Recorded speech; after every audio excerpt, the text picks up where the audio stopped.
Hey everyone, when you hear the word protagonist, what comes to mind? Maybe someone with godlike power, mountains of treasure, a harem following them around, or a cool status window displaying their every power-up and stat increase, right? Well, today's story has all those things you'd expect in a protagonist. Just, not quite the way you'd think. Our story opens with our protagonist tied up, surrounded by roaring lightning and angry beastmen who look like they've been binge-watching Angry Villagers 101. They're all chanting, "Kill him! Kill him!" In his head, the protagonist wonders, how did it come to this? Wasn't I just trying to take a nap? And where the heck am I? Anyway, suddenly, one of the beastmen, clearly the spokesperson here, steps forward with a sword raised dramatically, looking like he's auditioning for Medieval Idol. With a voice as booming as his sword is oversized, he declares, "Today, the next to receive divine punishment shall be this lonely human who dared to intrude upon our sacred land." Okay, our protagonist thinks. A little dramatic, but all right. The Beastman continues. For thousands of years, our land, the secret territory of the beastfolk, has been hidden from the outside world. And now, for the first time, a human has dared to set foot here. At this, the crowd goes absolutely wild.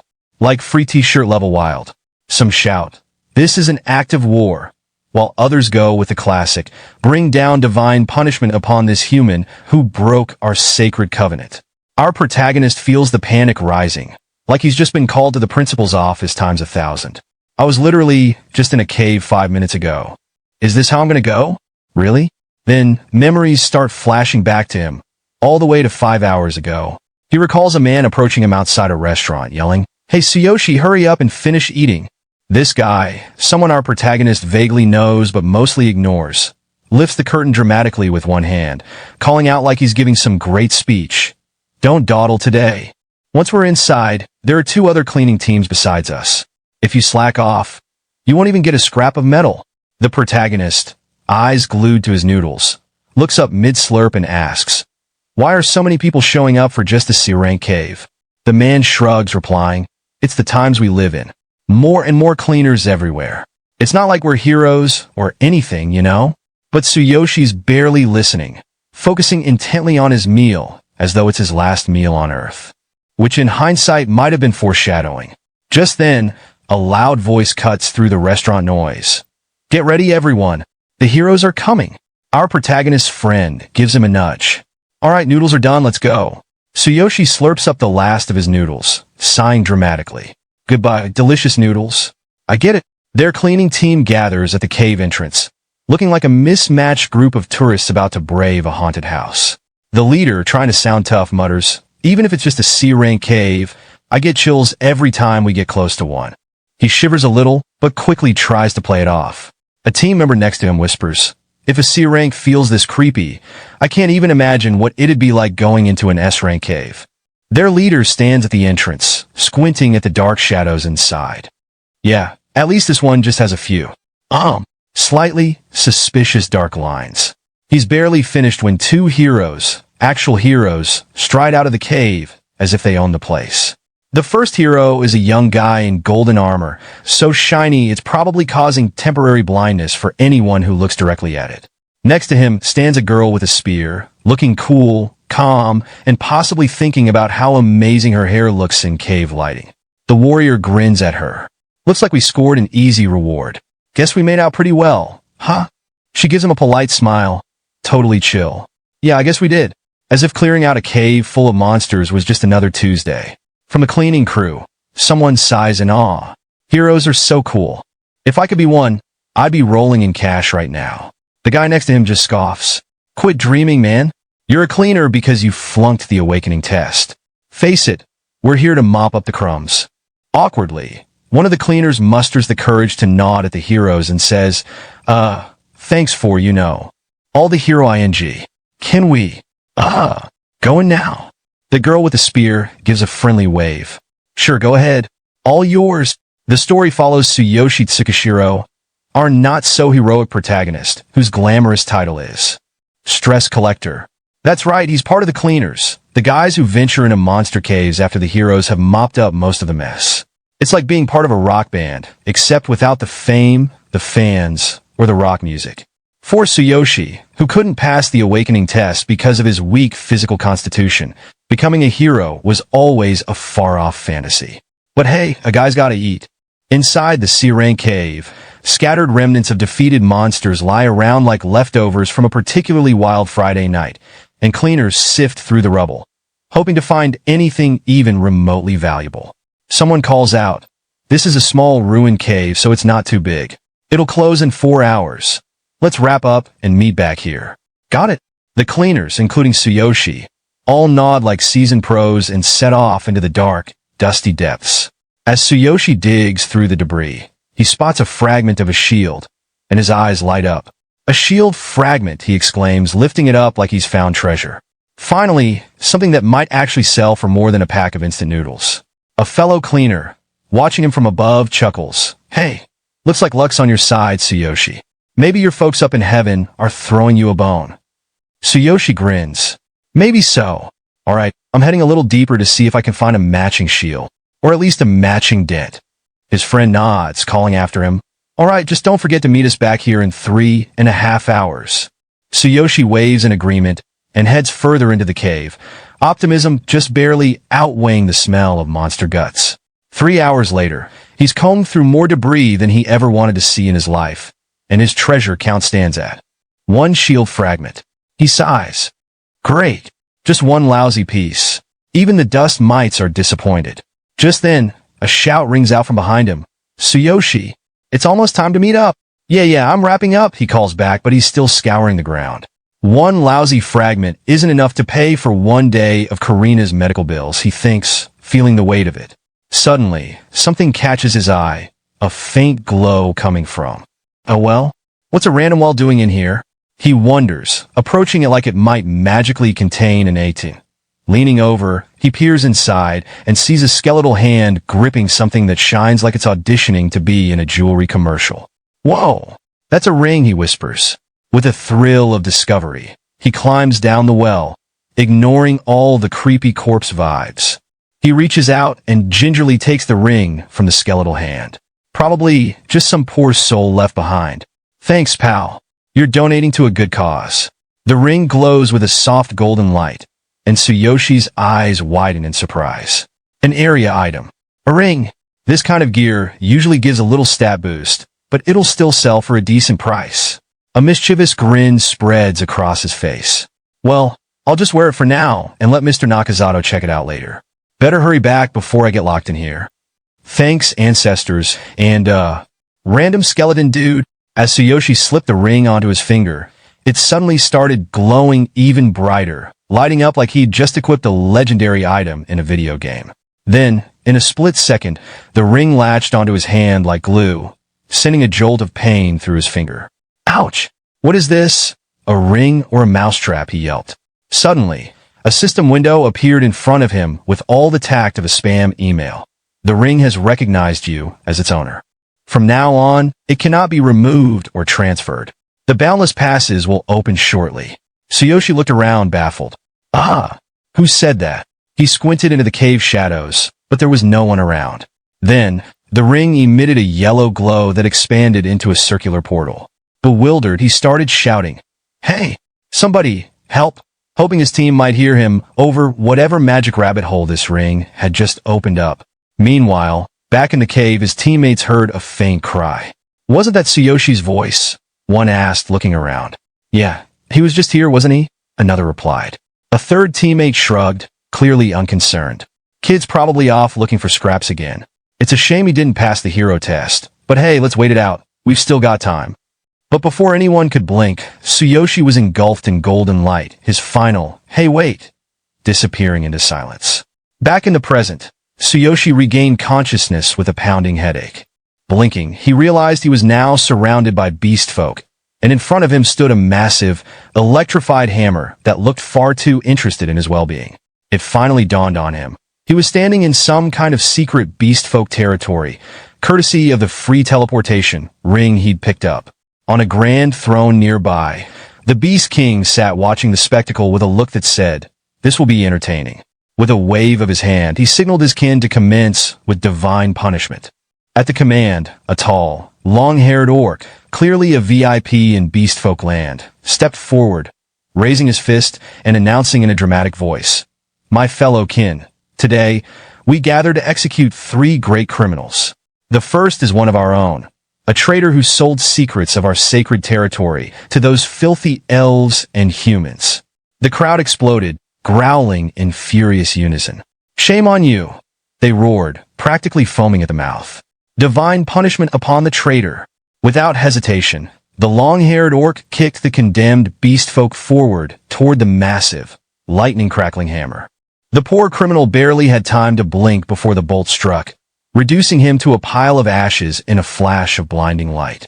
The crowd cheered wildly, like they were at some twisted halftime show, chanting, "Divine punishment upon the traitor."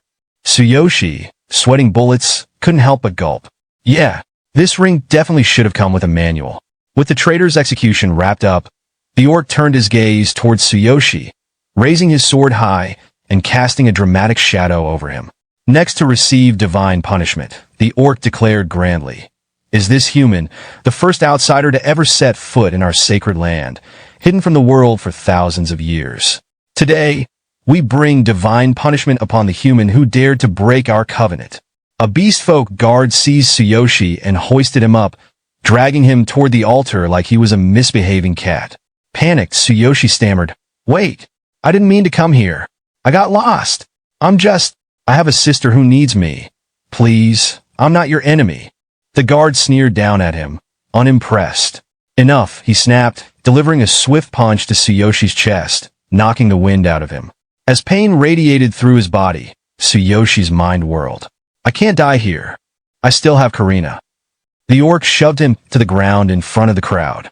Kneeling, bruised, and sweating, Tsuyoshi thought, "I dreamed of being a hero.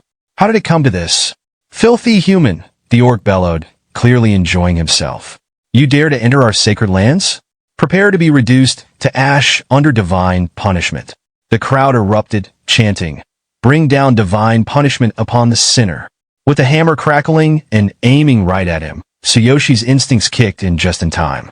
Before the bolt could hit, he managed to throw himself sideways, narrowly avoiding becoming beastfolk barbecue.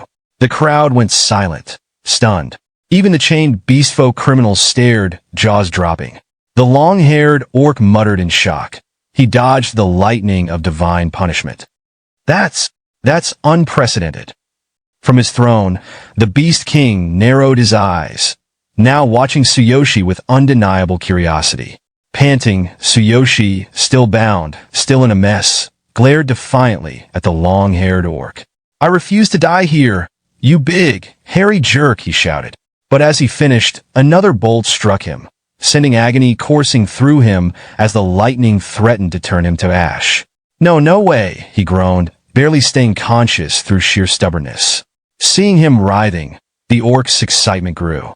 "Who said the lightning of divine punishment only strikes once? Let's see if he dodges again." The crowd's chanting grew louder and wilder, like they were at a rock concert. "Divine punishment! Divine punishment!" Nearby, a captured beastfolk girl, trembling, whispered, "What a horrible fate. Poor guy doesn't stand a chance." Tsuyoshi's mind raced. "No, I can't die here. I have to survive this." Just then, a system notification appeared in front of his eyes like some dramatic game pop-up, activating Boundless Endurance System. Divine selection in process. Suddenly, his burning, battered body began to glow with a golden light, like some kind of mythic action hero. Another alert popped up, as if this was all some kind of cosmic joke. Activation complete. System authentication verified. Beginning body repair and constructing ultimate physique. The Beast King squinted, clearly surprised by the glowing, floating human who seemed less doomed, and more like he just unlocked a cheat code. Another lightning bolt struck Tsuyoshi, but instead of finishing him off, the energy lifted him into the air, his body shifting between being torn apart and mending itself like a bizarre human yo-yo. The long-haired orc gasped, "Is that human still alive?" The system alerts kept rolling in as if Tsuyoshi was in the middle of a software update. Constructing ultimate physique. 15% complete. The sight of Tsuyoshi still enduring the divine punishment left the beastfolk crowd in shock, and they murmured to each other, "What is happening?" They watched eyes wide as bolt after bolt of lightning hammered into him, each one somehow making him look less like a punished sinner and more like demigod in the making. Meanwhile, Tsuyoshi, still floating and still in unimaginable pain, felt his body crackle with energy. He stumbled toward the massive hammer, every step like lifting a ton of bricks, but the system seemed determined to help him out with new updates. Constructing ultimate physique. 40% complete. Inputting skill, divine eye.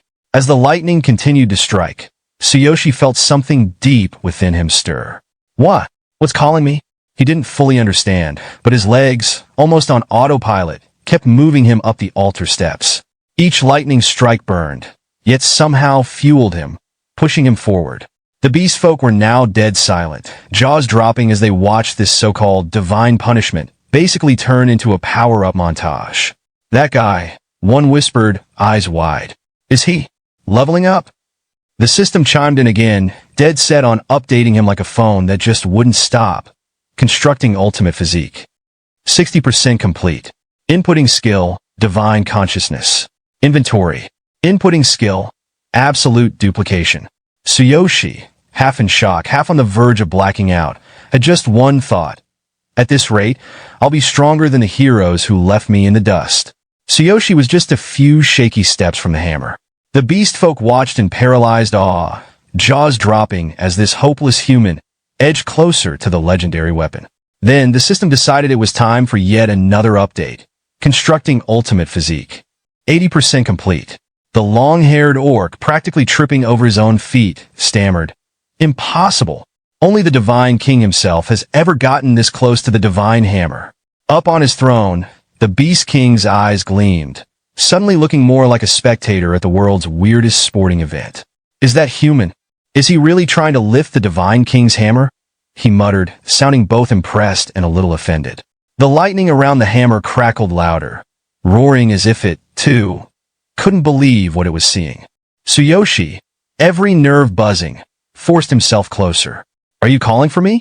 He wondered, his mind reaching out in a mix of determination and confusion. What do you even want from me?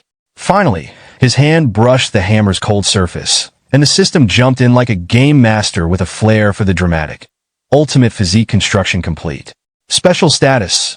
Chosen 1 activated. The second his fingers touched the handle, the sky erupted in a flash of lightning, like someone had just cranked the volume all the way up. Bolt after bolt struck him, and somehow Tsuyoshi stayed standing, though he was now giving off a glow that was frankly a little blinding. His eyes shone like they'd just been plugged into the world's brightest power outlet. In the silence that followed, the beastfolk gawked as Tsuyoshi, now wrapped in lightning, gripped the hammer and, with a determined grin, lifted it off the ground. He could feel its weight, its power, and he couldn't help thinking, all right, Divine Hammer. You called me, so I'll put your power to good use. With a mighty swing, he sent a shockwave through the room, rattling the walls and sending dust flying. The beastfolk stumbled backward, slack-jawed, like they'd just witnessed the world's most epic plot twist. Just as Tsuyoshi was catching his breath, a system notification cheerfully popped up. Congratulations! You have acquired the Divine Hammer. Level up. 3. Current unlocked power of Divine Hammer. 0%. Due to insufficient capability, the full power of the Divine Hammer cannot be demonstrated. Special effect. Unknown. Tsuyoshi blinked at the notification, almost laughing out loud. All that, and I don't even have the full power yet? One of the beastfolk, a wide-eyed beast woman, gasped, a human, actually lifted the Divine Hammer. It was as if she'd seen a chicken doing calculus. Meanwhile, Riyoga, the long-haired orc who had been yelling the loudest, clenched his fists so hard they nearly cracked. A mere human lifted the Divine Hammer? This was beyond impossible. This was insulting. Even the Beast King hadn't managed it. Legend said that whoever wielded the hammer would become the leader of the beastfolk, but surely this had to be some sort of cosmic glitch. As Tsuyoshi tried to process what had just happened, a new status window blinked open in front of him. Level 3? He mused. And this? Is this the divine selection system? Suddenly, with a ground-shaking thud, Riyoga landed right behind him in a puff of dust, snarling. You filthy human! How dare you touch the Divine Hammer with your unworthy hands? His outrage could have fueled a small fire. The beastfolk roared, "General Riyoga, show him the pride of the beastfolk. Take back our honor." Ryoga's glare was practically boiling. "I don't know what cheap trick you pulled to survive divine punishment and lift that hammer, but you'd better return it now and prepare for your end." Just as Tsuyoshi was deciding whether to try bluffing or just keep holding on for dear life, a notification popped up. Notification, passive skill, Divine Eye activated. Use Divine Eye to see detailed information on any item or opponent by focusing. Cooldown, 0 seconds. Divine Eye? Tsuyoshi thought, feeling curious. He focused it on Riyoga, and a window appeared. Name, Riyoga. Title, General Level, 84. Occupation, Beastman Warrior Weapon, Great Sword, Grade A. Zimbato. Tsuyoshi's eyes widened. "Wait, Divine Eye lets me see my opponent's stats?" He tried to keep a straight face, but couldn't resist thinking, "Alright, system, maybe you're not so bad after all." Riyoga unsheathed his massive sword, its gleaming blade sending a chill down Tsuyoshi's spine. "You pathetic human. Do you really dare to challenge me?" Riyoga sneered. "I'll make sure your death is swift." In a panic, Tsuyoshi stammered, "Wait, it's a misunderstanding." His mind raced, "No way. I'm fighting a level 84 warrior." Ignoring him, Riyoga raised his sword high. "Silence," he roared. "Take this." Tsuyoshi closed his eyes, holding the divine hammer in front of him. "Listen to me, please," he pleaded, trying to sound less like a terrified mouse. The beast girl couldn't take her eyes off Tsuyoshi. She thought to herself, "The human is done for." General Riyoga is a force of nature, one of the Beast King's 5 great generals. Even a fellow beastman would struggle against him. A single blow would be enough to obliterate a human. She couldn't help but snicker under her breath. Hope this guy has some kind of secret plot armor. As Ryoga's massive sword crashed down on Tsuyoshi, a deafening explosion erupted, sending a shockwave through the air. Dust flew everywhere, blocking the view. When it cleared, Tsuyoshi was still standing, gripping the divine hammer like a man trying to hold on to his last piece of pizza. He had blocked the blow, barely. Inside his mind, Tsuyoshi marveled, I actually blocked it. His arms were numb. His body felt like it was about to fall apart, but the hammer was like that one friend who refuses to let you down. This thing is solid. Ryoga's eyes widened for a split second, his brain trying to process what had just happened. He blocked my strike? This human is still standing? You're lucky that hammer saved your life, Riyoga growled, his voice dripping with disdain. But next time it won't. Tsuyoshi, breathing raggedly, tried to explain in a tone that was almost begging. I'm telling you, it's a misunderstanding. I'm not even supposed to be here. I'm just trying to make it back home. To my sister.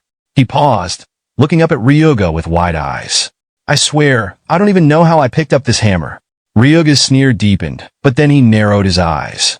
Without another word, the general lunged forward, his massive hand reaching for Tsuyoshi like a hungry bear pawing at the last cookie on the table. Enough talk, human!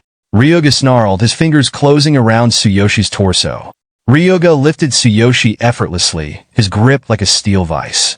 Gotcha, he thought, a cruel grin spreading across his face.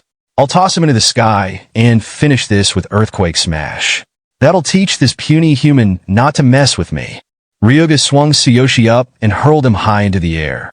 Tsuyoshi's world spun as he hurtled upward like a ragdoll, gravity playing its usual cruel game. But as he ascended, a system notification suddenly popped up right in his face. Notification. Active skill. Absolute replication activated. Usage. Sense opponent's heart with your hand and choose one skill to replicate. Cooldown. 0 seconds. Note. Only one skill can be stored at a time. Replicating a new skill will replace the previous. Tsuyoshi blinked. Wait, what? I can steal his skill? He quickly read through the message. I need to touch his chest. If I can just get close enough. As he began his descent, Tsuyoshi flailed a bit, awkwardly twisting his body to face Riyoga. With an impressive display of mid-air clumsiness, he extended his hand toward the general's chest. In the most uncoordinated, unheroic moment of his life, he managed to brush his fingers across Ryoga's chest just as he flew by. The system chimed triumphantly. Skill replication complete. Heaven Seeker fully replicated. Meanwhile, Riyoga was still in the middle of processing the fact that a human was flying through the air like a confused pigeon, But now, his anger was more than just a simmer. He was officially done. "You miserable insect!" Riyoga bellowed, shaking his fist like a disappointed father scolding a child. "What did you do to me, human?" Tsuyoshi, now back on the ground, staggered to his feet, clutching the divine hammer. His arms were shaking, and his head was spinning, but there was a fire in his eyes, or maybe there was just the adrenaline. Either way, he was ready. His grip tightened around the divine hammer, his last hope. He swung it forward with all his might, summoning his borrowed power. Heaven's Seeker. As the hammer collided with Ryoga's sword, a violent explosion rocked the entire arena. The force of the impact sent dust and debris flying in all directions, turning the battlefield into a cloud of chaos. The beastfolk stumbled back, eyes wide with disbelief, as the dust slowly settled. When the smoke cleared, Ryoga's jaw hung open in shock. Impossible! How can he use my technique? His mind raced, unable to process what had just happened. Riyoga stood there, unfazed, not a scratch on him. He looked himself over, utterly perplexed. What? It didn't hurt at all. It actually felt pleasant. He muttered to himself, as if trying to figure out whether he was dealing with a joke or a nightmare. Just as Tsuyoshi was about to lose all hope, a notification popped up before him. Notification. Due to being level 3 without a profession and unable to properly wield a weapon, no damage was inflicted on the opponent. Improve your abilities to increase effectiveness. Tsuyoshi's shoulders drooped in defeat. Are you kidding me? All that effort, and it didn't even scratch him? Riyoga, finally snapping out of his confusion, scowled furiously. You filthy human!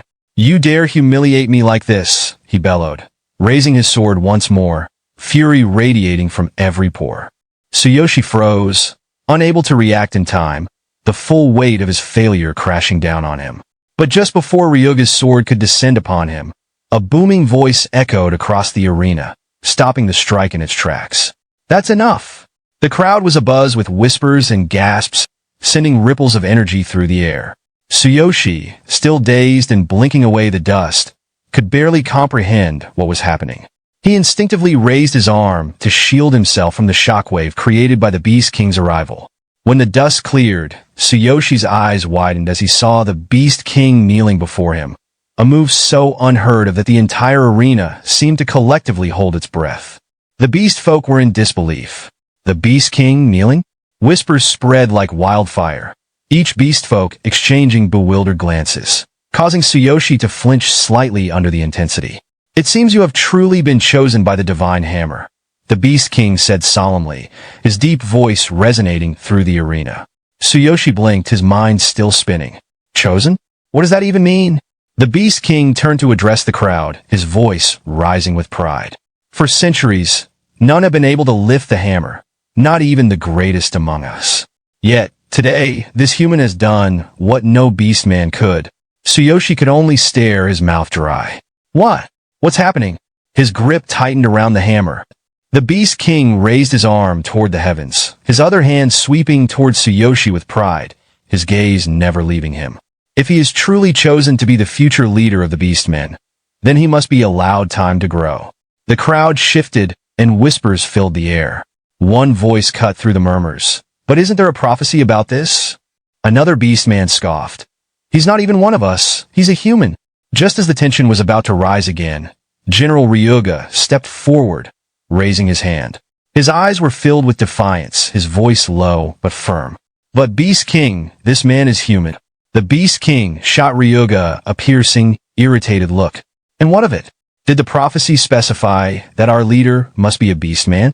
Are you suggesting we ignore the one who may bring hope to our people? Ryoga's defiance faltered as he nervously clasped his hands, bowing his head. His voice trembled with a mix of respect and disbelief. It would be unthinkable. But still, the prophecy didn't specify. If he's not a beastman, then enough. The Beast King interrupted, his voice brooking no further argument. He turned to Tsuyoshi, his gaze sharp as ever. Boy, what is your name? Tsuyoshi straightened his posture, suddenly very aware of the Beast King's overwhelming presence. Tsuyoshi Tsukijo. The Beast King nodded slowly, eyes studying him with an unreadable expression. If you are willing to shoulder the future of our people, then I will grant you freedom. However, he said, his tone growing more serious, you are far too weak as you are now. Suddenly, a blue flame ignited in the Beast King's palm, casting an eerie glow over the entire arena. It flickered with strange energy, sending a chill through the air. When the time comes, the Beast King continued, we'll see if you are worthy of being our leader.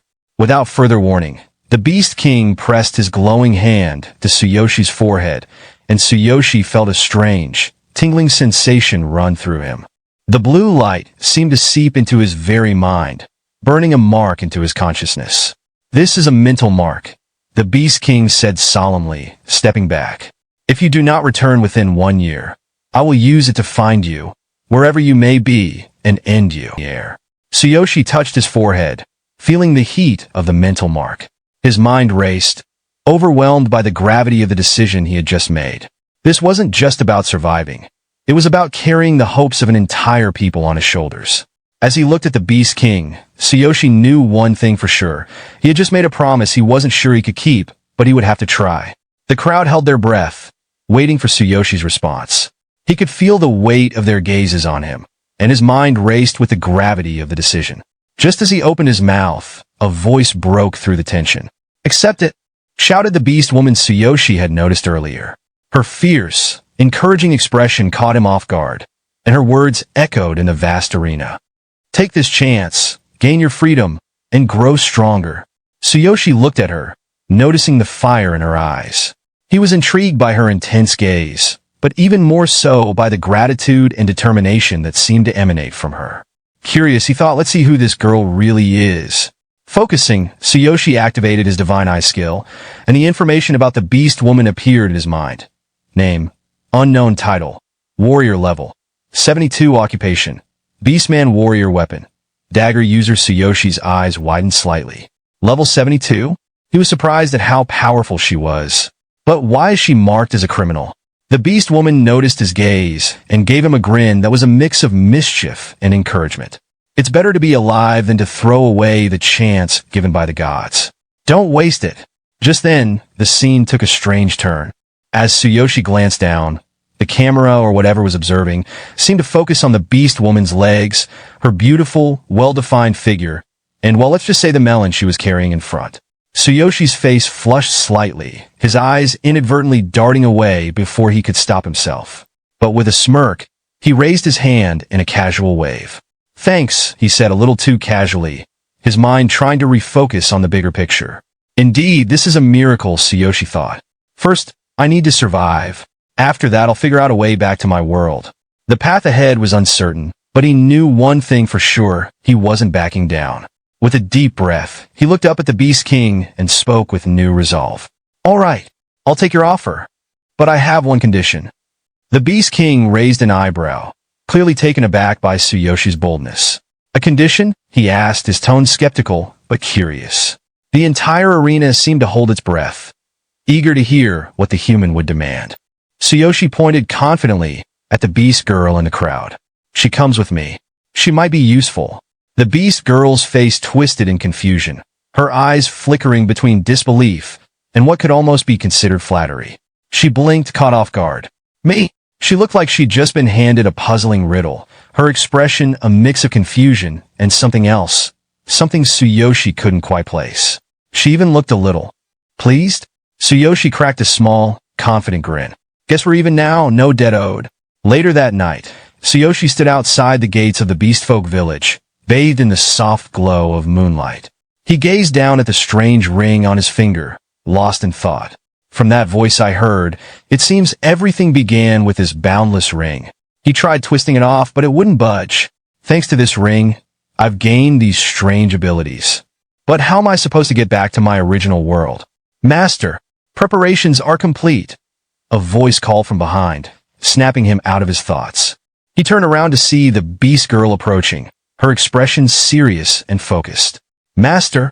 She gave him a soft, almost reverent look. Yes, I've decided to serve my savior. Tsuyoshi's face lit up like a Christmas tree. He froze for a moment, eyes widening. Then he proceeded to make the world's most ridiculous face, half shock, half joy, with a dash of I can't believe this is happening to me. His brain screamed in the background. To be called master by a cute beast-eared girl. This is just irresistible. Trying to play it cool, Tsuyoshi forced a chuckle, but it came out sounding more like a squeak. "You no big deal," he stammered, scratching the back of his head awkwardly. Act cool, don't mess this up now." His mind was racing, but his heart was doing flips. "Let's just get going then," he muttered, hoping she wouldn't notice the ridiculous grin he was desperately trying to hide. He rubbed the back of his neck awkwardly. "It's nothing much. Your words help me too. From now on, we'll support each other. As for calling me master, or, serving me, that's..." Before he could finish, the girl stepped closer, her cheeks flushing a deep shade of red. She looked up at him with an expression that was a mix of awe and gratitude. "You don't understand how much that means to me. Master, you've given me a second chance. No one has ever seen me like this, or thought of me so straightforwardly. Except you." With a shy smile, she reached up and took his hand, pulling it gently toward her chest. Her voice trembled as she spoke. "Your appearance. It's a miracle for me. I want to dedicate everything to you, Master." Tsuyoshi's mind temporarily short-circuited. He blinked rapidly, unable to process how quickly this was all happening. "Wait, hold on. This is getting a little intense."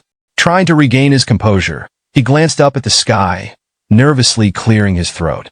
Suddenly, the beast girl turned and looked back at Tsuyoshi with a playful glint in her eyes. "Shall we be on our way? It's getting late," she said, taking a few steps ahead. Then, with a teasing smile, she glanced over her shoulder and reminded him, "Watch your steps." Tsuyoshi let out a sigh, relieved by the sudden change in pace. He slid one hand into his pocket, taking in the vast, almost surreal landscape bathed in the soft glow of the moon. What an amazing otherworld, he thought, his gaze drifting over the unfamiliar terrain. The beauty of it all left him momentarily entranced. But then, a sharp pang of reality snapped him back. "No, what am I doing? Karina is waiting for me back home." He couldn't afford to get lost in the wonders of this world. His mission was clear. Just as those thoughts settled in, a familiar chime rang in his mind, and a system notification appeared. Notification: the Boundless Pass is now available for use. Please note that the cooldown is 24 hours. Looking down at his finger, Tsuyoshi noticed the dull glow of the ring, a faint golden shimmer. "That's right. This ring brought me here," he reminded himself. "If I can use it again, maybe I can return to my world." With renewed determination, he raised his hand, focusing on the ring. "Open Boundless Pass," he commanded, unsure but hopeful. Suddenly, a brilliant golden light enveloped him, spiraling around him like a whirlwind. It tugged at him with the same familiar force he had experienced when he first arrived. His heart raced with anticipation. This is it, he thought, his mind reeling with excitement. I can finally go home. From a distance, the beast girl, noticing the swirling light, looked back at him in confusion. She called out, "Master," her voice carrying through the quiet night as she reached out toward him, but it was too late. The golden light surged around Tsuyoshi, and in a flash, he was swept away. The world around him blurred, and all that remained was the soft moonlight and the distant silhouette of the beast girl, frozen in the moment. And then, there was nothing but silence. In a rush of light, Tsuyoshi felt himself hurtling back through the boundaries of space and time, his body aching from the familiar sensation. The world around him twisted and bent before he finally stumbled forward, gasping for breath. The air was cool, but familiar, and as he looked around, the ground beneath his feet felt solid once more. "Am I back?" he thought, his heart racing. He took a deep breath, almost afraid to believe it. He quickly checked his status window, holding his hands together as if in prayer. Whispering under his breath, he muttered, "I did it. And my abilities, they're still here." The status window displayed: level 3 occupation, none weapon, none skill, none replicated skills, none divine consciousness inventory. Divine hammer, he raised an eyebrow. The divine hammer. It's still in there? Just then, another notification blinked across his vision. Notification: personal stats are shared across both worlds, but items are not. To use items from the other world, they must be placed in the divine consciousness inventory beforehand. Tsuyoshi sighed, placing a hand on the helmet still perched on his head. "So, since levels are shared, I can level up in either world, huh?" He scratched his chin, staring at the divine hammer in his inventory. Guess I managed to bring this thing over because it was in the divine consciousness inventory. He paused, a thought suddenly dawning on him. Wait a second. Does this mean I'm still at level 3 here too? Before he could process this further, a voice echoed from above the well, cutting through his thoughts. What's all the commotion down there? Hurry up before the cave collapses. One of his teammates shouted, clearly annoyed. Tsuyoshi looked up, momentarily confused. Why are you all still hanging around? Old man, I've been gone for hours, he called back. But as the words left his mouth, something felt off. Tsuyoshi's brow furrowed as he climbed up the rope, his thoughts racing. What's going on? He thought, trying to make sense of the strange situation. I spent at least 5 hours in the other world. Something isn't right. From above, the team leader's voice broke through his thoughts. You've been here all along alone. Good thing I came back to get you. Now hurry up and get out of there. Another teammate added, don't dawdle. Once the cave closes, you'll be trapped in there forever. Tsuyoshi grabbed the rope, climbing with urgency. So that's it. He realized time must have been frozen here while I was in the other world. His mind spun as the implication sank in. Was time here completely still? His eyes widened. This is just like something straight out of a manga. When he finally emerged from the well, Tsuyoshi took a deep breath, looking around at his teammates, his heart still racing. Could it be that time is also frozen in that other world now? He couldn't help but wonder who the original owner of this boundless ring was, and how this strange phenomenon worked. The team leader stood at the top of the well, his arms crossed. Tsuyoshi offered a grin, feeling a sense of relief at being back. Right, old man? The team leader raised an eyebrow. What is it? Tsuyoshi chuckled, his mind momentarily distracted by his memories of the other world. With a playful smile, he replied, the next test is tomorrow, right? But as he spoke, something shifted within him. The playful tone faded, and his thoughts drifted back to the horrifying day when everything had changed. The first gate had opened, and their world had been thrown into chaos. Blood trickled down his forehead, a rough bandage clinging to his cheek as he sprinted through the streets, his sister unconscious on his back.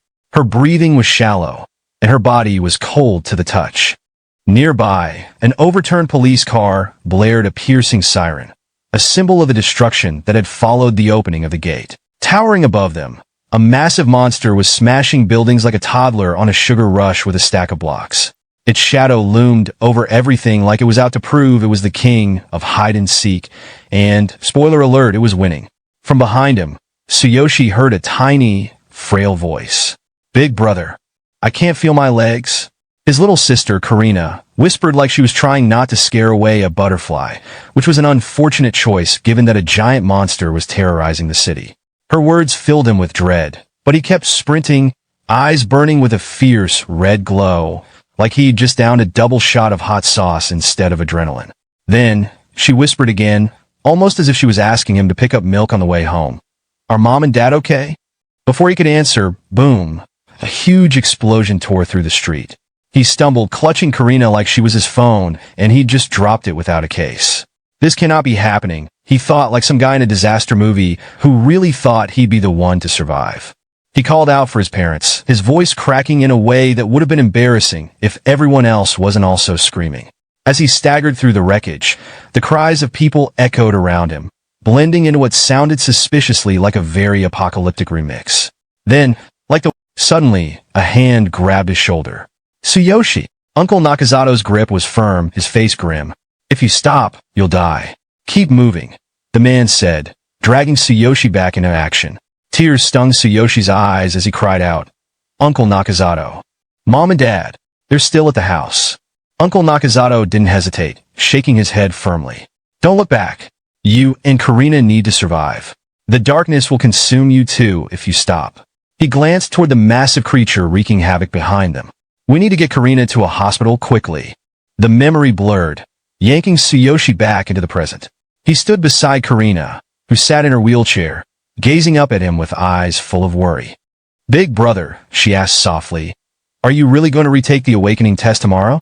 Are you sure you're okay? You just got back from work. Across the room, a nurse tidied up, her cheerful smile as unwavering as a motivational poster. You're always so thoughtful, Karina.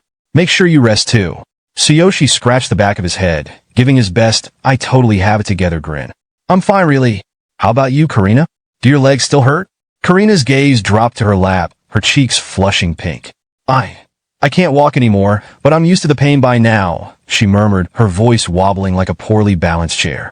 Tsuyoshi's fists clenched, his heart doing an impression of a trash compactor.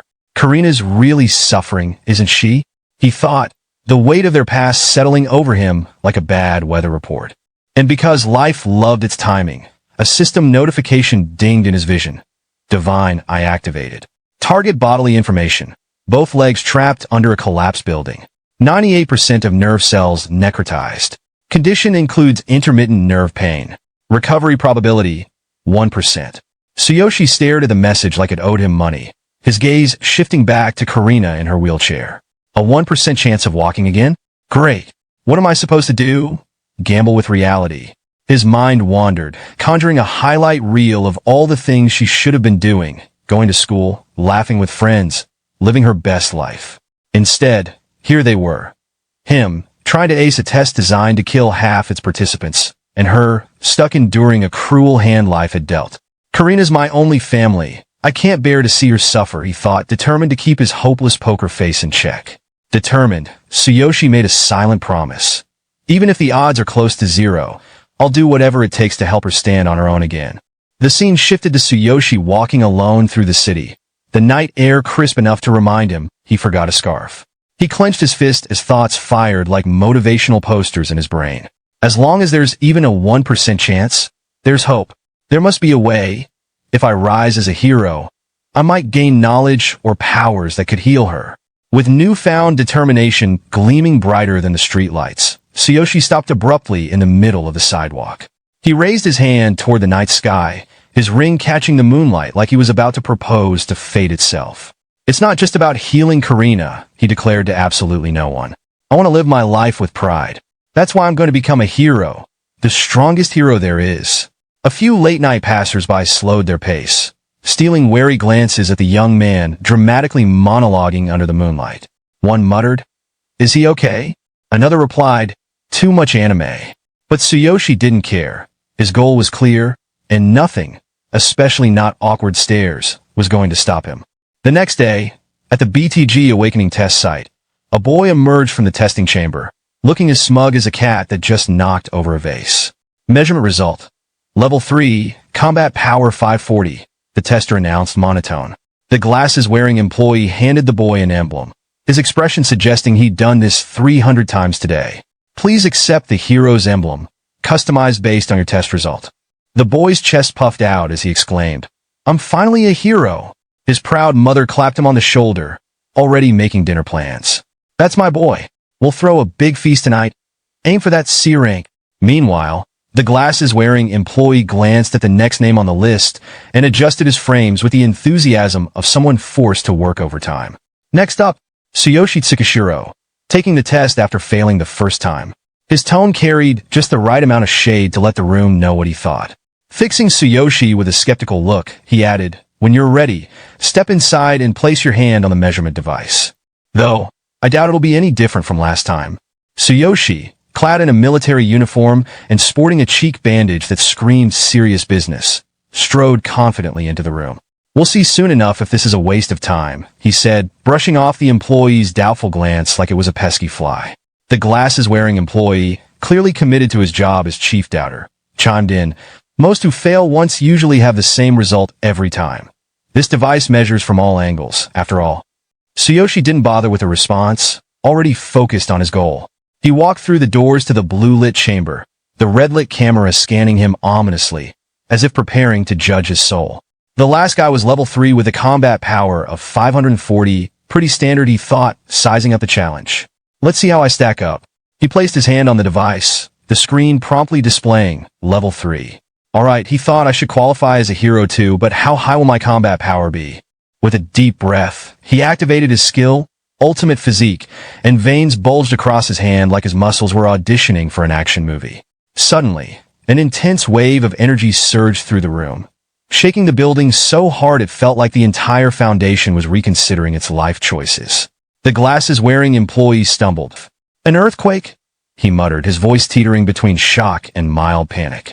The device didn't just react, it exploded into sparks and lightning, clearly having an existential crisis over what it just measured. When the dust settled, the screen flashed the final reading. Combat power, 5400. The system's mechanical voice boomed. Measurement result. Level 3, combat power 5400. New record for level 3 heroes. Previous highest, 930. Tsuyoshi's eyes widened as the numbers sank in. 5400. 10 times the last guy's combat power? He thought, staring at the screen in disbelief. I knew I'd improved, but this? He glanced at his hand, flexing it with a satisfied smirk. All according to plan. Turning toward the exit with confidence practically radiating off him, he thought, I'll aim for the top. Just then, a thought struck Tsuyoshi. I wonder about the power of the Divine King Hammer. Summoning it into his hand, a system notification promptly ruined the moment. Due to insufficient level and unmet conditions, the Divine King Hammer's full potential cannot be unlocked. Forced activation will consume immense energy. Duration of release, 1 second. Tsuyoshi examined the hammer, its ominous lightning crackling like it was auditioning for a heavy metal album cover. He smirked. So, in my current state, I can only manage 1 second. Fine by me. 1 second should be enough to gauge its power. Gripping the hammer in one hand and placing his other hand on the measuring device, Tsuyoshi's eyes glowed with anticipation. All right, let's give it a shot, he murmured, practically daring the universe to stop him. The system notification wasted no time. The power of Divine King Hammer has been unleashed. Duration of release, 1 second. Suddenly, Tsuyoshi felt an explosion of pain, as though the hammer was draining his very soul. His inner monologue screamed, my entire strength. Gone in a flash. The hammer responded by lighting up like a thunderstorm on steroids, and the device began to spark and sizzle in protest. Through gritted teeth, Tsuyoshi strained, veins popping like his body was staging a revolt. Hurry up and measure it. Tell me how much my combat power has increased, he shouted, practically wrestling the hammer for dominance. Outside, the situation escalated to full-blown disaster movie. The sky roared. Lightning spiraled like dragons on a joyride, and crackling bolts hurled themselves toward the city. Panicked citizens pointed upwards, screaming, what's going on? An earthquake? While others ducked for cover as the ground shook with a vengeance. One particularly baffled man shouted, who angered the gods this time? Unaware of the chaos outside, Tsuyoshi pushed through the agony, his mind laser-focused on one thing. How strong am I now? Back in the test chamber, the device went into full meltdown mode. Warning, energy overload, unable to measure.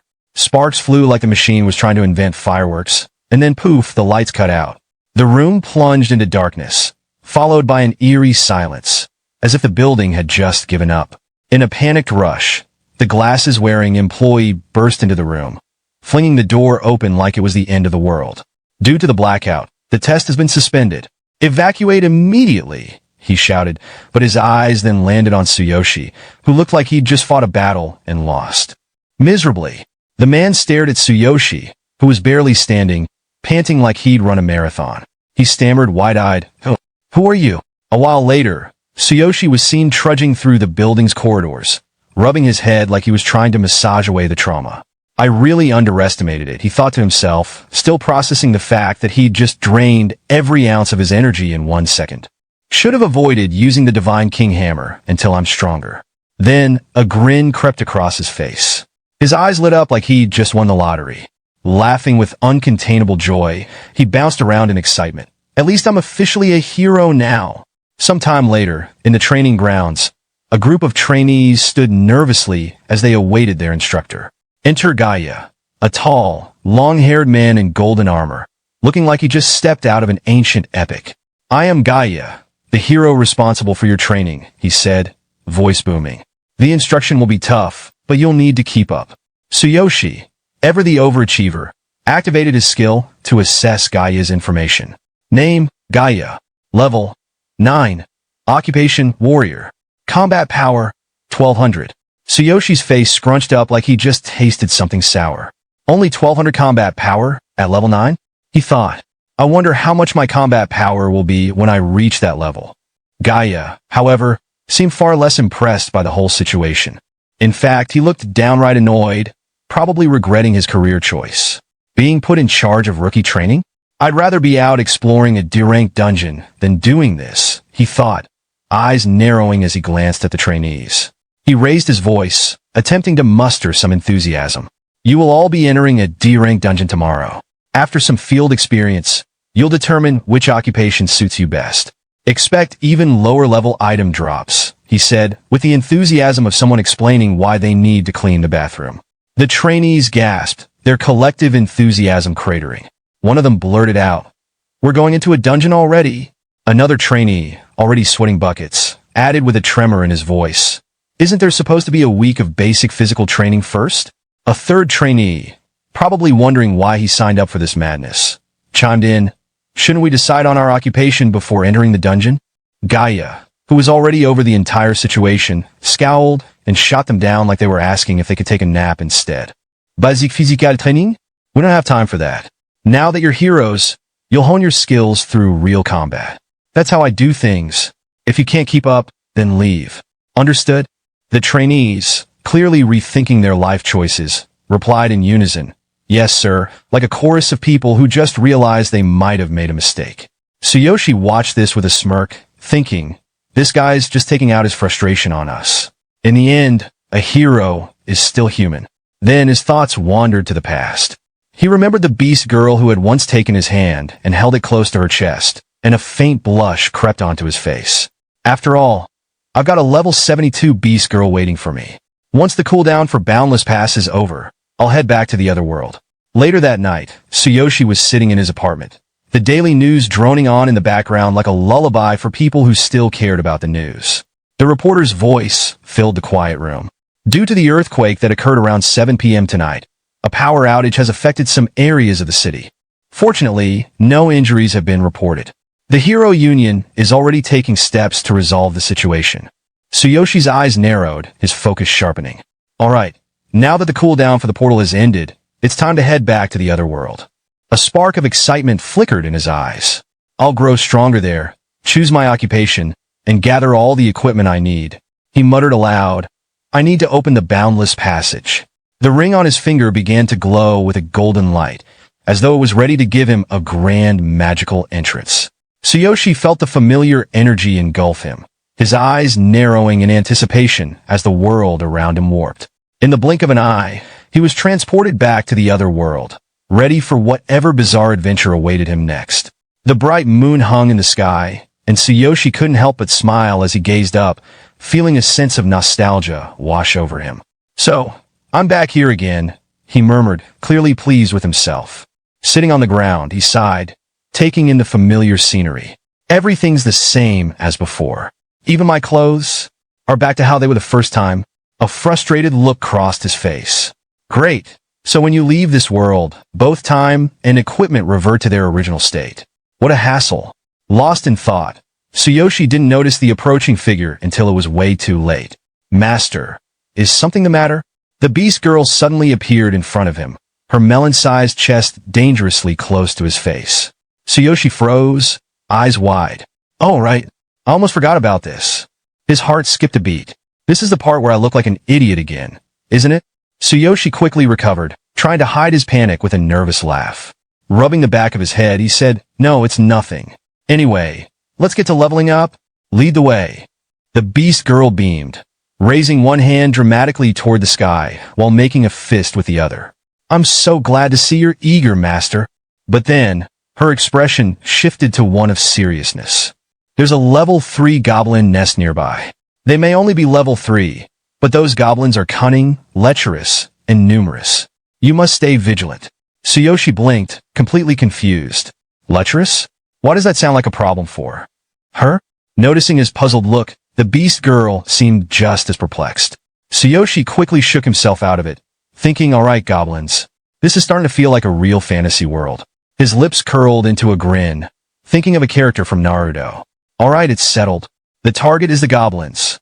The beast girl's face lit up as she jumped with excitement, making an adorable puppy-like gesture with her fist held high in the air. Let's go, master, she cheered. Tsuyoshi grinned widely, feeling a surge of excitement. This is what I've been waiting for. In front of the goblin cave, Tsuyoshi and the beast girl crouched in the bushes, peeking at the goblin sentries lurking at the entrance. The beast girl leaned in, whispering, "Be careful not to wake the goblin sentries." Tsuyoshi smirked. "You're level 72. You should be able to take them out no problem, right?" He couldn't help but marvel at her stats. Her combat power is 630,000. That's insane. Just what I'd expect from a level 72. The beast girl blushed slightly, clutching her melons shyly as she gave him a curious look. "How do you know my level?" With a confident grin, Tsuyoshi shrugged. "I'm not your master for nothing, you know. Anyway, could you show me how a high-level hero fights?" She hesitated. "If I fight alongside you, you won't earn any experience points. The level difference is too great." Tsuyoshi scratched his head. "Oh, so there are rules like that? I just wanted to see you in action." Blushing, the beast girl replied, "You're flattering me. But if you insist, I'll give it a shot."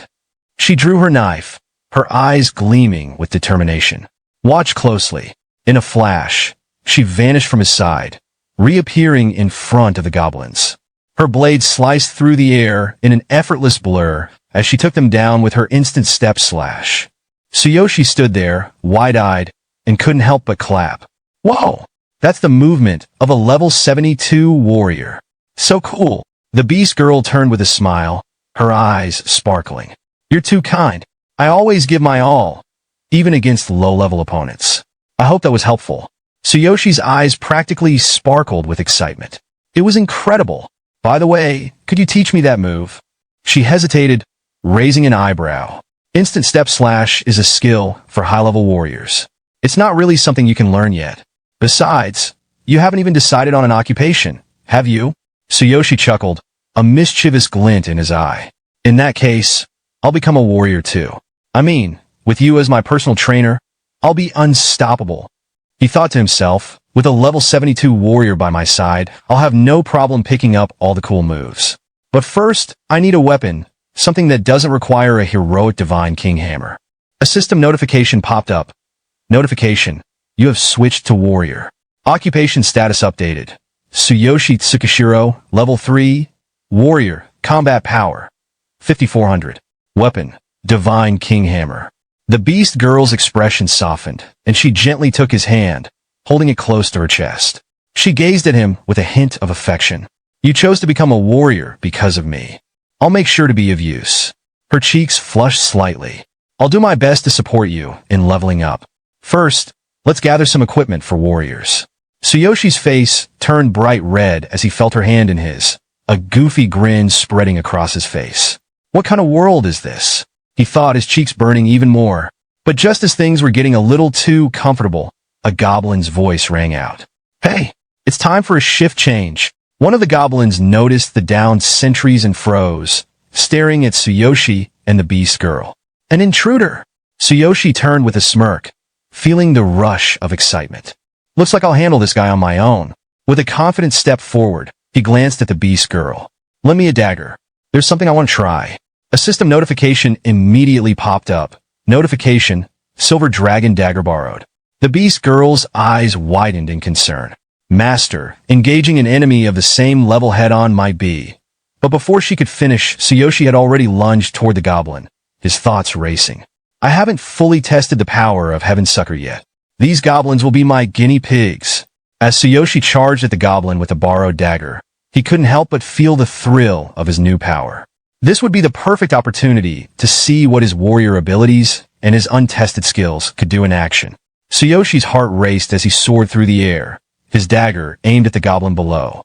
The creature's red bar displayed level 3, combat power, 420, but Tsuyoshi's confidence never wavered.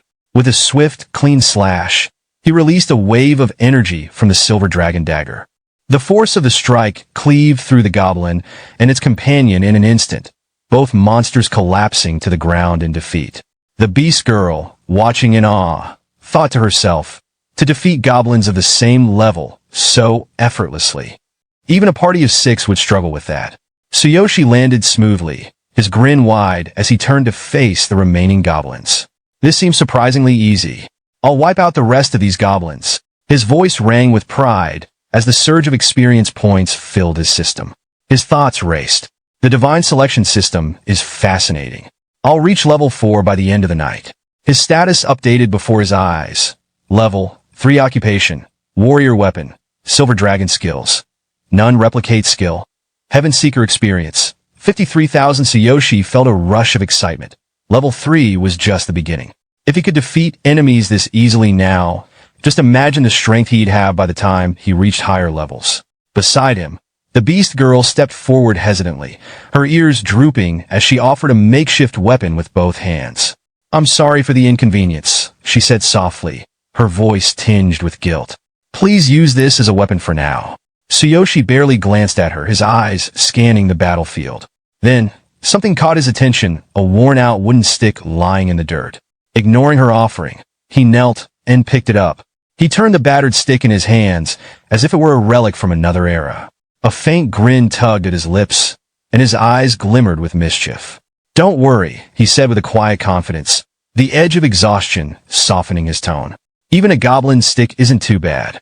As if in response, a crisp system notification appeared before him, its chime echoing in his mind. Level 3 occupation, warrior weapon, worn-out wooden stick replicate skill. Heaven Seeker experience. 53,000. The beast girl furrowed her brows, her concern evident. "Master, we must hurry and gather some basic equipment. Your current gear offers almost no defense." Tsuyoshi nodded faintly, her words resonating with his own thoughts. "She's right. I'm practically walking armorless into death's embrace. Without proper gear, even this stick won't be enough." He paused, his mind wandering back to the mysterious divine consciousness inventory. The memory of its first activation was as vivid as ever. Divine consciousness inventory. A unique dimensional space accessible through one's consciousness, capable of storing items from both worlds. His panel shimmered into view. Current slot count. 3. Tsuyoshi's frown deepened as his gaze lingered on the one occupied slot. The Divine King hammer rested there like an immovable monument, too valuable to discard. Just one free slot. If only I could unlock more space. But how? His eyes flicked to the beast girl. Her gentle demeanor seemed so out of place in this world of bloodshed and chaos. And yet, 5 parts make a full set of equipment. In this world, who knows what wonders lie hidden among the different races? Unconsciously, his gaze lingered a moment too long. Her furred ears twitched nervously as she caught his stare. Her cheeks flushed a delicate pink, and her voice quivered. "Master, is there something on my face?" Startled from his thoughts, Tsuyoshi chuckled awkwardly, rubbing the back of his neck. "No, nothing like that. I was just making sure you're still with me." The warmth of the moment shattered like glass as the beast girl stiffened. Her ears perked up, and her tail bristled. "Master!" she shouted, drawing her short sword in one fluid motion. Her eyes burned with urgency. "Behind you!" Tsuyoshi spun on his heel, his heart dropping into a cold pit. 3 goblins surged toward him, their red glowing health bars glaring ominously above their heads. Goblin level 4. Their guttural snarls filled the air, and each wielded a crude wooden stick similar to his own. But it wasn't the weapon that concerned him. It was the gleam of hunger in their eyes. The goblins cackled, their malicious grins wide and leering. One of them jeered. "Intruder! A woman! Hee hee hee!" The beast girl stepped in front of Tsuyoshi without hesitation, her sword gleaming in the dim cave light. Her voice was steady, but edged with urgency. "The goblins grow stronger as we go deeper. Stay alert!" Tsuyoshi blinked, momentarily caught off guard by her protective stance. But confusion quickly turned into a spark of excitement. His lips curled into a confident grin. "That means the experience points will also increase." Without waiting, Tsuyoshi charged forward, gripping his worn-out wooden stick like a seasoned warrior wielding a legendary weapon. His sudden movement startled the goblins, their mocking expressions shifting to alarm. One goblin sneered, raising its crude weapon. "You reckless fool!" Tsuyoshi met its glare head-on, his voice booming through the cavern. "Take this!" He swung the wooden stick with all his strength. The impact wasn't what anyone expected. A massive explosion of energy erupted from the stick, a blinding light engulfing the goblins. The sheer force obliterated all 3 enemies in an instant, leaving nothing but scorch marks on the ground where they once stood. A chime echoed in Tsuyoshi's mind as a system notification appeared before him. Level 3 occupation, warrior weapon, worn-out wooden stick replicate skill. Heaven Seeker experience. 150-3000. Tsuyoshi examined the stick in his hands, its surface now riddled with cracks. He winced slightly, clutching his wrist, but the grin never left his face. The higher the level of the enemy, the more experience I gain. But this weapon, it's too fragile. The beast girl watched in stunned silence, her eyes wide with awe. Slowly, her fingers tightened around her sword as her heart swelled with admiration. Master's potential is incredible. That blow, with just a wooden stick, he displayed strength that shouldn't be possible at his level. To defeat 3 enemies at once, instantly, despite the level difference. Her face flushed, and she clasped her hands to her chest. That's master for you. Tsuyoshi didn't linger on his victory. With an unshakable determination, he pressed forward into the depths of the goblin cave. The air grew heavier, the flickering shadows growing denser as the enemies became more numerous. Yet, no matter how many goblins appeared, or how much their levels rose, Tsuyoshi's explosive power made their efforts futile. Each swing of his stick sent goblins flying, their health bars evaporating in seconds. From behind, the beast girl couldn't contain her excitement. She clapped her hands, her voice rising like a cheerleader's cry at a championship game. "Amazing master!" she exclaimed, her tail wagging with delight. Defeating yet another goblin with a single decisive strike, Tsuyoshi muttered under his breath. "This skill is great, but the weapon is trash." That's the 6th one already. He exhaled sharply, gripping his battered stick tightly as his gaze swept over the lifeless bodies of the goblins. His breathing began to steady, though his mind was racing. Wow! I never expected the experience bonuses in this world to be so great. I'm getting stronger much faster than I thought.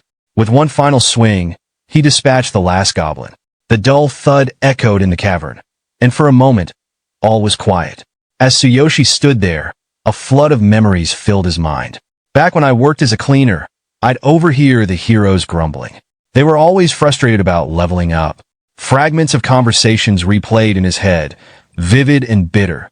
Everything gets taken by the guild, leaving us with nothing. Maybe we should join the guild too. All the dungeons are being fought over. When will we ever level up?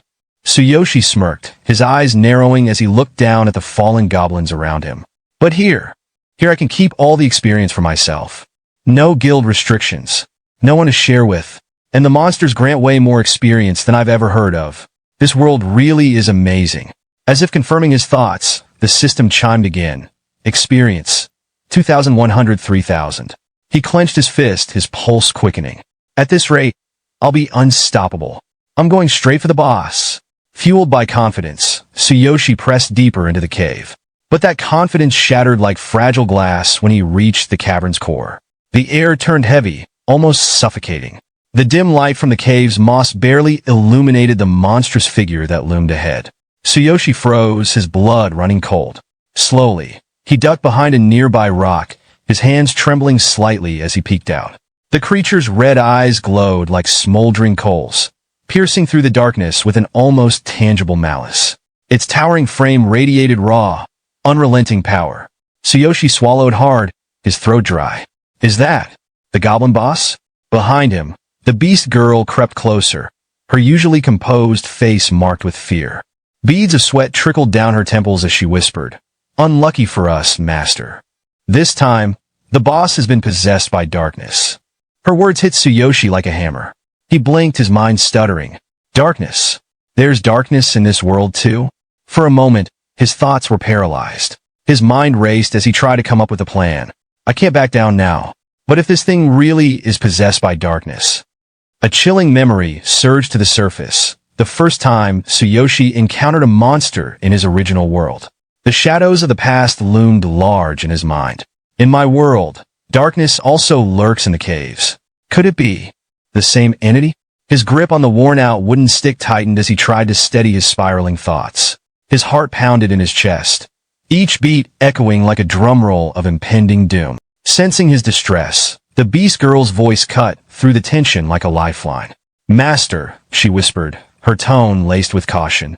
"Enemies possessed by darkness are formidable. This boss may only be level 6, but once it's possessed by darkness, its strength becomes exponentially greater." She hesitated before continuing, her expression grim.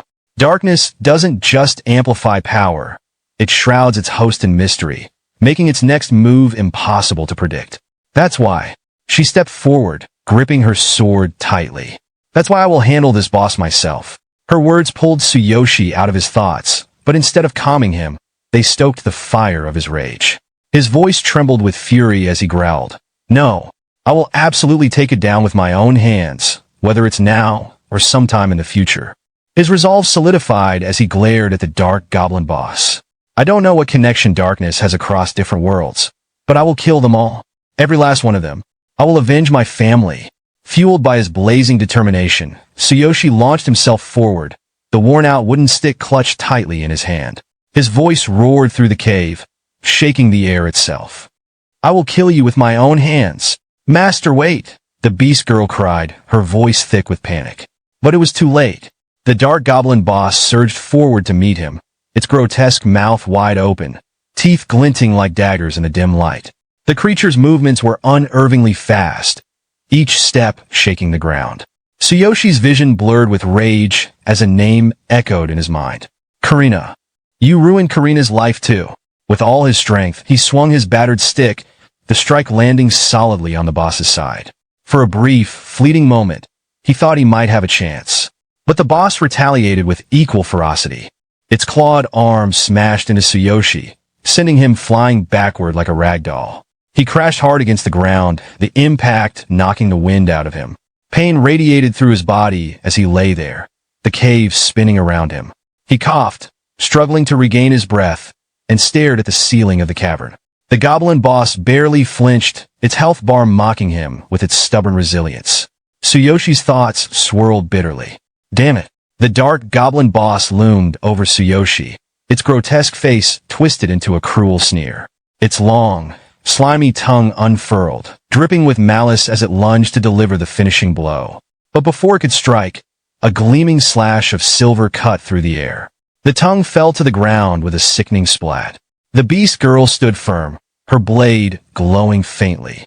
"Master, your weapon!" she shouted, desperation in her voice. Tsuyoshi lay motionless for a moment, his battered body trembling as he forced himself to rise. Blood trickled from the corner of his mouth, but his eyes burned with unyielding fury. "The one who took my father and mother. The enemy of Karina. No, I refuse to be killed by the likes of you." Suddenly, his eyes flashed with an intense yellow glow, illuminating the cavern. System notification. Ultimate physique activated. Complete. In an instant, Tsuyoshi's body began to transform. His muscles expanded, surging with energy, his form now resembling that of a world-class bodybuilder sculpted from stone. Power coursed through every fiber of his being, the sheer intensity radiating off him like a blazing inferno. He clenched his fists, his voice thunderous as it echoed through the cave. "If I don't have a weapon..." He stepped forward, his gaze locked on the monster. "Then my body will be the weapon." System notification. Enhancement focused on right hand. Immense strain detected. Caution advised. The warning flashed in his mind, but Tsuyoshi brushed it aside, his focus absolute. He charged forward, the ground cracking beneath his feet from the sheer force of his movement. With a mighty roar, he swung his empowered fist, all his rage and determination channeled into the blow. His punch collided with the dark goblin boss, and for a moment, time seemed to freeze. The impact unleashed a devastating shockwave, obliterating the boss in an instant. Ash scattered through the air like smoke, the monstrous figure erased from existence. Breathing heavily, Tsuyoshi stood amidst the destruction, cradling his throbbing right hand. His body ached, and his heart raced, but his resolve burned brighter than ever. He glared at the ground where the monster once stood, his voice low but resolute. "I will kill all the darkness," he vowed, each word dripping with conviction. System notification. Level up. Level. For occupation. Warrior weapon. None skills. None replicate skill. Heaven shaker as the adrenaline drained from his body. Tsuyoshi glanced down at his trembling right hand, a smirk tugging at the corner of his lips despite the searing pain. "Even my own body can't keep up with this power," he thought, a mix of pride and self-awareness flickering in his expression. The beast girl rushed to his side, her voice thick with concern. "Master, your arm, it looks terrible." He tried to wave her off, but winced as sharp pain shot up his arm. Glowing text flickered in his vision, an ominous reminder of his overzealous actions. System notification. Warning. Severe injury detected in the right hand. Immediate treatment required to prevent necrosis. Energy output exceeded the hand's physical limits. Future strengthening adjustments are recommended. Clutching his throbbing arm, Tsuyoshi muttered hoarsely, "It hurts," before his knees buckled. His vision blurred, and he collapsed forward, fainting straight into the beast girl's chest. She gasped, catching him with surprising strength. Her voice trembled as she cradled him. "Mustard? Hung on? Don't give up!" Frantically, she rummaged through her satchel, pulling out a small vial filled with a shimmering green liquid. An hour passed. The dim cave now seemed oddly serene, with two bats, one white and one black, fluttering playfully above. Tsuyoshi's eyes snapped open, a spark of vitality returning to them. He groaned as he sat up, flexing his fingers cautiously. "Oh, I feel so much better already," he exclaimed, examining his hand. The beast girl beamed, relief washing over her. "The medicine worked? Thank goodness." Tsuyoshi inspected his arm closely. Though still tender, it was no longer swollen or burning. His thoughts turned curious. The recovery speed isn't as fast as the advanced medicine from my world, but its depth. This elixir clearly taps into ancient, intricate healing methods. Feeling a sudden surge of energy, Tsuyoshi jumped to his feet. Striking a dramatic bodybuilder pose, he exclaimed, "I'm stronger than ever." The beast girl clapped her hands, her eyes sparkling. "Amazing, master. You're incredible." Still grinning, Tsuyoshi's mood shifted as something dawned on him. "Wait, the reward. We almost forgot about the treasure." The beast girl giggled, patting her satchel. "It's what we came here for, right? Let's go claim it." As they made their way deeper into the cavern, a soft glow caught Tsuyoshi's eye. A treasure chest, ornate and shining, rested in the center of the chamber. Just as they approached, another notification appeared before him. System notification. Notice. Achievement unlocked. Fastest time to defeat the goblin boss of this cave. Reward classification upgraded from partial reward to set reward. The beast girl pointed to the chest, glowing ominously in the corner, her voice filled with awe. "There it is, master. The treasure chest. It's a darkness treasure chest." Tsuyoshi's heart pounded as he approached it, his steps quickening. Darkness treasures. Items like these are almost mythical. Even in my original world, they were the stuff of legends. His hands quivered with anticipation, his excitement lighting up his face. "All my battles, all that pain, it's all worth it for this moment." With a deep breath, he opened the chest. Inside lay a gleaming, intricately designed set of armor, radiating a faint, otherworldly glow. System notification. Notice. You have received the Dark Goblin set. The beast girl leaned closer, her eyes widening. "Incredible. Master, this is such a rare find. This armor will definitely come in handy." But Tsuyoshi's enthusiasm was suddenly replaced by a look of concern. He quickly closed the chest, his mind racing. "Wait, my inventory only has one free slot left. If I store the entire set, will it count as a single item or separate pieces?" As if reading his thoughts, a notification appeared before him. "Do you want to save the item in your inventory?" Hesitating for a moment, he finally selected yes. To his amazement, the entire armor set compactly fit into the single slot, leaving the remaining space untouched. System notification. The Dark Goblin set has been added to your inventory. You can retrieve it at your own will. A mischievous chuckle escaped Tsuyoshi's lips, his grin spreading wide. "What a steal! I can't believe I got away with that." The beast girl tilted her head curiously.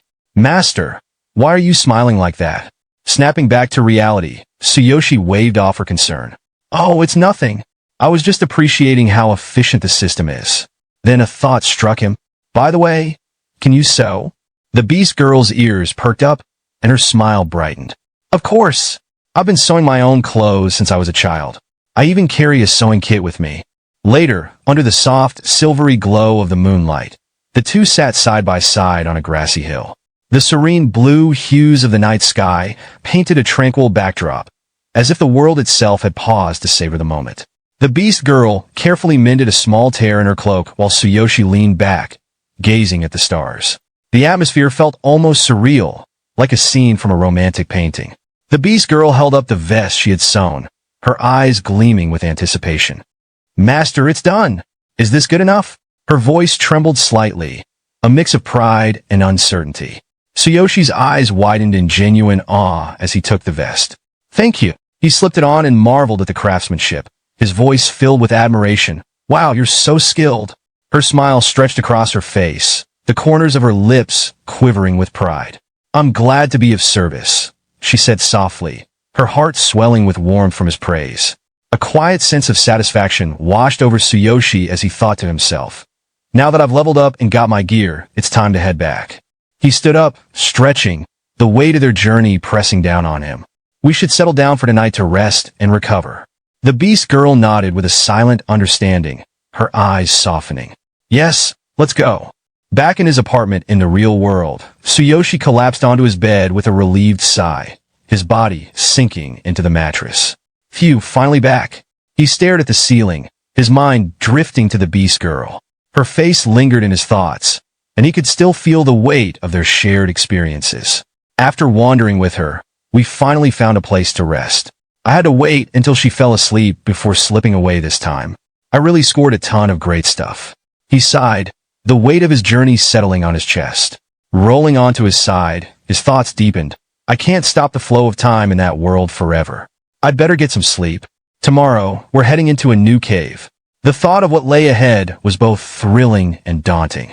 The next morning, a notification blinked before him, its sudden appearance pulling him from his thoughts. System notification. The Dark Goblin set is in your inventory. Would you like to equip it? Without a second thought, Tsuyoshi clicked yes, his excitement bubbling up inside him.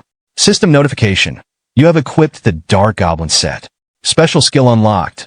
Roaring Tentacles.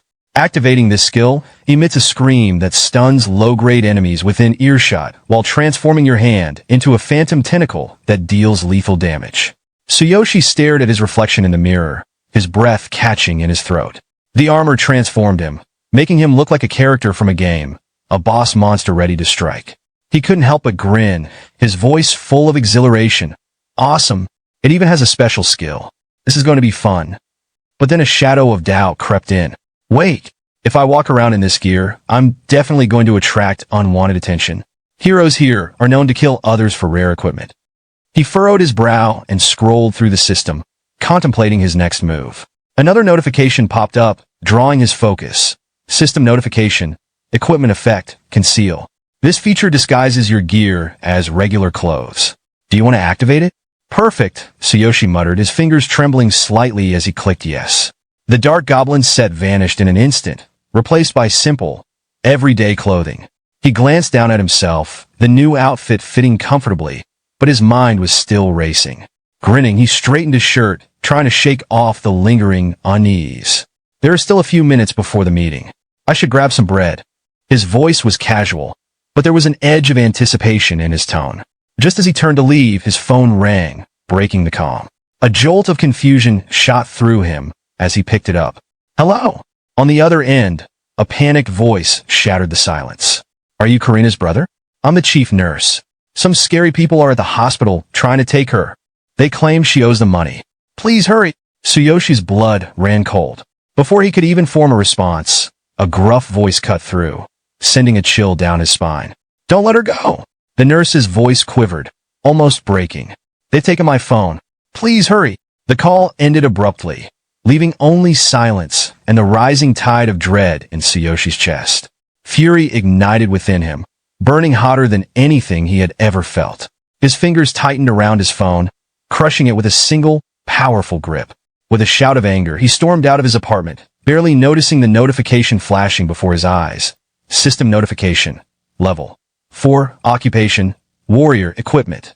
Dark Goblin set. Special skill. Roaring Tentacles. Weapon. None. Skills. None. Replicate skill. Heaven Shaker. He barely registered it as his thoughts were consumed with Karina's safety. The image of her frightened, helpless, tore at him. He had to get to her. Now. At the hospital, Karina was on her knees, her voice breaking with desperation. Please wait for my brother. Stop this. What do you want from me? Her words were pleading, but the terror in her eyes was unmistakable. The lead loan shark, a burly man whose appearance screamed trouble, sneered down at her. Your brother borrowed money and didn't pay it back. The contract's clear. We're taking you as collateral. His words were sharp, calculated, and laced with menace. Karina's voice cracked as she protested. My brother would never sign such a contract. You tricked him. The loan shark's grin widened, and his eyes gleamed with dark amusement as he processed the situation. The young boss has a thing for this girl.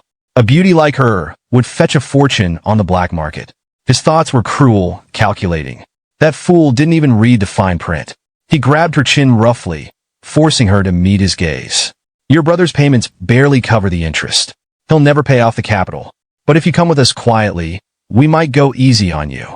His hand tightened painfully on her face, and he leaned in closer, his breath foul. His grin twisted into something sadistic, a predator sizing up its prey. If you refuse, though, no hard feelings. Suddenly, the room's door exploded inward with a deafening crash, as if the very air itself had shattered.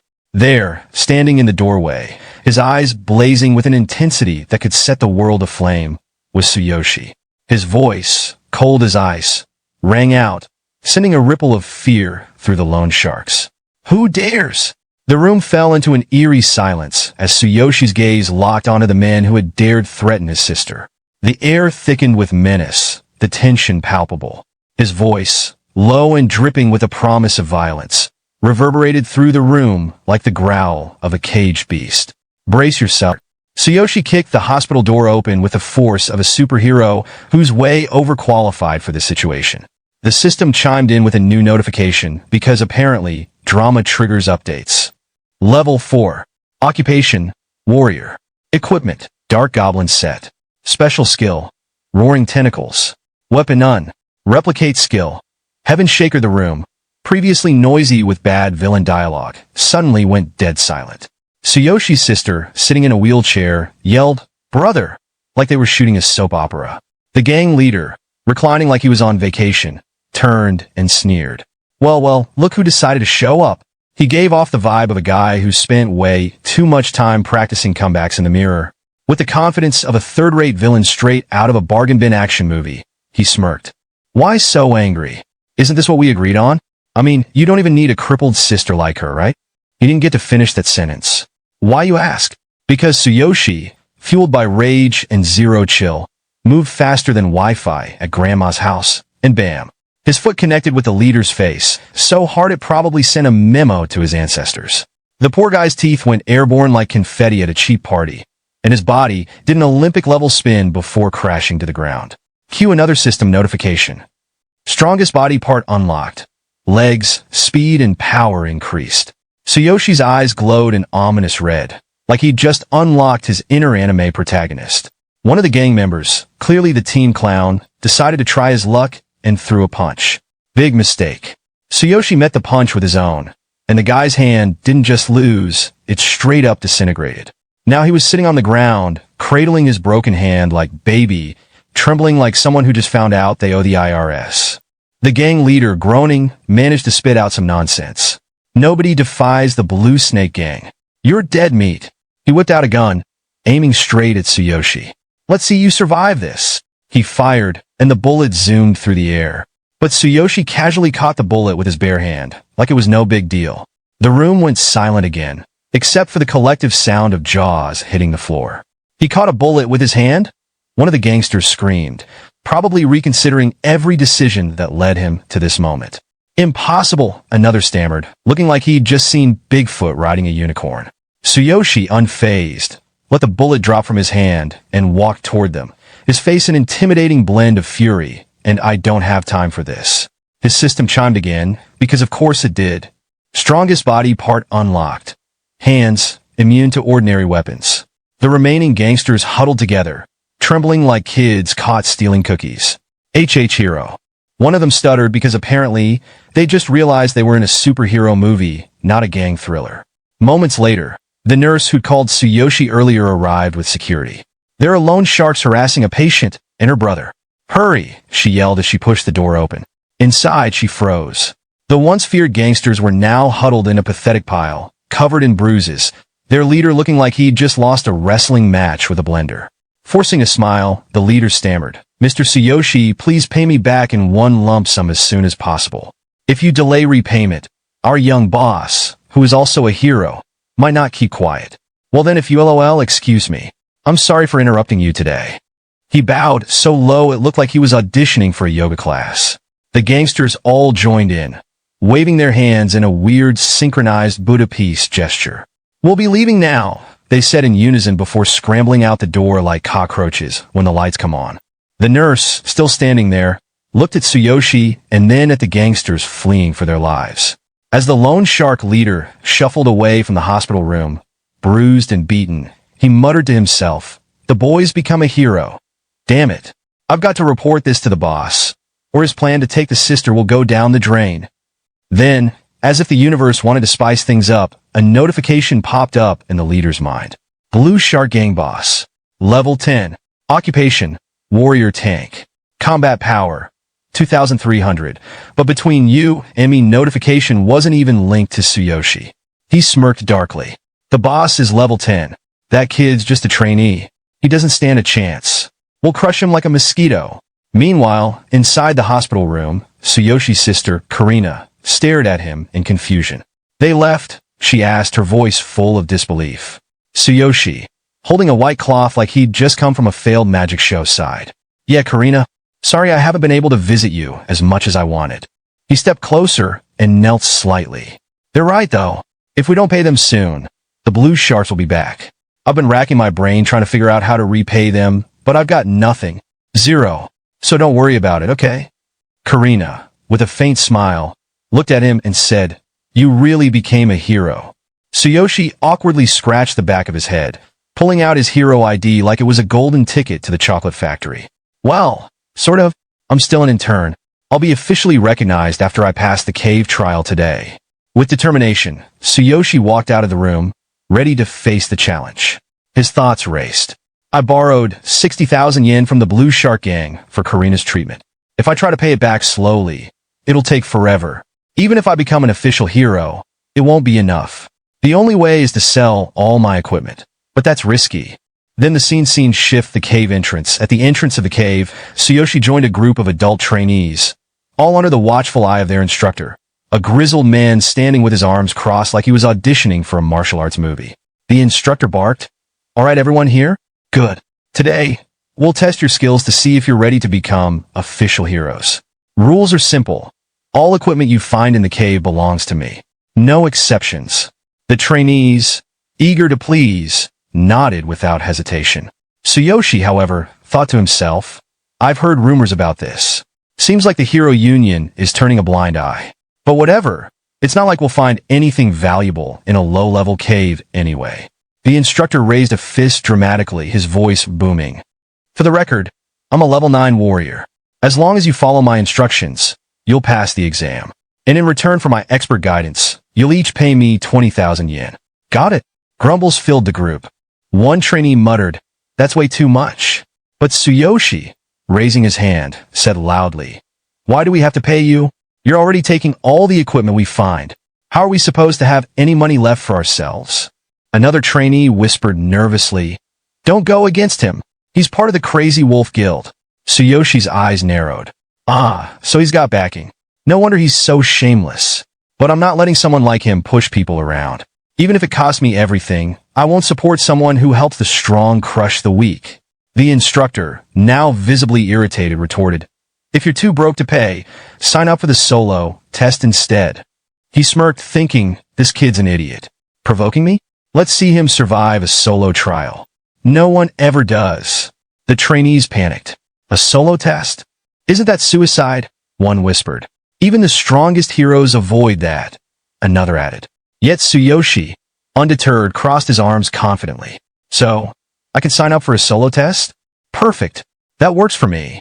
In the middle of forest in front of solo test entrance and cave, a spectacled official, looking like an overworked accountant, adjusted his glasses nervously as he processed Tsuyoshi's solo test application. "Are you serious?" the man asked. "Do you know what you're signing up for?" Tsuyoshi nodded firmly. "I'm sure. Please proceed." The official hesitated. No one has ever passed the solo test, not even the top heroes. It's practically a death sentence for a trainee. With a respectful bow, Tsuyoshi replied, "Thank you for your concern. There's no doubt in my mind. Please let me go."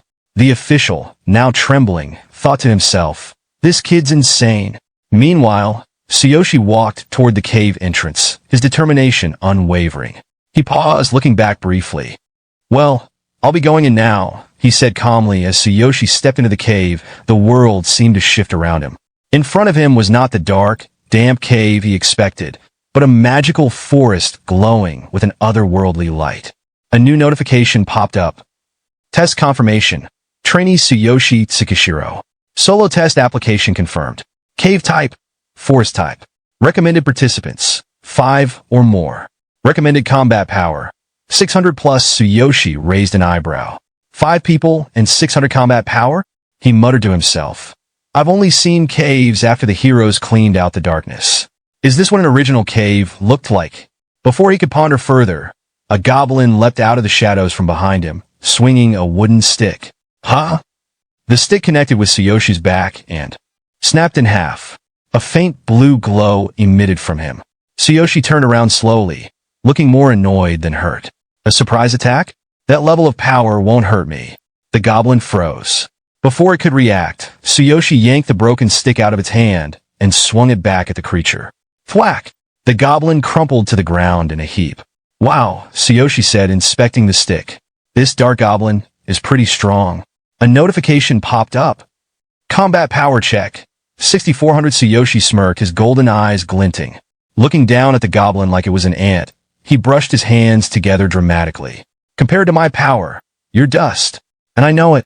The experience gained from real-world enemies is not even half of that of counterparts on the other side. No wonder the hero suffers from slow growth. Another notification appeared. Experience gained, 20 of 6,000. Sensing more movement, Tsuyoshi stretched his arms casually and he said, don't sneak up on me. Come at me all at once. The forest erupted as dozens of goblins emerged from the bushes, screeching and charging at him. Oh great, Tsuyoshi said with a sigh. Perfect timing. Without hesitation, he activated his dark goblin armor. The suit pulsed, and black tentacles erupted, striking down the goblins like they owed him money. Roaring tentacles, Tsuyoshi yelled, a wide grin on his face. Come on, form a line. Everyone gets a turn. Outside the cave, the bespectacled official stared at his iPad nervously, beads of sweat rolling down his face. Muttering to himself, he said, almost an hour. No one's ever lasted this long. Is he fearless? Or just crazy? I mean, who signs up for the solo test willingly? The union was going to cancel this thing next week, and now I'm stuck writing another obituary. Suddenly, the device beeped loudly, and a new notification appeared. Solo test results uploaded. Candidate Tsuyoshi Tsukishiro passed. The man's jaw dropped. He passed.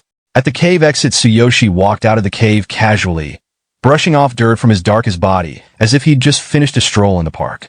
A new notification popped up. Level 4. Occupation, Warrior. Equipment, Dark Goblin set. Special skill, Roaring Tentacles. Weapon none. Skill none. Replicated skill, Heaven Shaker. Combat value, 6,400. Looking around, Tsuyoshi asked, excuse me, is there a place nearby where I can wash up? The bespectacled official stood frozen, too stunned to respond, questioning all his life choices as Tsuyoshi casually walked past him. The scene shifts to the earlier portal, where Tsuyoshi, the trainees, and the instructor are gathered. From the portal, the instructor and all the trainees emerge, looking worse for wear. The instructor glares at the group, gripping a knife. If I hadn't been there, you'd all be long dead. Becoming a hero without being able to assist in attacks? 20,000 is too cheap. One trainee pipes up. Didn't you say it was the teachers who told us not to interfere? Another adds, and you rejected my healing music support. Are you really complaining about 20,000 after that? The first trainee chimes in again. Plus, this was my first cave dive, and you barely explained anything. Getting mad at us is just outrageous. A third trainee nervously whispers, hey, keep it down. It's fine. You've already passed the test with this. The instructor scoffs, fixing them with a glare. At your level, I should have charged you 40,000. I'm letting you off with 20,000. So quit whining. Suddenly, the instructor's communication device buzzes, interrupting his tirade. He answers with an annoyed tone. It's me, Hero Exam Center. I'm busy here, so just get to the point. But as the voice on the other end speaks, his face contorts into a mixture of shock and disbelief. Sweat starts forming on his forehead, and his jaw drops. Oh, I think I know where this is going. You might be thinking, yep, it's about our protagonist. The instructor stammers. What? That guy. Passed the solo test? Are you sure? He pauses, listening again, then exclaims loudly, nonsense. Little away from the cave entrance, Tsuyoshi calmly, washing his hands and brushing some dirt off his clothes. The instructor stomps toward him, disbelief etched across his face. I looked into it, the instructor says, crossing his arms. At best, you're level 4. Did you use some high-grade gear? There's never been a rookie who passed the solo test before. With his usual nonchalant demeanor, Tsuyoshi tilts his head back slightly, as though posing for a dramatic movie shot. Just because no one's done it before doesn't mean it's impossible, he replies. Maybe I was motivated by the thought of saving 20,000. The instructor snaps, grabbing Tsuyoshi's shirt. Are you mocking me? Answer before you regret it. I'm a member of the Lazy Wolf Guild. Unmoved, Tsuyoshi deadpants, level 9. Combat power of 1,200. Doesn't seem like a significant guild to me. The instructor's face flushes with anger as he activates his power. His fist glows with golden light. Who do you think you are? How dare you insult me? He launches a punch, but Tsuyoshi easily catches it midair. Unbothered, he remarks, planning to beat me to death with your level 9 fist? The instructor freezes, shocked. His thoughts race. This power. At level 4? Flustered, he pulls his hand back and shouts, You! Drawing a dagger from his back, he lunges again. Tsuyoshi steps aside and mutters, Wait a minute. The instructor slashes at him, but the blade shatters on impact with Tsuyoshi's dark goblin armor. The instructor stares at the broken blade, sweat trickling down his face. It's broken, he gasps. It didn't even feel like a body. His eyes narrow, suspiciously. You're hiding some kind of high-grade equipment, aren't you? Tsuyoshi thinks to himself, accidentally showing my abilities like this. It'll be trouble if people find out my secrets. The instructor lets out an evil laugh, sounding like a third-rate villain. What are you hiding? It must be something good. Did you find it in the cave? Or did you steal it? Sweat beads on Tsuyoshi's face as he tries to change the subject. I was scared. If it weren't for that Sabi dagger, things could have been dangerous. At that moment, an office worker arrives and interrupts. Sorry to keep you waiting, Tsushiro-san. Here's your identity verification. With this, you're officially a hero now. Taking the ID card, Tsuyoshi nods. Understood. I'll be there right away. Internally, he sighs in relief. That was a lifesaver. Hopefully, the instructor won't pull something in front of the staff. Behind him, the instructor's face contorts into an almost monstrous grin. His malicious intent is clear, but Tsuyoshi senses it. He reflects, my combat power may be high for level 4, but fighting higher-level enemies is always troublesome. Later that night, in Tsuyoshi's apartment. Lying on his bed, Tsuyoshi recalls the earlier events. He thinks I seem to have drawn attention from Gaia. There are no beast-eared girls in this world, but my level is too low to risk attracting more attention. However, unbeknownst to him, 2 suspicious figures are lurking outside his door. One of them, holding a glowing magic staff, whispers, This is the place, right? The other nods, his voice raspy. Yeah, break the door, use magic to paralyze him, and we'll knock him out. Then, we take everything. The ugliest instructor in history steps into view, his sinister grin exposing a long, snake-like tongue. Clutching a new blade to replace his earlier broken one, he chuckles darkly. We'll split the treasure later. No noise. Don't alert the neighbors. The magician begins chanting softly, his staff emitting a faint glow. Get ready. I'll break the seal first. Then we'll go in quietly. But before the lock can be undone, the door bursts open with a thunderous crash, catching all 3 intruders off guard. Standing in the doorway is Tsuyoshi, his eyes glowing an intense red, veins pulsing on his face. In his hand, he grips a wooden stick tightly. Tsuyoshi snarls, Daipo. You're quick, aren't you? The magician, recovering from being knocked down by the door, waves his staff. I'll take you down, he yells, casting a spell. Tsuyoshi lunges forward, activating Heaven Shaker. The impact knocks the magician off balance, but Tsuyoshi frowns, thinking, even a level 10 mage with 3,500 combat power. The level difference is 6 stages. Fighting head-on is risky. He glances at Daipo, assessing the situation. Combat power is only one part of the equation.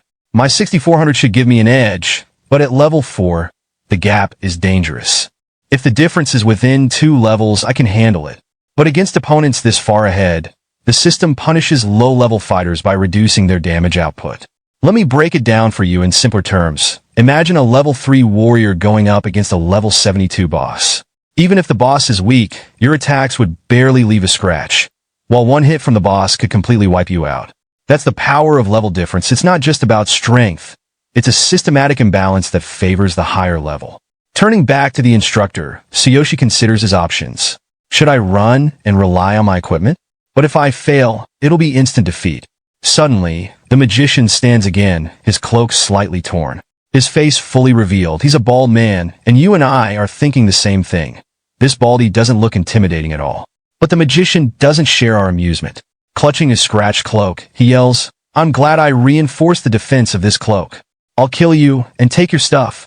He thrusts his staff forward, activating Flame Jet, a stream of fire barreling towards Tsuyoshi. Dodging the attack, Tsuyoshi narrows his eyes, his thoughts racing. This Dark Goblin set is great against physical attacks, but it's useless against magic. Fighting goblins in a cave was one thing. This is on another level. He grits his teeth, running toward the other side of the room. I need to escape. If I fight them head-on, I'll lose. Seeing Tsuyoshi make a break for it, the magician shouts, "Chase after him!" And they charge forward, determined to claim their prize. As our protagonist dashes away from the two villains, he leaps off the side of a building, calculating mid-air. Focus the body enhancement on both legs. With the Dark Goblin set's defense, I should be able to handle the landing. He activates his ultimate physique, and a notification flashes before him. Ultimate physique. Enhancement concentrated on both legs. Warning. Other parts of the body remain unprotected. Feeling confident, Tsuyoshi braces for impact, but just as he's about to land, something unexpected happens.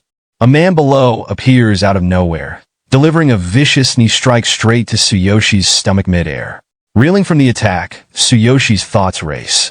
An ambush. The system helpfully identifies the attacker. Crazy Wolf member. Level 12, profession. Warrior combat power. 3900. The Crazy Wolf member, holding his both hand in high sneers. Gotcha. Bet you didn't expect a third party, huh? With both hands, the man slams Tsuyoshi to the ground, creating a crater upon impact.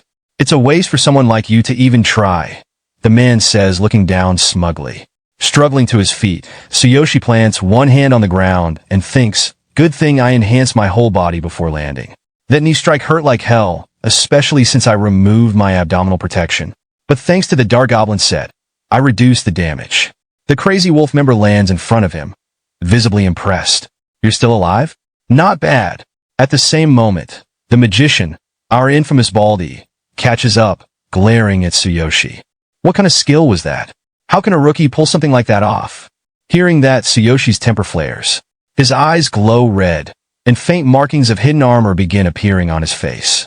If you're trying to kill me, I'm ready to return the favor, he thinks, activating the Dark Goblin set's Roaring Tentacle skill. But before the attack can connect, Baldy smugly activates Action Restriction, nullifying the tentacles entirely. The system chimes in. Action Restriction stops the target's movement for 1.5 seconds. Effectiveness depends on level difference. Realizing the situation, Tsuyoshi grits his teeth. Damn it, my skill's been stopped. Seizing the opportunity, Baldy and the Crazy Wolf member team up for another attack. Baldy chuckles. For you to have such rare equipment at this level, it must be worth a fortune. The Crazy Wolf member, now dubbed Musclehead, grins. I bet your goal is the loot, huh? Let's split it after we finish him off. But just as things seem grim, Tsuyoshi's luck takes a sudden turn. A new notification pops up. Notice. Cooldown for the Ring of Boundless has ended. Boundless skill can now be activated. Tsuyoshi's eyes widen in relief. Heaven save me, he thinks as he activates the ring's skill, opening a portal beneath him. In a flash, he's sucked into the portal, leaving the two villains dumbfounded. As the portal closes, Tsuyoshi glares at them. I'll remember this. You all. I'll come back stronger. The real fight begins then. Reaching the other world, Tsuyoshi collapses onto the ground, sweat pouring down his face. His chest heaves as he thinks, I escaped. But barely. Looking at his trembling hands, his thoughts harden.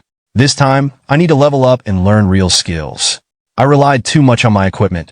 If I don't have the strength to back it up, everything can be taken away. Determined, he clenches his fists. My future. It's in my own hands. But then, As he turns his head to survey his surroundings, he freezes mid-thought. To his side, the beast girl lies peacefully, curled up like a sleeping kitten. Her tranquil expression contrasts with the faint aura of wild power she exudes. Unfortunately, or fortunately, depending on the perspective, her relaxed posture reveals just a little too much. Tsuyoshi's eyes widen as his face turns crimson. Beast girl. Stunning figure. Wait, focus. Yet, despite his internal struggle, a single thought escapes his mind as his nose starts bleeding profusely. Right. It's still time to rest here. And guys, after seeing the sleeping girl, what do you think? I mean, have you ever seen a body like that? Seriously, she's officially my virtual crush. And seeing the beast girl, well, our protagonist wasn't immune to the same reaction we all might have. As he took in her stunning figure, he thought the scent of cherry blossoms. She always smells like cherry blossoms. But then his little guy had a mind of its own, and things started to escalate. His thoughts? If I don't take action now, am I even a man? Just as he was about to lose himself in the moment, a new system notification snapped him out of his daydream. System alert. Ultimate physique and adrenaline surge activated, enhancing muscles, speed, and key areas throughout the body. Hearing this, he was jolted back to reality, recalling the moment specifically to that tense escape from the third-grade villains. The sudden reminder cooled him down instantly. The memory doused his fiery thoughts, and soon enough his little guy calmed down. Kneeling like a defeated man, he muttered to himself, No, this isn't the time for that. I need to overcome the crisis back in my world first. I need to focus on leveling up and acquiring skills. The next morning, the beast girl slowly woke up, stretching and letting out a soft yawn. She looked completely at ease, the morning light gently casting a glow over her features. I can't speak for everyone else, but for me, there's something oddly captivating about the way she yawns. It just adds to her charm. There was something undeniably captivating about the way she stretched, the way her body moved so naturally. Even the way she yawned made my heart race a bit. For now, let's get back to the story. Stretching lazily, she said, I slept really well for the first time in a while. As for our protagonist, he sat on a chair, dark circles under his eyes, clearly restless from lack of sleep. He let out a sigh and turned to the beast girl. Yeah, I slept really well too, he said, trying to sound casual. But, could you show me another piece of clothing? Then we can get going. The beast girl paused, a look of confusion crossing her face for a moment. She blinked, trying to process what he just said. Later in the middle of a forest, she said, to learn skills, she began, you need a skill scroll. A shortcut is to study at the Combat Academy. Our protagonist, walking with the beast girl, approached the towering gates of the Beastman Tribe Combat Academy. A burly guard standing at the entrance waved them down and sneered. Are you the human the Beast King has taken an interest in?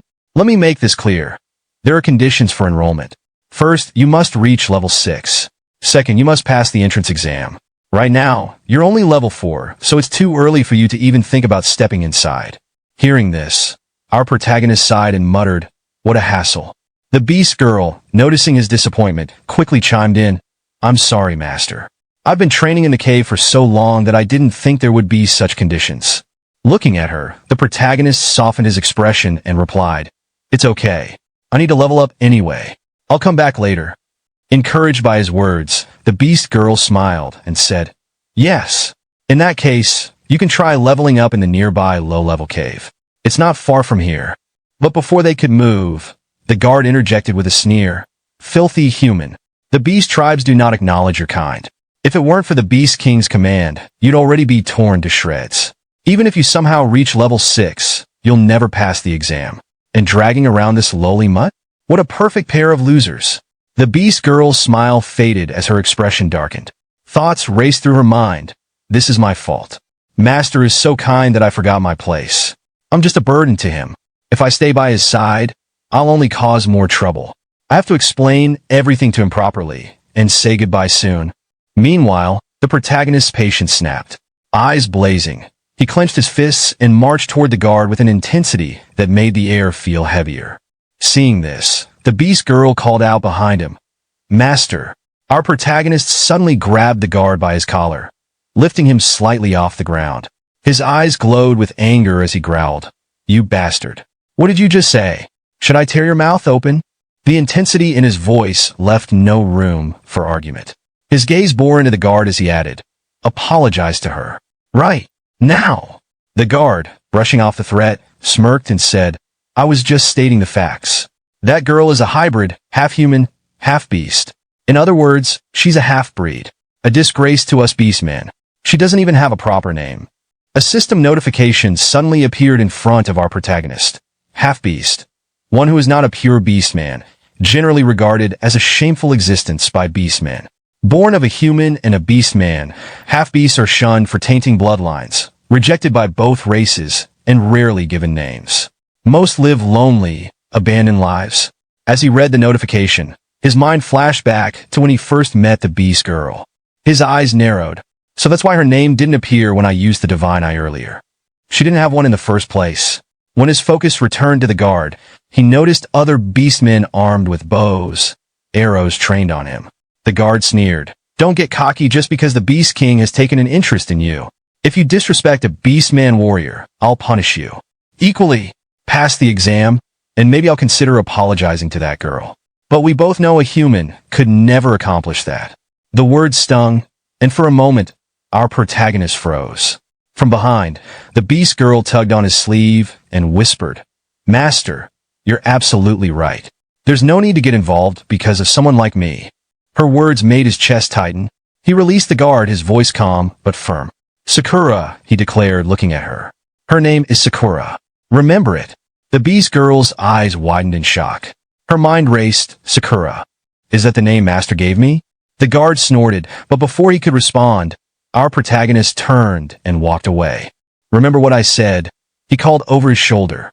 If I pass, you'll apologize properly. He gently placed a hand on the beast girl's shoulder and said, Let's go, Sakura. Time to level up. As they headed towards a nearby mountain, our protagonist spotted fox beastmen patrolling the area. His eyes gleamed with excitement. Fox beastmen? Rare. Let's level up with these guys. The beast girl hesitated before speaking. Master, she asked softly, why did you name me Sakura? He rubbed the back of his head awkwardly. You don't like it? I just named you on a whim. Her cheeks flushed as she waved her hands frantically. No, I like it. I love it, she exclaimed, then lowered her head shyly.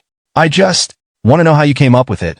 Her curiosity made him even more flustered.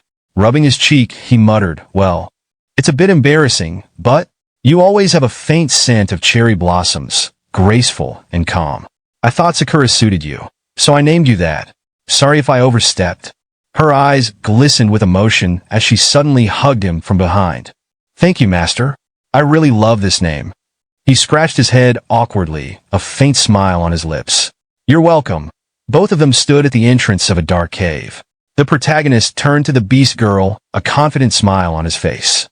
So, shall we get started, Sakura? She handed him a dagger, her tail swishing slightly as she asked, How does the dagger I bought earlier suit you? Holding the weapon in his hand, he examined it carefully. It's not a top-notch item, he said with a smirk, but it's much stronger than a goblin club. He lifted the dagger in front of him, excitement flashing in his eyes. Yeah, I'm satisfied. After lifting that hammer, any weapon feels light. Inside the cave, they encountered a group of beastmen with fox-like features. The air felt tense as they silently observed their intruders. The system notification popped up. Fox beastman, members of the fox tribe. They are quick and more intelligent than regular beastmen. Adventurers who underestimate them will regret it. Seeing this, the protagonist turned to Sakura. Sakura, stay in the back and teach me as usual. I want the experience, so don't interfere. Sakura gave him a slight pout, her ears drooping. Yes, you called my name, she said, her voice soft yet pleased. With the dagger firmly in his grip, the protagonist grinned. Let's go. Time to try out my new dagger. He launched himself at the nearest beastman. From behind, Sakura called out, Fox beastmen are nimble, so hold back on wide swings. As he struck at one of them, he thought to himself, they really are fast. In a split second, another beastman attacked from his blind spot. Instinctively, he activated his ultimate physique, raising his hand just in time. The beastman's weapon shattered on impact with his arm. The other beastmen froze, their confidence crumbling. The protagonist stared them down, his voice steady but menacing. With this level of combat power, you can't even scratch me. From a distance, Sakura watched in awe. Master's defense is incredible, she thought, her eyes sparkling. As expected of someone chosen by the Iron Hammer. Low-level enemies are no match for him. With this, I can level up quickly. Without pausing, the protagonist charged at the remaining Fox beastmen, taking them down one by one. His movements became sharper, his strikes more precise. Against agile enemies, speed matters more than power, he muttered, finally understanding their weakness. After clearing the area, he paused to examine his dagger, his breathing steady. Leveling up is fast in this world, he said to himself. There's no need to compete for resources, which means I can monopolize all the experience. But then, his expression darkened. He clenched the dagger, his mind replaying memories of past battles. Those three, he thought grimly, recalling the faces of the third-grade villains he faced in the real world. The level 9 instructor, the muscle-headed level 12 brute, and finally, the level 10 Baldy. He frowned, calculating his chances. Even with my high combat power, the level difference makes it impossible. Their skills and coordination are too much. I'm at a numerical disadvantage. His resolve hardened. I need to close the level gap and acquire more skills. There's no other way. And with that, the protagonist's expression hardened, his eyes gleaming with determination as he strode deeper into the cave. Let's level up to 6 all at once, Sakura, he declared firmly. I'll make that arrogant beastman bow his head. Behind him, Sakura's ears perked up, and her tail swayed with excitement. Clasping both hands close to her chest, she said with a bright voice, Yes, master. Her enthusiasm echoed in the cave as the two ventured further. As the protagonist ventured deeper into the cave, he encountered a towering wolf beastman wielding a massive sword. The beastman looked terrifying, with eyes scanning its surroundings as if searching for its next prey. The protagonist, eyeing the beastman's enormous weapon, smirked and murmured to Sakura, I wonder if it'll drop that sword. Excitement sparked in his voice as he surveyed the weapon's potential, but when Sakura asked if he really wanted it, he casually deflected.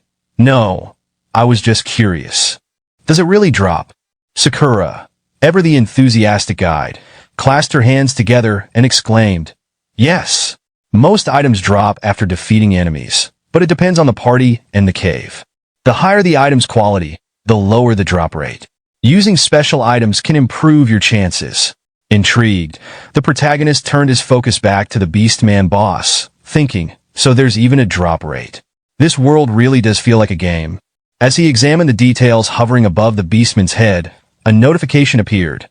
Dark Fox Beastman boss level. 7. Combat power. 1500 Black Cold Light Sword. Drop rate. 6%. The low percentage made him pause. Only 6%? That's going to be tough. But that sword. It's perfect for me. Suddenly, a golden notification popped up. Exchange system activated, conditions detected. Exchange items to unlock special effects and upgrades. Items unexchanged for long periods will reset. Curious, the protagonist scanned through the exchange options and found a valuable item. High probability drop scroll effect. Plus 30% drop rate for 1 minute condition. Defeat 30 monsters. Current total. 114 monsters defeated. Excitement welled up within him as he thought, I've already defeated 114. If I exchange 3 scrolls at once, I'll have a 96% chance. That sword will be mine. Without hesitation, he met the conditions, exchanging 3 scrolls in a flurry of notifications. However, another warning popped up. Storage unavailable. Use items immediately. Wiping sweat from his brow, he put the scrolls somewhere safe and turned to Sakura, determination radiating from him. Sakura, let's get that sword. This will make me stronger. Sakura, his ever-loyal supporter, beamed with excitement. Master, do your best. Gripping his weapon tightly, the protagonist fixed his intense gaze on the Beastman boss. Stay focused. Sakura, guide me. The stage was set for an epic battle. Would the sword drop? Or would the Beastman prove too strong? Stay tuned for the next part. Just joking. As the protagonist approached the Dark Fox Beastman boss, their eyes locked, and the tension was palpable. The Beastman, sensing the challenger's intent, lunged forward, swinging its massive sword effortlessly. The protagonist narrowly dodged, sweat rolling down his face as he thought, that sword has a cold effect. Getting hit would be trouble. From behind, Sakura chimed in, her wide puppy dog eyes brimming with excitement. The Dark Fox Beastman isn't just fast, it's incredibly strong. Its weapon is imbued with ice, which slows movement and drains stamina on contact. Master, exploit its weaknesses and finish this quickly. She clenched her fists for emphasis and added, use flame oil on your sword. Fire is its greatest fear. Acknowledging her advice, the protagonist applied the oil, igniting his blade in a fiery blaze. With a determined glint in his eyes, he said, got it. Let's see if your eyes can handle my fire. Charging forward, the protagonist met the beastman head-on. The creature's instinct screamed kill as it swung wildly, but the protagonist matched its ferocity. Give me that sword, he growled. Sakura, observing with the excitement of an instructor, called out, its weak points are the arms and neck. Target those areas. Following her advice, he prepared to attack the beastman's weak points. The protagonist slashed at the beastman's arm, slightly reducing its health. A notification appeared. Status change. Cowardice effect. Double damage. Enemy aggression and morale significantly reduced. Duration. 15 seconds. The protagonist grinned, thinking, so it has effects like this? Interesting. Seizing the moment, he launched another attack, saying I will take advantage of this opening. Sakura, ever vigilant, cheered from behind. Master, enemies in this state have more obvious weak points. Dodge carefully and strike with precision. Glancing back briefly, he smirked. Got it? Thanks. The beastman retaliated, swinging its massive blade with reckless abandon. The protagonist dodged effortlessly, yet he thought grimly, without Sakura's guidance, I would have been finished. Noticing the beastman panting heavily, the protagonist surged forward.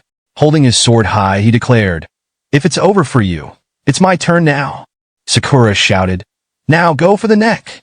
Activating his ultimate physique, the protagonist boosted his strength by 60%, increasing his power output by 200%. There, he roared, landing a devastating slash to the beastman's neck. Another notification appeared. Critical hit. Triple damage effect. Debilitation. Duration. 15 seconds.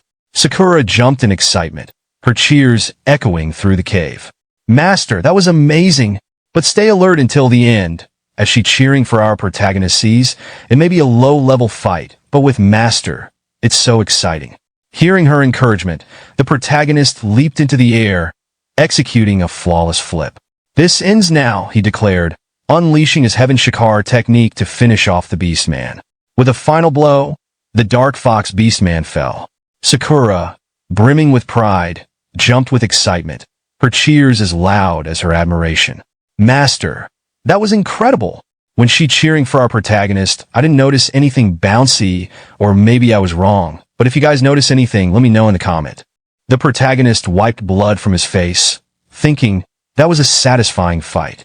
Holding the scroll, he activated it just in time as golden light enveloped his hand.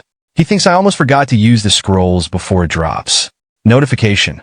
High probability drop scroll activated. Drop rate increased to 96%. Duration, 1 minute. A brilliant golden light appeared in his hand, and as he hoped, the black cold light sword dropped alongside several notifications, plus 3,000 experience points. Current, 5,436,000. Dark Fox Beastman boss defeated. Item obtained. Black cold light sword.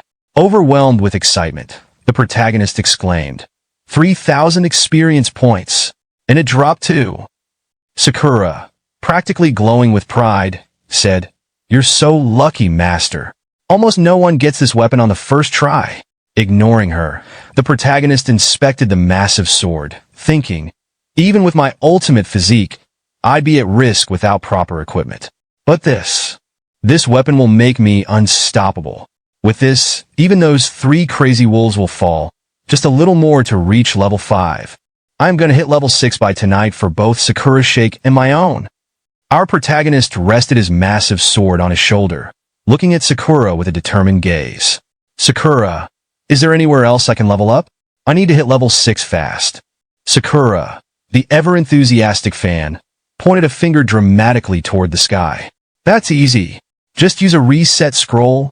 As if on cue, the system chimed in explaining. Reset scroll shortens the respawn time for monsters in caves or dungeons. Effectiveness decreases in higher level or special areas? Sakura nodded, adding, since this is a low-level area, the monsters here will respawn quickly. Perfect for grinding. She rummaged through her bag and pulled out a scroll. I've got a few of them, which should be enough to reach level 6, but how about taking a break first? I also have healing potions. The protagonist raised an eyebrow, glancing at her overflowing inventory. Wow, Sakura, you've got everything, don't you? A short while later, outside the cave, Sakura held up the scroll. This should do it, she declared confidently as it disappeared from her hand. Notification. The reset scroll has been used. The cave has been reset. Grinning, the protagonist hoisted his sword over his shoulder and strode toward the cave. All right, I can't wait any longer. Sakura followed closely, gripping her hands tightly close to her chest. Inside the cave, the grind began. The protagonist tore through fox beastmen with ease. His new black cold light sword slowing enemies with its icy effects. This sword is impressive, he said after another swift victory. Its cold effect makes them sluggish. It's perfect for me. Sakura chimed in, some weapons have special effects and their strength varies. I'm sure you'll find even better ones in the future. As the protagonist dispatched yet another foe, his thoughts wandered. Speaking of powerful weapons, the Divine King Hammer, a beastman's secret weapon stored in the Divine Consciousness inventory. But right now, even if I forcefully use the ultimate physique, I can only manage 1 second at most. If I could use it properly, I'd be invincible. The beastman boss, watching from the shadows, began to tremble as the protagonist's onslaught continued. Seeing this, the protagonist smirked, his voice dripping with confidence. Hey, have you been well? I've defeated your minions and reached level 5. Let's do this. Using another reset scroll, he faced the boss again. I'm back, boss, he taunted. By the 4th round, he grinned cheekily. I missed you. On the 6th encounter, the Fox Beastman boss, overwhelmed and terrified, did something unexpected. It knelt on the ground and handed over its sword. Both the protagonist and Sakura froze in shock, unable to respond for a moment. Finally snapping out of it, the protagonist grinned slyly. Now that's the way. He finished the boss with one final blow, leveling up in the process. Notification. You have reached level 6. Black Cold Light, Sword Copied Skills. Heaven Shaker. Power. 8800. Wiping the blood from his face, the protagonist surveyed the defeated beastmen scattered around. I've replenished my stamina 6 times today. I must have collected the full Fox Beastman gear set by now. Finally, level 6. His eyes glowed with newfound confidence. Now I can take the trial. Just wait for me. The scene shifted to the entrance of the Beastman Combat Academy. 2 Beastman guards sat by a fire, chatting lazily. A human wants to take the trial after reaching level 6? What a fool, one said, scoffing. The other laughed. Even if he levels up, who knows when that'll be? Besides, only robust warriors can enter the Combat Academy. Their banter was interrupted by a calm, confident voice. Hey, who knows when? Too bad for you. I'm already level 6. From the shadows, the figures of the protagonist and Sakura appeared. The guards turned pale, their confidence crumbling. In no way. You leveled up twice in a single day? Emerging fully into the light, the protagonist was clad in the full wolf beastman armor set he'd earned. Resting his sword on his shoulder, he shot the guards a sharp glare. Go wake the examiner. I'm not waiting until tomorrow. And get ready to apologize to Sakura while you're at it. Alright, that's a wrap for in charge of the Beastman Warrior Academy admission test stormed out, looking half asleep and fully annoyed. What is this nonsense? I was just about to nap. A human trial? If you waste my time, prepare for the consequences. Tsuyoshi, standing unfazed, replied coolly, I meet the requirements. Is that the trial? Also, I want to choose a skill from the skill vault. Beside him, the beast girl, Sakura, silently observed him, her tail flicking ever so slightly. The orc sneered. You talk big. Just reaching level 6 doesn't mean you'll pass the trial. But before he could continue his rant, another tribesman whispered something in his ear.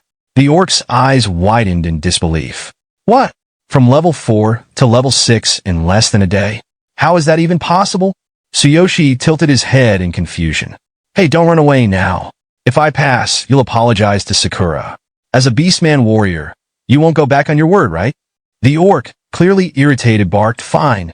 But where does all your confidence come from? Human? Another examiner, trying to keep his composure, muttered, I don't know what happened, but let's do as he says. The idea that a mere human could pass a trial meant for beastmen. Laughable. Just then, a black-robed elder orc entered the scene. He was the Academy's combat priest commander, exuding authority. If you've reached level 6, let's begin. Beastmen are a race of strength, and strength is the primary criteria for passing. If you succeed, you'll earn the right to use our skill vault. The commander gestured to a massive eye-stone tablet on the platform. The trial is simple. Crack the stone slab with a single punch. Pass, and the skill vault is yours. Tsuyoshi blinked. Crack it? That's all. The earlier orc snickered, thinking, the commander's using the outer stone? Even a level 10 warrior would struggle with that. Normally, we use regular stones.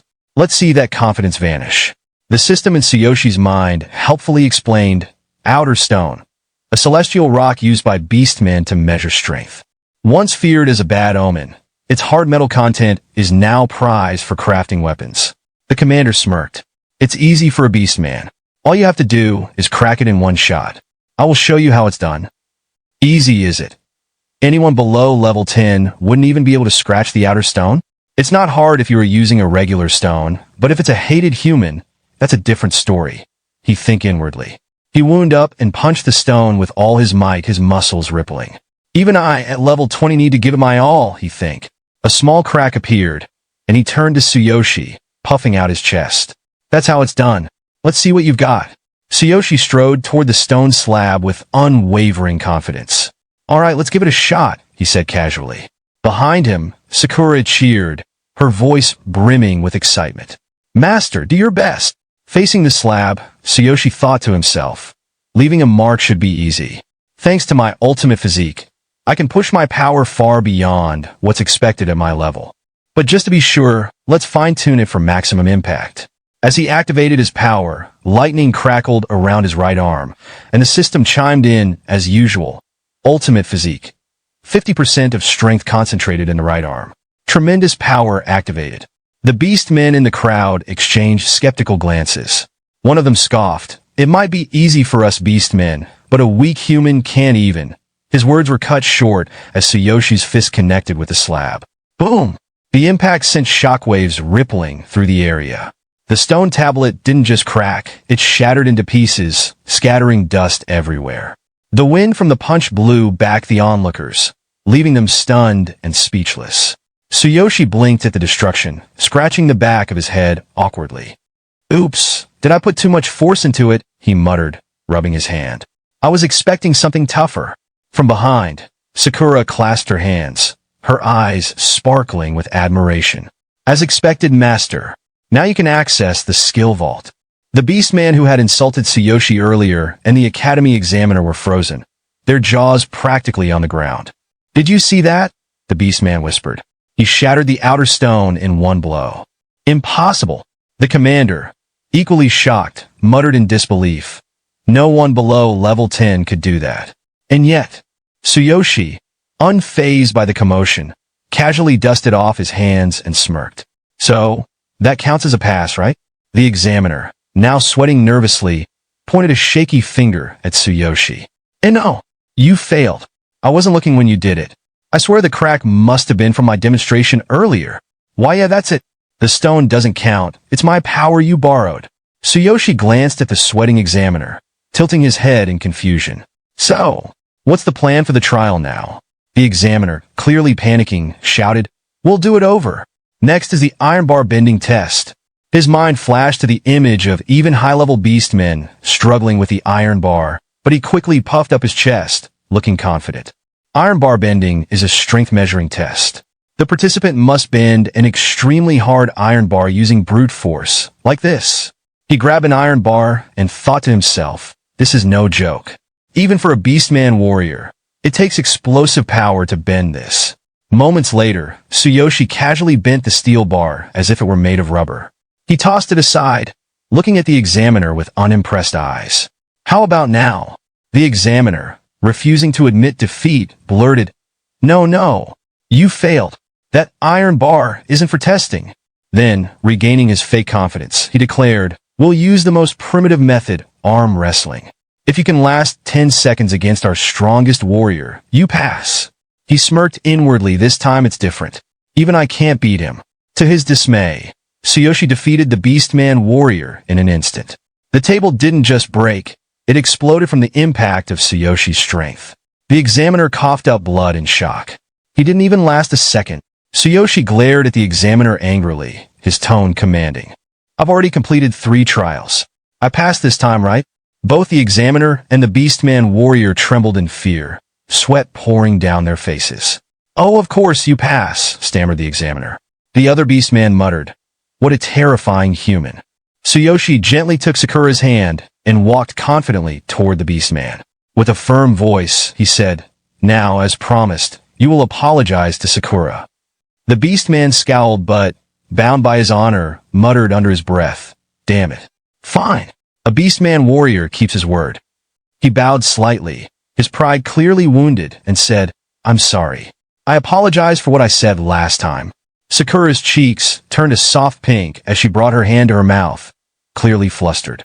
I never expected this, she said in an awkward tone. I thought this kind of treatment was just normal. Please don't worry about it. Tsuyoshi turned to her with a calm but firm expression. Sakura, you don't need to be reserved. It's only right that he apologized. You should accept the apology with pride. Hearing those words, Sakura's face brightened with happiness. Her expression was almost glowing as she looked up at Tsuyoshi. Yes, master, she said softly, her voice filled with admiration. Turning back to the beastman, her confidence now shining through, Sakura said clearly, I accept your apology. Sometime later, the group stood before the skill vault entrance. The examiner pointed at the massive doors and said to Tsuyoshi, you may only take 1 skill scroll at a time when you enter. Tsuyoshi's expression twisted in disbelief. Only 1 at a time? That's ridiculous. The beastman, annoyed by Tsuyoshi's complaints, snapped. Did you think you could take whatever you wanted? The Combat Academy has strict rules. The examiner, ignoring the argument, gestured toward the vault. Once you're inside, you have 3 minutes to find a skill scroll you like. If you break the seal on a scroll within that time, it becomes yours. If time runs out, you'll be expelled by the barrier and won't be able to enter again for a while. Tsuyoshi sighed, clearly annoyed. A time limit? A seal? An expulsion? What's with all the rules? The examiner explained, his tone matter of fact. The Combat Academy is a significant place representing the region. High-level sorcerers and mages are invited to place seals and barriers to protect the vault. The system chimed in, explaining further, scroll seal. A magical seal that prevents the scroll from being used unless broken. Rules barrier. A barrier that enforces conditions, allowing or denying entry to living beings. Tsuyoshi scratched his neck, his expression a mix of confusion and irritation. This is more complicated than I expected. Sakura, ever the optimist, chimed in excitedly. That's right. I've heard of even stricter conditions at higher-level combat academies. The vault doors creaked open, and the examiner barked. If you understand, go in. Don't even think about stealing a skill. You'll be expelled immediately. Got it? You have 3 minutes to choose a scroll and get out. Inside the vault, Tsuyoshi's eyes sparkled as he took in the endless shelves of skill scrolls. Whoa! I see why they need magic to protect this place. With so many scrolls, I'd be tempted to steal some too, he joked, running around in excitement. Meanwhile, Sakura examined a scroll, murmuring to herself, this is my first time entering the skill vault. Each scroll is sealed, so I can't see what they are. But it feels like I could just break the seal with brute force. Tsuyoshi, on the other hand, grew serious as he scanned the scrolls. I was planning to use absolute duplication, but finding a really good skill is harder than I thought. He cringed, imagining something awkward. Using absolute duplication could get weird, especially with Sakura around. Suddenly, he remembered his real-world problems and clenched his fists. Focus. I need a skill to deal with those 3. Time to put my strength to use. He activated his power, lightning crackling around his hand. The system chimed. Success. Skill information unlocked. Shield slam. Strike the target with a shield, dealing physical damage and causing dizziness. Suitable for defense-oriented warriors. Tsuyoshi frowned. Shield slam? I don't even use a shield. From behind, Sakura held up a scroll. Master, I found something. It's called Gale Step. Move swiftly to avoid enemy attacks and increase your attack speed. Suitable for speed-oriented archers. Tsuyoshi shook his head. An archer? Not my style. Sakura didn't give up. How about this one? War Cry. Let out a roar to inspire allies, increasing attack and defense. It's a common warrior skill. Tsuyoshi sighed. Pass.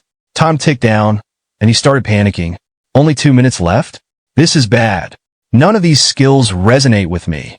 Sakura, holding another scroll, shouted, What about a counterattack skill? Tsuyoshi thought for a moment. That might work. I'll keep it as a candidate. The clock ticked closer. 1 minute left. This is bad. Tsuyoshi muttered, beads of sweat forming on his forehead. Desperate, he turned to Sakura. You've got stamina potions and energy potions in your bag, right? I might need them. Hide behind something sturdy, quick. Sakura, startled, ducked behind a wall. Yes, master. Lightning surged around Tsuyoshi's hand as he grinned. All right, time for plan B. Outside the vault, lightning flashed in the sky. The beastman examiner and warrior looked up in shock. What's going on in there? Inside, Tsuyoshi raised his electrified fist. I'm breaking all the seals at once.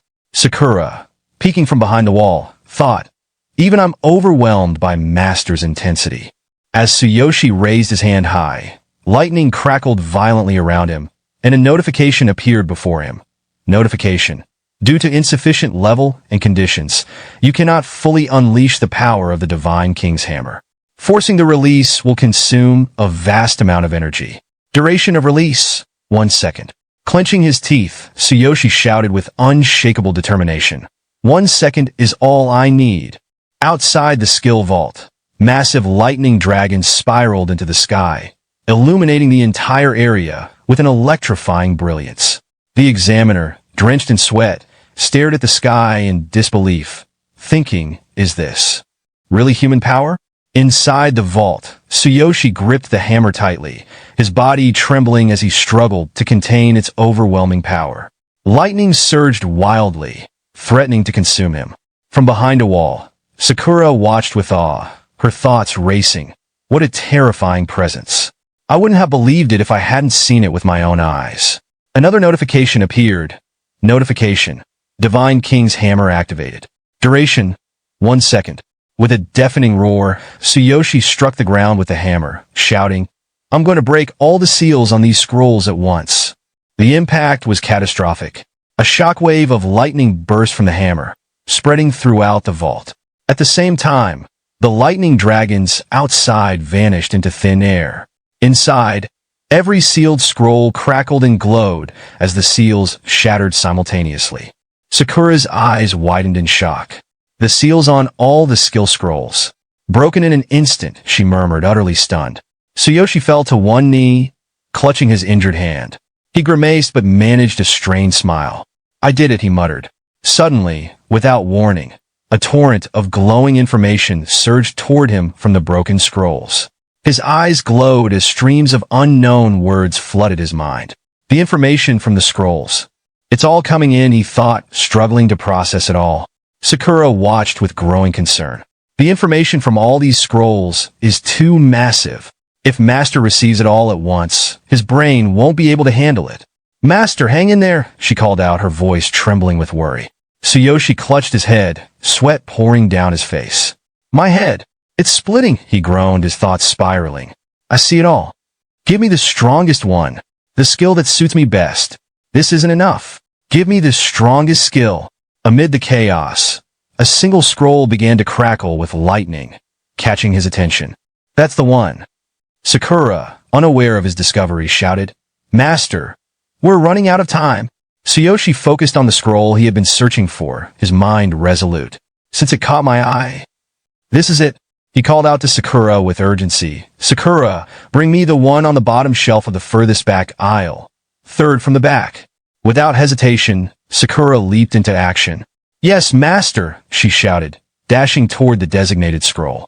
Her determination matched his, as she sprinted to fulfill his command.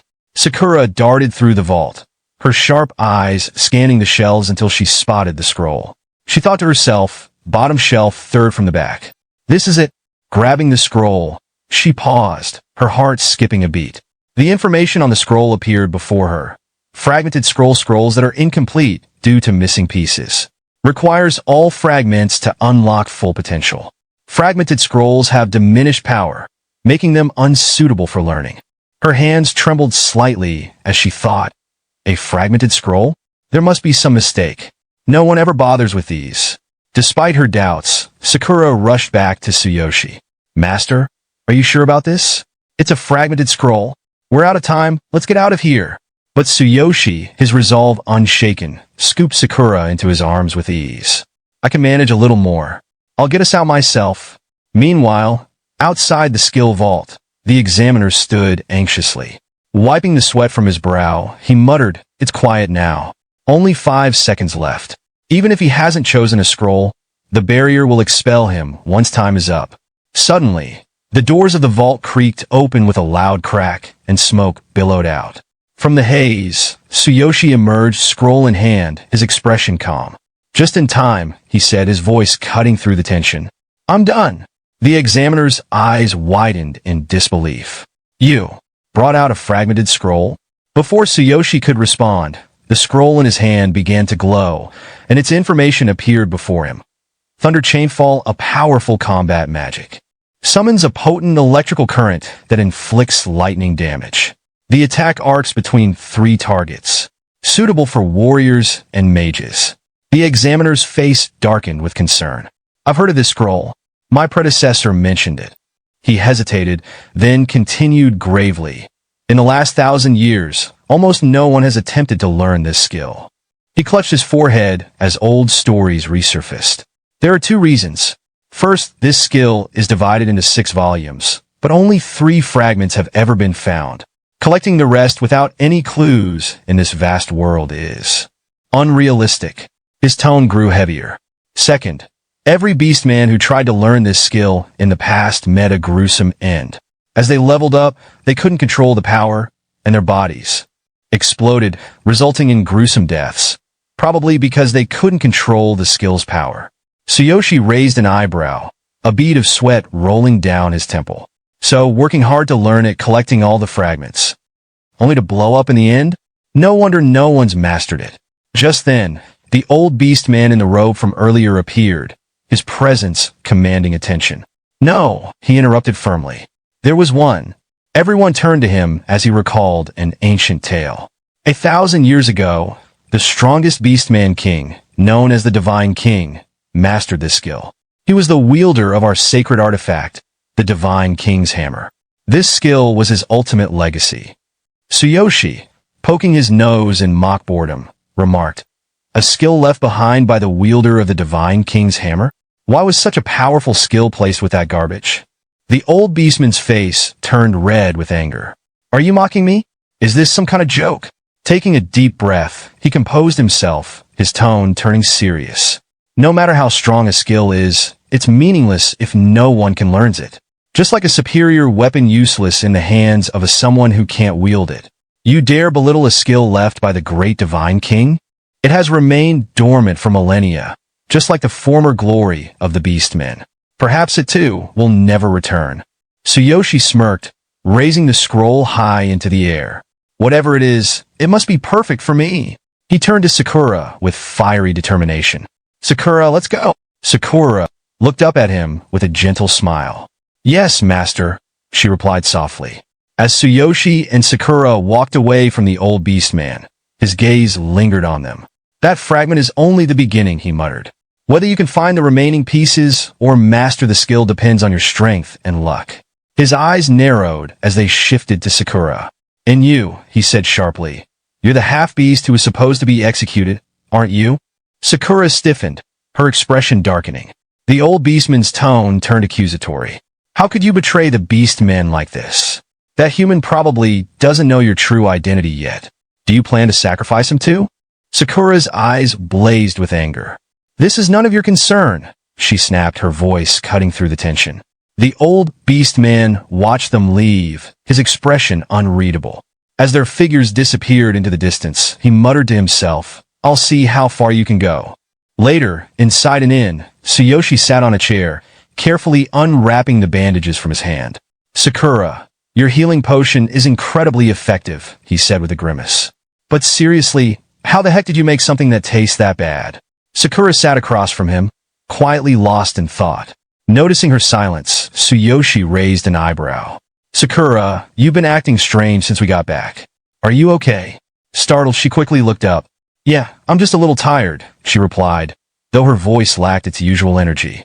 She fiddled with a piece of cloth in her hands, avoiding his gaze. Tsuyoshi's expression softened. Sakura, I'm just curious. You were supposed to be executed, right? Was it just because of your background? Her face fell, shadows flickering across her eyes as memories of that moment resurfaced. She remembered the cold, unforgiving eyes of her captors and the words that sealed her fate. You're next. Before the weight of the conversation could settle, Sakura forced a bright smile and clapped her hands. Let's not talk about unpleasant things anymore, she said with forced excitement. Master, have you studied the scroll yet? Tsuyoshi leaned back with a grin. Memorized it earlier. That old beastman said some weird things, but this skill feels perfect for me. He recalled his earlier practice session, where the Thunder Chainfall's potential began to unfold. This skill requires a strong body, he thought, his confidence swelling. It's more than suitable for someone like me, who has the strongest body. I can't wait to see its full power once I collect the remaining fragments. Sakura suddenly stood up, her energy returning. Excellent. Shall we go now? She asked cheerfully, stretching as she walked to the door. Stepping outside, she yawned and looked up at the clear sky. It's a beautiful day. Looks like a perfect day for you to level up, Master. Tsuyoshi chuckled, glancing at the ornate ring on his finger. You're right, he said. But first, there's something I need to take care of. At that moment, a system notification appeared before him. Notification. The countdown for the Boundless Ring has ended. The Boundless Passage is now available. A mischievous grin spread across Tsuyoshi's face. Finally, he thought, when I master this skill, I'll know exactly how to deal with those three. With a wave of his hand, the Boundless Passage portal shimmered into existence. Stepping through, he returning to his real world. As he passing through the portal, Tsuyoshi's eyes gleamed with determination. Preparing his attack, he muttered to, I told them to remember me, didn't I? I'll definitely kill them. As Tsuyoshi emerged into his real world, his gaze hardened. I'm back, he thought. Before I start attacking, I need to close the distance. Ahead of him, the three enemies, Baldy, the instructor, and Musclehead, launched a relentless assault. Their attacks came fast and furious, forcing Tsuyoshi to dodge and maneuver. To activate my new skill, I need a weapon, he mused. Good thing I have the Divine Consciousness inventory. He activated the inventory with a thought, and a gleaming sword appeared in his hand, the one he had taken from the Fox Beastman cave.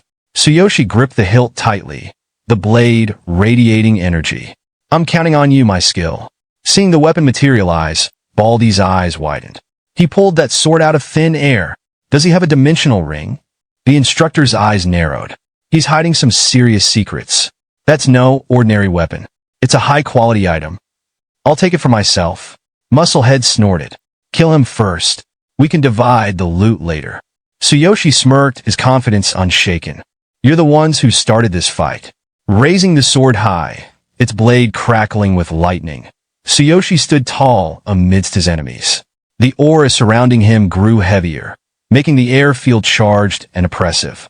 Baldy took a step back, his voice trembling. Hey, he's actually a warrior. What is this intense aura? Without a word, Tsuyoshi swung the sword vertically. A flash of light streaked through the air, and a moment later, a massive lightning strike descended from the heavens, engulfing all three enemies. The thunderous impact left the three barely standing. Smoke rose from their charred clothes, and one of them gasped. How could that brat use such high-level magic? The instructor, now on his knees, stammered, I can't move my body.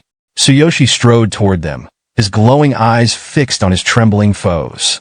His grip on the sword tightened, the blade gleaming ominously. Baldy gritted his teeth, his mind racing. We underestimated him. He's completely different from before. What the hell is happening? This is bad.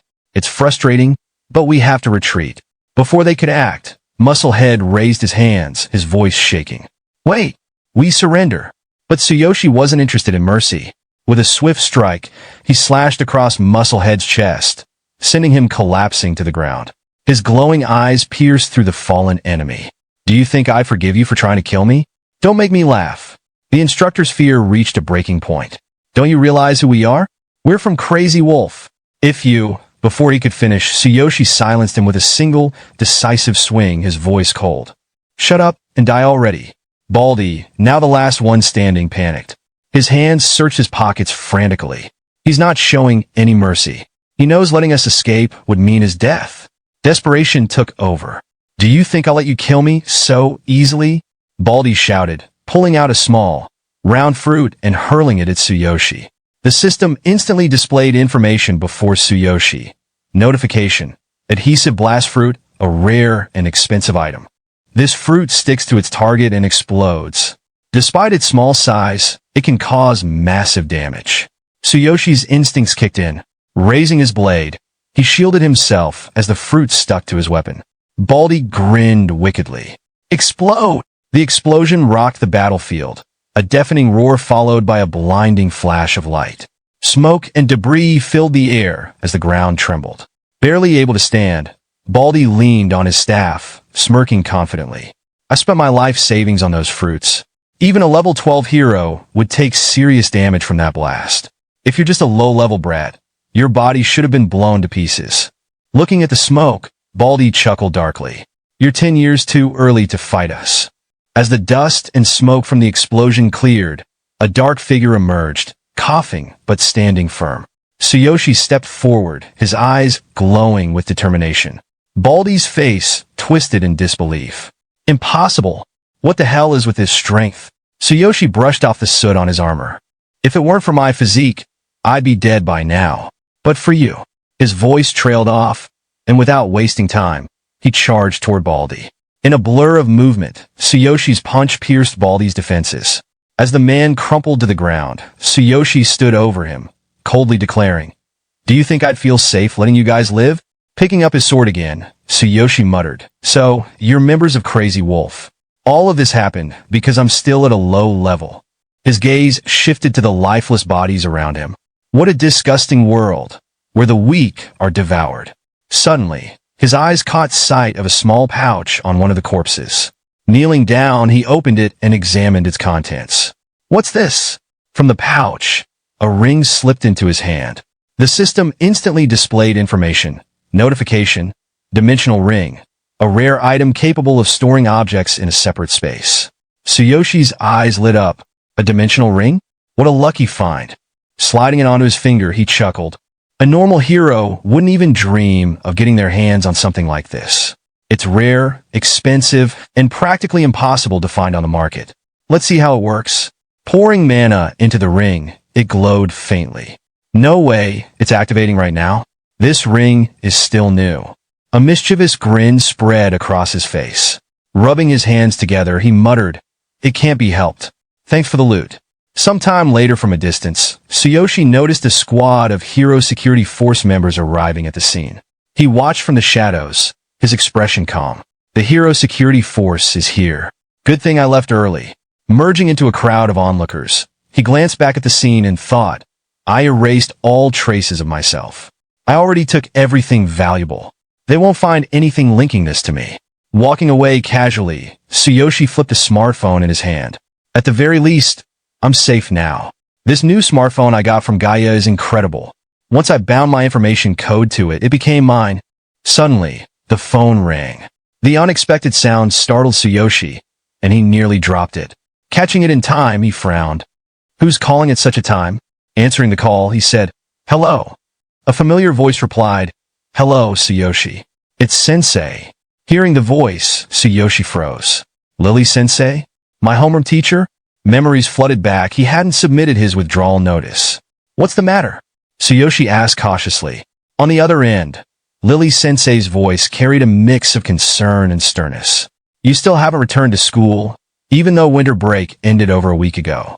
I understand you want to leave for your sister's sake, and I know your financial situation might be difficult, but I don't want to see a student abandon their studies. Tsuyoshi's expression hardened, but his tone remained respectful. Thank you, but the problem isn't just money. Unspoken memories of bullying flickered in his mind. He clenched his fist but didn't voice his pain. Lily-sensei sighed. I understand. but you might be able to change your life if you don't stop your studies. About the tuition fee, I will try to do something about it, so you don't need to worry. Please be brave and come back to school tomorrow. You can't just be a cleaner for your sister and your own future. Can you? Tsuyoshi's mind wavered. She doesn't know I've become a hero now. She's the only one who ever worried about me. Her voice softened, almost trembling. You're strong, boy, Tsuyoshi. Don't run from your troubles. And continue your studies. I will become your strength as mass as I can.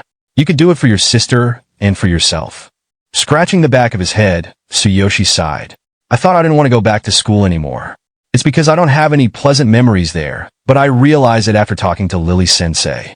Clenching his fist with newfound determination, he thought, I am a hero now. I am not the same person who was powerless and bullied. I will make those bullies pay me back.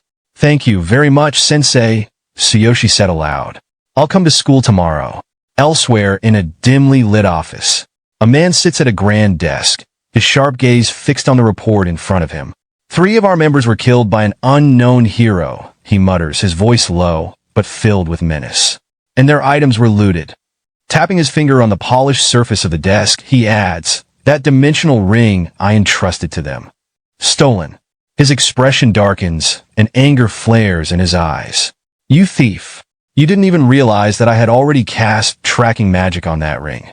He leans forward, his attention drawn to a glowing device on the table displaying a moving to Tsuyoshi's location.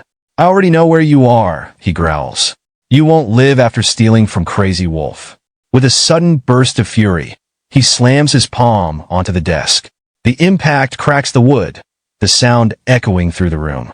Standing before him, a line of men in black suits remains motionless, their faces devoid of emotion. The man straightens up and commands, bring that thief to me. Without hesitation, the group responds in unison, their voices firm and synchronized. Yes, leader, that's it for part. The next morning, our protagonist, Tsuyoshi, walks alongside his sister, Karina, who's using a mechanical brace to help her move. As they walk, Tsuyoshi glances at her and asks, how are the braces? Karina smiles faintly and replies, it's fine as long as I walk slowly. Don't worry. She tries her best to match her brother's pace, the mechanical brace supporting her steps. Tsuyoshi smiles gently, looking at her determination. You're so stubborn. Let's not rush. Take it slow. In his mind, he thinks back to how Karina insisted on coming to school with him. Once she heard I was going to school again, she wouldn't take no for an answer. She said she didn't want to be a burden to me. He remembers the moment he put the mechanical braces on her legs. Going to school with me will be so much harder for her. I'm glad I bought these newly developed braces. With her body unable to walk, she's still managing, barely, with the help of a cane. The price was ridiculous, but it's better than a wheelchair. If I gave her that, she'd cry, thinking I keep wasting money on her. Another memory flashes in his mind. The day he defeated enemies who tried to kill him. He found a space ring and thought, I managed to buy this with the money I looted from those 3. But now there's nothing left. I could sell the dimensional ring. But as a hero, I'll have more opportunities. Back in the present, Tsuyoshi watches Karina's determined expression and thinks, looking at her now, everything was worth it. Yes, this is enough. He steadies her, saying, take it slow and don't wander too much after school. I'll come and escort you downstairs. Karina nods. Okay. Tsuyoshi, full of confidence, thinks I'll definitely find a way to treat you. A short distance away, 2 girls watch the siblings. One of them asks, who's that girl using a cane and those weird tools to walk? The other girl replies, you mean Karina? She was attacked by darkness. She lost her parents, and both of her legs were injured. The first girl, licking a lollipop with a cruel smirk, says, wow, is that true? She became disabled after that? Such a poor soul. The other girl continues, yeah, that incident was even shown on the news. Even the teachers talked about it. The first girl narrows her eyes, her smile turning wicked. Isn't it better for people like her to just disappear? What a waste of resources, even for the news to cover her. Her friend looks uneasy. Mina, are you planning to bully her again? She's disabled. If the school finds out, Mina scoffs, still glaring at Karina. What's wrong with bullying the disabled? No one said anything the last time I did it. It'll be the same now. I've got myself an interesting toy. She turns and starts walking away. Let's go. I still have to meet my boyfriend. Her friend reluctantly follows. Okay. The scene shifts to the vice headmaster's office. The vice headmaster, a heavy-set man with a stern expression, glares at Tsuyoshi and says, "You should thank Lily-sensei. If she hadn't intervened, I wouldn't have let you return to school at all. Half the people here wouldn't care about a student like you." Tsuyoshi bows respectfully, standing straight afterward. Lily-sensei, standing beside him, calmly addresses the vice headmaster. "I understand your concerns, but he has his own circumstances. I've already given him guidance, and his tuition fees are paid. I'll make sure he earns the credits he needs to graduate." Hearing that, Tsuyoshi awkwardly scratches the back of his head and says, "Vice Headmaster Lily-sensei, thank you very much." As Tsuyoshi and Lily-sensei leave the office, the vice headmaster watches her walk away with a lustful gaze, his eyes lingering on her figure. "I don't care about that student," he thinks to himself. "I'm only interested in you, Lily. You really need a lover like me." In the school hallway, Lily-sensei walks alongside Tsuyoshi and says, "I'll also cover your sister's tuition fees, so don't worry about that. You two are strong kids." Tsuyoshi lowers his head slightly, guilt flickering in his expression. "I'm sorry for troubling you like this. I'll definitely pay you back." Lily-sensei stops for a moment, looking at him intensely. "We could talk about that later. For now, focus on your studies. You're in your third year, prepare for your exams." She waves her hand, smiling warmly. "You look brighter than before, Tsuyoshi. I'm really happy to see that." Tsuyoshi responds gently, "Am I? I've been giving it my best recently. I'll live up to your expectations." As they part ways, Tsuyoshi's expression hardens. "I'm sorry for not telling you about me being a hero," he thinks. "The matter with the crazy wolf still isn't settled. I need to be cautious, but at least I want to show you I'm not like my old self." Lily-sensei calls back, "Hurry to class. Your next subject is art." Tsuyoshi nods and heads to his classroom. Inside the classroom, a thug-like boy named Rayleigh sits at the back with his feet up on the desk. Seeing Tsuyoshi enter, he smirks. "I thought Tsuyoshi was expelled, but here he is crawling back." The boy in front of Rayleigh tosses him a paper ball. "Should we take him to the toilet again after class, Rayleigh-san?" Rayleigh catches the ball with a grin. "Of course. Ever since he left, my pocket money from the protection fee disappeared." As Tsuyoshi takes his seat, Rayleigh prepares to throw the paper ball and sneers. "Do you think I care about your family situation? You should feel sorry for me. I can't even afford a karaoke bar." His friend laughs. "That's right, Rayleigh-san." Rayleigh throws the paper ball, aiming for Tsuyoshi's head. But just as it's about to hit, Tsuyoshi calmly dodges and catches it midair. The room falls silent. Rayleigh and his lackey stare in shock. "He caught it," one of them mutters. Tsuyoshi turns to them with an angry expression and says, "Rayleigh, toilet. Later." Rayleigh's face twists in fury as he slams his fist on the desk. "Did I hear that right? He's inviting me to the toilet? That bastard's gotten cheeky after disappearing for a while. I'll teach him a lesson." The school bell rings. Outside the bathroom, Rayleigh's lackeys block other students from entering. Rayleigh-san is using the toilet. "Go somewhere else." Inside, Tsuyoshi stands calmly in front of Rayleigh. Rayleigh sneers. "So, you're picking up garbage after leaving school? I heard you became a cleaner." He steps closer, grinning. "Now, about that protection fee, give me your money. If not..." Tsuyoshi's cold gaze locks onto Rayleigh. "If not..." Rayleigh and his lackeys freeze momentarily, unnerved by Tsuyoshi's eyes. Rayleigh recovers quickly, yelling, "Stop messing around! I'll beat you up!" His lackeys step forward, cracking their knuckles. "We've been waiting for this, Rayleigh-san. You're dead now," one of them sneers. They lunge at Tsuyoshi, fists flying. But Tsuyoshi doesn't flinch. Without changing expression, he blocks their attacks with ease, his hands moving faster than they can react. Both lackeys stumble back, shocked. "What the?" Tsuyoshi stands tall, looking at them with an intense gaze. Such amazing strength, he thinks. I'll become this strong so quickly. I'm not even afraid anymore. His glowing eyes narrow. The old me didn't have the courage to protect myself. But now, I'm different. He activates his divine eye, analyzing their skills in an instant. One of the lackeys panics, shouting, "Oi, let me go! Let me go!" Tsuyoshi releases them, then kicks both lackeys hard, sending them flying into the bathroom stalls. Rayleigh stares in disbelief. What the hell? Memories of bullying Tsuyoshi flash in his mind. Why does it feel like he's become a completely different person? He imagines Tsuyoshi's glowing red eyes, his face contorted like a madman. Before Rayleigh can react further, another student bursts into the bathroom. Rayleigh-san, the boss is here. Let's go. Rayleigh glares at Tsuyoshi, picking up his groaning lackeys. This isn't over, he growls before fleeing. Tsuyoshi watches them go, his gaze cold. That look. Getting kicked wasn't enough, he thinks. I'm glad I held back. If I'd used my full strength, they'd be dead by now. Meanwhile, in Karina's classroom, she faces her own troubles. A kind girl in her class gently approaches Karina and says, I'll cause you more trouble, won't I? I'm sorry, Harchin. Karina shakes her head with a soft smile. It's okay. Just call me if you need anything. The girl nods, taking Karina's notebook and saying, Here, let me carry this for you. Their conversation is abruptly cut off when a sharp slap lands on the back of the girl's head. She winces, holding her head in pain as Mina, the same girl from earlier, sneers at her. Move! I have business with that woman. The kind girl glares at Mina and protests weakly. Karina's body is disabled right now. You can't. Mina's icy gaze silences her instantly.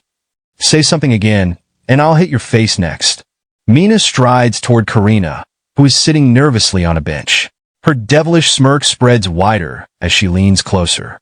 You haven't come to school for quite some time, Karina. Do you know how annoying it was for me without any slaves around? Karina trembles slightly, her voice shaky as she tries to explain. I am sorry. I don't have any money. Mina tilts her head with a cruel laugh, her eyes glinting with amusement. Money? Don't make me laugh. Those things attached to your legs. She gestures to the braces Karina is wearing. They're sellable, aren't they? Karina freezes, her face pale with fear, while Mina looms over her with an expression of pure malice. We pick up with Karina, our protagonist's sister, sitting at her desk, minding her own business. But suddenly, some girls approach her with no good intentions. Karina's shaking, and in a trembling voice she says, The braces. No, my big brother did his best to buy them for me. So, they're really important to me. You can feel the tension rising as she clutches those braces like they're the last thing keeping her grounded. Then, one of the bullies looks at her with a smug grin, clearly enjoying her discomfort. Oh, so they're important to you? Without them you can't even walk, huh? And Karina, panicking, responds, Yes, they're important. Then, out of nowhere, the black-haired bully stands up and slap. Karina gets slapped right across the face. The whole classroom goes dead silent. Not a single person says a word. Everyone just watches, frozen.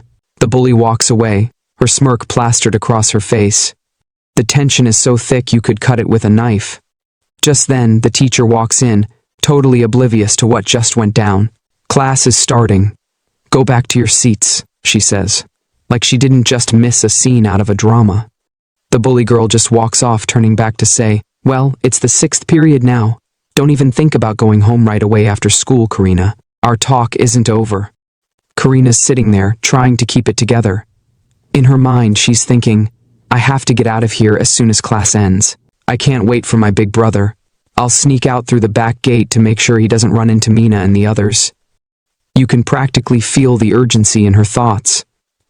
When the bell rings and the class is finally over, the teacher says, That's it for today. Be careful on your way home. And the students all stand up to leave. They say, Thank you very much to the teacher, and our protagonist Tsuyoshi's class isn't any different. But Tsuyoshi? He's called over by the teacher. She looks at him with a warm, gentle smile and asks, Tsuyoshi, are you getting used to school after being absent for a while? Tsuyoshi, as calm and cool as ever, responds, Yes, what's the matter? The teacher smiles even brighter and says, I was wondering if I could do anything to help you today. Tsuyoshi, giving her a reassuring smile, says, I'm fine, thank you. The teacher sighs in relief. I'm glad to hear that. Just make sure if anything happens, don't be afraid to tell me. Tsuyoshi, standing there with his usual confident air, responds, I'm really fine, teacher, thank you. The teacher walks away from Tsuyoshi, still not looking at him, and says, It seems I was just bothering you, wasn't I? I'm really happy to see you're getting used to the school again. If anything happens, don't hesitate to tell me. You should head home now. Tsuyoshi, with a gentle smile, looks at her and waves. Bye. Just as he turns around, a student approaches him nervously. "Hey, Tsuyoshi, I want to apologize for what happened in the toilet." The boy's sweating bullets, panicking as he stumbles over his words. "Could you come with me? Let's talk somewhere else." Tsuyoshi raises an eyebrow. "Where?" The boy glances at him, clearly trying to hide his unease. "It's right over there. I want to apologize in private." But as they walk, the boy's expression changes. Sweat drips down his face as he smirks, and suddenly, a ghost-like figure with a wooden stick appears from the corner, ready to strike Tsuyoshi from behind. Then, out of nowhere, a loud yell echoes down the corridor, and the boy, grinning, says, "Rayleigh, make sure not to overdo it." But as Rayleigh swings the wooden stick, crack, it breaks in half, splintering against Tsuyoshi's body. The boy is in shock. "No way." He stopped it.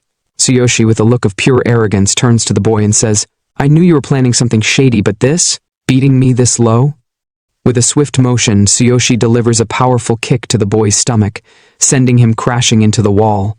The other two boys, seeing their friend get destroyed, launch an attack on Tsuyoshi. But it's no use. Tsuyoshi dodges and knocks them both out with a well-placed kick. He looks down at the defeated boys and sneers, "You guys didn't learn your lesson. You're failures." One of the boys, still holding the bat, growls, "Go to hell." Tsuyoshi looks at him coldly. "If this wasn't school, you'd be dead already." The boy freezes, terrified. In his mind, he thinks, "I can't even move my hand. Am I afraid of Tsuyoshi?" Tsuyoshi raises his hand, ready to strike. "Go to sleep." With that, he slaps the boy across the face, knocking him unconscious. As Tsuyoshi watches the defeated bullies on the ground, he mutters to himself, "I'm late picking up my sister. You're lucky. Heroes don't kill civilians." Meanwhile, we shift to Karina, our protagonist's sister, who's slowly making her way down the hallway toward the back gate. She's thinking to herself, "I have to get away from Mina through the back gate. Once I'm out, I can head to the front gate." But then she hesitates, looking at the stairs. "It's still scary to walk down. I need to stay calm." Slowly, suddenly someone shoves her from behind, and Karina tumbles down the stairs, landing hard on the ground. She looks up to see the same black-haired girl who had bullied her earlier. The girl smirks. "She fell. Do you think you can escape through the back gate? We knew you'd come here." With a wicked grin, the girl moves closer to Karina and starts removing something from her legs. Karina, bleeding from her forehead, looks up, trembling. "No, stop. Please. Don't take my B-braces." The girl sneers down at her. "Do you realize you won't get away if we take them, right?" Meanwhile, Tsuyoshi stands at the front gate, still waiting for Karina. He thinks, "Karina's still not here. I went to her class earlier, but they said she already left." Just then, a girl approaches him from behind. "Excuse me, you're Karina's big brother, right?"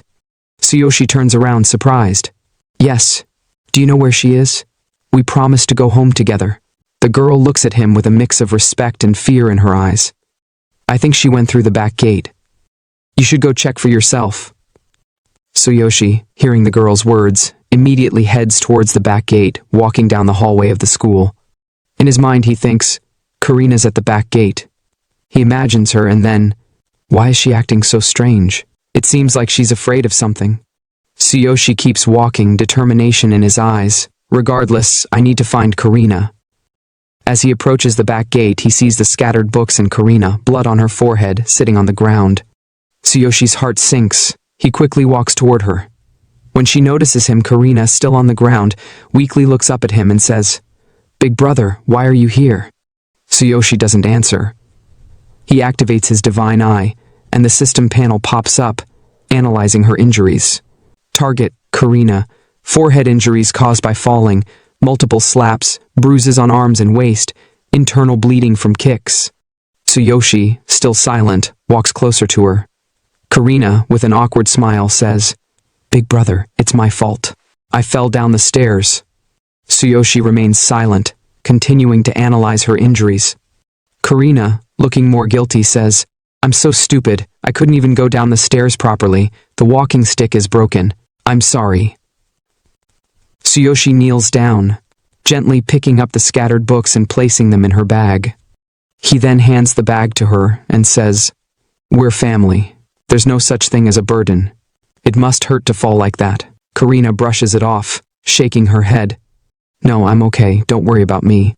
Then she looks at him with concern. What about the braces? Are they okay? Tsuyoshi looks down at her, gently taking her hand in his. They're fine. Karina sighs in relief. I'm glad. All right, let's go home. Tsuyoshi, carrying her on his back, walks towards home. As they walk, Tsuyoshi glances at the setting sun. Do you remember, Karina? I carried you like this that day. He smiles softly. I can feel how much you've grown since then. It feels like a lifetime ago. From his back, Karina replies, yes, but it feels like just yesterday. We've always been together. Tsuyoshi's voice softens. Yes, you're the only one I've had. That's why I wanted to become stronger to protect you. I was powerless that day. But now, I've become a hero. I won't let you go through that again. Karina's voice quivers slightly. I know you always give your best. That's why I don't want to be a burden to you. Tsuyoshi gently sets her down on a bench and says, You're saying that again. We're family. Wait here for a bit. He'll be back soon. Karina, with panic in her voice, calls out, Where are you going? Tsuyoshi, walking away, responds calmly, I forgot something. Karina, confused, asks, Something you forgot? Tsuyoshi's expression changes as he walks further away. His face hardens and his resolve solidifies. Meanwhile, in the classroom, a conversation unfolds between a boy with yellow hair and the black-haired girl. The yellow-haired boy says with a smug grin, It felt good watching her try to protect those braces desperately. She was wide open for a kick, but it's really annoying we couldn't get them off her. I'm sure we could sell them for some good money. The black-haired girl, looking pleased, nods. I'll make sure we get them, don't worry. The yellow-haired boy, crossing his arms, looks at her skeptically. You think they're really sellable? The girl licks her lollipop, then glances back at him. I heard her big brother, Tsuyoshi, just came back to school. Is that a problem? The yellow-haired boy scoffs. Tsuyoshi? That loser who got kicked out and became a cleaner? The black-haired girl, with a confident smirk, replies, A cleaner? So, he's just a garbage man. Both the disabled and the garbage man are family. How embarrassing it is to be in the same class with them. They should just get expelled. The yellow-haired boy laughs. Karina was popular before her legs were broken. A lot of boys liked her. She's cute, smart, stylish. The black-haired girl gets angry. What are you saying in front of me? The yellow-haired boy leans in closer to her, smirking. Don't be mad. I didn't mean anything by it. The girl glares at him. After you steal her braces tomorrow, let's play together. We can sell them for some money. Just as they talk, Tsuyoshi stands outside the classroom, hearing everything. He clenches his fists, furious. The yellow-haired boy says with a smirk, It's fine. It's an easy job against a crippled girl. Suddenly, Tsuyoshi bursts into the classroom, and everyone is shocked. The yellow-haired boy glares at him and shouts, Who dares to enter this room? Tsuyoshi, his expression cold and unwavering, responds, So, you're the one who hurt Karina? She said she fell down the stairs, though. So, Tsuyoshi walks into the scene, and the tension is palpable. The yellow-haired girl looked toward our protagonist and said, He's Karina's brother, but somehow. The black-haired girl smirked, locking her gaze on him. Planning to take revenge for your sister? Then you've come at the wrong time, right, Billy? The yellow-haired boy, Billy, crossed his arms and grinned. Tsuyoshi, the garbage man, right? He cracked his knuckles and assumed a fighting stance. You're a third-year student, yet you haven't heard of me? Billy the Great. Mina was only playing a little game with your sister. Without showing any emotion, our protagonist calmly replied, So, you decided to push down a crippled girl and make her fall down the stairs, right? Billy smirked arrogantly, poking his ear with his pinky. Garbage man, do you have any complaints? He pointed a finger at our protagonist and added, Were you apologizing or what? The black-haired girl laughed mockingly. It's easier for us to make him understand his place. How dare a garbage man like him waste our time? Suddenly, Billy yelped in pain. He glanced down at his finger, only to see our protagonist gripping it and bending it backward until it snapped. Billy screamed, clutching his hand. My finger! How dare you, you bastard! The commotion drew the attention of the two girls. Wait, what happened? They asked in unison. Our protagonist calmly closed the door behind him and said coldly, "It's not just you." He locked the door and added, "I won't let any of you escape." With the help of the system, our protagonist analyzed their characteristics and discovered none of them were heroes. The system confirmed, no occupation, no threat. The black-haired girl stammered, What are you doing?" Our protagonist placed his bag on a nearby table and walked toward them. "I thought you were heroes, considering how bossy you act. But it seems you're just picking on people for no reason." Billy, still clutching his hand in pain, stammered, "You little, my finger." The black-haired girl interrupted. "Billy, are you okay?" Billy tried to muster some bravado. "Don't you know who my father is?" The yellow-haired girl, attempting to act confident, said, "Tsuyoshi Kanu, Karina's big brother, right?" Beads of sweat formed on her forehead as she added, "I'll give you points for having the guts to come here alone." Feigning authority, she continued, "We may not be heroes, but we're not the kind of people you want to mess with." Before she could finish, our protagonist punched her square in the face, sending her flying. She hit the ground hard. Our protagonist stared down at her and said coldly, "Did you think I wouldn't dare hit a woman?" The black-haired girl gasped, "Vivian!" Billy, trembling, thought to himself, "That speed. Even sports students don't move that fast. What the hell is going on?" The black-haired girl rushed to Vivian's side, while Billy, in a panic, glared at our protagonist. I'll say it again. Our protagonist ignored him and turned his attention to the black-haired girl. "I don't see you, or her, as women." Billy tried again. "Don't you know who my father is?" Before he could finish, our protagonist punched him in the face, shattering several teeth. "I'll deal with you later, shut up." The black-haired girl, now terrified, cried out, "Billy! Billy!" Our protagonist grabbed her by the neck and pinned her against the wall. Struggling to breathe, she pleaded, "Wait, let go of me." Ignoring her pleas, he tightened his grip and said, "From what I heard, you took the initiative to bully Karina, didn't you?"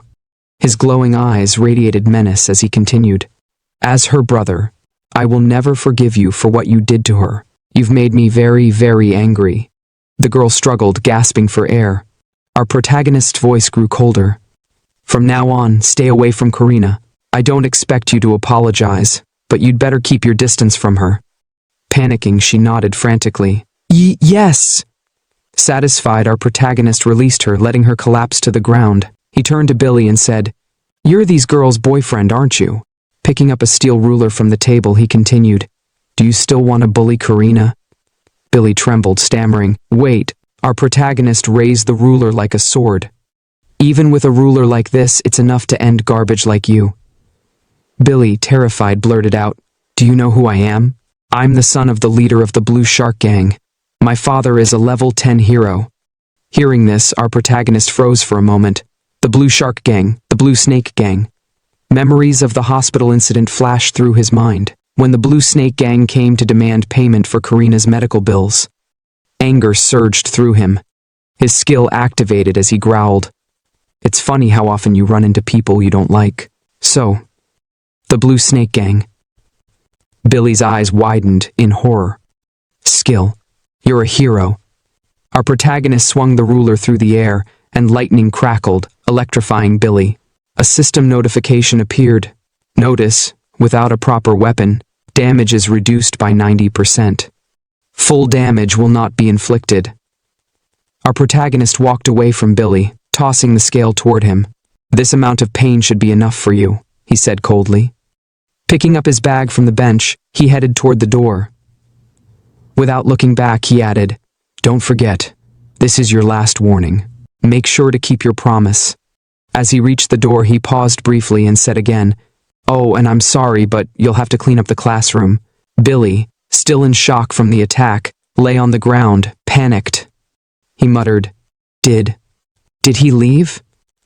The black-haired girl helped Billy to his feet, concern etched on her face. "Are you okay?"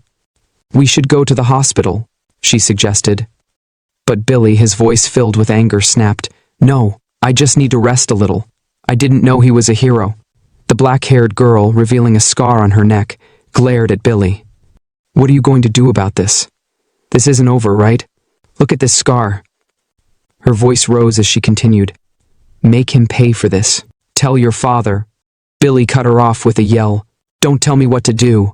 His face twisted with rage. He will pay for this, he growled. He glanced toward the door and added, I'll make him pay for this. My father will handle it. The girl's lips curled into a villainous smile. That's right. You'll tell him who dared to piss you off. Billy, clutching his injured hand, stared at the door. I'll ask my father, he said, his voice filled with venom, and then I'll wipe him and his sister off the face of the earth. Meanwhile, we see Karina, our protagonist's sister, waiting for him. She gazed up at the sky and muttered softly, I hope Big Brother is all right. Her eyes lowered to the ground, and she whispered, her voice trembling, If I could take care of myself, I wouldn't have to bother him. I don't want to make him worry more than he already does, especially about his newfound hero status. Suddenly, she heard a voice call out, Karina! Startled, Karina turned to see her brother kneeling in front of her. I'm sorry for making you wait, he said with a gentle smile. Let's go home. He smiled again and added, Here, let me give you a piggyback ride. Karina, her expression brightening, replied, And I'll carry your bag. As they walked home, our protagonist thought to himself, So, the young leader of the Blue Snake Gang is a level 10 hero. And Billy's father. Billy's probably going to cry to his father and make him retaliate against us. There are too many of them for me to handle alone. And Karina. She's in danger too. I can't afford to let my guard down. Walking through the streets, his thoughts grew more determined. It's time to go back to the other world. Karina, I won't let them hurt you anymore. In the other world, the beast girl Sakura greeted our protagonist with excitement. Master, we've arrived in the Northern Inn. Here's what you need to know. She turned to him and explained, Once we're in town, you'll be able to participate in official quests. You must register at the Adventurer Guild. In town, you'll find a tavern, a blacksmith shop, and a tool shop. Hearing this, our protagonist clenched his fists with excitement. Just the thing I've been wanting. I'll finally get some experience in warfare. Sounds like a fun game. Let's go, I can't wait. With that, our protagonist and the beast girl looked ahead toward the bustling city of the beastmen in the northern region. Our protagonist stood in the middle of the bustling city of beastmen northern, taking in the view with his hands on his hips. Amazing. So there are a lot of different beastman tribes here, he remarked with a sense of wonder. Sakura, standing beside him, glanced at the cityscape and replied, There are quite a lot of tribes. Each tribe has its own specialties. Our protagonist, scanning the crowd, noticed something unusual. Those are humans, human adventurers, he said with a hint of curiosity. Hearing that, Sakura looked toward the humans and explained, Are they like the ones from your homeworld, master? In big cities like this, there are often a mix of different tribes, but there's also a rule here. You should avoid any fights that could cost your life outside the arena. She added, Still, Northern is a beastman city after all. Of course, there are more beastmen here than anything else. Intrigued, our protagonist began walking toward the humans. I see, that's interesting. This is the first time I've seen human comrades since coming here. I can already feel our bond. Approaching the humans with excitement, he greeted them enthusiastically. Hello. Sakura, alarmed, hurried after him. Master, you can't just suddenly. The two humans immediately grew defensive, gripping their weapons tightly. Who are you? One of them demanded while the other added, Don't get too close to us. Confused, our protagonist blinked. So, there's a rule about giving greetings? Before the situation escalated further, Sakura stepped in front of him in a defensive stance. This is a misunderstanding, she said firmly, addressing the humans. The humans now looking at Sakura seemed startled. This feeling, one muttered. Without another word, they backed away cautiously, muttering, What the hell? As they continued walking toward the heart of the city, Sakura spoke up. It seems you shouldn't talk to adventurers so casually inside the city. You'll only make them uneasy. Especially humans. They're always wary of their surroundings. Our protagonist nodded thoughtfully. I see. So there are quite a lot of rules in this world. Looking around, he noticed something peculiar. It seems like everyone is whispering about us, he said, his gaze shifting to the crowd. Sakura's expression changed, and from behind him she spoke softly. I'm sorry. It's because I'm a half-beastman. Beastmen hate hybrids. She tried to steer the conversation. Let's just get our registry from the Adventurers Guild. Our protagonist, rubbing his head, replied casually, "It's better for them to just leave us alone." Extending his hand towards Sakura, he added, "Discrimination exists everywhere, so don't think too much about it. Let's go." Hearing our protagonist's words, Sakura gently placed her hand on his and smiled. "Yes." They approached the Adventurers Guild, standing in front of it as our protagonist's eyes locked onto the quest board. With excitement, he exclaimed, "It's just like in games and anime." Sakura glanced at him and explained, "That's the quest board, master, but we can't take any quests until we've registered." Inside the Adventurers Guild, Sakura approached the front desk with enthusiasm. "We're here to register as adventurers," she declared to the beastman receptionist. The receptionist glanced at the duo, raising an eyebrow. "A party with a half-beastman and a human? Interesting. Which one of you wants to register?" Our protagonist scratched his head awkwardly. "That's me. You're different from the others outside who were glaring at us." The receptionist smirked. "I've seen countless adventurers come and go. This is nothing new to me." She placed a form on the table. "Fill this out, your name and class. Once your information is entered, it'll be shared with all the Adventurers Guild branches. You can take quests from any branch after this." Holding the paper, our protagonist stared at it. "So, we're writing an official document?" Sakura patted his shoulder. "The document doesn't matter, master. What's important is your registration. Without it, you can't get an adventurer's badge." "An adventurer's badge?" His eyes sparkled with excitement. The receptionist pulled out a badge and held it up. "Yes, this is the identification for adventurers. This one is the lowest rank iron. The higher your rank, the better the quests and rewards. Work hard to gain experience." She continued. "The ranks go from iron to bronze, silver, and finally gold. Only a handful of gold-ranked adventurers exist, and they usually take requests directly from nobles or the wealthy." Looking at the iron badge in his hand, our protagonist muttered, "The lowest rank badge doesn't look that impressive." The receptionist replied, "Your badge also determines your level. You can hide your level if you want. It's part of the badge's functionality." "Amazing. How does it work?" he asked, eyes gleaming. Sakura explained, "Your badge links to you as an adventurer. You can hide your level just by thinking about it, but you'll need to remember how to do it." "By thinking, huh?" Holding the badge tightly, he focused. "Like this?" he thought, and thanks to his divine selection system, he mastered it immediately. The receptionist's jaw dropped. "Wow, you managed it on your first try? That's rare. Most new adventurers struggle with it." Before she could continue, a group of beastmen warriors barged in, shoving our protagonist aside. One of them slammed materials onto the desk. "We're here to report a completed quest. Got any other quests for us?" The warrior leaned in closer to the receptionist, smirking. "If not, how about a drink on me?" The receptionist, unfazed, replied, "Unfortunately, I'm busy." She picked up a scroll and teased, "There is one emergency request. The reward is high, but so is the difficulty. It's recommended for adventurers at least level 15. Think you can handle it?" The warriors hesitated. Is there something around level 10 instead? What kind of request is IIT?" She explained, "A flock of carnivorous darklings is terrorizing a farm.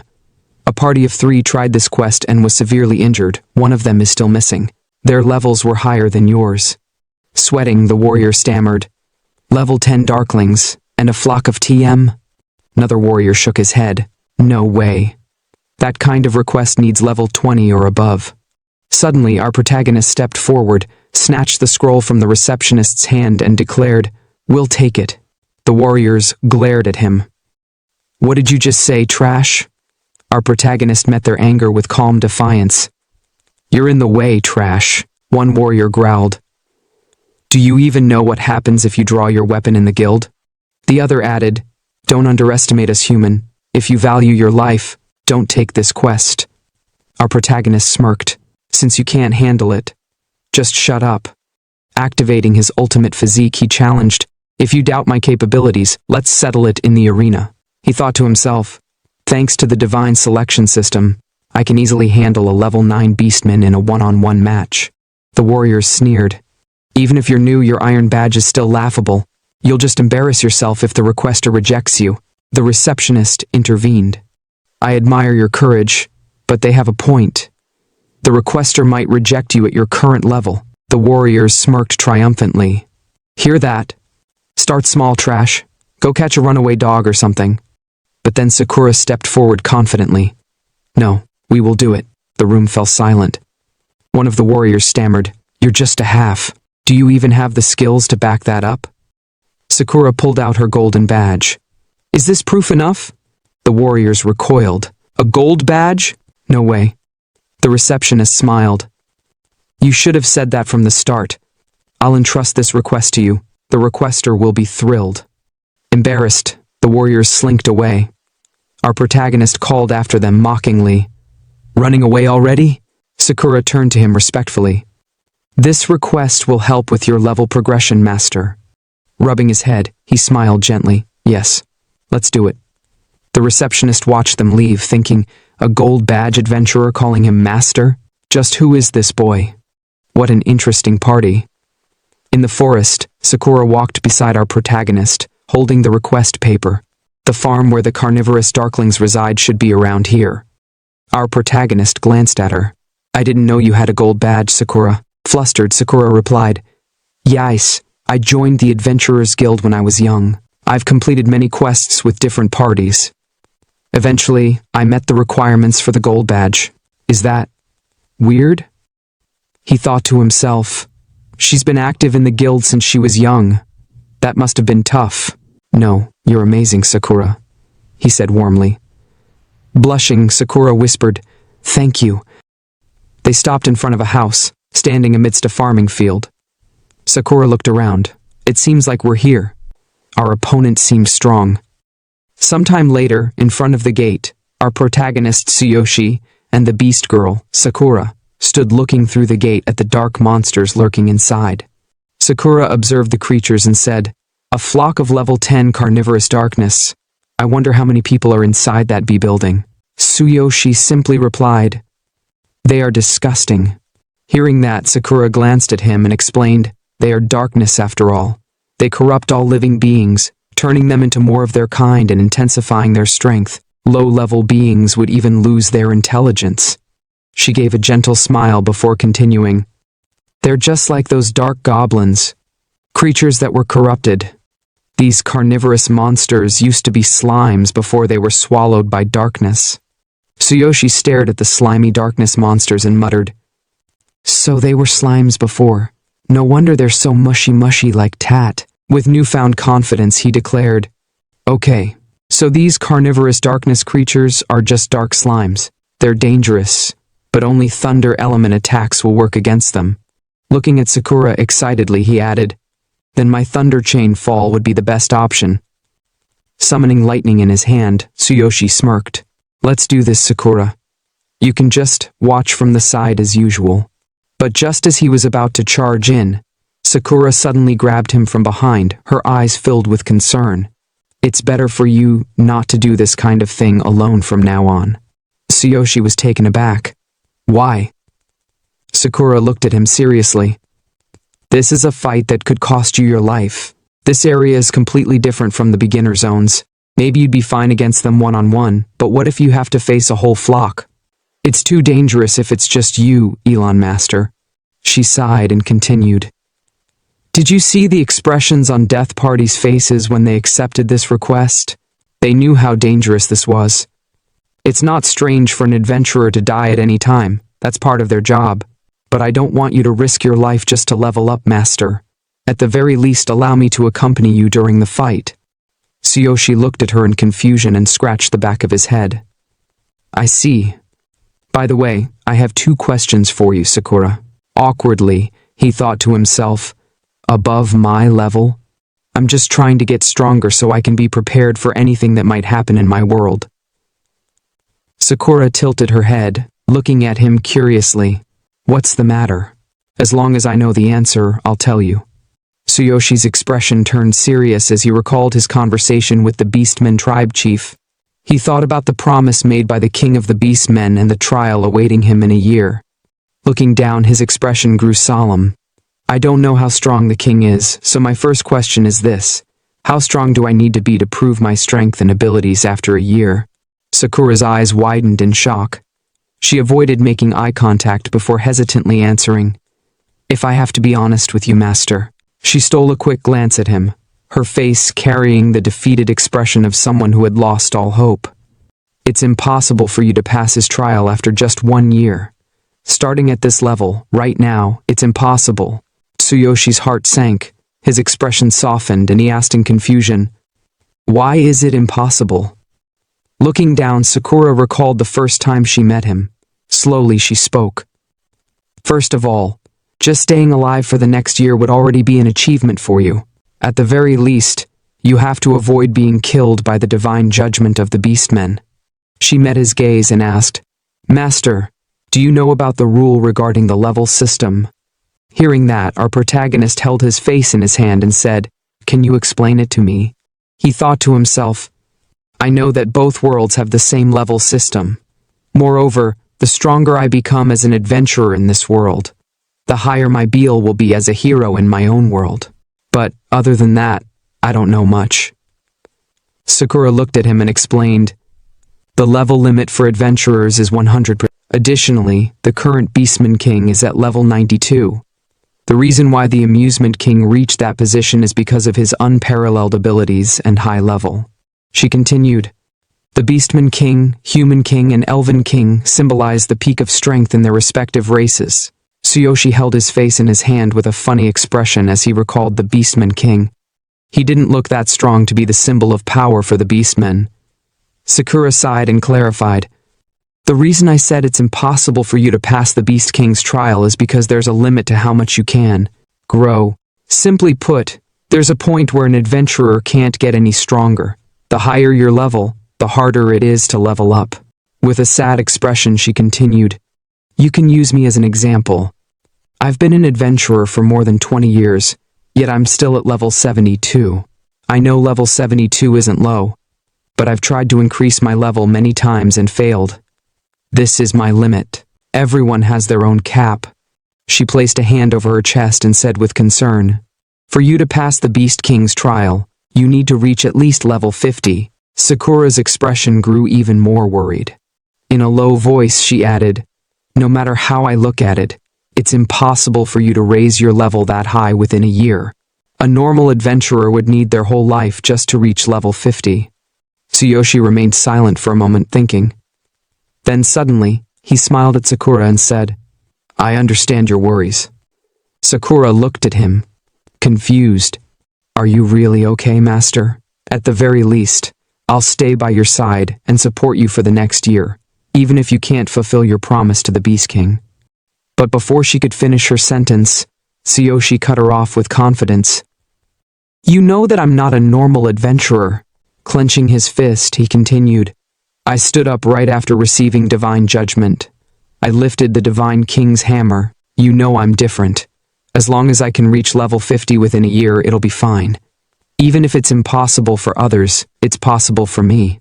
With a confident smile, he thought to himself, "It's a strange thing to say, but thanks to this ring, I'm here in this world. I had a way to survive after receiving divine judgment, and I have this divine selection system. I'm the chosen one. There's no normal path for me. This system makes everything possible." Seeing his unwavering confidence, Sakura admired him and said, "Master, as you said, you'll definitely become a legend. I believe in you, Master." Hearing that, Tsuyoshi activated his lightning power and gripped his sword in his left hand. He looked at the darkness monsters and said, "Good, let's go." Then, with a grin, he added, "Right, this is my second question." Sakura, still looking at him from behind, replied, "Yes? Sorry for talking too much." Without turning to her, Tsuyoshi asked, "In case I fight a level 10 warrior along with dozens of minions at the same time, what level should I aim for at the very least?" Sakura pondered for a moment, placing a finger on her lips. "I don't know why you're asking that, but given that situation with that many enemies, you'd need to be at least level 12 to have the advantage." Hearing that, Tsuyoshi stood in front of the darkness monsters and, without looking back, muttered, "Level 12, huh? It's decided then.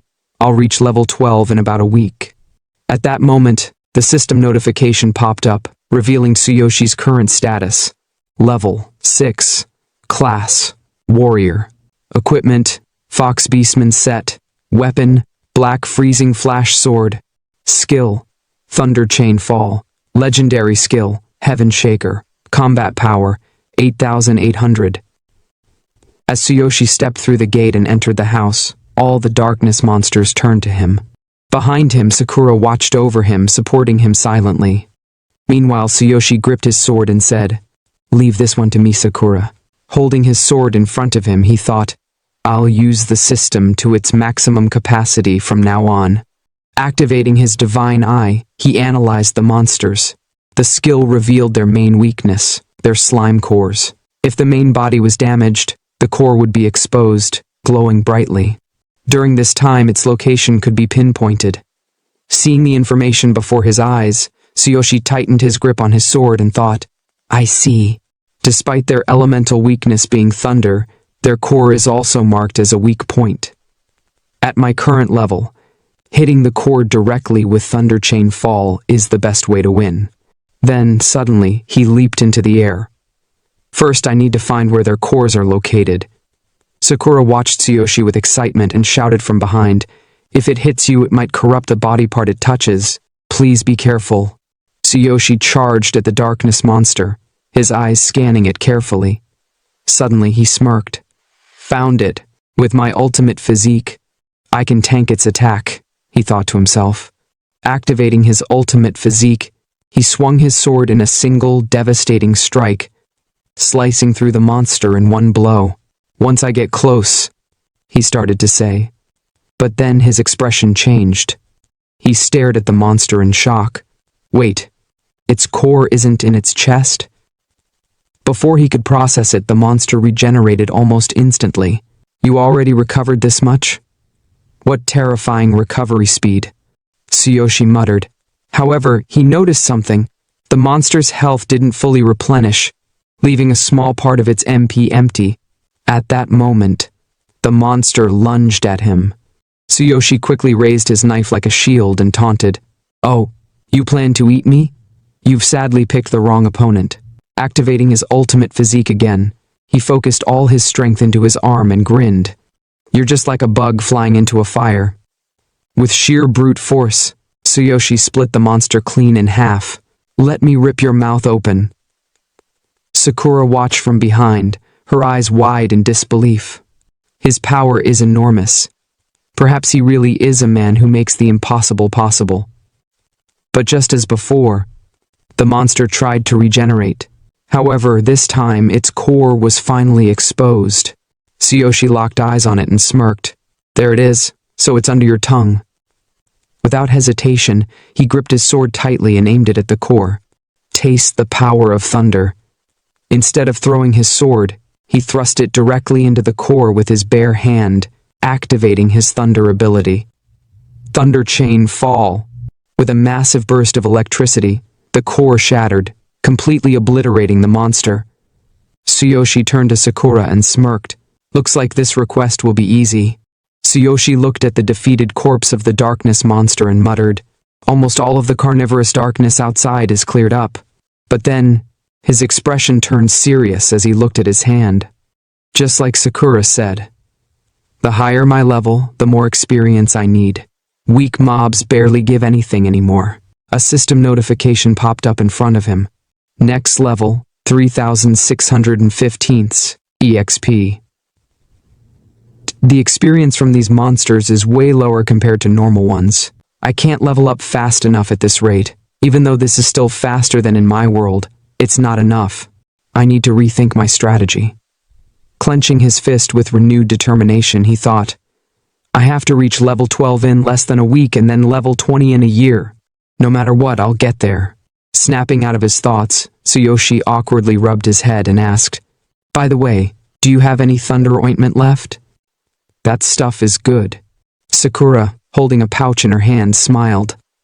"Good work, master." She then checked her treasure bag and nodded. "I have 4 left.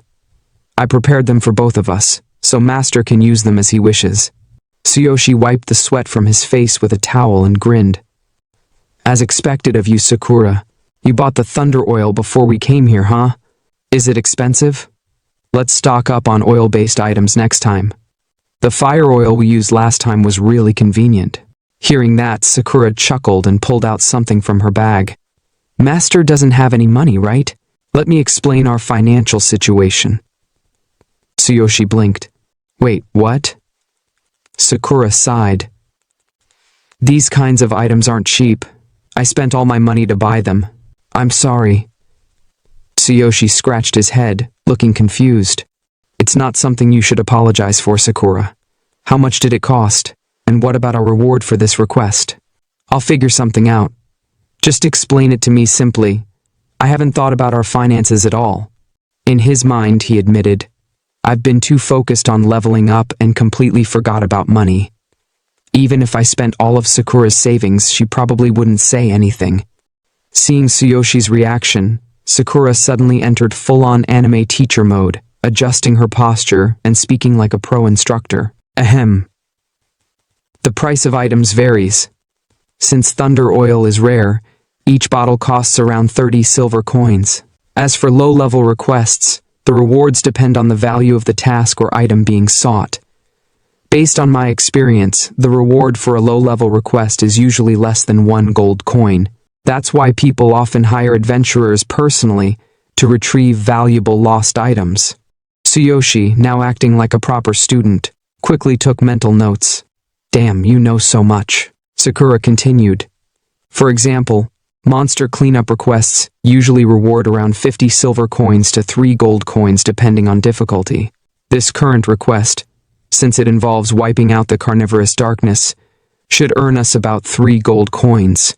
But to put it simply, we're broke. Holding some papers in her hand, she sighed.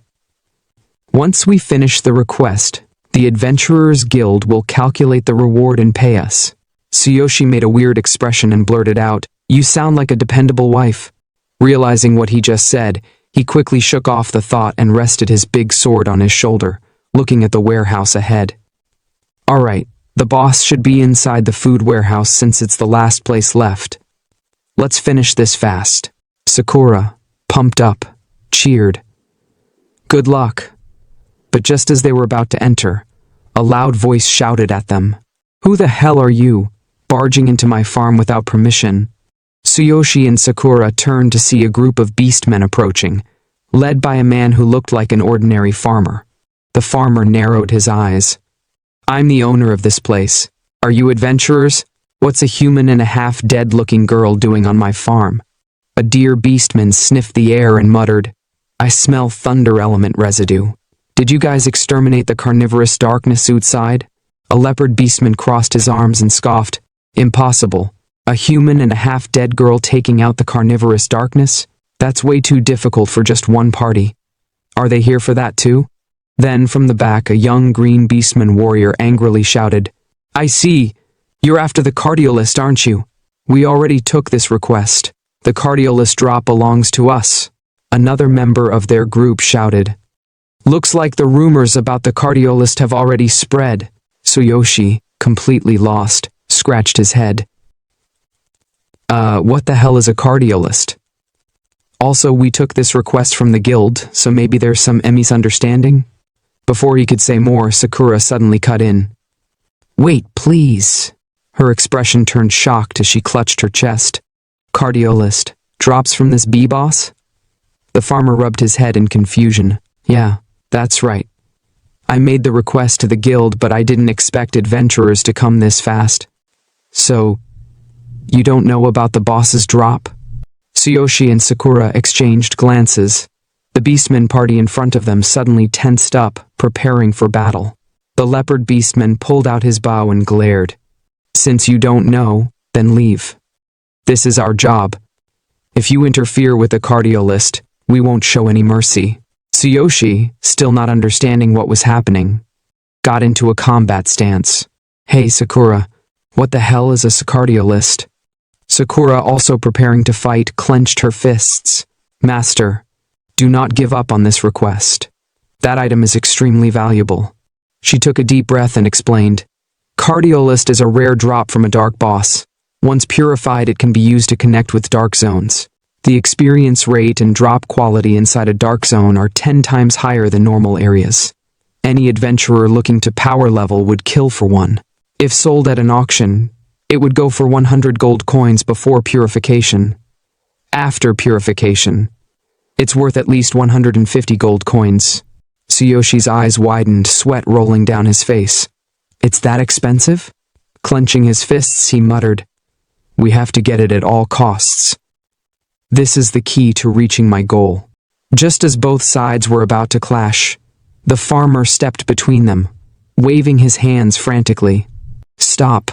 Don't fight. Please, stop causing more racket so we can solve this misunderstanding peacefully." He then pointed toward the house. "One party came here through the guild, and the other came through me. Prove yourselves with your skills. The last thing left is the boss. Whoever defeats it will get the reward." Sakura's eyes sharpened. She stepped closer to the farmer, and with a low, threatening voice said, "Let us go first." In her mind she thought, "I have to get that item, no matter what, for Master's sake." But the tall warrior from the other group scoffed, crossing his arms.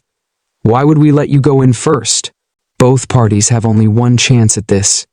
Since we were brought here by the requester himself, it's only fair we go first." The farmer nodded. "That's right. I did bring them here first. You guys wait." The beastmen group grinned as they readied themselves. The warrior cracked his knuckles. "Time to show these weaklings what a real party looks like. Let's do this, boys."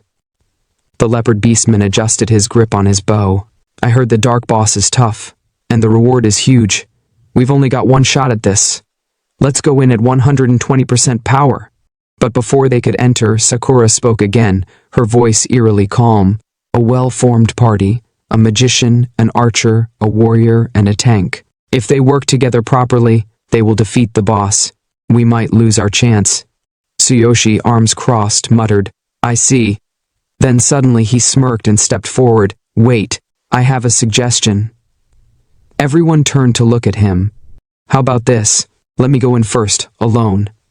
The beastman party blinked in confusion. Tsuyoshi then revealed his level. "I'm a level 6 adventurer.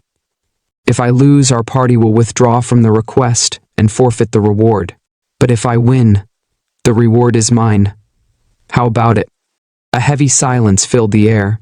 Then, one by one, the beastmen snickered. "Level?" The snickers turned into full-blown laughter. "Ah ha ha ha. You should know your place. You need to be at least level 18 to solo this boss. Ha ha ha ha. Level 6 and alone. Your judgment has been clouded by a mere item. You don't have any sense at all." Tsuyoshi ignored their taunts. Resting his massive sword on his shoulder, he casually walked toward the house. Then it's decided. Sakura, her face filled with concern, called out, "Master, are you sure? This boss is at least level 12. Moreover, it's possessed by darkness. It's not an enemy you can take down easily, even with thunder oil." "As expected, let me." But before she could finish, Tsuyoshi turned back, winked at her, and grinned. "Sakura, believe in me." Sakura's worried expression softened. She let out a small sigh before smiling gently. "Yes, I believe in you, Master." The beastmen party, watching this exchange, only laughed harder. "Hurry up and go, level 6. I can't wait to see you get mercilessly slaughtered by the boss." But Tsuyoshi didn't react. He just smiled and muttered, "Mercilessly killed, huh?" Then his expression turned serious. Without another word, he walked straight toward the house. "Let's see if I'll be the one getting killed mercilessly." His eyes flashed with determination, or the boss will. As Tsuyoshi stepped toward the house, the deer beastman narrowed his eyes, feeling a strange shift in the air. Was it just me, or did his aura completely change? He muttered under his breath. Tsuyoshi ignored the murmurs behind him and entered the house. His gaze locked onto the massive figure before him. His voice was low and threatening. "So, you're the strong opponent Sakura mentioned, but now I'm more interested in that item you hold, Cardiolist." In front of him stood a monstrous abomination. Just like the previous slime creatures, it had a slimy exterior, but this one was massive, with deep red eyes that glowed ominously. The beastmen outside gasped. Oh, oi, that thing is level. The B-boss. Don't you think it's way too B-big? It's possessing the Sacardiolist. He'd need to be at least level 23 to have a shot at this. Sakura clenched her fists, fear creeping into her voice. Master, one of the beastmen scoffed. Oi, sister, you should prepare yourself to collect his corpse. He won't last 10 seconds. He's been blinded by a mere cardiolist. Sakura slowly turned her head toward them. Her eyes glowed with fury. Shut up. A cold chill ran down their spines. Their laughter died instantly, and they all stood frozen, goosebumps crawling across their bodies. Meanwhile, inside the house, Tsuyoshi stood firm, gripping his sword as a blue light pulsed from the blade. In theory, your weakness should be the same as normal carnivorous darkness, but you're several times stronger than those outside. I won't be able to win using the same method.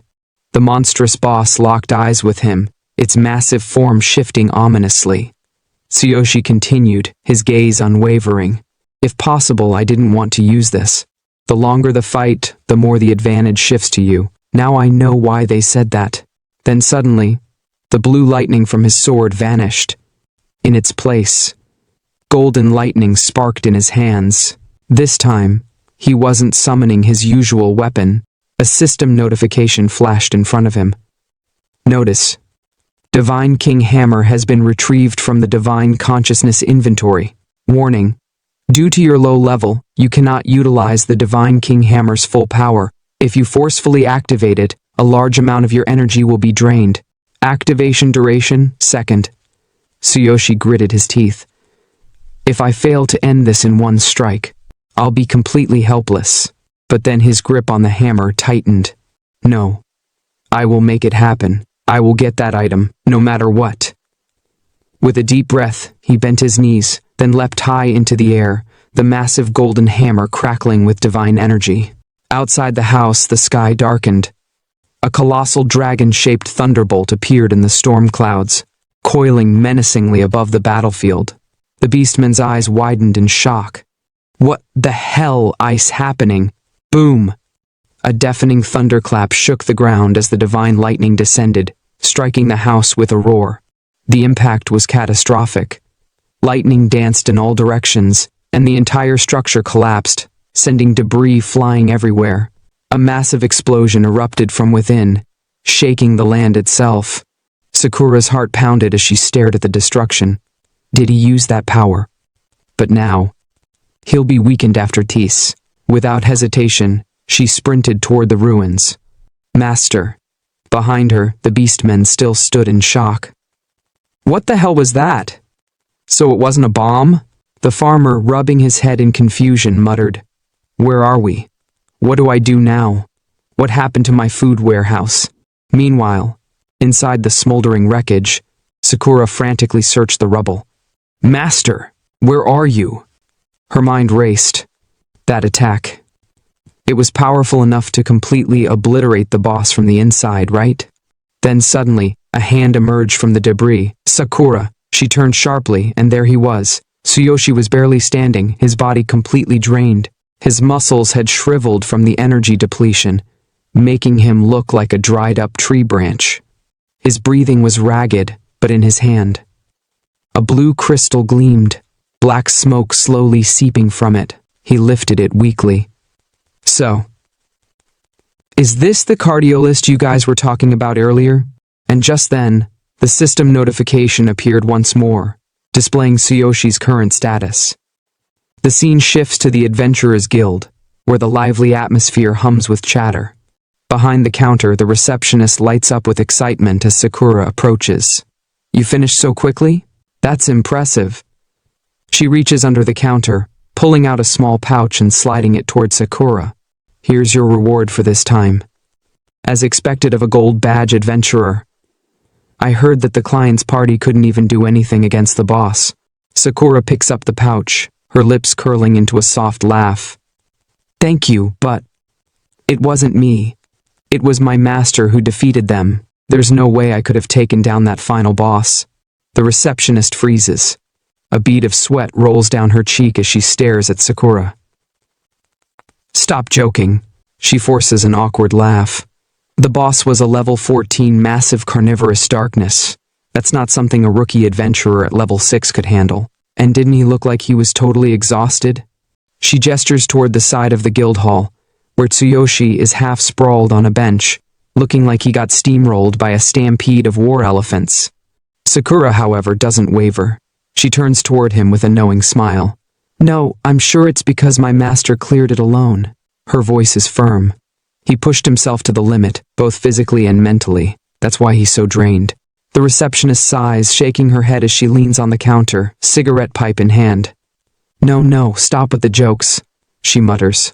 "No matter how you look at it, there's no way he did that alone." But just then, ding!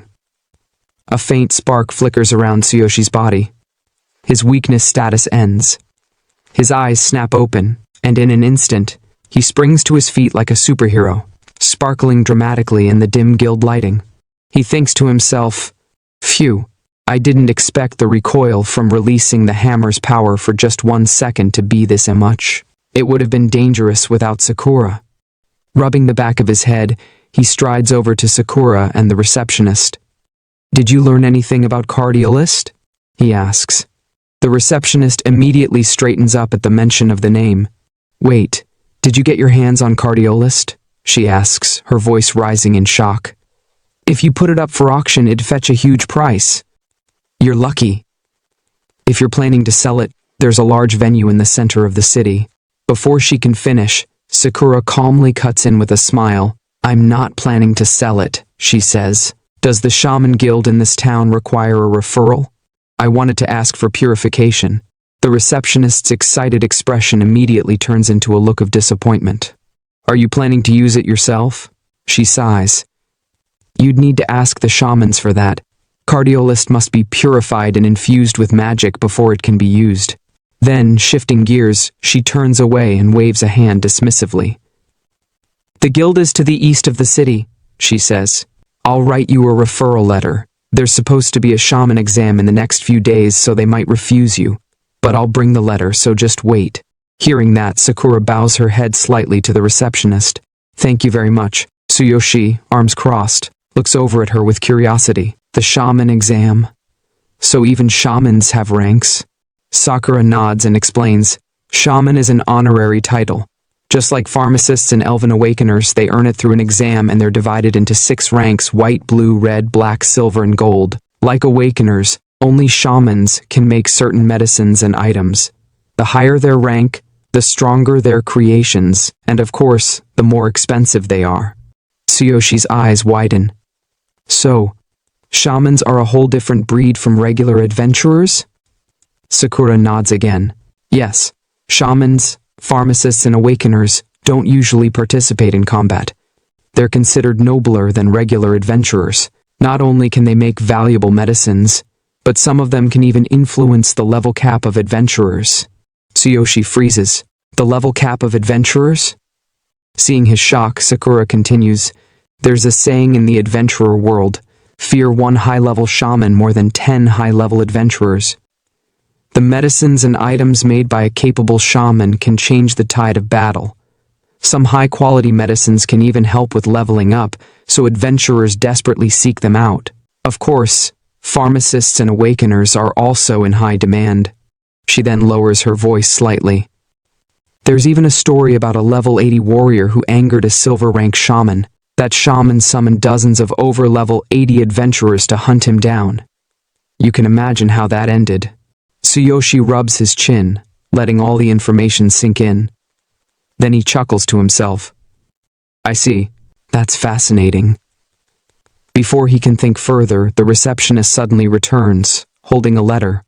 "Here's the referral letter," she says, handing it over.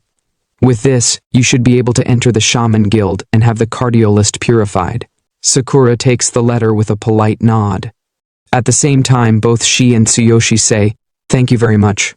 Shaman Guild. Exam day. The scene shifts to the Shaman Guild. In front of the building, dozens of people are lined up, all of them visibly shaking. The reason for their trembling? Even I don't know. Then from the crowd, Tsuyoshi and Sakura appear in front of the Shaman Guild. Tsuyoshi crosses his arms and scans the crowd. There are so many magicians here for the exam. Sakura nods. Yes. On exam day, a lot of people from prestigious families, schools, and specialized organizations show up. It's hard to get in. Then suddenly she takes Tsuyoshi's hand and pulls him toward the entrance. Let's line up. With the adventurer's referral letter, we should be able to enter. They approach a beastman shaman at the entrance. Sakura steps forward and asks, Excuse me, could we ask for purification of a cardiolist? The beastman shaman glances at them, then sneers. You two? A human and a half-breed? Not possible today. It's exam day. Only shamans can enter. Sakura, unfazed, calmly holds up the referral letter. I'm sorry, but we have a referral letter from the Adventurers Guild. The beastman's expression twists with arrogance. With a disrespectful scoff, he slaps the letter out of her hand. I told you, he says coldly. Today is exam day, so you can't get in no matter who gave you that letter. The exam is more important, so get lost. A tense silence follows. Then, bang! Tsuyoshi steps forward, eyes burning with fury. Standing between Sakura and the beastman, he raises his voice. We won't be doing that. His voice booms through the entrance. We have a referral letter, so you have to let us in. The beastman shaman raises an eyebrow, amused. He steps closer and looks down at Tsuyoshi with a smug grin. Nice courage, kid. His voice drips with mockery. But let me make something very clear. Here at the Shaman Guild, we hold the power. No matter how many days pass, you can't get in until the exam is over. The arrogant beastman barely finishes his sentence when Tsuyoshi takes a step forward, his eyes burning with fury. But before he can do anything, Sakura quickly grabs his arm. In a hushed voice, she warns, Master, if you make him angry here. Before she can finish, a deep, commanding voice echoes from the guild entrance. What's all this commotion about? Everyone turns to see an old beastman stepping out of the guild building. He has a long, flowing beard and leans on a sturdy staff, exuding an aura of authority. His sharp golden eyes scan the scene. Immediately, the arrogant beastman straightens up and bows slightly in respect. President Doug, I apologize for the disturbance. He glares at Tsuyoshi and Sakura before turning back to the old man.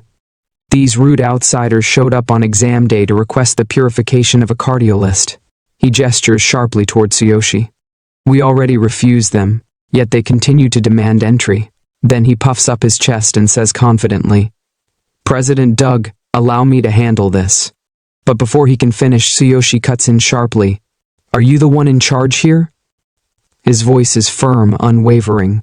I have a guild referral letter, so I want you to let me in. The arrogant beastman's face twists with rage. How dare you speak to the president like that? But before he can even finish, the old beastman, Doug, raises a hand, cutting him off. A shaman shouldn't make so much fuss. The old beastman, President Doug, strokes his beard as he eyes Tsuyoshi. Human warrior, I'll purify your cardiolist, but today's the examination day. I can't spare time for you. Come back after the exam. Tsuyoshi's brow furrows. He thinks, damn, I'm pressed for time too. Leveling up is my priority. A sweat drop rolls down his face as he looks back at the old beastmen. I'm sorry, but I'm in a hurry. Is there no other way?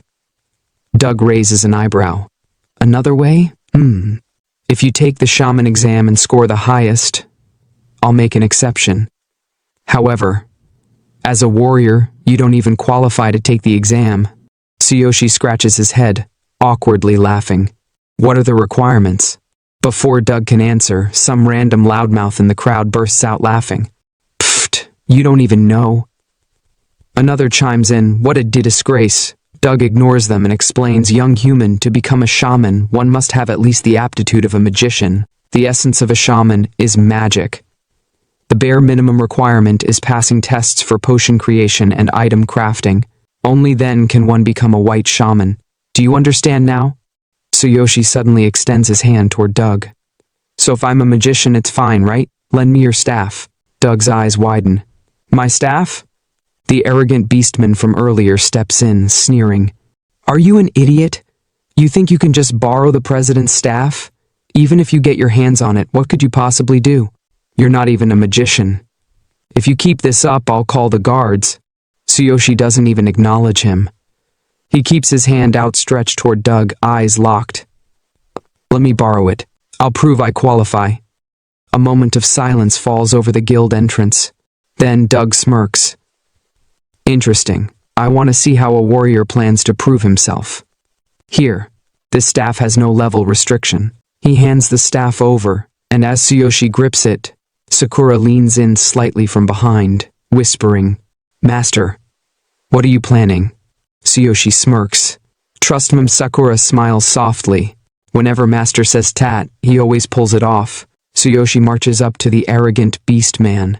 The beastman crosses his arms, glaring. President Doug lent you his staff, huh? Then prove yourself. Tsuyoshi doesn't hesitate. He raises his hand and slaps his chest. The arrogant beastman recoils, face twisting in confusion and disgust. What the hell are you doing, you pervert? Tsuyoshi's mind races. If my guess is correct, if I duplicate a magician's skills and use the staff as a medium, I should be able to use magic. A notification pops up in front of him. Absolute duplication activated. Scanning. Available skills. Tsuyoshi's eyes widen. I'm not limited to just one class. The whole warrior thing was just a preference. A new notification appears. Direction sense. Place your hand on the opponent's heart. Select one skill and duplicate it. Cooldown 0 seconds. Only one skill can be stored at a time. Tsuyoshi scans the arrogant beastman's skill set. Oh ho, this one looks good. Shining support costs 30 MP. Initiates a bright flash of light, dazing enemies for 3 seconds. Tsuyoshi locks in his choice. The staff in his hand begins to glow. A soft yellow aura surrounds his body. The arrogant beastman's face turns redder. What are you doing? I knew you were into some weird stuff. Bruh. What? The scene shifts from the noisy crowd straight into the tense atmosphere of the exam hall. Suddenly, someone in the crowd stares at our protagonist and mutters, Humans can take the shaman exam too? Hearing that, another person chimes in with disbelief. This must be a joke, right? A human should be taking the pharmacist exam, not this. Then, yet another voice cuts through, dripping with arrogance and disappointment. This is the first time. All this commotion catches our protagonist's attention. He looks toward the crowd, rubbing his head, clearly feeling the weight of their stares. He sighs. I feel like everyone's looking at me like I'm their enemy. Standing beside him, Sakura glances over and says, Master, you're the first human ever to take the shaman exam, so they probably assume you're up to something. Hearing that, our protagonist's expression shifts from anxious to excited, like flipping a switch. His eyes light up as he turns to Sakura, exclaiming, Am I the first? Seriously? Sakura looks at his hopeful eyes, gives a small nod, and says, Yes. She continues explaining, Humans have a class called pharmacist. It's similar to the beastmen shamans and the elven awakeners. There are no rules banning human participation, but customs have been followed for so long. These 3 classes each have their own factions, and stepping into these factions will naturally be seen as a provocation. Our protagonist's excitement dims slightly as he lowers his voice and responds, No way. I just wanted to get our cardiolus purified, not provoke someone. Sakura leans in slightly, her voice matching his low tone. Well, I understand. There's no violation of the rules, so Master can do as he believes is right. But before the conversation can go any further, a beastman suddenly appears beside an older beastman, the president of the Shaman Guild. The younger beastman says, I'm not disagreeing with President Doug's decision, but... Sweat trickles down his face as he forces a slight uneasy smile. He continues, If we set this precedent, won't it affect the authority of the beastman shaman faction? And Vice President, I also doubt whether that human can even make potions. He doesn't have the basic staff. Hearing this, the old beastman, President Doug, replies calmly, But I lent him a staff, didn't I? The point of today's test is to see if he can make potions. Doug's gaze shifts toward our protagonist, and a memory flashes in his mind, recalling the first time he witnessed our protagonist using magic. With a curious glint in his eyes, he adds, I'm just curious about his potential. In his thoughts, Doug reflects, It was just for a brief moment, so perhaps no one noticed, but I could feel magic waves coming from him. I've only seen potential like that in the genius shaman, Kevin. The Vice Guild Master, looking skeptical, scoffs. You're joking. That human kid could never compare to that young genius. He wouldn't even be fit to carry Kevin's newest disciple's sandals. Doug's expression sharpens as he responds. Kevin's new disciple is here too? Was it Fullen? The Vice Guild Master nods. Yes, she's aiming for first place, as she should. Even Kevin probably praises her, saying she's a genius beyond his younger self. The camera shifts and we see her, a beast girl with a book in her hand. Her name is Fullen. From the crowd, someone whispers, "So that's Kevin's new female disciple? She's really young.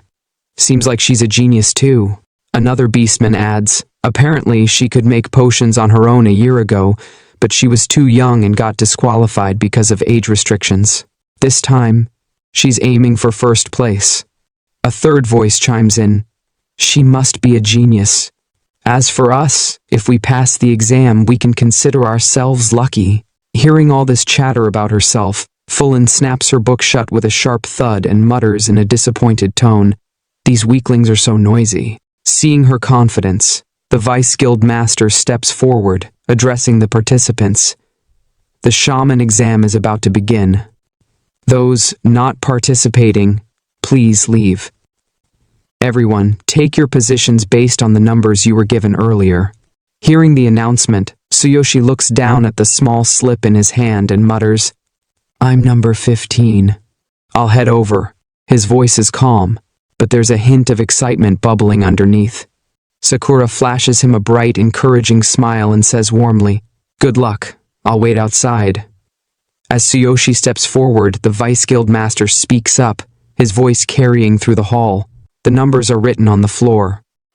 Tsuyoshi glances down, spots the large 15 feet etched clearly into the ground, and nods to himself.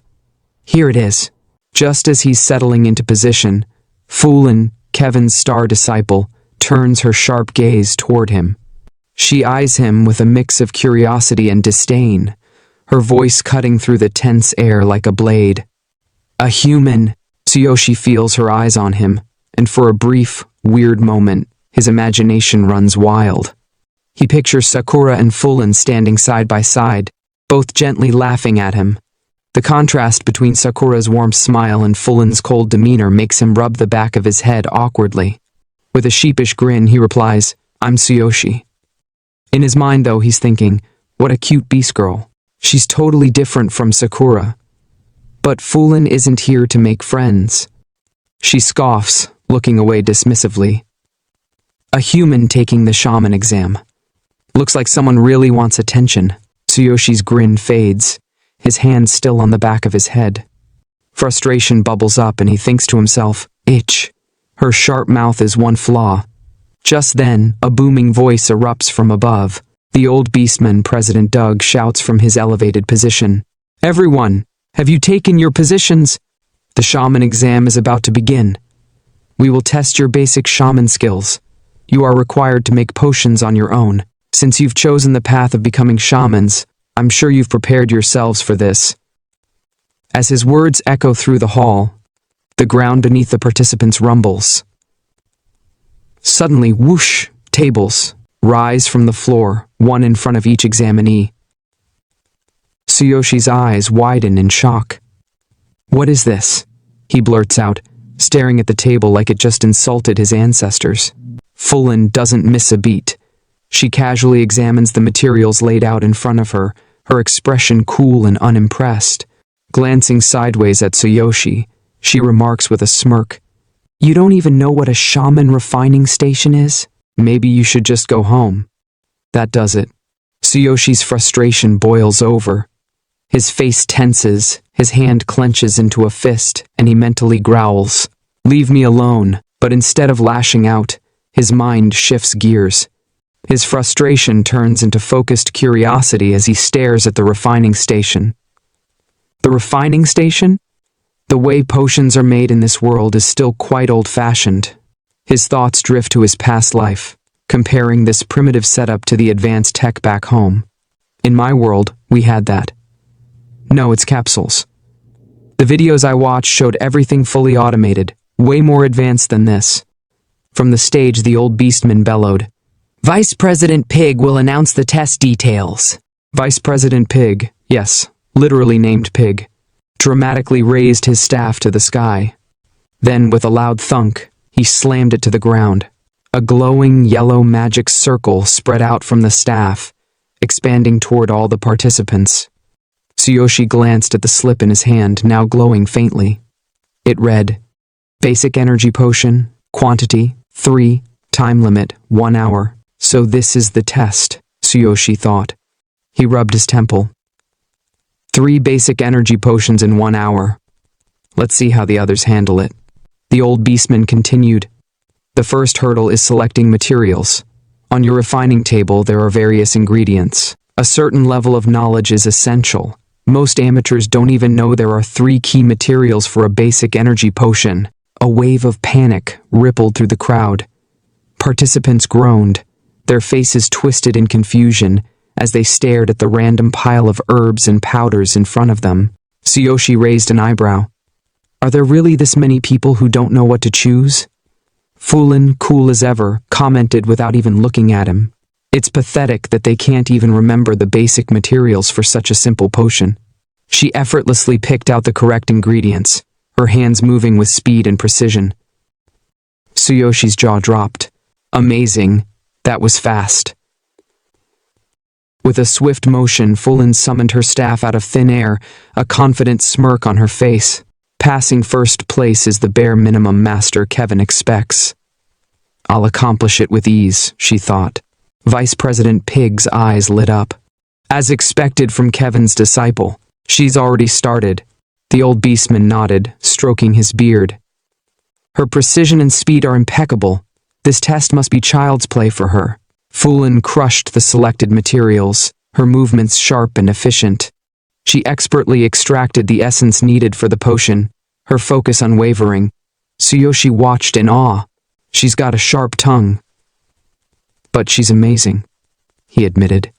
Activating his divine eye, he thought, I should try to imitate her techniques. The old beastman couldn't hide his excitement. Kevin's judgment was spot on. Fulin's use of magic is meticulous. Vice President Pig chimed in proudly. She's definitely destined to be an outstanding shaman. Before they could finish hyping her up, Fulin completed the potion-making process, pouring the glowing liquid into 3 glass tubes. The old beastman announced, "The next step is the most critical, refining." Fulin's eyes glowed with a fierce green light as she concentrated. The potions floated mid-air, surrounded by an aura of green energy. Refining is the key to potion making, the old beastman explained softly. Merging materials with magic tests one's true power.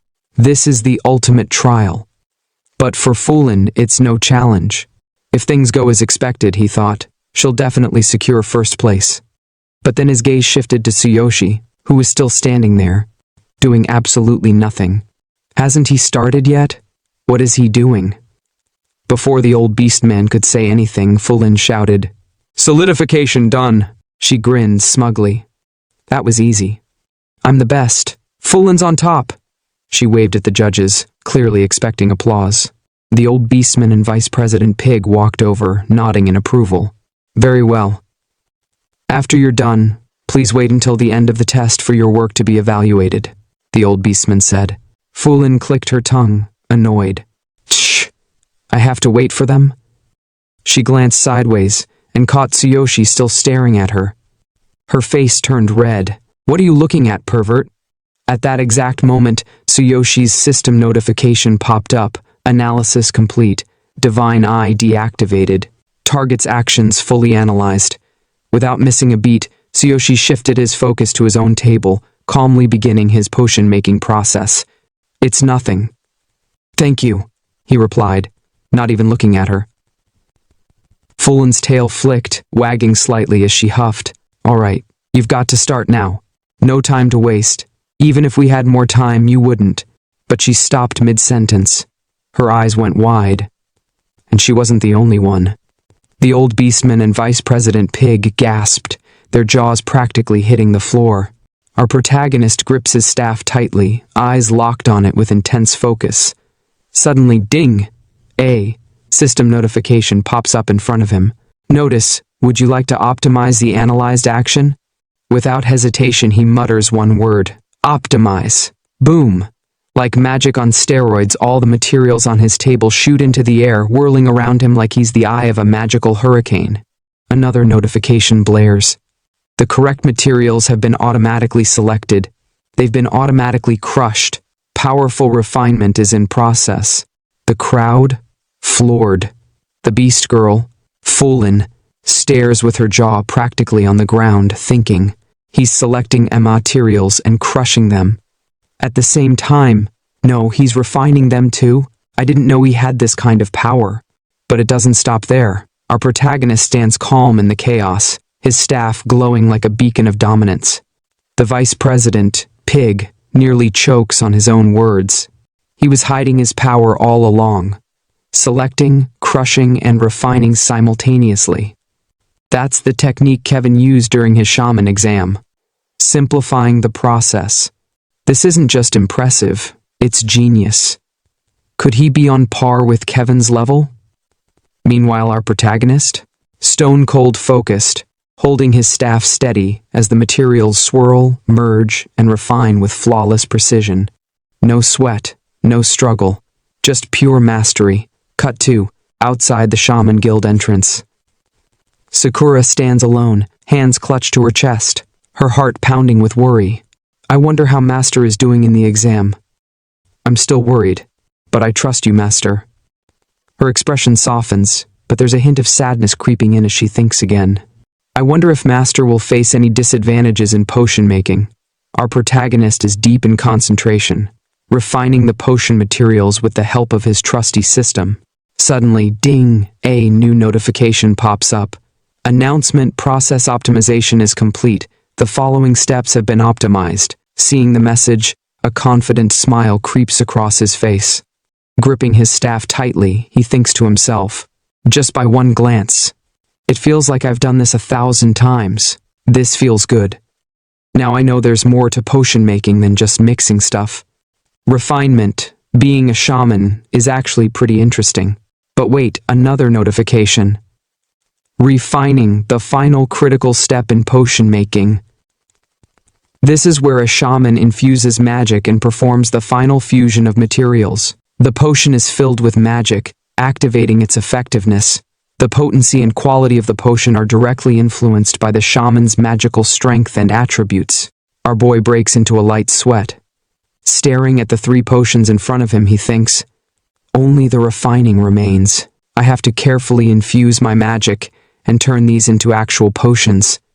Time to solidify. Meanwhile, Fulin, the beast girl, is watching with her eyes bugging out of her head, completely shook. In her mind, she's screaming, no way, how? How is he faster than me? I can't let myself be beaten by this worthless human. Then it hits her, like a slap from her own pride. Wait, could he be imitating Master Kevin's technique from his shaman exam? The swift completion? Impossible. And guess who's also having flashbacks? The old beastman, the president of the Shaman Guild himself. Stroking his beard, he mutters. Back then, Kevin shocked everyone by using swift completion to create a C-grade potion. That potion didn't seem like it was made by a white shaman at all. He squints, lost in thought. I was the judge at that time too. Even I struggled to make a C-grade potion back then. Suddenly, bam! The vice president Pig bursts out in fake enthusiasm. A mere human creating a C-grade potion is a great feat. It must have gone smoothly because he carefully extracted the materials. But inside, he's panicking. Ridiculous. I can't even make a C-grade potion unless I'm in a distraction-free environment. Talents like Kevin are rare. I'd be lucky to whip up a D-grade potion. For context, a C-grade potion? That's elite tier stuff. Normally, only blue shamans can pull that off by focusing their spirit. D-grade potions dominate the market, making up 80% of all sales. So yeah, hitting C-grade is like unlocking Ultra Instinct in the potion world. Ding! Another system notification pops up. Announcement. Predicting potion grade. Potions are graded from D to S, depending on the creator's skill. Our protagonist squints at the screen, thinking, There's a grading system? This isn't like the mass-produced capsules from my original world. Boom. Another notification. Announcement. Prediction result. Basic energy potion. D grade. Our protagonist raises an eyebrow. D grade, huh? Is that entry level? Well, it should be enough to pass the exam. But then, his eyes shift to the side, landing on Fulin. His competitive spirit ignites. No, I have to beat that girl. If she makes a better potion, I'll lose the top spot. As insurance, I need to make at least a C-grade potion. And here's the kicker. He doesn't even know what a C-grade really means. He's just winging it. Hey, I know you've been watching my videos without subscribing. If you hit that subscribe button, I'll whip up an S-grade potion to boost your charm IRL, maybe even help you get a girlfriend. Anyway, back to the story. Our protagonist stares at his potion tubes thinking, how should I go about this refining process to boost the grade? Then it hits him like a truck. Flashbacks from the first time he used his staff. Wait. The potion's grade is affected by magical strength and attributes. That means if I change my magic strength and attributes, the grade should change too. Closing his eyes, he focuses hard, thinking, first, I'll boost my strength using ultimate physique. That should help adjust my magical capacity. But, how do I change the attributes? Meanwhile, the Shaman Guild president narrows his eyes, whispering, why isn't he done refining yet? It seems like he's hesitating while maintaining his magic. This isn't good. A shaman's focus directly affects the potion's success. If he can't hold it, he might fail. Pig, faking confidence but sweating bullets, snickers. I told you, there can't be that many geniuses around, just as I expected. He must have used up all his energy on material extraction. Fulin glares at our protagonist, thinking, what's wrong with you? Just finish the refining. If you do, the potion will solidify. Why are you hesitating? The pressure mounts. All the participants turn their heads toward him. Someone behind him even reaches out, sneering, hey human, you're still not done refining? If you take any longer, your magic will fizzle out. But before the hand can touch him, smack, Fulin slaps it away, snarling, don't touch him. You're distracting him, you idiot. Do you even know basic shaman common sense? Our protagonist's eyes snap open, sharper than ever. Right now, my magic has no attributes. How do I change that? Then, ding, his memory pulls up a crucial detail. Wait. The Divine King Hammer, it has a lightning attribute. When I used it before, it was infused with lightning. If I borrow its power, I should be able to change my magic's attributes. He pauses for a beat, takes a deep breath and thinks, there's no other choice. Let's try it. The old beastman, cool as ever, growled. The magic waves are unstable. It won't last long. Oh, but wait. Here comes Vice President Pig, oozing that smug energy, smirking like he just won a petty argument. Oh my, I can sense the intensity too. If the magic doesn't hold, the refining will fail. How unfortunate. But Tsuyoshi? Nah, he wasn't about to fold under pressure. His eyes flared with a brilliant blue light, and in his mind echoed the words, comfort, comfort, divine king, hammer. Bro was channeling his inner god of DIY home improvement. Then, zap, a small yellow glow flickered before him. Without missing a beat, he thrust his hand forward, thinking, grant me your power. And boy, did the power grant him. His magical energy shot through the roof like someone plugged his soul into an overcharged battery. The other participants? Jaw on the floor. The beast girl's eyes widened. His magical power suddenly surged. Like girl, yes, he's basically a walking thunderstorm now. Ding, ding, ding. Notifications exploded in front of Tsuyoshi like he just leveled up in a video game. Strengthen magical capacity through the ultimate physique. Current magic capacity, 3,500. Shining has been enhanced. Current magic attribute, lightning. Duration, 6 seconds. Tsuyoshi smirked, thinking, just as I thought. The lightning attribute has been endowed. It'll only last a few seconds, but that's enough. Let's finish this. With a mighty roar, he hoisted his staff into the sky, lightning crackling around him. Refining final solidification, he bellowed, as if he was summoning the gods themselves. Sweat poured down his face, like he just ran a marathon through a sauna. But he stood tall, grinning, basic energy potion complete. Wiping sweat from his forehead, he muttered, "Didn't expect changing attributes and using magic to be this exhausting. Was it really enough to surpass her?" Meanwhile, Vice President Pig's cocky grin vanished faster than free snacks at a party. He wiped sweat from his own brow, mumbling, despite it being unstable, he succeeded in both refining and solidifying. The old beastman squinted, suspicious. It's certainly strange, was it not unstable after all? Just now, I felt the presence of a different elemental wave. What in the world did he do? Tsuyoshi, blissfully unaware, glanced around, scratching his head. What's going on? The other participants kept hustling at their tables, but the old beastman wasn't having it. He slammed his staff down with authority. Right. Everyone cease your work. Those who violate this will be disqualified. Vice President Pig stepped forward with his usual flair. Let's proceed and view them from over here. They started the evaluations. First up, a hopeful participant. The old beastman sniffed the potion like it was questionable milk. Sense weak, dissipates quickly, plain. But it just steps into the grade. Congratulations, you passed. The participant bowed so hard you'd think he was trying to headbutt the floor. I am honored, thank you, President. Next victim, participant. Vice President Pig picked up a cloudy, burnt-smelling concoction with the enthusiasm of someone holding expired yogurt. Cloudy, smells burnt, clear result of overly forceful refining. Failed. The participant collapsed to his knees, dramatically wailing, new, like he'd just lost a soap opera love triangle. Pig, ice cold, replied, "If you drink this, it'll cause a debuff. Study more." Bro didn't even blink, and so it went. Some passed, some failed. The passed folks were hype, the failed ones, not so much. Tears, screams, existential crises, typical exam stuff. Then came the beast girl's turn. Pig approached her, all formal. "Foolin', it's your turn. Is Kevin doing well?" She bowed respectfully. "Thank you for asking. Master's doing pretty well." Pig chuckled softly. "I am glad." He examined her potion, eyebrows arching. That overflowing fragrance. This one looks promising. Fulin's palms were sweating harder than Tsuyoshi during his final solidification, but after a tense pause, Pig grinned. The scent is rich and lasting. It's a pure potion.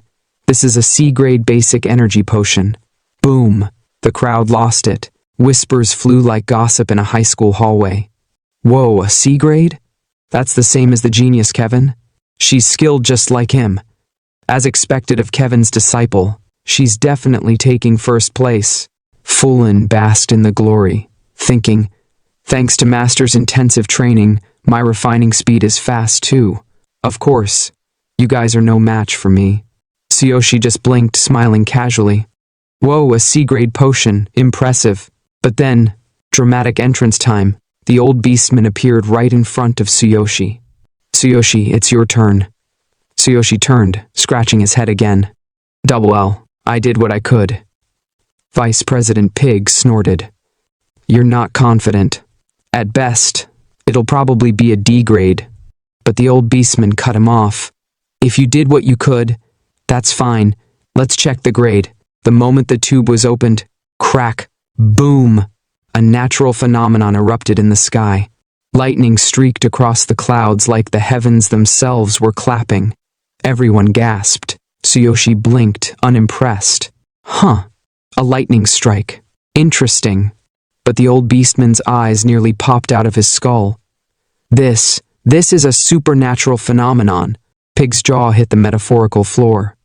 A person causing a supernatural phenomenon. That's at least a B grade. Fulin stared at the sky, sweating buckets. That's impossible. Only someone with power like Master Kevin could create something of B grade. The crowd? Silent. Nobody dared to breathe. The old beastman was practically vibrating with excitement. The richness of the scent, the purity of the potion, and a supernatural phenomenon?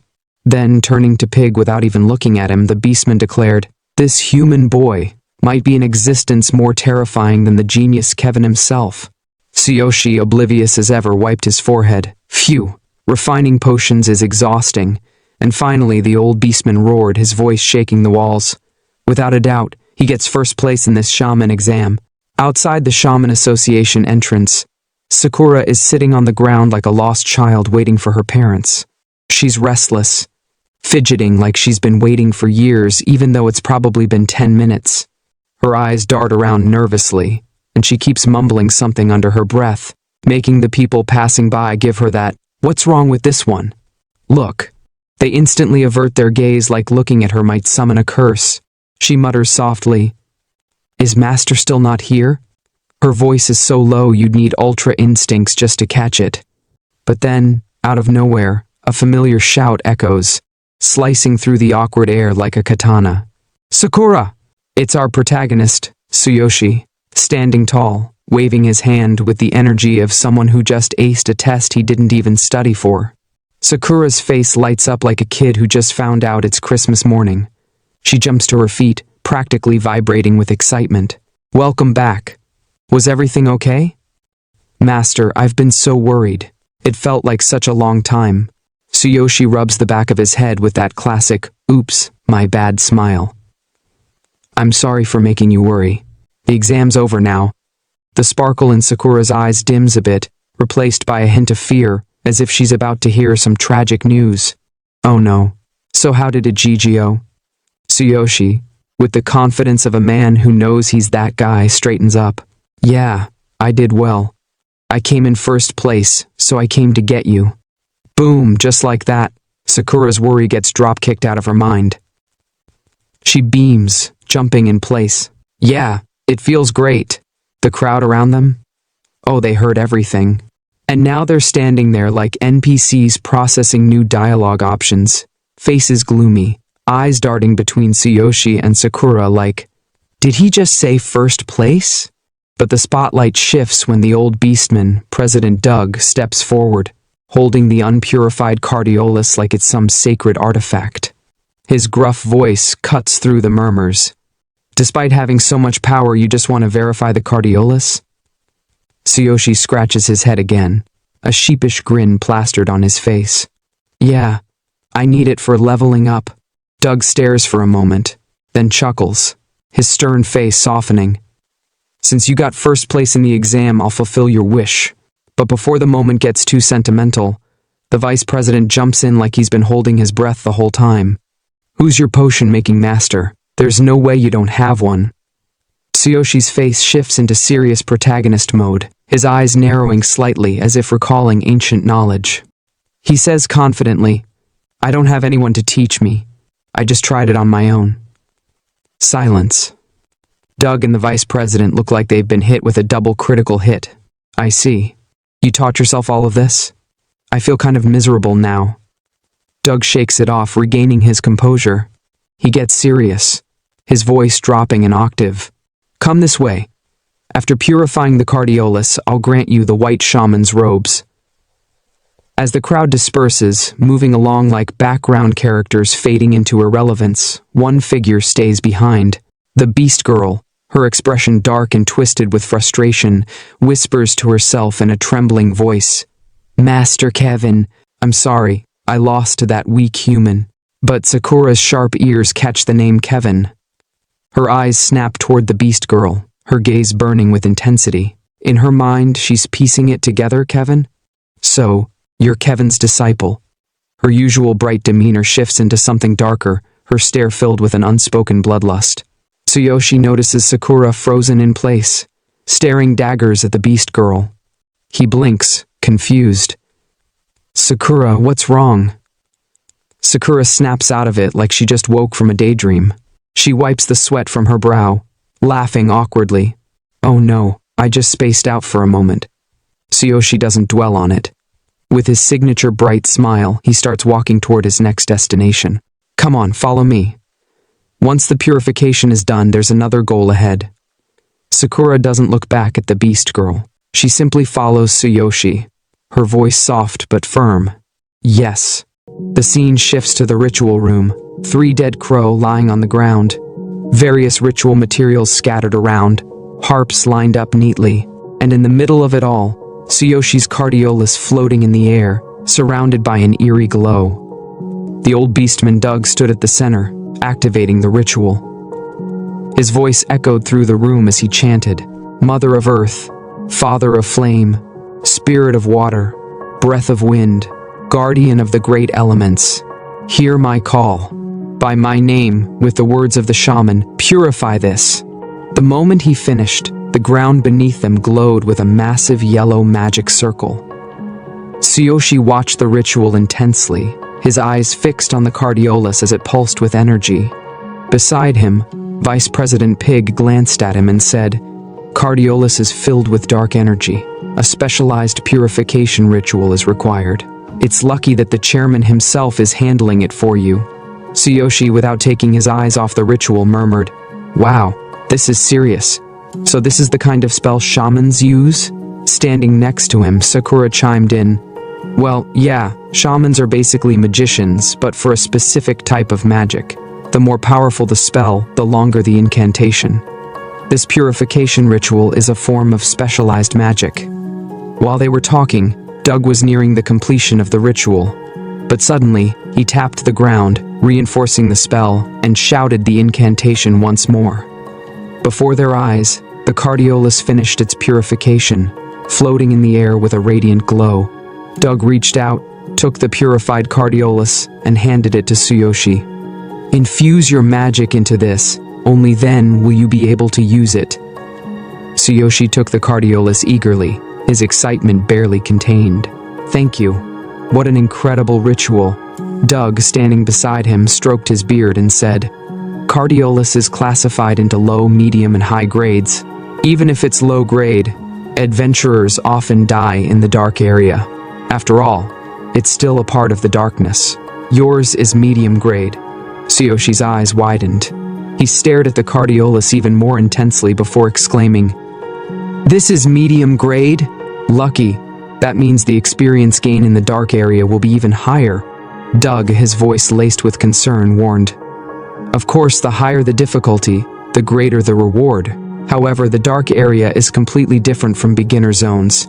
From my experience, your party should include at least 1 tank, 1 warrior, a defensive magician, and a pharmacist."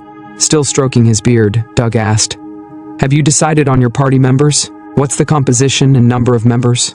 Tsuyoshi, with a calm smile, pointed at himself. "Party? There's none. I'm going in alone." At the same time, Sakura waved her hand dismissively and added, "I'm not joining either.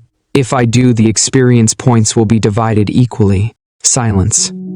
Doug and Vice President Pig looked at each other in pure shock before exclaiming in unison, "You're going to challenge the dark area alone?"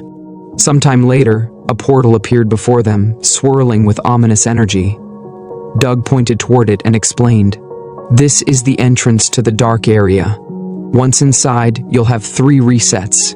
Each time, new darkness will emerge." Continuing his explanation, he added, "In other words, you can fight darkness 3 times. After that, you'll be expelled, and the cardiolus will turn to ash and disappear." He stroked his beard once more and warned, "Once you enter, you cannot leave until you've wiped out all the monsters or time runs out." Standing beside him, Vice President Pig added, "If you happen to die, your body will be removed from the area. That's one way to get out." Tsuyoshi approached the portal, glanced at Pig, and with an awkward smile said, "You're kidding, right? I'm not coming out that way." Sakura, visibly annoyed, crossed her arms and shot Pig a glare. "Yeah, don't jinx it. That's inauspicious." Before he entered, Sakura handed Tsuyoshi a bag with a worried expression. "Master, here are some potions. I earned a lot from the carnivorous darkness request, so I restocked in large quantities. You'll need them inside, so make sure to take them with you." Tsuyoshi took the bag, examined it with a warm smile, and without looking at her said, "As expected of you. You're always so thoughtful. Wait for me to come back." He took a deep breath and stepped forward. "Well then, I'm off." Doug, still watching with concern, suddenly called out, "Wait a second. You returned the staff to me, so how will you use magic?" "If you need, I can." Before he could finish, Tsuyoshi cut him off. "Thank you, but I don't need it." Then, without hesitation, he reached into his system inventory, pulled out his sword, rested it on his shoulder, and declared loudly, "I am a warrior." The moment Tsuyoshi stepped through the portal, a notification popped up above him.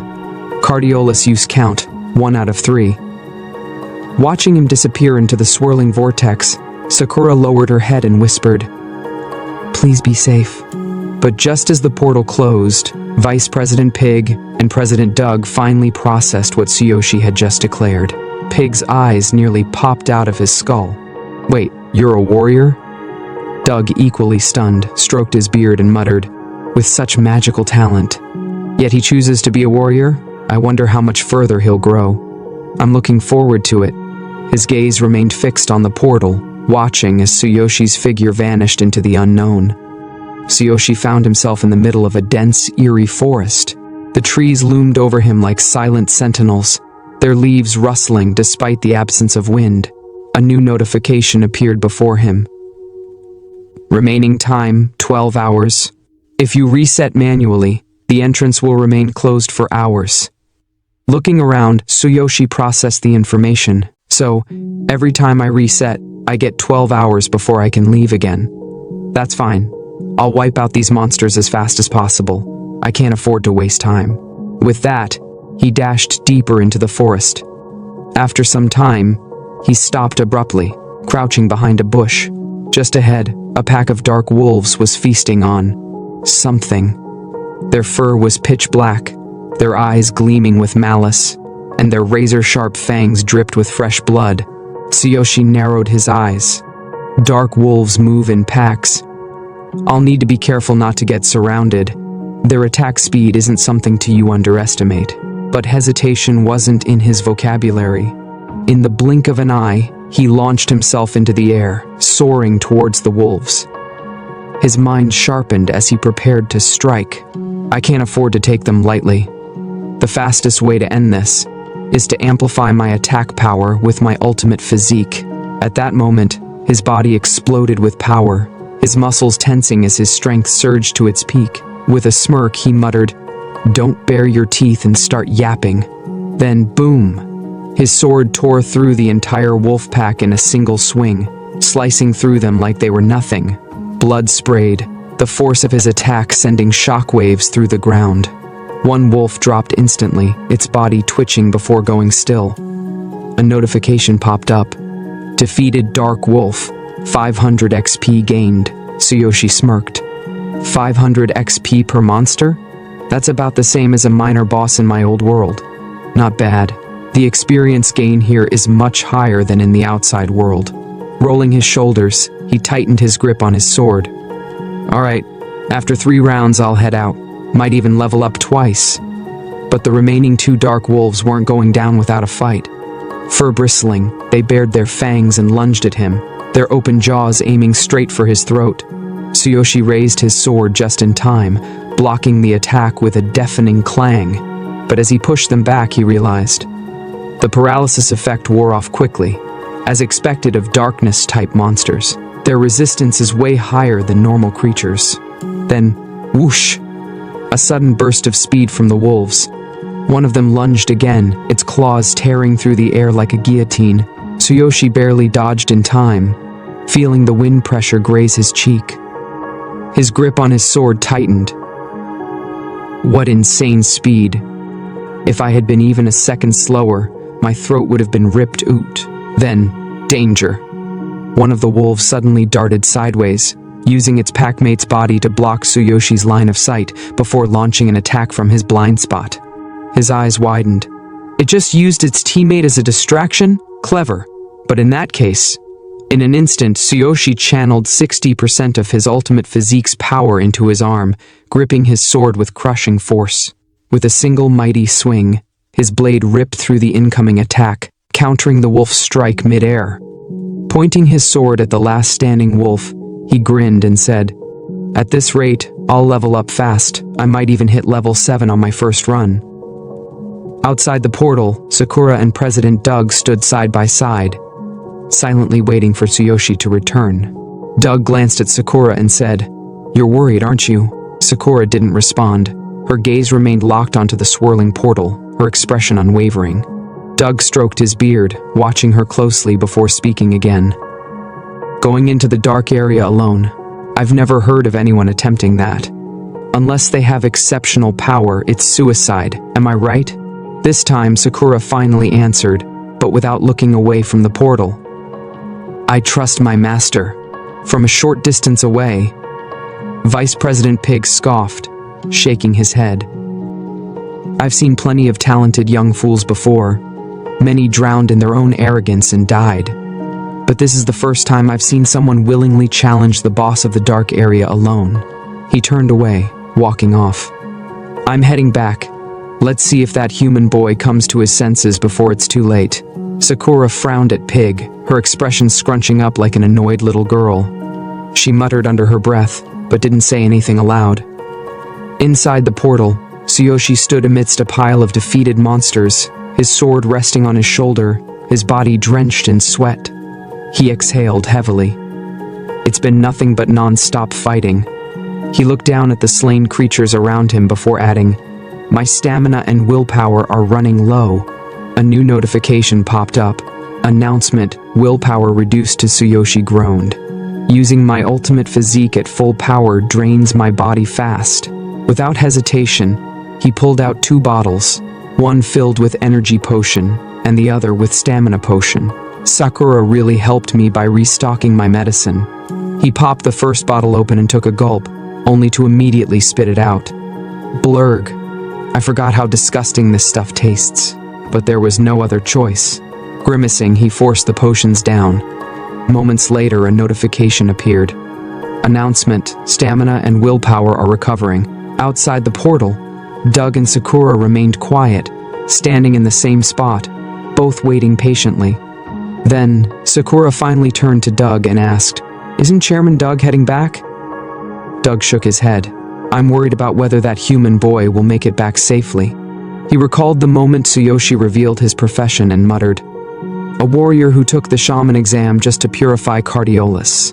And despite not carrying a staff, he was able to craft a B-quality potion." Suddenly his ears perked up. He frowned and said, "I've been hearing something from inside." Sakura smiled slightly.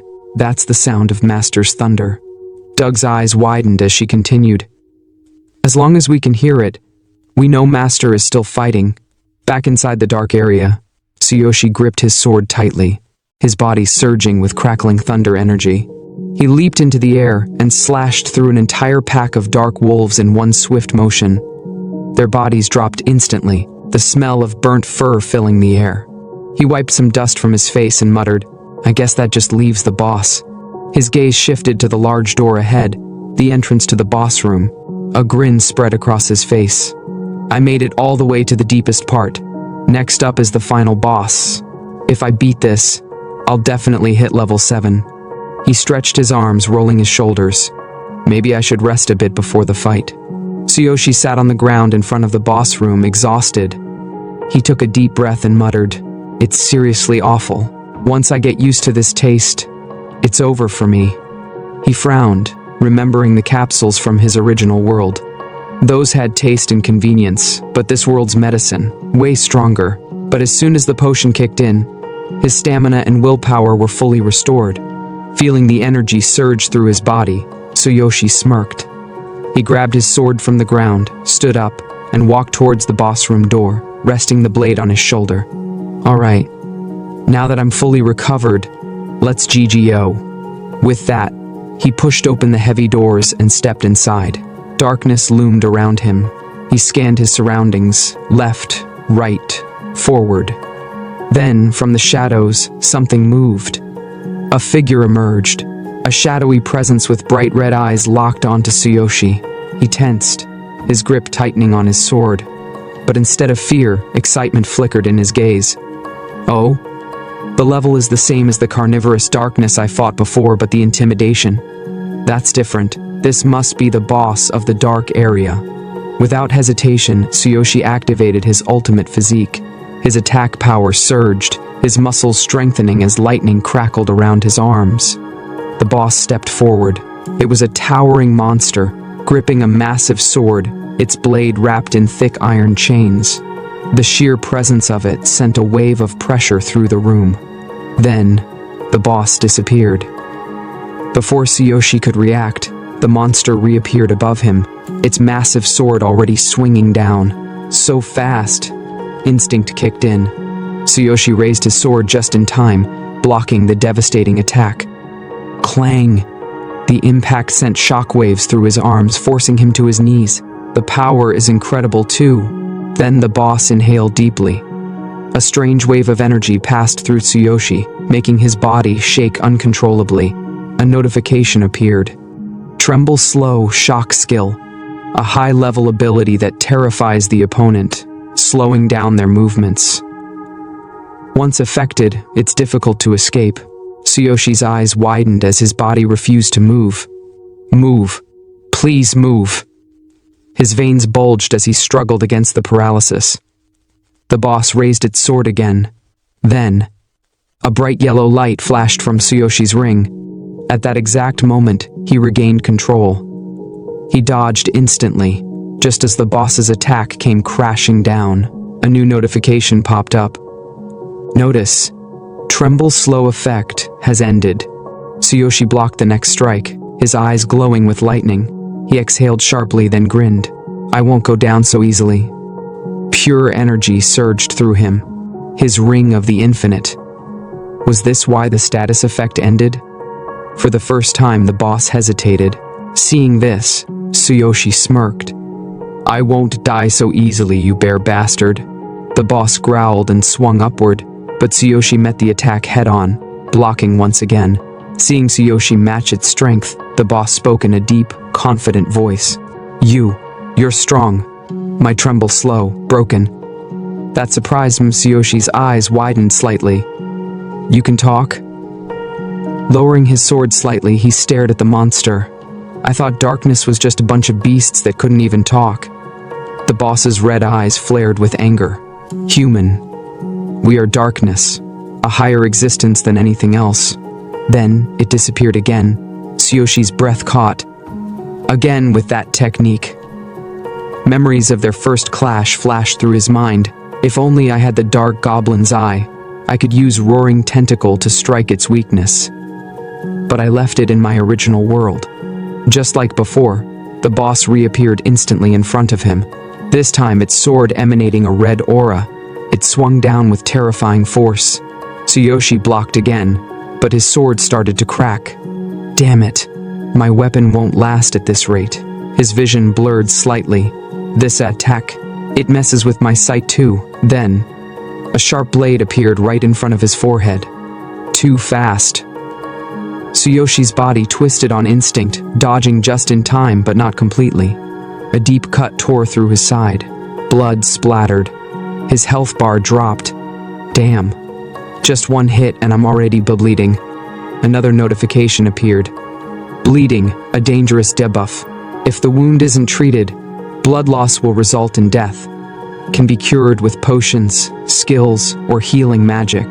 Tsuyoshi clenched his jaw. I don't have any medicine for bleeding. At this rate, I'll diddy I. He glared at the boss standing before him. His mind raced. Without medicine, I might actually bleed out before this fight is over.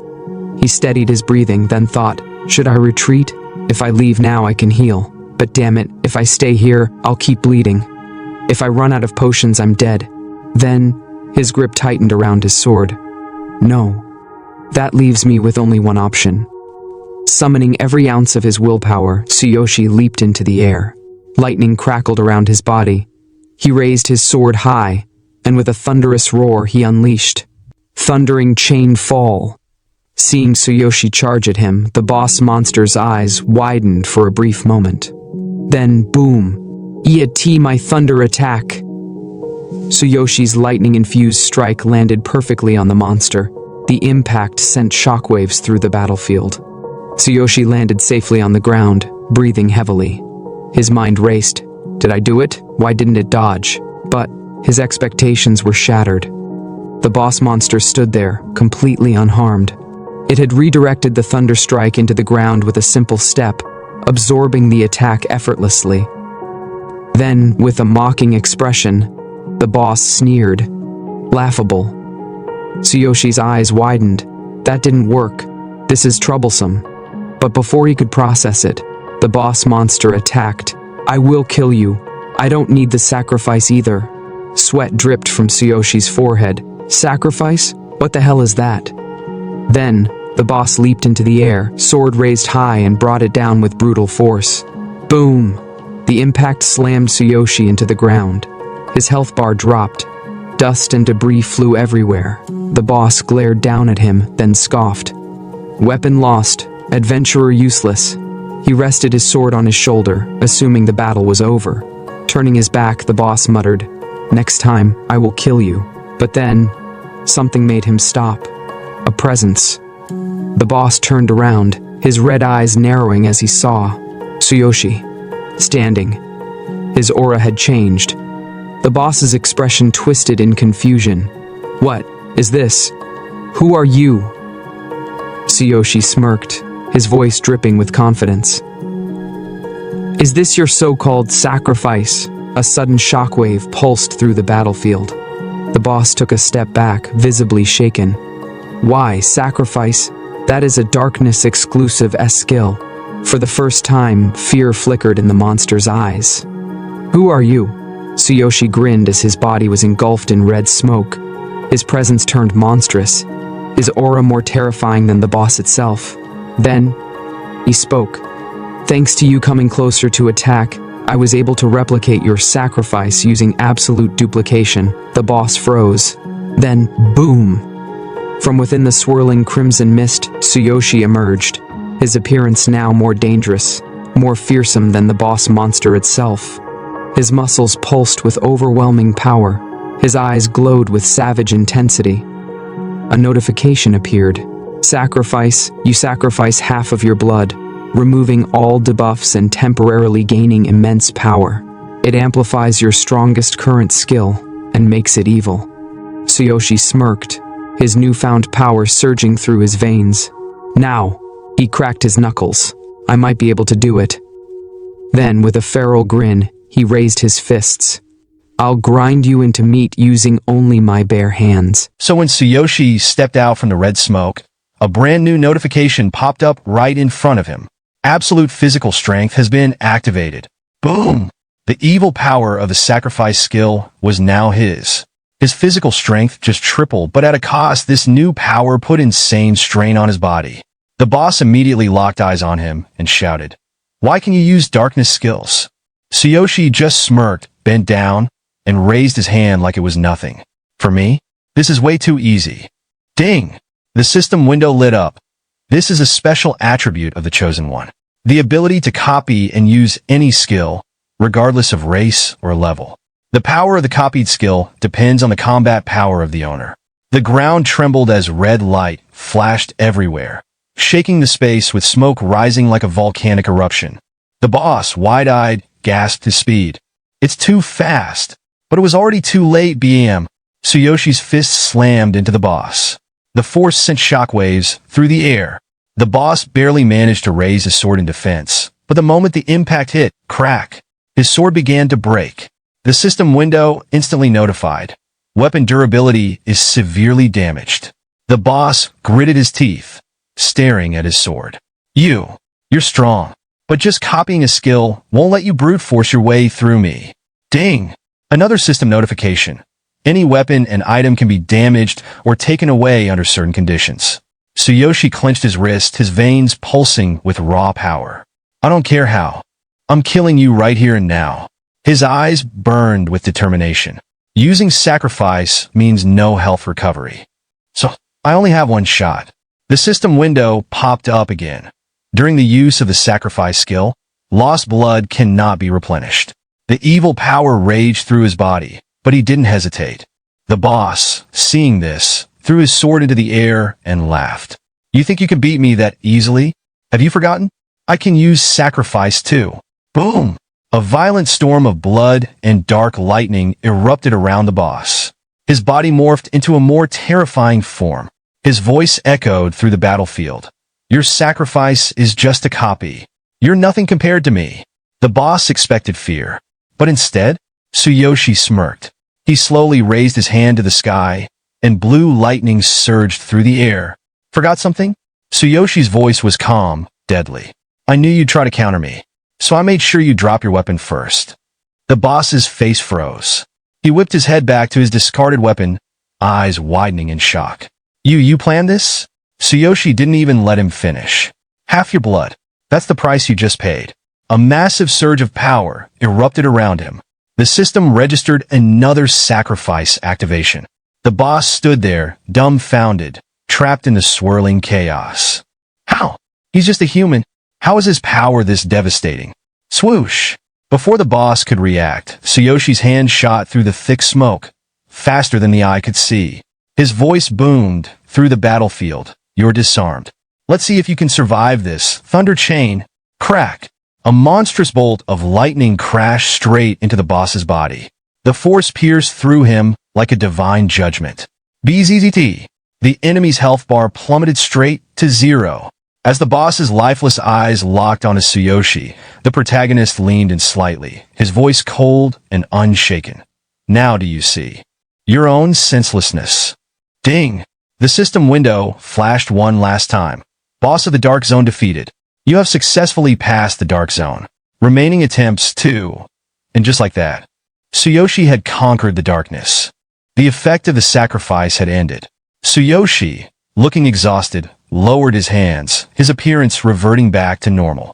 His body trembled as he raised his shaking hands and groaned. Damn. My whole body feels like it's been ripped apart. The sacrifice skill was insanely powerful, but combined with absolute physical strength, it had completely overloaded his body. Ding!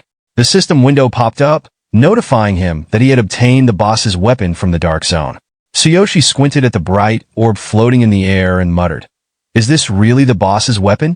With narrowed eyes, he reached out for it and mumbled, I literally just lost my sword. Talk about perfect timing. Ding! The system window updated. A boss-tier weapon with a serrated saw blade. Any wounds inflicted by this weapon will not heal. Passive effect, bleeding. Secondary effect, blood wound. Tsuyoshi held the weapon in his grip and grinned. Oh, now this is nice. If I level up my blood attack, this thing is going to be a beast. Ding! The system popped up again. Restarting the trial will consume 1 attempt. You may return or continue exploring the Dark Zone. Attempts remaining. 2. Continuing the trial will grant plus 50% bonus experience points. Tsuyoshi's mind raced. Wait, 50% bonus XP? That's a huge boost. His body still felt wrecked, but his hunger for power was stronger. System, restart the trial, he commanded without hesitation. Ding! Level up! Tsuyoshi felt the energy surge through his body as he leveled up to level 7. He stared at his palms, flexing his fingers in shock. Damn. Even though I leveled up, the damage from the sacrifice still won't heal. That skill really does take a toll. His thoughts raced. The pain had lessened a little after leveling up, but the after effects of absolute physical strength were still present. This skill is insane. The power is unmatched, but the price is brutal. He exhaled sharply. Maybe I should exit and rest for a bit? If I go for another round, I know I'll have to use the sacrifice again. Will my body even survive it? But then, a memory of Sakura flashed in his mind. His expression turned serious. I promised to level up 6 times this week. I have to reach level 12. If I back out now, I'll miss out on the bonus XP, and I can't afford that. His hesitation faded. Tsuyoshi clenched his fists and smirked at the system window. This is the price of strength. There's no room for doubt. If I waver now, I might as well just give up and accept being weak. Ding! The system instructed him to re-enter the space and return to the entrance of the trial. Tsuyoshi stepped toward the glowing portal, inhaling deeply. Sorry, Sakura, he muttered under his breath. Looks like I'm going to make you wait just a little longer. At the same time, Doug thought that Tsuyoshi should have returned by now. He looked at Sakura and told her not to worry, because the protagonist probably decided to continue the test, since it would help him earn bonus experience points. The president wondered in surprise. Did he really lose? His body was not thrown out. Did Did Tsuyoshi really decide to continue the test? Without supplies, it is almost impossible to pass it. For an adventurer in the dark zone, this can threaten death. Sakura sadly said that he promised to leave after the first round. She can still hear the rumble of thunder. Ills, walking towards them with a cup in his hand, asked if he had already managed to sleep, and the protagonist is not finished yet. The first round is over, but there is no corpse. Maybe Tsuyoshi hid somewhere and is sitting there, trembling with fear? Doug turned his head to the side and asked the vice president to talk less. Ills turned to the president and said that this cannot be. Does he really think that Tsuyoshi will be able to overcome the dark zone on his own? It was not worth giving him false hopes. The vice president opened his eyes and said that he was saying the same thing, that the protagonist was not telling the truth. He had seen many such people, and if Tsuyoshi had won, he would have returned long ago. If he had not appeared after the first stage, it meant he had not passed it and decided to start over. Unfortunately, this could cost him his life. He simply would not have enough healing potions. Sakura said with a tense look that the master would definitely return. She asked them to refrain from such conversations. Tsuyoshi's thunderclaps proved that he was alive. Doug confidently thought that she was a strong girl. The vice president, looking at the portal, laughed and said loudly that they were joking. What other thunder? They would be to blame for the protagonist's death, because they had strengthened his confidence. Sakura turned back with an ominous look and said that if he did it again, the shamans looked forward in surprise, not letting her finish.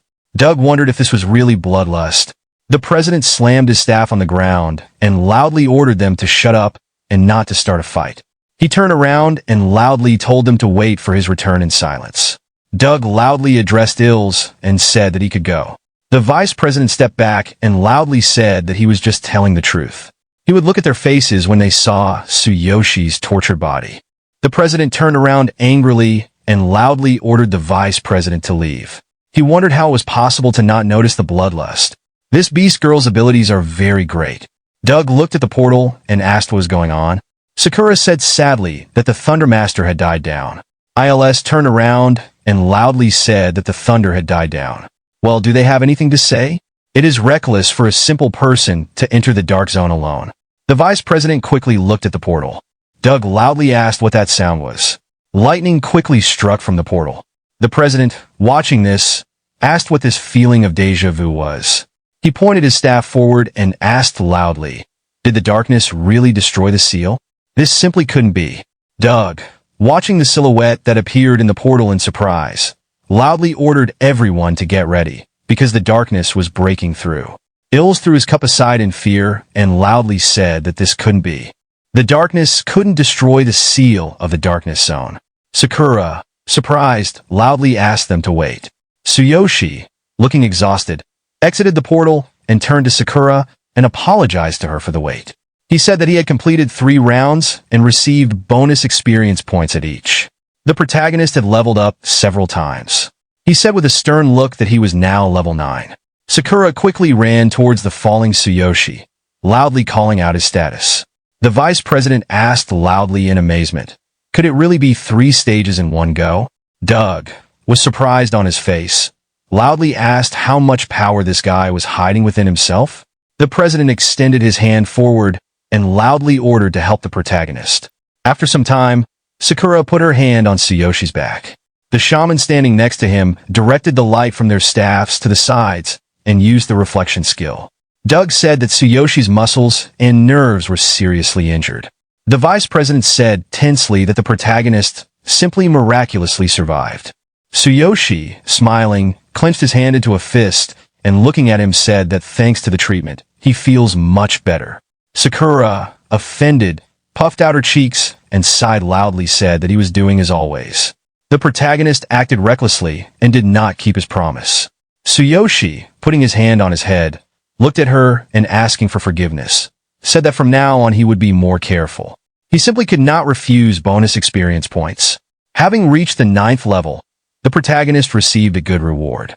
She understands how much he needs experience points, right? Sakura said loudly that his safety is more important to her. He must promise to keep his promises. The president turned to the man with a serious expression and asked if Tsuyoshi had really said that he had passed 3 times. The protagonist, sitting on the bed, confirmed this. It looked sternly at Doug. The The president said that he would not have believed it if he had not seen it with his own eyes. To fight the darkness alone 3 times, Doug does not understand how it is. He thought that when this guy came out of the darkness zone, the power of evil was stronger than the power of darkness. That is why the president thought that the darkness itself had destroyed the barrier. This guy's abilities are excellent not only in magic, but also in combat. If Kevin is a genius, then this man has surpassed the genius himself? The vice president, covering his mouth with his fist, coughed and said that he would like to apologize for his words. He put his hand on his heart, lowered his head, and asked for forgiveness for underestimating the strength of the protagonist. Tsuyoshi, smiling, raised his hand and waving it, said that it'll help him with treatment and that he should not worry. Sakura crossed her arms in offense and looked away, saying that it finally got through to him. The vice president said with a calm expression that the reflection effect they used was a mid-level healing skill. The shamans healed almost all the wounds except for the deep ones. The protagonist's body is still in critical condition. The system window notifies that it is a reflection skill. It is a mid-level healing skill popular among adventurers. It is able to heal almost all types of physical damage. Doug said that Tsuyoshi came out of there with serious wounds all over his body, bleeding and nerve damage. If they had not started treating him right away, the protagonist might have died. It seems that Tsuyoshi used some kind of secret magic or skill. From now on, he should not use it. In the future, its danger may hinder the protagonist from leveling up. Tsuyoshi looked at his hand in amazement and asked loudly, "What do you mean hinder? He just wanted to level up?" The protagonist thought that the victim was still bothering him. He only thought about killing him and lost his mind. These are very big risks. What should he do? 2 eyes instantly appeared in front of him among the dark liquid. Tsuyoshi wondered in fear, "Are these really eyes?" Sakura looked at him with concern and turning to the master asked, "What is the matter?" The protagonist, wiping sweat from his forehead, said that nothing special, he was just tired. Tsuyoshi thought that the sacrifice and darkness were special skills. This damaged not only his body but also his mind. He should not use it anymore. Doug said that he would give him a potion. The protagonist should take it once a day and meditate to speed up its absorption. Ilsa looked up the bag in the president's hands in surprise and turning to him by his status asked, "Is he sure he wants to give this potion?" Tsuyoshi, smiling, reached out his hands to the bag and loudly thanked Doug. The president said that this is Kevin's favorite potion, which will help the protagonist recover. Doug advises him to meet him in person. If Kevin sees talent in Tsuyoshi, he will take him as a student and pass on even more amazing knowledge in the field of magic. He is one of the few inhabitants of this land who possesses the legendary law of destruction. Sakura stood up angrily and clenched her hand into a fist, asking loudly, "Did Kevin really find the legendary law of destruction? Which one is this already?" Tsuyoshi looked at her in surprise and asked, "What does the legendary law of destruction mean?" Ilse asked with a puzzled look, "Shouldn't the Seekers know about it?" In this world, there are laws that govern the magic of heaven and earth. Magic used in accordance with these laws has amazing power and is called the forbidden spell of destruction. Shamans strive to improve the efficiency and quality of their potions. However, the laws of heaven and earth are incredibly cruel, and some of them have a will of their own. There are 12 laws, each of which is located in unexplored zones.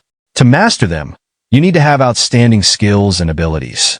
The stone monument of the laws of destruction was erected in honor of the 12 laws that were passed on to them by great magicians from all over the world. Each of the laws has the power to destroy the entire world. The first law was written in ancient times. Kevin was called a genius because 10 years ago, he mastered the 12th law of the great winds. He was able to improve his magical abilities, which helped him in processing potions. Kevin increased not only their efficiency and quality, but also united them with the power of law. He will be able to heal Tsuyoshi's deep wounds. The protagonist happily stood up and clenched his fists and asked loudly, "Is this really true?" Sakura, looking amazed, asked loudly, "Is it really possible to heal the master's body?" Doug, holding a letter in his hand, said that now is not the best time to meet. He used to be Kevin's mentor, and if they give him a letter of introduction, Kevin will meet with him. Tsuyoshi, taking the letter in his hands, loudly thanked him. They'll set that to meet him, they need to take with them several rare potions and valuable ingredients to exchange with him later. After some time, the protagonist said goodbye to them. The vice president turned to Doug and asked, "Did this guy attract so much attention?" The president gave Tsuyoshi a B rank forbidden blood potion. He just gave away the potion they traded with Kevin, offering many valuable potions and ingredients. Doug laughed and said that he wondered how high this man would go. By helping the protagonist now, he made an investment in the future. Bills looked sternly to the side and said that this was a risky investment. Few geniuses were able to reach the dark zone alone, and only a few were human. The president, standing in the middle of the street, said that he had never heard of people going into the dark zone alone. But this case was far from the first in history. The vice president asked in surprise, "Were there really other brave people?" Doug calmly said that 1,000 years ago, a great creature gave rise to their clan of beastmen, King Arceus, an ancient god. After a while, Tsuyoshi, bending the branches down with his hands, turned to Sakura and asked if she knew where to find Kevin. She, passing through the tree branches, confirmed this and said that the president said that they had a long way to go. But along the way, they will be able to raise their level. Of course, they will be able to reach the goal. The main character looked at her in surprise and asked, "What's the catch?" Sakura said that in order to enter this dungeon, you need a team. She, passing through the branches, asked, "Are there really that many people here?" Sakura, smiling, put her hand on the branch and said that this is the so-called checkpoint. Most of the adventurers gather here, and after a while, disperse to different zones. This place was on their way, so she brought him here. The system window notifies that this is a checkpoint. This is a place where dungeons are randomly opened, for the passage of which you can get special bonuses. As a rule, they are intended for a certain number of participants. Tsuyoshi, smiling, clenched his fist with his palm and asked, "Is there really such a place here? This looks like a shop, you can try it." He thought that in this world the choice of dungeons is much more diverse. Maybe you should try his skills here? The protagonist turned towards Sakura and said that he was leaving. She asked him to be careful and said that she would watch him. The captain raised his hand and said loudly that they were looking for a warrior or tank of level 15 with a combat power of more than 6,000. They will generously reward bonuses and people can come up. They will leave as soon as they recruit the required number of participants. This team has been here for the second day already. The bonuses are good, but the task is dangerous and no one is in a hurry to join them. It seems that today they will go home with nothing. The man said in surprise that there was no one present with a combat power equal to 6,000 and a level 15, and the captain was stubborn. The thief turned to the captain with a sad look and said that they had better choose another dungeon. They had already spent 2 days on this. If anyone wanted to join, they would have already done so. They did not need to lose even more experience points. The captain angrily turned his head to the side and loudly called him a fool. Did the thief forget how much the information about this dungeon cost them? Besides, only in this dungeon can you get a bloody rose. One of them costs 500 silver. He will never take on a low-level dungeon. The system window notifies that the bloody rose is a rare ingredient for potions that significantly increases the effect of healing. Due to its popularity among shamans and magicians, it is sold at a high price. The thief raised his hand and said that maybe someone will volunteer next time. Without the required number of participants, they still won't be able to enter. Tsuyoshi raised his hand with a smile and asked if he could join. He's a warrior and his level is a little below the required level, but the protagonist is confident in himself. The team looked at him in amazement. The captain said loudly that Tsuyoshi was their savior. He's level 14, right? Even 13 would do if they could provide him with a 12th. The protagonist interrupted him, scratched his head, and said that he was level 9. The captain could leave him the vanguard. The captain raised his hand in his direction in anger and loudly asked, "What can Tsuyoshi do on the 9th level? Is he really saying this so easily? Is the protagonist really mocking them?" Tsuyoshi sadly put his hand on his head and said that he wasn't joking. The system window notified that there were 10 minutes left before the passage closed. The team members looked at the open portal. The thief quickly looked away and loudly addressed the captain and said that if they missed this chance, they would lose another day. The captain should decide faster. The priest of light asked why they didn't take a level 9 warrior. They could handle it on their own. The wind archer, holding the captain with his hand, said that it was right. Otherwise, they would not be able to recoup the cost of the information they had received. The captain angrily said loudly that there was no other way. He furiously loudly ordered Tsuyoshi to listen to him and said that he would give him a chance. The The protagonist should not act arbitrarily during the passage. Tsuyoshi must listen to his orders. Their four are already strong.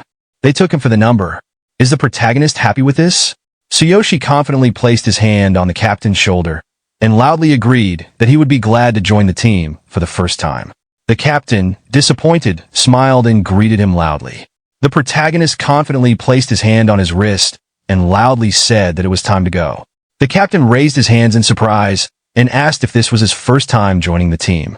The system window notifies that they have entered a level 16 dungeon. The system window notifies that this is a level 16 forest rhino.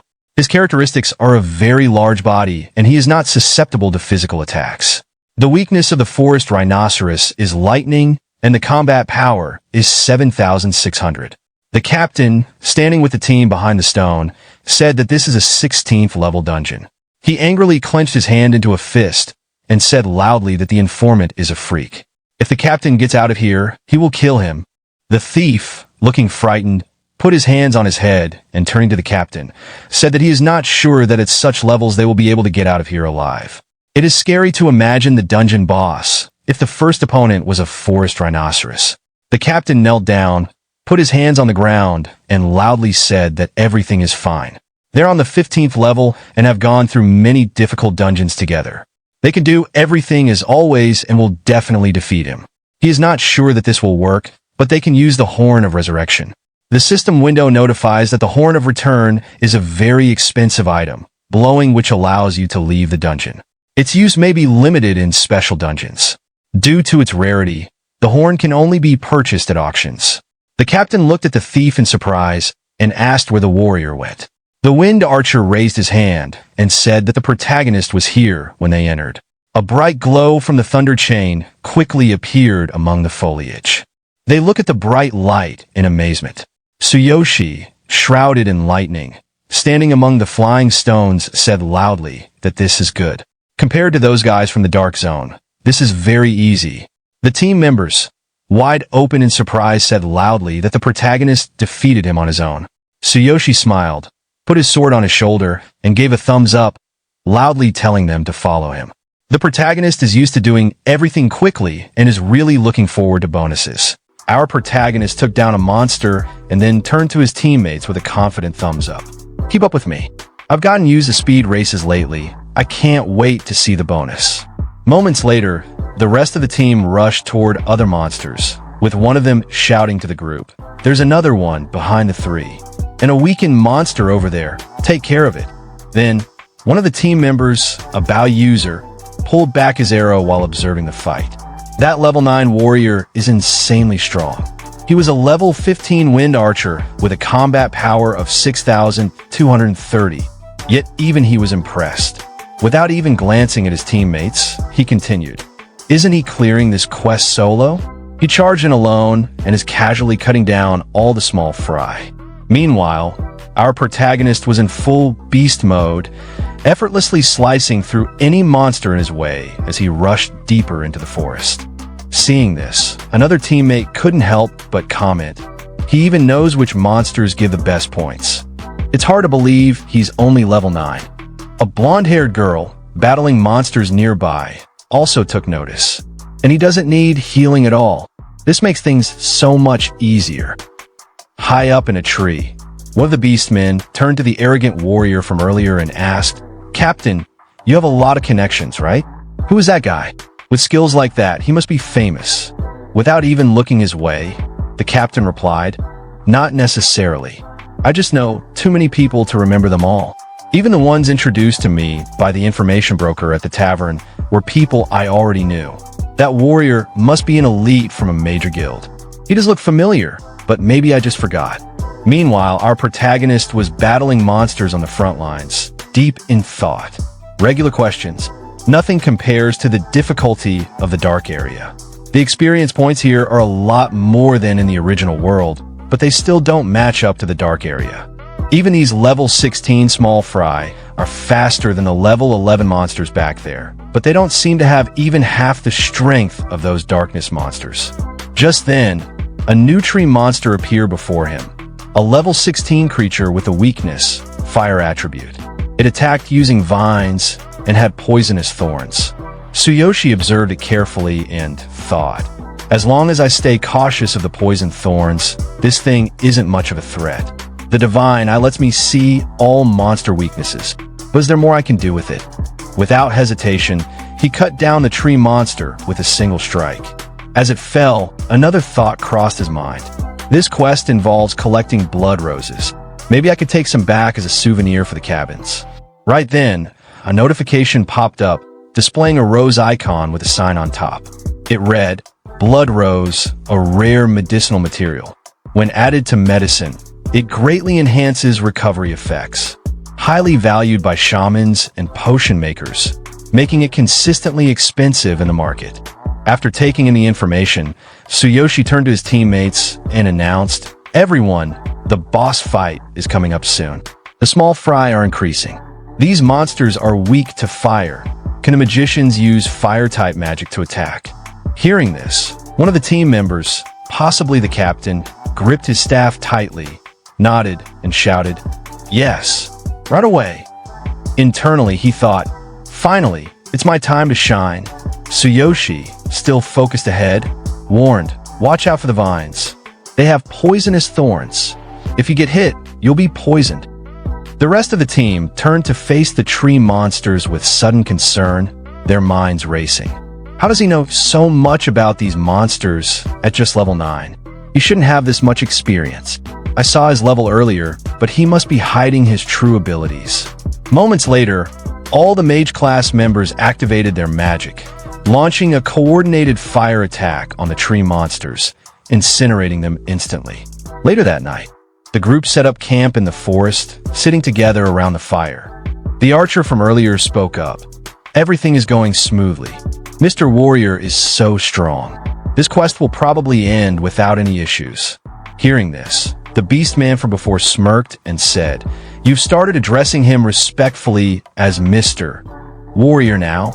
The blonde-haired girl, slightly blushing, added, "He feels different from the people in this world. He must be someone special." Meanwhile, deeper in the forest, the captain and Tsuyoshi stood facing each other, shaking hands. The captain held onto his grip and said, "For someone this skilled, I really want to know your identity." Tsuyoshi, rubbing the back of his head, responded, No, I'm just a newbie adventurer." The captain, with a teasing smirk, replied, "A newbie? Sure, let's go with that for now." Feeling slightly defeated, Tsuyoshi mumbled under his breath, "But it's true." The captain then handed him a water skin and asked, "By the way, do you know the quest ranking for this region?" Tsuyoshi took a sip before replying, "Quest ranking? Not really. Why do you ask?" The captain, keeping his playful tone, said, "Oh, you don't. You're probably just pretending, right?" But then, he shifted into a more serious demeanor and explained, "These quest points are different from those that disappear after a certain time. Each region has fixed quest points. The scale varies, but the quest rankings record completion data for parties. They also track first completions and top performances for each quest." He continued, "In other words, they offer not just business opportunities but also fame. The rankings are shared across all regional branches of the Adventurers Guild and are accessible to anyone. You can bring fame to your guild or party this way." Taking in the information, Tsuyoshi looked at the captain with a serious expression and said, "I see. I mostly get it. So what's your point?" Internally, he thought, there was a similar system in my original world, so it exists here too. Seeing Tsuyoshi's confusion, the captain elaborated further. "This group of 4 might seem randomly put together, but in reality, I'm part of Q's guild, under the elite party of 15 pioneers known as the Big God Party. Our captain is one of the guild's founders, a shield warrior nicknamed Big Goat Harvey." Tsuyoshi turned to the captain, dumbfounded. He blinked before responding, "I see. I mostly get it. So what's your point?" The captain continued explaining, "Well, recently, a new level 18 quest appeared. It involves a small dark area with monsters hidden in the swamp. These creatures are extremely troublesome due to a lack of sufficient information. You seem knowledgeable about monsters. You might actually be a huge help in clearing it." Hearing this, Tsuyoshi clenched his fists in excitement. The captain, equally fired up, added, Not to mention, top performances are recorded simultaneously, and completing it first gives a substantial bonus. That's why competitive parties race to clear fixed quests before anyone else. If you're interested, why not meet our captain? Tsuyoshi silently studied the captain for a moment, deep in thought. Until I get the items I need to level up, this could be a good alternative, he mused. Then, placing a hand on his waist, he smirked and said, "Even though I'm only level 9, you still want me to participate in a level 18 quest." The captain confidently raised a hand and reassured him, "Yes, no need to worry. There are various quests, and the required levels differ. For this one, only adventurers up to level 18 are allowed to participate. There's no problem." Tsuyoshi nodded. "That's good to hear.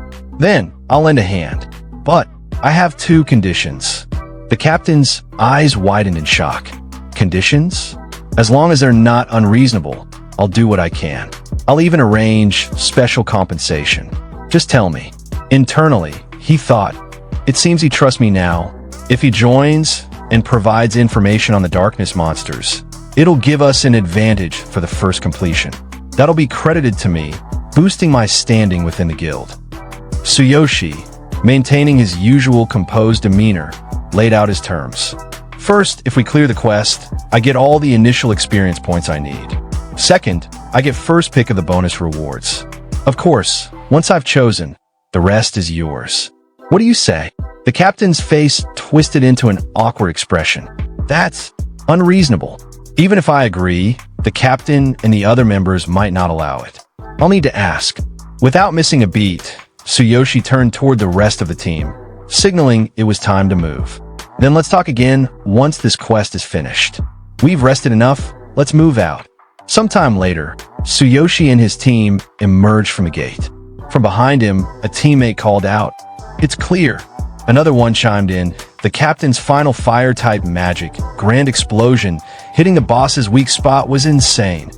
The blonde girl added, "Well, the boss's attribute weakness was fire, so it went smoothly. But if Tsuyoshi hadn't been here, I wouldn't have been able to time my attack properly. It took me over 10 seconds just to align my aim with the weak spot."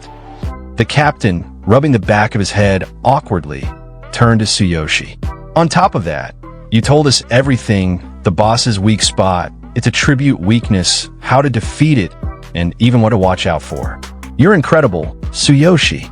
Tsuyoshi, holding the blood rose in his hand, responded casually, "I got my share of the blood roses, so divide the rest among yourselves." The captain nodded and looked at the rest of the team. "All right, let's disband for now. I'll distribute the bonus and final rewards later." Everyone agreed. "Thank you," before parting ways. The captain then turned back to Tsuyoshi, eyes gleaming with excitement. "Do you have time? I'd like to thank you properly and introduce you to Captain Harvey." Tsuyoshi paused. "Wait, let me inform my comrade first." Sometime later, Sakura gently pressed a handkerchief to Tsuyoshi's forehead. To be called into a party so quickly. That's amazing. It took me until level 30 to even get invited. Concern flickered in her eyes as she added softly, "Take care. Okay? This will be valuable experience. I'll gather information in the nearby town and report back once I return." Tsuyoshi took a small bag from her and nodded. "That would be helpful. If you can't find me, let's meet at the Adventurers Guild in this area." Sakura handed him a few potions and some money. "In that case, here, this should last you 3 days." Tsuyoshi waved as he walked away. "Thanks. All right, I'm off." Sakura waved back with a bright smile. "Good luck." But as soon as he disappeared from sight, her expression darkened into something more serious. "This is perfect," she thought. "I need to investigate more about that genius, Kevin. If he's already mastered the Earth-Wind fusion law, my plan to kill him might need some adjustments." With that, she turned and walked away. Sometime later, inside a dimly lit tavern, a man placed his beer glass down on the table with a dull thud. A level 9 warrior. And 2 additional conditions? Victor, are you serious? This man was none other than Captain Harvey, Big Goat Harvey, a level 18, class grade shield warrior with a combat power of 7,600. He stared at the captain before him and scoffed. A level 9 warrior is going to lead my elite party? Our average level is 16. Don't joke around. The captain, looking panicked, quickly defended his claim. But he's really amazing. Thanks to him, we obtained the blood roses without any issues. A red-armored warrior nearby sneered. A level 9 warrior? He couldn't even qualify to carry our sandals. You must have lost your mind hanging around those idiots outside. This man was Luke, the sharp-tongued vice-captain, a level 17, class-grade blazing dual-blade warrior with a combat power of 6,930. Luke scoffed again. So what, Victor? Does this mean you can't keep up with the Big Go party anymore? Don't waste our time. Victor clenched his fists and shot them a firm look. It's true. If you don't believe me, meet him for yourself. Captain Harvey, without even turning his head, simply said, "Is he here?" The captain turned to Captain Harvey with excitement. "Yes, I brought him. He's waiting outside the entrance." Hearing this, the red-armored warrior sneered. "You must be fearless to bring someone like that here." This time, the captain's expression darkened as he snapped, "Enough!" Frustration boiled inside him. "You've always looked down on me, but this time, I'll prove you wrong." Captain Harvey, still not looking at them, simply said, "All right, let's meet him." The captain nodded.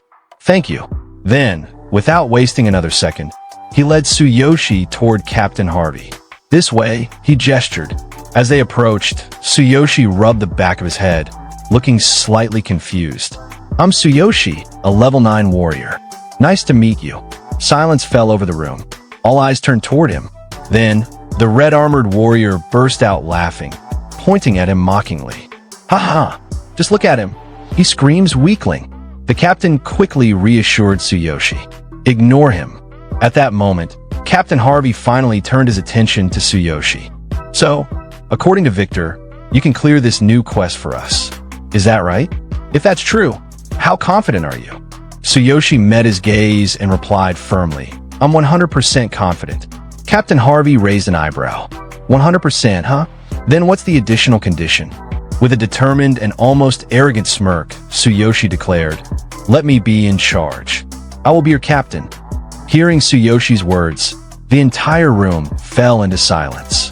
Captain Harvey turned to him, his gaze sharp and intense. "You want to be the captain? Command 15 elite members." The red-armored warrior's face twisted in anger. "Hey, have you lost your damn mind? This man here is Big Goat Captain Harvey.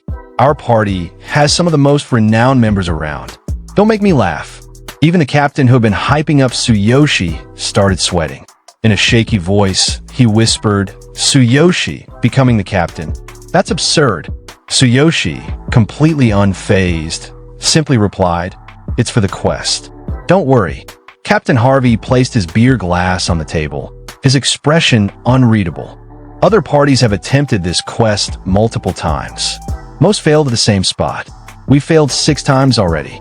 He continued, "Each attempt eats up potions and items. The more people involved, the higher the cost. We've already spent over 2 gold coins on this." Tsuyoshi smirked. "So, it's about big money? Then let me make it simple. Appoint me as captain, and I'll guarantee we clear the quest." The red-armored warrior's fury exploded. He's got the nerve to say that. Another warrior, just as pissed, clenched his fists. "Captain, let's just punch this guy already." But Captain Harvey, surprisingly calm, gave his verdict. "All right, I'll accept your 3 conditions." He leaned in slightly, his voice dropping. "But if you fail, and it turns out to be all talk, I, Harvey, the Big Goat, will show you no mercy." The red-armored warrior's eyes widened. "Captain, are you serious?" Tsuyoshi crossed his arms confidently. "Relax. If we work together, we'll clear it easily." The red-armored warrior was fuming, pointing a shaking finger at Tsuyoshi. "Captain, do you really trust this guy? What can a level 9 weakling even do?" Captain Harvey exhaled sharply. "Do we have another option?" The room fell silent again. Harvey's voice was like iron. "Without him, we're not trying again today. Simple as that." The red-armored warrior started to panic. But making him captain. He's level 9. He's obviously just joined. We, the Big Goat, have been struggling, and now Victor, that little brat, got tricked too. He's not suited for our party. We should kick him out right away." Captain Harvey turned to him, his eyes dark with frustration. Do you know how much we've been laughed at in the guild? He continued, voice heavy with irritation. It's because we've got nothing to show for ourselves. We've been outdone by other parties. His fist clenched. If we secure first clear and best performance on this new quest, the reputation will belong to us. There's no other way right now. Even if there's only a small chance, we take it. His voice dropped into something dangerously cold. And if this is a scam, Harvey, won't let that guy off easily. In front of the quest point, a crowd had gathered. Hey, is that the big goat? Someone whispered. Are they actually attempting the new quest today? Another voice chimed in. Probably. And they'll be retreating with the return horn as usual. A third person pointed. Wait, who's that? Weird outfit. Looks like they changed their leader. Tsuyoshi confidently walked at the front of the big goat team, heading straight for the quest portal. Among the spectators, a beastman werewolf scoffed, his sharp eyes locking onto Tsuyoshi. So Big Goat really changed their leader, acting all high and mighty without any strength. At this rate, they won't even be able to afford their meals. Spend your money wisely. One of the captains from earlier whispered in Tsuyoshi's ear. That guy's the captain of another party. He's always seen us as rivals. But to be honest, he's not entirely wrong. Losing repeatedly has left us broke. That's why Captain Harvey and the rest of us are under so much pressure. Hearing those words, the entire Big Goat team looked gloomy, avoiding eye contact with the crowd. The captain sighed. Lately, our party situation has been rough. Tsuyoshi, with a confident grin, shrugged. All right, I get it. Then, without hesitation, he shoulder-checked the werewolf captain while passing by. Oops, sorry for getting in your way. The werewolf bared his fangs. TCH, Harvey, your new leader looks full of himself. He smirked, arms crossed. Wonder if he'll have that same attitude when you retreat with the return horn again? Just before entering the portal, Tsuyoshi turned back, eyes sharp. Whether we get the first clear or not, we'll find out soon enough. All right, everyone, let's begin. Stepping through the portal, Tsuyoshi recalled Victor's words in his mind. This quest involves an unknown group of darkness-type monsters in the swamp. They're said to be a nightmare to deal with. But Tsuyoshi's grin widened. With my divine eye? No problem. I'll give them a stronger-than-expected first clear performance. Then, a new notification appeared before him. Welcome to the West Shadow of the Swamp Level 18 quest. Shadow of the Swamp Party Condition. 12 to 17 members member level must not exceed 18 as the party arrived inside. Captain Harvey immediately turned to Tsuyoshi. So, what's the plan? Tsuyoshi placed his hand on his waist, brimming with confidence. First, let's confirm, am I getting all the initial experience points? Harvey nodded. Yeah, for us, the party's honor is more important. As long as we get the first clear, it doesn't matter. But don't disappoint us, you've seen it yourself. We're desperate for results. Making you captain is a huge gamble on my part. If we fail, Harvey's eyes turn cold. You better be prepared for the consequences. Looking at the system panel in front of him, Tsuyoshi smirked. Understood. Harvey turned to the team. All right, everyone, prepare yourselves and listen to his instructions. Tsuyoshi cracked his knuckles. Got it. Let's do this. But the red-armored warrior clenched his fists, gritting his teeth. I can't believe we're letting this guy take all the experience points. Just wait and see. Meanwhile, Tsuyoshi lifted his massive sword onto his shoulder and thought. All right, next up, death mode begins. He selected hard mode on the system panel. A new notification flashed in front of everyone. Hard mode, selected quest difficulty, is divided into normal mode and hard mode. In hard mode, all rewards, including EXP, are tripled. The entire team froze. Hard mode, Captain Harvey shouted, his eyes wide with shock. One of the warriors gasped. Why the hell would you do that? Another stammered. It must be a mistake, right? A bald warrior turned pale. Hard mode is suicide. Victor, sweating bullets, looked at Tsuyoshi. Did you mess up? I told you. Hard mode shouldn't even be activated unless you're completely familiar with the quest. You didn't, right? The red-armored warrior exploded in rage. You idiot! No one has cleared normal mode yet. Hard mode is several levels more difficult. Are you trying to kill us? He clenched his teeth, thinking, what a fool. I was just waiting for a chance to call him out, and now he's handed it to me. He really messed up. Grinning, he pulled out a return horn. That's it. We're out. We'll have to waste this valuable item just to escape from hard mode. But better than dying. We've been tricked by that bastard. But before he could activate it, Tsuyoshi suddenly rushed toward the forest. If I brought you here, I also have a plan to get you back out. Stick with me. He smirked, eyes gleaming. Hard mode or not, it doesn't matter. With my divine eye and this many people, we might clear it without a single injury. The red-armored warrior, still fuming, shouted after him. Stop making empty promises.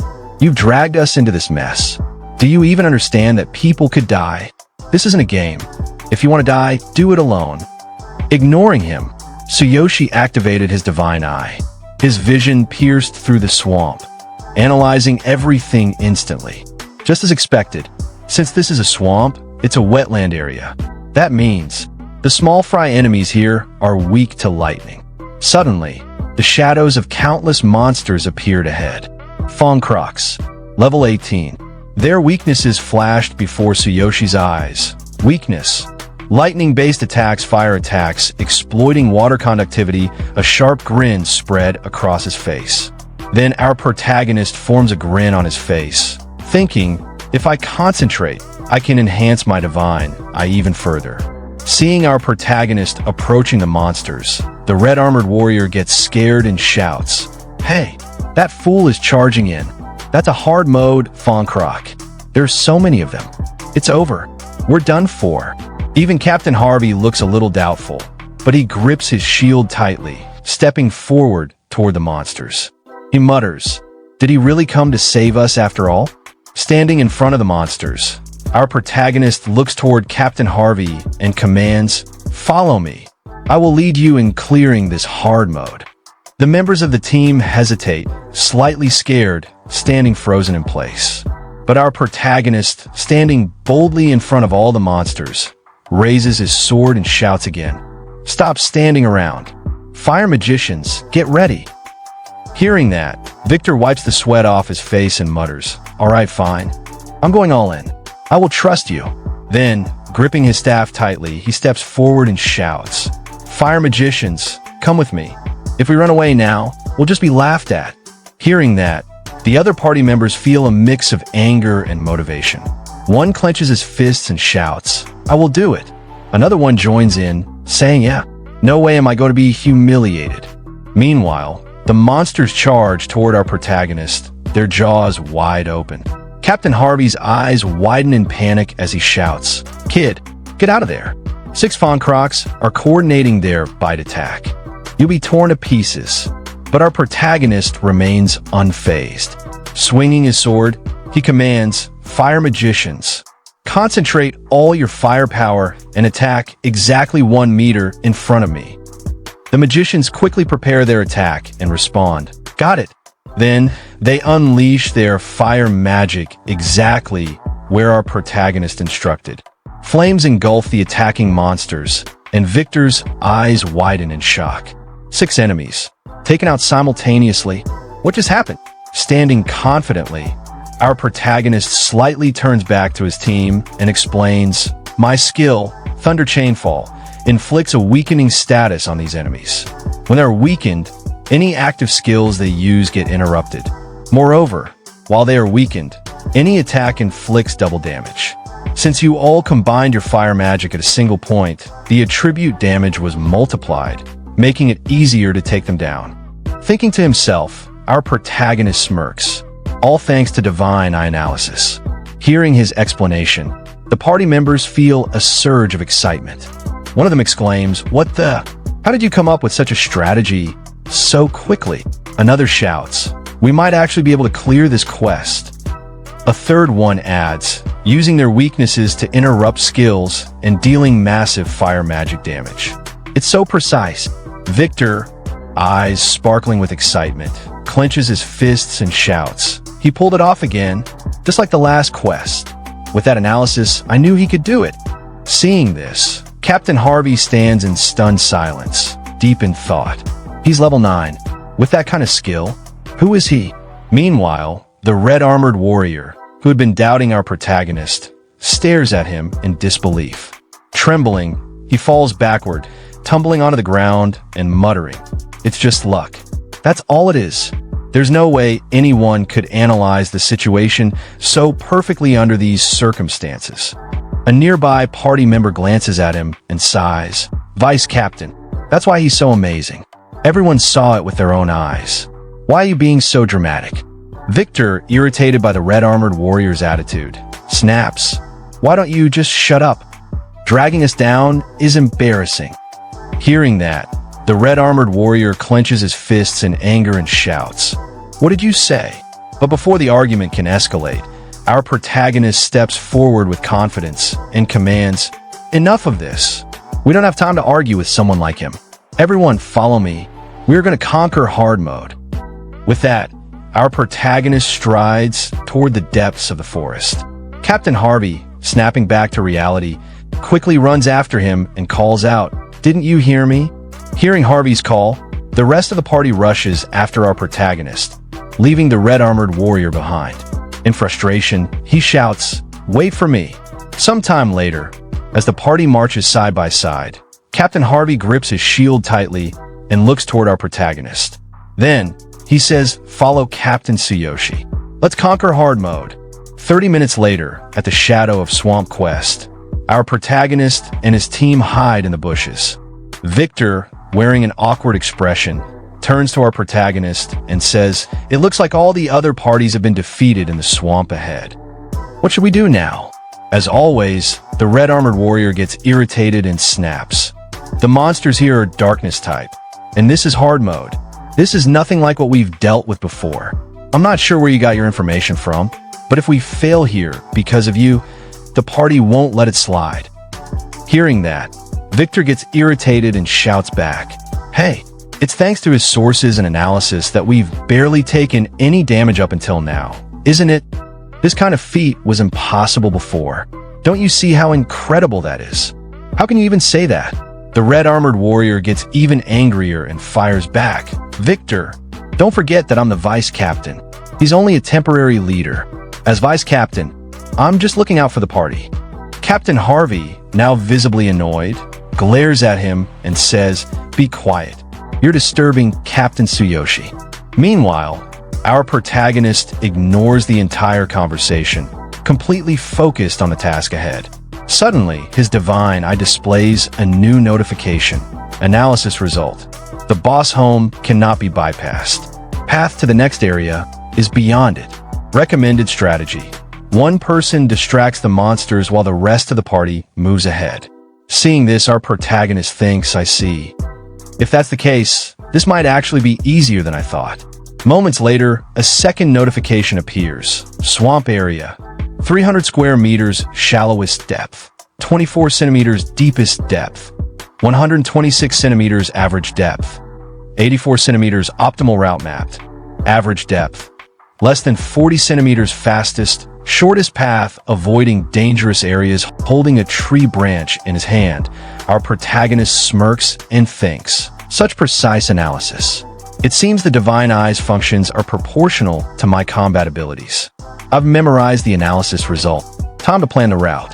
He carefully prepares the route in his system, reviewing it again and again. Sometime later, our protagonist stands up and says, "As Vice Captain Luke said, this is a joint effort for mutual benefit. I'm just a temporary leader. So, if any of you are frustrated with me, feel free to leave. I won't stop you." Then, looking directly at Luke, he adds, "But since I am the leader and captain for now, follow my orders." Luke grits his teeth in frustration and mutters, "This guy," just because he knows a little about monsters. Captain Harvey cuts him off sharply. "Enough. Save it for later. After the quest, everyone just wants to get through this quickly." Luke clicks his tongue in irritation. This damn level 9 rookie." Our protagonist glances at Luke for a moment and thinks to himself, "In the past, my spirit might have been crushed by someone being so openly hostile." Then, memories of his original world flash through his mind, how he was treated before. No matter the world, there are always people who bully the weak or see others as threats. Such malice is innate, impossible to explain or avoid. I used to be a victim of this behavior, just like Karina and so many others. The only solution is to become stronger. But I am not the same Tsuyoshi as before. Standing up with confidence, he declares, "Enough pointless chatter. Looks like we have to cross the swamp to reach the next area." Harvey nods. "Yeah, I once got halfway through and saw the entrance to the path leading to the next area. To get there, we can't avoid attack from the darkness monsters hiding inside. They strike unpredictably. If things go wrong, we might have to use the return home function. In the worst case, we could all die here." Our protagonist walks toward the swamp and responds, "This is an unfamiliar and restrictive environment. It's definitely dangerous, but there's no need to worry." Harvey narrows his eyes. "Do you have a plan?" Our protagonist smirks slightly and says, "I'm going to stay behind and lure out the monsters while you lead everyone to the next area. I'll catch up with you guys later." Victor and Harvey are shocked. Victor exclaims, "You're going to lure all of them by yourself? That's way too dangerous." Harvey agrees. "I respect your strength, but this is reckless. We don't even know how many of them are in there. I can't approve of such a thoughtless plan." Luke suddenly bursts out laughing and sits on the ground. "Haha, I thought you had some kind of grand plan, but this is just pathetic. Anyone could come up with that. Fine, go ahead, but don't expect us to care if you end up dead." Ignoring him, our protagonist hands a map to Victor and says, "Victor, here's the optimal route. Memorize it so everyone stays out of the dangerous areas." Victor's eyes widen in shock. "What? How do you even know this route?"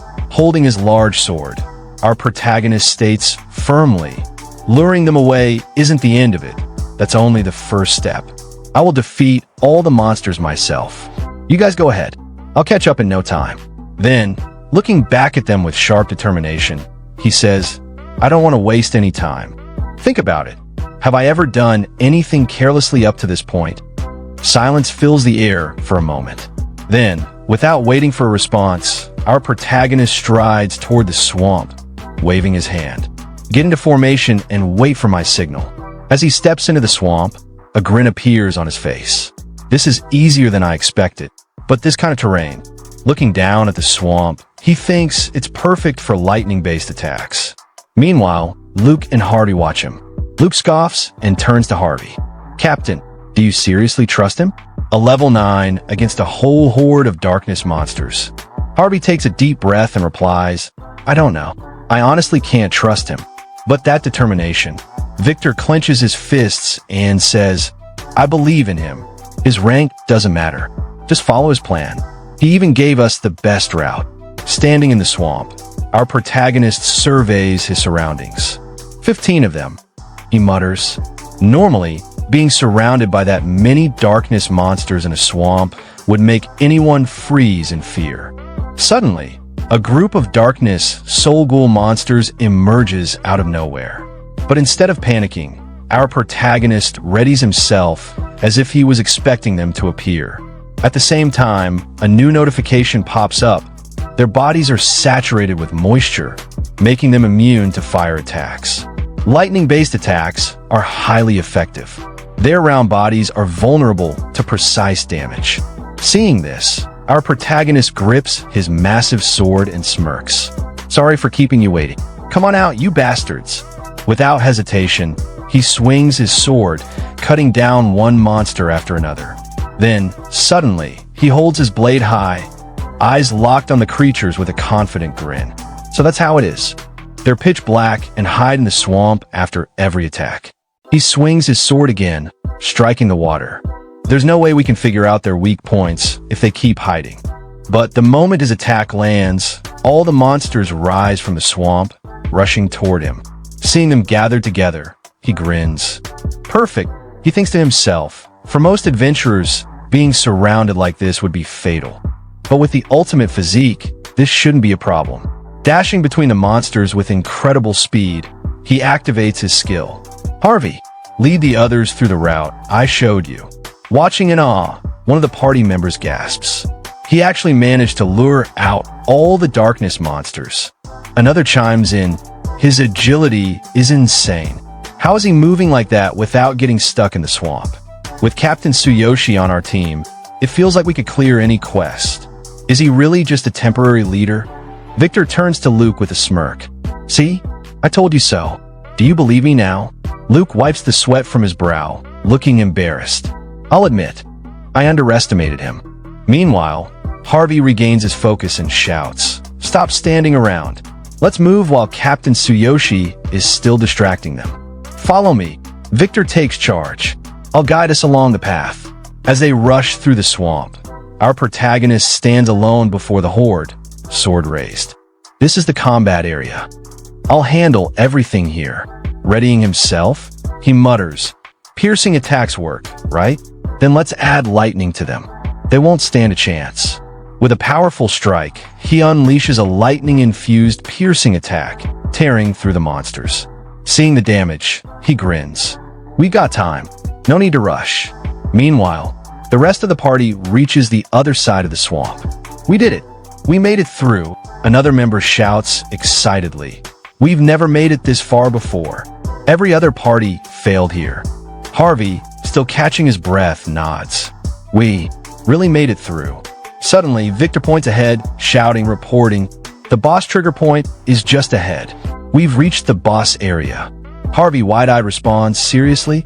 Even the leader is surprised. "Amazing." Victor grins. "Yeah, and it doesn't even seem like a particularly tough boss. The swamp was probably the hardest part." Some of the members start getting restless. "What are we waiting for? Shouldn't we head in?" Another one agrees. "Yeah, didn't Captain Tsuyoshi tell us to wait? Victory is right in front of us." A third adventurer joins in. "We're not gonna lose. Let's show Captain Tsuyoshi what we can do." But surprisingly, Luke raises his hand. "No, let's calm down. We should wait for Captain Tsuyoshi." Everyone freezes in shock. Even Harvey stares at him. "Luke, what brought this on?" Luke coughs awkwardly. "I doubted his strength, but it's thanks to him that we've made it this far. His power is undeniably impressive. Since we've reached the boss area, it's smarter to wait for Captain Tsuyoshi and go in together." Harvey and Victor exchange glances, both stunned. Harvey chuckles. "Even you are convinced now? Fine. It's better to be safe than sorry. Let's wait for Captain Tsuyoshi." Victor smirks, placing his hands on his waist. "Good call, Vice Captain. It's the safest choice." Suddenly, a familiar voice calls out from behind them. "Were you guys waiting for me?" They turn to see our protagonist stepping out of the swamp, completely unharmed. "I've already dealt with all the darkness monsters."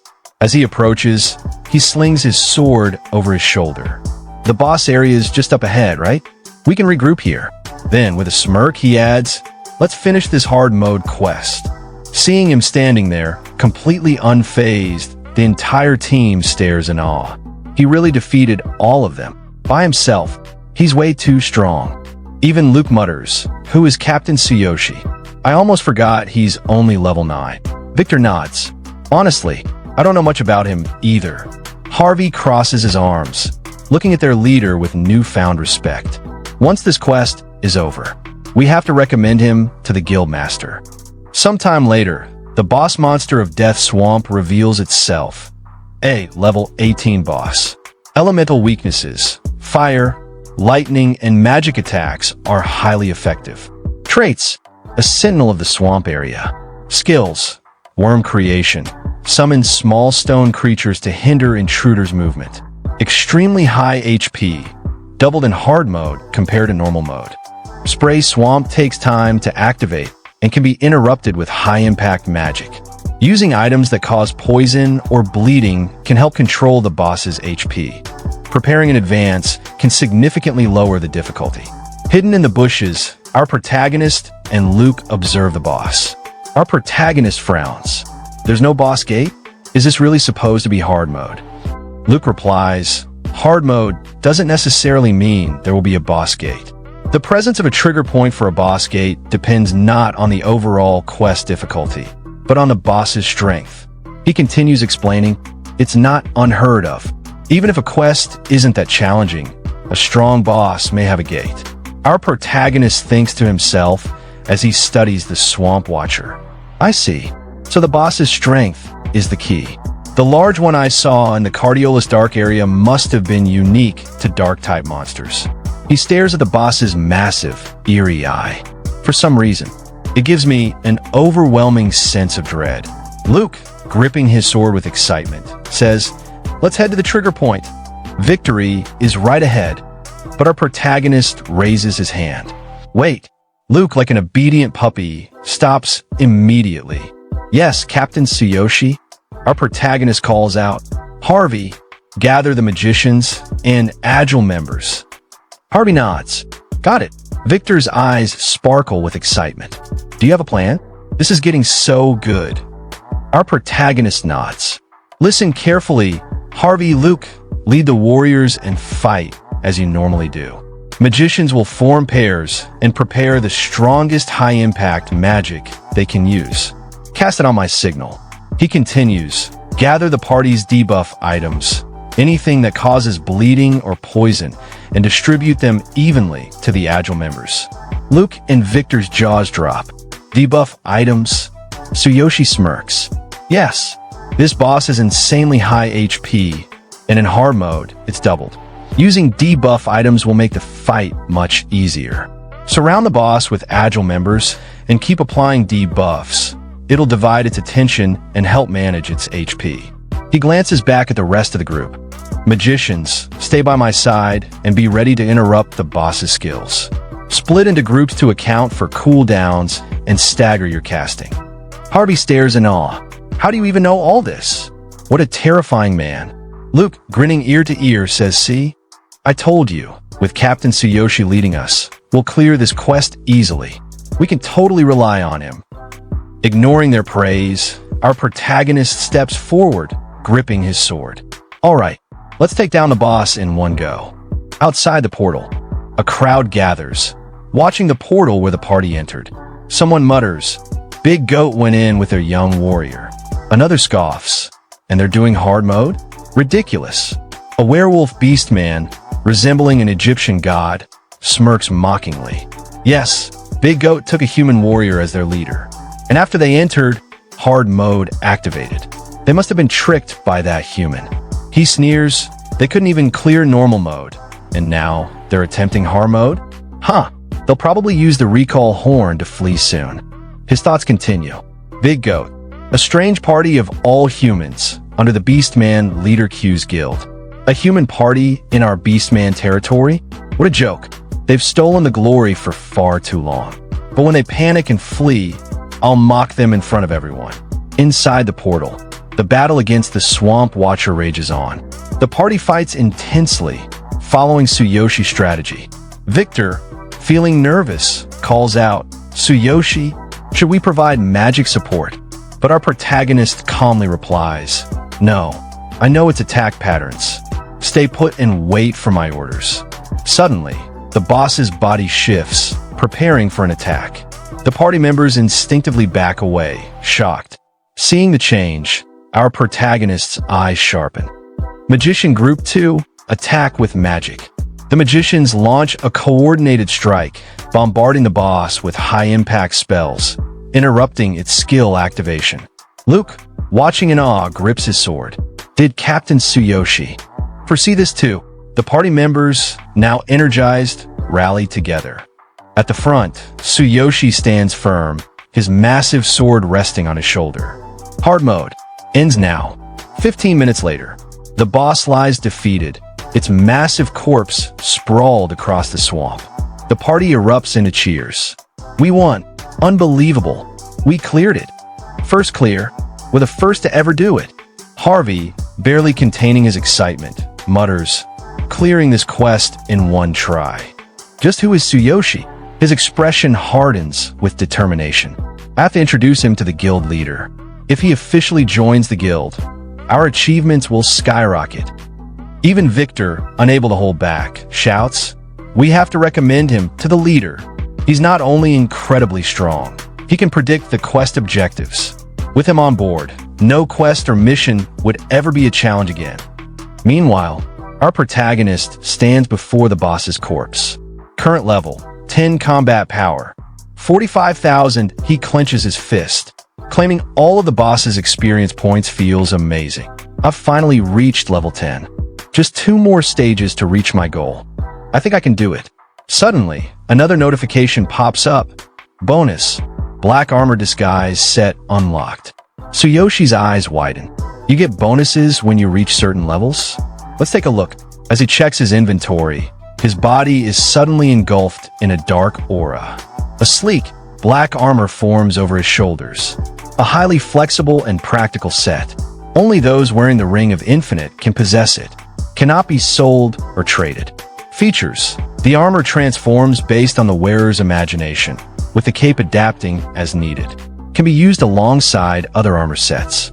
If another set is hidden, this armor will be displayed. After equipping the new armor, his combat power surges to 150,000. Tsuyoshi flexes his fingers, admiring the armor. Well, the Fox Beastman set is hidden. This armor appears instead. Looks like my body has changed too. His lips curl into a smirk. Does it adapt to my needs? I'll test it out next time. Victor took one look at Linha's new appearance and practically did a double take. Whoa, who is this handsome guy? Do we get a new party member? Linha, now clad in sleek, black armor, gave a gentle smile. I just changed, my dear. That's all. Harvey and Luke, seeing Linha's transformation, were just as stunned. Luke let out a dramatic sigh. If you'd shown up looking like that from the start, I wouldn't have called you weak. But Harvey, always the serious one, stepped forward. Hey, Tsuyoshi, I need a favor. Linha turned to him, his expression calm. What is it? Meanwhile, outside the portal, the beastman standing in front of the gate sneered, arms crossed. Look, they're coming out. Come and see for yourself, the overconfident big goat party. Let's see them try to act tough now. But just then, a loud ding echoed in the air. Then another, then a third. Silence. The beastman's smirk disappeared as he stared at the notifications, eyes wide. What? Is this real? They actually cleared hard mode. Just then, Linha and the rest of the party stepped confidently out of the portal. The crowd around the gate instantly erupted into murmurs. The black-armored human warrior. Was it him? Yes. Big Goat made him the leader, and they cleared it immediately. Incredible. This makes the rest of us look bad. Harvey, listening to the whispers, smirked and glanced at Linha. It's been a while since we've been surrounded like this. This is all thanks to you, Tsuyoshi. I promise. I'll take you to the guild and personally recommend you to the leader. Victor, practically buzzing with excitement, leaned close to Linha. Everyone's talking about you now. Linha, unfazed, simply crossed his arms and looked around confidently. This is only the second time something like this has happened since I came to this world. It's a bit strange. The beastman from earlier was completely frozen, his mouth opening and closing like a fish. His eyes darted to Linha, then back to the notification. He couldn't even muster an insult. Victor, still riding the high of their victory, smirked at the beastman. Oh, you're still here? Sorry, but Big Goat just secured the first clear in the record. The beastman jolted in panic, sweat dripping down his face. That's because you brought a strong person. Linha's expression darkened slightly as he turned toward him. A strong person? What did you say about me earlier? The beastman's face paled. He started sweating even more profusely. And my apologies. I was wrong. Please forgive me. Then, suddenly, he straightened up, eyes full of desperation. Would you consider joining our guild? Let's work together. Name any term you want. What should we call you? Internally, the beastman was panicking. This guy is no ordinary person. And just when our guild received an important high-level request, too, if his power is real, he'll be an incredible asset. But before Linha could even respond, the entire crowd lunged forward. Give me your contact info. My guild master wants to speak with you. Join our party. We'll reward you handsomely. The beastman from earlier growled, stepping in front of them. Hey, get in line. I asked him first. You all wait your turn behind me. Linha watched the chaotic scene unfold, a flicker of nostalgia passing through his mind. Even back in my world, talented people were always in high demand. Big guilds would fight over powerful heroes. If you're strong, you'll be wanted no matter where you go. Just then, Harvey stepped in front of him, arms spread wide. He's coming to our guild. Make way. The crowd hesitated as Manhwa, completely composed, strode confidently through the masses, walking toward his next destination. In the northern Beastman city, our protagonist, now sporting a fresh new look, strolls through the streets, walking alongside his new teammates. He draws the attention of every townsperson. All eyes are locked on him, their faces filled with shock and curiosity. As he moves side by side with Harvey, the beastmen whisper among themselves. Isn't that the big goat from the Q's guild? Wasn't Harvey supposed to be the captain? When did he turn human? Another chimes in, squinting at the unfamiliar figure. Who is that guy?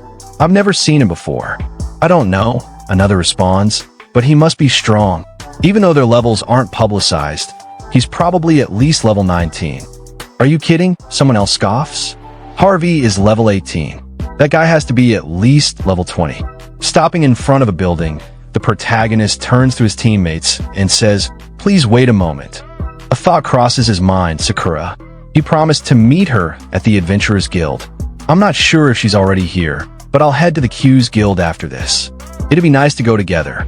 I want to see her. Meanwhile, inside the guild, the fox-eared receptionist from earlier exhales a puff of smoke, casually waving off an invitation.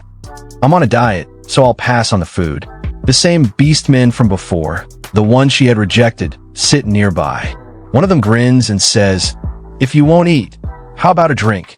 You came all this way, so at least have a drink with us." His companion backs him up. "That's right.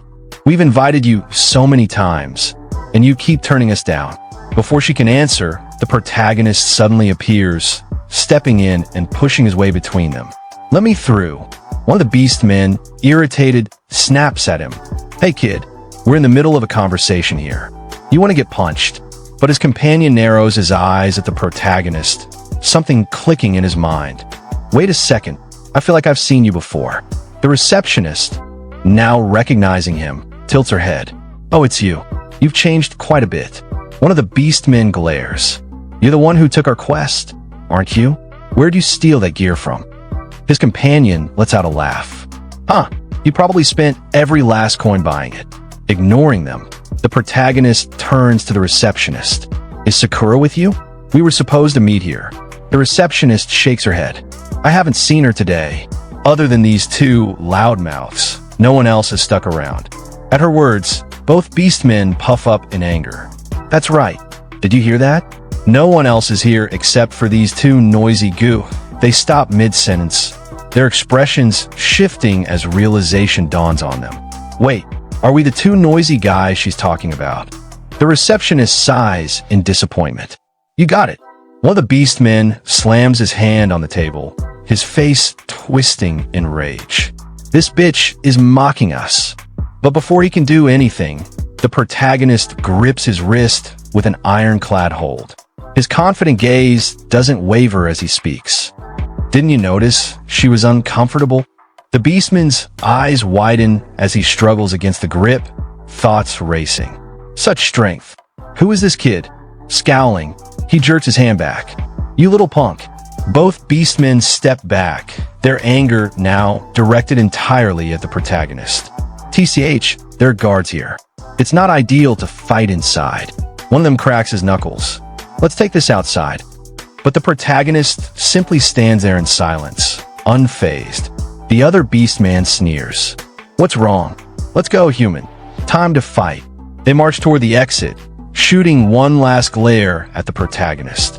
"Don't think you can show off just because you blew all your money on some fancy gear. I'll knock you out in one hit." The protagonist, however, doesn't even acknowledge them. Instead, he glances at the receptionist. Sakura might still have business to attend to. "Sorry for the interruption." The receptionist blinks in surprise before suddenly realizing the situation. Panicked, she reaches out toward him. "Wait, if you go outside, they'll really beat you up. You should stay inside. I'll have the guards protect you."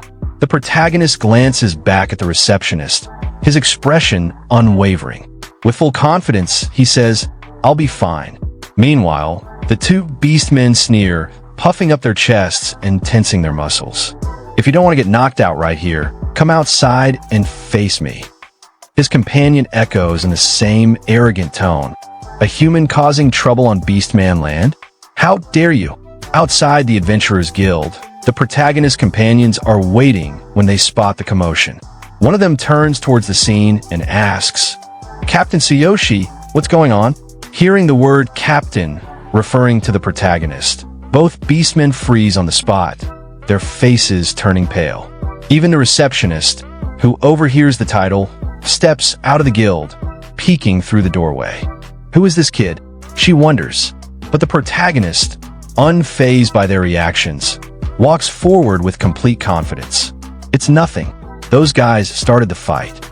His teammates exchange looks before turning towards the beastmen, smirking arrogantly. One of them scoffs, "Huh? What did you just say? You guys picked a fight with our captain?" The two beastmen immediately panic, their bravado crumbling. It's a misunderstanding. They stammer before turning tail and bolting away. From behind, Victor watches the two run off before stepping closer and asking, "What was that about?" The protagonist shrugs. "Doesn't matter. My companion isn't here, so let's just head to the guild." As they walk through the city, the protagonist casually adds, "By the way, the quest is already over, so there's no need to call me captain anymore." But Harvey simply responds, "It's the same thing." Inside the guild conference room, the guild master leans forward, looking at Harvey with approval. "Congratulations on clearing the quest on your first try and setting a new record." Then, his expression shifts to something more serious. "But, you want to have a human warrior join the next quest." Sitting across from him is none other than the guild master of Q's guild, a level 24 elemental magician. His sharp gaze fixes on Harvey. Harvey remains firm. Tsuyoshi is an exceptional talent. Thanks to him, we completed the quest. That's why we want to invite him to our guild to help us with more difficult missions. Even if the rewards are high, it will be worth it. On the sidelines, a beastman who had been listening in suddenly interjects. "This must be a joke, right?" His tone is laced with disbelief. "Your whole party is human, but our guild master is a beastman. A beastman guild being led by a human? That doesn't make sense." This beastman is one of the founding members of Q's guild, Riyoga, a level 23 swordsman. He scoffs. "Besides, you've only just met that human, haven't you? What if he's a spy from another guild?" Meanwhile, outside the meeting, the protagonist and his companions are discussing the situation. The protagonist repeats the words to himself. "A spy from another guild?" Luke nods, explaining further. Riyoga has a point. The Q's guild master and the other three founders built this guild together. Their opinions carry a lot of weight. Victor clenches his fists, his face twisting in frustration. "That guy has always treated us like outsiders, just because the president is a beastman and Captain Harvey is human. Maybe the president ignores it because Riyoga is from the same tribe. If Captain Harvey hadn't been kind to us, we would have left a long time ago." Luke, sensing the tension rising, quickly stops him. "Hey, Victor, drop it." Back in the conference room, Harvey keeps his tone calm and collected as he continues. Other guilds are desperate to improve and take on higher rewarding quests. With Tsuyoshi's help, our efficiency will skyrocket. We can vote for him. His observation skills and analytical abilities are top tier. But Riyoga isn't convinced. He scoffs again. "You guys might need a different leader, but we don't need one in our party. Aren't you the ones dragging the guild down?" His eyes narrow as he leans in slightly. "Of course you trust him. You're all humans, after all. Naturally, you'd understand each other." Then, with a bitter smirk, he adds, "Why am I even asking? Only humans can understand each other, right, Harvey?" Harvey's expression darkens, his patience wearing thin. His voice rises in frustration. "What are you saying? Are you questioning my loyalty to the guild and my party? We've worked hard to create results for this guild. Our efficiency may not be as high as yours, but we've been fighting for the guild for a long time." Another beastman mutters in annoyance. "The guild has already been controversial because of Harvey's human party. If other guilds find out we've taken a human as our leader, we'll be in trouble. The guild could collapse." He then turns to the guild master. You understand, don't you? Think about the guild's future. Harvey's jaw tightens before he suddenly stands up, his eyes locked onto the guildmaster. What do you think, guildmaster? The guildmaster, his expression conflicted, hesitates before finally speaking. Maybe we should go with Ridom's suggestion. Harvey, I understand your feelings, and they're appreciated. But we need to solve our problems ourselves. I'll send your human friend off with proper hospitality. Harvey's eyes widen in shock. Guildmaster, his voice is laced with urgency. But when he sees the firm resolve in the guildmaster's face, his shoulders slump. His voice drops in a quiet defeat. Understood. Before the tension settles, the protagonist steps forward, stopping beside Harvey. I only came here because of Captain Harvey. If that's the case, I'll leave. Then, with a casual nudge of his elbow, he smirks. Don't worry, you've got reliable companions. At those words, the entire party turns toward him, their gazes filled with determination. They don't say anything, but the conviction in their eyes is clear. Harvey, taken aback, silently watches them. With a wave of his hand, the protagonist adds, I'm leaving. It was fun fighting together. Luke steps forward, his voice hesitant. Tsuyoshi, but the protagonist cuts him off with an easygoing wave. If fate allows, we'll meet again. Until then, I'll keep leveling up. As he turns to leave, Ridom crosses his arms and smirks, shifting his weight onto one foot. Take care, human. His voice drips with condescension. Harvey, his hands clenched into fists, glares at Ridom. Don't you get it? He has the potential to change the future of this guild. We could have grown stronger with his help, but now we've lost that opportunity. Ridom chuckles, his arrogance unwavering. Huh, that's laughable. What can a human warrior do? That quest clearance was just luck. Harvey's frustration boils over, but he takes a deep breath before turning away. Enough. Let's go. Don't regret this. Outside the guild, the protagonist walks through the city, lost in thought. Where should I level up next? Or should I look for Sakura? His brows furrow slightly. I need to apologize to her. She worked so hard on that shirt for me, and I just ran off. Before he can decide, a familiar figure appears before him. One of the beastmen who had been trying to recruit him into another guild. The beastman grins. I finally found you. The protagonist raises an eyebrow. You've been looking for me this whole time? What? The beastman suddenly shifts his expression into an exaggerated look of desperation, his voice taking on a syrupy, businesslike tone. Please help me. We got a tough request at our guild. The president asked me to find a strong person, and you're the perfect fit. Our guild welcomes you with open arms. I couldn't forget you after witnessing your strength. He leans in slightly, adding with a fake smile, the reward terms are up to you. Please, we're counting on you. The protagonist places a hand on his chin, considering it. The reward terms are up to me? What's the request? His thoughts race. If I can monetize the quest and make more money, it's a win. Seeing his interest, the beastman's tone becomes even more urgent. Good. It's an emergency request. A wealthy merchant's daughter has been kidnapped. We need you to rescue her. Come with me. The guild master is waiting. As the fox beastman and the protagonist walk through the bustling city, the murmurs of the townsfolk follow them. Many glance toward the protagonist with curiosity, but he pays them no mind. Instead, he focuses on the fox beastman. A rescue mission for a kidnapped girl. Did your guild really take on something like that? The fox beastman lets out an awkward chuckle. A guild needs more than just honor, you know? We need income too. Every request is part of our revenue stream. Usually, the Adventurers Guild competes with us for high-paying jobs in the city. Our Pace Guild is well known, but securing this request was no easy task. The protagonist recalls the Darkness boss from his previous fight and smirks. So, it's a competition for high-reward requests. The payout must be decent. Around 5 gold coins, right? As he muses, he remembers the farm request he took with Sakura. It was worth 3 gold coins. Not bad at all. The Fox Beastman shakes his head. It's not that simple.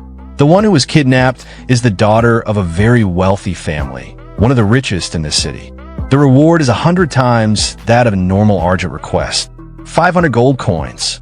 That would cover our guild's expenses for an entire year. The protagonist stops in his tracks. 500 gold coins? His brain stutters for a moment before the fox beastman drops the real bomb. If you help, we'll give you half of it. The protagonist's jaw nearly drops. Half of 500? You're telling me I'd get 250 gold coins. His mind instantly conjures up an image. Sakura running around on top of a mountain of gold coins, her face filled with joy. 200 gold coins. She'd be over the moon. Before he can entertain the thought any further, they arrive at the Pace Guild headquarters. The Fox Beastman gestures toward the entrance. Hurry up and get inside. The guild master is waiting. A beastman standing by the entrance eyes the protagonist. Is this the guy the captain mentioned? Inside the guild, tension fills the air. A beastman with 2 imposing bodyguards sits at a large table, his fingers drumming against the wood impatiently. His eyes, sharp and unforgiving, glare at the Pace Guild members in front of him. His voice booms through the hall. It's already the 3rd day. Tomorrow is the deadline, just as the kidnappers demanded. What have you been doing? With a loud bang, his fist slams against the table. The entire room flinches. Let me make one thing clear. If you fail this quest, you'll pay 10 times the reward as compensation. Otherwise, I'll make sure your guild can never set foot in Northern again. Don't underestimate me. This man is none other than the wealthy merchant the Fox Beastman had mentioned earlier. His name carries immense weight in the city, and his threats are far from empty. Across from him, the Pace Guild Master, a towering level 28 hammer warrior, maintains a respectful tone, though tension lingers in his voice. This is outrageous. We are currently drafting a plan. We will definitely rescue your daughter by tomorrow. From the side, an injured beastman stumbles forward, his voice filled with panic. 10 times the reward. That's 5,000 gold coins. That's an amount we can't possibly pay. The bull demon, yeah, that name suits him. He looks like the type of guy who would beat someone up just for breathing wrong. His deep, rumbling voice booms through the guild hall as he glares at the guild master. Drafting a plan? You said that on the 1st day. And yet, here we are, still waiting. I've heard about your failures. How many times are you going to make a fool out of me? Just as the tension in the room reaches its peak, the doors swing open, and in step the protagonist and the Fox Beastman. The Fox Beastman's eyes widen in shock as he spots the bull demon. The client's already here. The protagonist crosses his arms and smirks. That beefy guy's the client? Figures. You can tell just by looking at him. He reeks of money. Then, shifting his gaze, he asks, by the way, you didn't send a rescue team, did you? The Fox Beastman lets out a tired sigh. We did. As soon as we accepted the request, we sent out a squad. But the location is deep in the mountains, so we had to be careful not to make any suspicious moves. We sent 15 people, all around level 20, with the Vice Guild Master leading them. We thought we had it under control. His expression darkens as he recalls the mission, but we didn't even get close to the enemy base. The entire area was filled with traps and ambushes. We walked straight into a nightmare. The enemy group has around 20 members, with an average level of 19. Their leader is a level 25 berserker. If it had been a straight-up fight, we might have had a chance, but they turned it into a complete disaster. The protagonist listens, rubbing his chin. So even getting to their base is a huge disadvantage. And if you send over 10 people again, you'll just make yourselves an obvious target. The Fox Beastman nods grimly. Exactly. After our first failure, we tried 3 more times, sending everyone we could. But every attempt ended the same way, incomplete failure.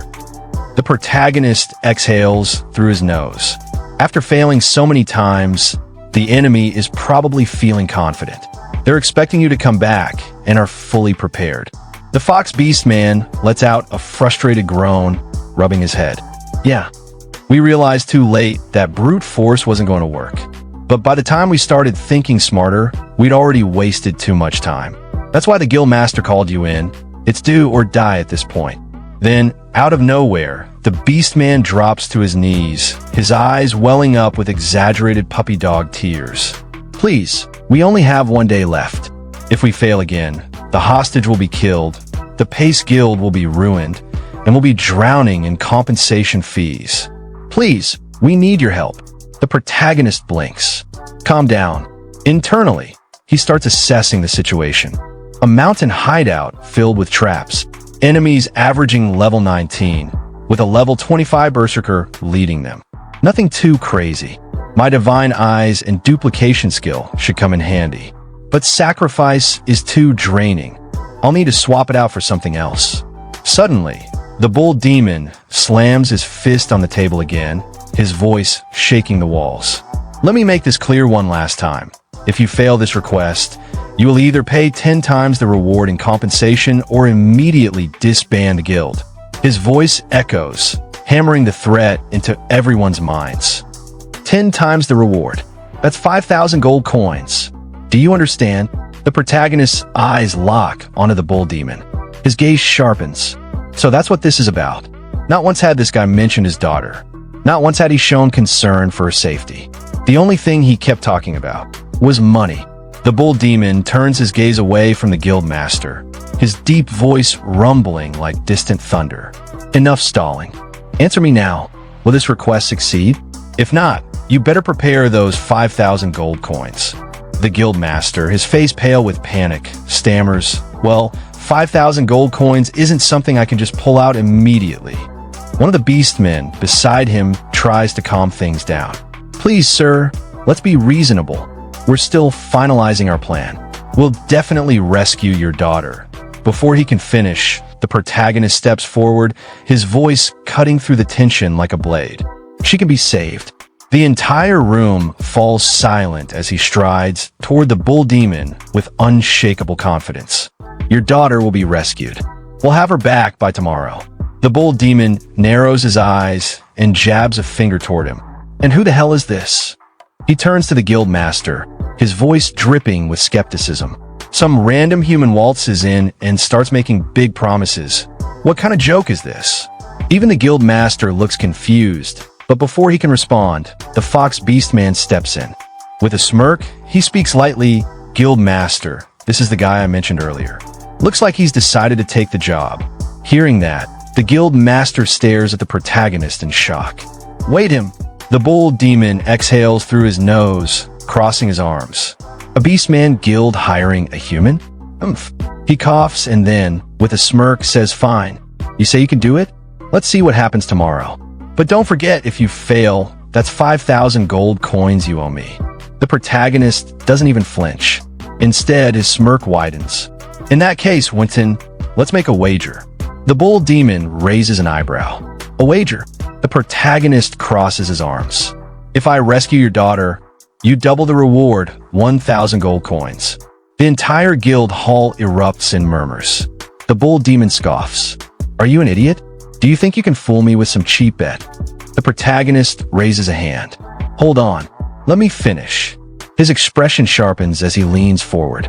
"If I fail," his voice grows firm, his eyes burning with intensity, "I'll pay you 50,000 gold coins." Silence. Then Pua. Two beastmen in the back cough up blood on the spot. The sheer insanity of the number sends shockwaves through the room.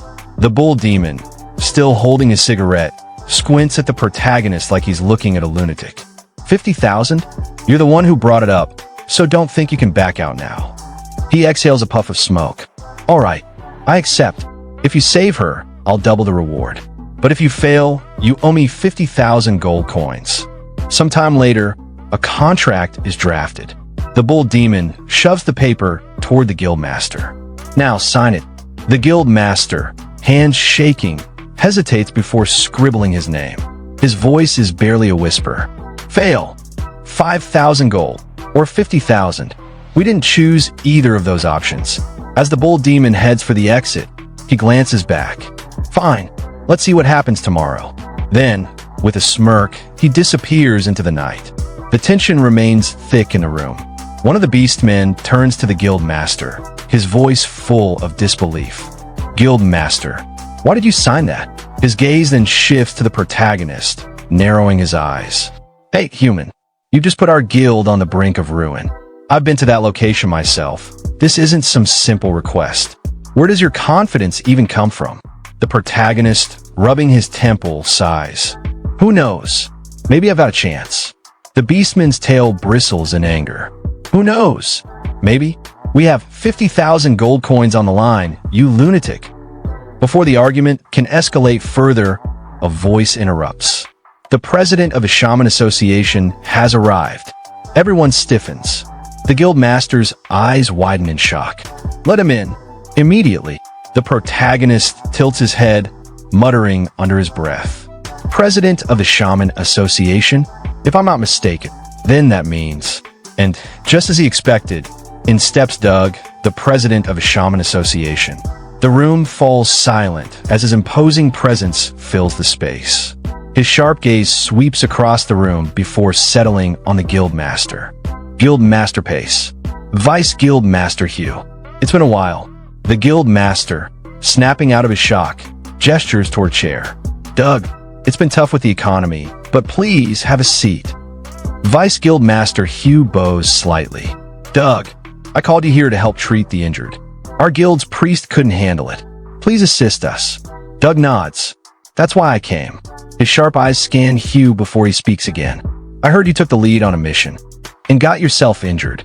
Hugh, scratching the back of his head, gives a sheepish chuckle. It's nothing really. Doug doesn't respond. Instead, he raises a hand, activating his healing aura. A faint golden light envelopes Hugh, and immediately, he feels the pain in his body fade. Ah, I can feel my wounds healing. As expected from Doug. Doug, however, doesn't seem too focused on Hugh. Instead, his gaze drifts toward the protagonist, who's been standing off to the side. The protagonist smirks and takes a step forward. It's a tough mission, but I'm confident we'll succeed. Doug, we meet again. Doug's eyes widen. His calm, composed expression finally breaks. Tsuyoshi, Vice Guild Master Hugh stares at them both in shock. Wait, you two know each other? Sometime later, over a quiet tea session, the conversation continues. Doug takes a slow sip from his cup, swirling the murky tea in his hands. So, you've been asked to handle a tough request, huh? He takes another sip, then shrugs. Yeah, I think you can do it. The protagonist nods. Thanks, I'll do my best.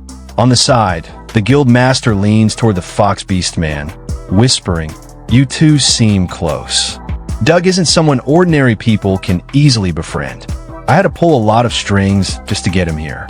Who exactly is Tsuyoshi? The fox beastman shakes his head.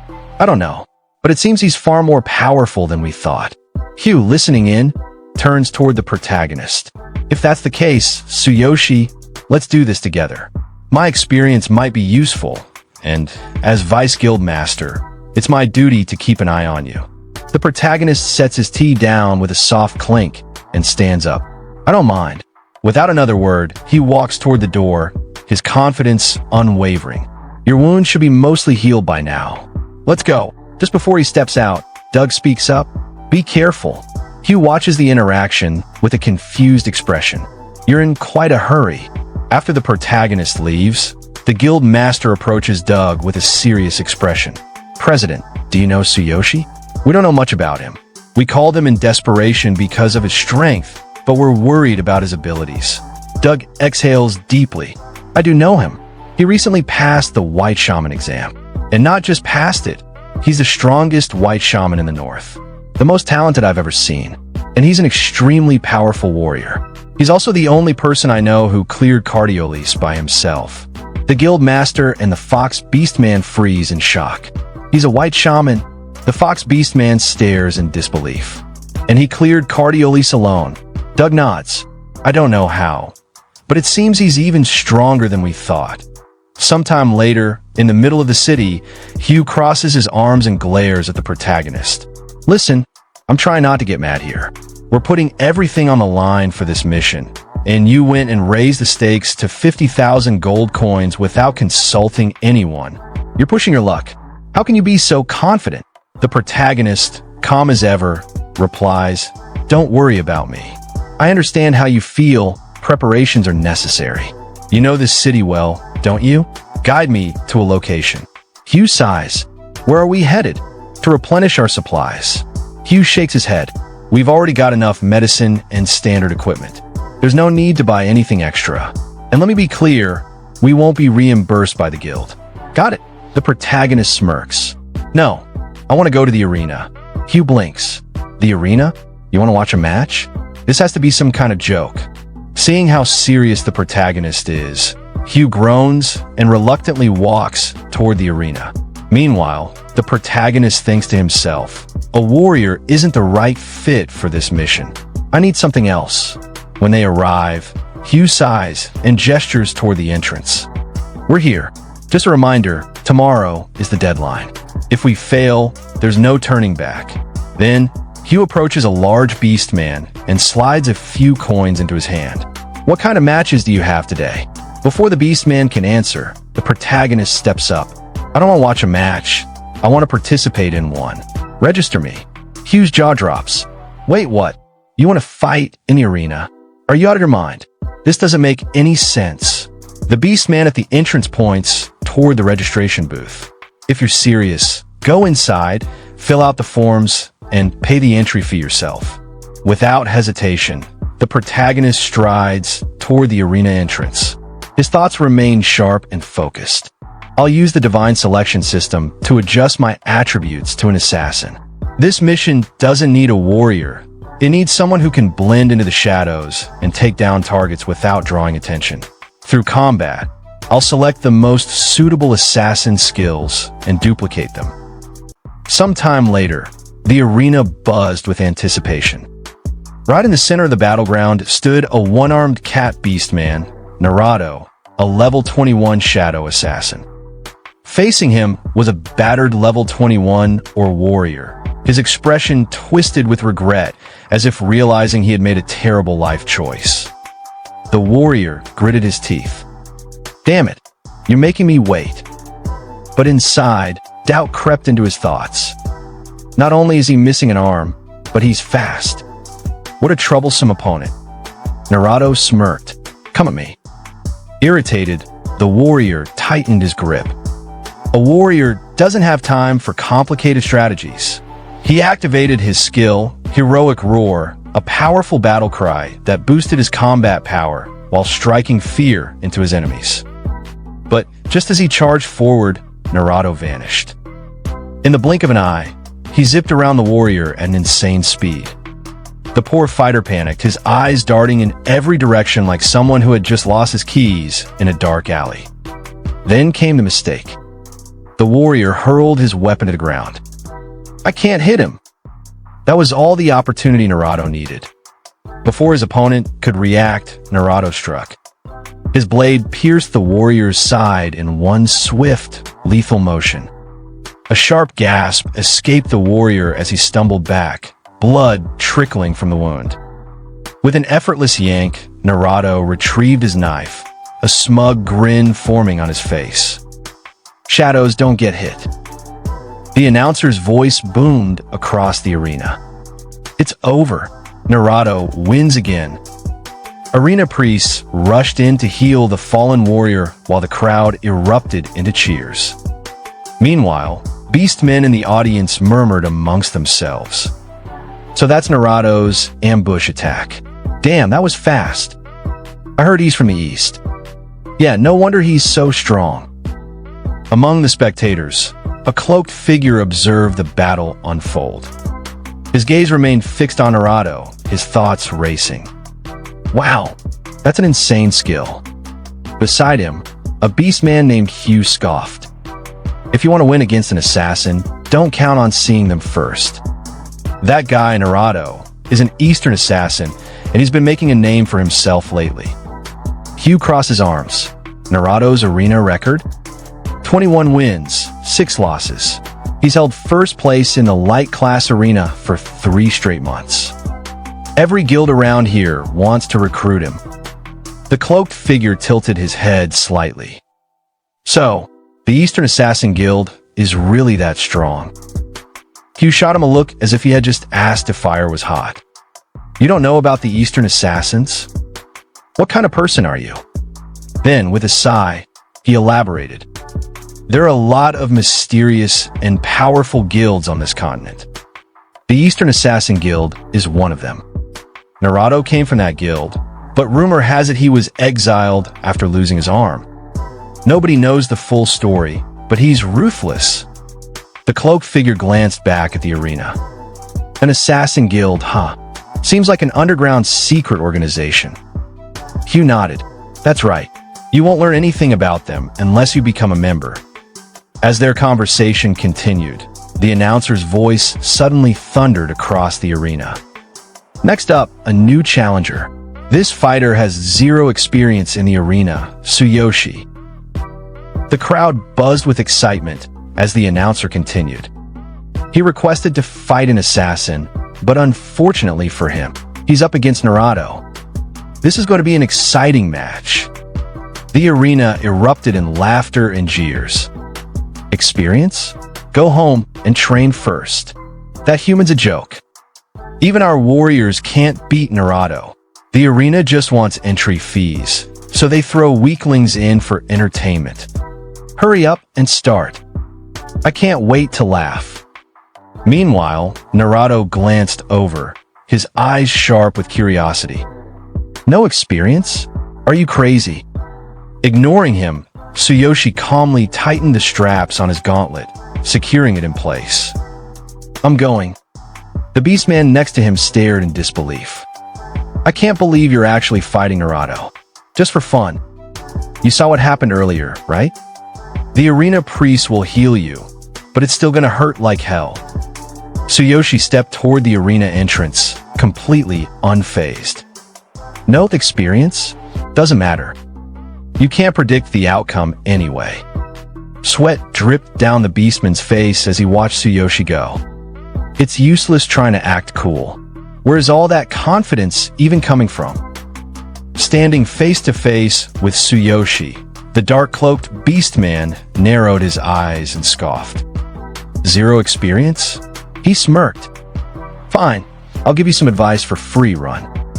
But if you really want to fight, I won't hold back. Tsuyoshi met his gaze, eyes glowing, and said with a smirk, Go ahead. The announcer's voice boomed through the arena. Begin. The new challenger versus one-armed Naruto. The crowd erupted, voices blending into a chaotic mess of cheers and insults. Go, Naruto. Teach that rookie what the arena is all about. I want to see Naruto's next match already. End him quickly. Without wasting a second, Naruto burst forward, dashing around Tsuyoshi at insane speed. Tsuyoshi calmly analyzed his movements, thinking to himself, he's fast. Just in case, I'll do it like always. Full body enhancement activated. Defense significantly increased. Third eye activated, scanning and analyzing opponent. Naruto suddenly skidded to a stop, his sharp instincts sensing something's off. Tsuyoshi tilted his head slightly and smirked. What's wrong? Giving up already? The crowd murmured in confusion. Wait, what happened? Why did he stop? It's Naruto, mocking the newcomer. Sweat dripped down Naruto's face as he gritted his teeth. What the hell is this guy? He thought.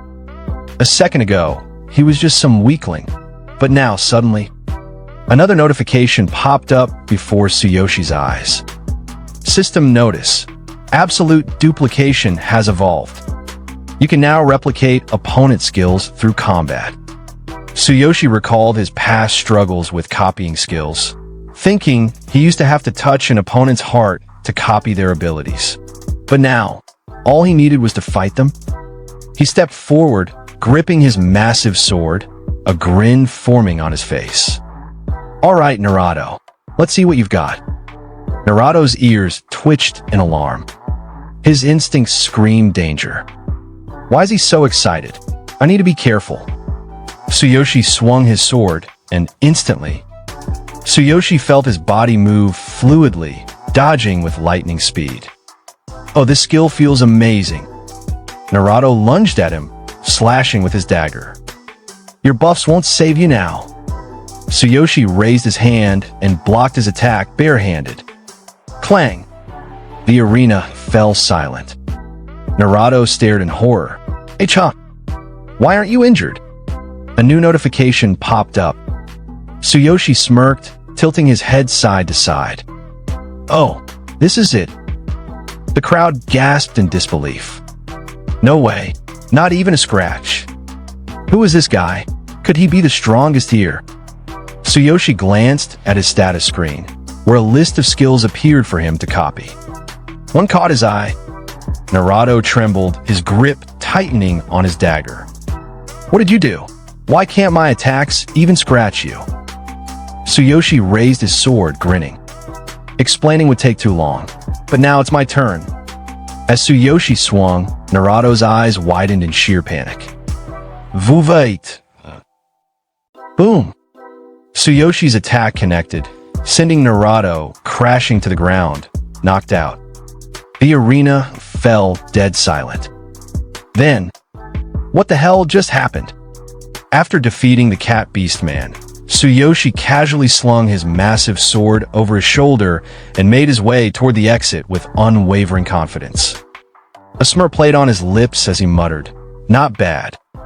With this, I could go rescue that guy's kidnapped daughter." At that moment, the announcer's voice boomed across the arena. "The winner is Tsuyoshi." Outside the arena, the beastman who had accompanied him stood with wide eyes, clapping his hands in disbelief. "Unbelievable! Your equipment must be top-notch," he exclaimed. Tsuyoshi adjusted his gauntlet, feeling the enhancements coursing through his body. "Thanks to these adjustments, I've become more agile, like an assassin, but with divine enhanced speed." The beastman glanced toward the darkening sky. "It's getting late. Do you still want to attempt the rescue at night? It's going to be much harder to see in the dark." Tsuyoshi didn't hesitate. "I can see perfectly well. Take me there." Sometime later, deep in the forest, Tsuyoshi and the beastman moved side by side. The beastman, leading the way, pointed ahead. The fortress where Winton's daughter was taken is just up ahead. Suddenly, he ducked behind a tree, motioning for Tsuyoshi to do the same. His voice was tinged with concern. "Several days have already passed. I wonder how she's faring." Tsuyoshi's gaze locked onto the fortress. This terrain. No wonder past attempts have failed. The beastman sighed, looking toward the stronghold. "No matter how many times we've tried to rescue her, we've always failed. This fortress is perfectly positioned, easy to defend, nearly impossible to attack. The enemy has set countless traps, using the environment to their advantage. The path to the entrance is nothing short of a nightmare. No local guild stands a chance against them." He turned back to Tsuyoshi, skepticism in his eyes. "I saw what you did in the arena, but even with your skills, accepting this request is a heavy burden. How do you plan to attack with just the two of us?" But as he spoke, he suddenly realized Tsuyoshi was gone. Panic flickered in his eyes. Where did he go? Meanwhile, at the fortress gate, 3 guards stood chatting. One of them scoffed. "These small guilds trying to rescue her. They never learn. Even if they try again tomorrow, the outcome won't change." Another guard chuckled. "Even we struggle to remember the exact locations of all the traps. For outsiders, trying to sneak in is basically a suicide mission." The third guard smirked. "It's impossible for any intruder to get past our defenses. There's no way anyone could bypass the traps in this fortress." Unbeknownst to them, Tsuyoshi was already observing from the shadows, perched atop a tall tree, silently taking in every word. With a flicker of power, his divine eye activated. A surge of energy coursed through him as his vision sharpened, scanning the entire area, every guard, every trap, every hidden passage. As Tsuyoshi surveyed the fortress, glowing red spots suddenly appeared on the ground. At the same time, a notification popped up. Scan result: 9 large trigger-type traps and 6 automated traps detected on the way to the main entrance. Trigger points are displayed. Seeing this, Tsuyoshi smirked. "So Divine Eye has evolved. I can now clearly see the trigger points." Just then, another notification appeared. The switches for the automated traps are inside the entrance, behind the 3 guards. Suggested course of action. Approach carefully. Tsuyoshi cracked his knuckles. Let's go. Silently, he leaped from the tree, landing gracefully on the ground. Impressive. This divine selection system is incredibly thorough. Without wasting a second, he moved toward the entrance, nimbly avoiding every trigger trap like a phantom. As he reached the fortress walls, he took cover behind a tree, eyes locked on the 3 guards still chatting near the gate. Time to take them down one by one. Tsuyoshi cupped his hands over his mouth and let out a faint noise. Rustle. One of the guards flinched. What was that? Another scoffed. Go check out. Could be an intruder. The first guard, eager for action, grinned. It's probably just an animal. Happens all the time. If it messed with the traps, I'll kill it. He stepped away from the group. His companion called after him, laughing. You're still inexperienced. Don't panic. No one would dare attack this fortress at this hour. The first guard snorted, walking off. Last time, a deer ruined 3 of our traps. This time, I won't let it live. He would regret those words. High above in a tree, Tsuyoshi's eyes gleamed as he summoned a kunai from his inventory. At this distance, I can use the kunai. He moved in a blur. Before the guard could react, Tsuyoshi appeared behind him, gripping his throat tightly to silence him. A kunai sank into the beastman's chest. A system notification flashed. Ultimate Physique, R Enhance activated. Strength increased by 120%. Sneak attack damage increased by 30%.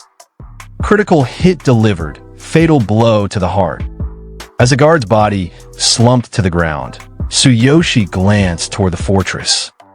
Next, using his robo-enhanced speed, he zipped toward the fortress wall, landing right behind the remaining 2 guards. They were still chatting. Hey, he's not back yet. TCH, slacking off again? That guy's such a slacker. One of them sighed and started walking. I'll drag him back. If the boss finds out, he'll be furious. The second guard exhaled, briefly looking away. In that instant, swoosh, his companion vanished. A faint thud followed. The remaining guard stiffened. Huh? He turned sharply, nothing. Sweat dripped down his face. No one's here. Tsuyoshi crouched above him, kunai in hand. One left. But then, light flared. The last guard spun around, his staff glowing with energy. I know you're there. Stop messing with me. Tsuyoshi remained still. The beastman gripped the switch for the traps. His hand trembled. Answer me, or I'll activate the defenses. He gulped. What is this terrifying feeling? Then like a ghost, Tsuyoshi appeared in front of him. You won't be activating anything. The guard's breath hitched. He tried to scream, but never got the chance. Slash. Tsuyoshi finished him in a second. With all the guards eliminated, he turned to the trigger system. The entrance is clear now. Just then, another system notification popped up. Divine Eye. 6 manual traps detected along the entrance corridor. Destroying the support bars will disable them. From the bushes, the beastman who had accompanied Tsuyoshi trembled as he watched the one-man massacre unfold. "That's so strong," he muttered. Tsuyoshi glanced in his direction. "I'm coming for you. Wait for me. Be careful of the remaining traps." Without turning back, he flung his robe over his head and added, "Don't step there. Crouch under the trigger line." The beastman gulped. How do you know where the traps are? And you already took out the guards. As he carefully approached the entrance, he mumbled, "While we're at it, let's destroy the other traps." Tsuyoshi grabbed his wrist before he could proceed. "No, we'll need them later." The beastman froze. G got it. He stepped back, still shaking. "You're really strong." Without looking back, Tsuyoshi began walking toward the fortress. "Follow me. We're rescuing the hostage in one go." The beastman swallowed hard and nodded, following behind. You understood. Tsuyoshi and the beastman carefully maneuvered through the fortress, avoiding the deadly traps. Just then, he nearly stepped on a hidden trigger, barely dodging it by a hair. His breath hitched. Damn, that was close.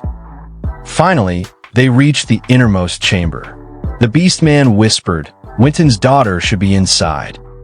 But in front of the chamber stood a battalion of beastman warriors, each of them level 24.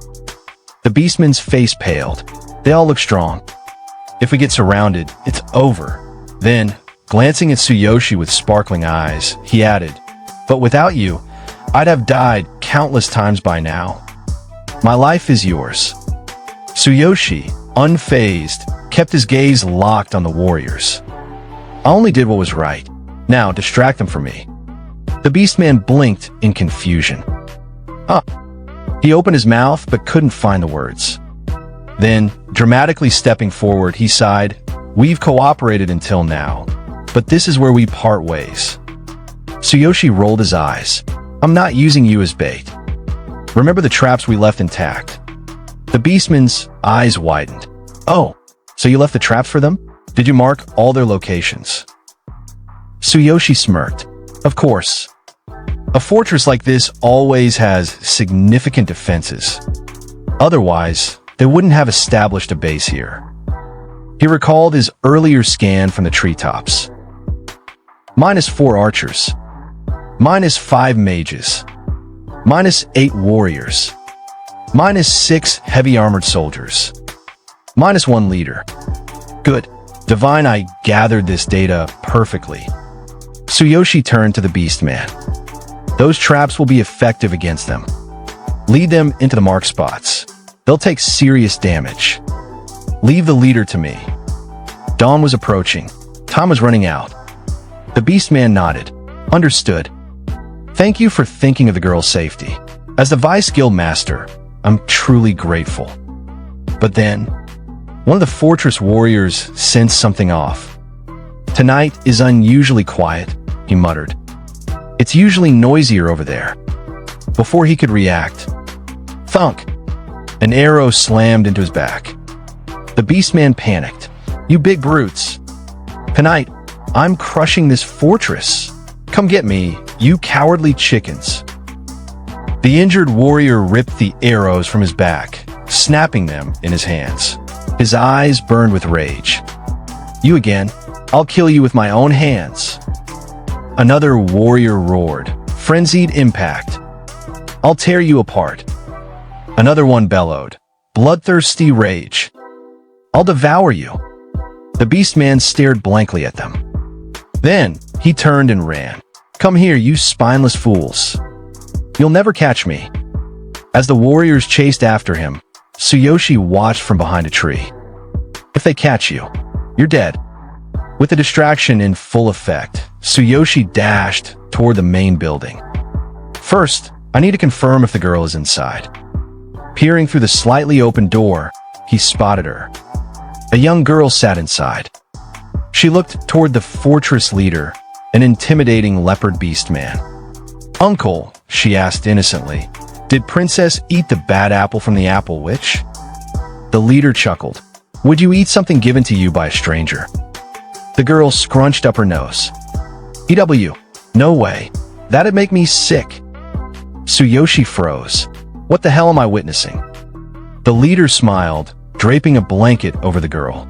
Little one, look over here. She grinned. Do you want to play? The leader's smile vanished. Fine, let's play. Without hesitation, he lunged at Tsuyoshi with monstrous strength. Boom! Tsuyoshi barely blocked the strike, but the force sent him flying across the room.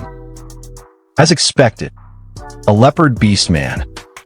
The leader stomped forward, his sharp eyes locked onto Tsuyoshi. You don't seem to be from the Pace Guild, he growled. Who are you? Answer before you die. Tsuyoshi steadied himself, gripping his sword. With a smirk, he replied, What's with the fairy tales? I thought you kidnapped her. Didn't you abduct her? Tsuyoshi stood face to face with the leopard beast man. Neither of them moved. A tense silence filled the air. For a moment, Tsuyoshi's mind flashed back to when he entered the room. The leopard beastman had been reading a story to the little girl. For someone who kidnapped a child, that expression was too gentle. What the hell is going on? The leopard beastman's ferocious gaze locked onto Tsuyoshi. An assassin. You bypassed the traps and silently took out my guards. His sharp fangs bared. Impressive. Tsuyoshi remained calm. I'm here on behalf of the Pace Guild to rescue Wen's daughter. His grip on his sword tightened. Hand her over. I'm just here to do a job. So let's keep this businesslike, shall we? The leopard beastman lunged forward. I refuse. Tsuyoshi dodged the vicious claw strike, feeling the air shift as the razor-sharp claws barely missed his face. As expected of a berserker, Tsuyoshi thought as he adjusted his position. No pointless chatter, just a battle that gets more ferocious the longer it lasts. He had to end this quickly. If the beastman's allies returned, it would be a problem. But in an instant, the leopard beastman was already above him. Fast. Before Tsuyoshi could react, the beastman's foot came crashing down toward his head. Divine Eye, activate. In that brief moment, Tsuyoshi's mind analyzed the movement. Dodge left. Tsuyoshi twisted his body, evading the crushing stomp by a hair. Then, before the beastman could recover, Tsuyoshi appeared behind him. The leopard beastman barely managed to block the attack, but not fast enough. A fresh gash appeared on his hand. The beastman's pupils narrowed. What incredible speed! He stepped back, gripping his bleeding hand, eyes locked onto Tsuyoshi. That relentless strike. He cut my hand open from behind. His mind raced. This human assassin has speed, power, and timing. All perfect. He's not weaker than me. But then, his eyes flicked to Tsuyoshi's weapon. A broadsword? Why the hell is he using a broadsword? That's not an assassin's weapon. Tsuyoshi took a step forward. Let's end this. He activated his ultimate physique. His muscles surged with enhanced power. The leopard beastman smirked. Fine, come at me. But just as they were about to clash, a small voice rang out. Uncle, what are you doing? The leopard beastman froze. His fierce battle stance vanished instantly, his back straightening like a husband caught flirting with another woman. His expression changed from savage warrior to a scolded parent. I told you not to come out. His tone wasn't angry, just concerned. Go back inside. Now. Tsuyoshi stood there dumbfounded. Didn't he kidnap her? Why is he being so gentle now? Why does he treat her like she's important? The little girl ran to the leopard beastman and grabbed his injured hand. Uncle, are you hurt? The leopard beastman kneeled down. With a soft voice, he reassured her, it's nothing. I just accidentally cut myself with a blade. Tears welled up in the girl's eyes. She turned to Tsuyoshi and pleaded. Big brother, Uncle is a good person. Don't bully him. Tsuyoshi's sword hung in the air, awkwardly. This is a bit of a complicated situation, the leopard beastman muttered. Tsuyoshi sighed, lowering his blade slightly. Look, kid, I'm here to rescue you. He scratched his head. I'm not the bad guy. But as he looked at the girl's tear-filled eyes, a memory hit him. Karina used to look at me like that, too.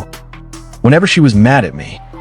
The little girl stomped her foot, tears welling up in her eyes.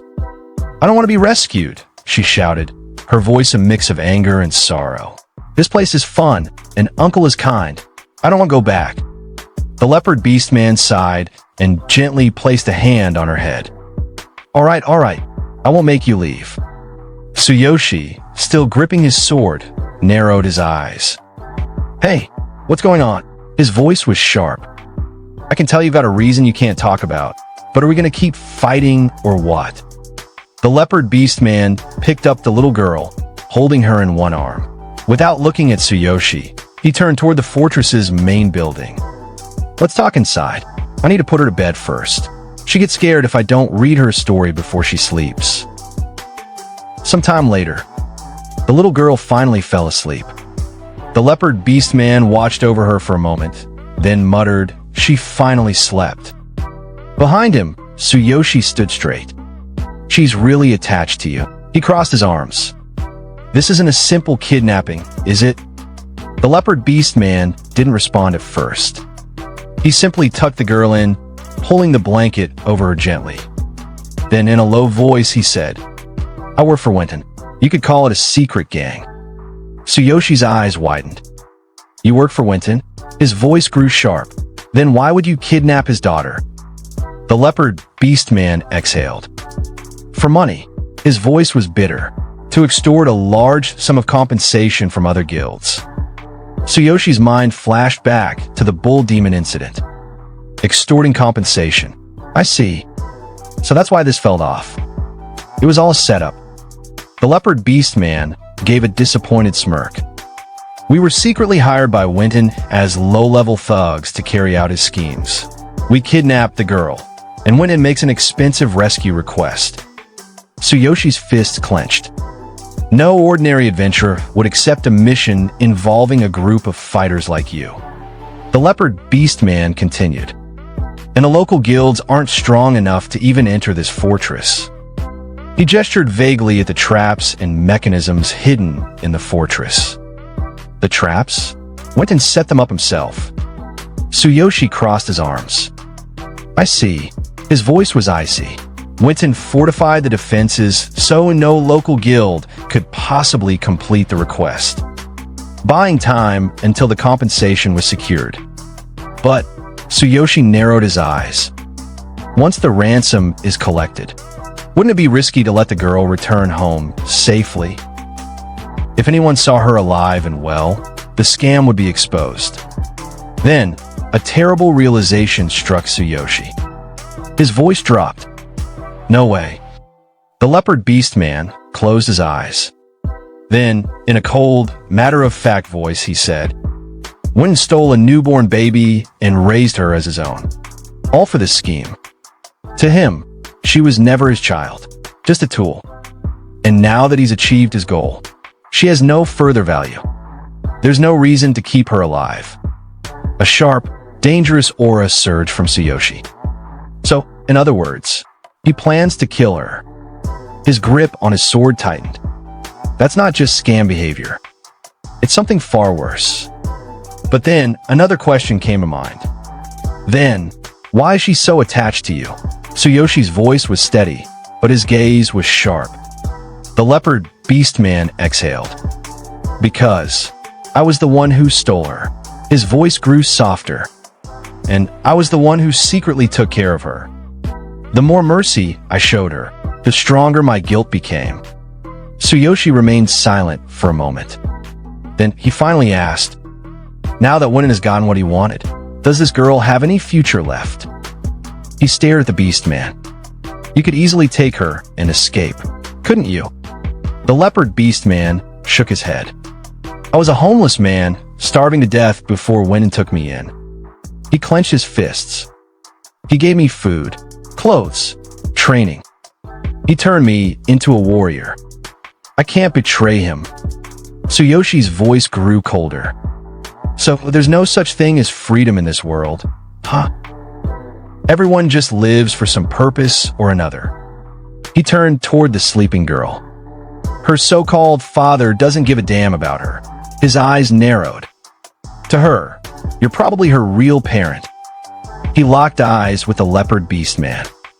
"You should cut ties with Wielding and run away with her." His voice was firm. "It's what's best for both of you."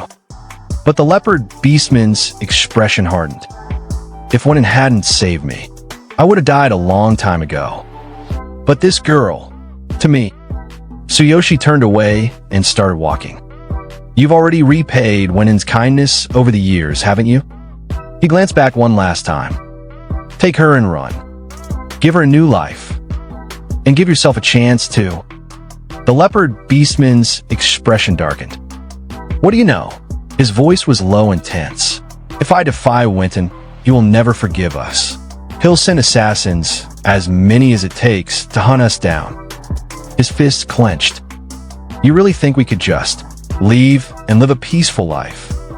Tsuyoshi met his gaze with a calm, knowing stare. Don't worry. His voice was gentle, yet firm.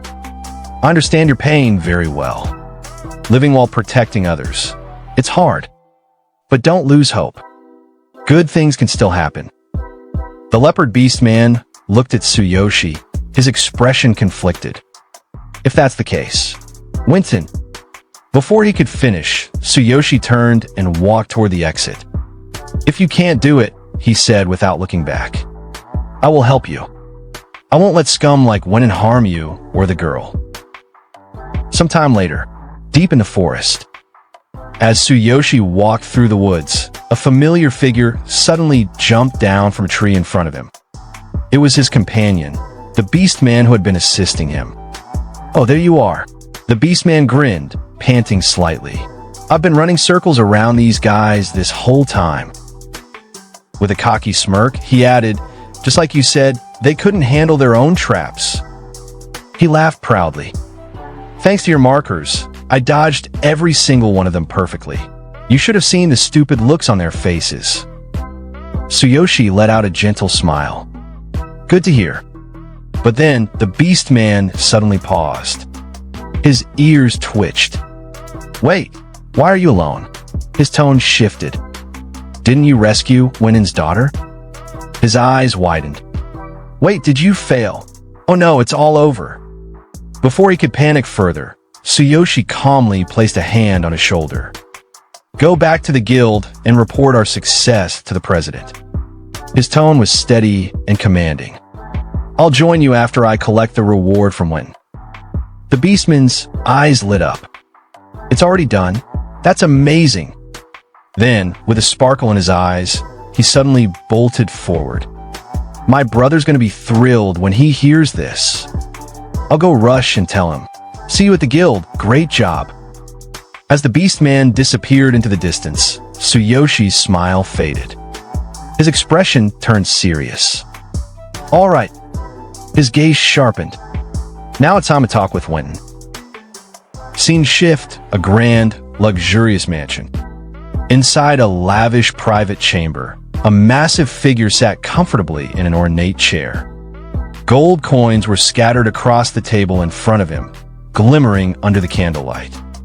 The bull demon leaned back, stroking his chin. My earnings have been declining lately, he muttered. His greedy eyes stared at the coins. Maybe I should ramp up the kidnapping rescue schemes. But before he could think further, a cold voice echoed through the room. No, you won't have that opportunity anymore. The bull demon's body stiffened. His eyes widened in shock. Who's there? Then, a shadow stepped into the room. Tsuyoshi stood at the entrance, his sword gleaming in his hand. His eyes glowed ominously. The one who has come. He raised his blade. To take your life. The bull demon's face twisted in panic. His massive hands scrambled for the bell on his desk. Someone, help! But before he could even touch it, Tsuyoshi was already in front of him. The bull demon barely saw a blur of motion before Tsuyoshi's blade rested against his throat. With a cold, unwavering glare, Tsuyoshi whispered, It's no use calling for help. A dark aura radiated from him. While you were busy counting your money, his glowing eyes pierced into the bull demon's soul. I've already taken care of all your underlings. All across the mansion, the bull demon's guards are sprawled on the ground, beaten to a pulp.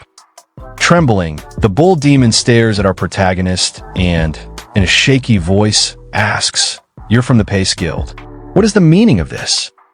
All my bodyguards have been killed. Panic fills his eyes as he stares at our protagonist in shock. They were all excellent warriors, above level 15. Yet you took them down alone. Hearing that, our protagonist replies, This mansion has been peaceful for so long that none of them had any sense of danger.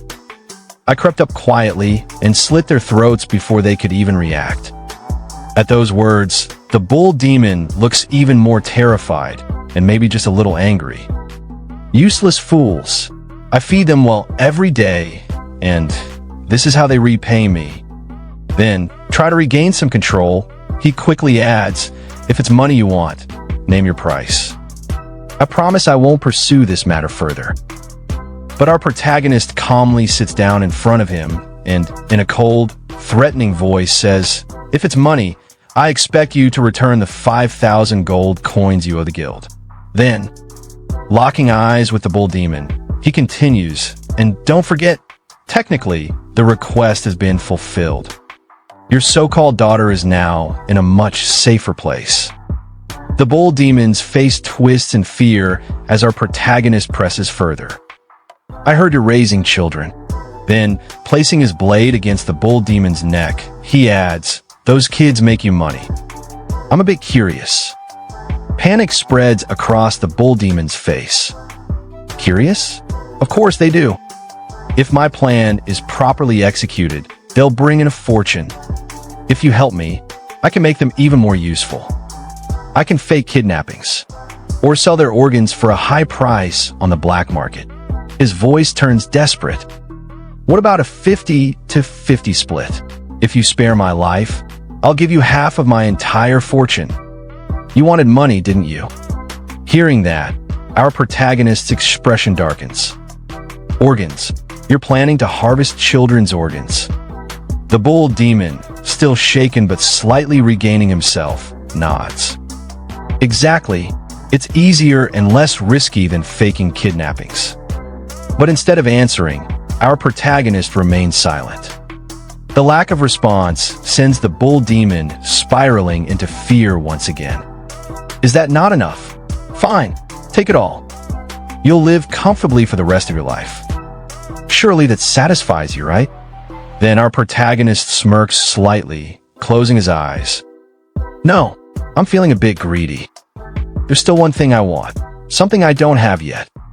Desperate, the bull demon quickly blurts out, name it. If it's within my reach, I'll give it to you. What do you want? With a swift motion, our protagonist slices his throat. Your life. The next morning, a group of townspeople gathers in front of the bull demon's mansion. One of them mutters, there were no signs of struggle. It must have been a surprise attack. Their backs, their necks, all fatal blows. Another chimes in, wiped out in a single night. Someone else adds, Winton himself was found in his bedroom, but the condition of his body was horrific. Who could have done this? A man looks at the corpse and says grimly, Winton's body has evidence of a single strike that pierced his heart from behind. Another villager shudders, pierced through the heart. That must have been a painful way to die. Someone must have held a deep grudge against him. Just then, someone notices a letter in the dead bull demon's hand. A confession letter was found next to his body, they announce. It exposes all the crimes he committed, fake kidnappings, illegal activities. With everything he did, his death isn't exactly surprising. Whoever did this made him write a confession before he died. Among the crowd, Naruto, the cat beastman from the arena, silently watches the scene. His eyes narrow as he thinks, a single strike piercing his heart from behind. There's no mistake. I recognize that wound better than anyone. Memories of his fight in the arena flash through his mind. He studies the fatal wounds and mutters to himself. They all bear the mark of an amuse, especially Winton's. His expression darkens. Amuse is a unique skill of the Assassin's Guild, the one I once belonged to. But something doesn't add up. Upon investigation, Winton wasn't targeted by the guild, so who could it be? Then, realization hits him. His thoughts race. Could it be the human warrior? He recalls their battle. I clearly remember his final blow in the arena. It was almost identical to my ambush skill. But he wasn't from the Assassin's Guild. Then, another memory surfaces, our protagonist looking at him with arrogance. Naruto clenches his fists. He was undoubtedly a warrior, so why? Who is he? Finally, the pieces fall into place. Unless he somehow stole the skill. A sinister grin spreads across Naruto's face. If I report this to the Brand Assassins Guild leader, I might earn my way back into the guild. His gaze turned sharp.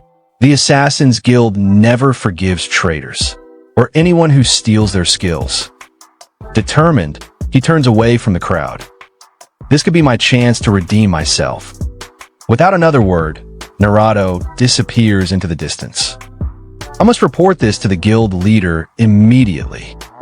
Inside the Pace Guild's meeting room, our protagonist finishes explaining the mission and confirms that the job is complete. One of the guild leaders stares in shock. You really recovered 5,000 gold coins? In response, our protagonist places a heavy gold coin box in front of them. The moment they see it, everyone's eyes widen in disbelief. The fox beastman from earlier, the one who looks like an Egyptian god, smirks. I knew it. The moment I saw you, I could tell you'd succeed. Then, another guild leader turns to our protagonist, their face filled with surprise. I just heard that Winnan was assassinated. It happened right after you left. If you hadn't recovered the gold, Lewis wouldn't have received our reward. Hugh, still unfazed, replies, even with all the scandals about Winnan coming to light, his death isn't enough. Our protagonist remains calm. I don't mind. The request has been completed, and I even leveled up. As he reflects, he thinks to himself, after dealing with Winton and his associates, the system even gave me a bonus. Killing enemies seems to yield more experience points and increases my potential for leveling up. Memories of how he wiped out the Bull Demon's gang flash through his mind. Hearing this, the guild leader nods. You leveled up. Congratulations. You have not only protected the guild's honor, but also earned a fortune. Let's split the 5,000 gold coins equally between you and the guild. But our protagonist chuckles awkwardly. I don't need 2,500 gold coins. I was originally supposed to get 250, so I'll donate the rest to homeless children or struggling families. At those words, the three leaders exchange bewildered glances before exclaiming in unison, "Donate." Our protagonist picks up his share and shrugs. Yeah, there are plenty of people who need this money more than I do. As he turns to leave, he waves a hand. I'll take 250 coins as agreed. See you next time. Watching him walk away, Hugh mutters, he's remarkable, not just in skill, but in generosity. The guild leader nods. Truly, to give away such a fortune without hesitation. As he wishes, let the rest be donated to those in need. The others agree. Yes, understood. Walking through the city, our protagonist reflects, I've reached level 11. Just one more step to level 12. My target, Sakura, should be around here somewhere.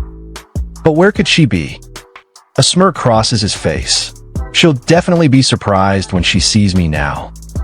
Thanks to the black armor disguise, I look completely different. As he moves past the building, he notices a large crowd gathering outside.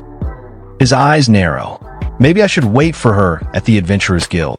But why are there so many people outside? Just then, his attention shifts to a heated argument.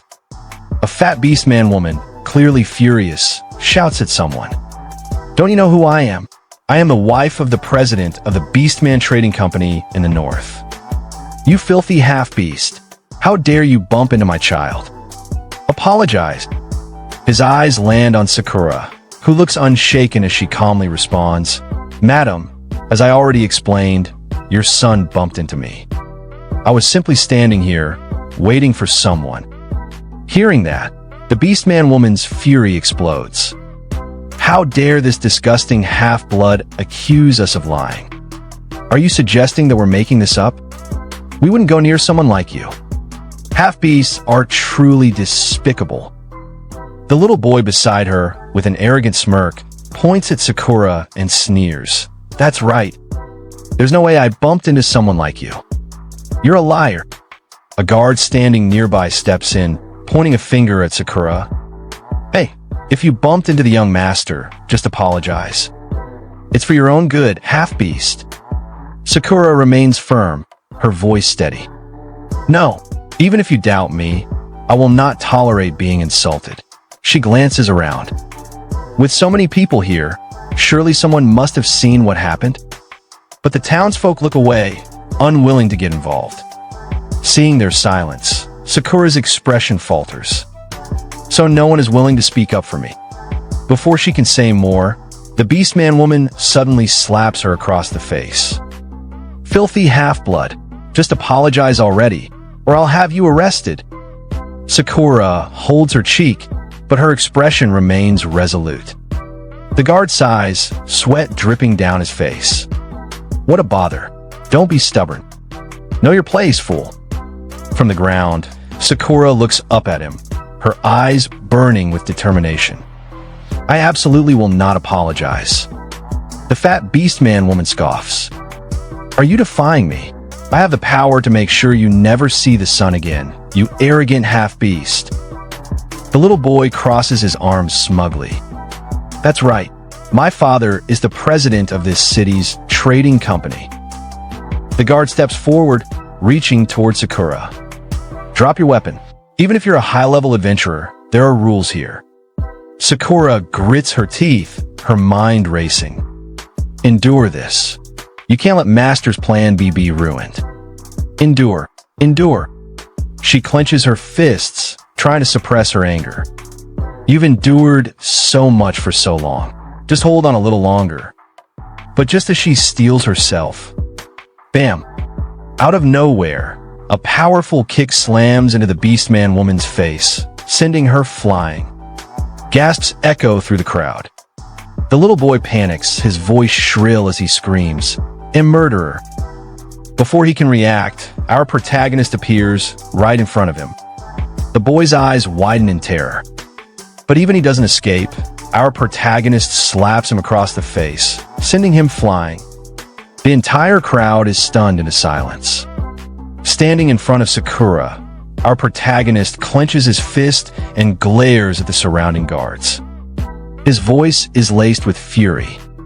You insulted Sakura, and even dared to lay a hand on her. His eyes darken with intimidation. Face the consequences. As the tension thickens, our protagonist stands firm, shielding Sakura from those who dared to harm her. The scene shifts to a dark, gloomy hallway. Naruto, the cat beastman from earlier, walks cautiously. His thoughts echo in his mind. Even though it's daytime, this place is as dark as ever. Suddenly, Shing, a cold blade presses against his throat. A voice hisses from the shadows. Take another step, and I'll kill you. What do you want? Naruto stiffens, his ears flattening in fear. He slowly raises his hands. Hi, it's me. I'm Naruto. I used to be part of the Assassin's Guild. I've come to provide information. The blade lingers for a moment before its owner pulls it away. The man steps into the dim light and glares at Naruto. Naruto, you're no longer one of us. If it's not a job, you shouldn't be here. From the ceiling, another assassin stands upside down, his piercing gaze locked onto the trembling cat beastman. So it's you, the one who embezzled the guild's money, got caught, had his arm cut off, and was thrown out. He scoffs. If you come for a reunion, I'll have to decline. Naruto's body trembles as sweat drips from his fur. That's not it. He takes a shaky breath. I found a warrior in the city who has stolen a skill from the Assassin's Guild. I thought you'd be interested. The assassin on the ground narrows his eyes. Stolen a guild skill? That cannot be ignored. Are you certain? The other assassin drops soundlessly from the ceiling, landing in front of Naruto. To think someone like that was in Northern without us noticing. Naruto swallows hard, memories of his battle flashing in his mind. Believe me, at the very least, I'm sure about the ambush skill. I fought against him myself. He hesitates before adding, I want to provide this information. But if it's accurate, and I help eliminate the skill thief, I want my sins erased and to return to the guild. The assassin eyes him coldly. A condition, huh? However, he smirks slightly. Your proposal is reasonable. If the information is true, I will pass your request to the higher-ups. Now, let's hear what you have to say. Back to our protagonist and Sakura. Sakura looks up at him, her eyes wide. Master, Tsuyoshi stands in front of her with unwavering confidence. He says nothing. He doesn't need to. The guards panicked stare at him. One points a trembling finger. Are you out of your mind? Do you know who these people are? You just hit the wife and child of the trading company president. You won't get away with this. Still on the ground, the woman clutches her face in fury, her eyes burning with rage. I will kill both of you, she spits venomously. No one has ever dared lay a hand on us before. Prepare yourselves. Her spoiled son, wailing in her arms, sobs, "Mom, it hurts." Ignoring him, she turns to the guards, her voice sharp as a blade. Guards, gather the troops and arrest these two immediately, or I'll have my husband cut off all funding to this city. The guards look at each other hesitantly before nodding. Understood. One of them steps forward. Come quietly, and we won't rough you up. Tsuyoshi, completely unfazed, simply holds Sakura close. They started it, didn't they? Isn't this technically self-defense? The guard flinches at his words, unable to come up with a response. The woman, seething, points a finger at him. When did I ever hit that filthy half-beast? There's no one to testify, anyway. I wouldn't dirty my hands by touching such a creature. Tsuyoshi's eyes darken with a deadly glare. His voice is ice cold. Keep talking, and I'll break your teeth. His gaze sweeps over the crowd. There are plenty of witnesses here. Sakura, still holding on to him, grips his sleeve tightly. Master, there is no one who will testify for us. I'm sorry for causing trouble. But Tsuyoshi looks at her gently, his voice firm. Don't give up, Sakura. Her eyes widen as his words stir something inside her. She clenches her fists. But earlier, I thought someone would step up to speak for me. I am a half-beast, and she is the wife of the trading company president. No one wants to risk angering someone like her, for the sake of a half-beast. Hearing Sakura's words, the woman's confidence swells. With an arrogant smirk, she sneers, exactly. Who would testify for something as lowly as a half-beast? Or a human foolish enough to defend one? But then suddenly, our protagonist's friends appear out of nowhere. One of them looks towards Tsuyoshi and says, "Isn't that Captain Tsuyoshi?" "It really is. What's going on here?" Another chimes in, "I heard he just completed a major request for the Pace Guild." As expected of him. Seeing the adventure group, Tsuyoshi gets confused, rubbing the back of his head. "Oh, it's you guys. I just did what I could." The woman from earlier, now shocked, mutters to herself, "What does he mean?" At the same time, Hugh appears, walking up with a smirk. "Sweetest, you're still in Northern? I just came back from donating the money, as you wanted." Looking towards them, Tsuyoshi replies, "I was about to leave with my team, but I got caught up in some trouble." Sakura, hearing and seeing all the commotion, asks, "Master, do you know them?" They seem very well respected. One of the adventurers turns to her. "Is there a problem? Who's causing trouble here?" Picking a fight with you is the same as picking a fight with the Pace Guild. Hearing this, the boy clings to his mother, crying. "Mother!" The woman holds him tightly, panic setting in. "Who is that man?" The guard, also sweating, looks around and explains, "Well, those two are in trouble with the trading company president's wife. If no one can prove that she struck first, the law requires that we take them both into custody." But before he can finish, people start stepping forward one by one. "Arrest Captain Tsuyoshi? Are you serious?" One adventurer scoffs. Another one butts in. "Do you have any idea how much he's donated to the poor in this city? He deserves a reward, not an arrest." "I will testify," someone calls out. "Me too," another adds.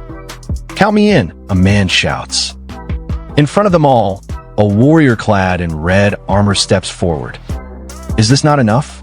The entire guild is willing to testify if needed. At that moment, this guild receptionist steps out. I will testify too. I saw the lady strike first.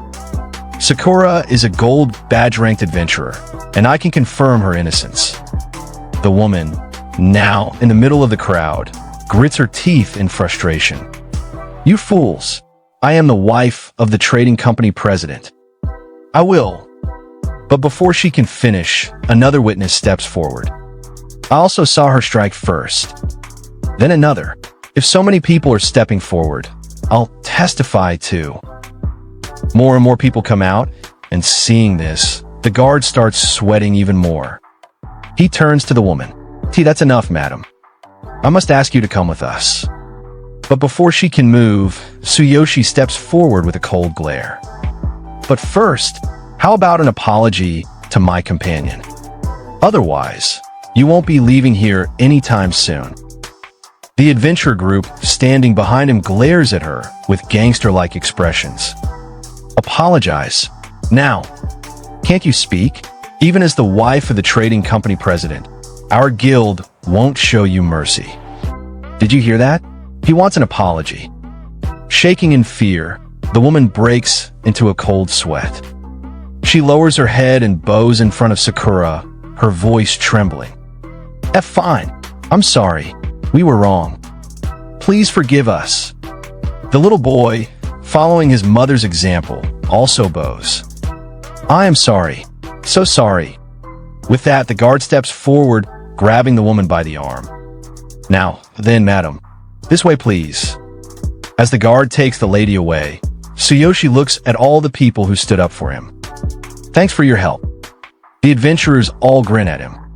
Don't mention it, Captain Tsuyoshi. Your problems are our problems, too. Hugh smirks, crossing his arms. If you ever run into trouble in Northern, just mention the Pace Guild. At the same time, Sakura also thanks the receptionist. Then, Tsuyoshi glances slightly over his shoulder at her. All right, let's head out. Come on, Sakura. Sakura nods, smiling. Yes, master. As Tsuyoshi starts walking away, Sakura turns back to the crowd one last time, bowing. Thank you very much. Outside the city, Sakura walks beside Tsuyoshi, looking at him curiously. Master, you look so different. I almost didn't recognize you at first. Tsuyoshi gives her a gentle smile. Is that so? I got some special equipment that slightly changes my appearance. The clothes you made for me got torn during a quest. Sorry about that. Sakura shakes her head.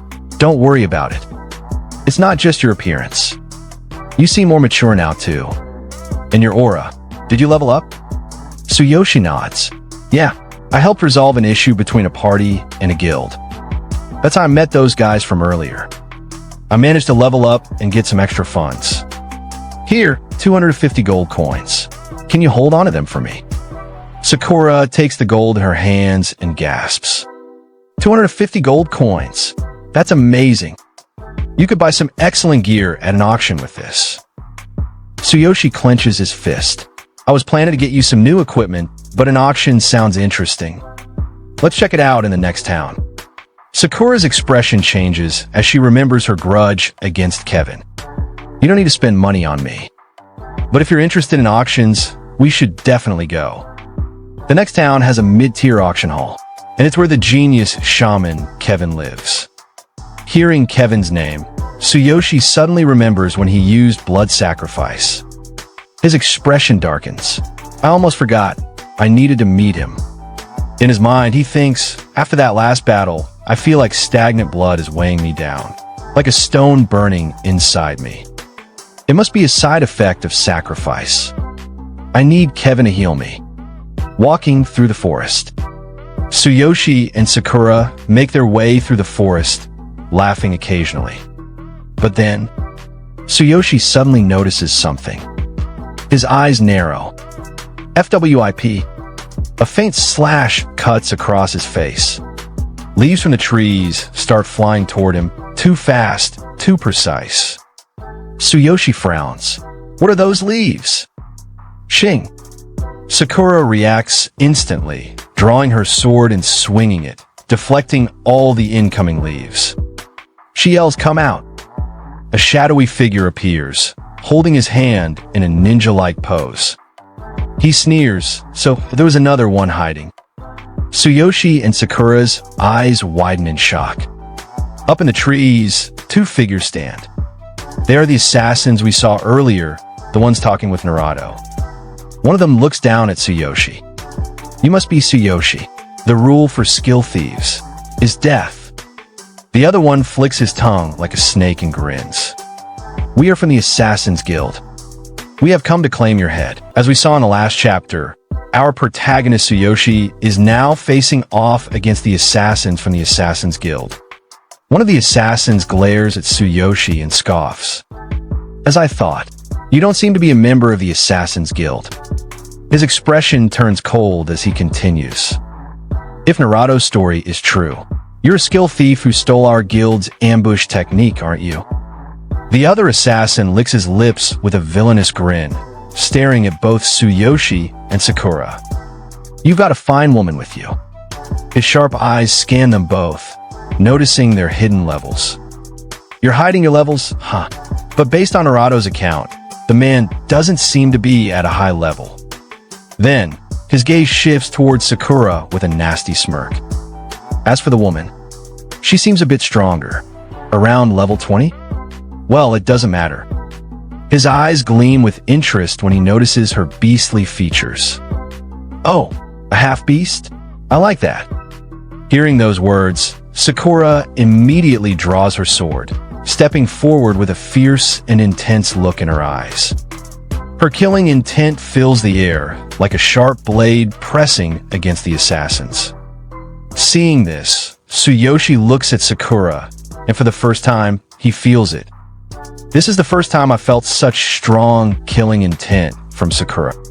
Then Sakura turns her head slightly, looking at Tsuyoshi with her usual gentle voice, but her eyes remain sharp and focused. "Master, please be careful. These two are stronger than any opponents we've faced before." Sakura, standing firmly beside Tsuyoshi, explains in a low, serious tone, her eyes never leaving the assassins. "Y senza morderos inten." That only someone who has killed a lot could admit. Her grip on the sword tightens as she continues. "If it's true that they're from the Assassin's Guild, they'll be troublesome opponents." Recalling her past knowledge, Sakura explains further with a grim look on her face. The Assassin's Guild, a terrifying underground guild with roots in the East. It's composed only of powerful assassins, and they're known for taking their targets' heads or body parts as trophies. Even major guilds avoid angering them. Once they've set their sights on you, nothing good can come of it. Hearing all of Sakura's explanation, Tsuyoshi simply looks towards the Assassin Guild members with calm eyes and says, "The Assassin's Guild, huh? I did meet a beastman warrior who said he was expelled from there.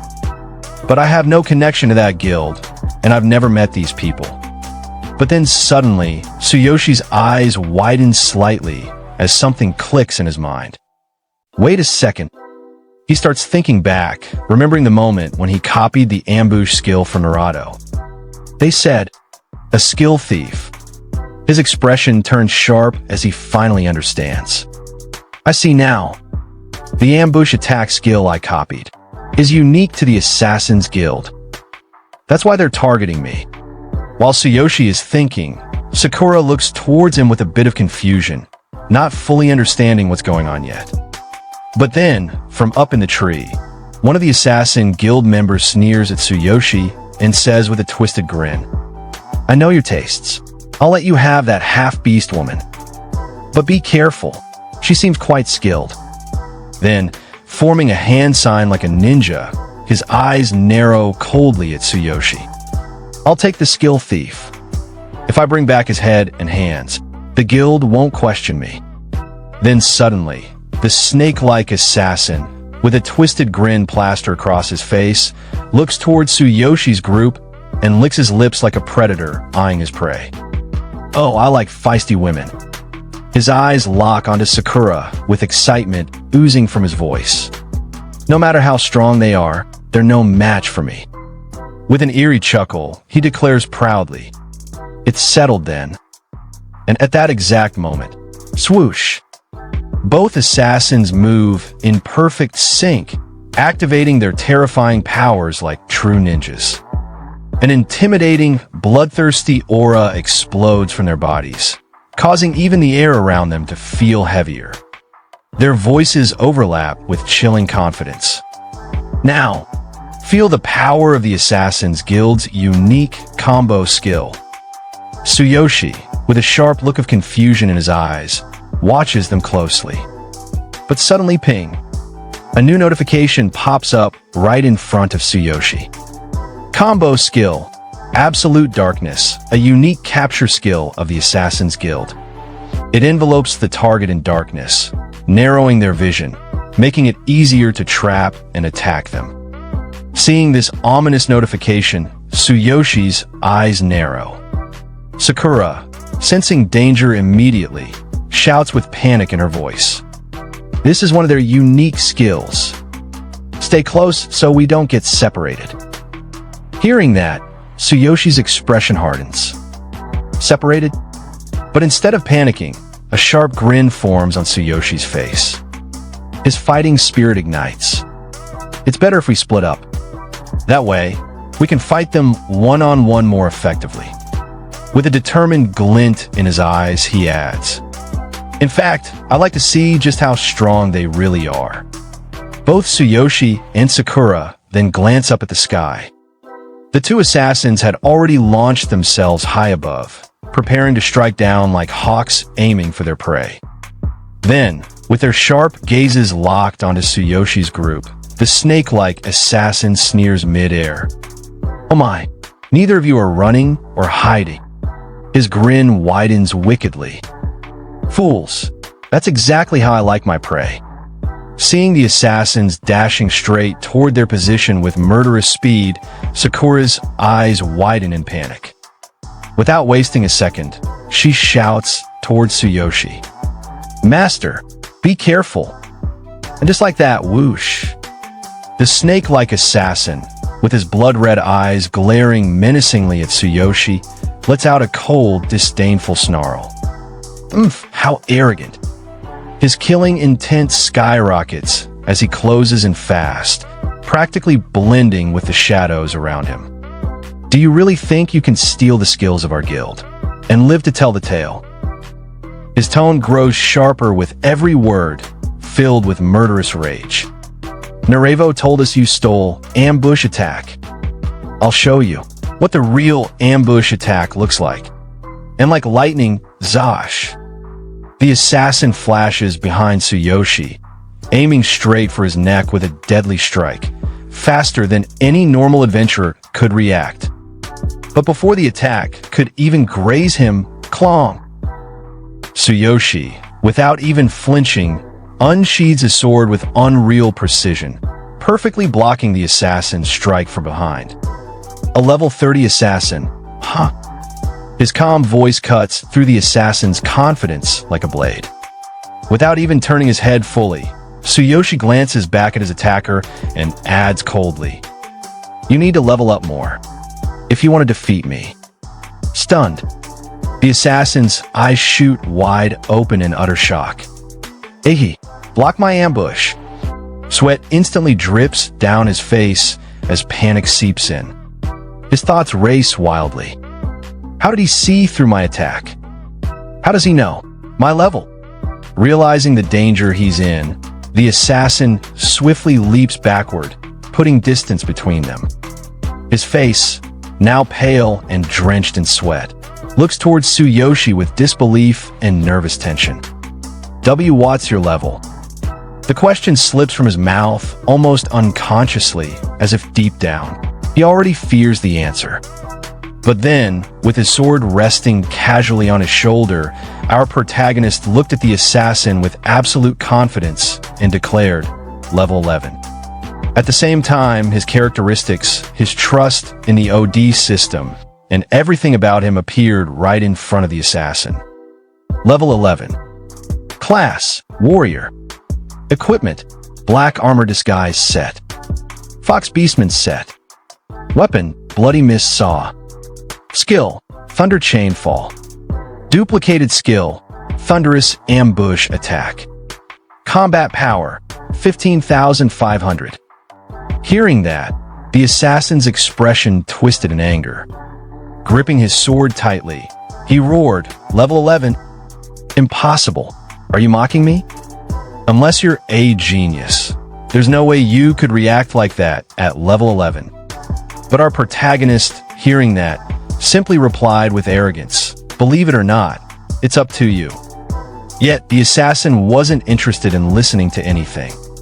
He charged straight at our protagonist, swinging his sword and scoffing, "HMPH, stubborn fool."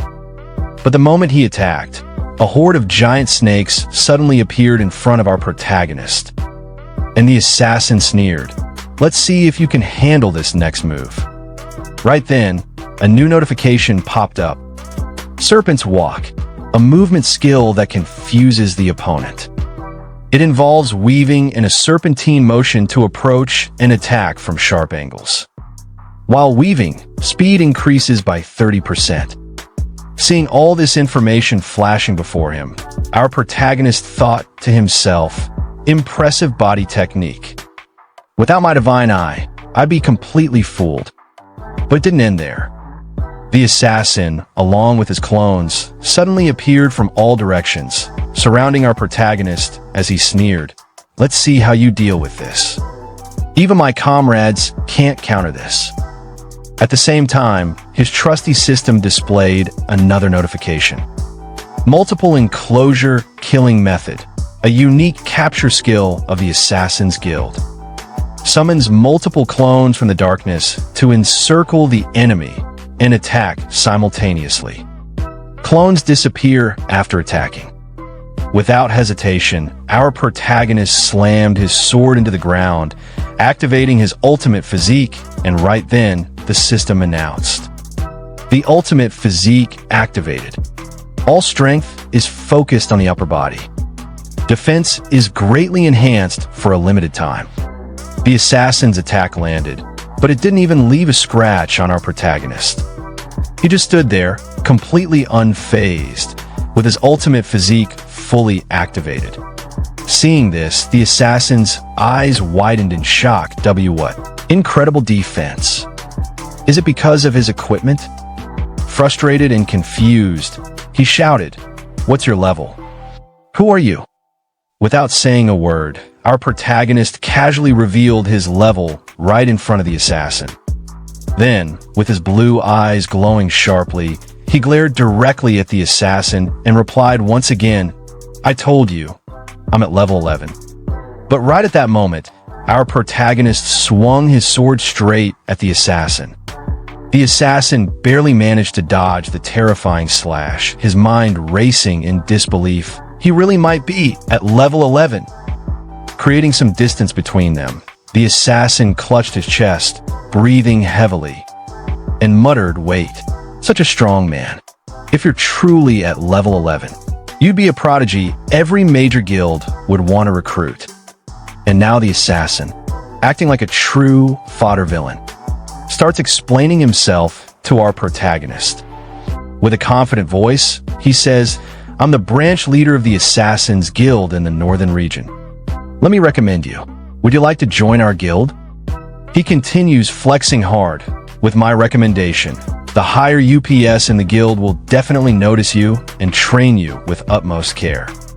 With your talent, you could stand among the geniuses of the guild. This is a rare opportunity to join the Assassin's Guild." But our protagonist? He's standing there with the most unimpressed eyes ever. Holding his sword casually like this is nothing to him. And coldly, he replies, "I'm not interested in such things, and IT doesn't suit me. Besides, why would I trust someone who came to kill me and then try to recruit me? But I won't." Hearing those words, the assassin's face slightly twitches. Aura starts gathering around him, anger flaring up inside. With a little sinister grin, the assassin says, "I see." Huh.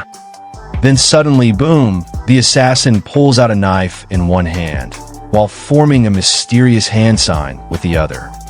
With blood-red eyes glaring straight at our protagonist, he shouts, "I won't go down so easily." In an instant, two ageless swords appear in his hands, and even crazier, one of his eyes completely vanishes from his face. With killing intent leaking like crazy, he shouts, "Be honored. I haven't used this technique in a while. Now let's go." Seeing this scene, even our protagonist is impressed. He thinks to himself, he's channeling his killing intent and aura into his weapon. What incredible power. And right after that thought, whoosh, the assassin launches himself like a bullet straight towards our protagonist. But right at that moment, a new notification sound echoes beside our protagonist. Killing Intent Crystal, a high-level capture skill of the Assassin's Guild, condenses all killing intent and aura into a sharp weaponized form. A powerful attack that cannot be blocked or parried. But our protagonist, calm as ever, raises his sword into a defensive stance. He activates his ultimate physique once again. And then, shing, something pierces into his shoulder straight through the defense. And now, our protagonist, holding onto his wounded shoulder, blood dripping, gritting his teeth in pain. Thinking in his mind, "Damn it, my right arm." Even the ultimate physique body couldn't withstand this attack. What incredible power. If that strike had pierced my heart, I'd be dead. But standing right in front of him, with that cocky face, holding his sword proudly, the assassin looks dead into our protagonist's eyes and says, "Don't underestimate me, boy. This is my ultimate skill. I'm at level 30. No matter how talented you are, you're just at level 11. Your skills can't match mine. Against this technique, anyone below level 30 is no match for me. Since you've refused to join the Assassin's Guild, then die." And just like that, boom, the assassin dashes in again at full speed, launching another deadly attack straight at our protagonist while roaring, "You won't escape this time. I'll kill you and crush your skull." But our protagonist, calm as hell in this life and death moment, he reaches into his system storage, while thinking in his mind, if ordinary weapons and the ultimate physique can't work, then I'll have to try that. Then, suddenly, zap! Lightning starts surging out from his hand, wrapping around his arm like a beast waking up. Seeing this, the assassin's eyes widen. HUH? What's this aura? But before he can even react, boom, our protagonist's entire body gets cloaked in roaring yellow lightning, crackling like thunder incarnate. The ground beneath him shatters, air distorts, and in that moment, our protagonist looks like a freaking god of thunder descended into the battlefield. As our protagonist stands cloaked in roaring lightning, the air trembling around him, ding! A new system notification appears right in front of his eyes. Notice, Divine King Hammer has been retrieved from the Divine Sense inventory. Warning, due to insufficient level and conditions, Divine King Hammer cannot unleash its full potential. Forcing its activation will consume immense energy. Duration of activation, 1 second. And hearing this, our protagonist doesn't flinch, he grins. Then yells with absolute confidence, electricity dancing on his body. Let's see if I can block it now. Suddenly, another screen pops up, showing his full current stats in real time, as if the system itself is watching in awe. Level 11. Class Warrior. Equipment Black Armor Disguise Set. Weapon Bloody Mist Saw. Skill Thunder Chain Fall. Duplicated skill Thunderous Ambush Attack. Combat Power 15,500. And brew, the energy coming off him right now. It's not just lightning. It's divine punishment in human form. 1 second. One shot, one chance, and the Divine King hammer is ready to fall. And our protagonist, floating in the air like an immortal, with lightning surrounding his body, thinks in his mind while holding the hammer in his hand. To take down an opponent of this caliber, I must seize an opportunity to deliver a decisive blow. The key is to settle it quickly.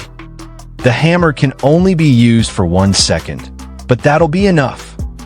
Then the assassin looks towards our protagonist and says, "That technique, what type of weapon could hold such immense power?" And our protagonist, flying in the air, holding the hammer above his head with his hand, looks down on the assassin and says, "So you're after my head, huh? Let's see if you can block this." As the assassin approaches towards our protagonist, he says, "A mere level 11 warrior. Want to test my power? Don't make me laugh. I won't be fooled by a bluff like that." And as the assassin charges straight towards our protagonist, he shouts, "Prepare yourself." Unleashing every ounce of his power, the assassin closes in, ready to end it all. At that very moment, a new notification flashes before our protagonist's eyes. System notification. Killing intent, evil crystal spirit. An advanced assassination skill from the Assassin's Guild. A powerful evolution of killing intent crystal.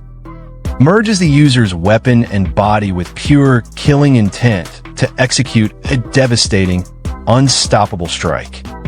Seeing this, our protagonist tightens his grip on the hammer wrapped in lightning, his eyes sharpening.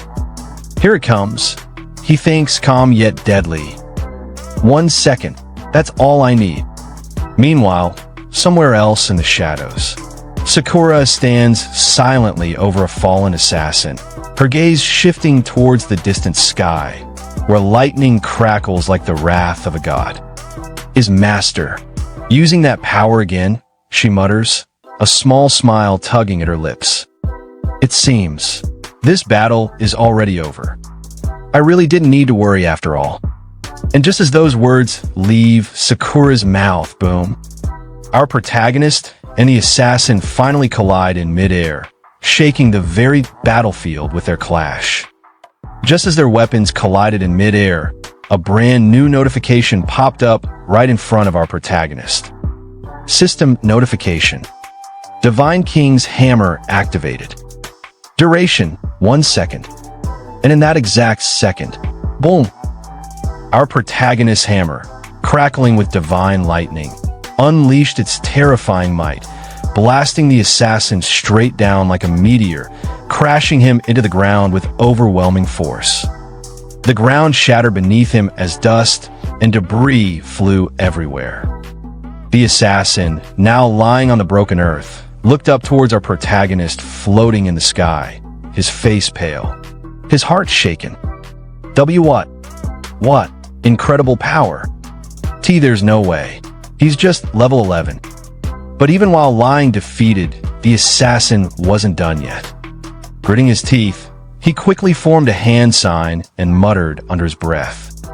At this rate, and from his finger, a small black bat formed, fluttering to life, a creation of his sinister power, summoning death.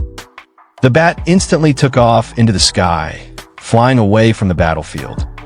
Looking up at our protagonist, once again, the assassin warned coldly, "If you kill me, you'll also become prey for the Assassin's Guild."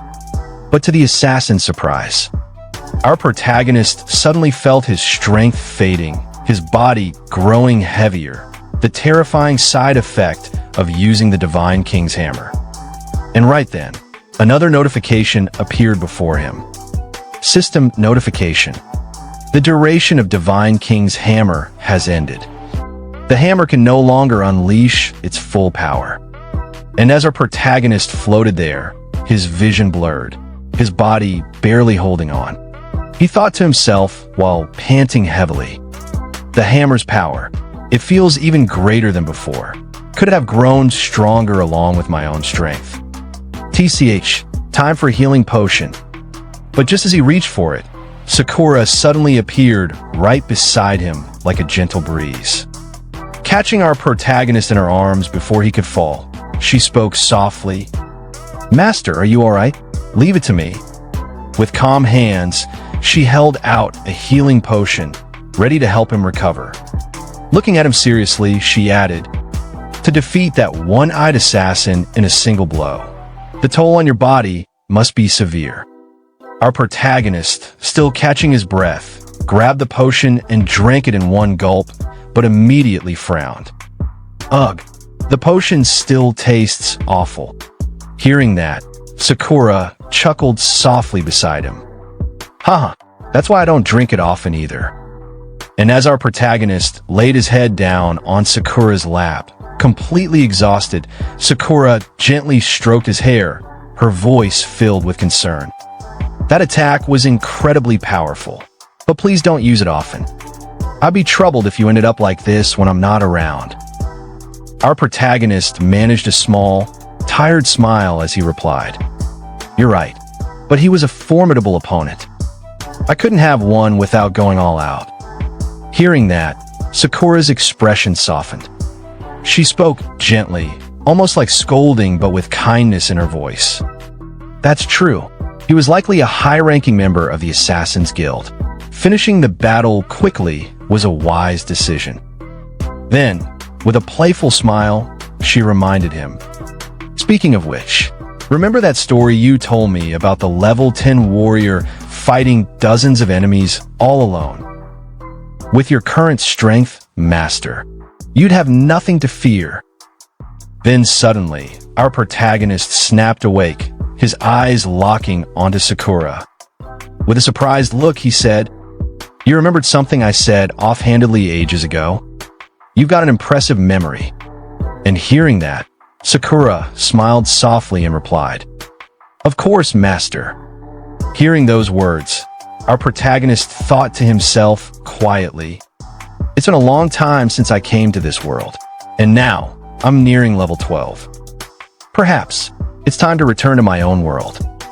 I'll take care of everything quickly, for Karina's sake." But right at that moment, memories of his real-world enemy began flooding back into his mind. His eyes sharpened as he thought, "Last time, I had a run-in with Mina's group to deal with those who bullied Karina. And Mina's boyfriend's father is the underboss of the Blue Snake Gang. When I return, it'll be my turn to act."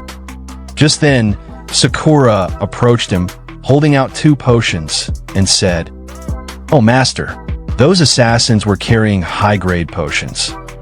They should prove useful." And right as our protagonist took them in his hands, a new notification suddenly popped up in front of him. Experience Booster, A-grade potion. Increases experience gain by 45%. A rare and coveted item among adventurers. It's extremely expensive and rarely found in the market. Seeing that, our protagonist's eyes widened with excitement. Holding the potion tightly, he grinned. "An experience booster. This is amazing. I might reach level 12 before we even get to Kevin's town." Feeling fired up, our protagonist stood up with full energy, thinking to himself, "All right, once I hit level 12, I'm going back. I want to see Karina." Then, looking at Sakura, he said firmly, "I've fully recovered. Let's continue our journey." Hearing those words, Sakura smiled gently and replied, "Yes, Master." And just like that, along the way, they encountered a horde of minor monsters, and then ran into a field boss. After that, our protagonist Tsuyoshi defeated the boss in their journey. Then, while moving forward, they also came across a party that failed a quest. Seeing them in trouble, Tsuyoshi joined the party and almost single-handedly completed the quest. And also in that quest, our protagonist hit level 12.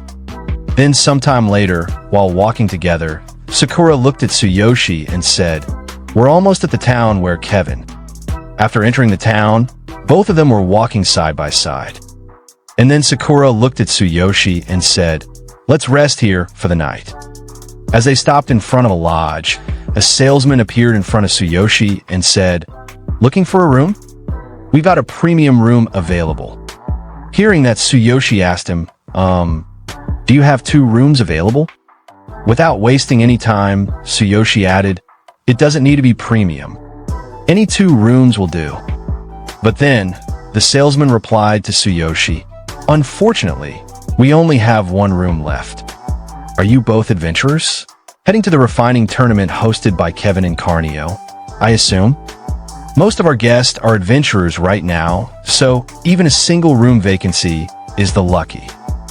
Hearing that, Tsuyoshi was completely shocked. He immediately asked the salesman, a refining tournament hosted by Kevin? What's that? But the salesman looked confused hearing Tsuyoshi's question. He stared at him and asked, are you really adventurers? You don't know about Kevin's refining tournament? It's been held multiple times. And as their conversation continued, Sakura stepped in to explain to Tsuyoshi. She calmly said, it's a large-scale alchemical refining event hosted by a renowned shaman. There are competitions, exhibitions, and many excellent potions are made. It's very popular among adventurers. I looked it up. We'll arrive on the first day of the tournament. We can explore or shop for necessary potions. Hearing all the explanation, Tsuyoshi turned back to the salesman and said, sounds interesting. Let's check it out when we get there. After hearing Tsuyoshi's words, the salesman asked him again, so, will you be taking the room? Tsuyoshi scratched the back of his head with an awkward expression and replied, sharing a room, if Sakura doesn't mind. Hearing that, Sakura's face slowly turned red, but with a shy expression, she softly answered, if it's all right with you, master. Getting Sakura's confirmation, Tsuyoshi looked back at the salesman and said, we will take a room. But right at that moment, a voice suddenly interrupted from behind, addressing the salesman, a premium room, please. And standing right behind Tsuyoshi was a wolf beastman. And not just that, beside him stood a pretty lady from some unknown beast tribe. In the moment the beastman shaman, Vincent, spoke those words, the salesman immediately rushed towards him, his face lighting up with excitement. He bowed respectfully and said, Master Vincent, please come in. We've reserved our best premium room for you. Vincent casually replied, show me the way. While all this was happening, Tsuyoshi and Sakura silently watched the whole scene from the side. And as Vincent and his companion walked past them, Tsuyoshi narrowed his eyes, clearly annoyed, and muttered towards Vincent, hey, isn't there an order to things here? Hearing Tsuyoshi's words, Vincent turned around, a mocking smile spreading across his face. He coldly replied, an order? Don't you know who I am? Don't make me laugh. That last premium room will be mine. Right, innkeeper? The salesman immediately broke into a panic, sweating nervously as he stammered, oh, of course. Absolutely. Watching their shamelessness, Sakura calmly stepped forward and spoke up, but we were here first and we want the room. Shouldn't you reconsider? But hearing Sakura's words, the salesman turned towards Tsuyoshi's group with a shocked expression and hurriedly said, you really don't know who he is? That's Vincent, one of the genius Kevin's disciples. The blue shaman Vincent. He's a highly influential figure around here. He's not only talented in refining, but his master is the red shaman Kevin. Even level 30 adventurers respect him. It's best to not cause any trouble. Hearing that, Vincent's female companion, the pretty beastman lady, looked at Tsuyoshi's group with a smirk and said, to not know Vincent. Where are you from? But Vincent simply chuckled at her words and arrogantly said, ignore them. They'll understand once they hear my master's name. Hearing his words, Tsukishiro Tsuyoshi, with unwavering confidence in his eyes, looks directly at the man and declares boldly, so you're one of Kevin's disciples? So what? That room is ours. Show us the way. The moment Tsuyoshi's words echoed through the place, everyone around them was completely shocked. Silence fell upon them for a brief moment, until Vincent, the disciple of Kevin, clenched his teeth in anger and roared at Tsuyoshi. Amusing. Do you know who I am? Didn't I tell you? I'm Vincent, a blue shaman and a disciple of the genius Kevin. Are you seriously trying to take a room from me? You won't be welcome in Carnio after this." But before Vincent could continue his arrogant speech, Tsuyoshi casually walked towards him. And then, without hesitation, Tsuyoshi grabbed Vincent's shoulder firmly. Looking straight into Vincent's eyes, Tsuyoshi calmly yet fearlessly uttered, "I told you already." And in the very next moment, Tsuyoshi effortlessly threw Vincent down to the ground, shocking everyone present.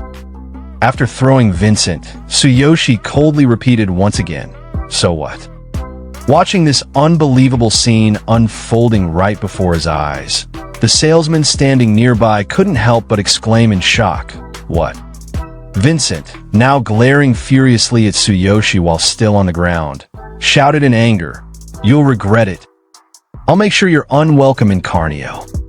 But Tsuyoshi didn't even spare him a glance. Completely ignoring Vincent's threats, he calmly turned towards the innkeeper and commanded, "Innkeeper, show us to the room." The beastman shaman, Vincent, glared at Tsuyoshi with furious eyes. His pride already shattered, he gritted his teeth and spat out angrily, "Such disrespect. You will pay for this." Even Sakura, standing beside Tsuyoshi, felt a little nervous hearing Vincent's words. She leaned closer to Tsuyoshi and whispered with concern, "Are you sure about this? He's Kevin's disciple." But Tsuyoshi, calm and unbothered, simply replied to Sakura without hesitation, "Treat people how they treat me. I see no reason to respect someone who disrespects me." Then, with a confident yet slightly cold glare, Tsuyoshi added firmly, "Whether you're Kevin's disciple or not, it doesn't matter to me. I don't want to lie down and roll over like before." Hearing Tsuyoshi's words, Sakura's eyes widened a little. In her mind, those last words echoed like before. She silently wondered about Tsuyoshi's past, sensing there was more to him than he showed. Later that night, Sakura was sleeping peacefully in her bed, her breathing calm. But Tsuyoshi, on the other hand, was wide awake. He sat quietly, lost in his thoughts. He slowly raised his hand and stared at it in silence. Then, the ring on his finger began to glow faintly with a mysterious yellow light, flickering softly in the room. Right at that moment, in front of Tsuyoshi, a new notification appeared. Boundless Passage activated. And with the help of the portal, Tsuyoshi instantly moved from the other world straight into the real world. As he stepped into his home, he looked around with a small smile and muttered to himself, "I am home." Then his eyes fell on his little sister, Karina, sleeping peacefully on the couch. Seeing her calm face, Tsuyoshi thought in his mind, "I'm glad I didn't wake her up." Slowly, he gently lifted the blanket and covered her properly, making sure she stayed warm. And as he did that, memories from the past came flooding into his mind, memories he could never forget. He remembered that day, back in the past. Karina's fragile voice echoed in his head. "Big brother, I can't feel my legs. I will never stand again. Even if I can't stand anymore, it's okay. Don't look so sad. I won't give up just because I can't walk. I don't want to be a burden." Tsuyoshi clenched his fist tightly, staring at his sleeping sister. Then his eyes moved towards Karina's cane, lying right next to her. That cane, it should have been broken. Did Karina fix it herself?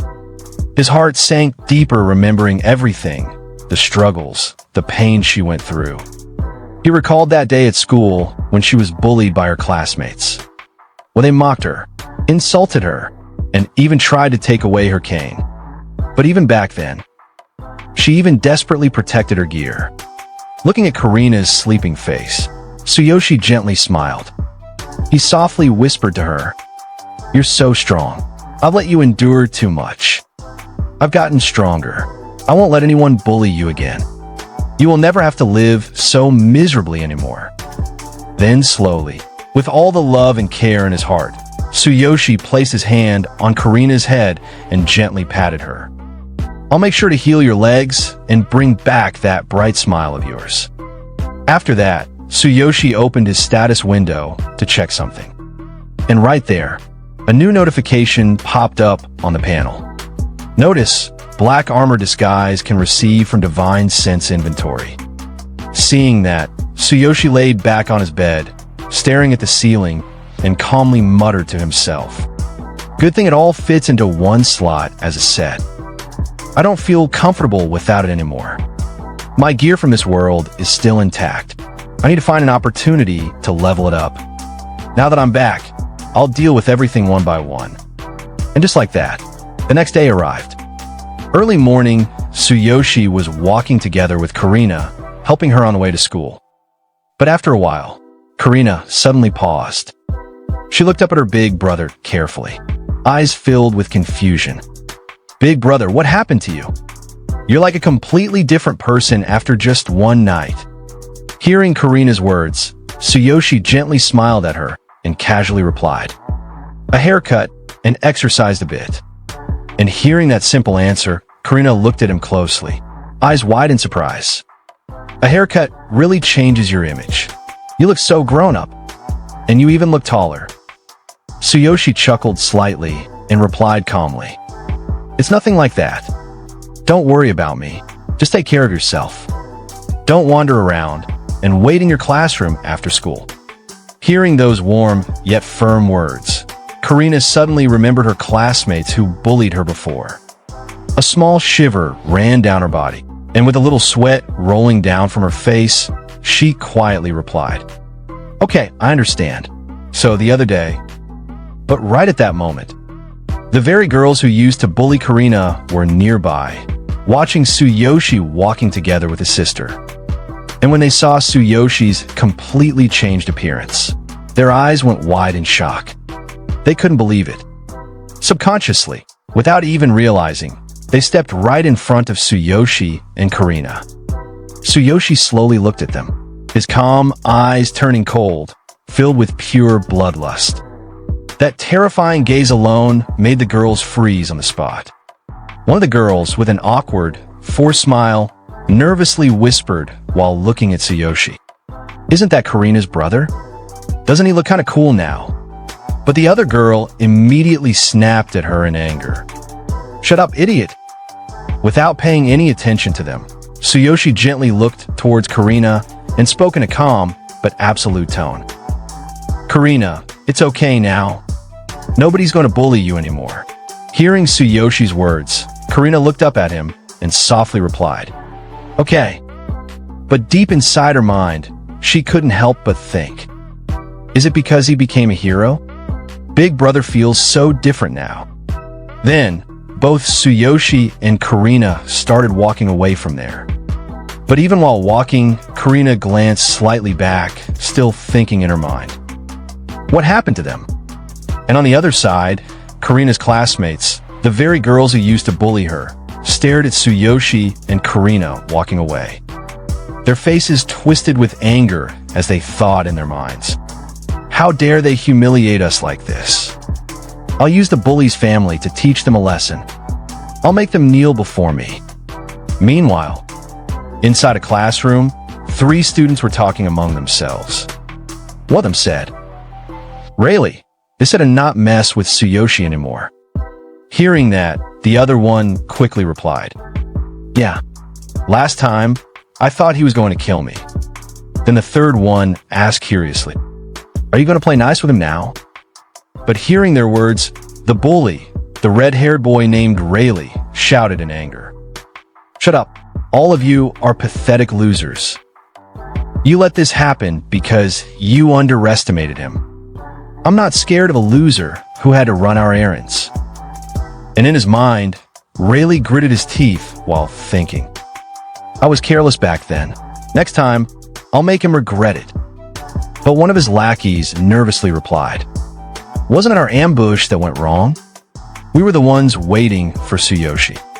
Hearing that, Rayleigh clicked his tongue in annoyance and yelled, I'm saying it's carelessness, so it's carelessness. But suddenly, the classroom door burst open. A fat boy ran in and shouted loudly, Rayleigh, it's Tsuyoshi. Rayleigh's lackey immediately looked outside the classroom and muttered in shock. He looks even more different. What's going on? Even Rayleigh himself was stunned for a moment, staring at Tsuyoshi's new appearance in disbelief. Time passed. Later that day, during class, the teacher was explaining something to the students. She said, "The Future Star Tournament is happening soon. Any participants?" Then she looked around the classroom again and continued.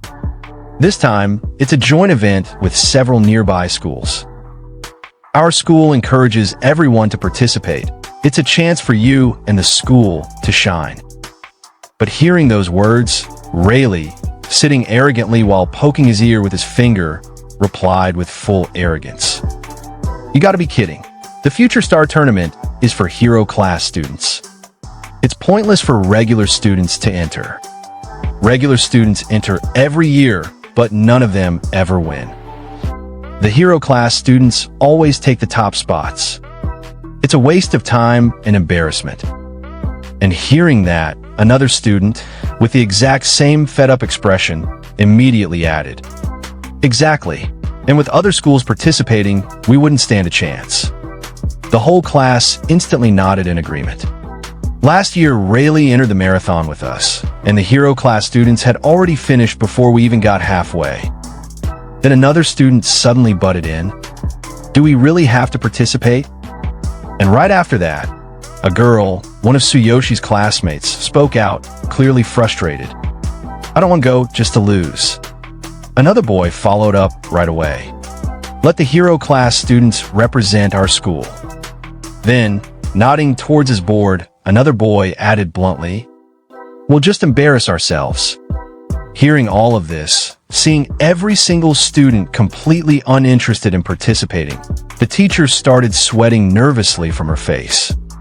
She awkwardly tried to change the mood. "Well, but the prizes this year are amazing. Even the teachers would want." Trying her best to hype them up, she continued. "This time it's hosted by the Hero School Association, so famous hero guilds are paying attention. The School Hero Association leaders are coming too." Then, dropping the real bomb, she shouted, "The winner gets a prize of 10 million yen. Hearing that, the entire classroom that was dead silent a second ago suddenly exploded. 10 million yen, and the School Hero Association leaders? Someone else shouted in shock. "That's incredible." Another excited student quickly added, "The School Hero Association is part of the Hero Union. They focus on scouting and nurturing young talent. Catch their eye. You might even get into the Hero Union and secure a bright future." Hearing that, even Tsuyoshi, who had been sitting quietly all this time, was completely shaken. His eyes widened, and in his mind he started burning up. 10 million yen? I borrowed 600,000 yen at a high interest from the Blue Serpent Gang. If I win, I can pay off my debt and move Karina to an apartment with an elevator. And the School Hero Association. I don't know much about the hero-related systems, but if they notice me, I might even get more subsidies. And our protagonist, with a small confident smile on his face, thought to himself, "Money here is better than the gold coins from the other world. Karina, and I need money to live a better life. I'll take the 10 million yen prize and the chance to catch the School Hero Association's attention." But then, suddenly, that arrogant bully stood up with his annoying voice full of arrogance and said, "A second, it's pointless to get excited. The amazing prizes don't matter to us. The Genius Hero class students will win anyway." And right after that, one of his little minions quickly supported him. "That's right, regular students can't compete." And then another student also added, with no hope in his voice, "Don't get our hopes up," followed by another one, "Don't stand a chance." Hearing all these hopeless voices, the teacher awkwardly smiled and tried to encourage them. Participation is what matters. But even that didn't work, as one of the girls replied with clear disappointment. With the hero class students from other schools, we're no match anyway. But right at that moment, breaking the silence and shocking the entire classroom.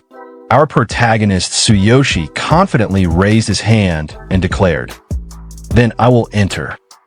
The whole classroom went dead silent for a second, until that arrogant bully burst into laughter like a clown. "Ha ha ha, don't get cocky just because you beat me once. I thought you changed, but you're still delusional. You think you can compete with hero class students?" And then the whole class started roasting Tsuyoshi one by one. Competing with hero class students? Other schools' hero class students will be there too. "Tsuyoshi, you're joking, right? You gotten dumber?" Even the teacher, looking super concerned, asked carefully, "Tsuyoshi, are you really entering?" But without a single doubt, Tsuyoshi answered straight, "Yes, I am signing up." And right after that, the arrogant bully laughed mockingly again and said, "Look, he's serious. Don't start crying later." But Tsuyoshi, not backing down even for a second, stared right into Rayleigh's eyes, his gaze sharp and full of confidence, and threw a bold challenge at him. "Rayleigh, want to bet with me? If I lose, you can do whatever you want. But if I win, you all better stop acting high and mighty toward me." The entire class froze for a second, shocked. Then Rayleigh, burning with anger, stood up, slamming his desk, and shouted, "You're on. This whole class will be witnesses. Do your best. We'll all be there to watch you embarrass yourself." But Tsuyoshi, without even blinking, smiled and replied, "Sure, you're welcome." And hearing all the commotion, the teacher shouted at the students, "Quiet. I'll submit Tsuyoshi's entry form. This afternoon, there will be a PRE tournament test for all participants. Everyone entering must take it." Hearing that, Tsuyoshi blinked in surprise. A PRE tournament test. But he quickly nodded with determination. Understood. Later, in front of Karina's classroom, Karina, with sparkling eyes, looked at her brother and cheered. "Big brother, you're amazing. Good luck on the test." Hearing that, Tsuyoshi smiled awkwardly while rubbing the back of his head. "Yeah, I might pick you up late tonight, so don't go home alone." And seeing the warm conversation between the siblings, some of Karina's classmates peeked at Tsuyoshi and whispered among themselves, "Karina's brother? I wasn't looking closely before, but he's handsome. He seemed scrawny before, but now he looks really cool. Let's ask Karina about her brother later. Maybe he doesn't have a girlfriend." After chatting with his sister, Tsuyoshi casually waved his hand and walked away. Meanwhile, inside the classroom, Karina was instantly surrounded by her curious classmates, bombarding her with tons of questions, making her a little embarrassed. And all this scene was quietly being observed by a certain bully girl. Clicking her tongue in annoyance, she mumbled, "People are starting to gather around Karina again." Hearing that, another girl next to her replied coldly, "I heard her brother is entering the Future Star Tournament. How bold of him. I've already told Billy." And looking at her phone, that bully girl was busy texting her boyfriend. And right at that moment, a message popped up from her boyfriend. "Got it. My dad knows hero class students from other schools. We'll use this chance to teach him a lesson." Seeing that message, an evil smile appeared on her face as she muttered to herself, "Great, I can't wait for the day." Then, turning her sharp gaze towards Karina, she sneered, "After we deal with her brother, we'll bully Karina even more than before. She'd better enjoy her good mood while it lasts." Meanwhile, inside the principal's office, a male teacher was seriously talking to another teacher. This Future Star event is highly significant. Officially, it's to promote inter-school relations, but in reality, it's a power assessment by the Hero Union and major guilds. Adjusting his shirt while explaining further, he continued, "Simply put, the strength of our hero class students represents our school's strength. It determines how much support we'll receive. Our goal is to place at least one student in the top 5. That will guarantee us funding." Hearing that, The other teacher nodded. Understood. As instructed, all hero class students were entered, while entry for regular students is optional. But then, wiping his sweat nervously, the teacher added, just as expected, almost no regular students have signed up. Hearing those words, the other teacher replied with a disappointed look. As expected, the regular class students are not foolish. They understand the gap in power. Okay, all hero class students will participate, and there are no participants from the regular class, correct? The Hero Association representative will be attending this afternoon's test. Make thorough preparations to avoid any issues. But hearing that, the teacher who was holding the student list started sweating profusely. His face turned pale as he muttered to himself. Test preparation should be fine, but there's one thing. A student from our regular class, Tsuyoshi. He has applied to participate. And the moment he heard the words, regular class, the confident teacher suddenly turned back with a completely shocked expression on his face. From the regular class, at the PRE competition test preparation area, some participants were stretching their muscles, hyped up and ready to go. One of them said, "It seems like even a student from the regular class will participate this time," and apparently, they volunteered to join. Hearing that, a girl immediately butted in with a disgusted look. How arrogant! Does he really think he can compete with us? Does he want to embarrass the school? And another participant replied confidently, "That person has no chance of passing the pre-competition test anyway. This test is a simulation mock exam for us semi-heroes." A little note popped up to explain. Semi-hero, a young person born with innate talent. Typically, they are placed in the hero class in high school with special privileges, competing for honor on behalf of their school. But then, suddenly, their eyes were drawn to the entrance. Someone just walked in. "Look, that's him," the boy said, glaring. The girl turned to look and was slightly surprised. "Oh, he's quite handsome." And there he was, our protagonist, Tsuyoshi. Calm, composed, and completely ignoring their stares, he casually stretched his muscles right in front of them like a lone king who didn't care about the noise of peasants. Seeing that, the boy's face twisted in annoyance. Really? Compared to the hero class, he's nothing special. Meanwhile, the instructor looking at the participant list was already pissed. He grumbled to himself. Why would a student from the regular class even bother taking this test? What a waste of time. Hearing the instructor's words, that arrogant boy got even more pumped up and added loudly. The teacher said it too, didn't he? A student from the regular class is completely out of their league here. Then, from the second floor observation room, 3 mysterious figures were watching all the participants like hawks. One of them politely said, "Thank you for visiting our school for inspection." He turned toward the chairman standing beside him and continued, "Chairman Suzuki, over there are the students from our school's hero class. The test will begin soon, so we ask for your guidance." But Chairman Suzuki, without even sparing him a glance, kept his eyes locked on the field and calmly said, "The association has high expectations for your hero class. I'm only here as a representative." This man was none other than Suzuki, chairman of the School Hero Association. Hearing Chairman Suzuki's words, the teacher bowed respectfully and replied, "I'm honored. It would be best if the students could meet your expectations. The results will be displayed here, so please feel free to watch from here." Then, turning to the other instructor, he ordered firmly, "Start the test quickly." "Yes," the instructor responded immediately. Back at the preparation area, the instructor glanced at his phone, noticing a message from the vice principal. He sighed in his mind. The vice principal just now.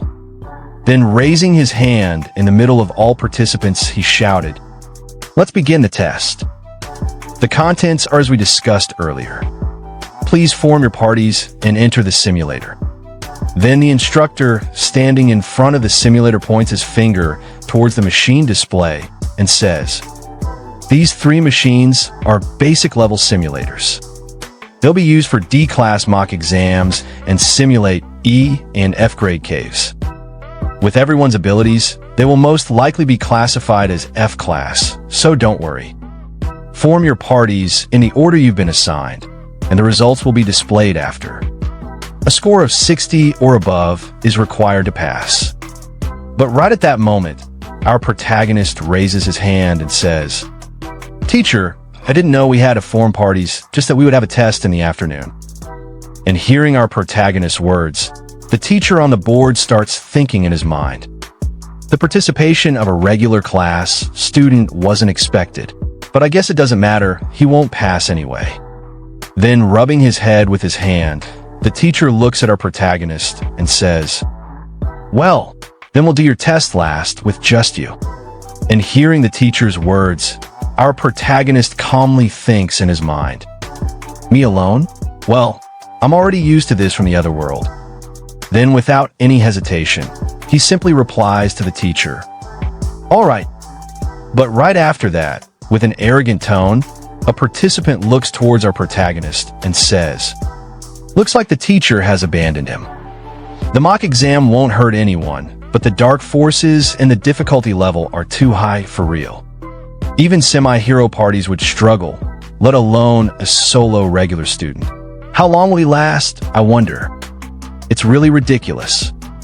Then all the participants line up in front of the machine, and at the same time, 3 mysterious people are seen watching the participants from the observation room. And the chairman, looking towards all the participants, starts thinking in his mind, "This inspection is all about discovering excellent semi-heroes, and the School Hero Association exists for the Hero Union to have a chance at recruiting geniuses before anyone else. During this time, even powerful guilds and factions compete to snatch up promising semi-heroes. If you slack off, the most promising candidate might get taken." Then the scene shifts directly to the simulator where all the students are entering for the test. And the same arrogant boy who mocked our protagonist earlier looks around and says, "Wow, I always heard about it, but it's so realistic." And just like our protagonist, all the students suddenly receive a notification in front of them. And now I don't know why this boy is also getting a notification. Is this some kind of MC energy infecting every story character in this manhwa? Anyway, joke aside, the boy touches the system panel and says, "Oh, we can even simulate basic equipment." Then suddenly he equips an armor and confidently says, "Huh, ready? Let's go." And from his side, someone reminds him, "To pass this test, we need a score of 60 or above. Let's do this carefully." And sometime later, all the participants come out of the simulator, and in front of them, a screen shows the results. Party size 5, mock exam level F class, time taken 24 minutes, score 72, all 5 pass. And the same boy looks towards his companions and says, "Phew, it was tough. That was close." And at the same time, the chairman looks towards all the participants and starts thinking in his mind. Most of the results are out. The difficulty is F class, with a max score of 100. Most parties scored between 70 and 80. There are no scores above 90. It seems like there are no exceptional semi-heroes in this school's hero class. They're all still so young. Then he continues thinking, "In recent years, the highest score was 93 points in a 2-person E-class mock exam. They're now established heroes." And the chairman looks towards the participants with even more intense eyes and thinks again. There's a big gap in talent between E-class and F-class, even if it's just 1 level apart. If you pass E-class, you can enter any hero school, and if you score highly, guilds will notice you. But geniuses like that are very rare. Will I be able to discover one here? Then the chairman slightly smiles and looks towards the teacher standing beside him and says, Wonderful. With just a bit of training, they have a bright future ahead. Is this the end of the test? But the other teacher, who is the assistant of the principal, replies awkwardly. One last student from the regular class is still preparing. And hearing his words, the teacher beside him coughs and signals him to not speak any further. Then the chairman, with a bright smile, says, "Oh, a student from the regular class is participating? He has some guts. Since it's the last student, let's watch. Even if they fail, they're still a regular class student, after all. Congratulations." And as for the test area instructor, with an interested expression, he looks towards the list of participants and says, "Everyone, all of you passed. Now, let's move on to the student from the regular class. Hurry up. If you're scared, you can always quit once you enter." And hearing his words, our protagonist simply replies, "All right." But then mocking our protagonist, the student says to our protagonist, "The simulator's dark forces might scare him into peeing his pants, don't you think?" Then another student says again, "How long do you think it'll take for him to come crawling out crying?" But then sometime later, our protagonist entered simulator. After entering the simulator, he gets a new notification, and it says, "The difficulty level of this mock exam is set to an F-class cave. Please select your class and equipment." And seeing that, our protagonist says, "Class and equipment? I have everything I need, so I'll just start." And at the same time, a new notification pops out, and it's about our protagonist's characteristics and information.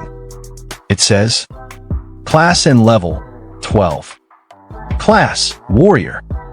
Equipment, black armor disguise set. Weapon, black cold light blade. Skills, thunder chainfall. Duplicated skill, thunderous ambush attack. Combat power, 16,000 inch."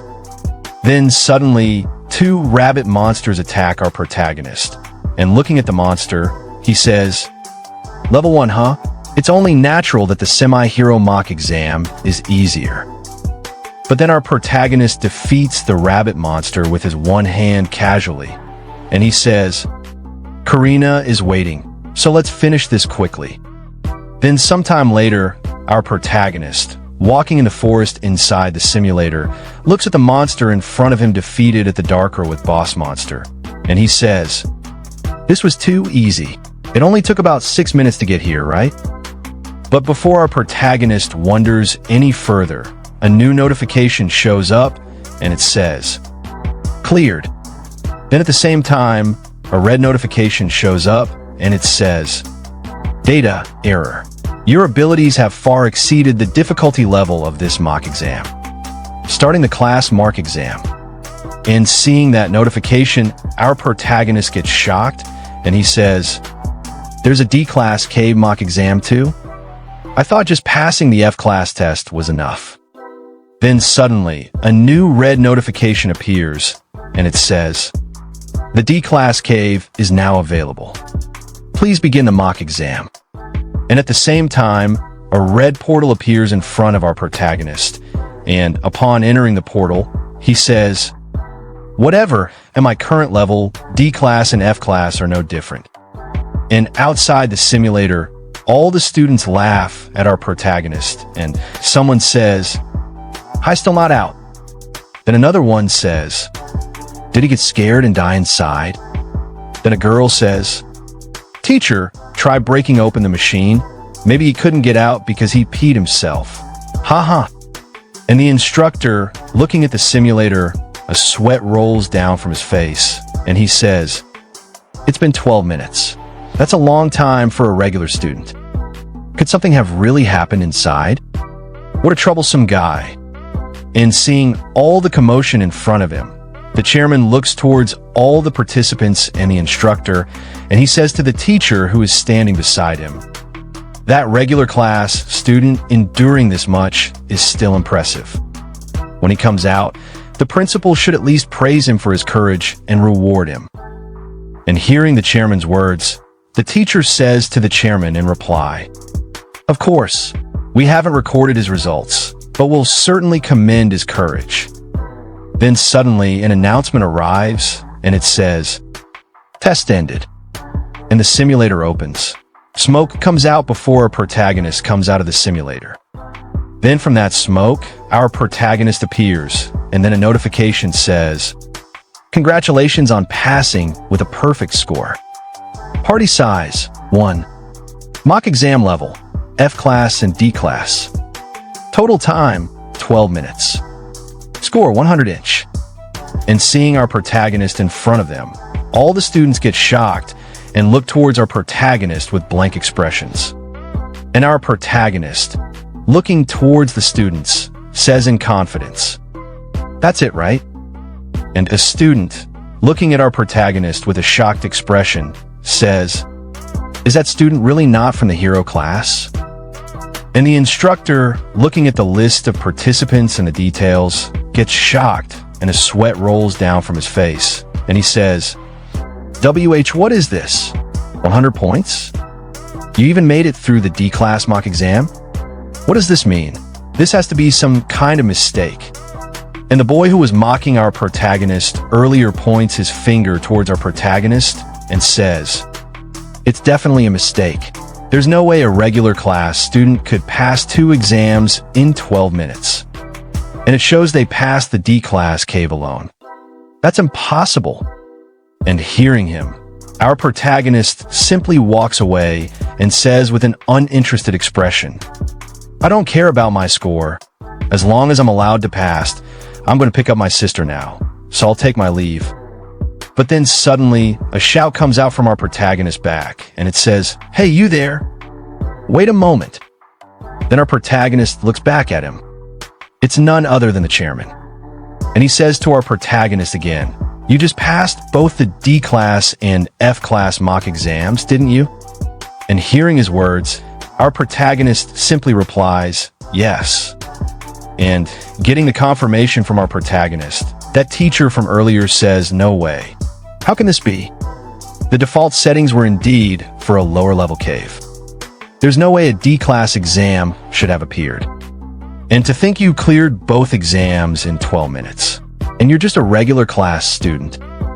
And the chairman, looking at our protagonist, sweating from his face, says, "You're Tsuyoshi, right? Can you tell me what the final boss of the D-class mock exam was?" And replying to the chairman, our protagonist says with a disappointed look, "It was a level 6 dark wolf. It was quick but weak, so I just slashed a few times and it died. If that is all, I need to go pick up my sister, so I'll excuse myself." And hearing our protagonist's words, the area immediately goes silent. And the teacher who is standing beside the chairman, sweating, says, "Tsukishiro, you aren't lying, right?" But then the chairman interrupts the teacher's speech and says, "Go ahead and pick up your sister." And hearing the chairman's words, our protagonist simply says while looking back at him, "Thank you." And the teacher, looking towards the chairman, says to him, "Chairman, is there something wrong with Tsukishiro's results?" But then the chairman looks towards the principal and says, "Principal, let Tsukishiro participate in this competition. And please, keep his results and today's event confidential." And hearing the chairman's words, the principal simply replies, "Yes." And the chairman, looking towards our protagonist, who is fully leaving the test exam area, thinks in his mind, "There's no mistake. The final boss of the D-class mock exam was indeed a level 6 dark wolf. As he said, it was quick but weak. If we didn't fight it ourselves, we wouldn't have known that score is real. Hidden genius. No, I found a monster. A regular student who passed both D-class and F-class mock exams in 12 minutes with a perfect score. A record breaker. I need to keep observing him. I have to recruit this monstrous genius for the Hero Association. It's finally here. The day of the Future Stars Tournament. Students from everywhere are pouring into the school like it's some anime version of the Olympics. The home team? Already hyped. But it ain't just them. Students from other schools are also showing up. looking like they just walked out of a shonen anime opening. As one girl spots a group of students from a different school, her eyes widen like she just saw free food. It's Kurozu High and Sawahira High, the top-ranking schools with the best academic scores. They're participating, huh? Yeah. Basically, the Harvard and Oxford of this hero world just pulled up, and right beside her, her friend already looks like she's ready to pack her bags and go home. I heard there are already many students in the hero class who are already capable of becoming real heroes, so we don't stand a chance. Bruh, zero faith in her own squad. No motivation speech.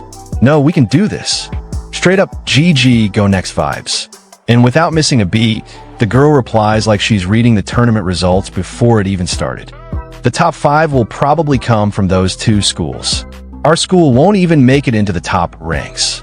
Brew, somebody get this girl a trophy for Most Honest Student 2025. Meanwhile, somewhere near the registration table, an announcer sitting on a bench with major NPC energy grabs his mic and shouts like your typical tournament uncle. Please make sure to register the participants from your schools here before gathering in the arena. But just as things are moving along, boom, our protagonist appears out of nowhere like he's about to solo the entire bracket. Walking up to the registration table casually, the staff guy looks at him, probably expecting some overpowered hero class student. You're from the hero class, right? What's your name? Without even sparing a glance, pure main character disrespect, our boy responds, I'm Tsuyoshi from the regular class of Seishin High. Oof, you could feel the mood drop. The man probably had a whole speech ready to welcome another hero class student, but Tsuyoshi just hit him with a regular class Uno reverse card. And right at that moment, like the world itself is hyping up our MC, a notification pops up. Class, warrior equipment, black armor disguise set weapon, black cold light blade skills, thunder chain fall duplicated skill, thunderous ambush attack combat power, 16,000 bruh. Regular class wear. This man's stats look like a boss raid character. But the staff guy, yeah, he ain't seeing those stats. All he knows is regular class. And so, with a face full of disappointment like he just ordered food and got the wrong item, he tells Tsuyoshi, you're from the regular class. Your spirit is commendable. Just don't overdo it. The students from the hero class are quite formidable opponents. Translation, good luck, you're gonna need it, bro. And while this little misunderstanding is going down, the scene shifts to the stadium, packed with students, heroes, and future legends, all getting ready for a tournament that's about to be absolute chaos. Then the scene shifts over to the teacher with glasses, who looks like the typical sharp-eyed guy who knows all the gossip. He turns to the principal and drops the news like it's top secret intel. Principal, Chairman Suzuki has arrived. And hearing that, the principal instantly pulls a teleportation move, appearing near the chairman like he was waiting for this boss battle moment. He bows respectfully and says, I'm sorry, there was a no 1TO receive you. But the chairman? This man is ice cold. Without even blinking, still staring straight ahead like a final boss surveying the battlefield, he casually replies, and no need for that. Have all the regular class students registered? And the glasses-wearing teacher, nodding like an overeager assistant, responds to the principal's words while looking at the chairman. Yes, they've all been registered. They're probably in the arena now. Hearing that, the chairman gives a simple nod and thinks to himself, locking his sharp gaze onto the participants before him. So, Tsukishiro registering means he's serious about this tournament. If his power is real, he could definitely be an incredible genius. If large guilds or factions notice him, they might try to steal him. I won't let that happen. This chairman is already plotting harder than some villain bosses. Then suddenly, the glasses-wearing teacher turns to the principal again like he's got another mission update ready. The guild and faction representatives have also arrived. Let's start the opening ceremony. And the principal, staying calm despite all this pressure, simply replies, yes, make sure everyone is properly taken care of and make sure there's no lapse in etiquette. But right after that, the assistant principal, clearly knowing all the behind-the-scenes drama, adds more fuel to the fire. Chairman Suzuki probably knew that both Kurosa High and Sawahira High have sent their top students this year. Hearing that, the principal starts sweating bullets like he just realized he brought a butter knife to a sword fight. Wait, they've sent even better students than usual? But the assistant principal isn't done dropping bad news like bombs. He continues, looking dead serious while speaking to the chairman. Both schools seem to be determined to achieve good results this year. Meanwhile, our school's students have been falling behind year after year. It's likely that our school won't produce any remarkable results this year. Dang. Talk about a motivational speech in reverse. And hearing his assistant's words, she just lets out a big sigh like every tired salaryman on a Monday morning. I know, it's the same as always. We'll just do our best in our own way. Bro sounded like he's been through this nonsense 100 times already. But before he could even finish mentally clocking out, the announcer suddenly blasted through the speakers like a school bell from hell. The practical ability test will begin shortly. Please proceed to the testing area. And just like that, boom, chaos mode activated. In the preparation room, every single participant starts gearing up, hyping themselves, stretching like they're about to enter the Olympics. Or an arm wrestling contest with Goku. Right in the middle of that crowd is our boy, Tsuyoshi. Calm, chill, observing the other participants like he's shopping for discount warriors at a Black Friday sale. And while the announcer keeps yapping, Tsuyoshi's inner monologue kicks in. Ability test? Aren't they supposed to start the tournament right away? Bro really pulled up ready to throw hands, but now you gotta do math first? Then right in front of everyone, boom, the big screen lights up like it's about to drop some Netflix spoilers. And here it is, the rules of the game, ability test rules. Perform with minimal movement while maximizing power. Body score and power score will be displayed on the screen. Each category has a maximum score of 100. Translation, move less, hit harder. Basically the martial arts version of being lazy but dangerous. Tsuyoshi, looking at that info, just thinks in his mind, so the competition starts here, huh? Smaller movements show greater control and potential power. This test will reveal the true ability of each participant. And since everything is being evaluated by machines, there's no way to cheat. Yup, no bribing the ref here, no plot armor, just cold, hard robot judgment. But just when Tsuyoshi was deep in thought, minding his own business like a peaceful NPC, from behind him, a random participant suddenly shouts out with that classic pre-battle trash talk energy, the Sawahira High student. I wonder how many points they'll get. Oh, here we go. It's always that one dude in the back starting side, quests nobody asked for. And of course, this guy's from Sawahira High. Bro probably thought he just dropped an epic diss sometime later. In the test area, the vibe was tense like an exam room, but with muscles instead of math. One of the participants stepped up to the testing machine, cracking his knuckles like he's about to one-punch a vending machine for free snacks. He positions himself, focuses, and then, bam, delivers a clean, direct hit to the machine. The machine beeps, calculates, and his score pops out on the screen. Seeing his result, the dude grins like he just hit the jackpot. Nice, but from the crowd, another participant watches closely like a nerd checking exam results and goes, great. Both scores are above 70.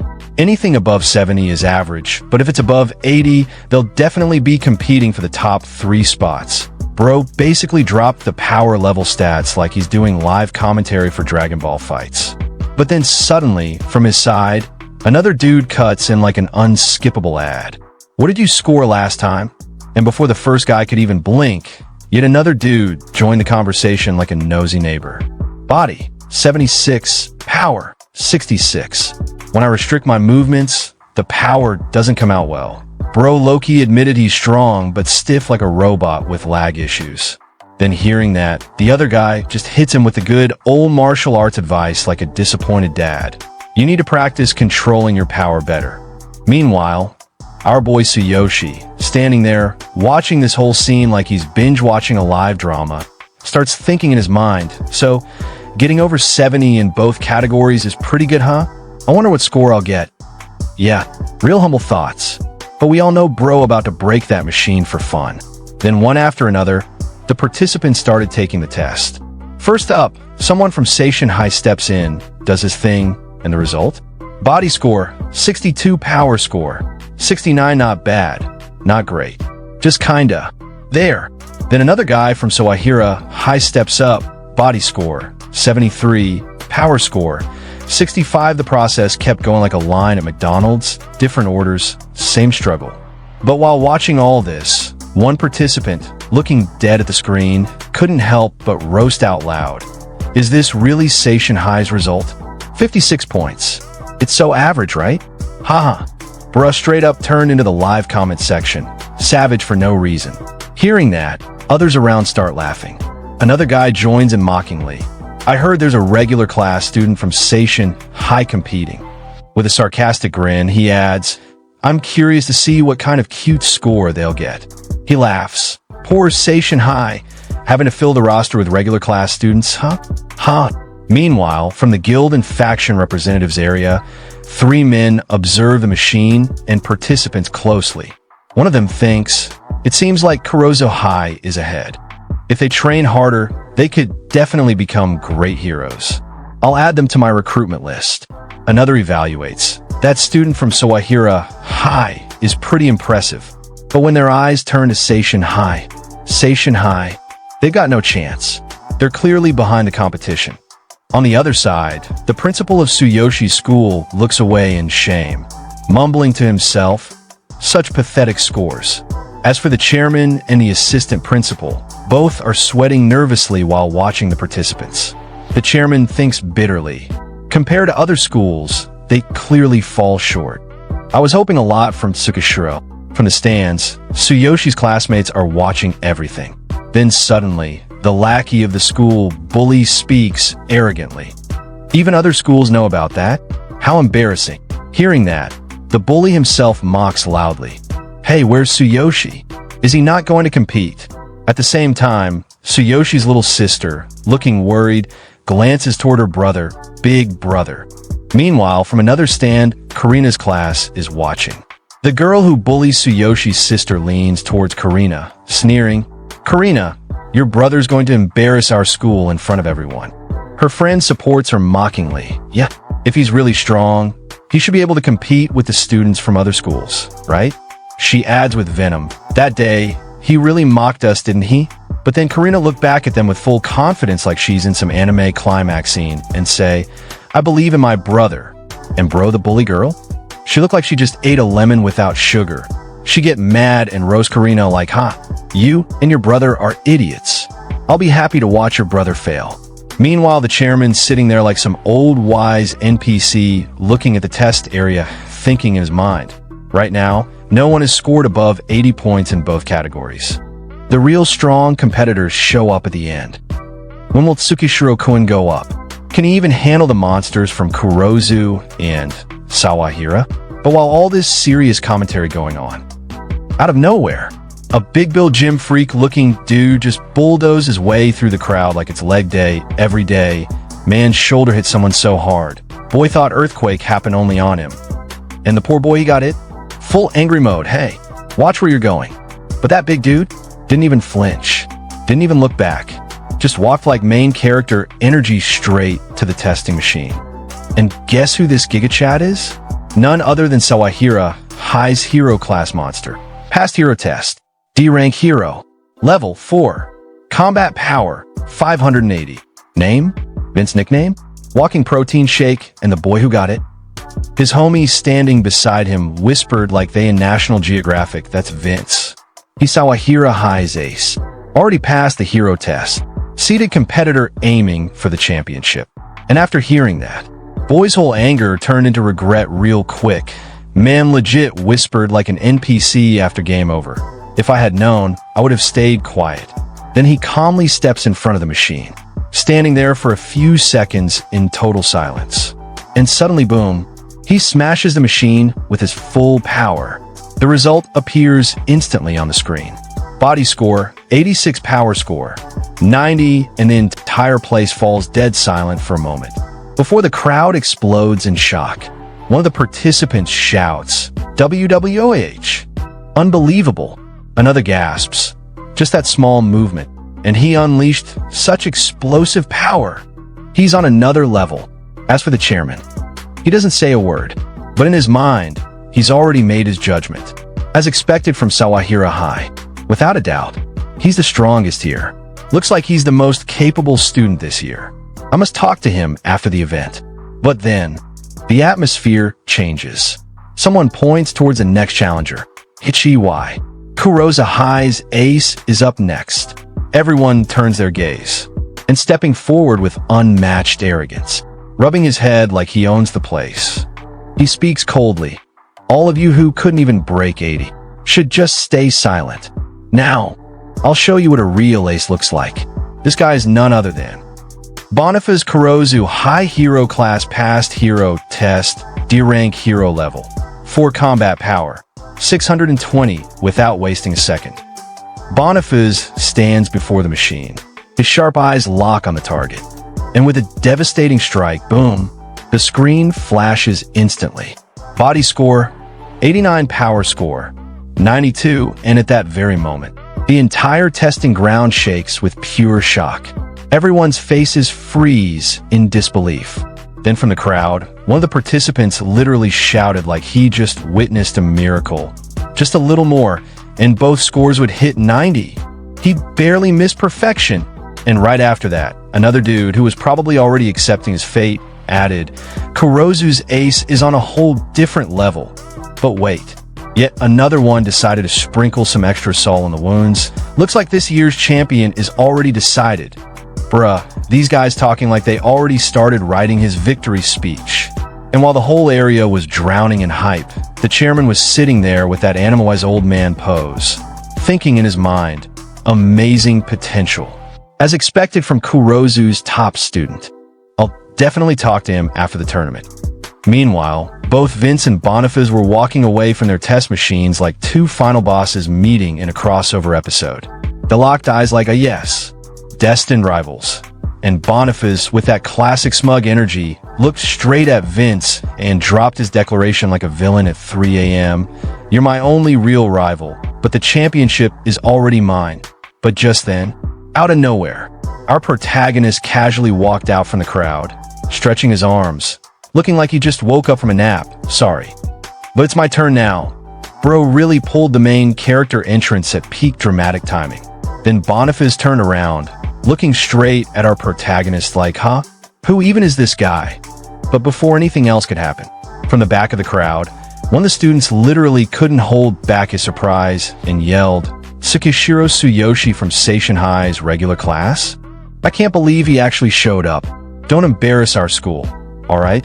And as if that wasn't enough, another one just had to throw extra shade. How dare he line up behind Boniface? But Tsuyoshi? Bro didn't even blink. Man was locked in, completely ignoring all their background noise like he just pressed the mute button. He stared at the machine in front of him, thinking calmly, so I just have to use the minimal movement possible while maximizing my power, right? But nope, these clowns weren't done yet, haha. Hurry up and do it already, another guy shouted, laughing like this was comedy hour. And from the gallery, that one arrogant girl, the same one who bullied Tsuyoshi's little sister, looked down at him with her nose in the air and threw her trash talk like she was already writing his L. So you finally came out, huh? Too bad, you'll just embarrass yourself. Don't freeze up from now. But up there, watching quietly, Karina, Tsuyoshi's little sister, had that worried look in her eyes, clutching her hands tightly, whispering, Big brother, do your best. And while all this drama was happening, the chairman was sitting there, smiling with interest like a gamer watching a newbie try hard mode. Let's see how he performs. If he gets anything between 70 and 80, it'll be impressive. Oh, there he is. Meanwhile, the principal? Bro is already facepalming like he just witnessed a disaster before it even started. Ah, that regular class student. It's over for him. But little did they know, right in front of the machine, Tsuyoshi stood there, calm, focused, and dead serious. In his mind, he thought, if that's the case, I'll just use the ultimate physique and the divine selection system a little. And that's when it happened. Crackle, spark, zap. Golden lightning suddenly wrapped around his finger, like straight-up cheat code energy. The system notification popped up in front of him. Ultimate physique. The middle finger has been enhanced for a short time. Shock resistance greatly increased. Tsuyoshi raised his finger, and in that split second, boom, he smashed the machine with just a finger. But it wasn't over. Another notification instantly appeared. Divine Selection System greater than 60% of the body's power has been focused on the index finger. Power in other parts of the body significantly reduced. Power in the index finger increased by 600%. And then, boom! The entire machine literally exploded like a bomb just went off in the middle of the tournament. The whole crowd, dead silent. Jaws dropped, eyes wide open, and right there on the screen. For just a second, the result flashed. Body score, 400 power score, 100, but before anyone could even process it, poof, the score disappeared. And instead, only one thing remained on the screen. Bro didn't just break the machine. He broke the whole damn system. And our protagonist, standing there, casually looking at the completely demolished machine like, oh, I might have gone too far. Then clank, thud, boom.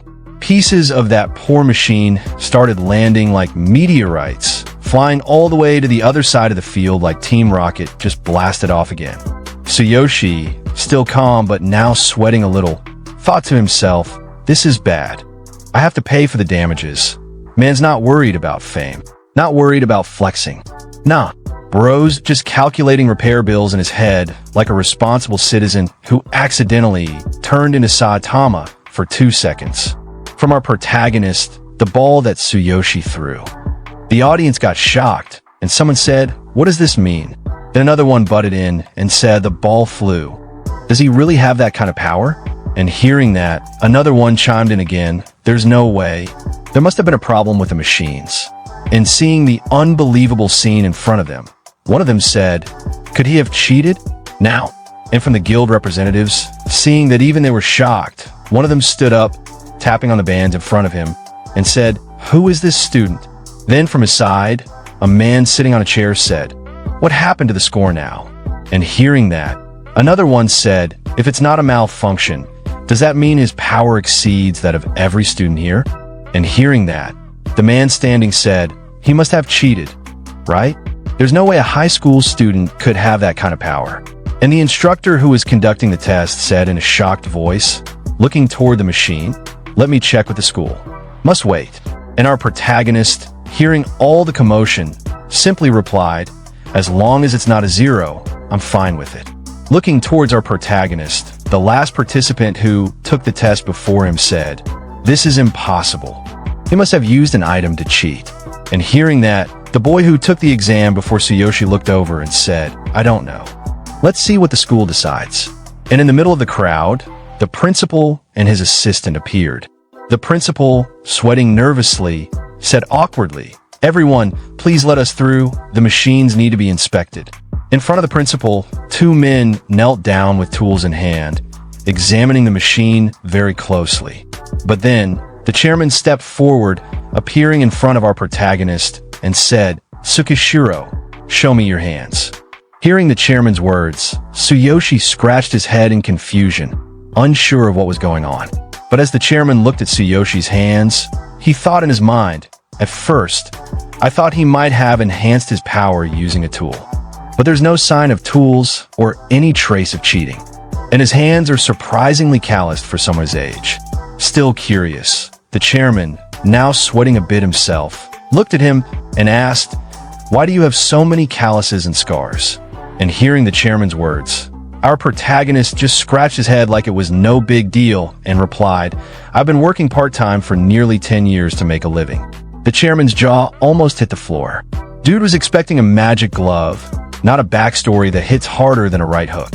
Right then, one of the machine examiners peeked up at the principal with the kind of nervous grin you flash when your lunch exploded in the microwave.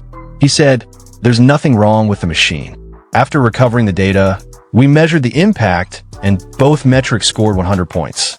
The principal's face went from mild panic to full system crash. He stuttered, 100 points in both categories? Tsukishiro from Seishin High School, you said? From the crowd, chaos erupted like someone dropped a bucket of soda in a server room.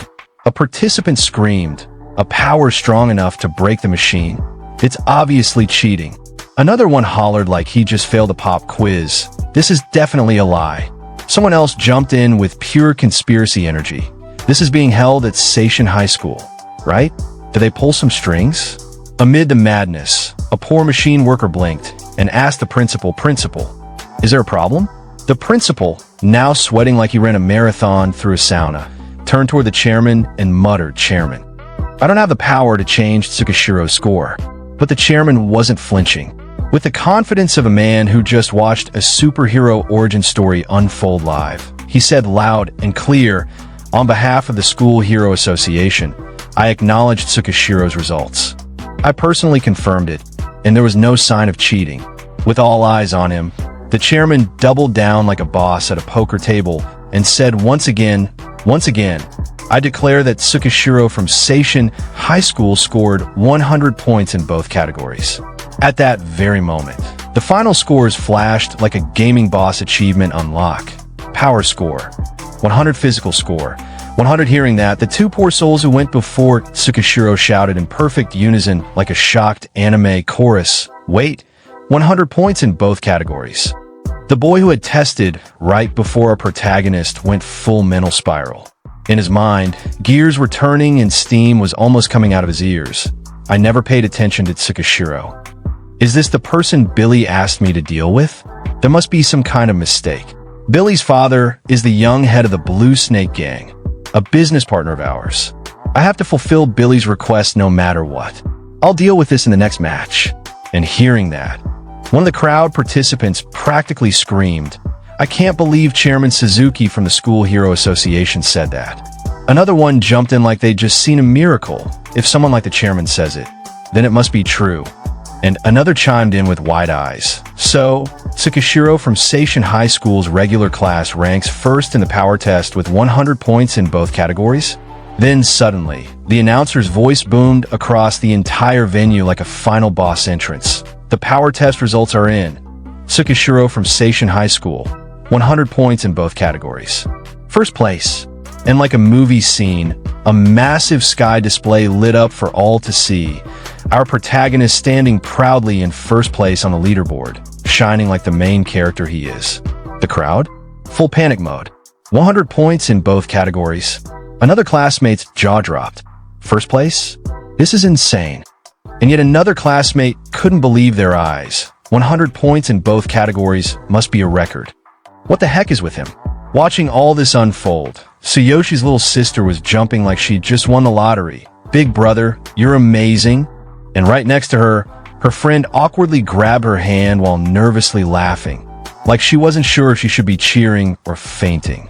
From the crowd of Karina's friends, even the girl who used to bully our protagonist's sister was frozen with wide eyes.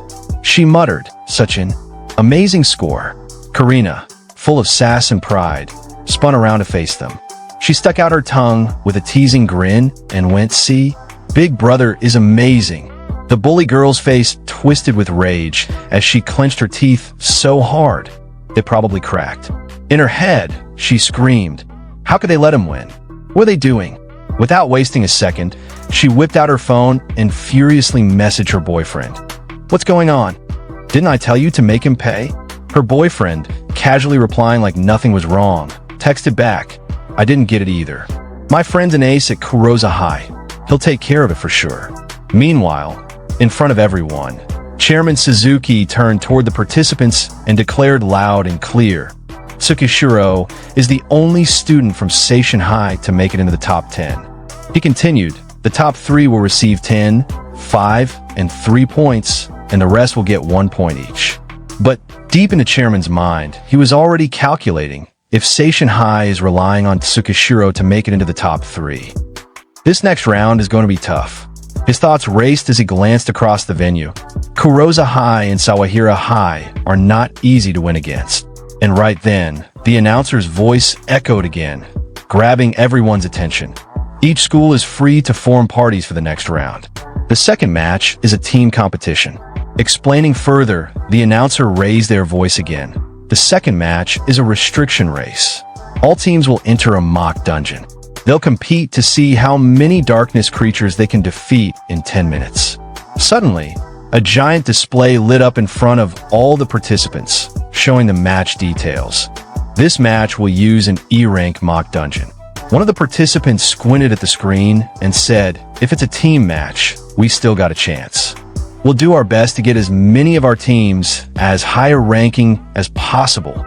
In front of Tsukishiro, the instructor who had been running the tests approached him and said, "Tsukishiro, according to the rules, you need at least 3 people to form a team, so you'll have to sit this one out."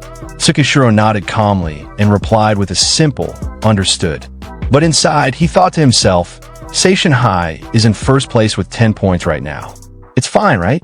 Meanwhile, the long-haired boy was burning up with frustration, glaring at Tsukishiro. In his mind, he was fuming. Damn it. I can't do anything in the second match. I was planning to put him to his place. We still have a chance. We should focus on winning the second match. Adjusting his shoulders with a confident grin, he said to his comrade, "We've done this kind of thing many times at school.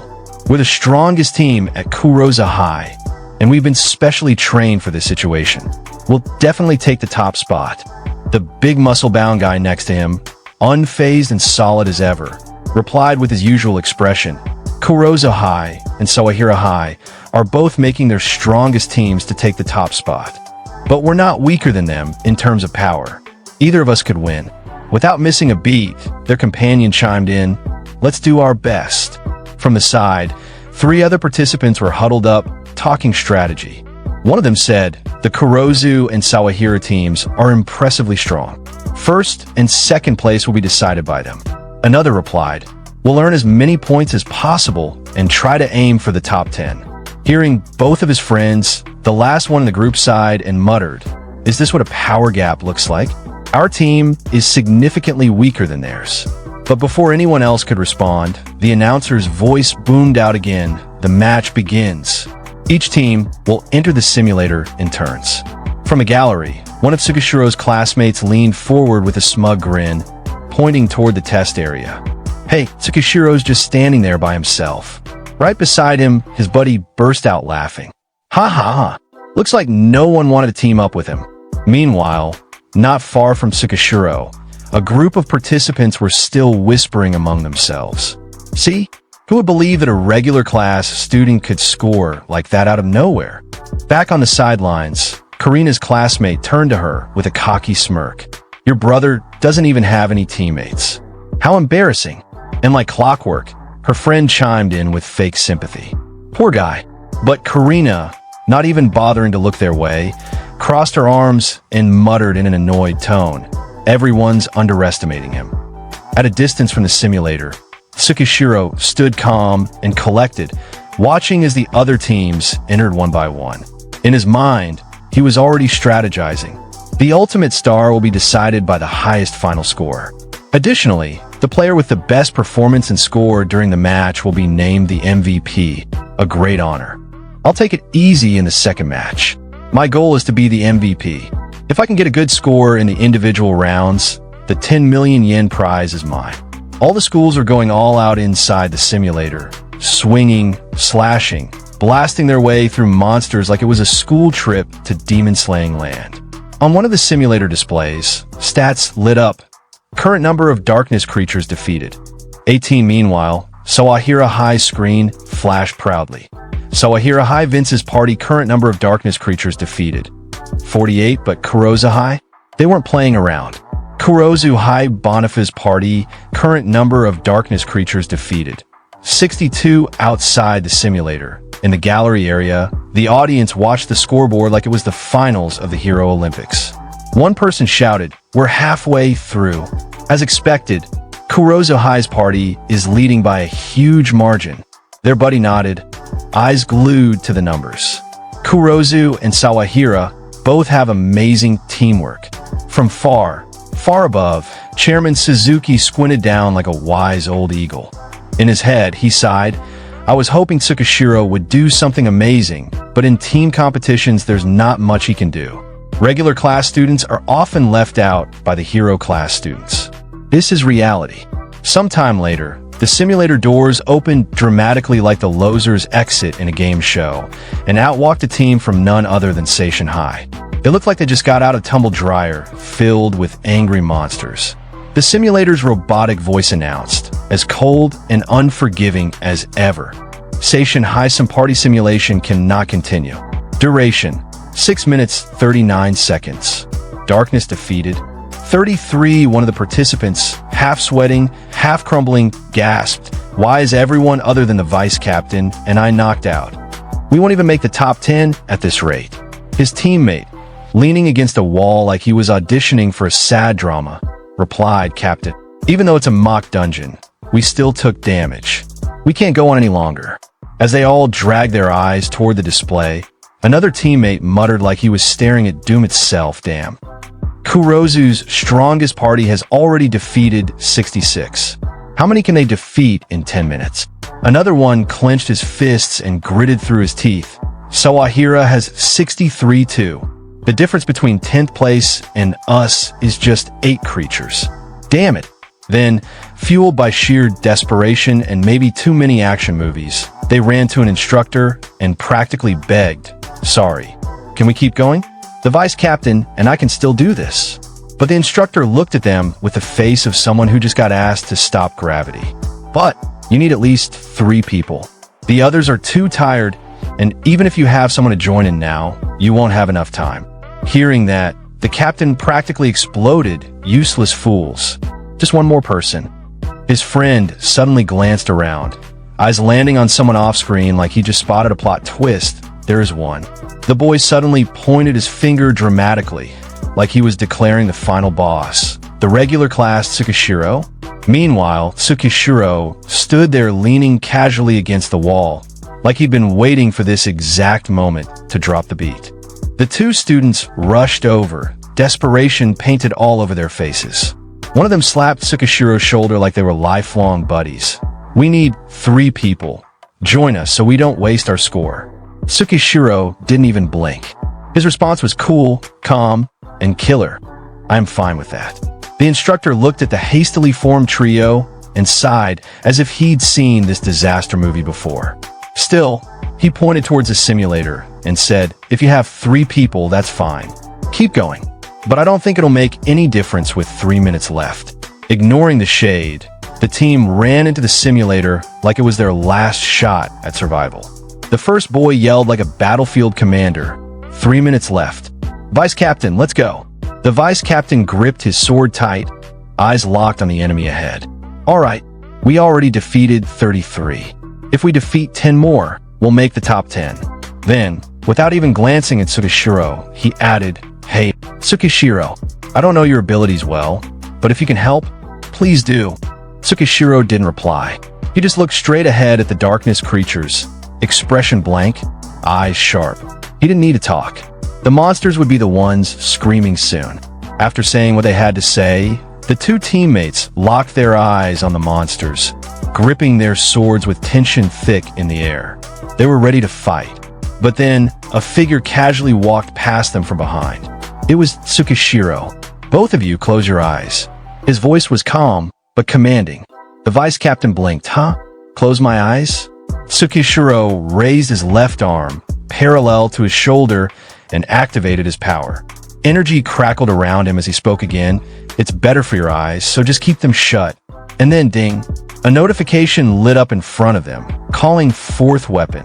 Black cold light soared. The 2 teammates hesitated, but quickly shielded their eyes with their hands. One of them muttered, "I see." But the other, still tense, protested, "But we don't have time. We have to defeat 10 more to make it to the top 10. Tsukishiro, now gripping the summoned sword, glanced back at them slightly, voice steady and full of power. "Leave it to me."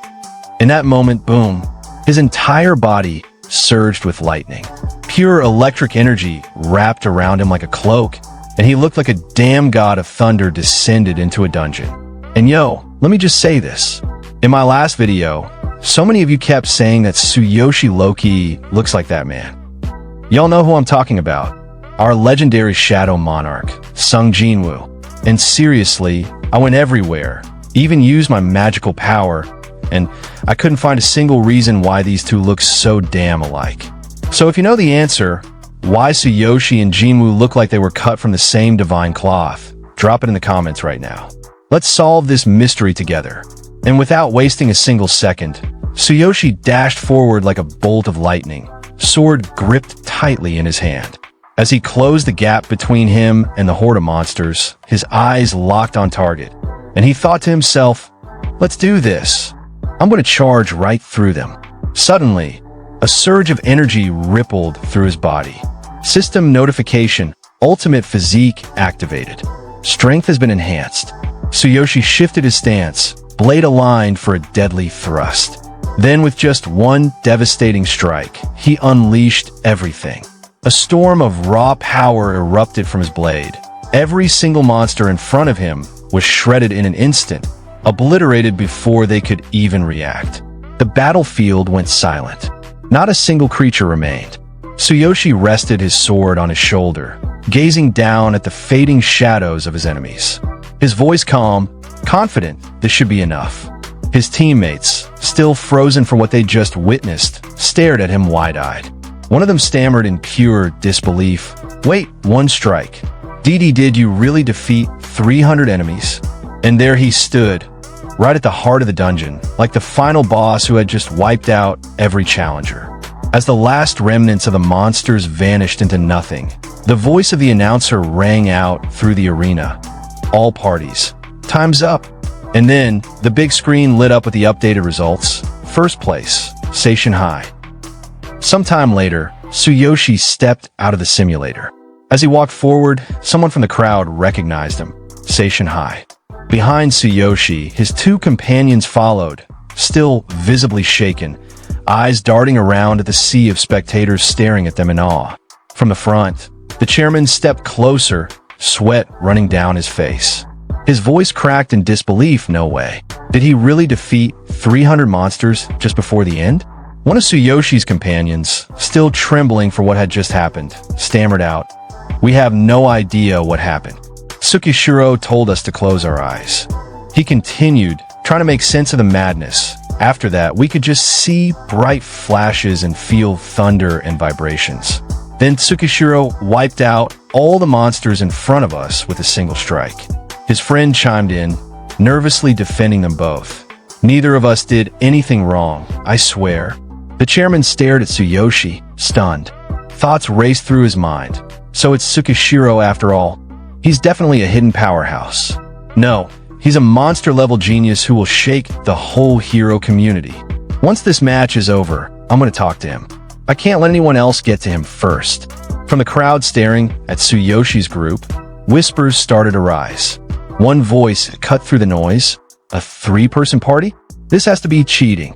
How many times stronger is this than Kurozu High's strongest party?" Hearing that, another boy turned to him, eyes wide. It's Tsukishiro again. Then someone else jumped in from the side, voice laced with suspicion. Since this match is being held at Seishin High, could they have tampered with the data to avoid embarrassment? But another boy quickly countered, frustration in his tone. Using such a crude method would be more embarrassing. If they tampered with the data this blatantly, it's bound to be discovered. Just then, a teacher from another school appeared in front of Seishin High's principal. He spoke formally but firmly. "Principal, we're from the External School Union of Judges. We find this record extremely suspicious, so we'd like to examine the data." The principal, now sweating and awkwardly rubbing his head, stammered out, "We were also confused, but of course you can investigate. There's nothing shady here." At the same time, in the gallery, one of Tsuyoshi's arrogant classmates watched the chaos unfold with a smirk. "The External School Union judges are examining the data. Things are getting interesting." Backing him up, his friend jumped in, pointing towards Tsuyoshi. "He definitely cheated. There's no way he has that kind of power." Another boy, overwhelmed with secondhand shame, covered his face with his hands. If he really cheated, it will be a huge scandal. Then, the girl who always bullied Tsuyoshi's sister turned to her with a mocking grin and said, "Karina, your brother cheated, didn't he?" Tsuyoshi's sister sat stiffly in her seat, refusing to even turn her head. Her eyes burned with frustration as she snapped, "My brother would never do something like that." Meanwhile, the chairman made his way toward the group of examiners poring over the test data. His voice carried authority. Okata. What did the data show? The team, all visibly disappointed, glanced between one another as sweat rolled down their faces. Finally, one of them spoke up. Well, after studying the data from right before the match ended, I did see that the values suddenly spiked. Although it's hard to believe, there's no sign of any forceful adjustments. So it seems there was no cheating. Hearing that, the principal exhaled with shaky relief, his voice still panicked. So, Tsukishiro is innocent then? Seishin High always plays fair and square. But just as the air began to settle, one of the examiners interjected again, eyes narrowed, but I've never heard of a three-person party getting numbers like that. Right then, Tsuyoshi himself walked toward them, calm and confident. He met their gaze without hesitation and declared, "How about this? If we don't take first place in any of the next matches, you can consider this as cheating. If we take first place in all the events, then there will be no complaints." The principal, now sweating bullets, turned towards Tsuyoshi in alarm, voice shaking. "Tsukishiro, calm down. Taking first in every event." But Tsuyoshi, unfazed and bold, replied with steady resolve, "Don't worry." Principal M.Y. Idio, the long-haired boy, stared straight at Tsuyoshi, his voice dripping with irritation, acting all high and mighty. "The rest of the events are individual events, so let's see if you can back up your talk." And right beside him, the big-headed Macules chimed in with a frustrated grin. "I thought it would be a battle for first place between you and me, but now that we've passed the hero test, we've been completely overshadowed. Oh well, I kind of enjoy fighting against someone so overconfident." Even the teachers had something to say, one of them stepping forward with a challenging tone. "If you say so, then let's do it. We didn't force you to do anything. After all, if you don't take first place in any event from now on, I'll just say you cheated." But Tsuyoshi just raised his hand casually and flashed an okay sign. "That's fine by me." The long jump event began. The long-haired boy lined up for his jump, cracking his neck confidently as he thought, That's easy." But as for Tsuyoshi, he activated his ultimate physique. The moment he pushed off the ground, the spot beneath him cracked with raw power. A new system notification blinked into view. Ultimate physique. Both legs have been enhanced. Leg explosive power increased. And with a single jump, Tsuyoshi covered an insane distance, landing far beyond anyone else's mark. Just like that, he claimed first place. Even in the short sprint, Tsuyoshi was a blur. He dashed ahead of everyone, not just beating them, but completely dusting the two aces from both rival schools. The announcement rang out loud and clear. Short sprint first place Seishin High. Tsukishiro Tsuyoshi, then came the disc throw. Tsuyoshi calmly activated his skill, ultimate physique. Both arms have been enhanced. Arm explosive power increased. And with one powerful swing, the disc soared out of the stadium entirely. Disc throw, first place Seishin High. Tsukishiro Tsuyoshi watching from the sidelines. A bald man's jaw practically hit the ground. What? This is record-breaking. Meanwhile, the girl who used to bully Karina looked shaken, her voice trembling. Is Karina's brother really that strong? Karina, eyes shining with pride, stood up and cheered, "Go big brother." Her bully's friend leaned in, eyes wide. He'd gotten first place in every event so far. He must have broken the records, right? At the same time, Tsuyoshi's own classmates were losing their minds. One of them stared ahead nervously and muttered, "Rayleigh, something's off." With and Rayleigh, watching the chaos unfold, just sighed, "What a mess."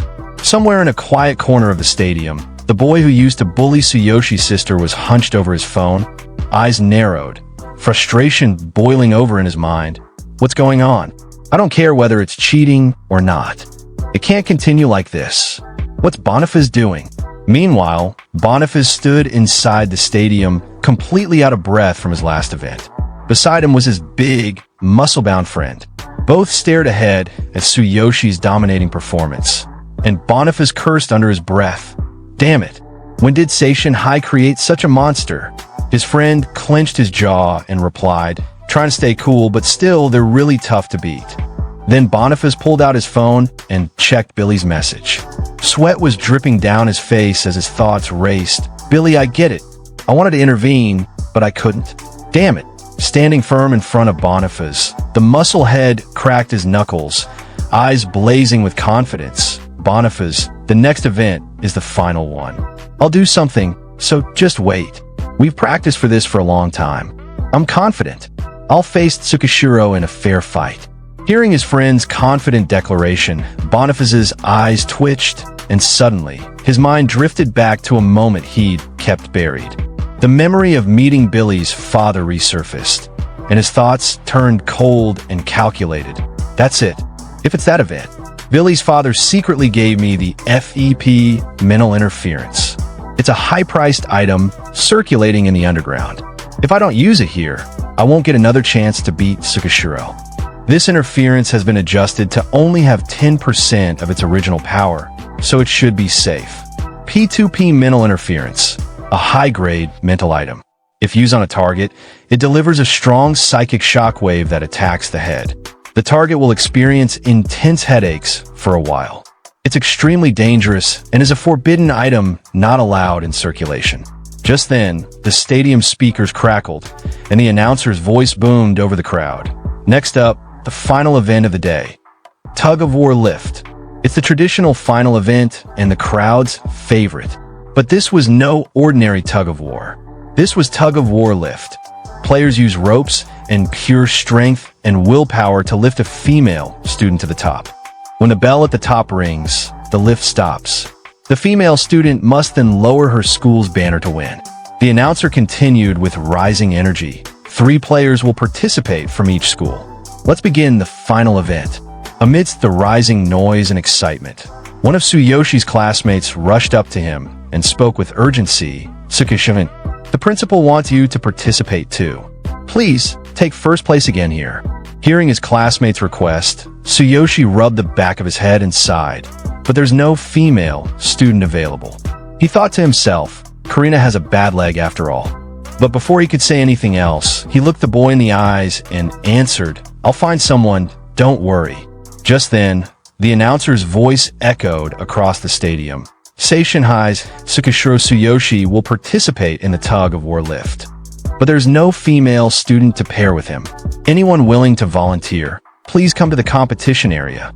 Meanwhile, in the gallery seats, a group of Tsuyoshi's sister's classmates whispered among themselves, I'd like to help, but I'm not sure if all the first place wins are legitimate. Another girl chimed in, hesitating. Tsukishiro seems to stand out more than the hero class students, even though he's from the regular class. I want to help, but it's a bit embarrassing. A quiet girl sitting on the bench mumbled, yeah, I'd rather not get noticed. Then suddenly, cutting through the murmur, Karina shot up from the crowd with her hand raised high and her voice loud. I will do it. Her friend, alarmed, tried to hold her back. No, you have a bad leg. But just then, the yellow-haired girl from Karina's class stepped in, looking calm but firm. No one else is going, so it's fine. Besides, the school will probably just pick someone randomly anyway. The black-haired bully girl narrowed her eyes toward the testing ground, a wicked grin spreading across her face. I've got an idea. It'll go. I'll deliberately mess things up. Even if I can't get first place, it'll be because of Tsukishiro's incompetence, not mine. Hearing her muttered scheme, her friend blinked and asked, You're doing it yourself? But with an arrogant toss of her hair, the black-haired girl scoffed, I can't rely on Billy anymore.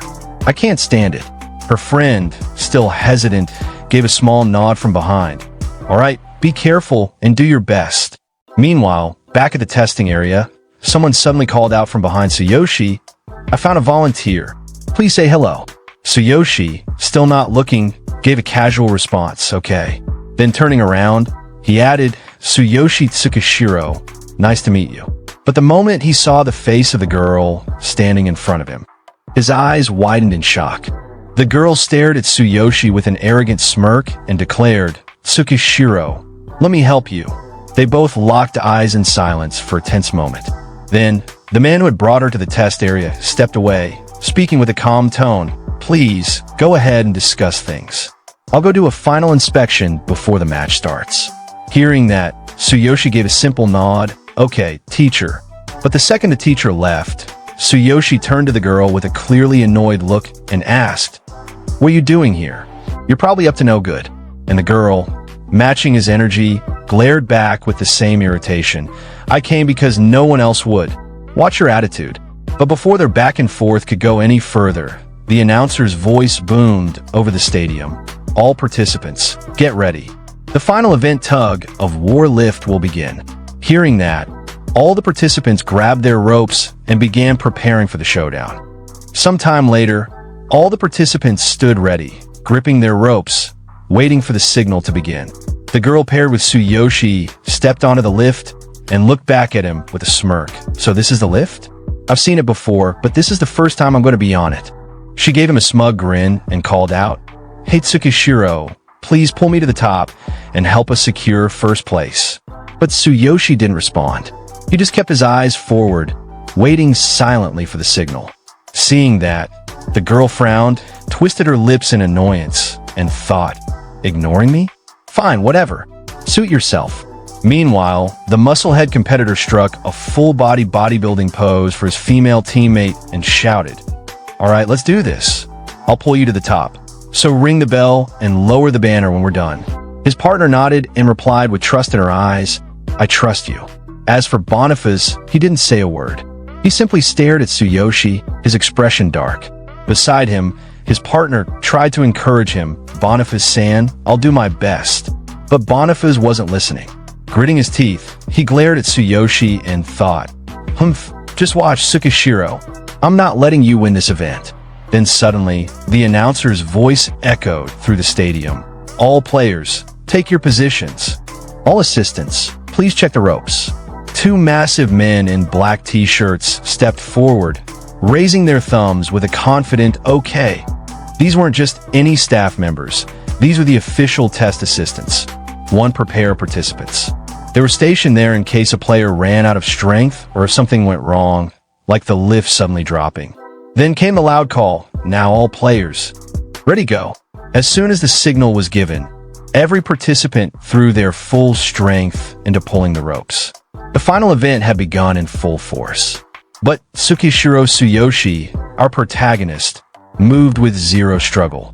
While others strained, he calmly reeled in the rope and thought to himself, "This is light. My ultimate physique's legs are making it easy." But he wasn't stupid. He knew that if he went all out too fast, it would look suspicious, but going too fast might look suspicious. "I'll slowly increase the speed and aim for first place at the end." Meanwhile, voices roared from the crowd. "Kurosa High, aim for first place." And another shouted, "Vince from Sawahira High, do your best." And hearing the crowd cheer, Boniface gritted his teeth hard, his eyes burning with frustration. "Heh, first place? I don't care about that anymore. My only goal now is to stop Tsukishiro from getting first place." His hand tightened around the rope, but it was his other hand, sneaking into his pocket, that held the real danger.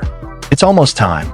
Once I use this item, no fighter, no matter how strong, will be able to bear the sudden headache." His fingers brushed against the forbidden object, the P2P mental interference. His breath grew heavy with anticipation. Cold sweat ran down his forehead, but his wicked grin only widened. "Wait to see you get last place." Then the scene shifted to the excited audience. One girl leaned forward, waving both hands and shouting, "We're halfway there, keep it up." Right beside her, a boy yelled even louder, "Pull, just a little more." On the field, one of the participants was drenched in sweat, his arms trembling as he gritted his teeth. "It's getting heavier." Another participant nearby groaned, "Damn it, this is no good." But he clenched his teeth and forced his strength out, shouting, "Come on, rise." Meanwhile, the muscle head laughed loudly like a man possessed. "Ha ha ha, weaklings. Look at me." His partner, sitting high up and watching from the lift, cheered with sparkling eyes. "Vince, we're in first place. Go faster, keep it up." But amidst the roaring crowd and intense struggle, Tsukishiro Tsuyoshi stood still, his face calm and expressionless. He slowly exhaled, lowered his stance, and without hesitation, activated his skill, ultimate physique. With absolute ease, he began pulling the rope, no strain on his body, no tension on his face, like the entire test was just another warm-up. Then in front of Tsukishiro, a bright blue notification popped up. ultimate physique activated, arms enhanced. Without changing his expression, Tsukishiro continued pulling the rope. In his mind, he calmly thought, I'll keep the speed steady and slowly accelerate just before the end and overtake everyone in one go. Up on the lift, the black-haired girl narrowed her eyes at him. She was trying to look calm, but inside her head she was burning up. Keep a cool face, damn Densey. No, I can't back down now. But then a wicked smile slowly crept across her face. She leaned over slightly and shouted, Tsuyoshi, keep going. And right after that, a twisted thought slithered through her mind. What if I apply more pressure? With that, she barked at him loudly. Pull with all your might. Then suddenly, while checking the robe, a girl tugged hard in the opposite direction, trying to mess with Tsukishiro.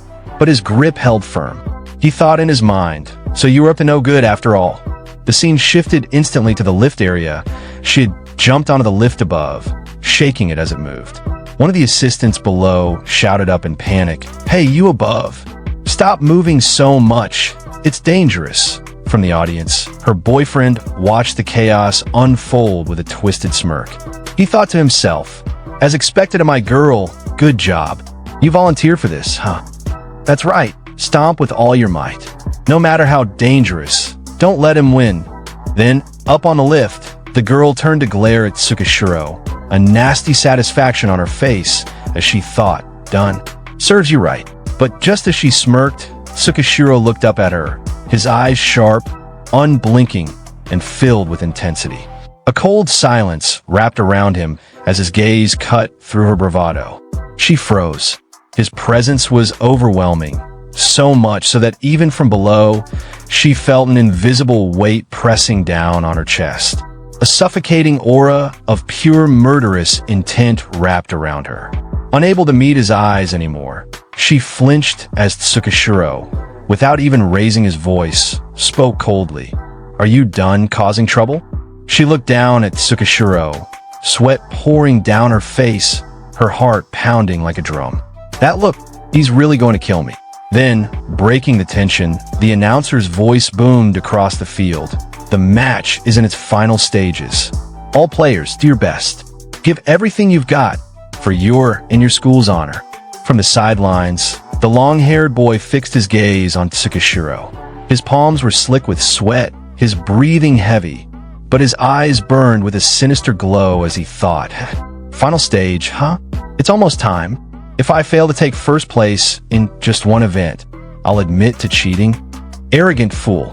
Then the long-haired boy reached toward the inside of his jacket, a devilish grin curling on his lips. Before the match started, I hid this item. As soon as I pressed the switch. Hith. I can't wait to see you suffer. You won't get first place in front of me. He slipped the device into his hand, concealed and ready. With a sharp breath, he clenched his thumb down, activating item. In an instant, a ripple of twisted energy burst out from him, silent, invisible, but vicious.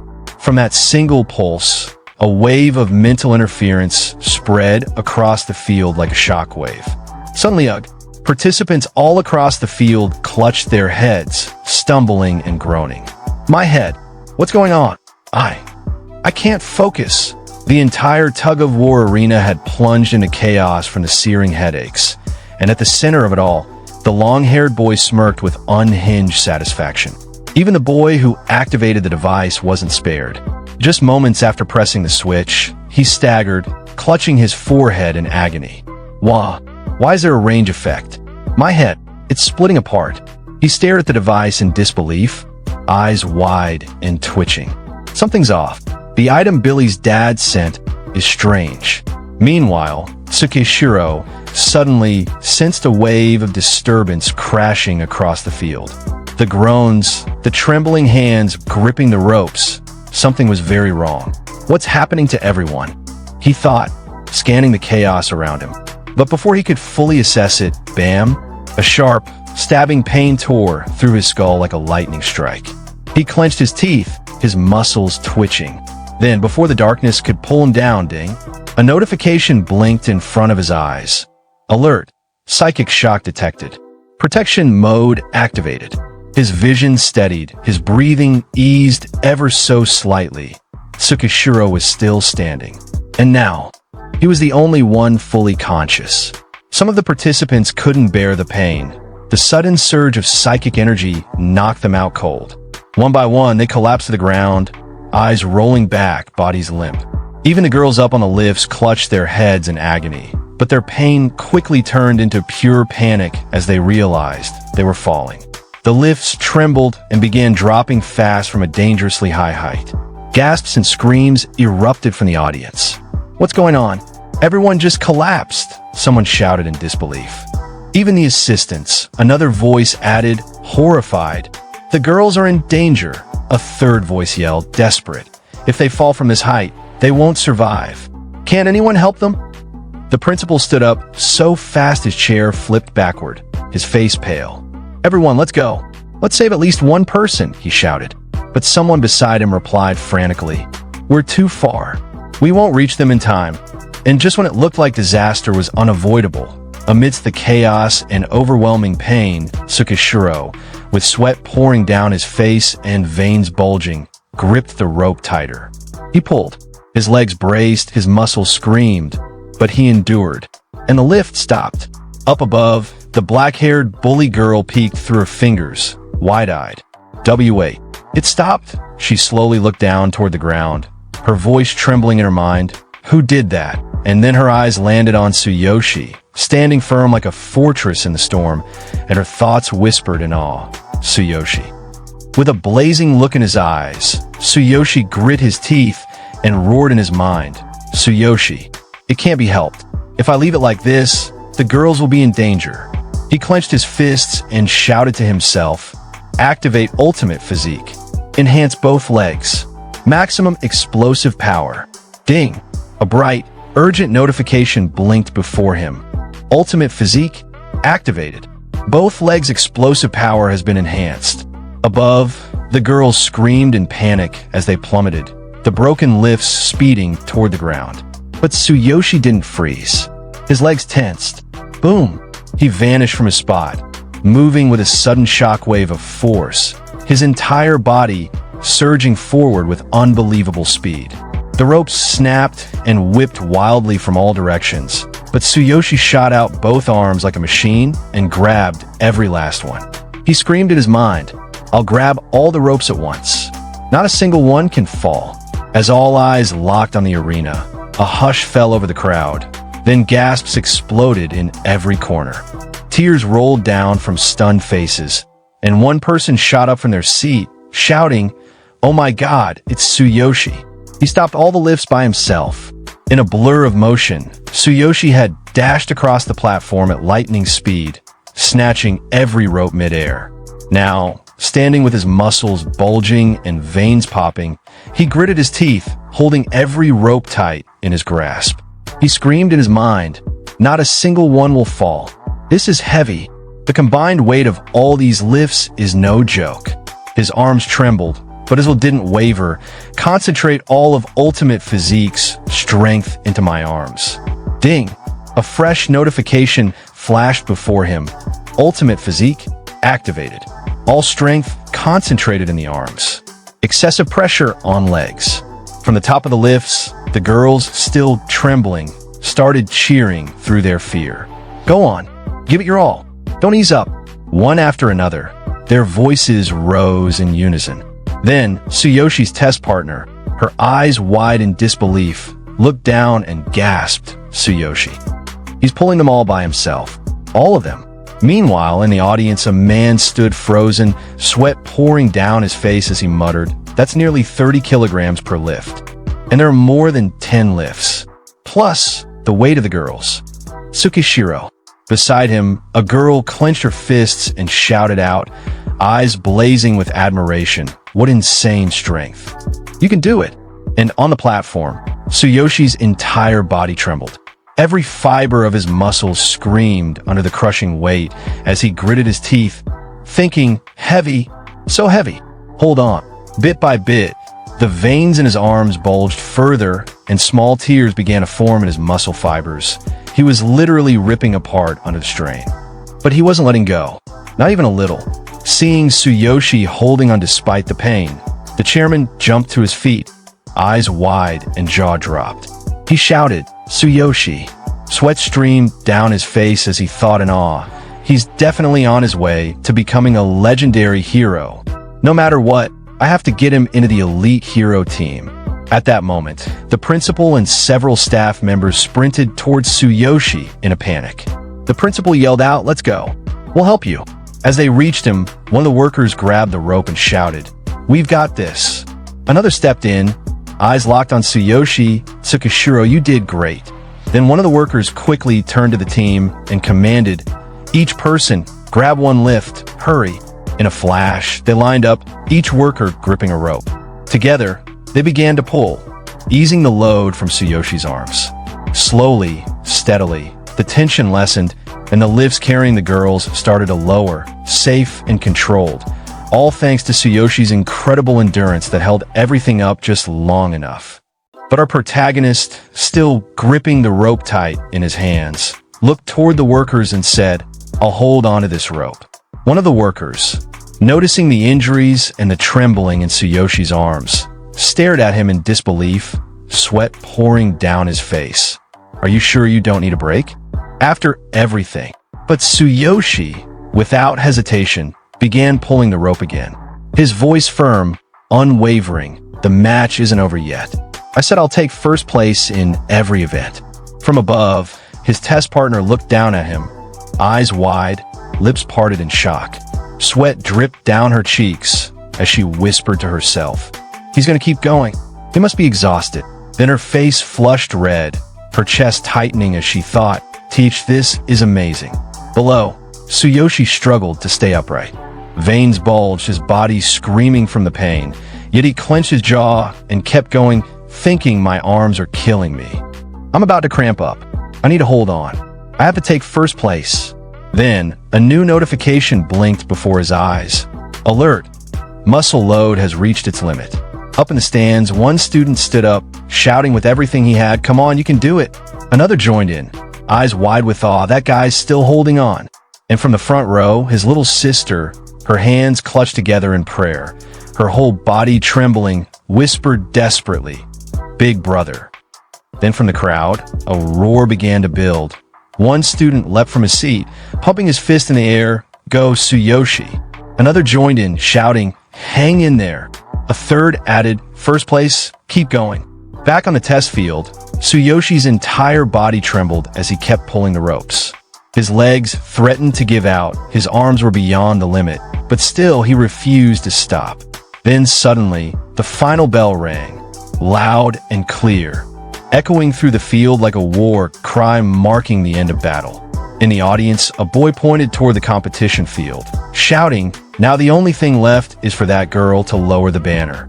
But from the stands, Billy, the boyfriend of Tsuyoshi's test partner, jumped up with panic on his face. Veins bulged from his neck as he screamed, "Mina, don't lower it. If you lower it, we'll lose first place." "Don't move."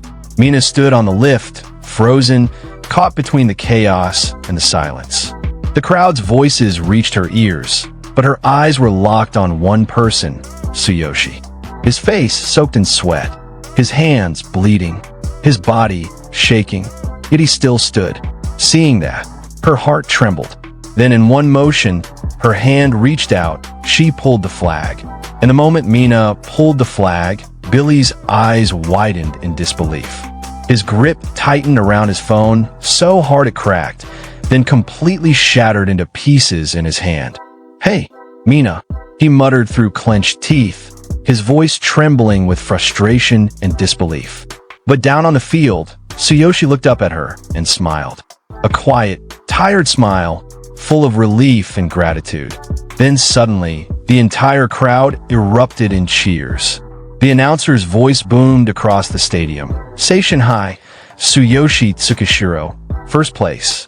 And in that moment, all the pain, the struggle, the blood in Tsuyoshi's hands, it was all worth it. The announcer's voice boomed across the stadium with full force. "First place goes to Seishin High's Tsuyoshi Tsukishiro." The crowd erupted into a frenzy of cheers. Amidst the roaring applause, the brown-haired boy from Tsuyoshi's class jumped up, eyes wide in shock. "First place?" he yelled. unable to believe what he just heard.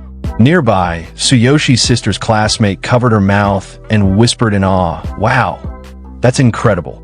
But it was Tsuyoshi's little sister who screamed the loudest, eyes gleaming with tears of joy. "Big brother, you did it!" Meanwhile, among the seated elite guests and powerful spectators, the atmosphere shifted.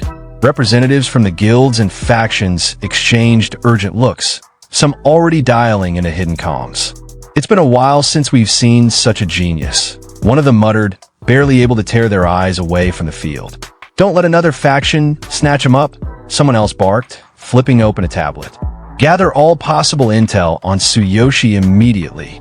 We must recruit him into our guild at all costs." Backstage, in a quiet corner of the observation area, members of the notorious Blue Snake Guild whispered amongst themselves. One of them leaned toward their leader, face tense. "Boss, this Tsukishiro guy has been causing problems for the young master. Even that commotion earlier. It was because of a tool the young master gave to one of the participants." The boss's expression darkened. The young master, the tension in the air thickened. In the next scene, the atmosphere among the Blue Snake gang turned cold. Their boss sat frozen, forehead resting in his palm, eyes wide with disbelief and panic. His voice trembled as he muttered under his breath, making an enemy out of such a genius. Meanwhile, the chairman of Seishin High glanced over at Tsuyoshi, a calm, composed smile on his face as he turned to the principal beside him. "Let's go home. It seems Tsukishiro is beyond our grasp. I need to have a word with the young master." The scene shifted to the competition venue, where the tension had turned into celebration. Two men in suits stood facing each other, firmly shaking hands. "Congratulations! Not only has your school won the championship, but you've also produced an exceptional hero." The other man, clearly beaming with pride, nodded and replied with deep satisfaction. "Thank you. Winning the Future Star Championship is a historic achievement for our school." Just as the handshake ended, a man quickly approached from behind Principal Suzuki and Chairman, holding a folder in his hands and speaking with urgency. "Principal, Chairman Suzuki, we have a report." The mood shifted once again as he continued. A participant was found with a P2P mental interference item. In the next scene, we see a shattered device lying on a table, its fractured components sparking faintly. The atmosphere is tense as investigators hover over it. This wasn't just any gadget. This thing was illegal, dangerous, and almost caused disaster. It seems the commotion earlier was caused by this device. Upon investigation, it appears to have been modified into a highly dangerous item. "What should we do?"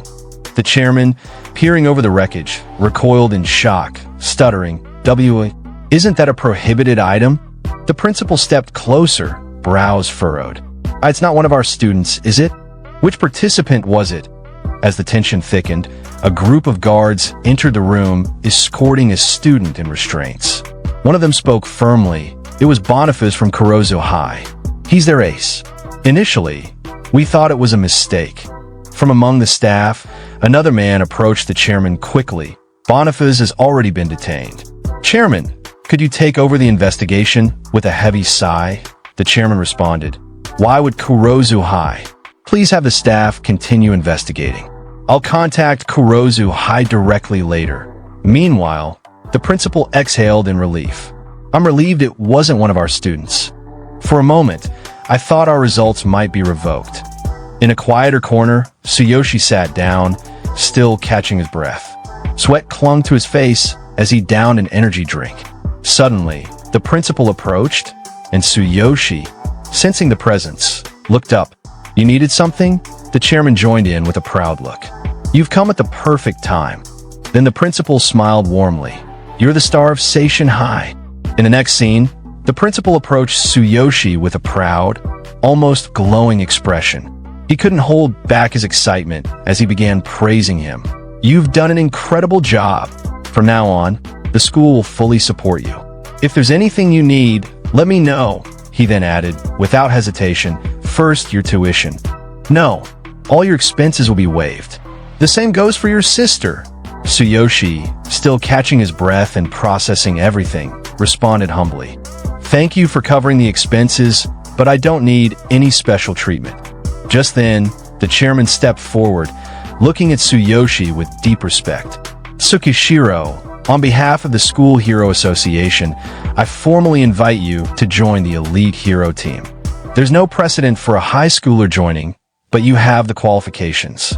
Please consider it. He paused for a moment, then added, additionally, as the future star champion, you will receive prize money and a unit in the #1 hero mansion. It's in a prime location. Tsuyoshi's eyes widened in disbelief. Wow, I get a mansion. Off to the side, the principal muttered under his breath with a slightly terrified expression. The chairman is shrewd. Recruiting a genius is a huge achievement. No wonder he's pulling out all the stops. In the next scene, the stadium was starting to empty, but Tsuyoshi's partner was still walking down the stairs quietly, deep in thought. Just then, someone suddenly grabbed her shirt from behind and yanked her to the side. Come here. Shocked and wincing in pain, she turned to see Billy. Billy, that hurts. Billy's face twisted with rage, his voice low and threatening. Why did you lower the banner? How could you let Tsukishiro win? He shoved her against the wall with force. Did you forget how he humiliated me? You promised to help me crush him. You and Boniface are both useless. She looked up at him, furious and unafraid now, her voice steady. He saved my life. And the lives of others too. Without him, I'd be in a hospital right now. In the next scene, we see the young master of the Blue Snake Guild, Billy, clenching his fists, his eyes wide with rage as he muttered through gritted teeth, no matter. He's stealing all the attention. His voice trembled with fury. Useless. Milk cow. But before he could spew more venom, a sharp slap echoed through the hallway. Protagonist's partner had struck him across the face, standing tall with blazing eyes. Billy, we're done. Don't talk to me again. Billy's pride shattered. He snapped back. You can't win, woman. You've lost it. And with venom in his voice, he spat one final line. If you do, don't come to me again. The air between them turned cold as stone. The break was final. As Billy raised his hand, ready to strike, a sudden force stopped him cold. Tsukishiro had appeared from behind, gripping Billy's wrist tightly. The atmosphere instantly shifted. Tsukishiro, let go of me. What do you think you're doing? Billy shouted, panic rising in his voice. Mina, eyes wide, felt her heart skip a beat as Tsukishiro stood between her and danger. Her face flushed bright red as the one who had saved her life once again stood protectively before her. Tsukishiro's voice was calm, but carried a sharp weight. I didn't want to get involved, he said as his eyes began to glow with a golden light, piercing through Billy. But now that I know you're behind this, I have no choice. He stepped forward, eyes burning with righteous fury. Do you have any idea how many people could have been injured if I hadn't stepped in? This wasn't some petty schoolyard rivalry. It was a matter of life and death. Billy's expression contorted into something dark, his pride, his power, all slipping through his fingers. He bared his teeth in rage, shouting back, I'm the son of the young head of the Blue Snake Gang. If you don't let go, I'll make sure you. But the pressure coming from Tsukishiro's presence alone was enough to make the walls tremble. In a burst of rage, Tsukishiro's fist flew forward, slamming straight into Billy's jaw with a sickening crack. Stupidity has no cure, Tsukishiro said coldly. Billy was launched back, collapsing onto the floor with a thud. Mina gasped, frozen in place, eyes wide as she stared at the scene. Billy clutched his face in disbelief, rolling onto his side. Does it? Tsukishiro added, towering over him. Billy's hand trembled as he touched his mouth, his eyes shot open. My tooth! You hit me, he screamed. He began crawling backward in panic, rage overtaking his face. You'll regret this.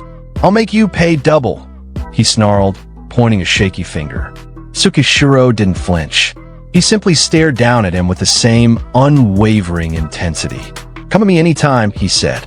Just then, from around the corner, a long-haired blonde girl, Mina's friend and Tsukishiro's sister's classmate, rushed over in concern. Her eyes darted between the scene and Mina, panic written all over her face. Are you okay, Mina? She asked, grabbing her shoulders gently. Billy's going crazy looking for you. Are you hurt? Mina, still stunned from everything that just happened, slowly shook her head. Her face flushed with emotion as she glanced at Tsukishiro, who remained calm but vigilant. The blonde-haired girl, Tsukishiro's sister's friend, turned beet red and stammered, "Tsukishiro, why are you here now?" But before anyone could answer, the air around Tsukishiro erupted, an overwhelming aura bursting out like a tidal wave, well over, shaking the entire hallway. His eyes locked on Amina, his voice cold and sharp. "Even though you lowered the banner, don't expect me to thank you. I still haven't forgiven you for what you did to my sister." His gaze pierced through both of them as the aura intensified. Both girls trembled, frozen, unable to move, just from the sheer weight of his presence. "Do you need something else?" he asked, expression unchanging. The blonde girl stuttered, "Amina, what's wrong?" And then, unable to hold back her guilt any longer, Mina dropped to her knees. Her voice shook as she spoke. "I'm sorry for how I treated your sister. I really regret it." After Mina's emotional apology, Tsukishiro stared at them coldly, eyes narrowing, his expression unreadable. "Huh, Mina, why are you suddenly?" But before he could finish, Mina burst out again, voice cracking. "I swear I'll never bully Karina again. No, I'll never hurt anyone again. I'm so sorry. Please forgive me." She quickly turned to Vivian, shaking her arm. Vivian apologized too. Vivian stuttered, clearly shaken. Fine. I'm sorry. Please forgive me." But Tsukishiro, unmoved, turned around and began walking away, his back to them. His voice echoed with a heavy weight. "Even if you apologize, the fact that you bullied my sister and caused her injury doesn't change. Just because you say sorry doesn't mean Karina or I will forgive you." Tsukishiro looked straight at Mina and the blonde girl, his tone sharp and unforgiving. "If I cut you, would an apology make the wound heal?" He paused for a moment, watching their shaken faces. "I've heard your apology. Get up." The scene shifted to the locker room. The quiet hum of distant voices echoed faintly through the hallway. Tsukishiro was changing, pulling his shirt over his head. "Once I've changed, I'll head home with Karina." He glanced briefly at his reflection in the mirror while wearing his t-shirt. "By tomorrow, we'll have the prize money. And the mansion," he smirked slightly, imagining it. "It'll have an elevator, right? I'm sure Karina will love it." Suddenly, a knock echoed through the locker room door. Tsukishiro looked up, his brows slightly furrowed. The scene shifted. A group of boys, Rayleigh's allies, were now kneeling on the floor before him, their heads lowered, voices shaky with guilt and regret. "What's wrong? Are we doing this or not? This time for sure." All of them clenched his fists, bowing even deeper. "We're sorry for treating you like a lackey all this time." Tsukishiro stood silently, towel draped over his shoulder, watching them with unreadable eyes. "Everyone seems to be bowing to me today." The scene shifted to the courtyard outside the school building, bathed in the golden light of late afternoon. Students were gathering around, buzzing with excitement. In the center of the crowd stood the protagonist, still catching his breath from earlier. He looked slightly overwhelmed but mostly amused. "You were incredible today," one student exclaimed, eyes sparkling with admiration. "I totally respect you, especially during the final event." Another student, a blushing boy, stepped forward with a sheepish grin. I almost fell for you," he muttered, then quickly added, "Ugh, so annoying." A third student burst out with wide eyes. "That long jump was insane." Even Bombas turned pale. From the edge of the group, two girls approached. One of them was the protagonist's younger sister, walking with her friend. She blinked at the crowd surrounding her brother, then looked up at him with wide eyes. "You're so popular," she whispered. Oh, brother," she added, a little flustered by all the attention he was getting. The crowd laughed and cheered, still riding the high from the day's events, while the protagonist just gave a calm smile, silently enjoying his unexpected fame. Mina came running across the schoolyard, looking worried. She ran up to the protagonist, breathing hard. "Tsuyoshi, Billy is coming this way with his gang," she said quickly. Moments later, Billy Garp showed up with a group of students behind him. He walked right up to Mina and grabbed her collar. "Get out of the way, bitch," he snapped. Mina stumbled back, but didn't leave. Billy pointed at Tsuyoshi and shouted, "Don't underestimate me. Even without my dad, I still have people on my side. Fight me." He tried to sound strong, but his voice shook a little. "Stop acting tough, poor kid," he shouted again. I'll. But he couldn't finish the sentence. His words just hung there, filled with anger and fear. The leader of the Rayleigh allies stepped forward. He looked scared and pointed at Billy. "That's Billy. Isn't he the young boss's son from the Blue Snake gang?" He said, "Do you really want to fight someone like him? He's really dangerous." Even though he was shaking with fear, he stood next to Tsuyoshi. "But I respect you," he said, "so I'll help you. Let's do this." Tsuyoshi looked at him and shook his head. "It's okay. Don't get involved. Just make sure my sister is safe." He looked ahead at Billy and said calmly, "After today, I won't hide anymore. I'm a hero." Suddenly, the protagonist's eyes turned violet and started to glow. He looked at Billy and said calmly, "The difference between us is in a whole other league." Then a screen popped up. Level 12 class. Warrior equipment. Black armor weapon. Black cold light blade skills. Thunder chain fall copied skill. Thunderous ambush attack combat power. 16,000. Billy's face went pale. "Don't panic. I'll pay you all double. We have more people on our side." But Tsuyoshi took a step forward, eyes glowing. "So, he's here," he said. "Let's do this." A powerful punch slammed into the stomach of one of the Blue Snake Guild members. It was the protagonist. Before the guy could react, Tsuyoshi followed up with a sharp kick, knocking him to the ground. Billy, the young guild master, shouted in anger, "Don't just stand there. Attack all at once." Then he glared at Tsuyoshi and yelled, "Don't underestimate me, you bastard." Suddenly, a screen popped up again. Billy's eyes lit up. He shouted, "I did it." But then he looked down and saw a metal pipe nearby. It was bent into a C shape. "What the?" he muttered in shock. Just then, the protagonist came flying at him with a powerful punch. "Well, too bad," Tsuyoshi said with a smirk. "Take this." Tsuyoshi's punch landed hard on one of the Blue Snake Guild members. Boom! The man flew through the air, crashing straight into Billy. Both of them tumbled and rolled across the ground.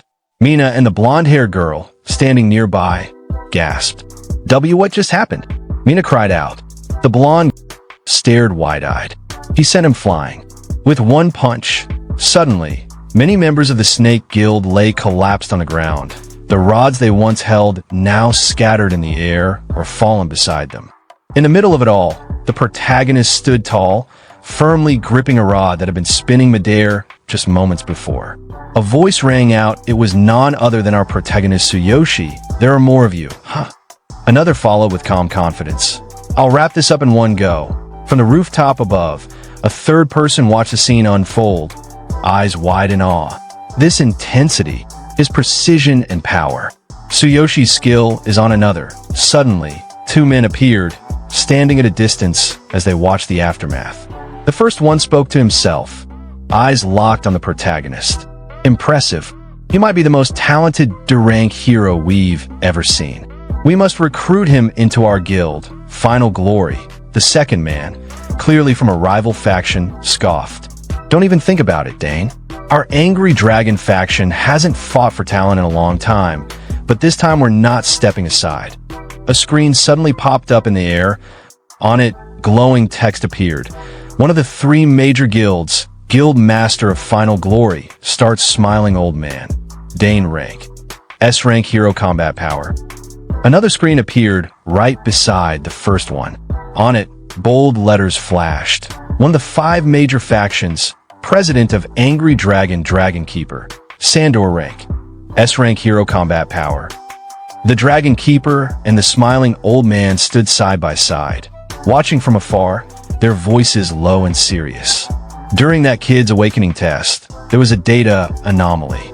The entire area experienced a blackout. I suspect it was caused by that kid. "What incredible talent," said the Dragon Keeper. The smiling old man nodded slightly, a knowing look in his eyes. "And he's already made waves this year, winning the Future Star event and preventing a major accident. That's not something just anyone can do." He paused, then added with quiet excitement, With the Supernova tournament approaching, he's exactly the kind of talent everyone's looking for. The Dragon Keeper and the smiling old man stood atop the rooftop of a tall building, overlooking the city as the wind stirred around them. The smiling old man spoke first, his voice calm but firm. This year's Supernova tournament will be more intense than ever. Rankings will directly impact resource distribution this year. Even the Hero Alliance is sending their strongest rookies. Such a greedy organization. As he said this, he took out his long wooden stick, gripping it with both hands. Lifting it gently above his knees, a faint blue tornado of energy began to spiral around it. In other words, every guild and faction with Supernova eligibility is desperately searching for promising rookies. Then a third voice spoke from the shadows, haha. Now that Tsuyoshi Tsugishiro's abilities are clear, we've achieved our goal. The Dragon Keeper narrowed his eyes, then muttered with a grunt. Humph, what a sly old man. After saying that, the blue tornado suddenly surged upward, wild and blinding, and in an instant, the smiling old man vanished within it, leaving behind only a gust of swirling wind. At the same time, behind the Dragon Keeper, something began to shift. Sharp, jagged wings burst out from his back, wings like those of a dragon, but twisted and soaked in blood, as if tearing through flesh as they emerged. He stood tall, the blood dripping from his wings, and said coldly, I'll make sure to meet Tsuyoshi Tsukishiro personally. Then the Dragon Keeper spread his wings wide and took off into the sky, leaving the rooftop behind. Meanwhile, back on the battlefield, the protagonist was still fighting. Every one of his attacks crackled with lightning as he launched them forward. Everyone get down, he shouted. The Billy gang, unable to react in time, was electrified by the blasts.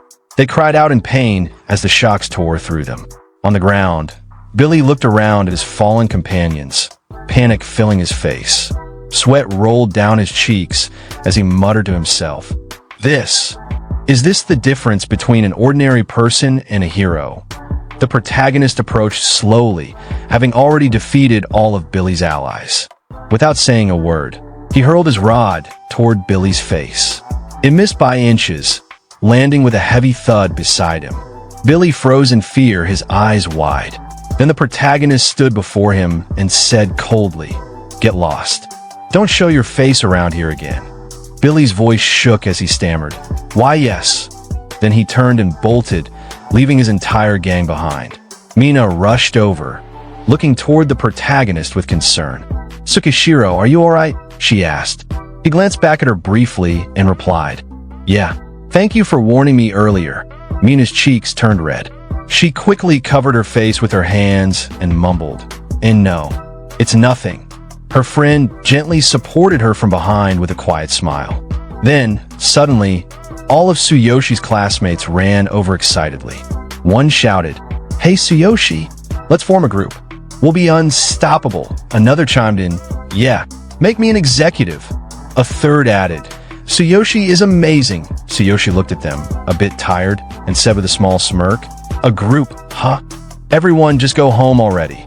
Sometime later, the protagonist and his sister walked side by side on the quiet path toward home. The sun had begun to set, casting a warm glow over the street. Karina looked up at him with wide eyes and said, Brother, you've gotten so strong. Even your classmates are jealous. He glanced at her and placed a hand gently on her back, smiling softly as he replied, That's both good and bad. Power attracts attention, and not all of it is welcome. Then, with a sudden burst of excitement, he added, Oh, by the way, since we won, the school's Hero Association president is giving us a bonus. 10 million yen and an apartment. Hearing her brother's words, Karina was stunned. Her eyes widened as she looked at him in disbelief. 10 million yen? And an apartment? Are you serious? The protagonist smiled gently, nodding. Yeah, I'm not lying. It's from the school Hero Association president. After all, if the apartment has an elevator, you won't have to climb stairs every day anymore. Karina's expression softened. She looked at him with quiet affection and said, Brother, you're always thinking about me. Thank you. He looked back at her, eyes warm, saying nothing for a moment. Then suddenly, he flicked her forehead with his finger and said, You're my sister. Taking care of you is my responsibility. You don't have to thank me for it. Just then, a voice called out from the distance, Tsuyoshi. They both turned toward the sound. Approaching them was none other than the chairman of the Hero Association himself. He stopped in front of Tsuyoshi and said with a calm but firm tone, "Got a moment? I wanted to meet you early and also discuss the upcoming supernova tournament." At Tsuyoshi's house, the chairman and Tsuyoshi sat across from each other. Tsuyoshi, holding a cup of tea, extended it toward the chairman and said politely, "Chairman Suzuki, please have some tea." The chairman accepted the cup with a warm smile and replied, "Thank you." Without wasting a moment, the chairman leaned forward slightly and asked, "Have you been living here with your sister all this time?" Hearing those words, Tsuyoshi nodded and responded, "Yes. Ever since our parents passed away, I've been living here with my sister Karina. But stairs are really difficult for her because of her legs." He paused briefly before asking, "Does the mansion you mentioned earlier have an elevator?" The chairman's face lit up with excitement as he answered, "Of course. I came today to check the moving date. If that's the case, why not move tomorrow?" "No, let's move immediately," he added reassuringly. "It's a fully equipped mansion, so there's nothing to worry about." Listening carefully, Tsuyoshi replied with respectful firmness, "I appreciate your concern, but we can wait until we're fully prepared." There was a moment of quiet before the chairman, lowering his voice slightly, asked, "What happened to your sister's legs?" Tsuyoshi's expression turned serious as he began to explain, "She was injured by darkness a long time ago. Our parents died during that incident as well." His tone grew even heavier as he continued. Both of her legs were crushed, and 98% of her nerve cells were damaged. The chances of her walking again were almost zero. That was the diagnosis back then. Still, a glimmer of pride sparked in his voice as he added, "But Karina is incredibly strong and keeps fighting to live her life to the fullest." Hearing Tsuyoshi's words, the chairman looked at him with deeply concerned eyes and said softly, "I'm so sorry. Darkness caused so much tragedy for so many families." The chairman leaned in slightly, his tone becoming more serious as he explained to Tsuyoshi, "But I've heard that the Golden Rebirth Elixir will be up for auction next month. If we can get it, there's a chance her legs could recover." Hearing those words, Tsuyoshi's eyes widened in shock. He shot up from his seat and shouted, "The Golden Rebirth Elixir? Are you serious?" Seeing Tsuyoshi's intense reaction, the chairman broke into a nervous sweat. Wiping his forehead awkwardly, he replied, "That's what I've heard, but there are two requirements to join the auction." He raised a finger and began listing. "First, you need to have C-rank hero status." And then, anxiously leaning forward, Tsuyoshi interrupted, "And then what? Tell me quickly." Taking a breath, the chairman shifted to a more formal tone, explaining as if reading directly from a system guide. "Golden Rebirth Elixir, a rare, golden liquid that can restore lost body functions. It is only dropped occasionally when high-level heroes defeat special darkness creatures in A-class dungeons. Extremely rare and highly valuable." Then, with a deeply concerned expression, the chairman placed a hand on his face and said heavily, "You also need at least 1 billion yen in capital." Hearing the chairman's words, Tsuyoshi softened, his voice dropping as he echoed, 1 billion. The chairman continued, explaining patiently, "Yes, every auction has strict entry requirements based on status and power." He leaned forward, emphasizing his next words. "You can qualify for C-rank hero status by placing in the top 3 in the Supernova tournament. If you make it to the top 3, you can apply for a promotion." Then, showing genuine concern, the chairman placed a small bundle of cash on the table in front of Tsuyoshi and said, "But as for the funds, even as the chairman of the School Heroes Association, I can't provide that much support." He sighed. "This is far beyond the usual prize money of 10 million yen." Tsuyoshi looked at the money on the table in silence. As the chairman's words echoed in his ears, he dropped his gaze and began thinking to himself, "Money. It's not everything, but for me right now, it's something I can't do without. How am I supposed to come up with 1 billion yen in just 1 month?" His thoughts drifted suddenly back to a moment in the virtual world. He remembered holding a potion in his hand and speaking to Sakura, This potion works wonders, but it tastes horrible. If only I could combine it with a capsule. Sakura had tilted her head in curiosity, asking, "Capsule? What's that?" The memory snapped into clarity, and an idea sparked in Tsuyoshi's mind. That's it, he thought. This world has convenient capsules, but the effects of potion from the other world are far superior. If I could recreate otherworldly potions here, I might even be able to earn 1 billion yen in 1 month. Just then, the chairman's voice brought him back to the present. "Tsukishiro, what's wrong?" Snapping out his thoughts, Tsuyoshi looked up and replied awkwardly, "Oh, nothing.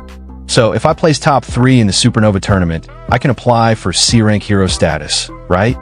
The chairman leaned back slightly, beginning to explain with a more formal tone. The Supernova tournament is a major event for new C-rank and D-class heroes, and it attracts a lot of attention. He continued, "Guilds and factions with eligible members, including our Hero Alliance, send their most talented new heroes. Performing well also grants more influence in dungeon resource allocation." He looked directly at Tsuyoshi. "You understand how crucial resources are, right?" As those words sank in, Tsuyoshi suddenly reached out and placed a firm hand on the chairman's shoulder, as if the chairman were his own brother, and declared with conviction, "I understand. Please allow me to participate. I'll leave immediately." The chairman blinked in surprise, sweat forming on his brow as he stammered, "That's so sudden. Are you serious? This isn't like a high school match. It's going to be dangerous." But Tsuyoshi didn't hesitate for even a second. Grabbing the chairman's hand, he broke into a sprint, pulling him along as he shouted, "No matter how dangerous it is, I'm ready.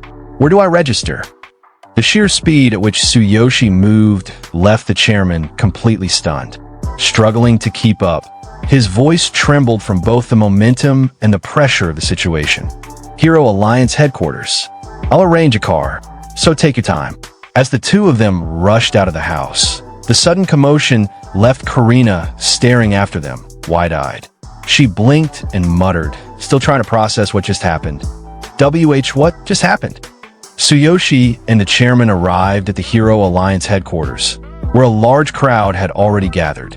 People from all walks of the hero world buzzed around the towering facility. Taking in the sight with wide eyes, Tsuyoshi looked around and exclaimed with excitement, "It's massive. By the way, Chairman, why did you approach me for this?" As they walked toward the elevator, the chairman rubbed the back of his head and replied honestly, "It's a matter of mutual benefit.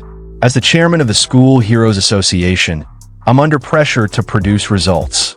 He let out a quiet sigh before continuing, "It's been a year since we've identified any promising talent." He paused briefly, then added, "Meanwhile, powerful factions and guilds outside not only provide exceptional treatment for young talents, but also..." The chairman began to sweat a little as he explained further. "Many young heroes dislike the rigid rules of organizations like ours, and instead prefer the freedom offered by factions or guilds." Tsuyoshi listened carefully, then nodded in understanding. "I see. That explains a lot." His gaze sharpened with determination. "I'll do my best to ensure that I don't disappoint you." Soon after, the two stood before a registration officer at the tournament registration desk. The officer glanced at her screen, then looked up and addressed them bluntly. "Tsukishiro, you currently don't meet the requirements to participate in the Supernova tournament." The chairman's face tightened in surprise. He stepped forward quickly and said, "What? I thought one of the 3 spots was still open. What am I missing?" The registration officer adjusted her glasses, then clarified, "Yes, there's 1 spot left for a substitute, but..." She looked straight at the chairman and added, "Tsukishiro doesn't have the required records in the system to qualify." The registration officer stared at the screen in front of her, then spoke again with a professional tone. "To participate in the Supernova tournament, you must have placed in the top 3 in at least 2 public dungeons." She clicked through several files, her expression unchanged. "I checked earlier, and apart from a single test dungeon, Tsukishiro has no other records. He doesn't meet the conditions." Hearing that, the chairman clenched his teeth and began to sweat under the pressure. "I was careless. The tournament is in just 1 week. Competition in public dungeons is extremely fierce. He glanced down, frustrated. Securing a top 3 placement in 2 public dungeons within a few days is practically impossible. Trying to maintain order, the registration officer held up her hand slightly. "Chairman, please calm down." Meanwhile, Tsuyoshi stood to the side, puzzled by the exchange. With a confused look, he turned to the chairman and asked, "What are these public dungeons and top 3 placements you're talking about?" Without turning to face him, the chairman muttered, "Oh, my mistake. It means there's no way to join the tournament now." Then, more clearly, he explained further, there are 6 public dungeons, 3 C rank, 2 D rank, and 1 B rank, which is the most challenging. To qualify for the Supernova tournament, you and your party must secure a top 3 placement in any 2 public dungeons. However, many competitors aim to qualify, so the competition in these 6 dungeons is intense. And there's less than a week left. Forming a strong party also takes time. Hearing everything, Tsuyoshi slowly clenched his fist. His eyes were steady with resolve as he declared, "I'll secure a top 3 placement in at least 2 public dungeons before the tournament." The chairman turned to face him, staring in shock and confusion at Tsuyoshi's unwavering expression. The chairman stared at Tsuyoshi, his face covered in sweat, shocked by the boy's declaration. "Are you serious?" He blurted out, barely believing what he'd just heard. Even the registration officer couldn't hold back, cutting into the conversation with a sharp tone. "Big talk, but there's no way you can pull it off, you fool." But Tsuyoshi didn't stop. With calm confidence, he turned and began walking away, adjusting his tie as he replied without looking back, "I'll leave for now. Just make sure to keep that last spot open for me. You'll see whether I'm a fool or not soon enough." Later that day, back at Tsuyoshi's home, a glowing notification suddenly appeared before him. His system's voice echoed out, "Boundless Passage activated." Seeing the message, Tsuyoshi's eyes lit up as he smiled to himself, thinking, "Perfect timing. I need to head to the other worlds. I'll get the formulas from the other world, and I'll level up to 15 before coming back." A yellow portal shimmered open before him. Without hesitation, Tsuyoshi stepped through and disappeared into its light. In the other world, Karina, the city of the genius Kevin. Inside a small room, Tsuyoshi sat calmly, deep in thought. "Level 15? I'll conquer all 6 dungeons on my own," he declared in his mind with burning confidence. But then, a sudden notification appeared in front of him, catching him off guard. Important notice. Due to unstable debugging, you cannot stay in the other world for more than 3 days. Staying longer will result in permanent inability to return to the original world. Clicking his tongue in frustration, Tsuyoshi muttered under his breath, "T-Seach, of all times for this to happen. So I can't stay here for more than 72 hours. Still, determination returned to his eyes as he spoke to himself, going from level 12 to 15 in 3 days. It'll be tough, but I can make it work. Tsuyoshi sat on his bed, gazing out the window of his room in the other world. The distant horizon stretched before him, but his mind was elsewhere. A flicker of tension crossed his eyes as he muttered to himself, "It looks like things are about to get much harder." The next morning, Sakura stretched with her usual energetic yawn, her voice bright and cheerful. "Fu-fu-fu. Good morning, master." Tsuyoshi turned to face her with a warm smile. "Morning, Sakura. It's been a while." Her expression shifted into a slight confusion. "A while?" she echoed, tilting her head. He nodded lightly and said, "Things are about to get busy for us." Instantly, Sakura lit up with excitement, flashing a bright smile. "Yes, I'll start preparing for departure immediately." Later, the two were walking through the bustling streets of Karina. Crowds moved past them in every direction, the city humming with energy. Tsuyoshi glanced around, taking in the scene. This place is lively as always. That's to be expected in Kevin's city. Sakura, walking beside him, glanced to the side and added, "Indeed, recently, Kevin has been hosting a refining tournament with extravagant prizes, attracting young shamans and adventurers looking for rare medicine." Tsuyoshi kept walking, his curiosity piqued. "A refining tournament, huh? Adventurers must be looking for good medicine too. What are the prizes? Sakura responded quickly, her voice filled with enthusiasm. I checked earlier. Since Kevin is hosting it, the prizes are incredible. With excitement lighting up her face, Sakura explained to Tsuyoshi. Third place gets a basic potion formula. Second place includes an apprenticeship, a normal potion formula, and a level-up potion formula. And first place comes with becoming Kevin's direct disciple, 1 basic potion formula, and 2 level-up potion formulas. As the two made their way through the bustling crowd, Sakura added, just the formulas alone are enticing. For shamans, they're extremely valuable. A single basic potion formula can sell for 300 gold coins. Hearing that, Tsuyoshi's eyes widened slightly. The prizes are formulas? He muttered, surprised. Then, looking toward Sakura, excitement sparked in his eyes. He silently thought to himself, this is perfect. If I can get my hands on enough formulas, I could easily make the 1 billion yen back in my original world. Sakura, catching his expression, spoke again. Yes, first place includes 1 basic potion formula and 2 level-up potion formulas. Are you interested? Without hesitation, Tsuyoshi replied, absolutely. I'll enter the refining tournament and take first place. Sakura was taken aback. I thought you came here to meet Kevin, she asked, surprised. Taking her hand and heading swiftly toward the competition grounds, Tsuyoshi replied with determination, I can't just meet him and shamelessly beg for the formulas. It wouldn't be right. I'll win them fair and square. Let's register. Watching him with a mix of admiration and resignation, Sakura thought to herself with a serious look. So you're entering the refining tournament.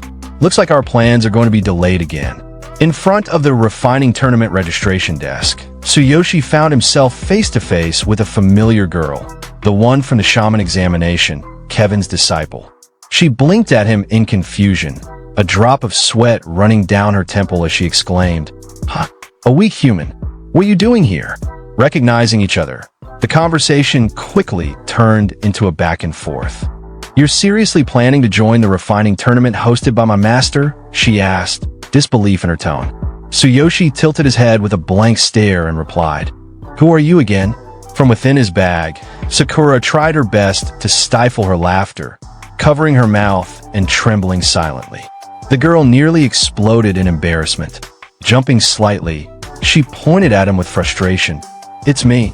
I sat next to you during the shaman examination. Because of you, I lost 187th place. Seeing her throw a mini tantrum, Tsuyoshi casually raised his hand and said, Oh, just kidding. I remember now.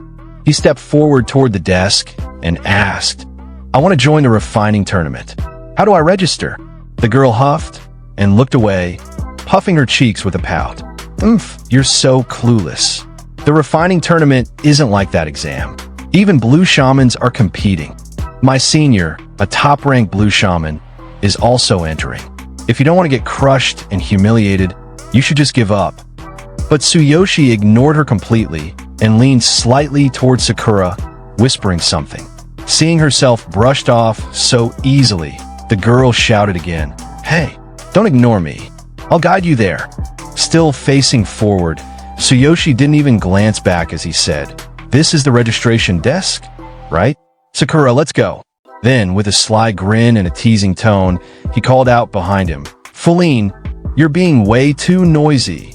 Suddenly, a presence appeared behind Tsuyoshi, silent but seething. He didn't notice at first, laughing lightly as he continued chatting with Feline and Sakura. But then a sharp voice cut through the crowd like a blade. You again. How dare you show your face here? Tsuyoshi turned, blinking once.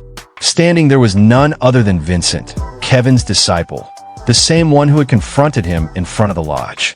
His eyes burned with fury. Feline gasped, quickly stepping behind Tsuyoshi. Her voice trembled. Hey, you weak human. Are you acquainted with my senior? She peeked nervously past Tsuyoshi's shoulder. Just because you're the master's top disciple, he's acting so arrogant. Tsuyoshi, unfazed, smirked and replied coolly, Yeah, I know him. So, he's your senior, huh? Vincent's rage flared at the sound of Tsuyoshi's voice. I told you I'd make sure you couldn't stay in Carnio, he shouted, voice echoing through the street. And now you waltz right into my hands. He raised his arm and roared, boys. In an instant, the narrow road behind him filled with movement as a dozen beastmen emerged from the crowd, forming a loose circle around Tsuyoshi. One of the beastmen, red-eyed and growling, stepped forward. Yes, Vincent, what do you need? The situation was turning ugly fast. Feline's face paled. She stepped out from behind Tsuyoshi, trying to reason with Vincent. As senior, please stop this, she pleaded. This guy might be weak, but he's no villain. He just wants to join the tournament. But Vincent clenched his fists, his jaw tight, and snapped at her. Silence, Feline. Not only did you disappoint Master during the examination, now you're siding with this weakling too? His voice lowered but thickened with venom. Fine, I'll deal with both of you, together. As the group of beastmen closed in, their eyes sharp and stances aggressive, Tsuyoshi stood his ground. Calmly assessing the situation, he shifted into a defensive position. His tone steady, he spoke with quiet resolve. If that's how it's going to be, then I guess I've got no choice but to call this self-defense. The crowd of beasts surrounded them, our protagonist, Sakura, and the beast girl Feline, right in front of the tournament office. Tension filled the air. Our protagonist stepped forward, his eyes hard. Sakura, stay out of this. Then, with a sharper edge in his voice, you'll only dirty your hands. Feline's ears twitched. She stared at him in disbelief. Are you seriously planning to fight all of them by yourself? A blue-colored panel shimmered briefly. From the crowd, one of the beast men twisted his face aside, a glinting knife held at the ready. Don't underestimate me. He sneered and added, acting tough in front of a girl when you've got no real strength. How pathetic. The beasts shifted, giving way slightly. Then one of them stepped forward, Gillette. His tone was fierce, unwavering. Vincent's enemies are also my enemies. Let me show them what happens when they cross us. A beast from the crowd called out, surprised. You're really going to do it, Gillette? Gillette, a hulking boar beast with red eyes and a thick wooden staff in hand, stepped forward. Behind him, a sly fox beast flapped his cloak dramatically and smirked. All right, Gillette, then I'll leave that fool to you. The fox sneered. He thinks a mere human can join the refining tournament? What a joke. Then, eyes narrowing cruelly, he added, and that half-beast girl. If she's willing, do whatever you want with her. Sakura's expression tightened instantly. Her fists clenched at her sides. Gillette snorted, eyes narrowing with disinterest. A half-beast girl? She's too lowly to catch my interest. Then, his voice dropped to a guttural murmur. But that little girl. Feline. He licked his lips, grinning wide. She looks fun to mess with. Feline's cheeks flushed red with fury. Her small hands trembled at her sides as she yelled, You're disgusting. I'll tell Master about you. The fox beast just laughed and waved her off. Don't worry, Gillette. I'll deal with my master. Feline's face grew tense. She bit her lip and muttered quietly, Senior. In her mind, her thoughts churned angrily. He's always picking on me, just because he's the senior apprentice. The impatient boar beast rested his heavy staff against his shoulder, eyes locked on the protagonist. A cruel grin spread across his face. Is that going to be it? All right then, his red eyes glowed with wicked anticipation as he turned toward Feline. Little girl, I'll make you mine tonight, after I deal with this human trash. Feline gripped the protagonist's hand tightly, trembling, but he looked down at her, calm and resolute. Don't worry. Then, eyes sharp and burning with resolve, he stepped forward. That pig-headed brute, and your beastly senior. In that moment, his aura flared, blue flames igniting and swirling around him as his body lifted from the ground. His eyes glowed with intense light, power radiating from him like a storm unleashed. None of them can escape. The boar beast's eyes widened in terror as the blue-flamed figure hurtled toward them like a meteor. He's coming at us. On his own, he shouted, voice cracking with disbelief.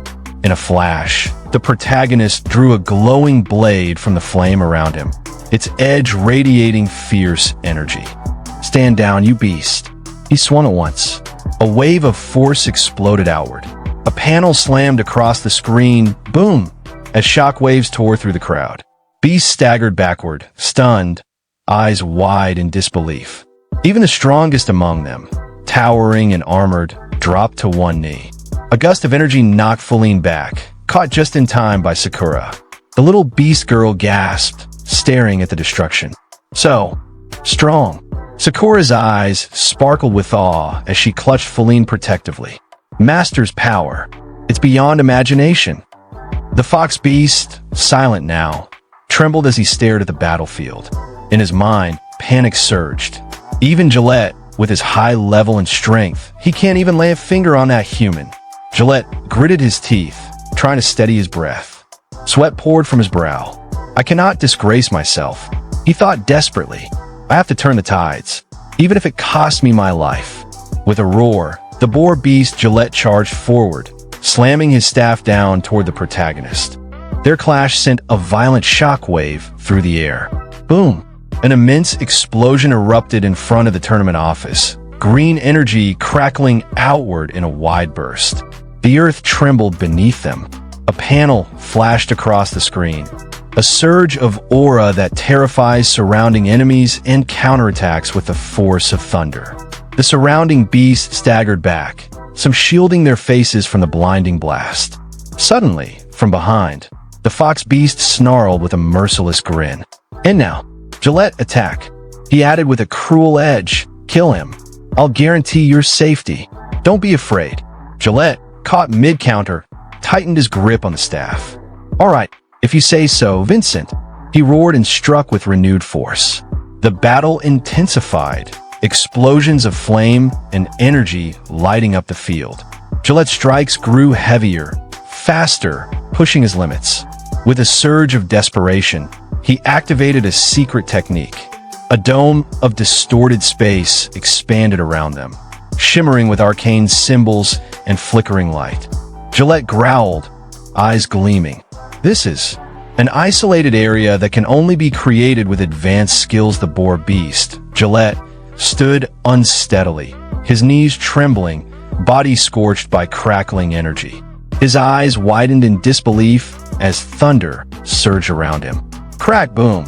From above, a piercing bolt of blue lightning slammed down. It was a thunder ambush, unleashed with terrifying precision by the protagonist. Gillette's mind raced, his thoughts flickering in sheer panic. It's over. I can't defend. I can't counter. I'm really going to die here. Then suddenly, someone interrupted the protagonist. A burst of blue fire shot out from the side, colliding with the protagonist's sword mid-swing and stopping his attack completely. The impact sent a shockwave through the air, sparks flying as the flames danced wildly. The protagonist narrowed his eyes, turning sharply toward the source of the interference, his grip tightening on the hilt. That blue flame. It's nullifying my skills. But then, a voice rang out from behind. Cold. Commanding. The tournament is about to begin. Stop causing a scene. A glowing figure stepped forward from the crowd. His eyes radiated authority. Vincent. Feline. Don't make trouble at the entrance. His gaze sharpened like a blade. You're bringing shame to us shamans. Everyone froze. Vincent, stunned, turned pale. And Master Kevin. At a time like this. His voice faltered. Feline rushed forward, her cheeks puffed with frustration. Wah! Master, Senior Vincent keeps bullying me. Hearing that voice, Sakura's expression darkened. Her eyes narrowed as she turned toward the source, thinking to herself, Kevin, so he's finally shown up. Tsuyoshi also glanced in the same direction, a flicker of recognition passing through his mind. Kevin, could he have been the one behind that blue flame earlier? Vincent, now trembling under Kevin's presence, clasped his hands nervously and bowed slightly. Sweat dripped down his forehead as he stammered. I was just disciplining this rude human and Feline in your stead. But Kevin's gaze grew sharp. His voice cut through the air, heavy with disdain. Disciplining them in my stead at a time like this. You must think highly of yourself. Vincent's face drained of color. He dropped his head further, panic gripping him. And no, Master, I wouldn't dare. Please forgive me. Without another glance at Vincent, Kevin turned his attention to the beastmen standing nearby. And as for you two, leave immediately. The beastmen began backing away at once. Galady, one of them, gave Kevin a nervous look and muttered, "We're sorry for causing trouble." Another followed, walking off quickly without looking back. Yes, a third added hurriedly, "We'll leave right away." Kevin then stepped in front of Feline, his gaze now fixed on her. "And Feline, what are you doing here again after failing to pass the shaman examination?" Feline stood straight, trembling slightly under his eyes. She responded quietly, "Master, I didn't do anything. I was just guiding the human shaman who defeated me in the examination to the refining tournament." Kevin shifted his gaze towards Tsuyoshi with mild interest. "Oh, the human shaman who defeated you is participating in this tournament." At that moment, Tsuyoshi walked up beside Kevin. With a calm smile, he looked up at him and said, "I didn't expect to meet you here, Kevin." The protagonist rubbed his red nose with a casual grin and stepped forward. "I've come here with a recommendation from President Doug. Here's a letter from him." He handed over a sealed envelope, adding lightly, "I heard the refinement tournament was taking place, so I thought I'd give it a shot." Kevin's eyes widened slightly. He took the letter and opened it with a careful flick of his fingers. "A recommendation from President Doug?" he repeated, clearly stunned. Then, after a beat, his gaze softened with realization. "I see. So there are lingering issues with your body." He folded the letter neatly and nodded. "If it's a recommendation from my respected senior, President Doug, I won't treat you carelessly. Come with me." With practiced ease, Kevin turned on his heel. As he walked, he called out coldly to Vincent, "And you, prepare the materials for the tournament. Don't disgrace me as my top apprentice." Vincent bowed with a stiff nod, biting back resentment. Meanwhile, the protagonist looked around, confused. "Wait, where's Sakura?" Kevin's voice dropped to a lower, more serious tone, almost as if speaking to himself. "According to Doug's letter, you've been afflicted by darkness and are using forbidden elixirs to mitigate the symptoms. Is that correct? To maintain both your mental and physical strength under such circumstances. Were you refining some kind of special potion?" The protagonist leaned back a little, his smile returning, though it was tinged with tiredness. "Please call me Tsuyoshi." He took a breath. Perhaps my body was resilient, or I was just lucky enough not to be completely consumed before challenging it. His voice lowered with a tinge of regret. "I ventured into the dark area alone. It was reckless of me." Kevin stopped in his tracks, eyes wide with disbelief. "You ventured into the dark area? Alone?" Tsuyoshi nodded calmly, his expression unreadable. "Yes." He spoke with quiet strength. "I'm a warrior, but at that time, I had a request for President Doug. And there happened to be a shaman examination, so I thought I'd give it a try." Kevin stared at him, sweat beginning to bead on his forehead. His eyes flicked to Tsuyoshi's face and froze on his eyes. "You just happened to participate and defeated Feline to win." His voice dropped to a whisper. "Tsuyoshi, how much have you studied the refining of potions? Who was your mentor?" Tsuyoshi gave a casual smile, as if it were the most ordinary thing in the world. "I've never formally studied it. I didn't have a mentor. I just relied on instinct." Kevin's heart skipped a beat. This human. Could he be a genius who surpasses even me? He thought, stunned. Then aloud, he forced himself to say, "Impressive, Tsuyoshi.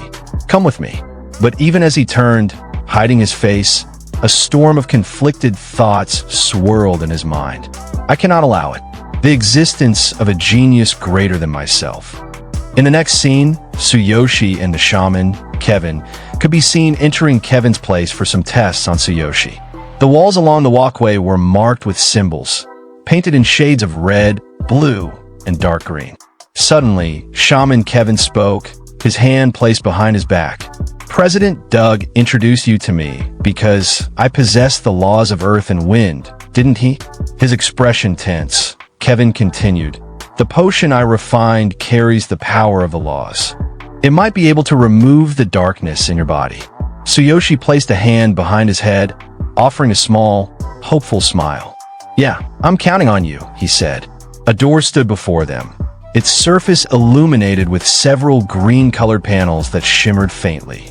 Kevin reached out and pushed the doorknob. As the door creaked open, they stepped into the chamber. "This is my refining chamber," Kevin said, his tone slightly confused, as if expecting a different reaction. The scene shifted to the inside of the chamber, lined wall to wall with bookshelves overflowing with volumes. Raising a hand into the air with pride, Kevin declared, "I love gathering medicinal herbs, and I love researching them even more. I pride myself on knowing more about herbs than anyone else." Tsuyoshi glanced around the room, his eyes scanning the shelves and the surroundings with quiet curiosity. Finally, they reached the place they had come for. At the center of the room stood a table made of stone, resembling an altar. Nearby, a book lay open, attended by a subtle glow, its pages filled with symbols related to healing or alchemy. Above the platform, two pieces of crystal floated in the air, gently rotating. Tsuyoshi's eyes widened slightly in awe. "This refining platform is amazing," he thought. Tsuyoshi turned to Kevin, curiosity in his eyes. "Does it also enhance the refining effects?" he asked. Kevin closed his eyes briefly, then replied with a calm, almost dismissive tone, "Oomph. It's decent, I suppose." Kevin gave a sharp, killer smile and said, "Was it just needless worry? He can't even tell the difference between premium herbs or understand the value of a premium refining platform." After a brief pause, he added, "There's nothing to be impressed about." Looking down with an arrogant tilt to his head, a smug expression on his face, Kevin said, "Never thought of myself as inferior to anyone when it comes to refining, especially after obtaining the laws of Earth." Kevin turned towards Tsuyoshi and motioned him forward. "Let me examine the state of your body." Tsuyoshi gave a short nod. "Yeah." He stepped up to a stone plate and, without hesitation, poured a small amount of his blood onto it. The surface absorbed it quickly. A moment later, Kevin extended both hands, his fingers forming a complex pattern in the air. A deep hum filled the chamber. Then, with a flash, a vivid blue flame ignited above the plate, dancing and flaring with intense energy. Tsuyoshi's eyes widened. Earlier, it was a blue flame. This is due to the laws of Earth. Suddenly, a shocking and unbelievable sight appeared behind Kevin. A swirling blue flame materialized out of nowhere. It hovered in the air, rotating slowly yet fiercely, as if responding to his presence. The intensity of its glow cast flickering lights across the chamber walls, and the air grew heavier with raw elemental energy. Tsuyoshi stared, stunned. The flame wasn't ordinary. It radiated something ancient, something powerful. The blood that had been collected from Tsuyoshi in the stone plate suddenly lifted into the air, drawn toward the swirling blue flame behind Kevin. It shimmered as it flew, then began to scatter in midair, dissolving into glowing fragments. Kevin's eyes widened in disbelief as he watched the phenomenon unfold. "There's indeed a trace of darkness having entered," he muttered. He stared at Tsuyoshi, his mind racing.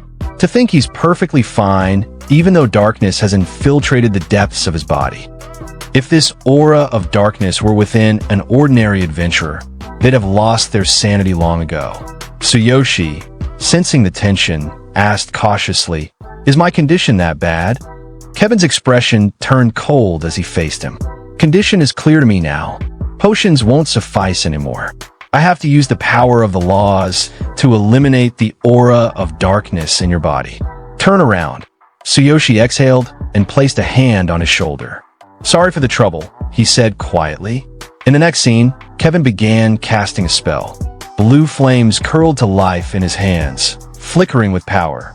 As he continued chanting, an intricate, ancient design formed in the center of his palm, glowing with the same eerie blue light.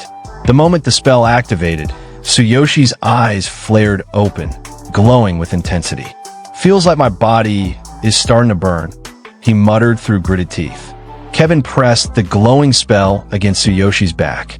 "Oh, the aura of darkness is more persistent than I thought. I need to pour in more power to eradicate it." With a quick glance to the side, Kevin's expression tightened. "The aura in your body is stubborn. I'll inject more power, but it will hurt. Endure it. Tsuyoshi nodded, determined. It will hurt. Understood. As Kevin poured more energy into the spell, the pressure intensified. A heavy force surrounded Tsuyoshi, and the spell markings began to swirl above his head. Shadows writhed through the air, and sweat began to roll down his face. The veins in his neck became visible as the strain built up. Whoa, this is nothing compared to before. Tsuyoshi gasped, his voice shaking. Kevin responded coolly, not missing a beat. Even I couldn't withstand this pain without taking potions beforehand. Think of the pain as training. Let me know if you can't bear it anymore. The scene shifted to Tsuyoshi. In the midst of the intense spell casting, something within him stirred, awakening without warning. A sudden surge of energy pulsed through his body, and in that moment, he realized it. The full form of his ultimate physique for internal defenses had been unleashed. A glowing blue panel appeared before him, hovering in the air. Bold text slowly faded into view. Ultimate physique activated. Internal defenses are now active. Tsuyoshi, breathing heavily and drenched in sweat, slumped slightly as the pressure finally began to ease. He let out a long, relieved breath. Phew, that's better, he muttered, his voice tired but steady. Kevin's mouth slowly fell open in shock. What is this? Before him, Tsuyoshi's entire body was glowing with a deep blue flame, intense, radiant, and alive. The very air around him rippled with heat and pressure. Kevin took an instinctive step back, eyes narrowing. A strange power inside his body is resisting the power of my laws. Ridiculous, he growled, clenching his fist. His gaze darkened with suspicion. This human might cause trouble later. I'll have to take precautions. Suddenly, a new panel appeared in the air, blue and shimmering, but with ominous text. Secret, a form of advanced magic. It utilizes the caster's immense magical power to embed a mark within the target's body. Upon activation, the seal detonates, resulting in the target's death. Kevin moved his hands through the air, forming a precise set of gestures. A faint magical symbol began to take shape at his fingertips. Then he muttered, coldly erased, is complete within any Isis. Tsuyoshi flexed his fingers slightly, then placed a hand over his chest. His breathing was steady now, and a sense of relief washed over him. Expected of Kevin, the genius shaman, he said with a tired smile, to eliminate such a stubborn aura so effortlessly. As they walked, a thought crossed his mind, quiet but filled with awe. It must be the amazing power of the laws of earth and wind. As Tsuyoshi stood there beside Kevin, his thoughts drifted inward. Memories of the 12 ruin laws flashed through his mind. What Kevin possesses is the 12th law of the legendary ruin laws. Then what is the first law? What kind of power does it have? I'm curious. He turned back to Kevin, his expression calm and composed, and spoke. Yes, I feel better now. Thank you so much. If I may, I'd like to offer gold coins as a reward. Kevin gave a warm smile, shaking his head as he responded, no need. Since President Doug recommended you, this is only natural. I heard from Fuline that you're interested in joining the refining tournament. Do you still want to participate? Tsuyoshi's eyes lit up with excitement as he answered, of course. Is that possible? Kevin nodded with a slight grin. Ranked first in a shaman examination, you naturally qualify. The tournament is about to start. If you don't need any special preparation, you can join as is. Then his tone shifted slightly. With a composed, confident look, Kevin added, but let me make it clear. Even if President Doug recommended you, I won't go easy on you. Even my disciple, the Blue Shaman Vincent, won't receive special treatment. Tsuyoshi gave a simple, confident reply. Just being able to participate is enough. I don't expect any favors. Kevin smiled at his response. He raised his hand toward the right side and cast a small spell in the air and appear a cloak with Phoenix in back. The scene shifted to the tournament's main venue, a wide, open chamber filled with the scent of herbs and the quiet flicker of lamplight. At the center stood a stone table stacked with books, jars of medicinal ingredients, and a gently glowing lamp. The atmosphere buzzed faintly with magical energy.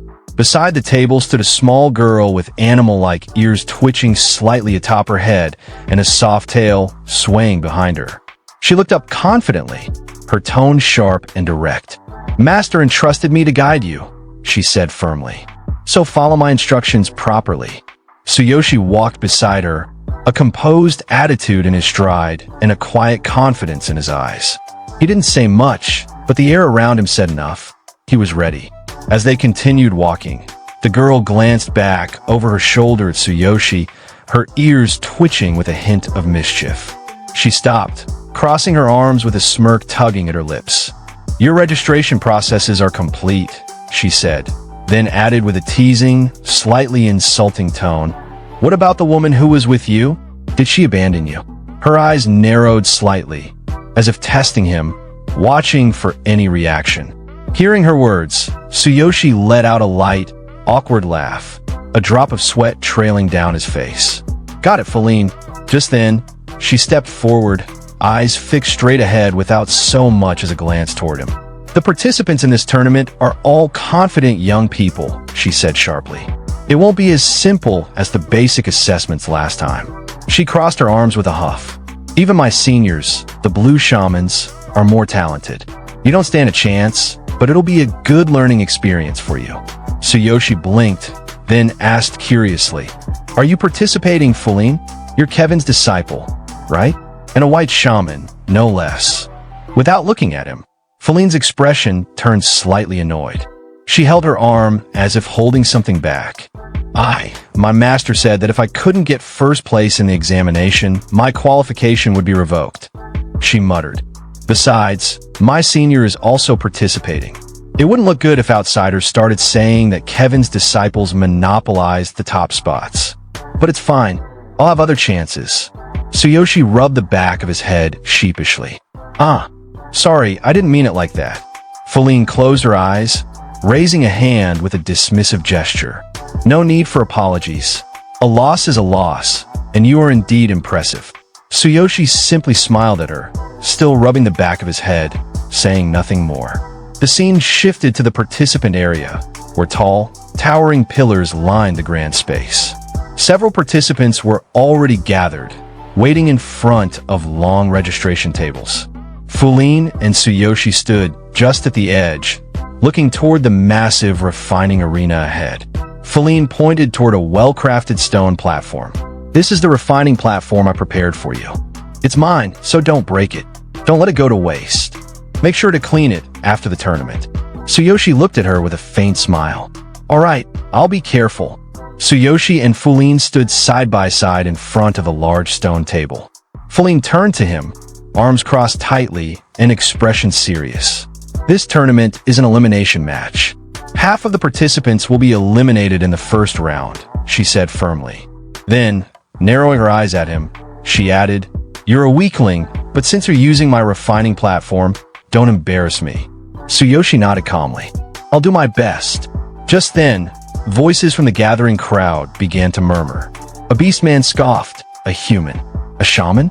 Lately, even peculiar ones like that are entering this noble refining tournament. Another chimed in with a laugh. Maybe he's just here to watch. From further ahead, another beastman, sitting near the front, sneered, "A waste of a slot. He probably bribed the official in charge of registrations."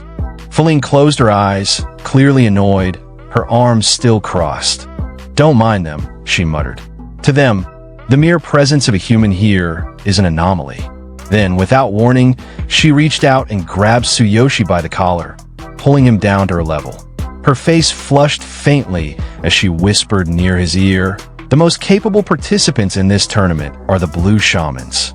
They're enemies, but observing them carefully could be useful even for someone like you." Tsuyoshi looked at her and smiled gently. "Got it. Thanks, Feline." Suddenly, a loud voice boomed from the center stage.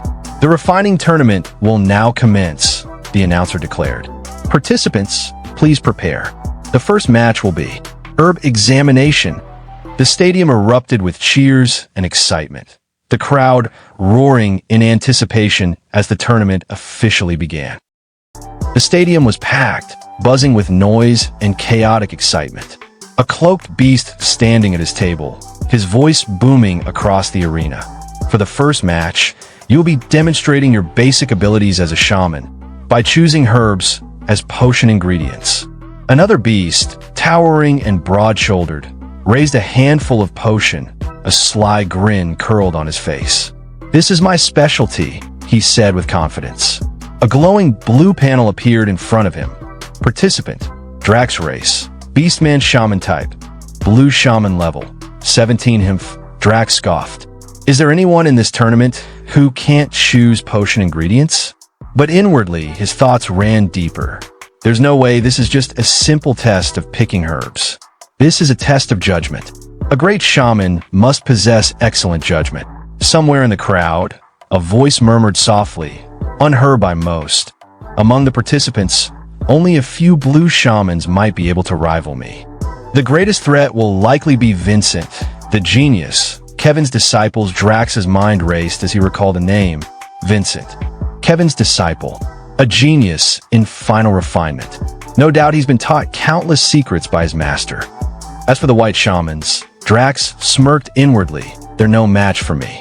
Drax stood stunned as someone suddenly bumped into him. It was none other than our protagonist. "Whoops, sorry." Drax's face twisted with fury, his eyes glaring. "Running into me in this huge venue? Where are you even looking?" But the protagonist simply offered a pleasant smile, waving with one hand, the other holding his number plate. "My bad.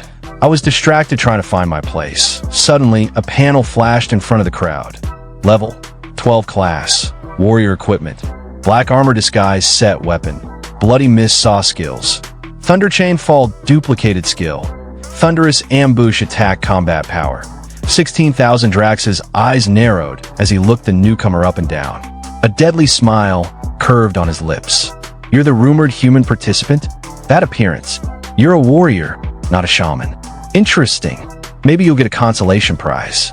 Vincent stepped up beside them and added coldly, "He's only here because he knows my teacher. He should have just focused on killing monsters instead of showing up here to embarrass himself." Drax blinked in surprise. "Vincent?" Then he turned back to the protagonist with disdain. "So you got in through connections? Have some shame." Our protagonist just stood there, confused by the sudden hostility. "Potion refinement isn't something you can achieve with brute force," Drax continued smugly. But the protagonist's expression darkened slightly. "If this wasn't the venue," he said, voice sharp with attitude, "I would have punched you by now." As our protagonist walked away with cool, steady steps, his attitude sharp like a blade, Vincent snapped at him from behind. "Stop it. Don't cause a scene here." Drax chimed in right after, voice filled with threat. "Hey, watch your attitude, or you'll lose your qualification." But the protagonist didn't even glance back. His voice came out cold and calm. "That's why you should be thankful for the rules." He added without pause, "Just wait and see. Don't come crying to me in the end." Suddenly, the booming voice of the announcer filled the stadium. "The first match, herb examination, will begin now."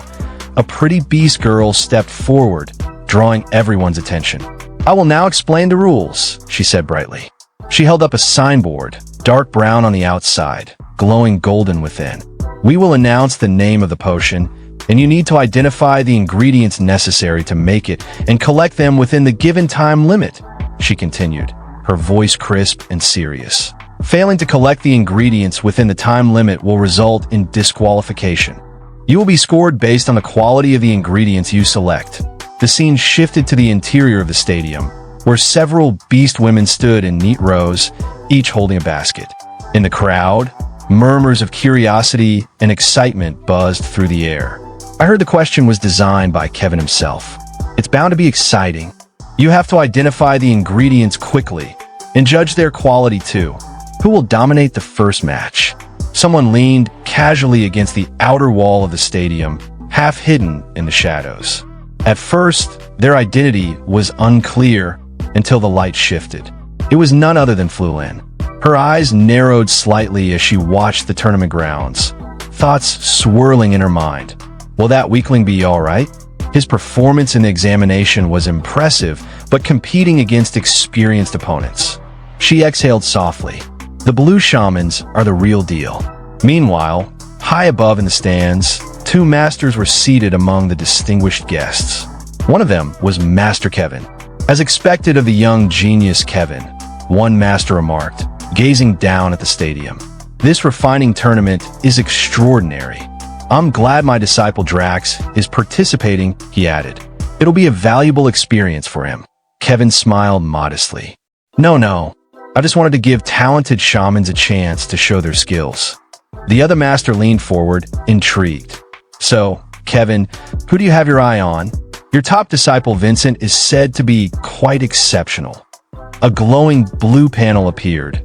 Name, Connie Race, Beastman class, red shaman level. 33, Kevin held a red wine glass in his hand, his voice calm but sharp. Vincent certainly has talent, but what's important is whether he can showcase it in the tournament. Drax, on the other hand, is a promising newcomer among the blue shamans. Another panel lit up, this time showing.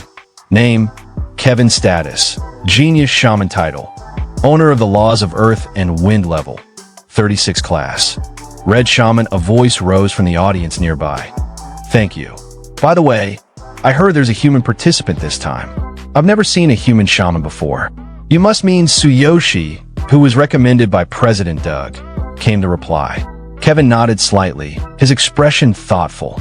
He's a warrior who hasn't even trained as a shaman.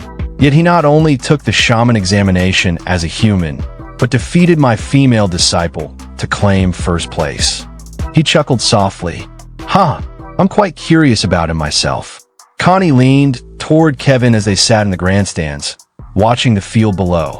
A human who hasn't trained as a shaman and still came first in the examination? He narrowed his eyes. Is President Doug mistaken? Kevin didn't answer immediately. Connie rested his fist against his cheek, smirking slightly. If that's true, even I'd keep an eye on him. The scene shifted to the stadium floor, where all the contestants stood at attention.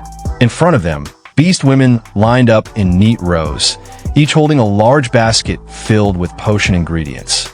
Our protagonist glanced at them, thoughts racing through his mind. Are these all the potion ingredients prepared? No wonder half the participants end up getting eliminated in the first match. The baskets only have enough ingredients for half the participants. In other words, half won't get what they need. Plus, potions require multiple ingredients, so you have to pick the right ones from several baskets. If you rush and grab random ingredients, or waste time finding what you need, you'll be disqualified. He grinned, a dangerous spark in his eyes. This is exciting. It's much harder than the shaman examination. The challenge is to choose the ingredients quickly and accurately. Time to use my divine eye. The beast girl stepped forward, her voice ringing clearly across the arena. Now, I will announce the name of the potion. With a dramatic motion, she pulled away the golden strip from the signboard. The first potion is... The strip came off, revealing the words. Beginner cooling potion. A murmur rose from the crowd. Beginner cooling potion, someone echoed aloud with excitement. In an instant, the contestants surged forward, rushing toward the baskets to collect the necessary herbs.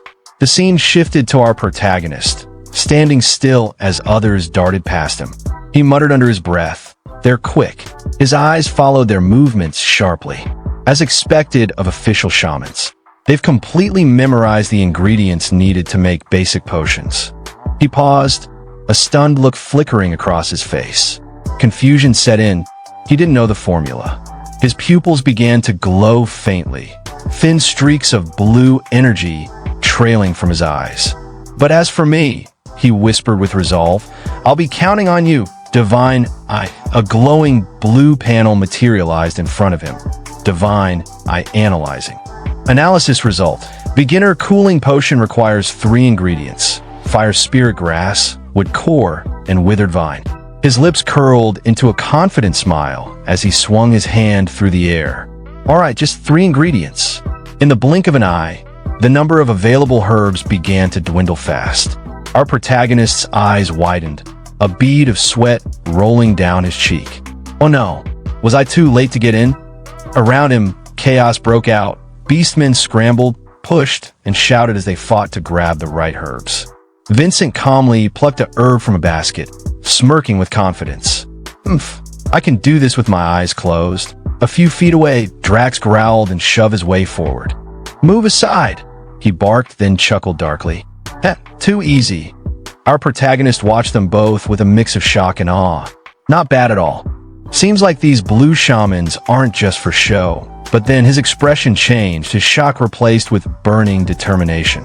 He clenched his fist tightly, holding it near his chest. "But there's no way I'm losing here." His eyes sparked with resolve, a faint gleam flashing across his face. Time to show the power of a warrior. Suddenly, a dark purple aura burst out from his body. Overwhelming energy surged around him, raw, pulsing, and wild. The ground beneath his feet cracked ever so slightly under the force. This was no ordinary move. He was ready to unleash thunderous ambush attack.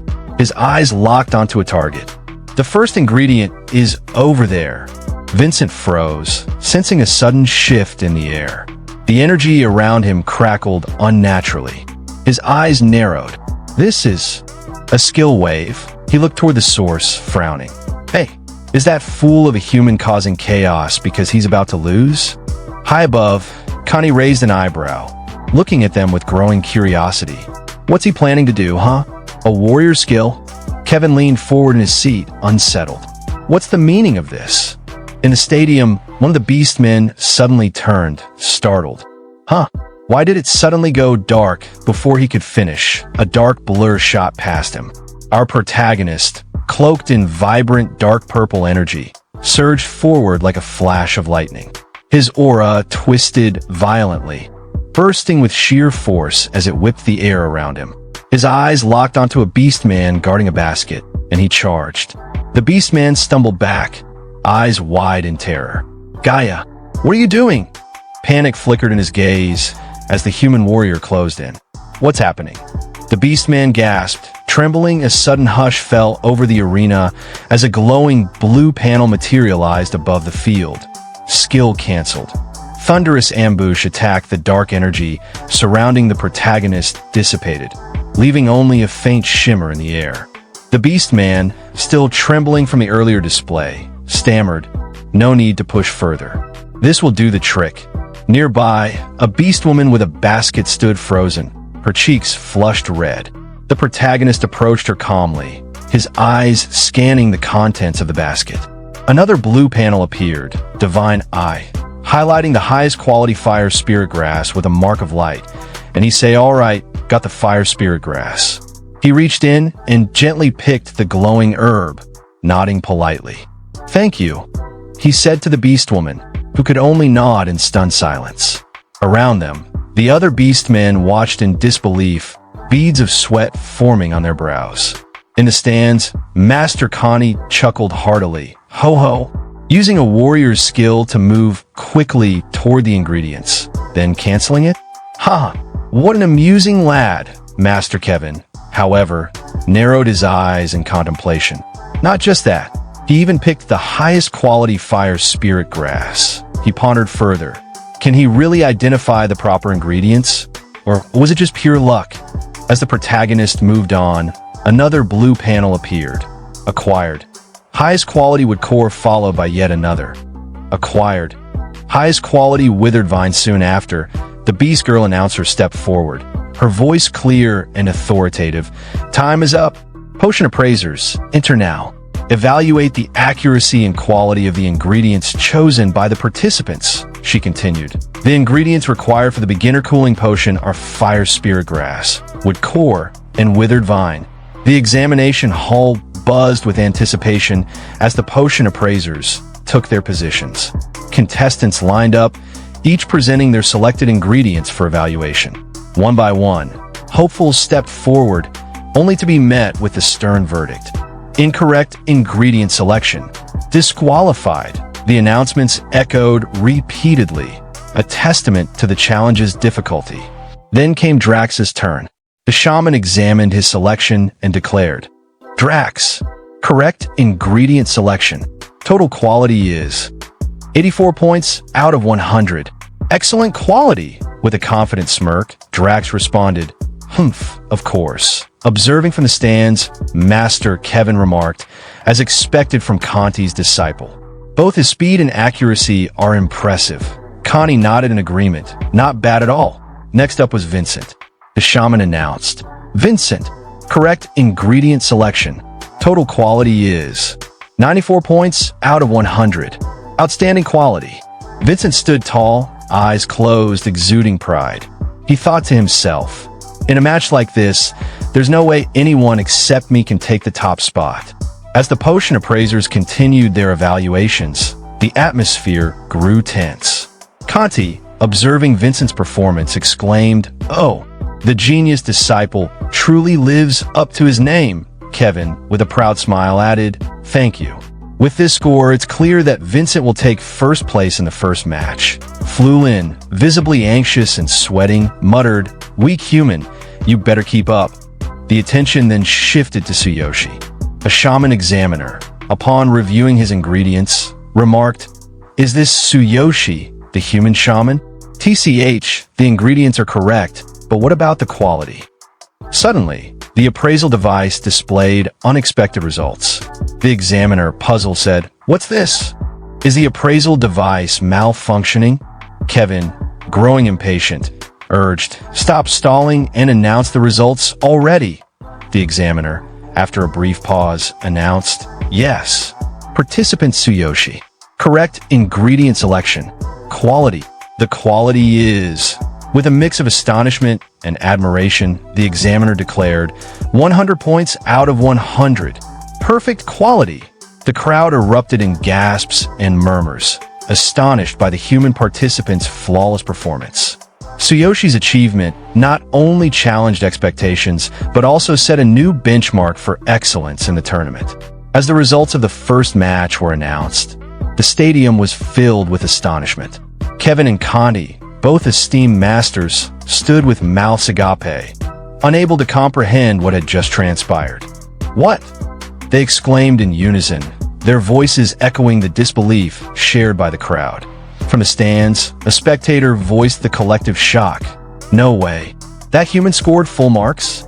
The revelation that Tsuyoshi, the human participant, had outperformed seasoned shamans Vincent and Drax sent ripples through the audience.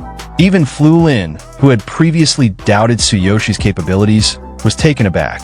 "Incredible," she murmured, her eyes reflecting a mix of surprise and newfound respect. Tsuyoshi, examining his hand, acknowledged the tool that had guided him.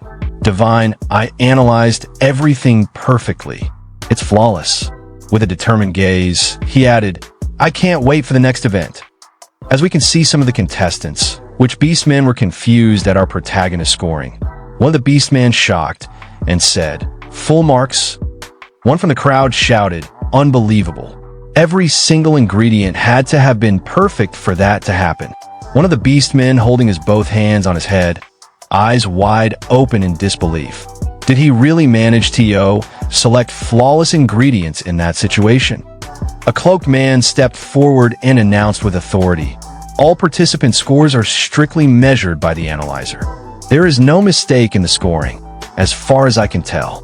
Conti, the red shaman, his mouth wide open in shock, said, "It seems he has an extraordinary talent in selecting ingredients. I wonder how skilled he is in other areas." Kevin was stunned, silent for a moment, before his golden eyes lit up with intensity. "Indeed. I'm quite curious myself." Suddenly, the announcer raised his voice. "Time for round 2 of the refining tournament. Remaining participants, please return to your refining platforms."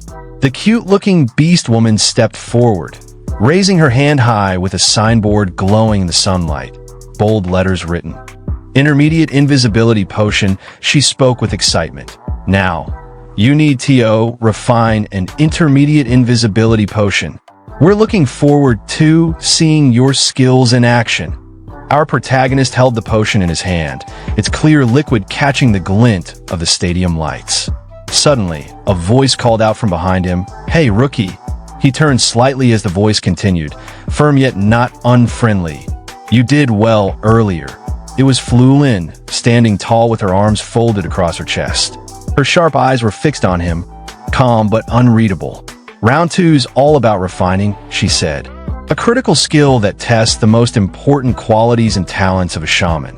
She didn't smile, but her tone wasn't mocking, it was more like interest. Our protagonist, with a dashing look and a smile on his face, replied as Flulin stood beside him. Ah, yes, that was the focus of the previous round as well. Flulin's eyes narrowed, her arms still folded. By the way, where's your staff? Hurry up and bring it out. You can't even start without one. In a sudden panic, the protagonist scratched the back of his head. Oh, I forgot. His thoughts raced, a flashback hitting him like a wave. At first, President Doug lent me his staff out of pity, but now that most of my stats are in favor of the warrior class, if refining requires a lot of mana, I definitely won't have enough. Flulin was stunned.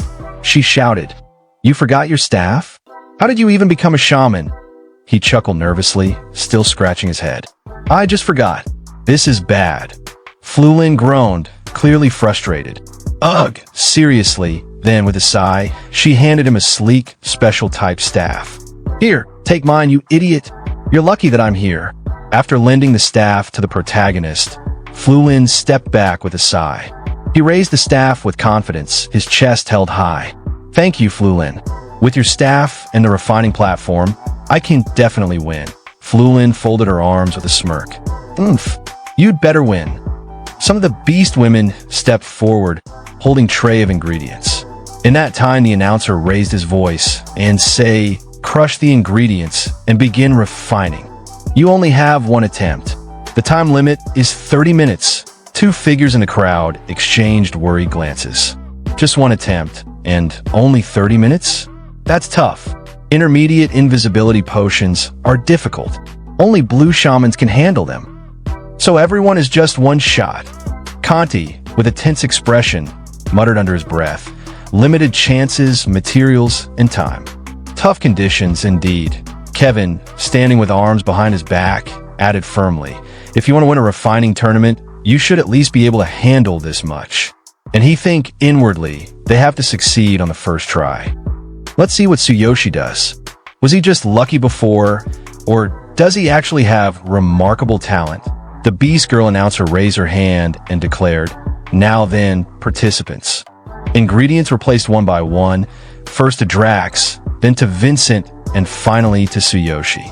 As the Beast Girl carefully handed the tray to Tsuyoshi, he smiled and said, "Thank you." Her cheeks turned pink. "And no, it's nothing," she stammered. "I was just doing my job."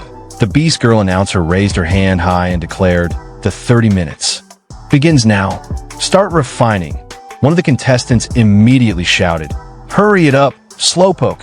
Kevin watched the chaos unfold with a sharp, composed glance. "This test will reveal whether you can remain calm and operate accurately under strict conditions," he said. "Those who are lacking in skills or mental strength will make mistakes right away." As if on cue, a loud crack echoed. One contestant cried out in frustration as his potion splattered across the stone table. "Damn it, I panicked and poured too much mana, and now the ingredients are ruined." Nearby, another contestant snapped with suspicion. "Did you tamper with the materials when you brought them here?" "Absolutely not. I would never." The assistant protested. Meanwhile, Drax raised his potion with calm precision in his left hand. "Ah, even shamans can be idiots," he sneered. "Refining is sacred to shamans." Vincent stood tall, his right hand raised confidently as blue mana flared from his palm. With a smirk tugging at the corners of his mouth, he declared with arrogance, "And it's incredibly fascinating as well." Before him, the potion ingredients began to float, enveloped in a delicate aura of his energy. Across the arena, assistants watched in awe, hands covering their mouths as they whispered to one another, "They've begun refining." Drax, equally focused, held his staff high. Channeling his mana, he readied himself to crush the ingredients laid before him. Crushing the ingredients means grinding them into powder with one's own mana. He thought, his brows furrowed in concentration. The stronger and more precise your mana control is, the finer the powder will be. Vincent, his golden eyes glowing brightly, mirrored the same process. His thoughts echoed with intensity. The final and most critical step of refining is fusion. The mana capacity within one's body is key to this process. As Drax watched Vincent's fluid movements, he clenched his jaw.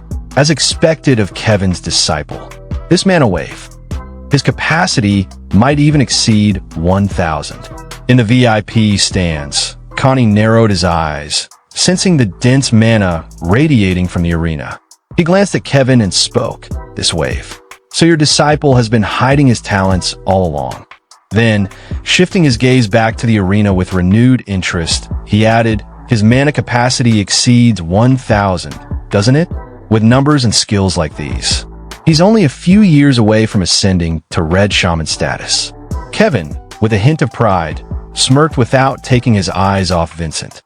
"Vincent's talent is simply a gift of nature," he said calmly. "But his mental fortitude still needs work." Connie waved a hand as if brushing off the compliment. "Speaking of which, where's Tsuyoshi? I haven't seen him at all." Kevin's brows drew together. "Come to think of it, I can't sense his presence either." Then, spotting the young man standing motionless in the distance, he pointed, "Is he just standing over there? If he doesn't start now, he won't make it in time," Connie said, his voice tight with concern. Kevin's tone grew slightly irritated. "Is he stalling? I can't sense any mana waves from him." His eyes returned to the center of the field, flicking briefly between Vincent and Drax. "It looks like this round will come down to those two battling it out. Their mana capacities are 880 and 1,060, but mine is only 510. Tsuyoshi stood quietly in the arena, watching his opponents with narrowed eyes. Drax is likely to produce a grade C potion, while Vincent might even manage a grade B, he thought with grim admiration, as expected of Kevin's disciple. Intermediate potions are no joke. Suddenly, a sharp voice broke through the hum of focus. "Hey, rookie, there are only 20 minutes left. Stop zoning out," shouted the beast girl assisting the tournament. Her angry expression showed both concern and frustration.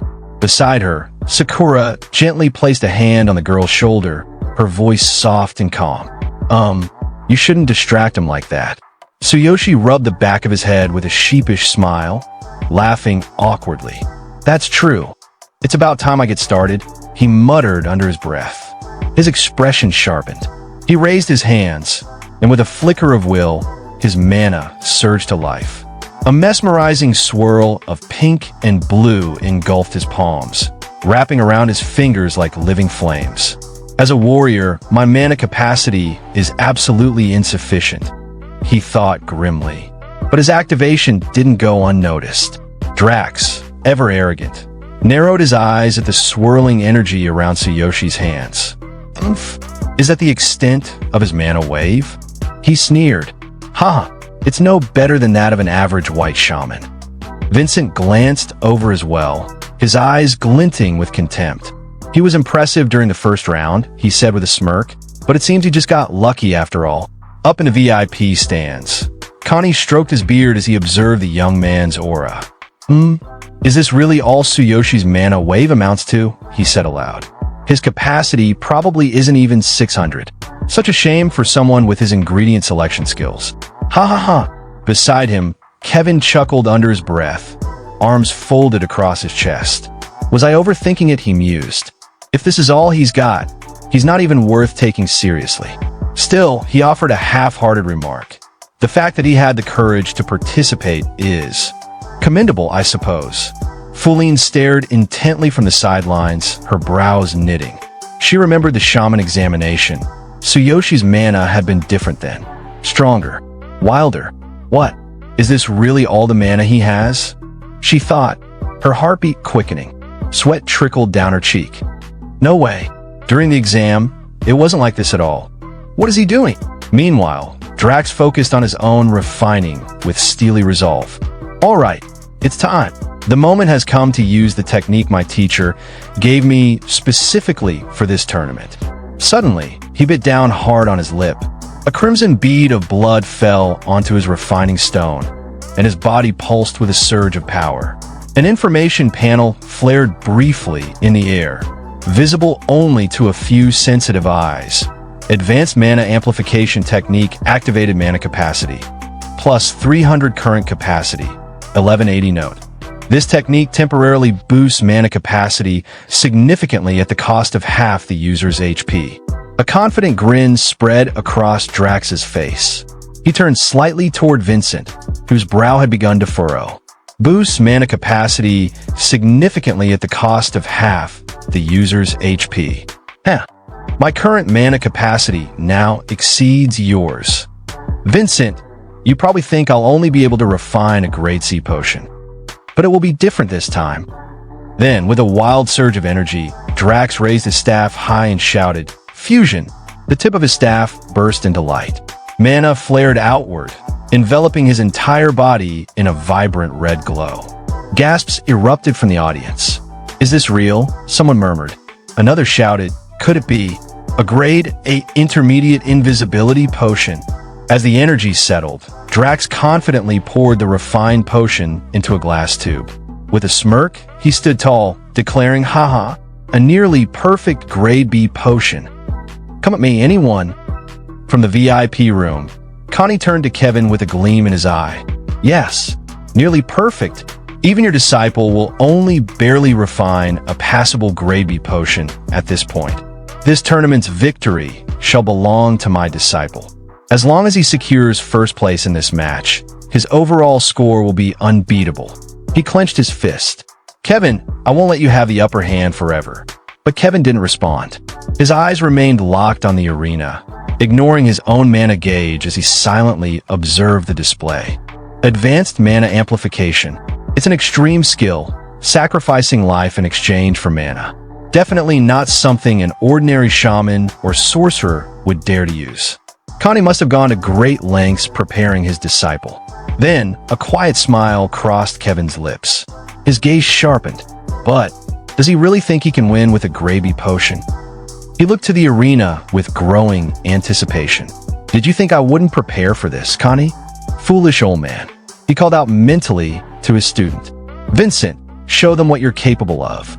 Vincent, clutching his potion materials, met his master's gaze and smirked. Then he activated his secret weapon. Flames erupted in his palm.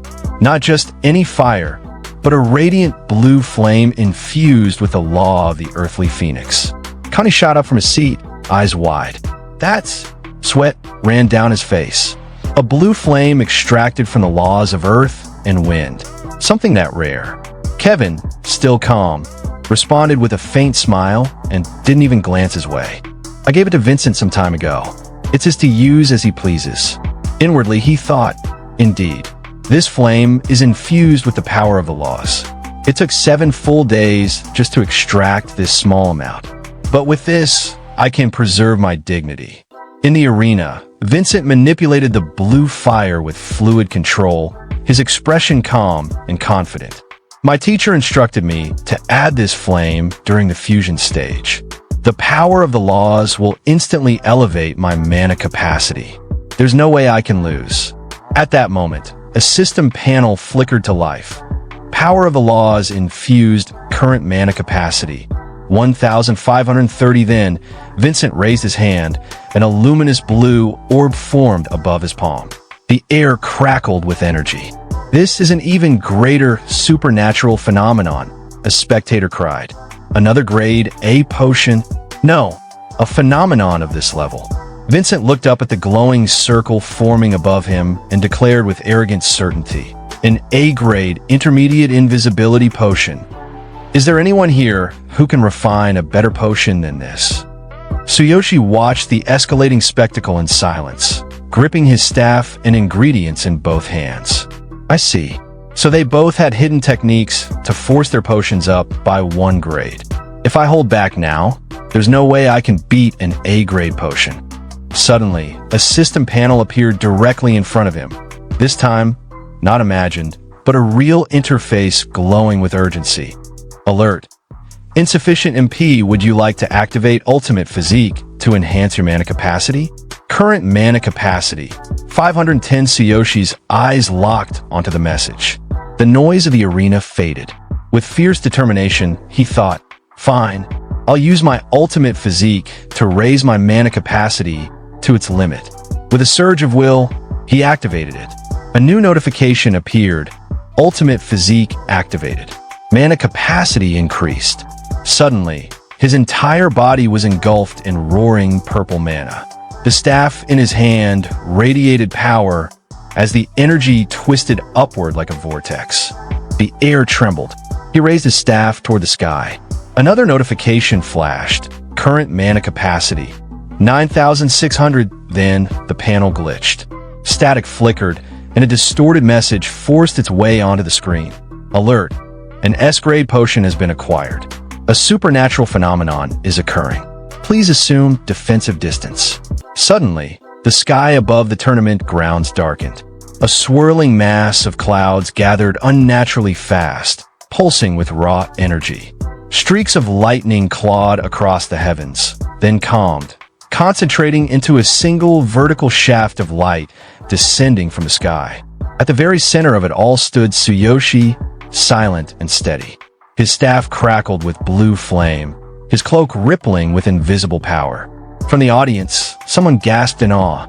Could this be another supernatural phenomenon? Another onlooker stepped forward, shielding their eyes. On top of that, the intensity. This phenomenon is even stronger than the previous two. The air felt heavy, alive. Feline's eyes widened in shock. Sweat beaded down her face as she stared at Tsuyoshi. The weakling's mana waves. They become much stronger than before. She clutched her chest, overwhelmed by the pressure. These waves, and this supernatural phenomenon. Just how much mana does he have? Even Vincent, who had always looked down on Tsuyoshi, was rattled.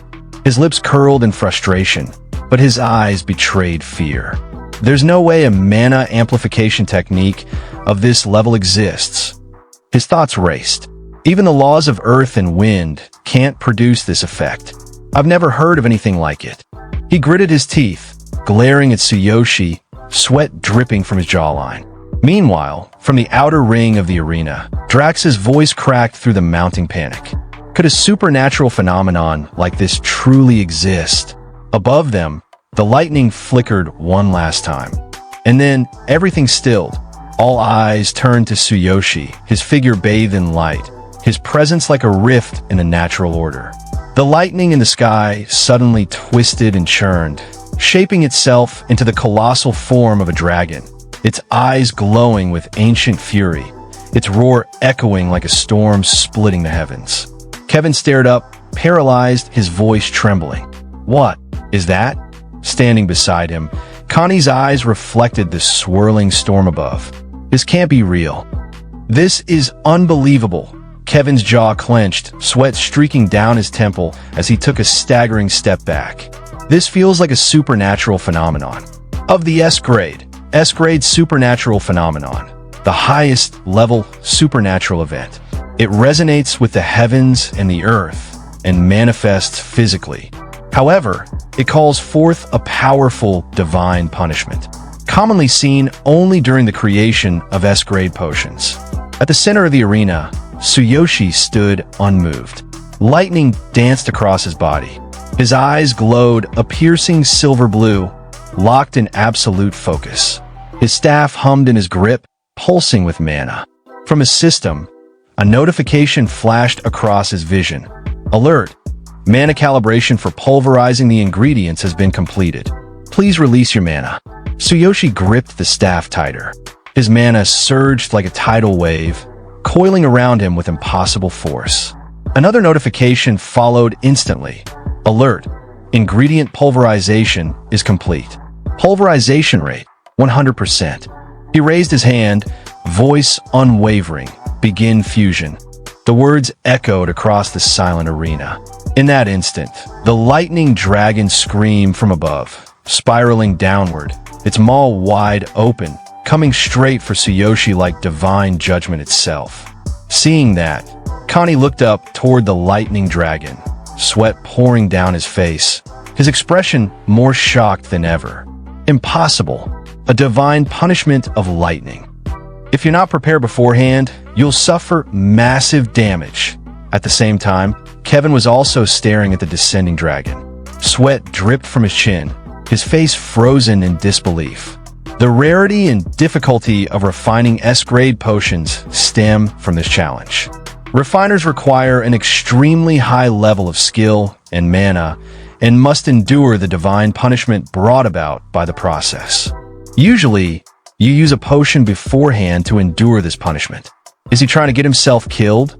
Suddenly, in front of Tsuyoshi, a glowing blue screen appeared. Alert! A massive lightning strike is imminent. Do you wish to use the Divine King's Hammer to absorb all damage? Tsuyoshi narrowed his eyes at the screen, lightning flickering in his gaze. His teeth clenched into a grin. My plan was to endure the lightning with my ultimate physique, but I didn't expect the Divine King's Hammer would be able to absorb the damage as well. With this, refining the potion will be much easier. Memories surged back when he first acquired the Divine King's Hammer. The Divine King's Hammer itself emits lightning. For the hammer, this is no threat at all. His mana surged as he called out from within. Come out, Divine King's Hammer. The sky crackled even louder, as if responding to his call. Then, suddenly, above Tsuyoshi's head, the giant hammer appeared in the sky, surrounded by crackling arcs of lightning. Kevin and Connie, still watching from the audience, were struck speechless. What is that? Kevin said, eyes wide, voice trembling. What kind of oppressive aura is this? Connie added, staring at Tsuyoshi with disbelief. The lightning dragon roared as it lunged towards Tsuyoshi, but he raised the divine hammer high. Boom! A blinding flash lit up the sky as the hammer met the dragon's descent. The Divine King's Hammer has absorbed the lightning strike. Tsuyoshi gripped his staff tightly, eyes glowing with determination. He spoke inwardly to the system. Store the Divine King's Hammer. With his gaze now fixed on the floating potion materials, he spoke again, begin fusion. His staff began to glow with a radiant golden light. The raw ingredients floated toward the glass bottle, like drawn by an unseen force. From the audience's perspective, the entire arena was bathed in a soft, majestic Darjeeling gold hue. Tsuyoshi stood tall at its center, surrounded by shimmering light, staff in hand. With quiet confidence, he said, "It seems the process was successfully completed. The result is an S-grade intermediate invisibility potion. Alert! Intermediate invisibility potion has been successfully refined. Assess quality, S-grade." Kevin stared, trembling, sweat streaking down his face. An S-grade intermediate potion. Someone like him has more talent than me? I can't accept this. Connie gritted his teeth, fists clenched in rage. Master Kevin, forgive me, but the human must have cheated. He leapt toward the arena. Please come with me to verify it. Impossible. There's no way a mere white shaman could create an S-grade potion. As Connie landed, Kevin followed at high speed, his robe billowing behind him. From his side, Vincent sneered. He raised his voice with a mocking grin. "Huh, you must be cheating. What kind of dirty trick did you use? Even my master can't easily create an S-grade intermediate potion." Then suddenly, all the other participants started pointing at Tsuyoshi, shouting over one another. A human cheating during the refining tournament is utterly disgraceful. A mere human shouldn't have been allowed to participate in the first place. Cut off his limbs. Make sure he can never adventure again. But Feline stepped forward, eyes sharp with confidence as she faced the crowd. No, he didn't cheat. He already proved his ability during the shaman examination. I can testify to that. The announcer, standing nearby, turned awkwardly toward Feline. Sweating and wringing her own hand with the other, she said, "But if you ask me, I think it's better if we let Master Kevin decide." Tsuyoshi's eyes narrowed, his voice calm but full of disdain as he stepped forward. His tone cut through the noise like a blade. "You're accusing me of cheating? I only used my own power, just like everyone else here. Fine, investigate all you want. I'm used to this." Suddenly, Connie appeared in front of Tsuyoshi, gripping his staff tightly, face grim. "Human shaman Tsuyoshi, did you use an underhanded method to cheat?" "Master Kevin, and I monitored your mana wave. Your mana capacity should have been 600 at best. With mana of that level, it's impossible to create an S-grade intermediate potion. Then suddenly Connie activated his staff, the gem at its tip pulsing faintly with mana. His brows furrowed as he looked towards Tsuyoshi with a slightly angry expression. Do you agree to take my mana measurement test? If your ability is real, then prove it, the crowd murmured, tension crackling in the air. The mana measurement spell activated, a spell used to measure one's mana capacity. The larger the mana, the brighter the glow emitted. Tsuyoshi stared at the glowing staff in front of him, his gaze intense. Inwardly, he thought, mana measurement. If I can't maintain my amplified mana capacity, they'll assume I cheated. My actual mana capacity is indeed low, but then a small confident smile crept onto his face. However, I see no reason to hide it. He stepped forward calmly and said, "Go ahead. If it will make you stop talking, then I'm all for it." Connie gritted his teeth, annoyed at Tsuyoshi's tone, sweat forming at his temple. He responded mockingly, Let's see if your ability is real." Clenching his fist, Connie extended the staff towards Tsuyoshi, eyes locked. With a sneer, he shouted, "Release your mana. Show us your true level." Then, in that instant, Tsuyoshi activated his ultimate physique, and a system notification echoed in his mind. Alert. Ultimate physique activated at 100% power. Mana capacity amplification at maximum. His lips curled into a smirk. "All right," he said coolly, "make sure to measure it properly." Suddenly, boom. Connie's staff glowed with a violent, blinding blue light. A shockwave of pure mana burst across the arena. The entire field was bathed in radiant blue. The audience gasped, shielding their eyes. Some fell silent in awe. Conti staggered, covering his face from the light, peeking towards Tsuyoshi. It didn't rise up gradually, it just instantly shot up to this level. Just how large is his mana capacity? Tsuyoshi stood in the center of the storm, glowing from head to toe with ethereal blue light, like a god descended. His voice rang out, calm and absolute. "I've released 100% of my mana." Conti, gripping the trembling staff with both hands, stared in disbelief. His mind raced. The staff. It's trembling. Then suddenly, Connie's staff began to creak, faint at first, like wood under pressure. Then the sound sharpened. Crack! Snap! With a blinding flash of mana light, the staff split in half and exploded into shards, scattering across the arena floor. Conti stood frozen, staring at the broken remains in his trembling hands. "And my staff," he thought, wide-eyed, sweat dripping from his brow. Meanwhile, Tsuyoshi calmly rolled his neck and cracked it slightly with one hand. With a confident smile, he said, "Are you satisfied now?" He took a step forward, eyes glowing with power. "That should be enough to prove my magic level, right?" The crowd fell in a stunned silence. Connie clutched his broken staff. His lips parted, but no words came out. His entire body trembled under the pressure of what he had just witnessed. Then, Kevin stepped forward, brushing past Connie without a word. He looked directly at Tsuyoshi, a slow smile forming on his face. "Impressive," Kevin said firmly. "I apologize for doubting you. This is the first time I've seen someone so talented." He paused, then added with sincerity, "I hope you understand why I couldn't believe it at first." Then suddenly, Kevin placed his hand on Tsuyoshi's shoulder and said, "In the face of such youth and talent, even I feel overshadowed." "Truly, you are a prodigy," Tsuyoshi replied simply, his tone calm and respectful. "I am honored." Kevin nodded, then turned toward Conti. Still holding the S-grade potion in his hand, he added, "Master Conti, I don't think we need to question his performance any further." He raised the potion slightly, its golden glow still radiating warmth and power. "This S-grade intermediate potion is more than sufficient to declare him the rightful champion of this tournament. Don't you agree?" Connie looked at Kevin, eyes wide and mouth slightly agape. After a brief pause, he nodded and said, "Indeed, there's no room for debate." He stepped forward, extended his arm to address the entire audience and the stunned participants.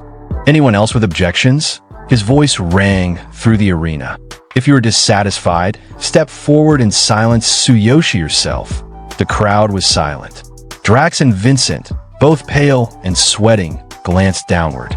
Their voices came out weakly, but clearly no. I admit defeat. Kevin raised the glowing potion high into the air. Then it settled. His voice was strong and unwavering. Tsuyoshi is the champion of this year's refining tournament.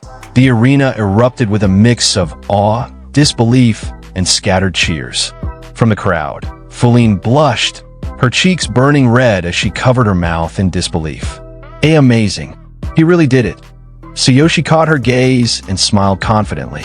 Raising his fingers in a casual V sign, he mouthed silently, "Thanks, Fuline." And hearing Tsuyoshi's words, seeing that confident smile aimed straight at her, Fuline's cheeks turned crimson. She held her mouth tightly, heart fluttering, and looked back at him with wide, sparkling eyes filled with admiration, awe, and something softer.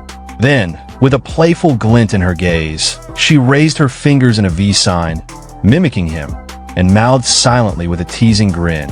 Hee. It's because I helped you. Tsuyoshi chuckled quietly at her playful jab, the atmosphere between them light and warm. But just a short distance away, Kevin stood still. His eyes, no longer sharp with judgment, but darker, unreadable, were fixed on Tsuyoshi. His expression had changed from admiration to something much heavier. A young human, Kevin thought grimly, a genius shaman. I can't help but admire him. But his gaze slowly shifted to the S-grade potion Tsuyoshi had created, the glow still lingering in its glass vessel like a mockery of his pride. For him to create such a potion, truly remarkable. Did I, Kevin, actually lose? His jaw tightened. A shadow passed over his face. He turned his back to the celebration and began walking away from the arena, each step slower, heavier. Just how much? Will this boy grow in the future? His thoughts darkened as he neared the exit of the Colosseum. His face twisted into something more sinister. Envy burned quietly in his eyes. No, he muttered inwardly, voice full of quiet malice. I will use all my connections, all my power, to make sure he never leaves this city alive. Sometime later, Fuline stood in front of Tsuyoshi, holding a modest wooden box with both hands. With a small smile, she handed it to him and said, "Here's your prize for winning the tournament. Take it, for shaman. This is a formula worth dying for." Tsuyoshi didn't hesitate. He opened the box on the spot. Inside, a few aged scrolls rested neatly. "Oh, I finally got it," he whispered, eyes gleaming. At that moment, translucent notifications floated up in front of him. Basic potion formula. Circulatory stimulant. Level up potion formula. Nutritional tonic. Potion formula. Mana recharge potion. Seeing the list, Tsuyoshi looked back into the box, a grin spreading across his face. With these formulas, I can make a fortune back in my world. Earning the 1 billion yen auction entrance fee myself won't be just a dream anymore. He closed the box with satisfaction and took it from Fuline's hands. She looked up at him with a slightly disappointed expression, hesitating before saying, "You're really turning down the chance to become Master Kevin's apprentice? You've got enough talent in refining and more than enough mana. If you studied under him and built some connections, you could become an incredible shaman." Tsuyoshi simply laughed, gently reaching out and patting her head with a soft, reassuring smile. "It's fine," he said warmly. "I'm a warrior." Fuline's face instantly turned red. He added, calmly, "Even if I were to become a shaman, I'd rather find my own path, one that suits me better." Fuline glanced off to the side, clearly flustered, and muttered, "So, you're really leaving?" "Where to?" Tsuyoshi thoughtfully rubbed his chin and replied, "My body's healed now, so there's no reason for me to stay. I'll rest up a bit, meet up with Sakura, and then set off." Then, inwardly, he thought, "I've got the formulas now. Once I'm back in my world, I'll earn that 1 billion yen. Then, come back stronger." Fuline's expression shifted into a pout. Like a sulky child, she turned her head away and muttered, "You're always talking about Sakura? What exactly is she to you?" Tsuyoshi gave her a gentle smile. "Sakura? She's a friend, a comrade. She might have gone somewhere for a reason, but I think she'll come back soon." Fuline's cheeks flushed again. She looked down, her voice quiet and shy. "I see. A comrade. Then she added, "Make sure you come see me before you leave." I have something to give you." Tsuyoshi raised an eyebrow, scratching his head as he looked at her. "Give me something? Why not now?" Feline immediately turned red, her expression shifting from bashful to flustered. She stomped her foot lightly and snapped, "It has to be when you're leaving. So just shut up and wait." He blinked and laughed. Fine. I'll be looking forward to it." Then, in an instant, Feline stormed off with quick steps and a sharp huff, not once turning to look at him. "You'll understand then." "See you later, you idiot," she snapped, her tail flicking with frustration as she vanished down the corridor. Tsuyoshi scratched his head, watching the annoyed beast girl march away. Why did she suddenly get mad? He muttered to himself. Later, in the quiet of his room, Tsuyoshi sat on his bed, the box of potion formulas placed beside him. He exhaled slowly and leaned back against the wall, eyes drifting to the glowing ring on his finger. "I never really had the chance to examine the ring of the infinite in detail. Ever since I got it, I've been running non-stop." Suddenly, a sharp chime echoed in his ears, and a glowing notification appeared in the air before him. "Alert! Due to unstable debugging, you cannot remain in this world for more than 3 days. Exceeding this limit may prevent re-entry into your original world." Another identical alert followed, flashing with urgency. Tsuyoshi stared at the message, frowning slightly. He looked down at the ring and muttered with a sigh, "So I can only stay here for 3 days at a time, and I'll need to wait another 3 before I can come back. Interesting." He narrowed his eyes. But what exactly does debugging mean? He browsed through his system panel for answers, but finding nothing helpful, he shook his head and dismissed the thought. "Well, it doesn't matter right now." Then another alert popped up. A grin crept across his face. "This is getting interesting."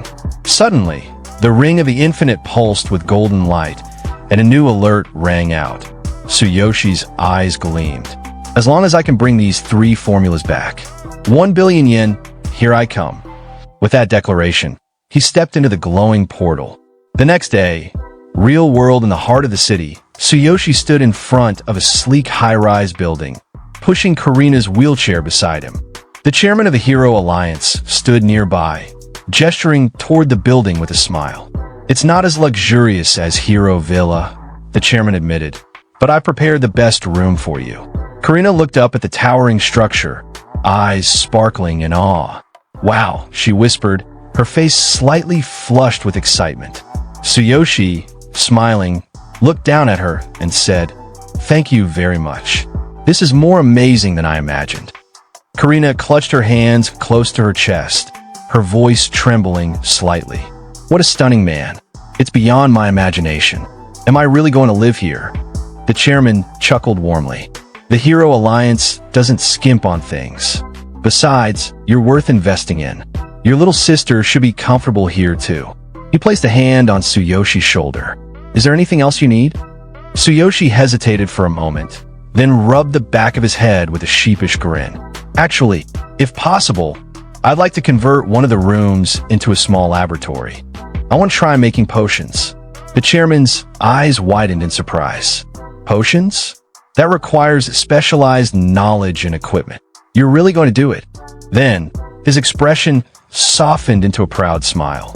"Well, if you want to, then of course. We got plenty of space. I'll have one of the rooms converted and equipped. It should be ready by this afternoon."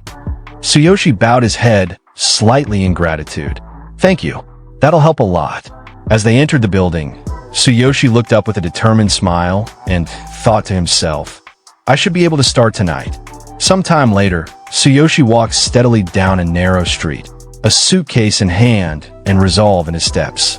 He finally arrived in front of a rundown but heavily guarded building, the Blue Snake Gang's headquarters. 2 gruff men in black stood at the gate. One of them squinted at Tsuyoshi and scoffed. "Hey brat, you even know where you are? If you're lost, don't complain when you get your face smashed in." Unfazed, Tsuyoshi stared back with calm, confident eyes. "I know exactly where I am.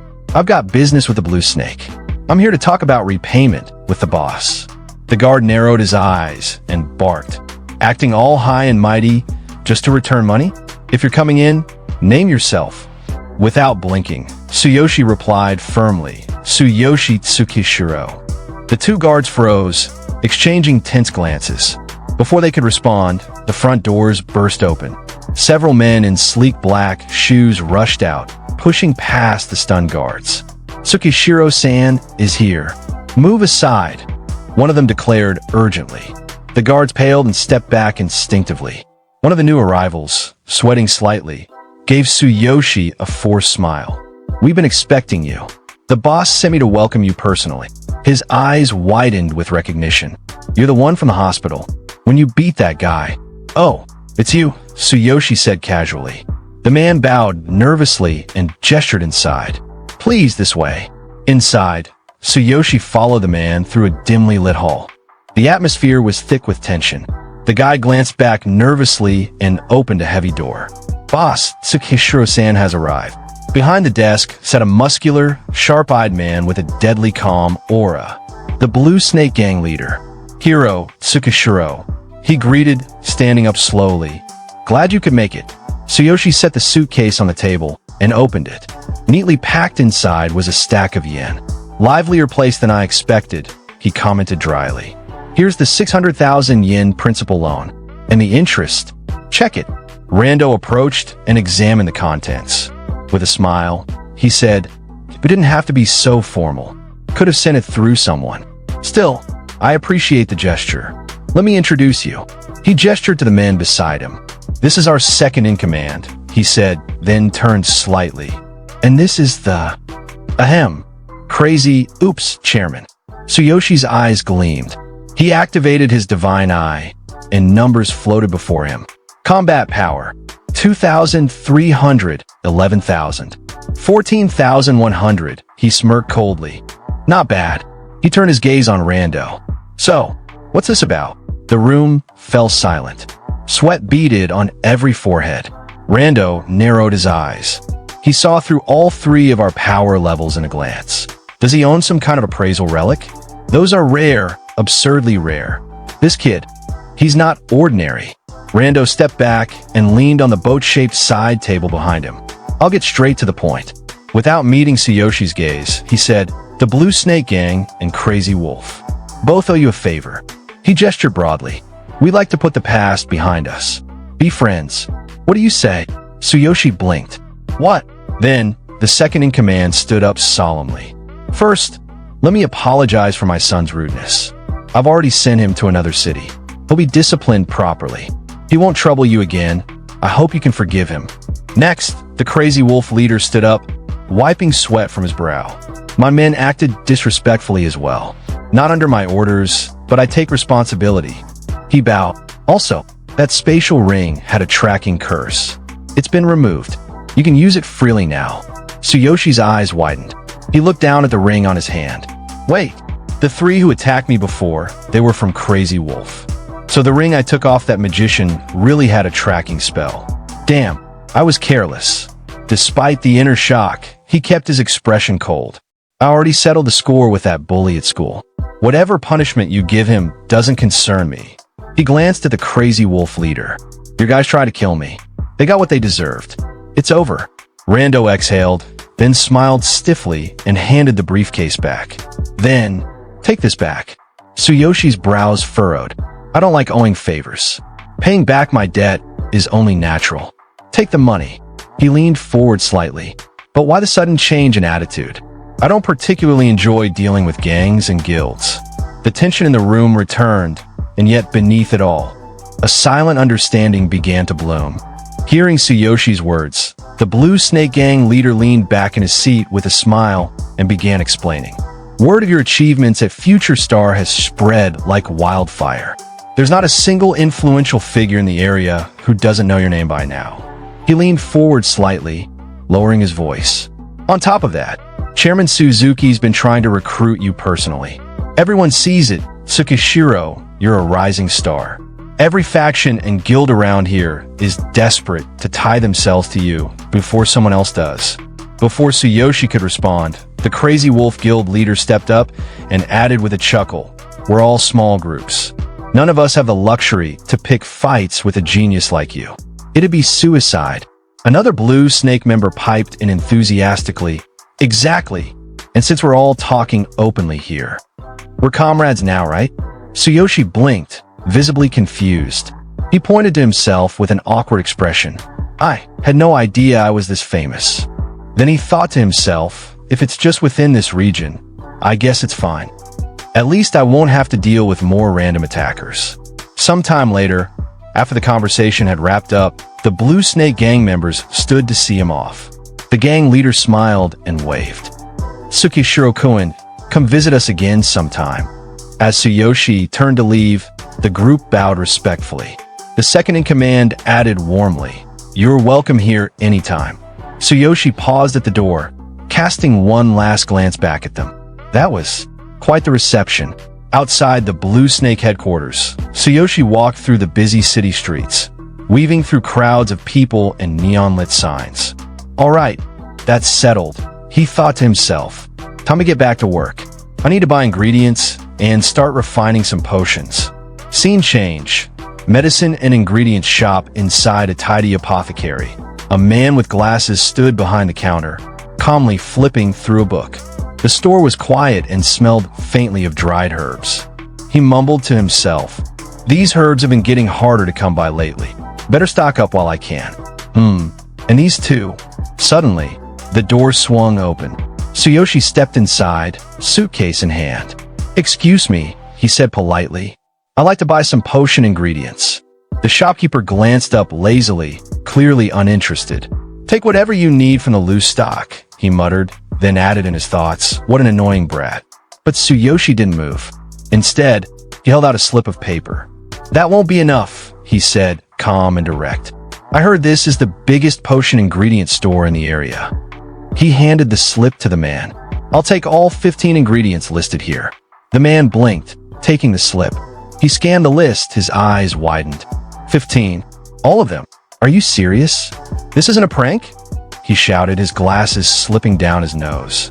Tsuyoshi responded coolly without looking away. "I'm completely serious." He placed the suitcase on the counter and flipped it open, revealing stacks of crisp yen inside. "Will this be enough?" The man stared at the money.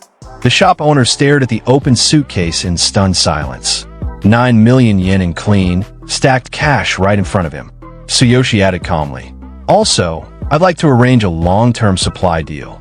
But before the words could fully sink in, the shopkeeper practically shouted, voice cracking with disbelief, 15. All of them? He was visibly drooling, a string of saliva comically hanging from the corner of his mouth as he tried to process what was happening. This brat, if this is true, he thought, he's an incredible VIP customer. These 15 types alone cost over 6 million yen. Meanwhile, Tsuyoshi, watching him carefully, thought to himself, after settling my full debt with the Blue Snake gang, including interest, I've still got about 9 million yen left. Based on my divine eyes estimates, this should be more than enough for the initial potion batches. And I've got other plans too. The shop owner suddenly snapped out of it. Composing himself, he gently placed a hand on Tsuyoshi's shoulder with a forced professional smile. "Please, sir, come take a seat. I'll have the ingredients prepared right away." He gestured toward a chair and added more seriously, "Now, let's talk about that long-term deal." Just then, a young woman, the shop's assistant, entered from the back room. The owner handed her the slip and said firmly, "Take this list to the warehouse. Pack everything on it." The girl took one look at the list, and her face paled. "All of this?" she stammered, beads of sweat running down her temple. "It'll take some time later." The shopkeeper, still trembling slightly, handed Tsuyoshi a cup of tea, then sat down across from him, clutching his own. "So, you want these 15 types of potion ingredients every month as well?" he asked, nervously rubbing his hands under the table and avoiding direct eye contact. "Our stock is limited. How do you plan to pay for this regularly?" Tsuyoshi didn't miss a beat. "How much are today's ingredients?" The shop owner quickly did some mental math, then said, "From our current stock, I'd estimate about 6 yen. 6 million. But since it's a bulk purchase, I'll round down any odd numbers. It's fine if you just pay 6.6 million yen flat." Tsuyoshi calmly closed his suitcase and pushed it forward across the table. "Here's 9 million yen. The other 2.4 million yen will be the deposit for this month's supply. He looked him dead in the eyes. Please take care of it. I'll pay the remaining balance in full at the end of the month. Then, pulling out a bundle of neatly prepared documents, he continued, if needed, we can make it formal. I've already prepared the paperwork. He placed the papers on the table, tapping them with his finger. However, for the entire month, you must provide these ingredients at this price and sell them to no one else. That clause is explicitly stated in the contract. The shop owner studied the neatly prepared contract documents in his hands, brows slightly raised. After a long pause, he finally said with a respectful nod, I have no issue with these terms. This deposit will suffice. However, these 15 ingredients have always remained stable in price. Our shop is well established. We don't raise prices on a whim. Tsuyoshi responded with a calm, polite smile. Understood. Then, I look forward to doing business with you. Inwardly, he thought, once I have the ingredients, I can begin experimenting tonight. Still, the price of potion materials will likely skyrocket in the future. With this contract in place, I won't have to worry about it. Sometime later, at Tsuyoshi's apartment lab, the door opened to reveal a pristine, gleaming laboratory. The counters were polished like glass, the shelves neatly stacked with labeled tools, and a faint medicinal aroma floated in the air. Tsuyoshi stepped in and admired the space. Now this is a proper laboratory. Not bad at all. From behind, his sister's voice called out, I heard Chairman Suzuki personally covered a large part of the cost out of his own pocket. We really should thank him.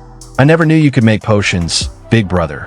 What are you planning to do with this lab? Tsuyoshi turned to face her, then gently knelt down to her level. Speaking softly, he said, Of course, I plan to repay Chairman Suzuki's kindness many times over. His voice softened even further, gaze distant, but the real reason I built this lab is to fulfill a promise I made a long time ago. He looked at her with sincerity in his eyes. I promise to bring back your smile, like in the old days. His sister blinked, confused. What did you say? Tsuyoshi smiled faintly, brushing off the moment as he pushed her wheelchair out. It's nothing. Just wait and see. I'm starting now, so go over there, all right? She turned her head as the door closed. Come on, big brother. From inside, Tsuyoshi's muffled voice replied, Sorry, I need to focus. Inside the room, Tsuyoshi smiled faintly. All right, he raised his hand, activating the ring. Let's begin. In an instant, a cascade of medicinal herbs materialized before him. Notifications popped up. You have retrieved a wooden box from your Divine Sense inventory. You have retrieved pre-packaged potion ingredients from your spatial ring. Tsuyoshi rolled up his sleeves and sat at his workstation. 3 key ingredients for a basic circulatory stimulant. He murmured, eyes narrowed. The order matters too. 6 total materials in all. He leaned forward, completely focused. The divine eye is truly incredible. It analyzes the optimal ingredients for this world and even teaches me the refining process. His eyes briefly glowed with a brilliant golden light. He scanned a note with intense concentration. Final step. Mix ant grass extract and green vine extract in a 1:3 ratio. Tsuyoshi picked up a slightly larger glass vial, carefully measuring and pouring the extracts. A smile tugged at his lips. A 1:3 recipe. He placed the mixture into a simple heating device. Heat it up. This device is primitive, but it'll do for now. He watched the container closely. In this world, the refining process ends here. Once the heating is complete, the potion's effects can be set. But the chemical reaction is volatile. The success rate is low. He narrowed his eyes and raised his hand. However, from his Divine Sense inventory, a staff appeared in his grip. You have retrieved your basic staff from the Divine Sense inventory. I'll use my shamanic techniques to accelerate fusion and infuse the potion with mana. This will dramatically increase its success rate and enhance its medicinal effects. He grinned, gripping the staff tightly. Finally, I can make proper use of this staff I bought before returning. I left the divine hammer at the inn in the other world to free up space. But with time frozen over there, it's not a problem. The laboratory filled with a warm glow as Tsuyoshi raised the staff, mana swirling faintly around him. The true alchemy was just beginning. Tsuyoshi raised his staff confidently and declared, "Begin fusion." A soft hum filled the room, and the herbs inside the heating device shimmered. Mystical energy danced through the air as his unique refining technique unfolded, one unknown to anyone else in this world.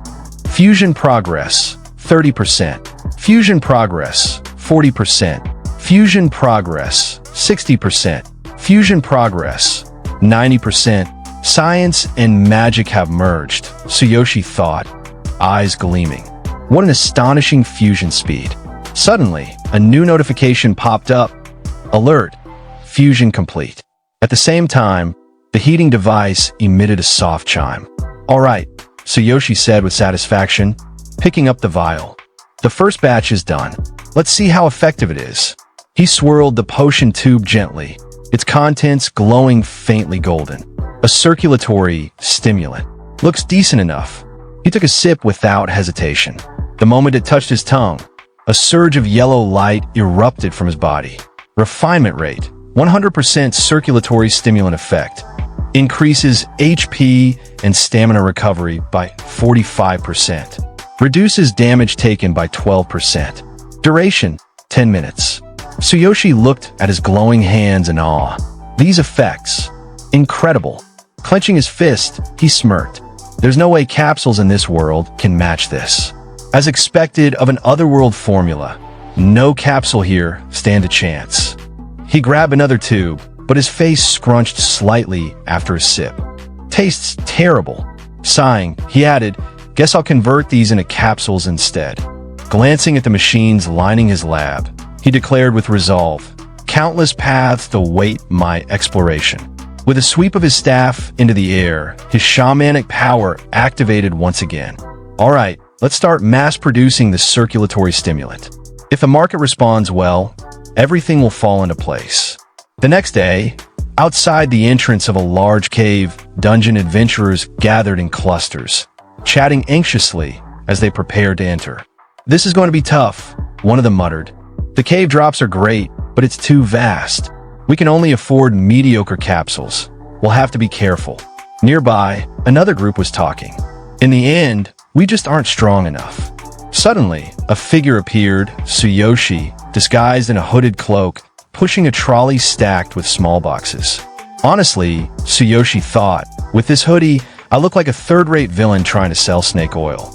He found a spot with high foot traffic and parked the cart. This place will do.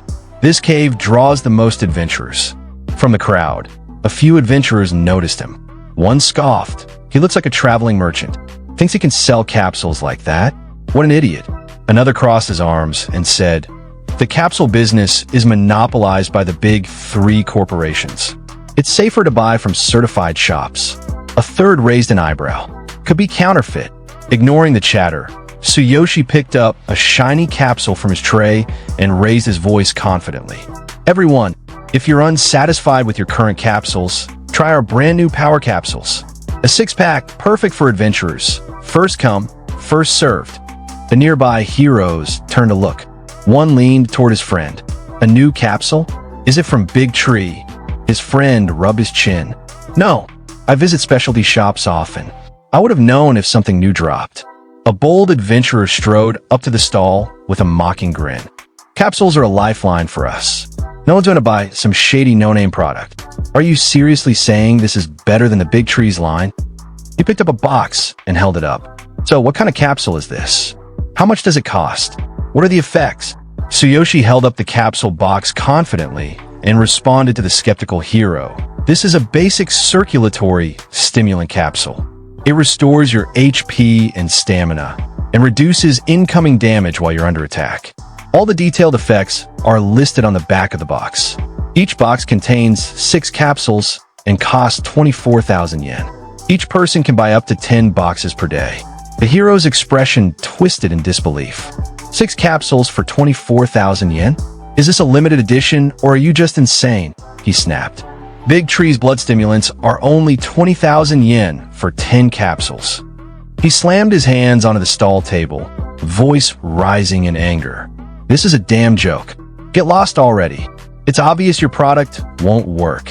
Two more adventurers appeared behind him. One cracked his knuckles. Outrageous ripoff. This is infuriating. The other scoffed. Shady junk like this costing more than a big tree product? What a scam. Someone's gonna flip your stall if you keep this up. Tsuyoshi simply chuckled, gesturing to the small tray beside him. I have free samples. If you're not satisfied with the effects, feel free to flip my stall. With a sly smile, he held up one capsule. However, if you're impressed, you'll be required to buy a full box. The first hero glared at him and growled, "Fine, I'll try it. But if this is some low-grade trash, you're dead." He snatched the capsule from Tsuyoshi's hand. From the crowd, someone laughed mockingly. How laughable. Let's watch that fool embarrass himself. Another snorted. Only a fool pays 24,000 yen for a mystery pill. The hero glared at Tsuyoshi one last time, sweat beading on his brow, and muttered, "Let's see what this does." He swallowed the capsule, and in an instant, his body lit up with radiant energy. A golden glow pulsed around him. Refinement rate, 100% circulatory stimulant activated. HP and stamina recovery speed, plus 45%. Damage taken reduced by 12%. Duration, 10 minutes. His eyes widened in astonishment. This is...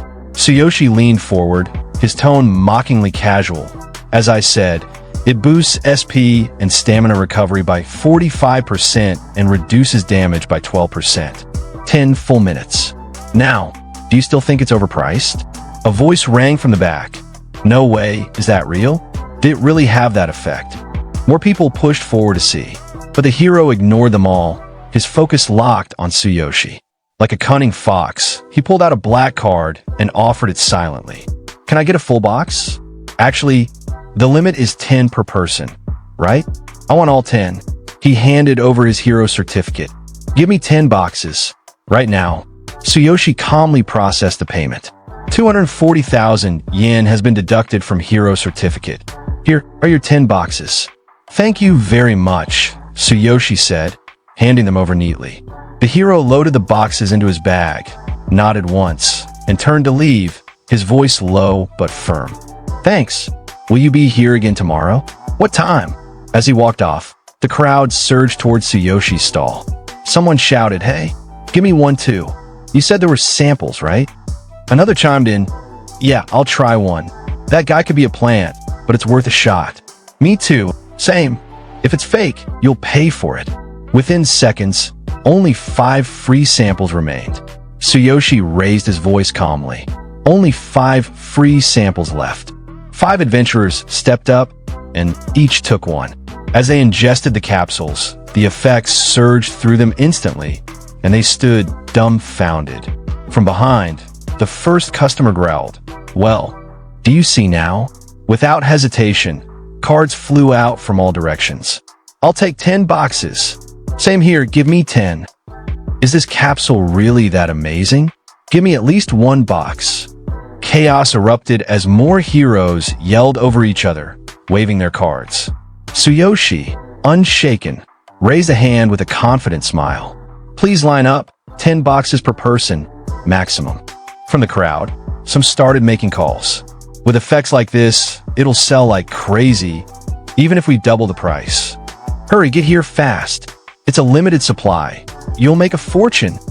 Send your best team. Buy as many as you can and resell them." "I don't care, just move." Tsuyoshi watched the chaos with a grin, thinking to himself, everything is going exactly as planned. There's no way I'll earn the 1 billion yen transfer fee from simple street sales alone. But this capsule, it served its purpose. With this level of effect and limited quantity, a devoted following will form. Then, it's only a matter of time before Big Tree comes looking for me. And as the line before his stall stretched out toward the road, Tsuyoshi's next move was already forming in his mind. The scene shifts to Red Tier Pharmaceuticals, one of the 3 major pharmaceutical companies. Inside a meeting room, 2 employees are giving a report using a projector. They tell their superiors that this is a market report meeting for the production review room. They explained that the prices of 3 specific products, including their own, have been steadily dropping throughout the week, now less than half of their previous value. One of the men, wearing glasses and possibly someone from HR, adjusts his glasses and explains that this drop is happening because of the appearance of a new product on the market. Dark capsules that are similar in type. A researcher also steps in to support this explanation. He confirms that the capsules do not belong to the other 2 big pharmaceutical companies, meaning these new products aren't coming from any known competitors. Next, the team shows images of the capsules that have recently started circulating, the ones made and sold by the protagonist. They inform the others in the room that the products in question are the Circuit Capsule and the Mana Recharge Capsule. They explain that a lot of company resources were spent just to obtain samples of these. They go on to say that these capsules have become surprisingly popular among heroes, which is why they're being closely examined. Then they display the test results. The man presenting this part looks nervous, sweat on his face as he explains that these capsules were made using advanced pharmaceutical technology. He admits that the quality is high and says he doesn't understand why they're being labeled as dark capsules. For context, dark capsules are defined as capsules that are produced by small-scale operations, either individual makers or small factories, rather than established pharmaceutical corporations. After hearing this, people in the room start discussing the situation. One person points out that all 3 capsule types clearly came from the same group, given their similar production methods and consistent effectiveness. Another adds that at least it's a relief these capsules weren't made by the other 2 large companies. If they were, they would have taken over the market by now. Someone else notes that even with proper machines and tools, they haven't been able to figure out the exact ingredients. They say they have no idea who the person behind this is or how they've gone unnoticed until now. At that moment, a woman in a formal suit appears in the back of the room, escorted in by an older man who opens the door for her. From the entrance, she comments that if these are dark capsules, then the 3 major companies' products have completely lost their competitive value. Everyone stands and bows toward her. She is the president of Red Tier Pharmaceuticals, Misa. She walks to the front and calmly asks whether the team has identified the group producing these capsules. She also mentions that the other 2 major companies have likely already started acting. After taking a seat, Misa looks at everyone and says that they can't afford to fall behind. The 2 men who were presenting earlier bow again and explain that they still don't know who's producing the capsules. They add that the sellers keep changing their locations every day, making it hard to track them. But they also say that a full investigation is already underway and that they'll share details as soon as possible. Misa listens, then responds directly. She says they're moving too slow and reminds them that the company is in a serious situation. President Misa walks calmly toward the exit of the meeting room. Without looking back, she tells her secretary, "Prepare the car immediately." With that, she leaves the room. Everyone in the room bows respectfully as she exits. Her secretary responds promptly, "Yes, ma'am." The scene shifts to the entrance of a dungeon. A group of people are gathered there, waiting near the gate. Among them, someone urgently offers, "I'll pay 10 times the standard price. Give me the last 3 boxes." Another voice cuts in, telling the first to back off, offering 20 times the price instead. Then someone else raises the offer even higher, saying they'll pay 30 times the original amount. In the middle of the crowd, a man wearing silver armor looks around in disbelief. With a surprised expression, he mutters, "This is crazy. The competition's gotten out of control. People are paying 30 times the original price now." He turns to his companion, who responds confidently, pointing out that the seller must be highly skilled in pharmaceutical formulation. According to him, the effectiveness of the capsules is exceptional, which is exactly why they're in such high demand. He adds that he's lucky to have gotten some for himself today. The scene then cuts to the protagonist, Tsuyoshi, who's sitting quietly at his capsule stall, still wearing a hood. Watching the crowd in front of him, he reflects in his thoughts that a week has passed and everything is progressing just as he had planned. He smiles to himself, thinking that the bait has been laid and now it's just a matter of waiting for the target to show up. Suddenly, the atmosphere shifts. The customers standing in front of his stall step aside and turn around as someone from behind raises their voice and says, "I'll pay 100 times the price. Sell it to me." Walking through the parting crowd is none other than President Misa. She approaches Tsuyoshi directly and says, "If you're willing, I'll pay 100 times the price to buy just 10 minutes of your precious time. What do you say?" Behind her, a luxurious car is parked, with men in black suits nearby. Seeing the scene unfold, Tsuyoshi smiles quietly to himself and thinks, "I've caught a big fish."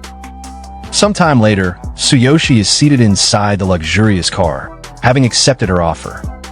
President Misa sits across from him, holding a wine glass.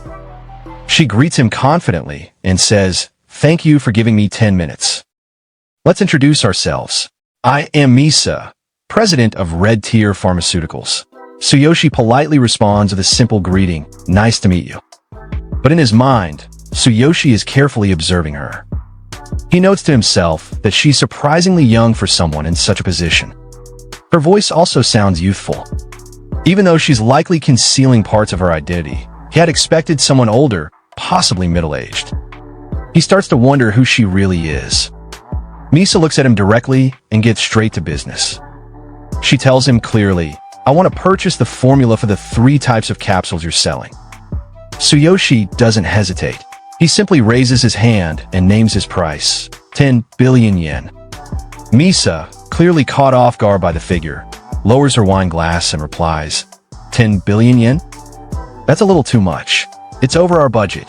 She asks him whether he needs to check with his team before making such a major deal. Then she adds that Red Tier Pharmaceuticals is here with the intention of showing sincerity. President Misa looks directly at Tsuyoshi, her expression calm but firm. With a confident and slightly condescending tone, she responds, "The amount we can offer is 3 billion yen. Even for formulas of that caliber, this is a considerable sum." As she studies him, her eyes narrow slightly, and she begins thinking to herself.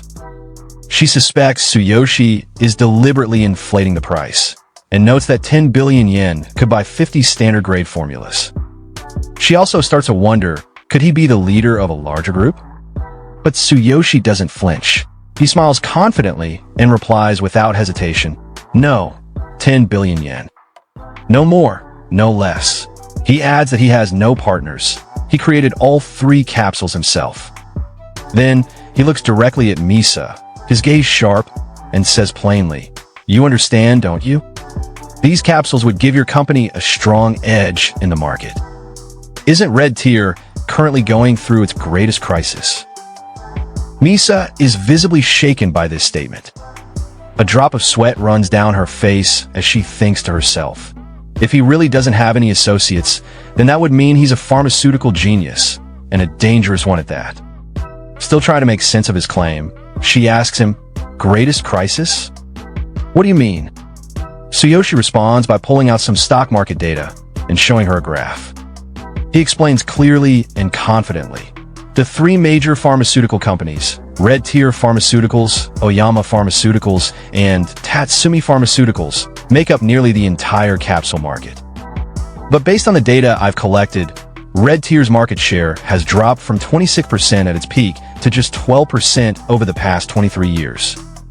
He continues, pointing out that Red Tier's products have fallen behind in both effectiveness and pricing, which is why Oyama and Tatsumi have been steadily growing.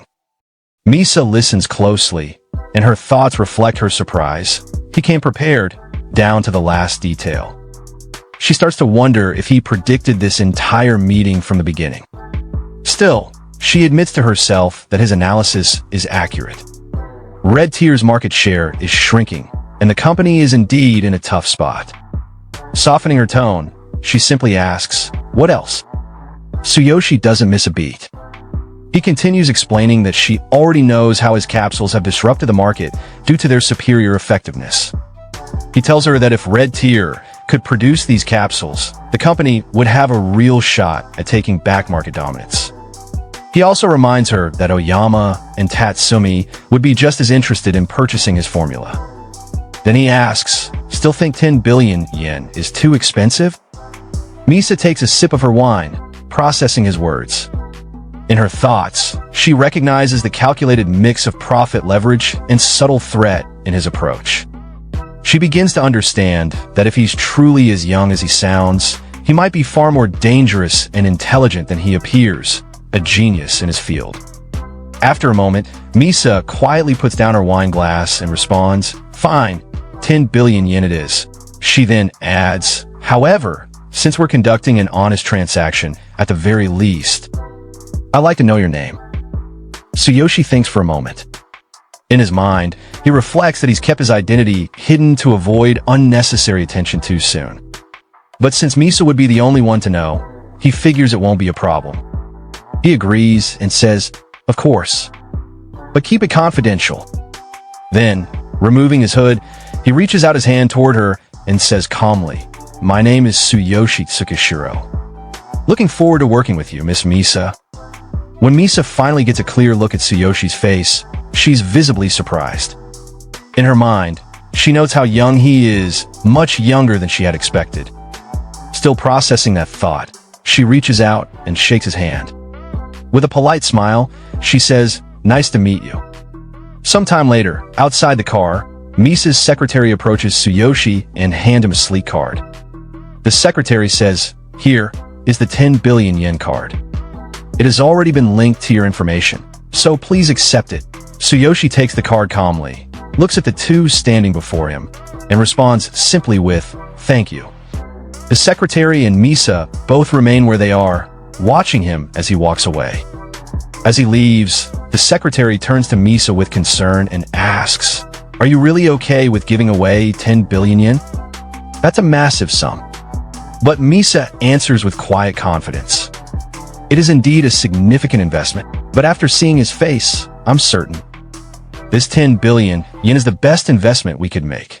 She continues, explaining that Tsuyoshi's pharmaceutical skills are clearly extraordinary for someone so young.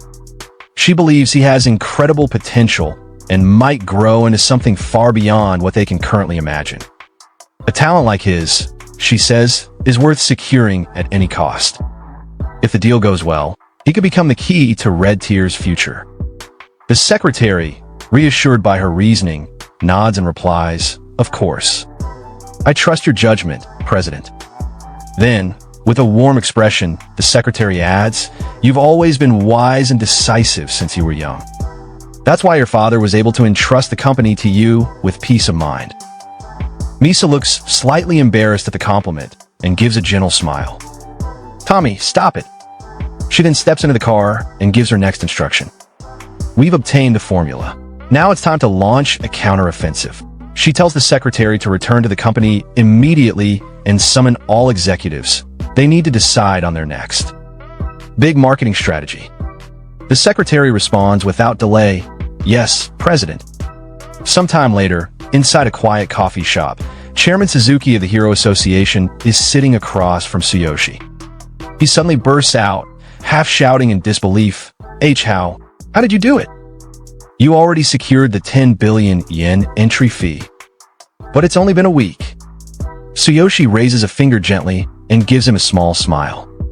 "Chairman Suzuki, lower your voice." Because of the outburst, people in the cafe begin to look over. One of the nearby staff whispers in shock, "Did he just say 10 billion yen? Another customer chimes in, "That brat just casually obtained 10 billion yen? Could it be?" Calmly, Tsuyoshi hands over the card to the chairman and says, "I just happen to have a valuable formula, so I struck up a little deal. This card contains 10 billion yen. Can you reserve my spot in the auction?" The chairman breaks into an awkward laugh, clearly overwhelmed and sweating slightly. "Next time, can you warn me before calling things like this little deals?" He then reaches into the inside pocket of his jacket, still reeling from the situation. Hearing the chairman's comment, Tsuyoshi's expression turns slightly more serious. He looks at Suzuki and says, "This fulfills one of the conditions for entry to the auction. Now, for the second condition, I need to obtain C-rank hero status." He raises two fingers in front of the chairman and continues, "If I rank in the top 3 in the Supernova tournament, I can apply for promotion to C rank, correct?" Suzuki looks a bit surprised at Tsuyoshi's question. He replies, I thought you had given up. Then he explains, to enter the Supernova tournament, you need to place in the top 3 at least twice in publicly accessible dungeons. He pauses, then adds with a hint of concern, but don't take this the wrong way. The deadline for Supernova tournament registration is tomorrow. To place in the top 3, you need to raise your ranking several times over a few days. There's no way you can make it in time. Tsuyoshi, however, answers calmly and with confidence. No, 1 day is enough. He then asks, can you take me to the public dungeons tomorrow morning? Time passes, and we see Tsuyoshi at his new mansion. He walks quietly down the hallway and stops in front of Karina's room. Inside, his sister is hugging a pillow with a content expression. She tells him, with a gentle smile, that she's going to sleep early and comments excitedly on how soft the bed is. Seeing her so relaxed and happy, Tsuyoshi returns the smile. He softly closes her door and wishes her a good night, calling her by name. Afterward, Tsuyoshi heads into his own room. Once inside, he reminds himself that tomorrow, Chairman Suzuki will be taking him to the public cave. He understands he needs to grow stronger before then and mentally prepares for it. As he sits on his bed and looks at his hand, he reflects that he's been stuck at level 12 for quite some time. He acknowledges that leveling up is now a priority. Suddenly, his hand begins to glow with a golden light. Clenching his fist, Tsuyoshi promises himself that he'll bid for the Golden Rebirth Elixir for Karina once he returns. A system message appears, informing him that the Boundless Passage has opened. However, due to unstable debugging, he'll only be able to remain in the other world for a maximum of 3 days. As the portal beneath him activates, Tsuyoshi begins to sink into it. While doing so, he firmly states his intention to help Karina recover. He's determined to get her back on her feet. Moments later, he arrives in the other world. Looking around the room, he wonders where Sakura is and notes to himself that she hasn't returned yet. He plans to sort out his level-up strategy for the next 3 days once she comes back. Walking toward the window, he reflects that in this world, he really can't get anything done without her. As he gazes out, he thinks Sakura must have heard about his victory in the refining tournament, so she should be returning by the next morning. Finally, as he looks up at the moon, he starts to question where exactly she went and whether she has friends in this area, something he hadn't really thought about before. Suddenly, in front of Tsuyoshi, a large number of crow-like projections appear. All of their eyes glow with a blood-red hue, making the situation feel ominous. Among them, one figure suddenly rushes toward him at high speed, closing the distance in an instant. Caught off guard by the sudden movement, Tsuyoshi is shocked, but quickly senses that something is off. His instincts prove correct. The crow-like figure suddenly explodes near him. As the dark smoke settles from the explosion, Tsuyoshi reappears, unharmed. In his mind, he analyzes the situation. It was a surprise attack using magic. Now he's left wondering who is behind it. Then a voice echoes from somewhere nearby. The speaker remarks that they thought Tsuyoshi would be taken down in one strike. As the voice trails off, a mysterious girl reveals herself. She's holding a staff, and large wings extend from her back. Looking directly at Tsuyoshi with confidence, she admits that she underestimated him. She thought he would be an easy target, but now realizes capturing him will be more difficult than expected. Tsuyoshi doesn't waste any time. He opens his inventory and pulls out a sword. While preparing himself for battle, a question runs through his mind. Why is he being targeted? Could this be related to the assassin guild that came after him before? Meanwhile, the winged girl stares at him with her red eyes, expressing disappointment that the attack didn't succeed. Then, another figure suddenly appears behind Tsuyoshi, shouting for them to launch a joint attack. This second attacker is identified as an assassin, a class specialized in surprise tactics. His stats appear. He's level 30 with a combat power of 30,500. Noticing this new enemy behind him, Tsuyoshi's thoughts sharpen again. There's another one joining in. To the assassin's surprise, Tsuyoshi effortlessly blocks the attack. Wasting no time, he activates his ultimate physique skill, immediately enhancing his muscle strength and reaction speed. Internally, he acknowledges that he's reached his physical limit. His agility and movement speed have been significantly boosted for a limited time. He glares at the assassin with intense focus, thinking that without this skill, he might have actually been hit just now. The assassin freezes, clearly rattled by Tsuyoshi's speed and response, and even the winged girl looks momentarily stunned. But Tsuyoshi quickly assesses the situation. Facing two high-level enemies at once in a confined space puts him at a severe disadvantage. He makes a snap decision to retreat. As he lands outside the forest clearing, he reactivates his ultimate physique skill, this time enhancing the explosive power of both legs. Meanwhile, the two enemies prepare to launch another coordinated attack. Tsuyoshi, aware that escape is no longer an option, also gets into a stance for a counterattack. In his mind, he questions their motive. Were they hired to kill him? Either way, he knows they won't let him go, and lowering his guard could be fatal. Holding his sword steady, he addresses them directly, stating that he doesn't remember doing anything to deserve being targeted. The winged girl responds, completely confident, and tells him he was simply unlucky. They were just hired to do a job. The assassin then asks Tsuyoshi how he managed to evade what he calls a blind hit, an attack that's supposed to have a guaranteed strike rate. He points out that Tsuyoshi is supposed to be just a level 12 warrior, but his reflexes and durability tell a different story. The winged girl agrees, now clearly intrigued by him. She says he even dodged her magic attacks, which shouldn't have been possible. But she quickly adds that it doesn't matter. Once they capture him, their mission will be complete. Just then, the assassin charges forward again, his entire body glowing with green light. At the same time, the winged girl launches another attack from behind. As their attacks converge, a large blue magical circle forms above Tsuyoshi's head. The winged girl instantly recognizes that her magic was blocked again, and the assassin mentally notes, shocked, that Tsuyoshi dodged him again. Tsuyoshi prepares for a counterstrike. He raises his sword and tells them they shouldn't have expected him to surrender easily. As lightning crackles around his weapon, both enemies instinctively pull back, sensing danger. He launches an attack, forcing them to react quickly. The winged girl raises her staff and activates a defensive shield. The assassin, while dodging, explains that Tsuyoshi is using a technique called Thunder Chain. He admits that if Tsuyoshi's level was just a little higher, he might not have escaped unharmed. Recovering, the assassin lunges towards Tsuyoshi again, this time grabbing the winged girl and moving together. He taunts Tsuyoshi, saying that resistance is pointless at his level. He's still only level 12. His exact words emphasize that struggling will only lead to more pain. As the assassin launches an attack called Raystorm, the winged girl simultaneously attacks from behind. Tsuyoshi quickly senses the ambush and turns to defend himself. But now caught between the two, he's pushed into a desperate position, barely able to keep up.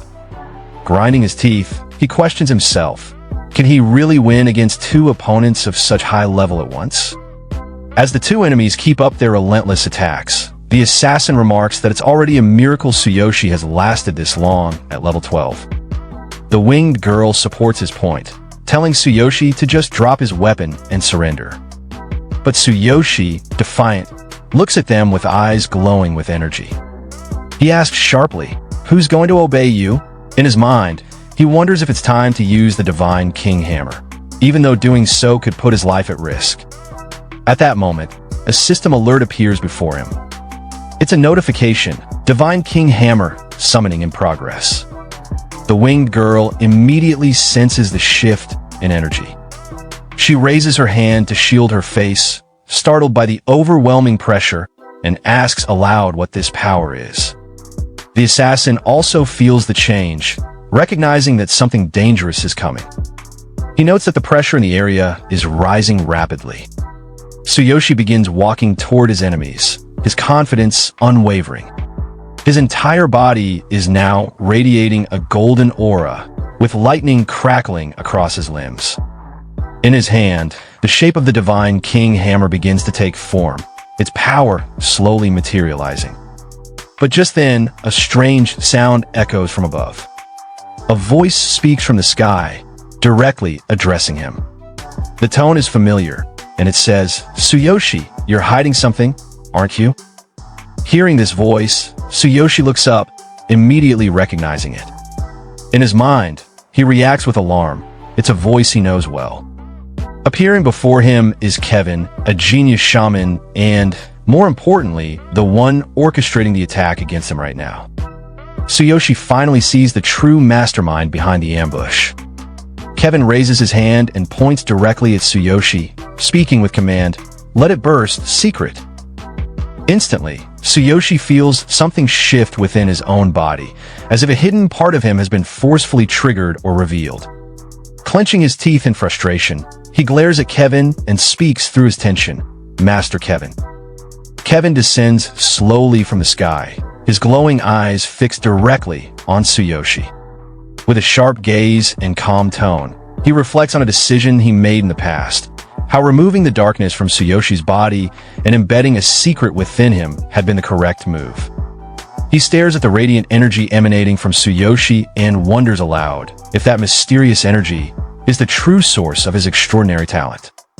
Meanwhile, Tsuyoshi is on his knees, clutching his chest in pain. He struggles to speak, asking Kevin if everything he did for him had been a lie. His voice carries both pain and disbelief. Kevin, showing no sympathy, responds coldly. He mocks Tsuyoshi, calling him a foolish human and saying he was naive to believe in kindness on such a brutal continent.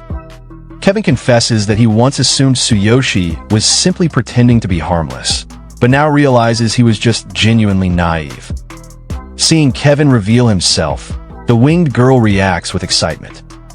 She didn't expect someone like Kevin to show up in person. The assassin, standing beside her, also comments that with the injuries Tsuyoshi has now, there's no way he'll be able to escape. Kevin acknowledges their efforts and expresses appreciation for their assistance. He tells them that he will prepare the border-breaking potion they asked for, and it will be ready by tomorrow. However, as a standard practice, they are expected to provide the required materials. Both the assassin and the magician respond enthusiastically, assuring Kevin that all the necessary ingredients have already been gathered, and they'll deliver them soon. This border-breaking potion is known to be extremely rare. Gathering the materials is incredibly difficult, and for adventurers, it's a highly prized item, capable of helping them surpass their level caps with ease. Internally, Kevin reflects on how easy it is to manipulate them. Just promising a high-grade potion is enough to make these two willingly serve him as pawns. He then turns back to Tsuyoshi. With his body now enveloped in a green aura, Kevin warns him not to resist. He reveals that the secret is embedded deep in Tsuyoshi's chest. He even admits to leaving Tsuyoshi alive during a moment when he was completely defenseless, clearly showing that this manipulation was premeditated. Tsuyoshi, still on the ground and struggling to remain conscious, looks up at Kevin. In a weak voice, he asks why Kevin would do such a thing when Tsuyoshi had never done anything to harm him. Kevin responds without hesitation. He looks down at Tsuyoshi and, with a dark and commanding tone, explains that Tsuyoshi's exceptional talent and refinement is a threat to him. That alone is the reason he must die. Kevin concludes by saying that if Tsuyoshi wants to blame someone, he should blame himself for being too weak to protect what mattered. Tsuyoshi hears Kevin's words and starts laughing, but not in fear. It's a mocking, bitter laugh. He processes everything in that moment and responds with sarcasm, saying that now he understands. It all makes sense. Then he turns his gaze toward Kevin and, with a cold smile, calls him out directly. He refers to Kevin, the great master, the so-called genius, and accuses him of being afraid. A coward, terrified of someone he once trained. This comment hits a nerve. Kevin's expression tightens, and he grits his teeth in anger. He immediately activates his power, raising a glowing hand filled with magical force. His voice is furious as he shouts that he'll crush Tsuyoshi's skull. He intends to kill him on the spot. Tsuyoshi, still in pain and clutching his chest, braces himself. Sweat runs down his face as Kevin prepares to strike. But just before Kevin can land the blow, a girl suddenly appears from behind him and shouts, begging Kevin to stop. It's Feline, Kevin's own disciple. Her appearance shocks Kevin. He turns to her, furious that she followed him here. His voice is sharp and demanding, questioning why she's there. Trembling, Feline pleads with her master. She doesn't understand what Tsuyoshi did to deserve this treatment. She apologizes on Tsuyoshi's behalf, trying to calm the situation before it escalates further. But Kevin, now glaring at her with glowing eyes, scolds her. He's surprised she would even show sympathy for a human. He tells her bluntly that she's still too young and doesn't understand how the world works. Then, without hesitation, he tells her to leave. If she stays, she'll be punished severely. Feline stammers, trying to protest, but before she can finish, Kevin strikes her with the back of his hand, knocking her away. Then he turns back to Tsuyoshi, eyes filled with murderous intent, and declares that nothing will stop him now.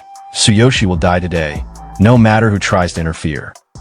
He activates a powerful skill, Annihilation, a cruel spell that overwhelms the victim's brain with intense magical energy, destroying it from the inside.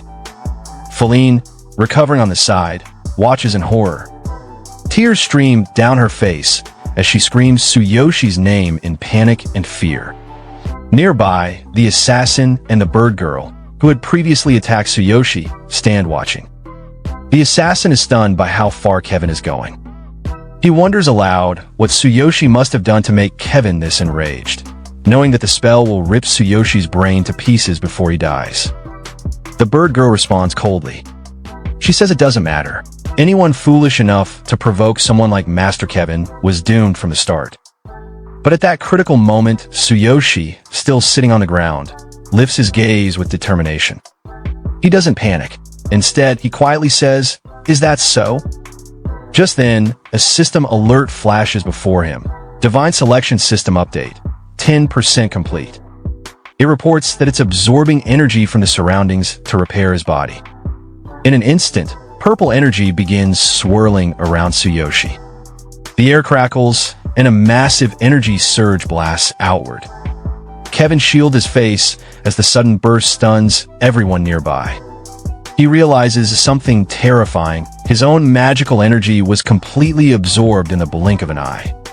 Up above, the bird girl hovers midair, shocked. She watches the energy settle and exclaims in disbelief that Tsuyoshi is still alive. She can't understand how this is even possible. At the same time, Feline, now on the ground, stares in awe and relief. Her voice trembles as she calls out Tsuyoshi's name once more, stunned by what she just witnessed. Tsuyoshi locked eyes with Kevin, his gaze now filled with pure, murderous intent. In a voice low but unwavering, he muttered that it was thanks to Feline she had bought him just enough time to survive. In that moment, his body began glowing with a vivid green light, the energy swirling around him intensifying. As he recalled what had just happened, Tsuyoshi thought back to the moment when the mysterious secret embedded in his chest detonated. That incident had triggered the Divine Selection System's emergency alert. At that point, a red warning notification had appeared before him for the first time. Because of that alert, his body had been able to begin its recovery. But he understood one terrifying truth. During the update process, the system had to absorb external energy continuously. If that absorption was interrupted for any reason, the system would stop functioning, and his body would revert to its original injured state. He would be just like before, on the verge of death, struck down like a burnt corpse beneath divine lightning. Knowing this, Tsuyoshi extended his hand to the sky, letting the energy course through it. Purple sparks gathered and crackled around his fingertips. He had no other option. He had to fight back now, no matter the cost. With that thought, he summoned the Divine King's hammer once more. If someone had to die, whether it was Kevin or him, it would be decided right here. As he stood firm in front of everyone, still surrounded by golden lightning and divine energy, he made a vow. No matter how much agony he had to endure, even if his body were to break apart, he would destroy them all. In that instant, the Divine King's hammer fully materialized in his grasp. At the same time, a warning notification flashed before him. The conditions to fully unleash the hammer's power weren't met. Forcibly activating, it would drain a massive amount of energy and cause severe bodily damage. Another notification followed right after. It warned that the system update was still ongoing, and the hammer would continue to repair his body, but at a painful price. All of his muscles would be repeatedly destroyed and regenerated, resulting in unbearable pain. Kevin observed this transformation in disbelief.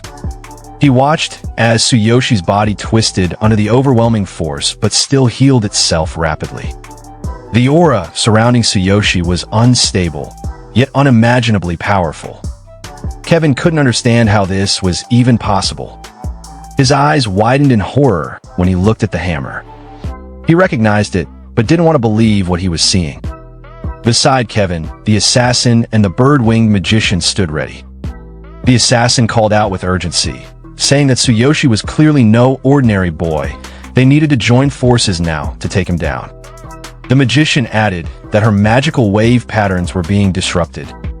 The unstable energy radiating from Tsuyoshi made it impossible to wait any longer.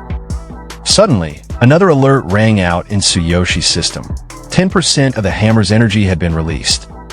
Calculations for body damage were being adjusted. Now fully surrounded by purple and gold lightning, Tsuyoshi looked like a living demon.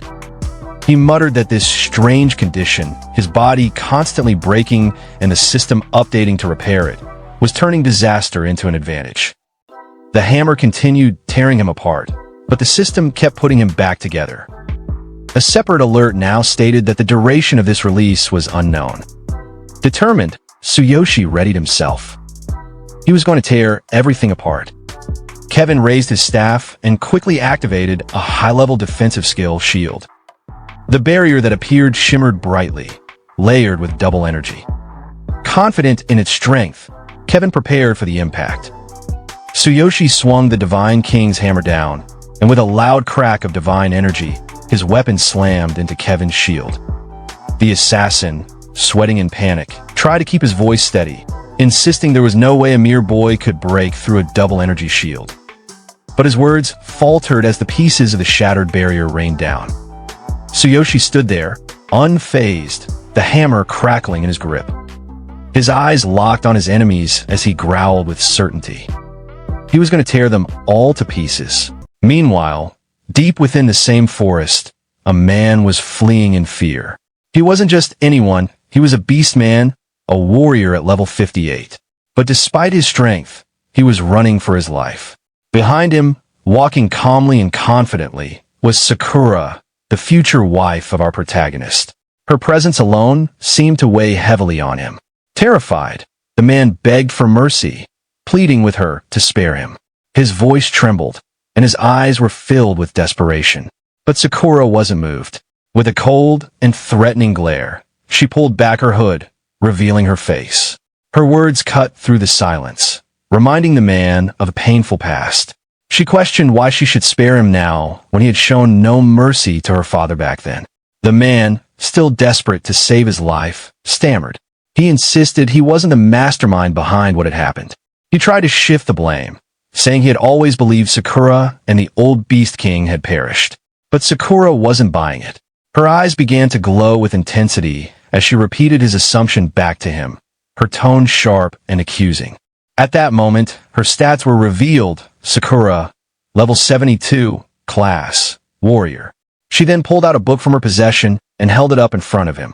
With stern conviction, she told him that regardless of whether he was the one who planned it, he was still an accomplice. The book she held contained every name connected to the betrayal and disgrace her father endured. She made it clear, one by one, she would take revenge on everyone who had framed and insulted him. The beastman's face was drenched in sweat as he listened. Panic surged through him. He tried once again to explain, claiming he had been threatened. According to him, it wasn't her father he had opposed willingly. It was the current Beast King's father who had left him no choice, threatening his life if he didn't cooperate. But Sakura wasn't interested in excuses. Her expression hardened even more as she got into position, ready to attack. She told him coldly not to worry. His comrades would be joining him soon enough. Realizing he had no way out, the beastman drew his sword with shaking hands. Though clearly weakened, he shouted back with grim resolve, warning her that if she truly meant to kill him, she'd better be ready to die as well. Deep down, he knew the odds were against him. His thoughts betrayed the fear he tried to hide. He was still recovering from a severe wound to his chest from an earlier battle. But with no other options, he braced himself, knowing he had no choice but to fight. Sakura stared at the man coldly, narrowing her eyes as she spoke again. His repeated use of the word lady clearly irritated her. In the very next instant, she struck. With a single, precise move, she ended his life. Without even glancing back at his lifeless body, she muttered that the way he kept calling her that made her skin crawl.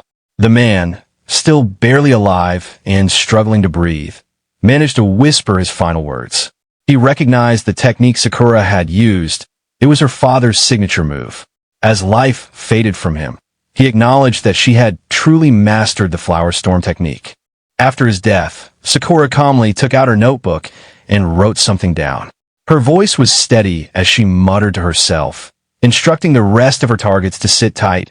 She would come for them in due time. She then sat beside the corpse, reflecting on the situation. She hadn't expected to run into this man while planning to target someone else, Kevin. He was the gatekeeper from the past, the one who had secretly opened the gates and allowed enemies to infiltrate. His betrayal had been clear.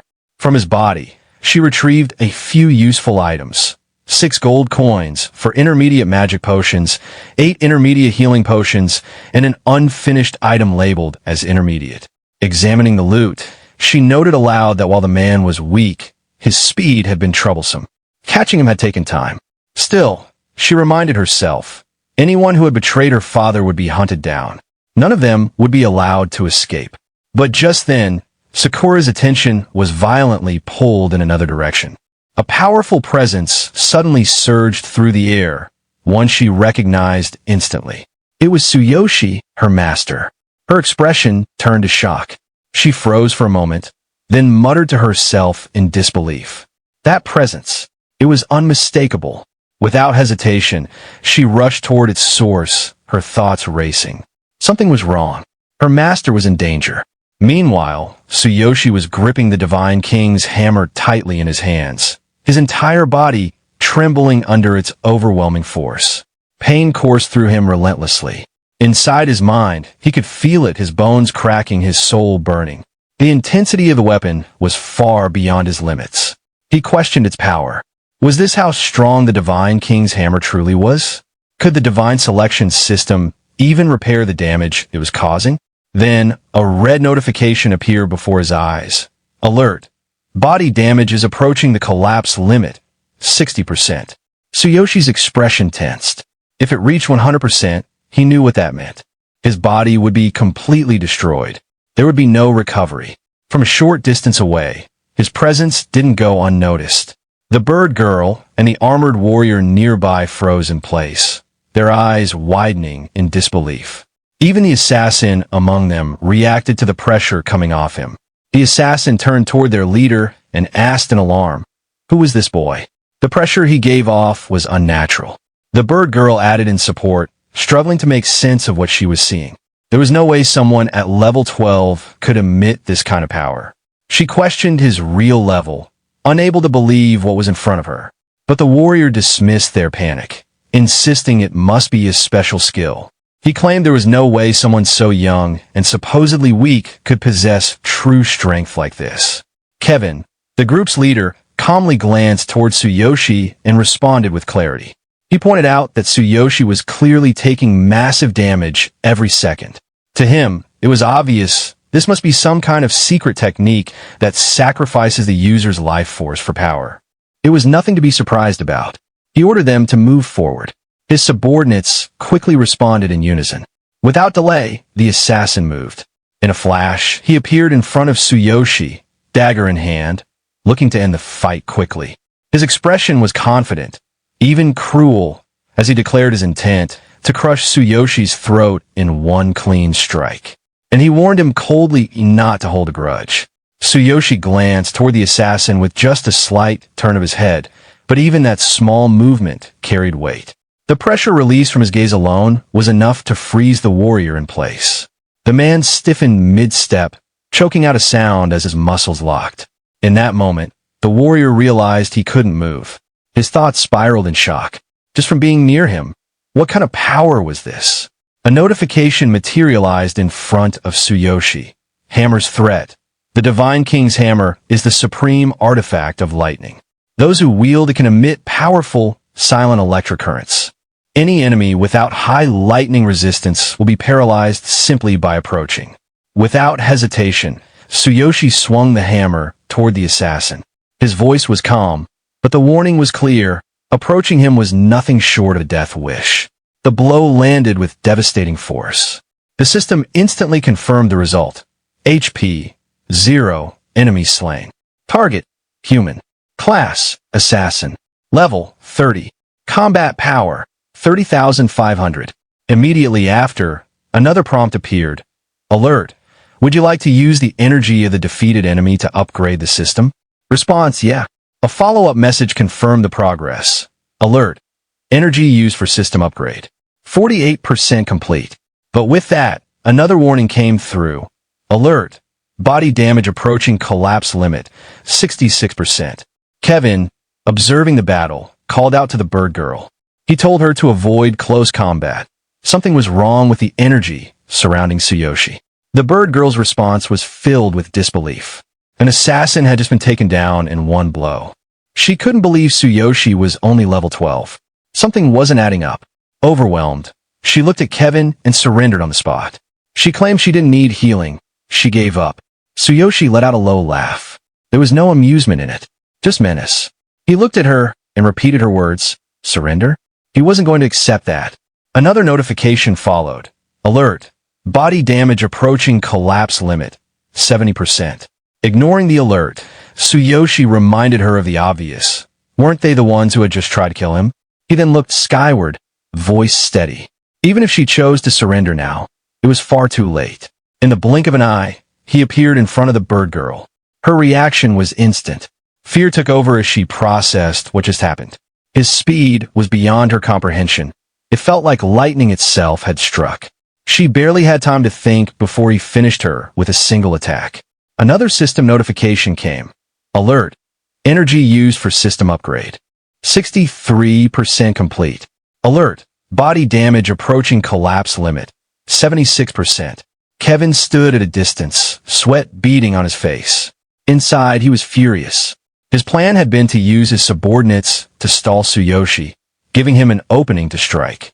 But now, one by one, they had been wiped out.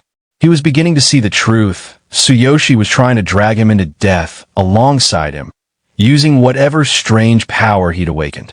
But instead of panicking, Kevin laughed to himself. His mood shifted. Then he activated his own spell. As he rose into the air, a green circular seal formed behind his back. Hovering midair, he called out to Tsuyoshi, mocking the idea that someone like him could ever bring down a genius. He shouted with confidence, Tsuyoshi couldn't do it. Not against someone who had mastered the power of the laws. That caught Tsuyoshi's attention. He was taken aback as he recognized the phrase. The laws of earth, wind, and thunder were ancient and dangerous. They were etched into the end of the legendary law of ruin, and their destructive power was something few could comprehend. Kevin pointed his staff at Tsuyoshi. He acknowledged him. Tsuyoshi had pushed him to this point. He declared it was impressive. But now, he would show him what it meant to invoke the power of the laws. The moment he activated the spell, powerful winds surged. A tornado formed, tearing through the surroundings. But Tsuyoshi wasn't fazed. He stared back with eyes full of lightning, a grim and dangerous light glowing from within. His voice was calm but threatening. He dared Kevin. If he wanted to show the power of the laws, then so be it. At that moment, a warning appeared. Warning! Warning! Attempting to unleash greater power from the Divine King's hammer.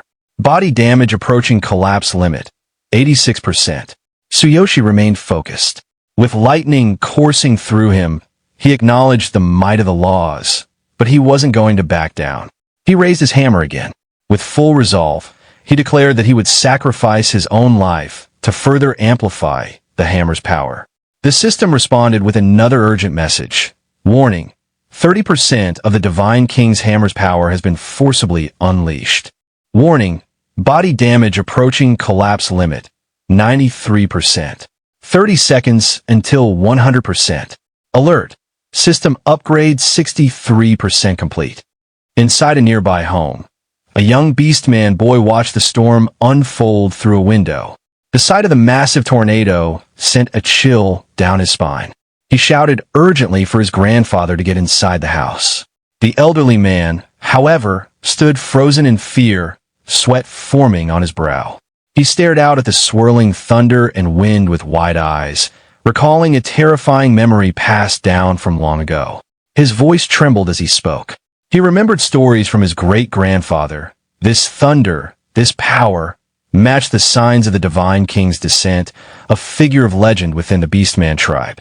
Meanwhile, on the battlefield, Kevin observed Tsuyoshi's deteriorating physical state. Though still smiling, Kevin's thoughts betrayed a darker intent. He was astonished by Tsuyoshi's resolve. Challenging him at such a low level showed remarkable spirit, but Kevin couldn't allow it to continue. He convinced himself that within Tsuyoshi's body lay a powerful secret technique, and he needed to obtain it, no matter the cost. Kevin called out to Tsuyoshi, mocking his condition. He pointed to the obvious damage Tsuyoshi's body had sustained and ridiculed him for relying on a secret skill, insisting it was pointless to oppose the destructive force of his law-based magic. He declared Tsuyoshi's fate sealed, presenting his death as a grim honor. Just then, Furin, Kevin's disciple, was pulled into the outskirts of the tornado. She screamed as she was caught in the turbulent force. Tsuyoshi noticed her immediately. Even as his body was rapidly approaching critical failure, he turned his gaze toward her. Kevin, seeing Furin caught in the disaster, showed no concern. With an angry glare, he placed the blame on her for being in the wrong place at the wrong time. But he didn't hesitate. His obsession with finishing Tsuyoshi overwhelmed any hesitation, even for his own disciple. He chose not to cancel the spell and increased its power instead, launching a devastating magical attack. At the last moment, Tsuyoshi rushed toward Furin, catching her in his arms and shielding her from the full brunt of the spell. Her eyes widened in disbelief as she recognized him. She tried to warn him something was behind him. Emerging from the sky above, a massive, green-colored wind dragon formed from Kevin's magic.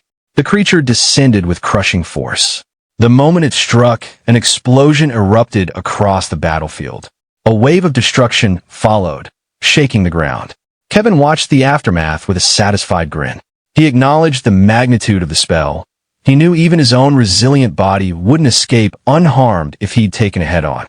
As far as he was concerned, this was the end of Tsuyoshi. But from within the smoke and rubble, Furin stirred in Tsuyoshi's arms. She opened her eyes slightly and whispered in disbelief.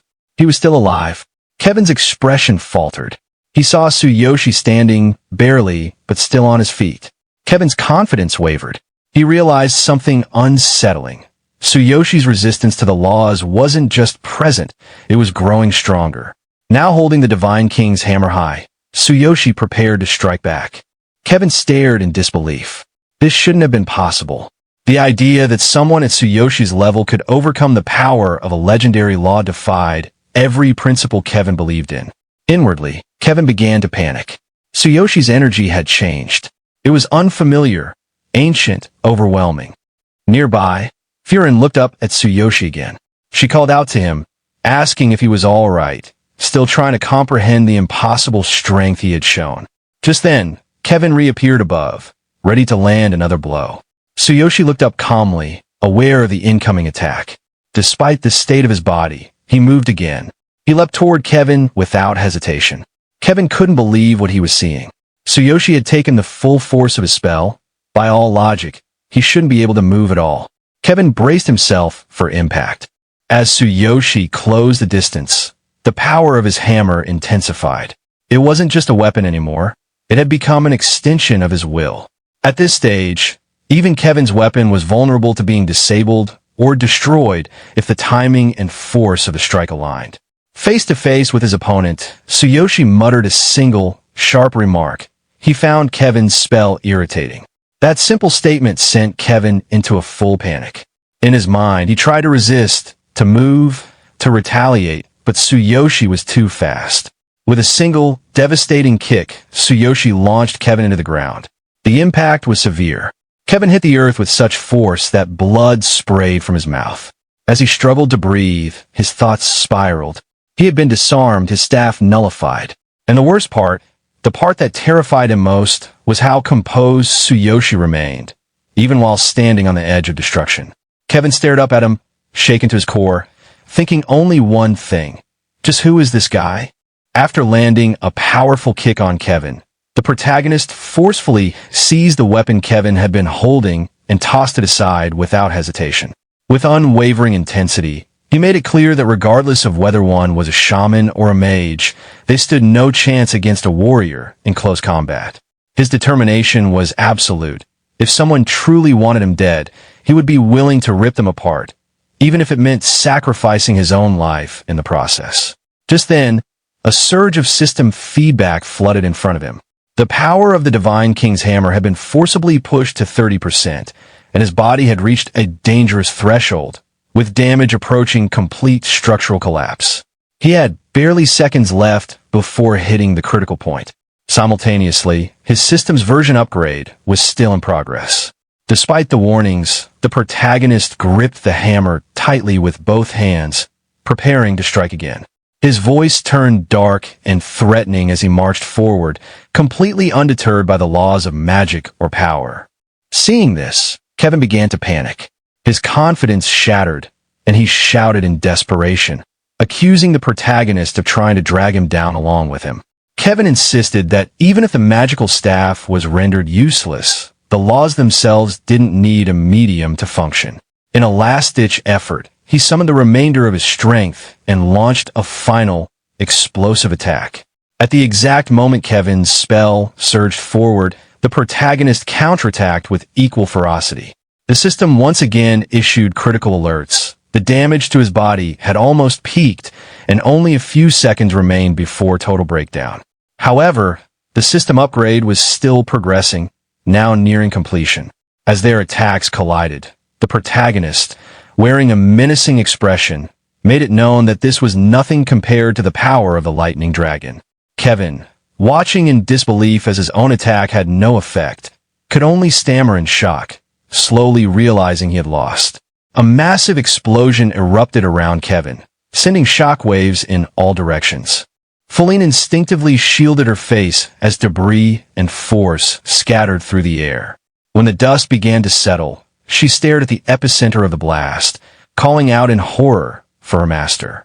In the aftermath of the clash, the protagonist's body began to dissolve into light. Internally, he realized his physical form had reached its absolute limit. The system confirmed it. His body had taken irreversible damage, and the upgrade had progressed even further. With the enemy finally defeated, a prompt offered him the option to absorb Kevin's energy for further system enhancement. Still barely conscious, the protagonist agreed, mentally noting that he was, at the very least, still alive. Suddenly, more system alerts started appearing rapidly. One warning noted his death was imminent, but then everything shifted.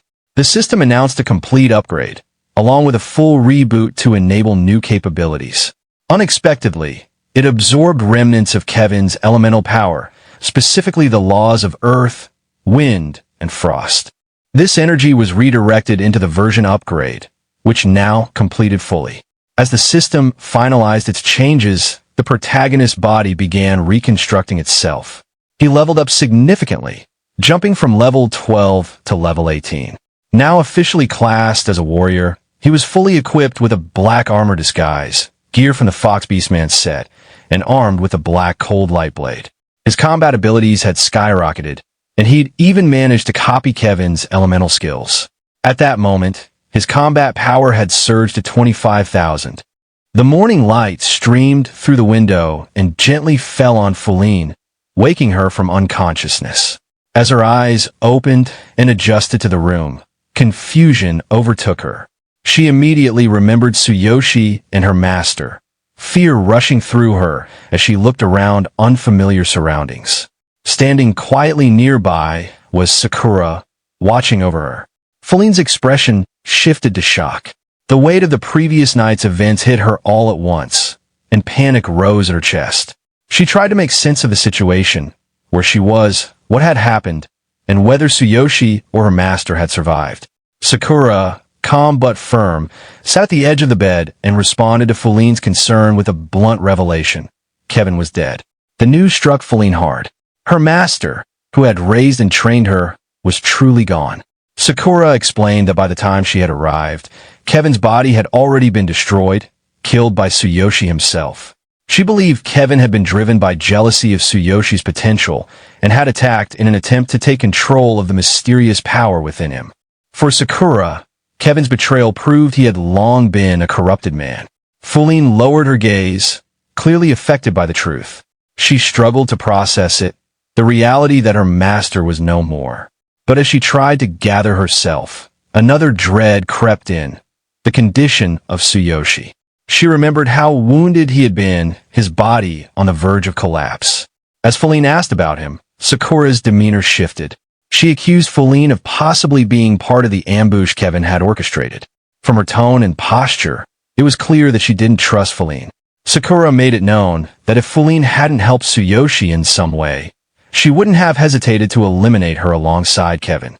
Before things escalated further, Tsuyoshi's voice called from another room, stopping the tension in its tracks. He defended Feline, asserting her innocence in the matter. Feline, overwhelmed and relieved to hear his voice, rushed toward his room. When she arrived at the doorway, she paused in shock. Tsuyoshi stood before her, transformed. His power had clearly evolved, his appearance enhanced, a faint blue aura glowing behind him. It was reminiscent of Kevin's previous strength, yet more refined and controlled. His abilities had surged. His combat power now far exceeded his previous limits.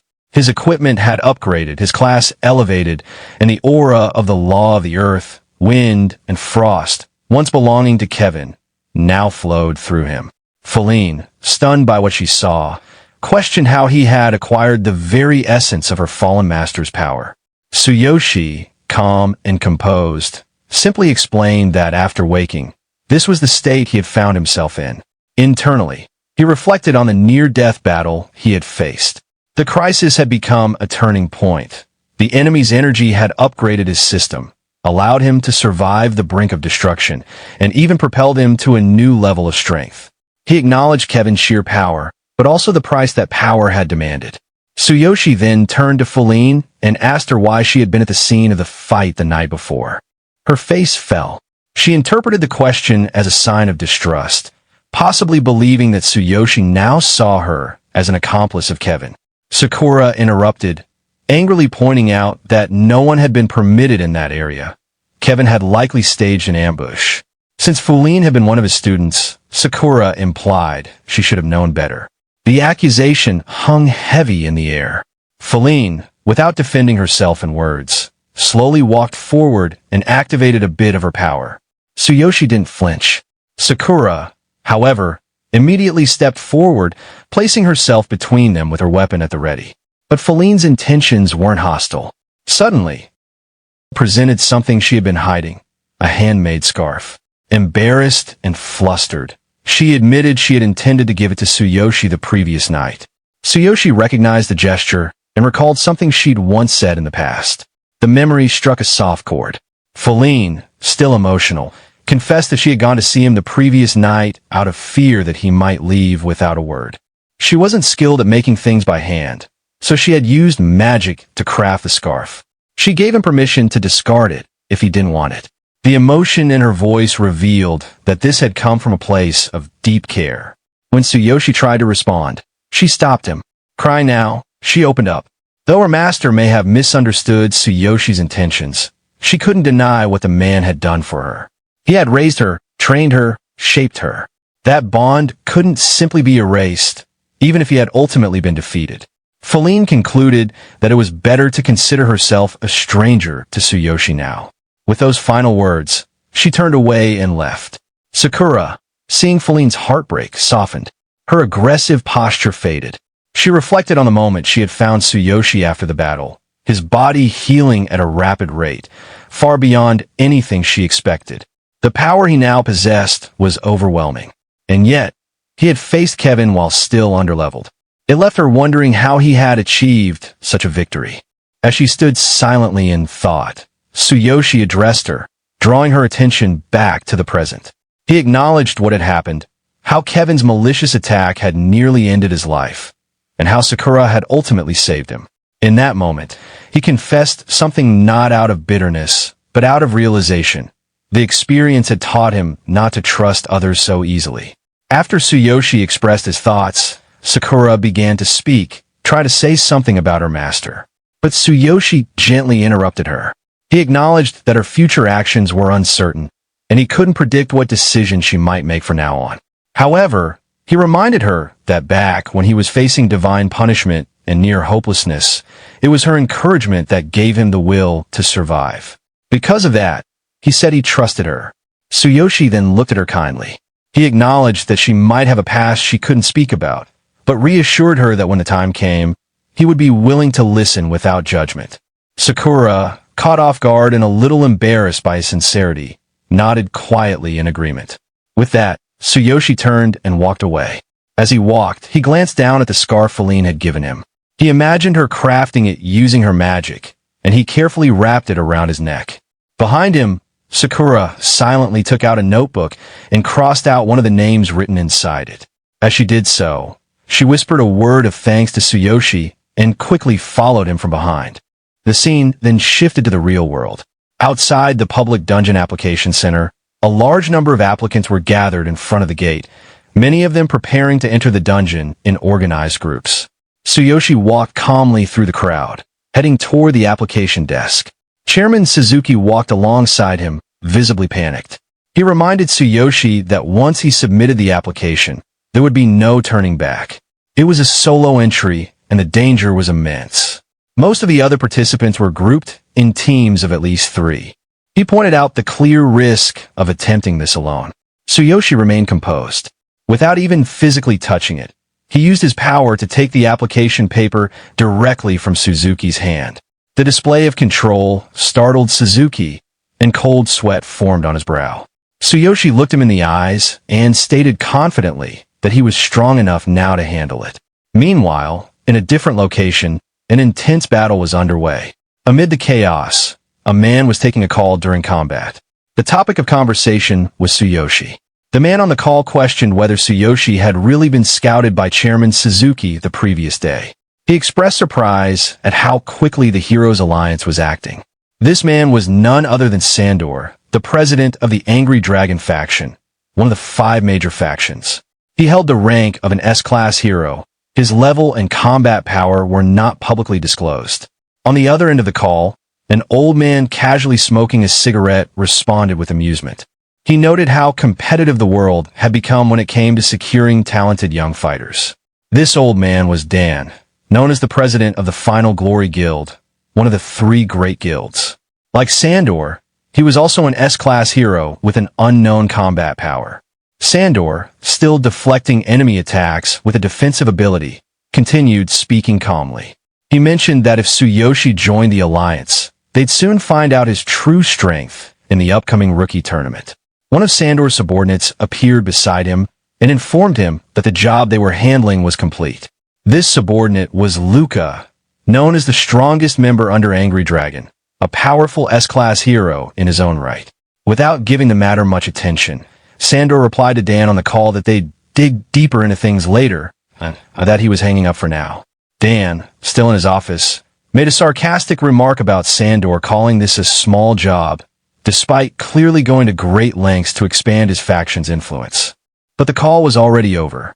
Turning his attention back to the matter at hand, Sandor walked toward a beaten man lying on the ground. This man, named Ruth, had clearly been resisting Angry Dragon's demands. Sandor told Ruth that if he had accepted their terms earlier, things wouldn't have ended like this. But Ruth, unshaken despite his injuries, replied that even if they used force, they would gain nothing. He said he had been in this line of work for a long time, and was prepared to die. Sandor didn't respond with further threats. He simply raised a hand, executed Ruth without ceremony, and walked away. With absolute confidence, he left the remaining cleanup to Luca, who acknowledged the order without hesitation. Back at the public dungeon application center, Tsuyoshi now stood at the gate, preparing to enter. An official at the information desk looked at his paperwork, then glanced at Tsuyoshi. With genuine confusion, the official questioned whether he truly planned to enter the dungeon alone. It was a public dungeon, one of the more dangerous types. The official emphasized that going in solo, especially at only level 18, was essentially a death wish.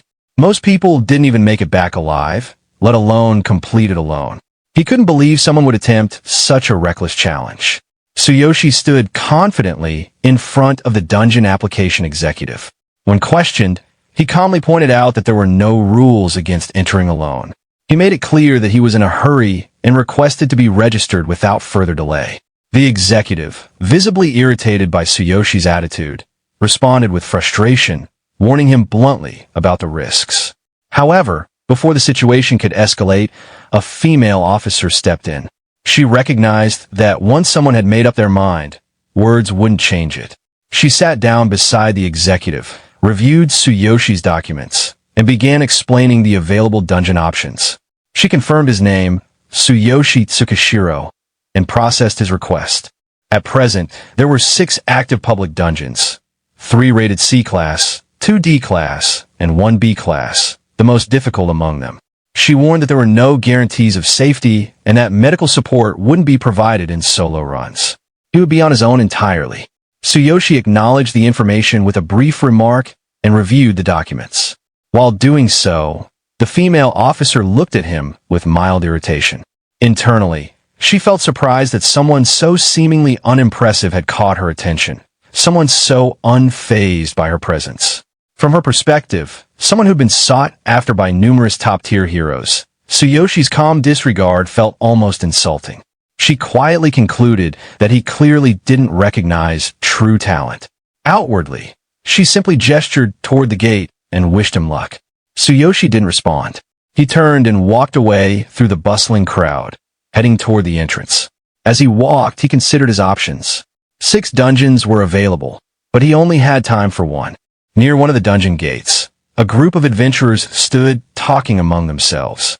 In the middle of the group, a young girl was crying. She had lost a wand during their last expedition, and one of the members questioned her angrily. The wand had been very expensive, something worth tens of millions of yen, and they were frustrated at the potential loss. The girl explained that a monster had appeared unexpectedly, and she had dropped it out of surprise. Another member expressed concern about their situation. They were all exhausted, low on supplies, and had no healing items left.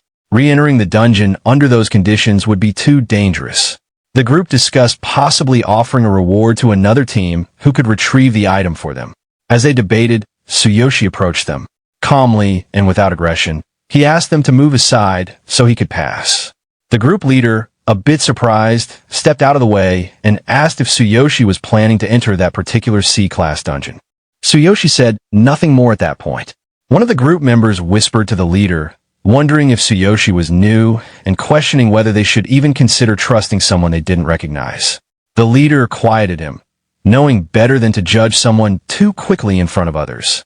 Before they could continue, the young girl approached Tsuyoshi with teary eyes. She hesitantly asked if he could retrieve the wand they had lost inside the dungeon. The other members were stunned by her boldness, taken aback that she had made the request without waiting for their permission. The group leader quickly stepped forward, gently pulled the girl back, and apologized for her behavior. He clarified the situation to Tsuyoshi.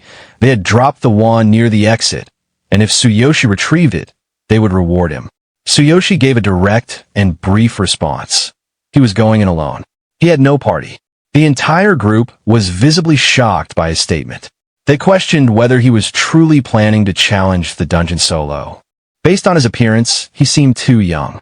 They wondered if he might be a ranked B-level hero despite how he looked. Their surprise grew as they struggled to understand who this newcomer was, someone walking alone into danger, completely unfazed. As Tsuyoshi continued walking toward the dungeon gate, he didn't answer the group's barrage of concerns. Just before entering, he glanced back briefly and stated his level and rank. Level 18, D-rank hero.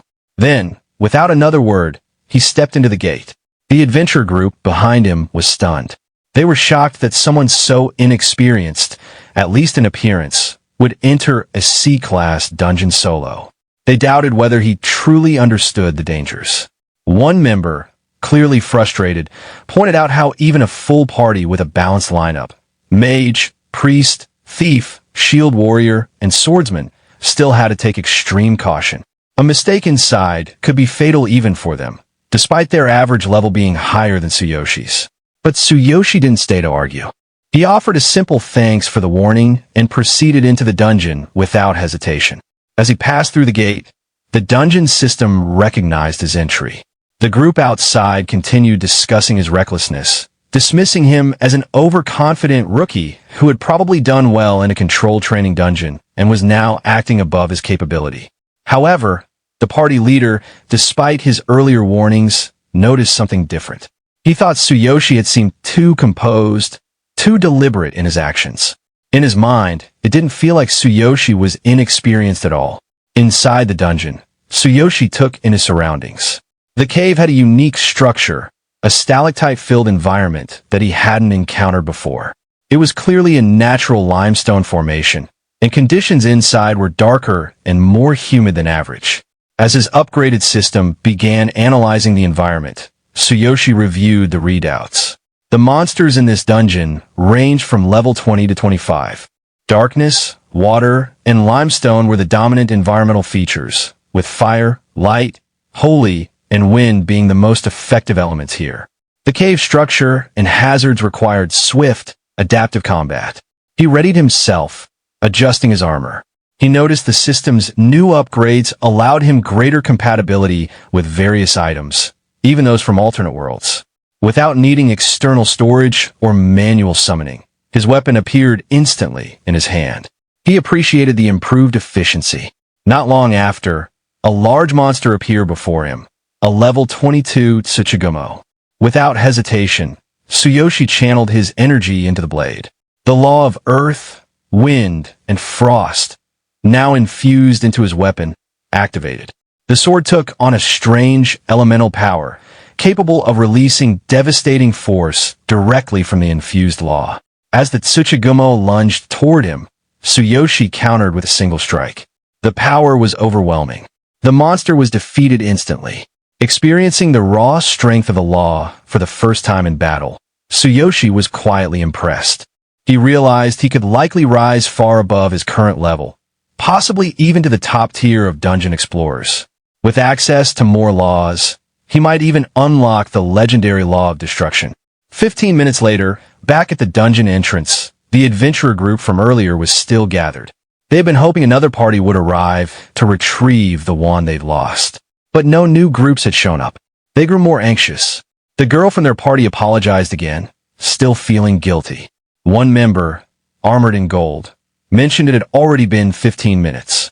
Another adventurer, wearing a green hood, bluntly remarked that Tsuyoshi was probably dead. Dungeon deaths were a harsh but familiar reality in their line of work. Suddenly, the gate flickered with activity. People nearby began to notice, and a general sense of confusion and surprise swept through the waiting area.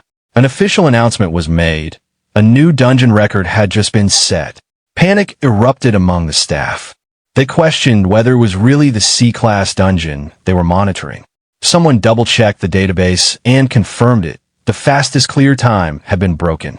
What shocked them even more was that it wasn't done by a party, but by a single individual. It was the first ever solo clear of that dungeon. Tsuyoshi emerged calmly from the gate. The system recognized his completion time, 15 minutes and 33 seconds, beating the previous record of 19 minutes and 54 seconds. He was now the record holder for the fastest clear of the dungeon, and notably, the only person to ever complete it alone. The adventurer group stood frozen, stunned by his return. The girl looked up, speechless. Tsuyoshi approached and held out the wand they had lost, asking if it belonged to them. Without breaking his calm demeanor, he asked if there was any bonus for breaking a dungeon record, as if it had been just another task to complete. As Tsuyoshi stepped away from the dungeon gate, staff members rushed toward him after confirming his identity. They had recognized him as the rookie adventurer, level 18, rank, who had entered the dungeon alone just moments ago. The crowd instinctively made space as the staff moved in to verify his record-breaking performance. The adventurer group from earlier watched in disbelief. Their leader, staring at the returned wand in Tsuyoshi's hand, realized he had actually retrieved it during his fight with the dungeon boss. The group struggled to understand how someone supposedly at such a low level could not only survive the dungeon, but also update its fastest clear time, completely on his own. The young girl in the group, overwhelmed with excitement, suggested that Tsuyoshi should join them on future adventures. But he simply returned the wand calmly, explaining that he noticed it during his battle and brought it back with him. The group leader, shocked by how casually Tsuyoshi mentioned the boss fight, began to question who Tsuyoshi really was. Internally, he couldn't reconcile Tsuyoshi's level and rank with what he had just witnessed.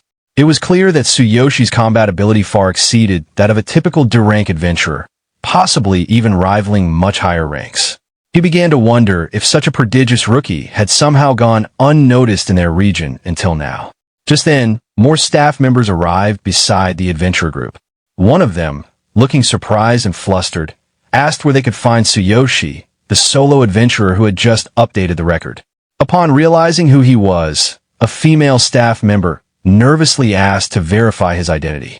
Tsuyoshi, mildly confused, agreed to the check and asked that it be done quickly since he had more to do. Once confirmed, the staff were left speechless. The woman had assumed it might be someone else with the same name, but now it was certain. Tsuyoshi was indeed the one who had set the solo record. A male staff member reviewing his records reiterated that he had not only surpassed the previous party record, but had also set a new solo benchmark with a clear time of 15 minutes and 33 seconds. Acknowledging the significance of the achievement, the staff politely invited him to the Adventure Union headquarters to receive a special bonus. However, Tsuyoshi declined the offer, waving them off as he walked toward another dungeon. He explained that he was still in the middle of clearing caves and would handle any bonuses later. The adventure group was left stunned once more. The leader questioned whether Tsuyoshi truly intended to keep exploring without taking time to rest. The young girl also expressed concern, pointing out that Tsuyoshi didn't even have a priest to heal him, and that pushing himself too hard could be dangerous, even fatal. Tsuyoshi, before entering the next gate, simply rubbed his face with one finger and stated that he didn't need recovery. For him, this was still just a warm-up. This statement left the entire group frozen in disbelief. They began to question whether the record-breaking dungeon clear they had just witnessed was merely part of Tsuyoshi's warm-up routine. Inside the second Sirang cave, 20 minutes later the setting shifted to a different dungeon. This one was a ruin-type cave, with dominant elements of earth, mental influence, and wind. The monster levels ranged between 22 and 28. Darkness was present here too, slightly more so than in the previous cave. The environment favored the use of water, ice, and earth-based skills. Tsuyoshi, fully aware of the risks, pressed forward. He wasn't intimidated by the increasing difficulty. He defeated monsters efficiently, often with minimal effort, even casually carrying a monster's severed limb on his shoulder as he walked away. His focus, however, was now on understanding his system better. After its most recent update, the system no longer directly explained new functions. He realized he would need to study it more thoroughly himself, through hands-on experience. Eventually, Tsuyoshi stood in front of the boss room's gate. He took a brief moment to reflect. Ever since acquiring the divine selection system, he hadn't truly rested. Every day had been spent either learning, fighting, or testing the system's capabilities. He opened the boss room gate with confidence and walked in. Inside, he paused briefly. Something about the boss caught his attention. The boss of this cave wasn't what he had expected. It was a humanoid creature, more specifically, a female figure identified as a lady invader type monster. Tsuyoshi found it unusual. He had assumed he would face another darkness-based beast, but this was different. It wasn't entirely composed of dark energy. He rubbed his face again, a habit when mildly puzzled. Humanoid monsters were rare in these dungeons. From what he had read, There were around 360 confirmed species of cave monsters so far, 300 of them being darkness type, and that number continued to grow each year. This one, however, didn't match the usual pattern. It intrigued him. As soon as our protagonist spoke, the lady boss monster calmly extended her arms, addressing him with a seemingly peaceful invitation to rest. But what followed was anything but peaceful. A sudden, intense wave of energy surged from her. Sensing the abnormal wave, our protagonist stood confused for a moment, immediately trying to understand what it was. Right then, a system notification popped up, identifying the nature of the attack. It was a mental assault, a hallucination-based ability that targets the mind, and its strength depended on the level difference between the user and the target. Realizing the danger, our protagonist analyzed the situation further. He recognized the sensation, noting its similarity to magical mental waves from another world. It became clear to him that this boss monster was a mental-type enemy, one that confused adventurers with illusions and then struck them down. The scattered skeletons nearby, likely victims of the same mental attack, other adventurers who had been misled and killed here. Suddenly, the boss summoned additional monsters to her side. Undead creatures began closing in on our protagonist. But right at that moment, another system notification appeared. A passive skill had activated, Divine Eye, Light Defense. It would automatically block low-level, non-physical attacks for 3 hours, with a cooldown period of 24 hours. The boss, expecting her attack to work, was visibly stunned. She couldn't believe her ability had been neutralized. Internally, she considered intensifying the frequency of her mental waves, trying to overpower his resistance. But our protagonist remained calm. He looked toward her, confident now. He understood that one of his newly unlocked passive skills had granted him strong defensive capabilities. Holding his sword, he assessed the situation and determined that she wasn't a real threat to him anymore. This shift in control shocked the boss monster even more. She couldn't understand why her power had no effect. Meanwhile, outside the dungeon, staff members monitoring the situation started to take notice. One of them reviewed his performance log and confirmed Tsuyoshi had already updated the records for 2 C-rank caves. And astonishingly, he had entered a third one right after completing the others. The woman on the staff team, speaking urgently on a call, confirmed that Tsuyoshi wasn't part of any party.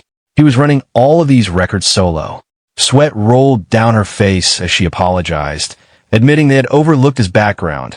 No affiliation with prestigious families or major guilds, just someone from the slums.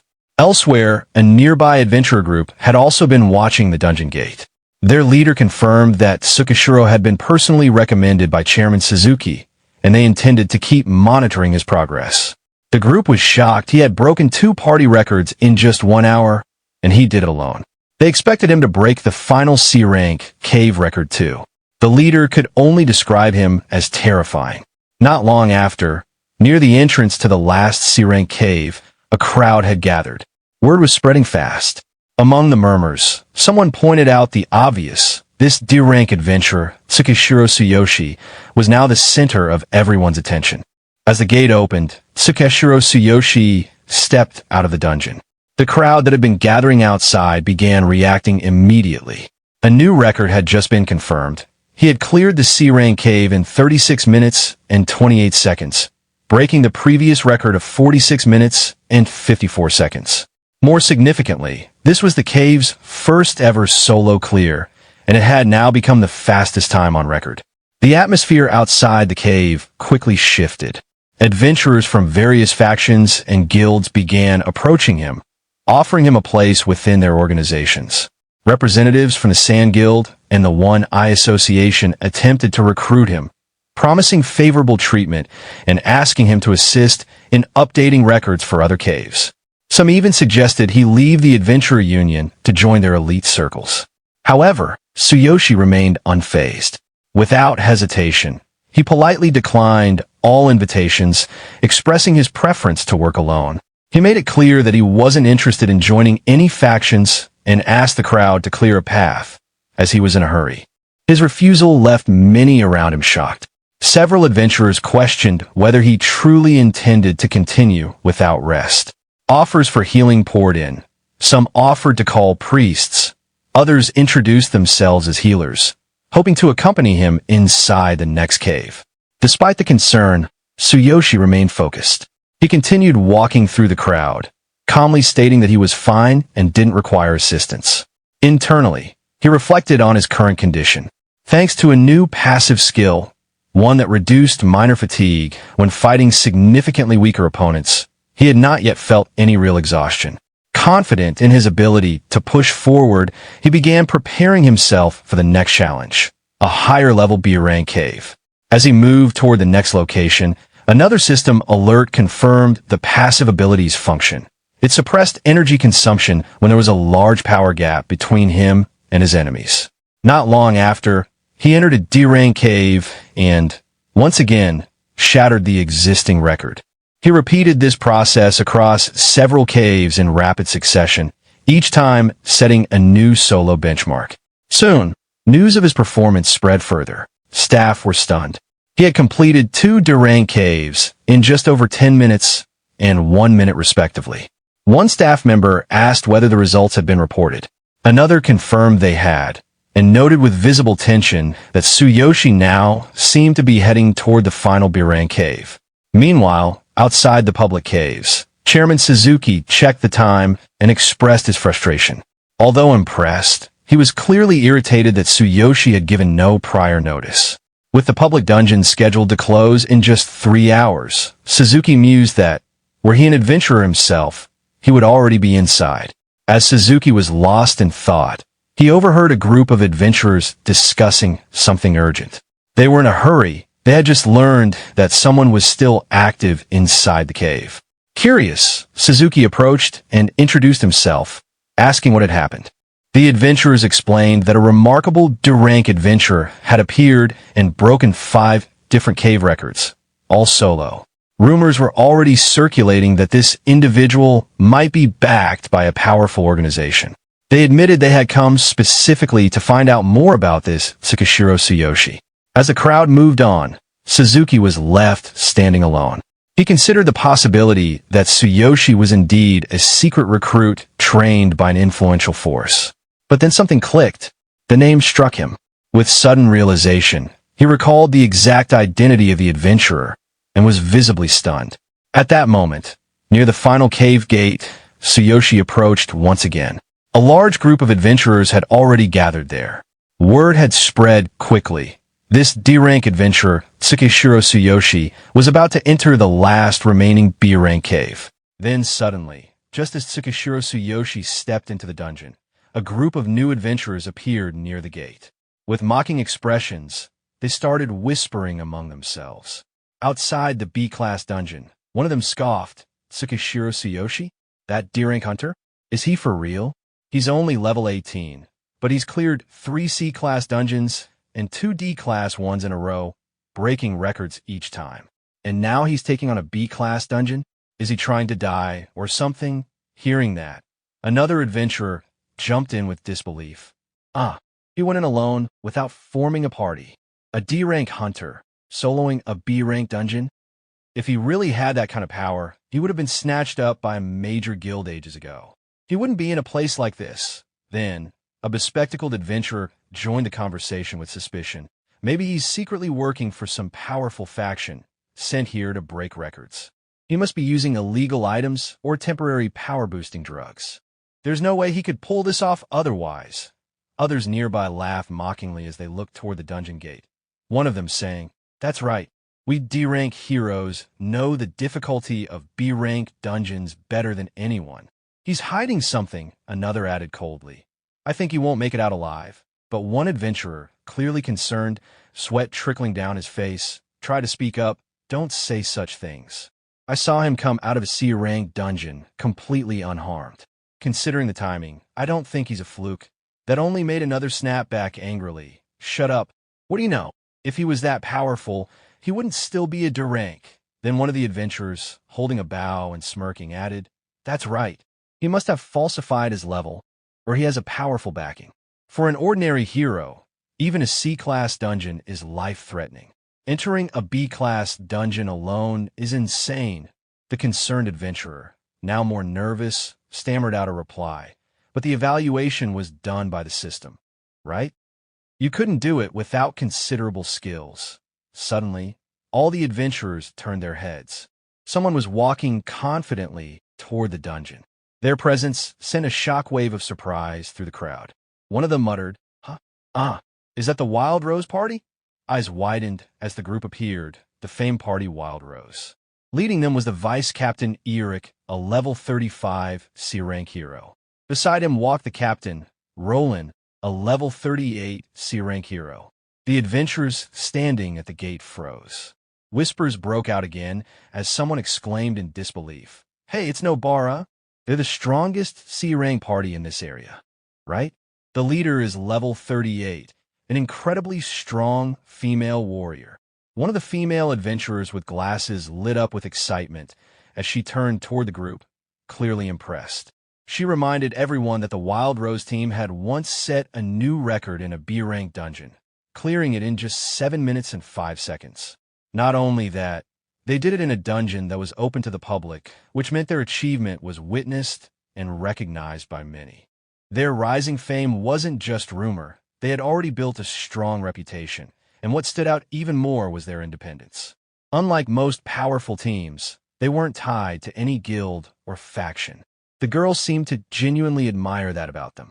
Meanwhile, another glasses-wearing adventurer, the same one who previously made a dismissive comment about Tsukishiro, glanced over at the Wild Rose team with visible irritation. His voice was laced with sarcasm as he muttered a complaint about their arrogance, wondering aloud what they were doing here.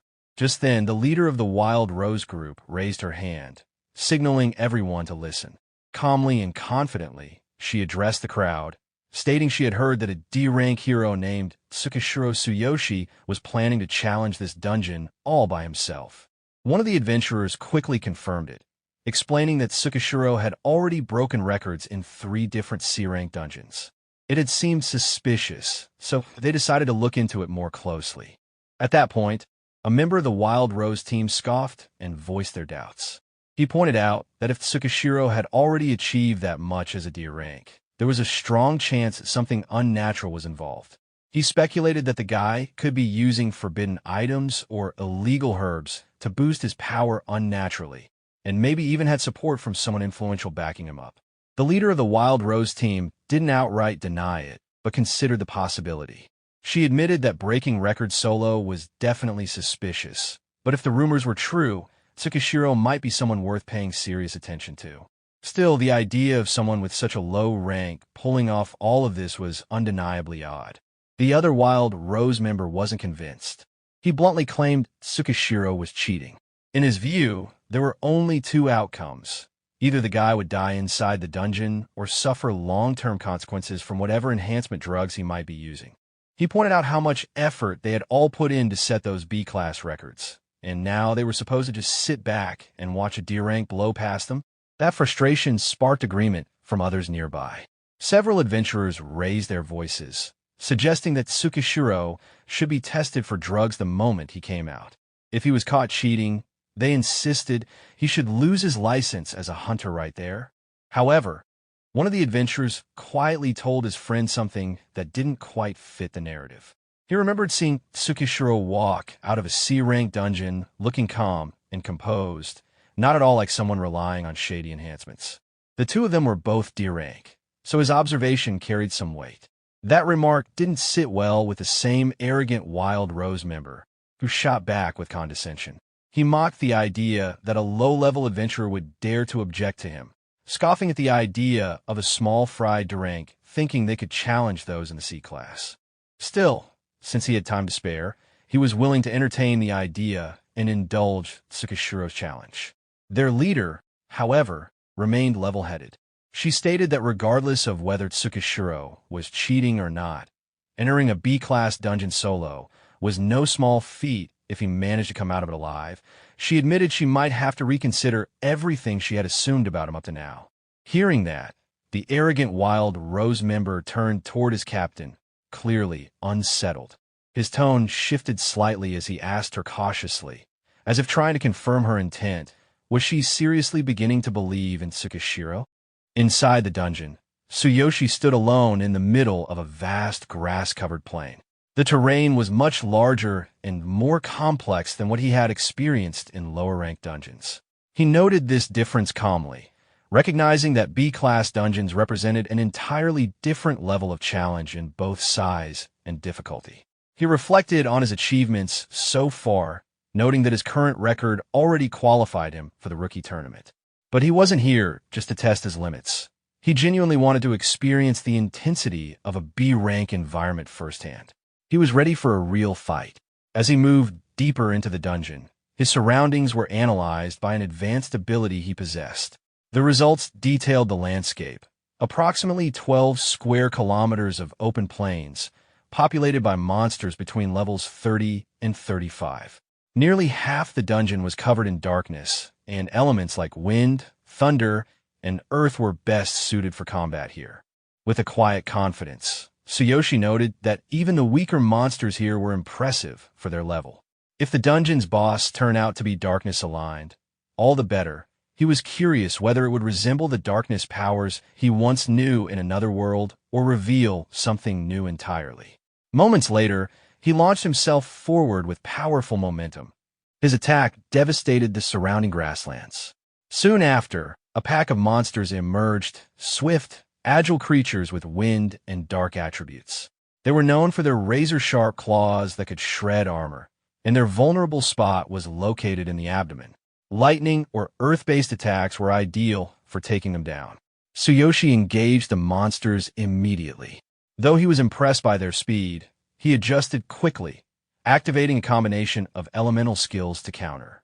His attacks landed with precision, and the monsters fell quickly under the onslaught. As he observed the aftermath, he noted the toughness of these enemies compared to previous low-tier creatures he had encountered. It was a clear reminder that stronger equipment and weapons would be essential once he returned to the other world. Still, the challenge thrilled him. In time, more monsters appeared, but he dispatched them effortlessly, walking confidently through the battlefield. To him, the enemies here were nothing more than B-rank fodder. Eventually, he came to a halt before the bodies of defeated monsters, holding his weapon firmly in hand. It had been a long time, he thought, since he had felt such genuine exhilaration from combat. But the test wasn't over. A new presence emerged, a much larger, more imposing creature. An elite-class monster, the stone rhinoceros. This beast possessed powerful earth and darkness attributes. Its entire body was coated in a rocky exterior that granted it exceptional defense. Unless someone could truly injure it, its armor wouldn't break. However, it had one clear vulnerability: its eyes. Attacks using lightning, elemental magic, or poison were most effective against it. Recognizing it as an elite monster, he doesn't hesitate. Instead of showing fear, he reacts with enthusiasm and immediately charges forward. He launches his attack using one of his combat skills, Thunder Chain Fork. As the battle progresses, he begins to realize that this enemy isn't going down easily. Despite his skill, the monster withstands his initial assault, which surprises him. He acknowledges to himself that the creature's durability is far beyond normal expectations. In the midst of the encounter, Tsuyoshi positions himself in front of the monster, landing directly in its path. Without a pause, the monster counters aggressively, moving toward him at a speed that defies its massive size. He braces himself and blocks the incoming strike with his sword, noting in the moment how unbelievable it is for such a large creature to move so quickly. The monster continues its relentless advance, and Tsuyoshi quickly maneuvers to avoid the next attack. He makes it clear that he doesn't intend to waste time trading blows. Preparing for a counterstrike, he activates one of his elemental techniques, Law of the Earth, Wind Frost, and aims for a vulnerable spot on the creature. Believing that the monster's eyes may be its weak point, he targets them with precision. His assumption proves correct. With a direct hit to a critical area, the monster's formidable defenses are compromised. Realizing he now has the upper hand, Tsuyoshi prepares for a finishing blow. He calls upon a powerful lightning-based ability and channels it into a final attack. The impact of the strike forces a loud, pained roar from the monster, and moments later, the creature collapses to the ground defeated. Tsuyoshi, breathing heavily, surveys the fallen enemy. He's clearly fatigued. Reflecting on the fight, he notes that battling an elite monster without the support of a system and relying purely on weaponry had pushed his equipment to its limit. The encounter had been draining, both physically and technically. He glances down at his weapon. It's clear to him now his current gear won't be enough for what lies ahead. He admits to himself that unless he upgrades his equipment soon, he'll be at a major disadvantage when facing the dungeon boss. Assessing his situation further, he stores his weapon and turns his gaze toward the deeper parts of the dungeon. The difficulty of this B-rank dungeon forces him to think seriously about the challenges that must exist in even higher-ranked ones. As he wipes blood from his face, he maintains a composed but confident attitude. If the boss of this dungeon turns out to be darkness type, he tells himself, then the upcoming fight could be even more challenging, but also worth his attention. Meanwhile, outside the dungeon, a crowd of adventurers remains gathered around the gate. Tension is high, and concern is starting to spread. One person voices the obvious. Tsuyoshi has been inside for 20 minutes and hasn't returned. There's speculation that he may already be dead. Others agree, arguing that entering a B-rank dungeon alone as a D-rank adventurer is effectively suicide. Someone suggests that if a group of level 30 monsters had surrounded him, he wouldn't have stood a chance. They expect the dungeon system to confirm his death at any moment. A member of the Wild Rose party cuts into the conversation, boasting about their own achievement. They remind the others that their team had cleared this same dungeon before, dealing with stone rhino-type enemies and a difficult final boss. Their recorded time of 1 hour, 5 minutes, and 15 seconds has yet to be beaten. That sparks curiosity among the bystanders. One adventurer considers that Tsuyoshi might be able to break their record. The suggestion angers a Wild Rose member, who refuses to believe a D rank could surpass them. He insists that if Tsuyoshi doesn't exit in the next 2 minutes, he's as good as dead. Furthermore, if he survives, they'll demand a full investigation to confirm he isn't using any illegal performance enhancers. Another adventurer with a calculating look chimes in, stating with confidence that even if Tsuyoshi were doping, there's no way he could survive long alone in a B-rank dungeon. The danger level, he says, is simply too high for tricks or temporary boosts to make a difference. In his opinion, Tsuyoshi isn't trying to break records. He's just trying to stay alive. More adventurers join the discussion, emphasizing how different B-rank dungeons are compared to C or D-rank ones. A D-rank hero staying inside for over 20 minutes? To them, that spells certain doom. The leader of the Wild Rose party stands near the gate, reviewing real-time information on the challenger. On the display, it shows that the current challenger is Tsuyoshi. His status is still active, and the elapsed time is now 20 minutes and 17 seconds. She also sees a list of Tsuyoshi's previous records. Multiple solo clears of both C and D-rank dungeons with impressively short times. These stats seem to irritate her. Despite her initial dismissal of him due to his low rank, the fact that he cleared those dungeons solo and quickly forces her to reconsider.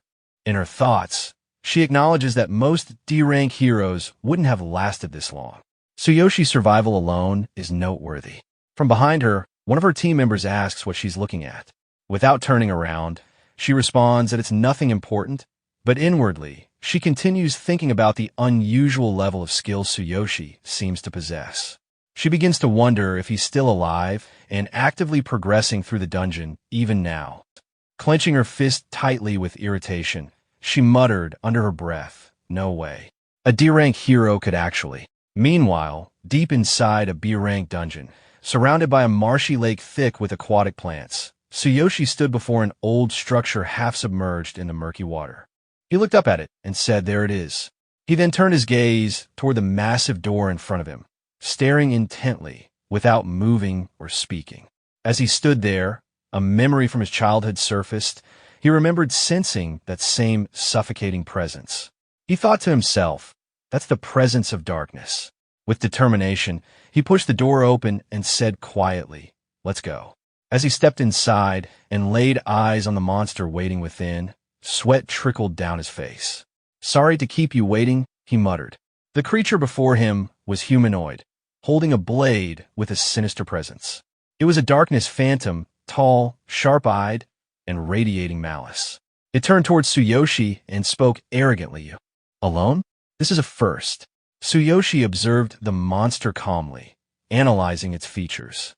It had a dark aura, intelligent eyes, a solid defense posture, and moved with unnerving agility. He noticed its blade gave off an eerie glow, hinting at psychic and ice-based attacks. He also instinctively figured its weak spot, somewhere near the heart. It was clear that using lightning, light, or fire would give him the edge in battle. The monster laughed and said, "Such a puny hero. You dare face me alone?" Tsuyoshi didn't answer. He just stood there silently, his body trembling slightly. The monster grinned wider. "You're trembling. Are you scared?" "Hiv hiv. You should be. If you're afraid, go ahead and kill yourself. It'll save me the trouble." But Tsuyoshi raised his head, his voice cold and calm. "No, I'm not afraid." The monster paused, surprised. Tsuyoshi smirked and replied, "It's not fear, it's excitement. I can't wait to slay a darkness like you. And besides, I need that weapon of yours. Just so happens I lost mine recently." The monster stood up, clearly provoked. He laughed loudly, "Ha! Interesting. To think a mere human would have such guts." He placed his sword on his back and said, "I'll commend that bravery. But to claim this weapon." Suddenly, the air around the monster grew cold and heavy. He unleashed his ice domain, filling the room with sharp frost and a suffocating chill. He pointed at Tsuyoshi and shouted, "Let's see if you can." Tsuyoshi, unfazed, laughed with pure excitement. "Very well. For Karina, for my father and mother." Then, without hesitation, he charged straight at the monster, shouting, "I'll kill you all with my own hands." Outside the B-rank dungeon, the captain of the adventurer group sat quietly, sipping tea. Her mind was restless. She thought about the situation. If Tsukishiro Tsuyoshi really managed to break their record, it would mean her party's achievement was surpassed. That wouldn't only hurt their reputation, it could also affect their resources and future opportunities. As she pondered, one of her group members approached and asked if something was on her mind. She acknowledged him and, without hesitation, asked his thoughts on the hero named Tsukishiro Tsuyoshi. The man answered seriously, saying he believed Tsuyoshi was strong and that there was a high chance he would break their record. When the captain pressed further, asking why he thought that, the man explained that although he had never personally met Tsuyoshi, he had observed his behavior before entering the dungeon. Even when mocked and ridiculed by those around him, Tsuyoshi didn't react emotionally. He had simply glanced at them once and moved forward. If he had been nothing more than a reckless fool or someone relying on drugs, he wouldn't have carried himself with such composure. Hearing this, the captain quietly repeated the words in her mind, calm and composed. Nearby, some other adventurers were also gathered by the gate, gossiping among themselves. One scoffed, saying that relying on performance-enhancing drugs would only shorten one's life. Even if someone survived a dungeon run while using them, they'd come out broken in body and spirit. He added mockingly that if Tsuyoshi somehow came out alive, he would swallow his staff whole. The captain's subordinate frowned at this, speaking with disappointment. He commented that, in his experience, the quietest beasts were often the most terrifying. The scene then shifted back inside the dungeon. In the boss chamber, an area shrouded in shallow darkness, Tsuyoshi stood with his sword in hand, ready. Across from him, the dungeon boss, a dark phantom warrior, fixed its gaze on him. The creature could sense something unusual about Tsuyoshi's presence. The dungeon boss studied Tsuyoshi closely, unsettled by the strange aura surrounding him. In its thoughts, the creature recognized that this presence did not feel native to this world. It wondered if the hero standing before it had come from some faraway other world. Despite this doubt, the boss admitted to itself that although Tsuyoshi might not be the strongest hero it had ever encountered, he was by far the most surprising. In response, Tsuyoshi activated the power of the Divine King's Hammer. His body became enveloped in electricity, crackling energy covering him completely as he prepared for the clash. With confidence, he signaled that the monster was about to witness something beyond its expectations. The boss, unfazed, launched forward, demanding proof of the hero's words. In an instant, the two collided in a fierce battle. Their weapons clashed, each countering the other's strikes with speed and precision. As the fight escalated, Tsuyoshi's heavenly eye ability analyzed the monster's state. The boss had entered its perfect form, which increased its speed and attack power significantly. Its current combat style combined rapid combos with mental invasion techniques, giving it both physical and psychological pressure. The recommended strategy was clear. Tsuyoshi needed to rely on his mastery of the laws of earth, wind, and frost to keep his speed up and look for an opening to counterattack. Realizing the monster's increased speed, Tsuyoshi thought quickly. Facing it directly would only result in severe injury. He activated the laws of earth, wind, and frost once again, reinforcing his movements to stay alive. Even so, the boss's attack struck him, forcing him back several steps and reducing his health. Instead of being shaken, Tsuyoshi smirked at the challenge, finding it intriguing. The monster attacked again, but this time Tsuyoshi managed to counter, striking back with his sword. The blow landed, wounding the creature slightly and shaving off some of its vitality.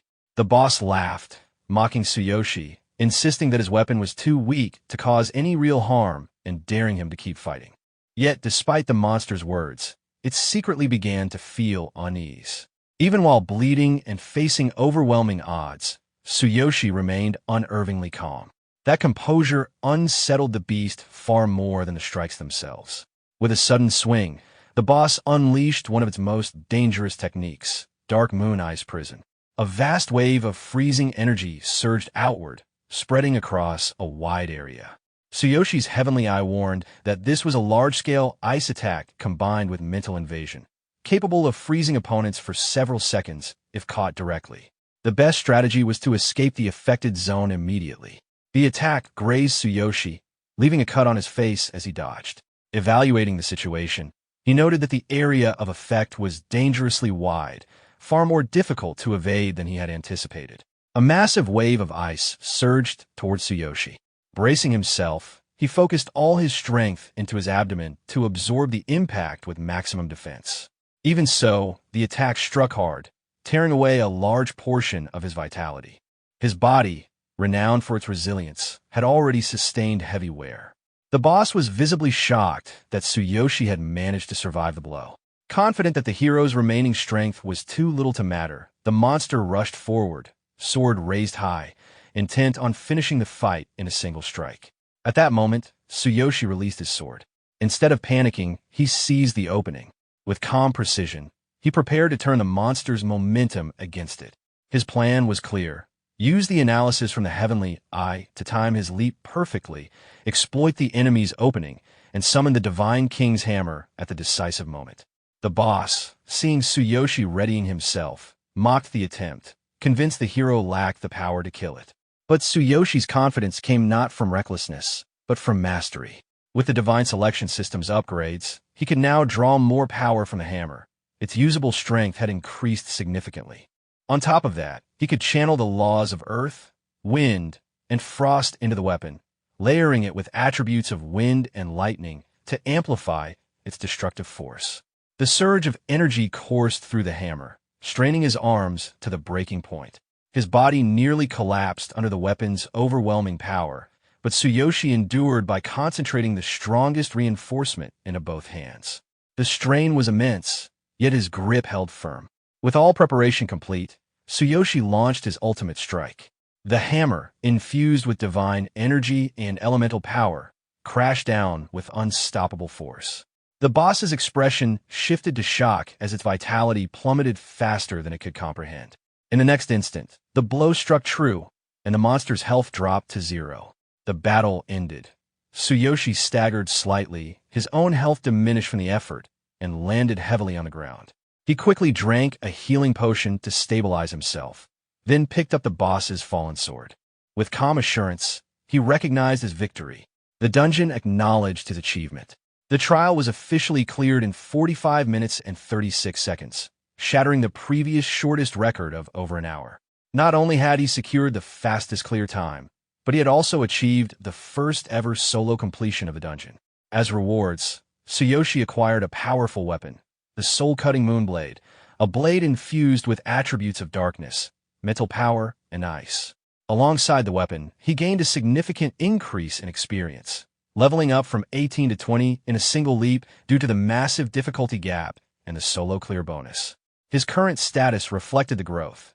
Now a level 20 warrior, clad in his black armor disguise, set belonging to the Fox Beastmen, wielding the newly obtained soul-cutting moonblade. His arsenal of skills had also expanded, including the Thunder Chain Fork and his mastery of the laws of earth, wind, and frost. With a combat power now reaching 27,600, Tsuyoshi had firmly established himself as a force to be reckoned with. Crowds of adventurers gathered near the gate as a system-wide announcement echoed across the area.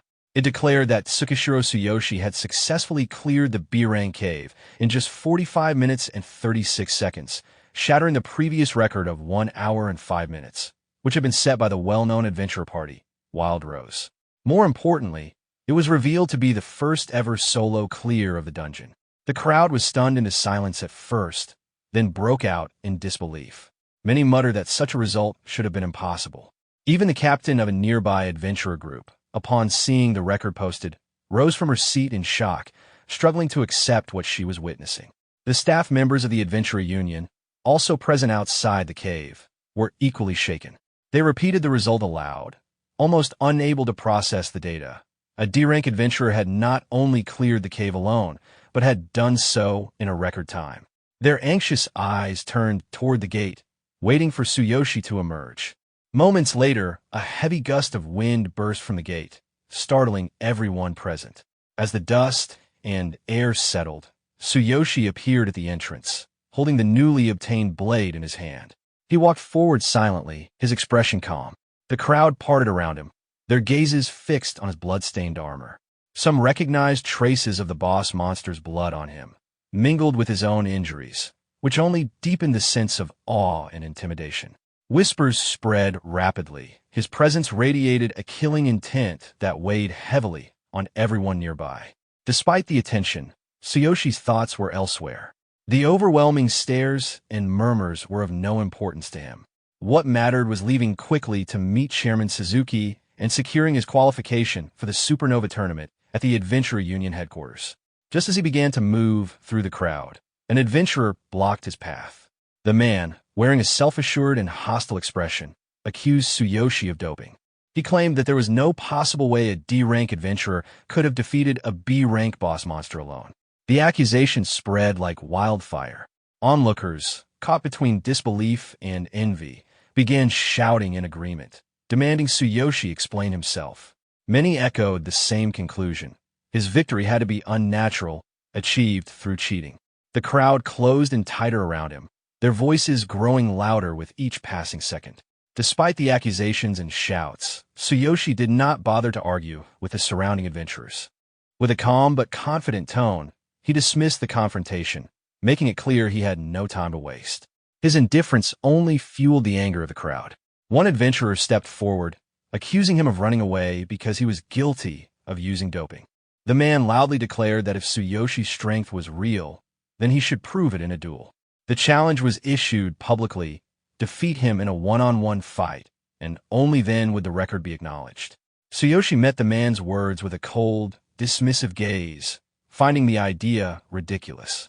Yet the challenger twisted this calm reaction, pointing to him and shouting that his refusal proved panic, stirring the crowd into further unrest. The man who stood against him was no ordinary adventurer. He was the vice captain of Wild Rose, a mage at level 35 with a combat power of 18,000.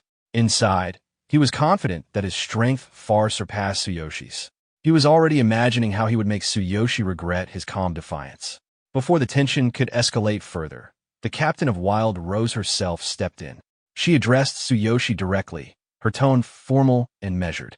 While she admitted that if his achievement was truly through skill, she would respect it, she explained that the situation had cast doubt on everyone present, herself included.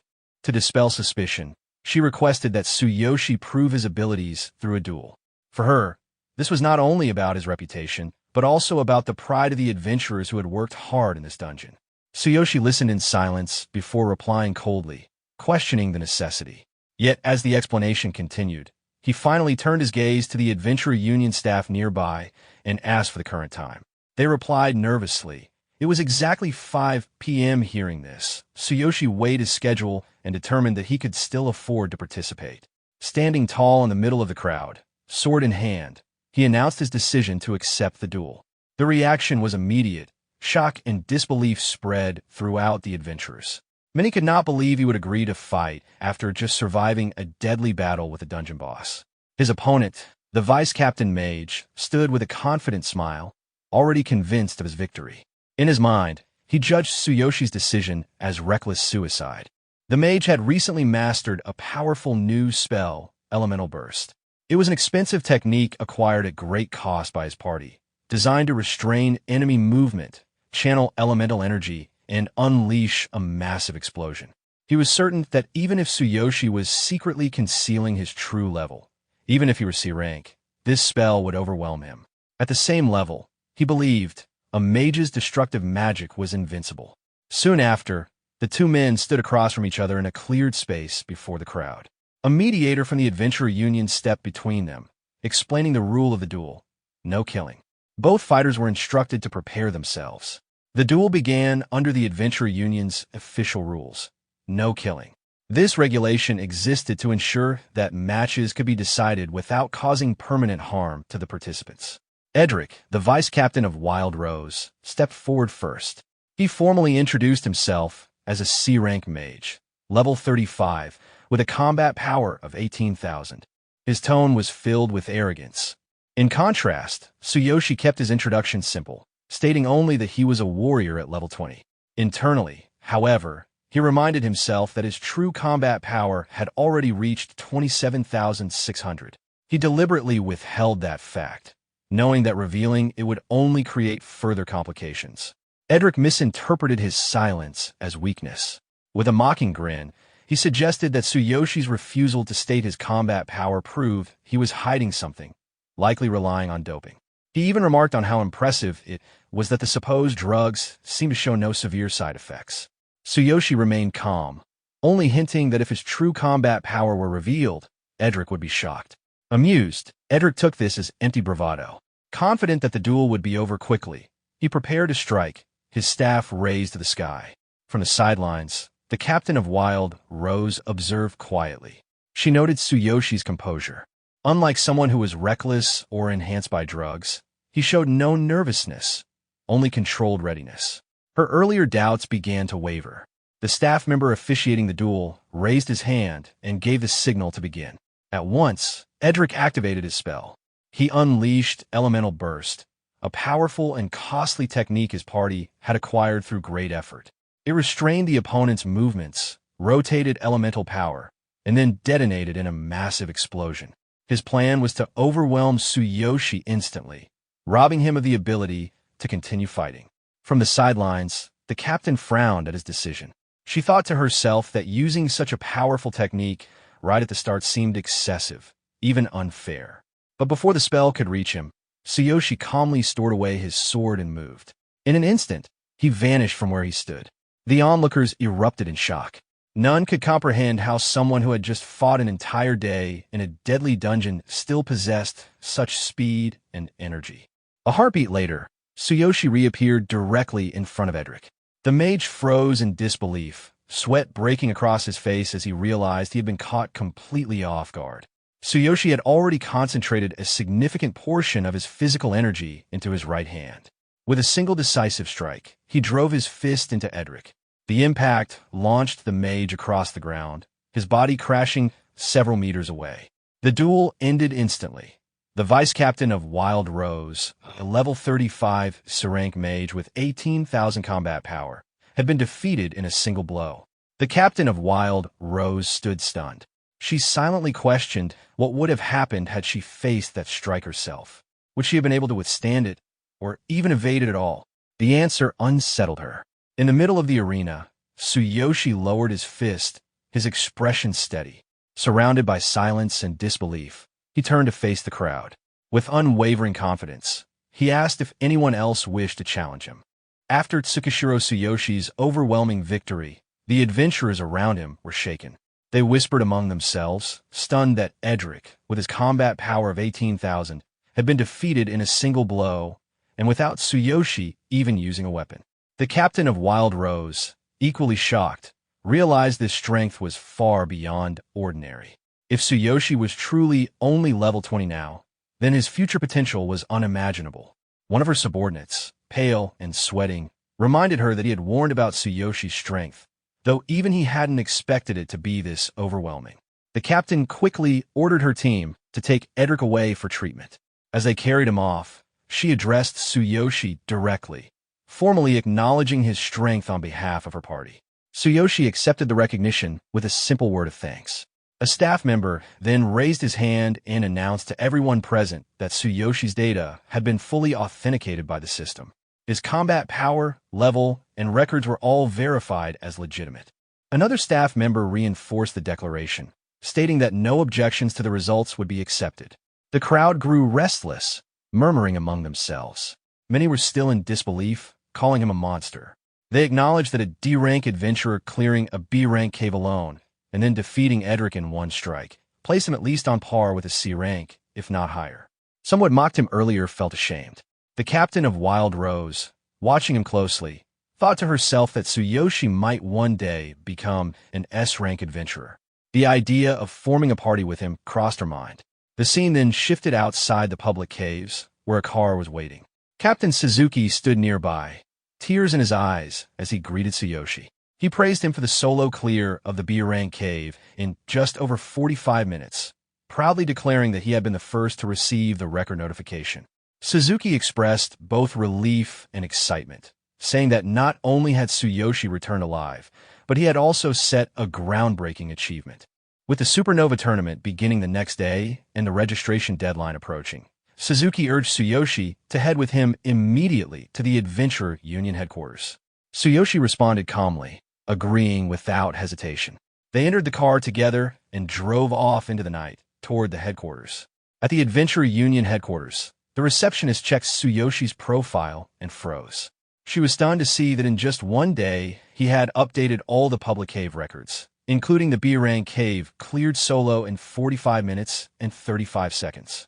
Captain Suzuki immediately urged her to confirm the data and proceed with registration, insisting that Tsuyoshi be entered as a substitute for the Supernova tournament. The receptionist quickly complied, verified the results, and officially registered him.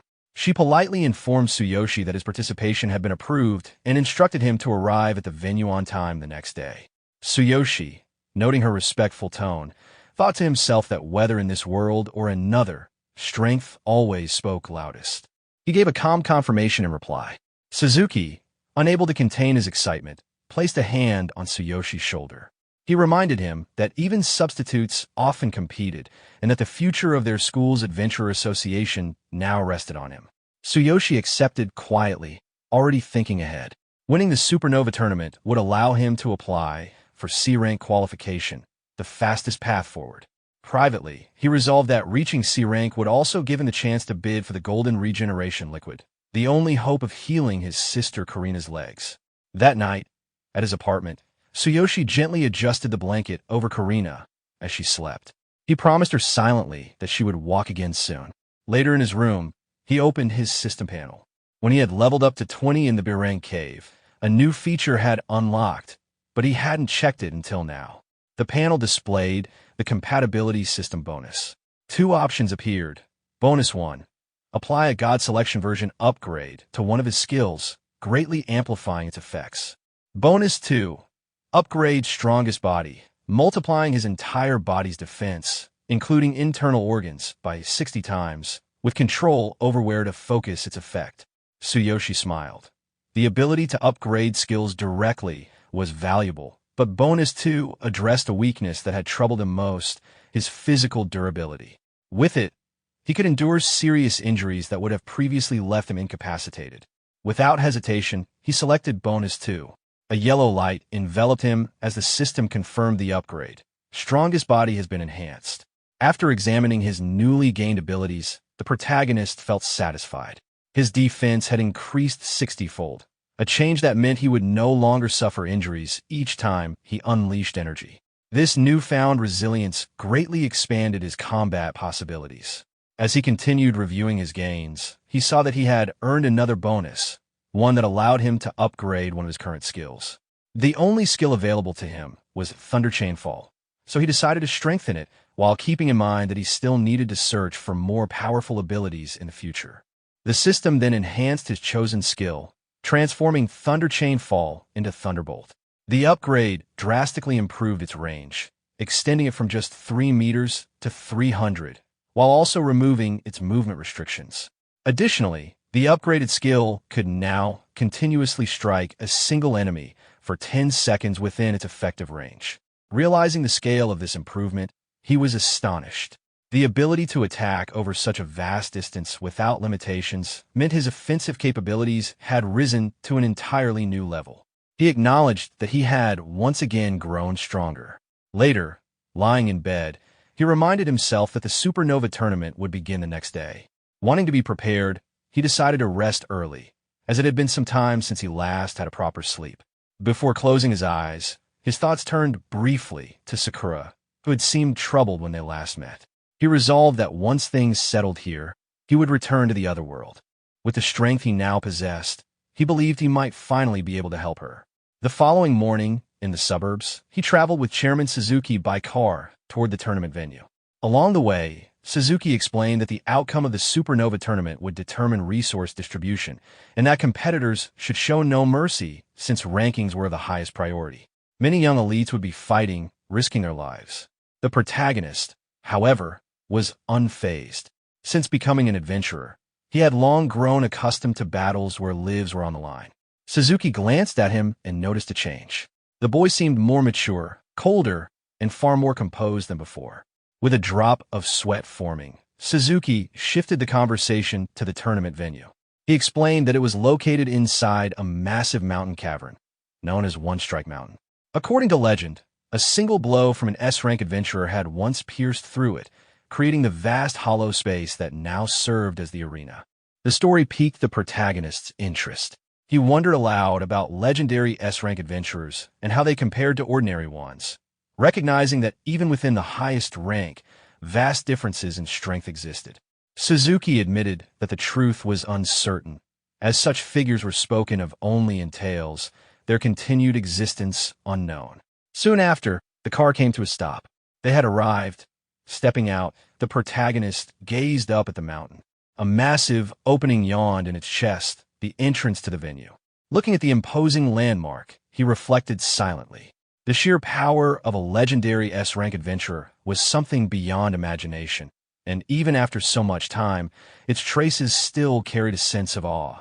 Chairman Suzuki stepped closer to the protagonist, remarking on how vast and spacious the cave appeared from inside.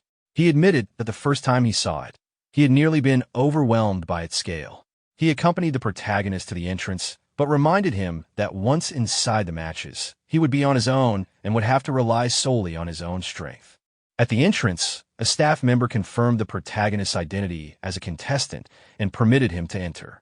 From behind, Suzuki called out one final warning, urging him to be careful and to return alive no matter what. With calm confidence, the protagonist acknowledged this and stepped into the cavern. The scene shifted to the Supernova tournament's preparation area, where countless adventurers were gathered, preparing for the competition.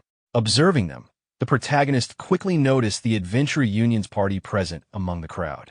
Through his divine eye ability, information appeared before him, analyzing the members of that group. Riaz, a level 36 warrior with strong combat power.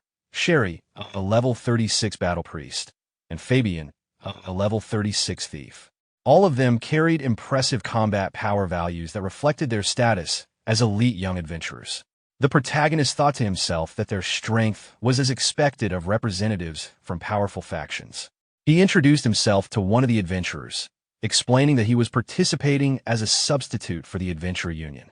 His words, however, were met with doubt and amusement. They questioned why someone at his low level had been sent, remarking that at least a C rank would be necessary, and that even substitutes should not become dead weight.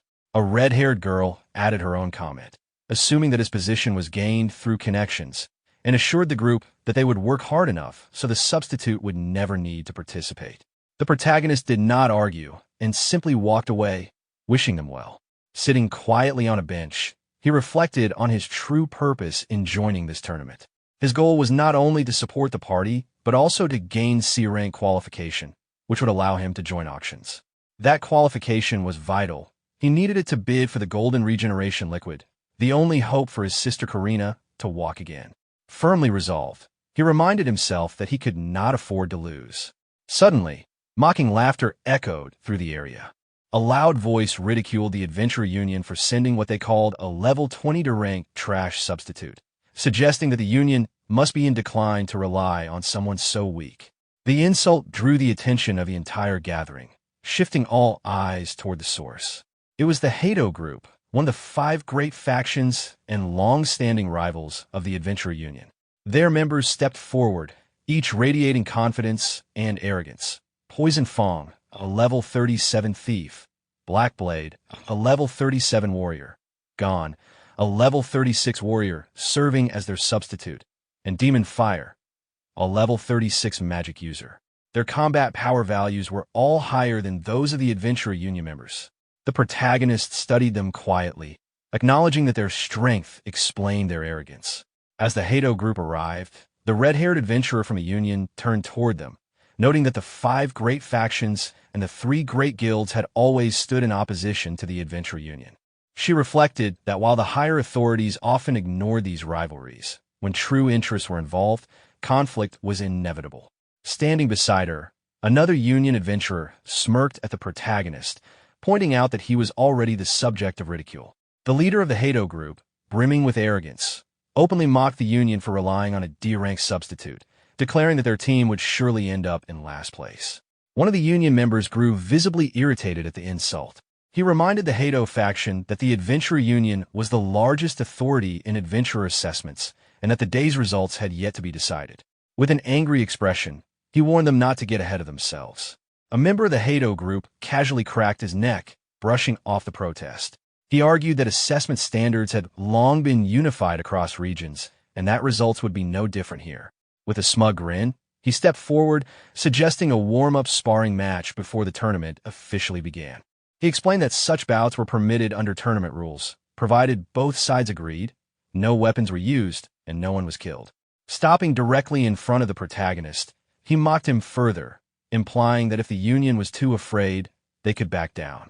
He sneered that the presence of a D-rank substitute would at least give them an excuse when they inevitably lost during the main competition. Before the insult could go further, one of the Union's C-rank members stepped in front of the protagonist, accepting the challenge on their behalf. He declared that C-rank should fight against C-rank, and told the protagonist that this was not his burden to carry. The Hato member readily agreed, confident in the outcome, and the sparring match was set. The scene shifted to the temporary arena within the preparation area, where a large crowd quickly gathered to watch.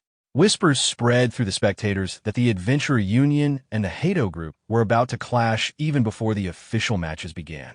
On one side stood Fabian, a level 36 thief of the Adventurer Union with combat power measured at 16,000.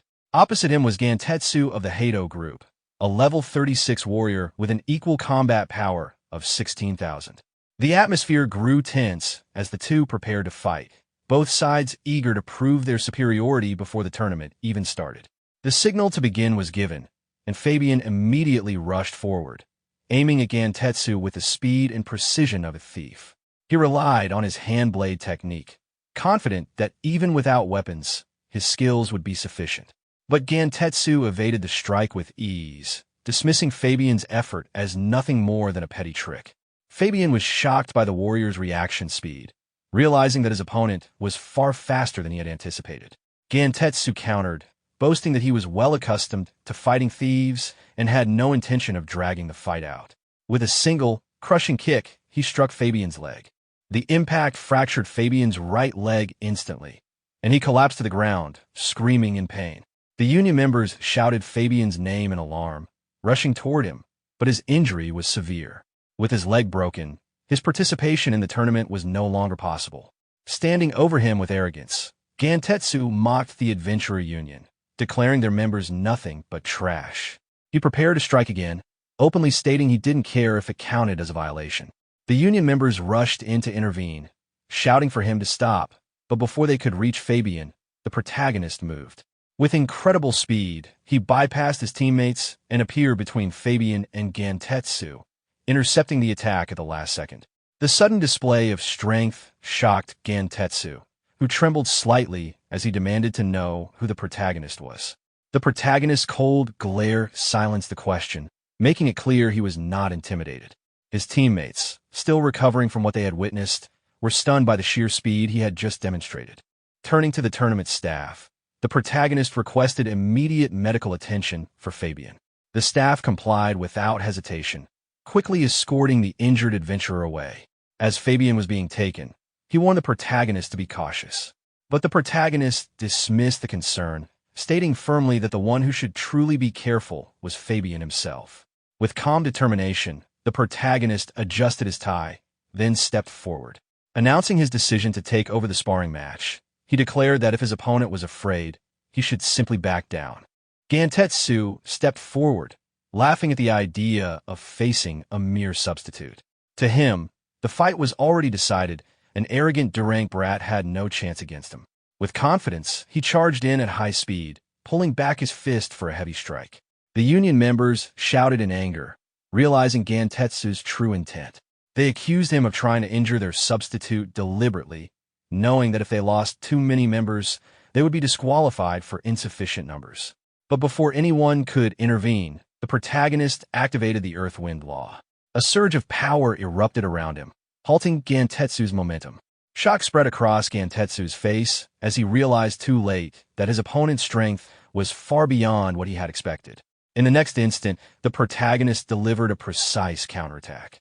A single powerful kick shattered Gantetsu's right leg, making him collapse to the ground with a scream of agony. Not stopping there, the protagonist moved again with overwhelming speed. Grabbing Gantetsu by the head, he forced him down, his expression filled with cold anger. He asked mockingly if the broken leg hurt, then pressed him hard into the ground. The sheer force of the impact instantly knocked Gantetsu unconscious. His combat ability was lost, making him ineligible to continue in the tournament. The arena fell into silence. The Adventure Union members stared in awe, while the Hado group froze in disbelief. Their leader muttered in shock, unable to accept what he had just seen. This was supposed to be a D-rank adventurer. The protagonist calmly dusted off his suit as if nothing had happened, then stated firmly that the situation was now fair. His sharp gaze turned toward the remaining Hado members, and with absolute confidence, he asked whether they still wished to continue. None of them moved. Their bravado melted away, leaving only silence and frustration. The leader of the Hado group eventually broke the silence, glaring with annoyance. He pointed at the protagonist, declaring that he would remember this strength, but his words only highlighted the humiliation of their defeat. Nearby, some adventurers who had witnessed the sparring whispered among themselves in disbelief. They remarked on how incredible it was to see someone break an opponent's leg with a single kick and knock him out in one blow. None of them could reconcile such overwhelming strength with the supposed rank of D. The scene then shifted back to the Adventure Union's preparation area. The red-haired adventurer looked at the protagonist with a tone of respect. She thanked him for avenging Fabian earlier and questioned his true strength, stating plainly that there was no way a D-rank adventurer could display such power. The protagonist, however, downplayed it. He explained that he had only intervened because he couldn't stand by and watch, and reaffirmed that he was indeed still D-rank. The red-haired adventurer then reminded him that with Fabian injured, he would now have to participate directly in the tournament. The protagonist accepted this without hesitation, stating with calm determination that losing was not an option. From behind, the group leader observed quietly, commenting on how enigmatic the newcomer was. Later, the red-haired adventurer handed the protagonist a small device, a communication bracelet specifically for use during the tournament. The leader demonstrated its function, opening the interface to reveal the details of the first event. All participants were instructed to check the rules. The first stage would be an elimination round, a trial designed to cut the number of contestants in half. On activating his device, the protagonist noted the term elimination competition, and the red-haired adventurer explained further. All contestants would be placed in a mock cave, tasked with defeating monsters. They needed to score at least 150 points within 1 hour to pass. However, if more than half the participants surpassed the requirement, then only the top half would proceed, making it essential to earn as many points as possible. The leader then elaborated on the mechanics. Contestants could choose between two modes, normal mode and dark mode. In normal mode, each monster defeated granted 1 point. In dark mode, only darkness monsters appeared, and each one defeated earned 5 points. However, every 30 seconds, the number of monsters would double, making the challenge increasingly dangerous. Finally, the leader warned against being tempted by the higher points of dark mode. He explained that monsters were adjusted to match the contestant's level, so for the protagonist, both normal and darkness monsters will be level 20. But darkness monsters were significantly stronger than their normal counterparts. Many past contestants who attempted dark mode had been overwhelmed before they could even fight back. The red-haired adventurer continued explaining the risks. Even in normal mode, she warned, the challenge was harsh. Monsters doubled every 30 seconds, and though one might start strong, fatigue would set in midway. Endurance and consistency were tested as much as strength. An hour of continuous fighting was grueling, and it was easy to get overwhelmed once surrounded. The protagonist then asked about the highest record ever achieved in this trial. The group leader responded, recalling a remarkable story from years past. A contestant from the Adventurer Union had once chosen dark mode, managing to endure for 45 minutes and defeat 300 darkness monsters in that time, earning 1,500 points. That contestant had since risen to become not only the Union's pride, but also the youngest S-rank adventurer in history. The leader then admitted his own limits, stating plainly that he wouldn't last even 10 minutes in dark mode, let alone defeat more than 20 enemies, since the doubling effect made it a nightmare. The red-haired adventurer agreed, adding that as a battle priest, she would last even less. Darkness monsters were significantly stronger than normal ones, and once their numbers rose, survival was nearly impossible. The protagonist, however, seemed intrigued by the challenge. He silently repeated the record in his mind, 45 minutes, 300 darkness monsters, 1,500 points, and found it interesting. Later, the scene shifted to the tournament venue, where crowds had gathered in front of the competition area. A massive gate loomed ahead, leading into what appeared to be a real cave rather than a simulation. The protagonist noted this detail, and the red-haired adventurer explained that the cave had a unique origin. According to legend, it had been formed by a single strike from an S-rank adventurer. The mysterious energy within it still defied both modern science and the abilities of even current S-rank adventurers. Because of this, it naturally generated mock cave environments, and the tournament organizers used one such space for the trial. At that moment, the protagonist's ring reacted faintly as he approached the gate, causing him to pause and wonder what it was sensing. One by one, participants began entering the cave.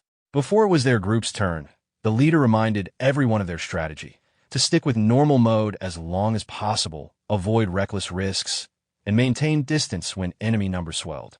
The red-haired adventurer supported this, pointing out that they had already lost one member, so the rest of them had to give their best effort. The leader then placed a hand on the protagonist's shoulder, expressing his desire to work together for a strong placement. The protagonist, however, gave no verbal reply. Instead, he glanced again at his trembling ring, puzzled by its unusual reaction. When it was finally his turn to step forward, the selection prompt appeared before him. It asked him to choose between normal mode and dark mode. Remembering the warnings and advice from his companions, he considered that normal mode was the safer path. Yet, with a quiet confidence, he made his choice. Dark mode. A faint smile crossed his face as he thought to himself that his true opponents would indeed be the darkness monsters waiting inside. That's it for today's video. I've already uploaded the next chapter of this manhwa. If you want to keep watching, just check the link in the description or click the video popping up on your left.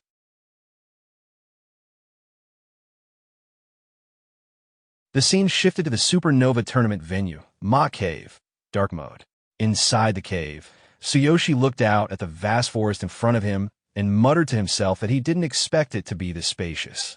Just then, a notification appeared showing his current status. The system also explained the rules of dark mode. A monster would appear in 10 seconds, and every 30 seconds, the number of surviving monsters would multiply. Points would be earned by defeating them. Tsuyoshi carefully considered this information. He realized that if he didn't finish the enemies quickly, their numbers would keep doubling, first 2, then 4, then 8, and so on. No wonder dark mode was referred to as a nightmare. Ordinary contestants wouldn't stand a chance here. But instead of being concerned, Tsuyoshi walked forward with a confident smile. Activating his divine king hammer power, he reminded himself, but I'm not an ordinary contestant. Perfect for testing my new skill.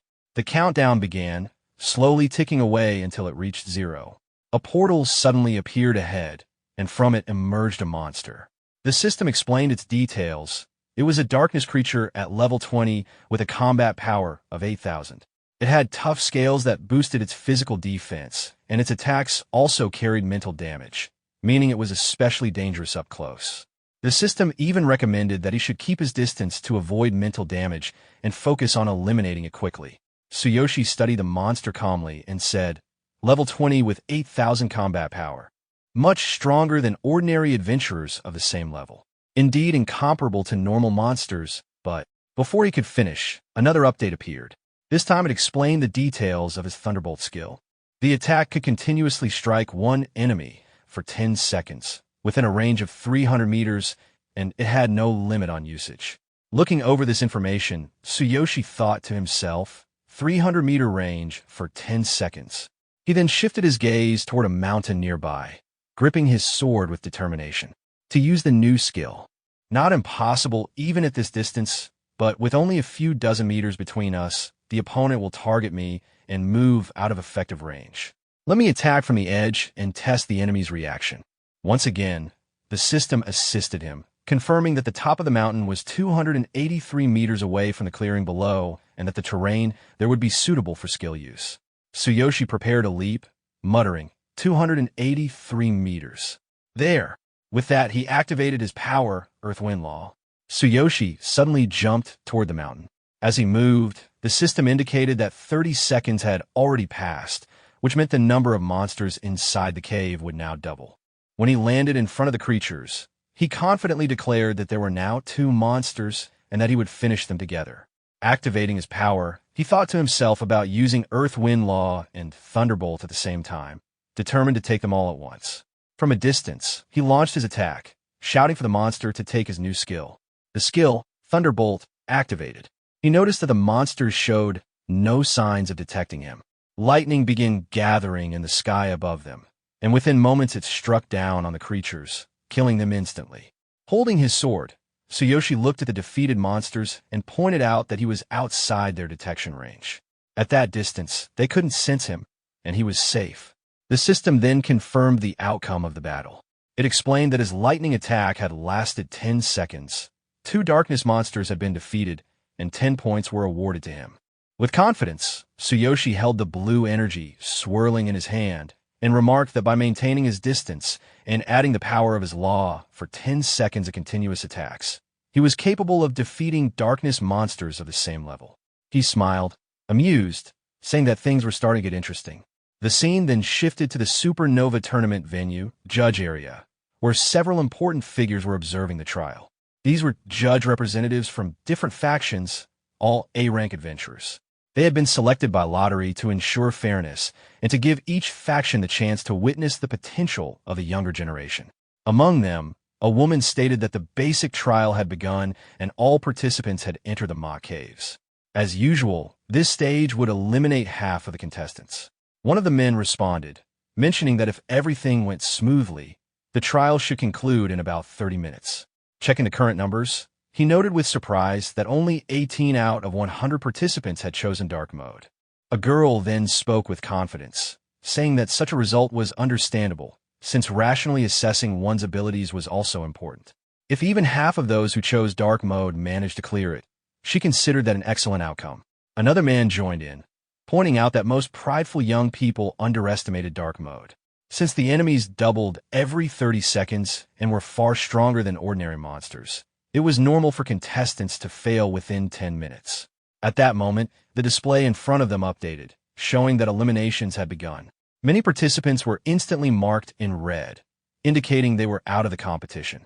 Another girl observed that 10 minutes had passed and that some participants were already appearing with insufficient points. Sitting beside her, a man smiled and noted that at this pace, many more would be eliminated.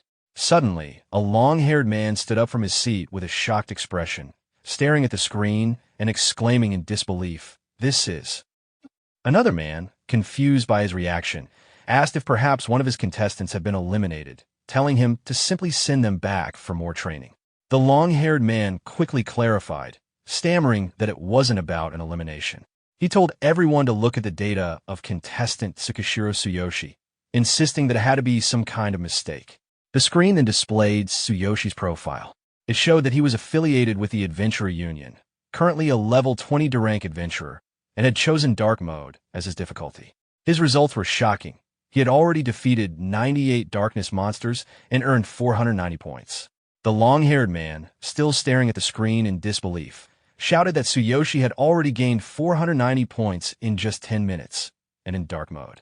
The entire room was shaken. They all cried out in shock, "What?" Some of the others, still stunned, looked closely at the screen. They muttered to themselves that it was impossible for a D-rank adventurer to achieve such results. They wondered aloud what kind of trick he could have used. One of them pointed at the screen and demanded an explanation from the Adventurer Union representative, asking if Tsuyoshi was some kind of secret weapon. The Adventurer Union judge representative began to sweat as she looked at the data with confusion. She admitted that she had never heard of Tsuyoshi being an official member. Scrolling further, she discovered the truth. He had applied later and was only registered as a substitute member of the Adventurer Union. Her words left the room even more stunned. Everyone exclaimed together in disbelief. A substitute, a D-rank substitute in Dark Mode, earning 490 points in just 10 minutes? They found it impossible to believe. One of the men, panicked as he stared at the data, suggested that Tsuyoshi must have used some special high-grade item. Yet even with that, the results were incredible. As they continued to look at the screen, their shock grew even greater. They questioned if this meant Tsuyoshi was on the path to breaking the record of the youngest S-rank adventurer. Back inside the cave, more monsters emerged from the portal. Tsuyoshi fought them again with his lightning skill, striking them down, but this time he was left breathing heavily, fatigued from the effort. A new notification confirmed his results. He had defeated 12 darkness monsters in one go, earning 60 points. His total now stood at 98 darkness defeated, with 490 points earned. The display also showed that 48 minutes remained. Looking at the information, Tsuyoshi thought to himself that he had managed to cover the third wave in one strike, defeating 32 at a time with Thunderbolt, which was his current limit. But after using the skill 3 times in such quick succession, while also adding the power of his law, his energy was drained, and he could no longer maintain the pace. He needed time to recover. He then took out a recovery potion, drank it, and instantly regained his strength. In a calm voice, he said that during recovery, all he needed to do was wait for the darkness monsters to respawn, so it was still relatively manageable. He reminded himself that the Adventurer Union's youngest S-rank adventurer had once set a record by defeating 300 monsters in 45 minutes, earning 1,500 points. Closing his eyes with determination, Tsuyoshi declared that he would break that record while he was at it. Time passed. 50 minutes into the trial, another contestant, Riyoga, emerged from his own portal. He was drenched in sweat, exhausted from the challenge. His results appeared on display. He had chosen normal mode, defeated a total of 560 monsters, and earned 560 points. His trial was marked as completed, with a duration of 50 minutes. Looking at his score, Riyoga thought back to his battles inside and muttered with satisfaction that lasting 50 minutes and defeating 500 monsters was quite an accomplishment. Inside his mind, Riyoga reflected on his own performance. In the first 30 minutes, he had used his warrior stamina to defeat about 12 monsters per minute. After that, even though his energy dropped, he still managed to bring down around 10 each minute. With those results, he felt certain he would place in the top 5. Smiling to himself, he thought that if he could secure a good placement, the Adventurer Union might treat him well, and perhaps he could even receive direct guidance from an S-rank adventurer.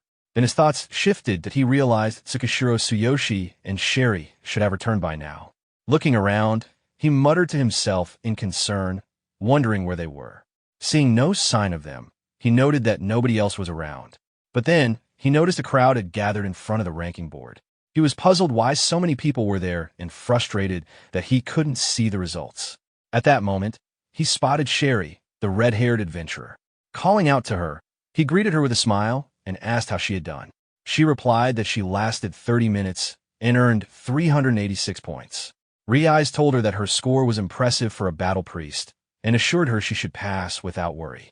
He then proudly mentioned that he himself had earned 500 points in 50 minutes, calling it amazing, before asking how Tsuyoshi had fared.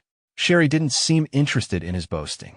Instead, she looked toward the ranking board, sweating nervously, and said that Tsukishiro had chosen dark mode. Ryai's expression turned to anger.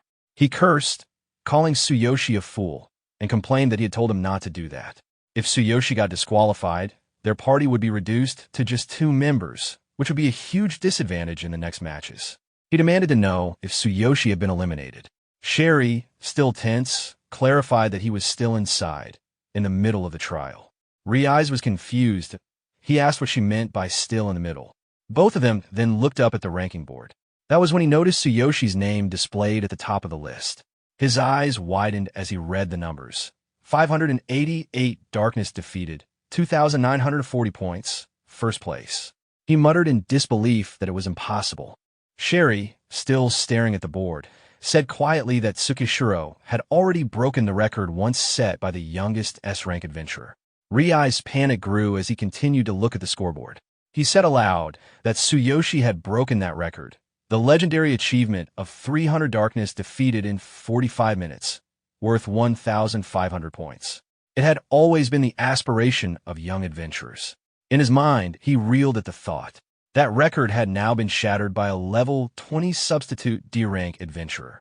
Sherry, without taking her eyes off the board, explained that there were only 7 minutes left. Everyone was gathered here, waiting to see just how far Tsukishiro Tsuyoshi would go. His status still showed as continuing. 7 minutes later, Tsuyoshi finally emerged from a gate. The crowd in front of it gasped in shock as he stepped out. Ryai rushed to him, sweating, and shouted his name. Excited and overwhelmed, he told Tsuyoshi that he had broken the highest record and achieved an incredible score.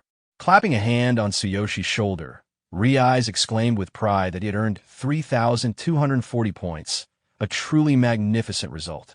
Sherry also looked at him with wide eyes and admitted that such a record might never be broken by anyone.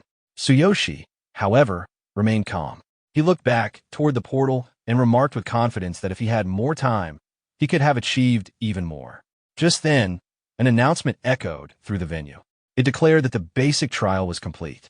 75 participants had been disqualified, leaving 45 remaining. It announced that the highest record holder of the tournament was Tsukishiro Tsuyoshi from the Adventurer Union. In dark mode, he had defeated 648 monsters for a total of 3,240 points, a new all-time record. Everyone turned immediately to look at Tsuyoshi. He stood there, confused by the sudden attention. Sherry stepped closer with an awkward expression and told him that he might be the pride of the Adventurer Union now, but that also meant he had become everyone's greatest enemy. Tsuyoshi simply walked away, replying with confidence that he had expected this, but could handle it himself. Ryai, watching him, asked Sherry if Tsuyoshi was some kind of hidden trump card the Adventurer Union had prepared. Sherry shook her head in confusion. She said she didn't know, but admitted that for someone this powerful, it was unbelievable she had never even heard his name before. Suddenly, a new announcement appeared on everyone's bracelets. It declared the next stage, Event 2, Party Cooperation Battle. All participants were required to enter designated caves with their respective parties. If only one member remained in a party, then that individual would form a party alone. Each team had to complete assigned quests, and parties that failed to do so would be disqualified. At the Adventure Union's internal mock training ground, S-rank adventurer Hashimiya Kenji effortlessly destroys a level 60 darkness construct in just 12 seconds, his blade still humming with residual energy. From the shadows, the elder Sesko emerges, praising Kenji's speed and skill and reminding him that the Supernova tournament has begun. Kenji waves it off, uninterested, treating it as the usual rookie event and content to attend only the final award ceremony. Sesko informs him that his previous record for the basic trial has been broken. 3,240 points on dark mode within 60 minutes. Kenji is shocked to learn that the new record was set by a D-rank adventurer, Tsukishiro Tsuyoshi, someone he has never heard of. Intriguingly, this D-rank has no direct S-rank instructor and was discovered only as a substitute by Chairman Suzuki of the School Adventurer Association. Despite past concerns of spies infiltrating the Union, Investigations found nothing suspicious about Tsuyoshi.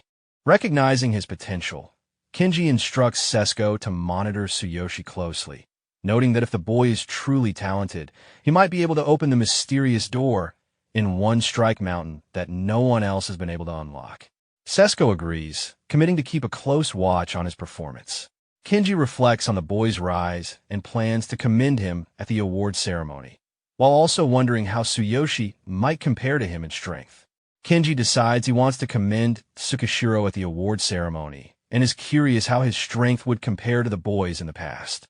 At the Supernova tournament venue, the atmosphere is tense as gates to the mock caves open. Teams huddle, strategizing nervously. The announcer informs everyone that the party cooperation battle will begin shortly and instructs parties to enter their designated caves. Protagonist companions emphasize the importance of positioning. Each party will be randomly transported into a cave and given a quest immediately, so a poor position could lead to failure or to disqualification. The protagonist and his companions enter a portal, shifting to a dense jungle with strong darkness presence. The female companion notes the complex terrain and the need to confirm their direction quickly. A notification informs them that they must obtain 6 dark crystals from specific high-level darkness within 3 hours, or face disqualification. The other companion explains the value of these crystals for crafting and trade, while the female companion points out that collecting 6 in such a vast jungle will be difficult. Suddenly, she detects movement. Enemy teams are harvesting immediately, treating the event as a business opportunity. They target small parties and disregard rankings, focusing on profit. Observing from a distance, the male companion remarks that some participants exploit the tournament for gain and that this isn't how adventurers should operate. The protagonist clarifies that the event was designed to make parties fight each other. Shocked, the companions ask for clarification, and he explains that survival, not the quest itself, is the key. The true intent of the party cooperation battle is mutual elimination, a survival competition disguised as a cooperative quest. The companions understand. The quest is secondary to survival. A burst of flame suddenly rained down on the protagonist and his companions. The male companion immediately reacted, scolding the attackers for cowardice. The clearing tightened as the ambushers closed. The enemy captain stepped forward, making it clear they had tracked the Adventurer Union party since entering the dungeon and intended to settle a grudge. They suspected the protagonist had used some illicit item to achieve his record and intended to seize it for a high price. The male companion instantly took a defensive posture and ordered the priest to stay behind him, noting that the thief would likely target the support. He also voiced concern about the protagonist's unknown capabilities and asked if the protagonist could handle a single opponent if needed. The group braced for close-quarters combat. The attackers were built for melee and magic, and their composition suggested a brutal, focused assault. A rival 2-person party, a warrior and a mage who had been tracking the same area, then joined a fray on the attacker's side, turning the engagement into a disadvantageous mismatch.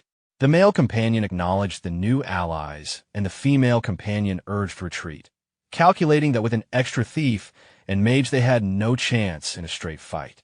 The protagonist overrode retreat, ordering the 2 companions to break off and search for dark crystals required by the quest while he held the enemy.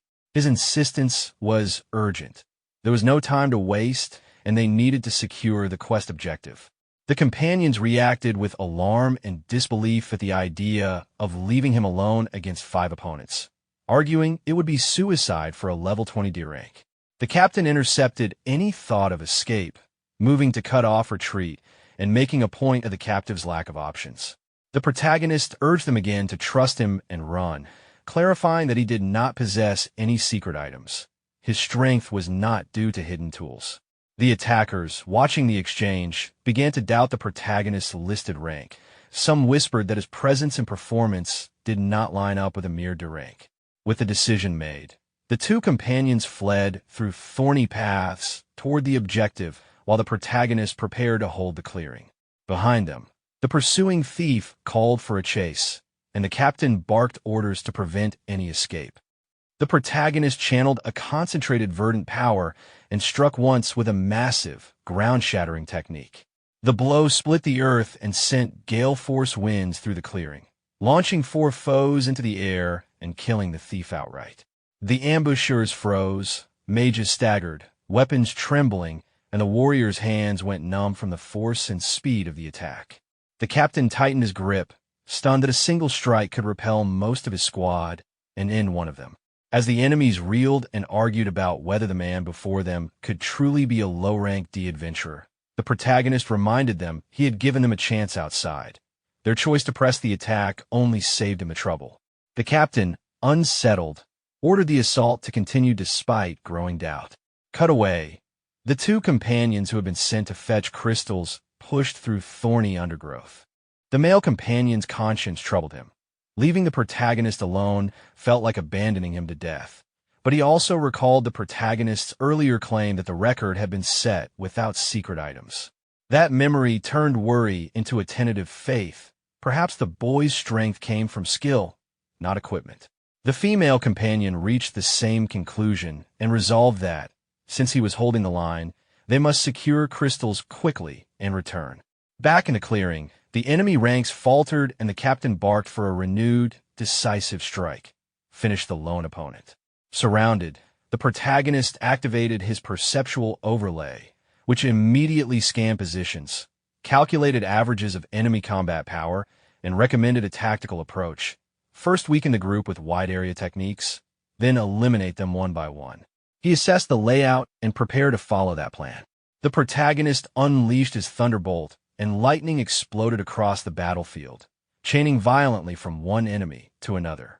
The ground scorched beneath the storm's power as screams echoed through the air. Every strike burned through armor and flesh, leaving the entire enemy team shaken and gasping in disbelief. Their leader, his armor charred and body trembling, realized how devastating the attack was. Panic set in as he ordered his allies to surround the protagonist, believing they had no other choice but to finish it together or die trying. One of the enemy mages quickly activated a defensive spell, manipulating wind and earth to form a barrier, but the protagonist cut straight through it. Another mage attempted to cast an ice spell, yet before he could finish, he was struck down instantly, his body frozen mid-motion. The fight's outcome was decided in moments. Several members of the enemy team were defeated almost instantly, their bodies collapsing under the impact of the attacks. The protagonist's movements were swift and precise. He read every attack before it happened, countering with flawless efficiency. One thief tried a surprise strike from behind, aiming for a fatal blow, but the attack barely scratched him. The thief's blade couldn't pierce his enhanced defense, and his expression twisted in horror just before the protagonist finished him off. As the smoke cleared, only the enemy captain remained. Overwhelmed by fear and disbelief, he dropped to one knee, realizing that the person before him was far beyond anything they could handle.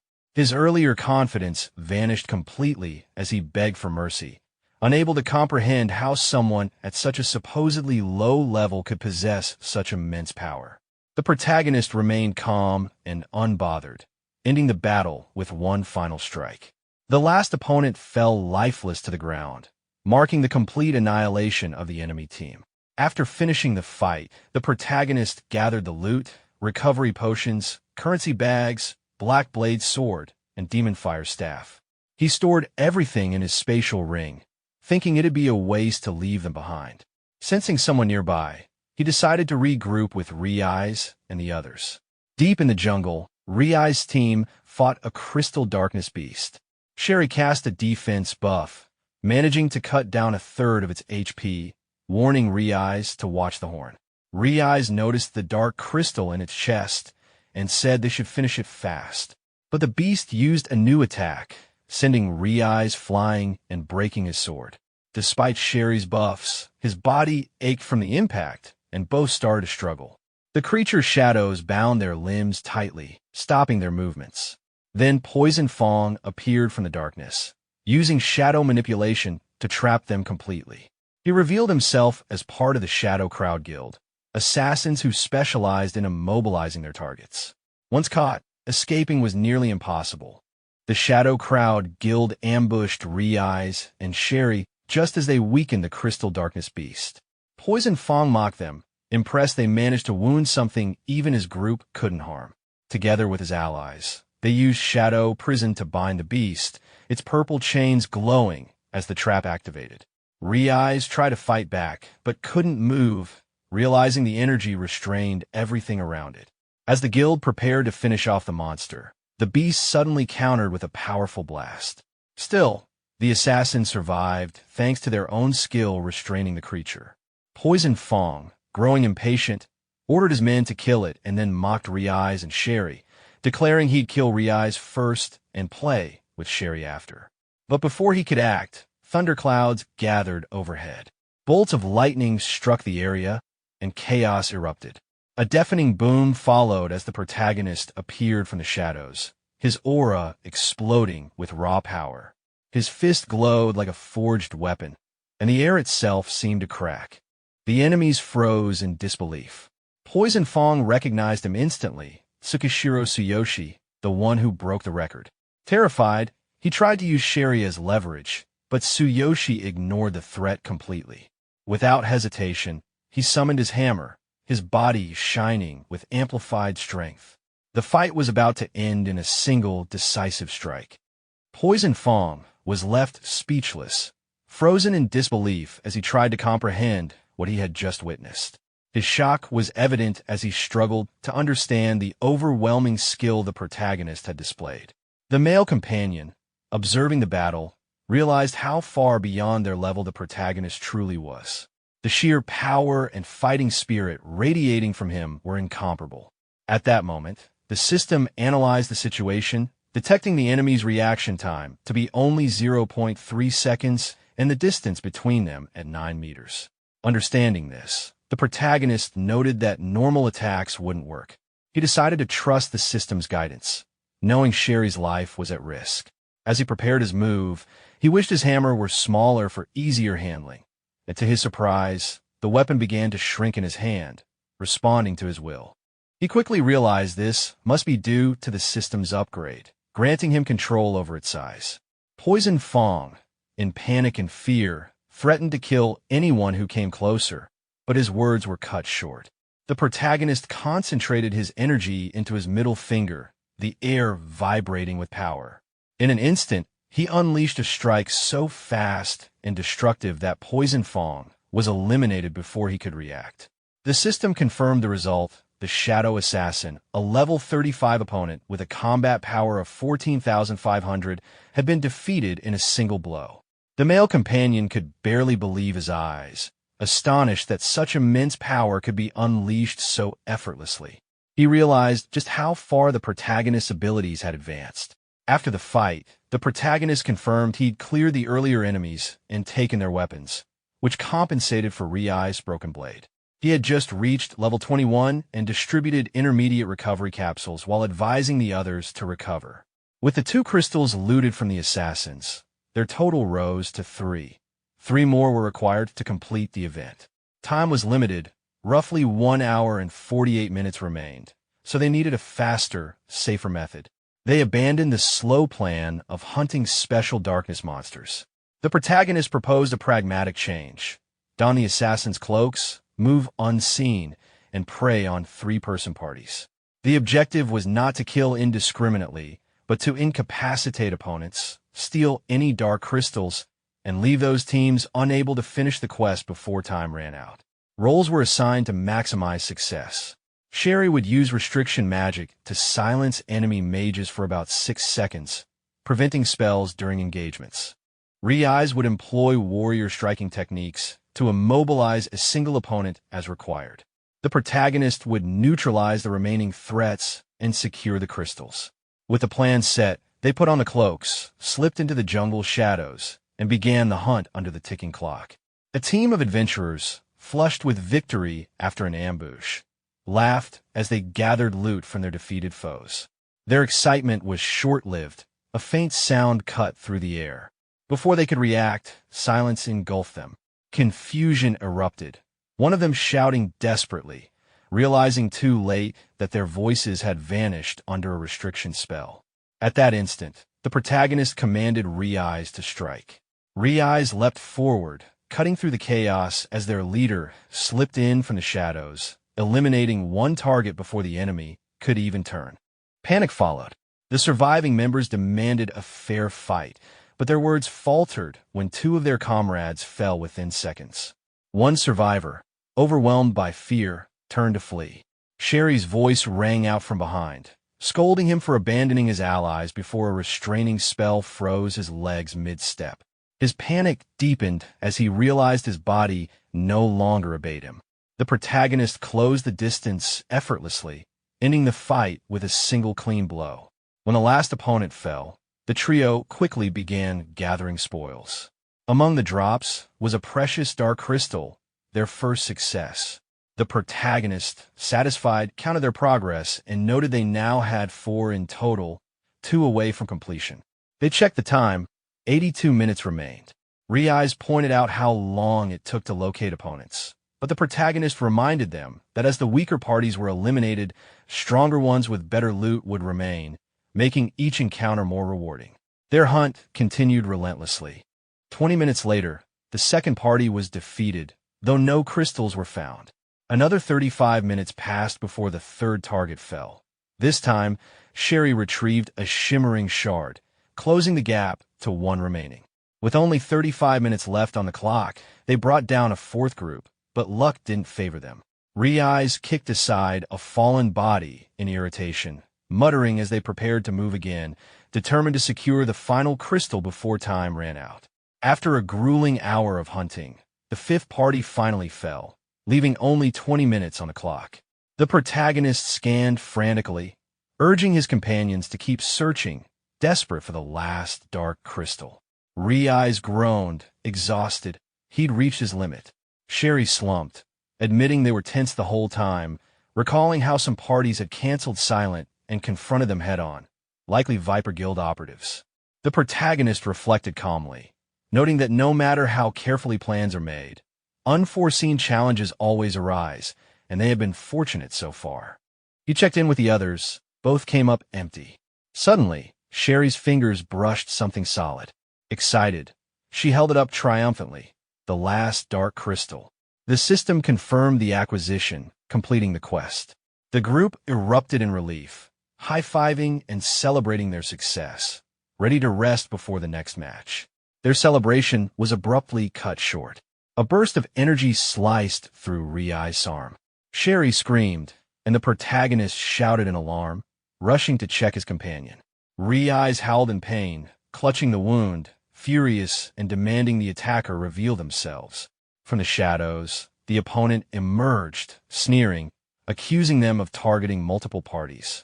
A system notification confirmed they had lost a dark crystal and that the quest was now incomplete. The enemy mocked them further, questioning the famous D-rank adventurer, Tsuyoshi. Sherry recognized him immediately, CD from Fury Dragon, a formidable and dangerous figure, far beyond an ordinary C-rank adventurer. The protagonist, still in pain, questioned what made him so exceptional. Sherry explained gravely. CD was a second awakener, someone who had awakened a second time after their initial adventure awakening. Such individuals possessed extraordinary abilities and rare talents, drawing the focus of every major organization. CD circled them, curiosity laced with mockery. He revealed that he'd been sent by his boss to test their abilities, admitting he wouldn't normally enter such a mundane tournament, only intrigued by what his boss had seen in them. The group quickly retreated to cover, with the protagonist scanning the shadows, urging Sherry to tend to Riyoga immediately. The presence of an anti-reconnaissance item blocked the protagonist's ability to gain information, signaling that this opponent was far different from anyone they had faced before. Riyoga, injured and struggling, warned that second awakeners rarely participated in tournaments and were extremely powerful, with most young ones assigned to specialized roles or under the guidance of S-rank adventurers. Sherry analyzed the situation and concluded that even if levels were the same, second awakeners' abilities far surpassed normal adventurers, explaining why S-rank adventurers received intensive training. The protagonist realized just how formidable this enemy truly was. CD, calm and confident, challenged the group, allowing them the choice to fight him one-on-one or all together, making it clear that his companions would not interfere. The protagonist recognized Fury Dragon's involvement, but remained suspicious of their motives and leadership. As the fight began, CD blocked the protagonist's attack with ease, showing both his strength and his appreciation for Tsukishiro's speed. Ri's winced, realizing the full power of CD's weapon, while Sherry grew anxious, knowing the stakes were high. The protagonist instructed his companions to stay back and take no part in the fight, focusing entirely on the clash with CD. Combat erupted with incredible intensity. The protagonist noted that CD was a speed-type fighter but found openings through Divine Eye. CD aggressively pressed attacks, striking with devastating force, while the protagonist countered strategically, reading each movement. Blasts of energy and shockwaves filled the area. The clash continued with immense force until the announcement indicated the event's end was imminent. Despite the pressure, the protagonist managed to seize the stolen dark crystal during the battle, completing the quest while CD was left astonished at how it had been taken mid-combat. The subordinates and companions alike were left impressed by the protagonist's skill and tactical thinking. The protagonist made it clear that their goal was to collect the dark crystals, suggesting any further combat could be settled in the next match. CD's subordinate reported that the combat video had been sent. Sander watched it carefully and ordered CD to return. He belonged to one of the 5 great factions, known as the Fury Dragon, and was called the Dragon Tamer, an S-rank adventurer of immense power. Sander insisted that resources didn't matter, but CD refused to come back, determined to continue fighting in the next solo event. Even after being warned that he couldn't win, CD argued that he still had one final method left, a form capable of fighting upper-level darkness. Reluctantly, Sander allowed him to act as he pleased. His subordinates grew uneasy, asking if they would return after the match, but CD silenced them with a threat. Inside, he knew this was the first time his boss had ever doubted him, and he resolved to go all out in the next round. Meanwhile, Sander mentioned that it might be time to see Tsuyoshi. Don, the chairman of Final Glory, one of the 3 great guilds, reacted with surprise. He speculated that the Adventurer Union might have sent Tsuyoshi to approach the One Strike Mountains restricted area, suggesting they move quickly. However, Sander believed even a union didn't fully grasp Tsuyoshi's true potential and suspected he could open the door within that forbidden zone. After the event, the protagonist noted that 45 people had participated, but only 12 cleared it. His female companion commented that though they survived, she didn't feel happy about it. Among the survivors, only 3 parties cleared with all members intact, 1 with 2 people, and 1 solo participant. They had gathered only the required number of dark crystals, placing them last. The male companion was shocked to learn that the solo participant ranked first, Shankai from the Skull Knight Guild, a name feared among the 3 great guilds. His female companion, unfamiliar with the name, wondered if Shankai was also a second awakener. Skull Knight's members were shrouded in mystery, even their leader's identity unknown. The protagonist thought about how large guilds usually avoided such tournaments, meaning participants like Shankai might have special reasons for joining. As the crowd cheered, the announcer's voice filled the arena, congratulating everyone who cleared the second event and instructing them to prepare for the final round, solo battles to begin in 1 hour. The male companion clenched his fist with determination, ready for the solo battle finale. But the protagonist could tell both his companions had lost their confidence after the last fight, their lives having been at risk. He urged them to withdraw, deciding to represent the Adventurer Union alone. They hesitated at first, unwilling to abandon him, but after hearing his warning about the danger ahead, they reluctantly agreed. Both wished him luck, realizing they might only hold him back. After they left, the protagonist quietly thanked them for their efforts. Sitting alone, he noticed Hashimiya Kenji nearby, an S-rank adventurer affiliated with the Union.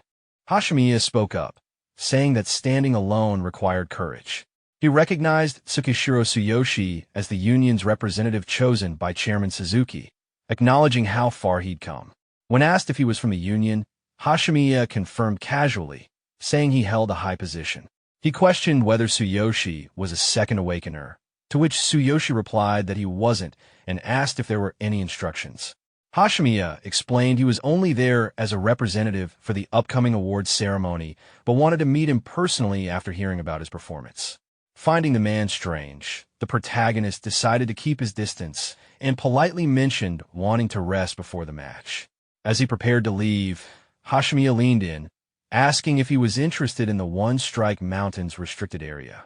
The protagonist looked puzzled when Hashimiya mentioned the restricted area, realizing Chairman Suzuki had never told him about it. Hashimiya explained that even someone of the chairman's level wouldn't know of its existence.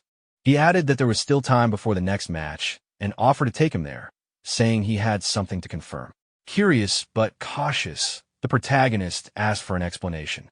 Hashimiya said he wanted to see if he could open a certain door, one left behind by a mysterious S-rank adventurer who had created One Strike Mountain, a door no one had ever been able to open. The protagonist thought back to his past encounter, wondering if there was a connection between that door and his ring. When he questioned why he was chosen, Hashimiya explained that many S-rank adventurers had tried and failed, and that the door could only be opened by someone with a unique link, not by strength alone. Deciding that the door might reveal the ring's secret, the protagonist agreed to go. They soon arrived at the restricted area, where Hashimiya explained that true adventurers faced battles beyond the ordinary, realms unreachable without S-rank power. He said that the price of truth was too high for normal adventurers, and that the legendary ones were revered not only for strength, but because they had seen beyond that door, where the world's deepest mysteries and disasters might be connected. Before them stood a massive gate guarded by two adventurers. When Hashimiya introduced the protagonist as his assistant and requested entry, the guards refused, explaining that entry was forbidden unless two S-rank adventurers were present. They emphasized that they couldn't break the rules, even for him. The protagonist quietly observed that even S-ranks were being watched closely, perhaps to prevent anyone from monopolizing the door. His curiosity grew stronger as his ring began to tremble faintly in response to the place. Hashimiya insisted he would take responsibility and told them to open it, but the guards held firm, apologizing and repeating that they couldn't disobey orders. His aura flared briefly in irritation, and the guards trembled under the pressure, still refusing to yield. Sensing the overwhelming power, the protagonist noted how completely different it felt compared to anything he had faced before. Just as the tension rose, a voice called out from behind, asking if the Adventurer Union still enjoyed bullying the weak, and remarking that Hashimiya seemed to be enjoying troubling the guards. Two figures arrived, Dawn, chairman of the Final Glory Guild, and Sander, leader of the Fury Dragon faction. Both were S-rank adventurers of immense power. The protagonist was stunned to see two such high-ranking individuals in one place. The guards quickly saluted them as they approached Hashimiya. Sander and Hashimiya faced each other, tension building between them. The protagonist could sense the complex relationship between the 5 great factions and the 3 great guilds. Sander remarked that Hashimiya wasn't strong enough to face him, saying he'd need to be at least at his chairman's level. Hashimiya bristled at the comment, but before things escalated, Dawn calmly stepped in, urging them to keep the peace and offering to help them gain entry. Hashimiya clicked his tongue in annoyance, but accepted, and with 3 S-rank adventurers now present, the guards allowed them inside. As they stepped through the massive gate, the protagonist felt an overwhelming energy radiating from it. His ring reacted violently, glowing with a strange intensity. Hashimiya turned to Dawn, asking why he was there, suspecting he was watching him. Dawn simply laughed, saying they were also interested in Tsukishiro Tsuyoshi and wanted to see if he could open the ancient door that had remained sealed for so long. Hashimiya thought to himself that the 5 factions and 3 guilds clearly shared information about the door, so their presence wasn't surprising. Then Hashimiya called out to Tsuyoshi, noticing something strange. The protagonist stood frozen, expression distant. Dawn warned him not to touch the boy, while Sander calmly stated that Tsuyoshi couldn't see them anymore. Hashimiya asked what they meant, and Dawn explained that it had been a long time since something like this occurred. It seems Tsuyoshi had been called by the gate itself. As he slowly stepped forward, The protagonist felt the same sensation as when he was first called by the hammer in another world. Placing his hand against the gate, a blinding light enveloped everything as the system confirmed his qualification. The perspective shifted to One Strike Mountain, where tremors suddenly shook the entire area. One team member braced himself as the ground rumbled, shouting that the mountain was shaking. Another felt a violent surge of energy and wondered if it was coming from deep inside. Panic spread as a bald man questioned whether the whole mountain was about to collapse, while a hot-tempered woman pointed toward the restricted zone, reminding everyone that only S-rank heroes were allowed beyond that point. Near the massive sealed door, the bodyguard fumbled to contact the supervisor, reporting that the tremors were coming from within the restricted area and pleading for instructions. The system then clarified that the supervisors were S-rank representatives chosen from each major faction, responsible for relaying any information about that door to their leaders. As the sealed structure finally cracked open, Hashimiya stared in shock, unable to believe it had truly opened. The bald elder felt a long-awaited moment arrive, while Sander demanded to know just who the protagonist really was. The group moved to enter, only to be abruptly blocked by a sudden force barrier. Hashimiya tried pressing against it, realizing it allowed only a specific individual through. The bald man confirmed it, and Sander said they would question the protagonist once he emerged. Meanwhile, far beyond their reach, the protagonist was transported through a beam of light and landed somewhere unknown. Confused, he muttered that he'd made it out, but even with his abilities, the system registered the location as undetectable. Heavens, I refused to activate, leaving him disoriented. Then he sensed someone nearby, an overwhelming presence. A mysterious white-haired man with a piercing gaze said he had waited a very long time for him and recognized the protagonist as the new owner of the Boundless Ring. The protagonist trembled inside, feeling those eyes peer straight into his soul. Trying to gather himself, he asked who the man was and where they were. The elder explained that confusion was normal and introduced himself as Dignity, someone who would be considered an S-rank hero by modern standards. He revealed the shocking truth. This place was One Strike Mountain, 300 years in the past. The revelation sent the protagonist reeling. Before he could fully process it, Dignity used telekinesis and sent him flying effortlessly. Apologizing, the protagonist insisted he simply didn't understand what was happening. Yet in Dignity's presence, he felt completely powerless, like a helpless newborn overwhelmed by a force far beyond anything he had ever experienced. Blue and purple aura rose around the white-haired man as he calmly spoke, telling the protagonist that his mind must be overflowing with questions. He explained that this place was where the last of his power had been sealed, a pocket dimension completely separate from the real world. Then he pointed directly at the protagonist and revealed that he was the previous owner of the ring.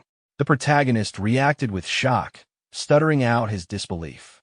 The man didn't seem bothered and asked which world he had been sent to.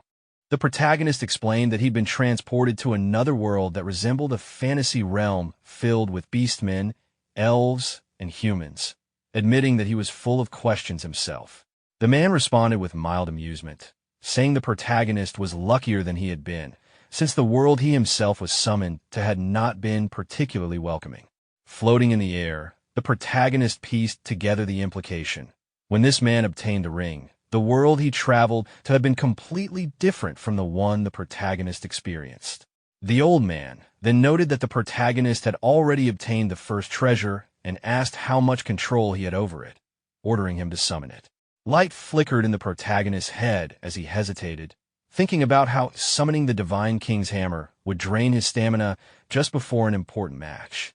His status and equipment information appeared briefly before the man examined him. The man remarked that the protagonist still had far to go, estimating that at level 21 he could only use around 20% of the hammer's power. Still, since he had reached this place, the man promised to answer all his questions. With a simple motion, he pulled the protagonist toward him and commanded the hammer to appear. The protagonist felt the artifact being summoned straight out of his body, reacting with shock as the familiar shape pushed its way out. The man greeted it like an old companion, naming the Divine King's hammer alongside the sacred sword of the bright moon and the star-shattering staff, wondering aloud when the three great treasures would be reunited. He admitted that he hadn't been able to master all three at once, but wondered if this time would be different. Hearing this, the protagonist immediately understood that the hammer had two counterparts. He explained how, in his own otherworld experience, he had been called by the hammer and reborn, begging the man to explain what the ring, the different worlds, and the three great treasures had to do with him. He needed to understand how everything connected. The white-haired man turned and told him to follow. He promised to tell him everything he knew, and whatever remained unknown, the protagonist would have to uncover on his own.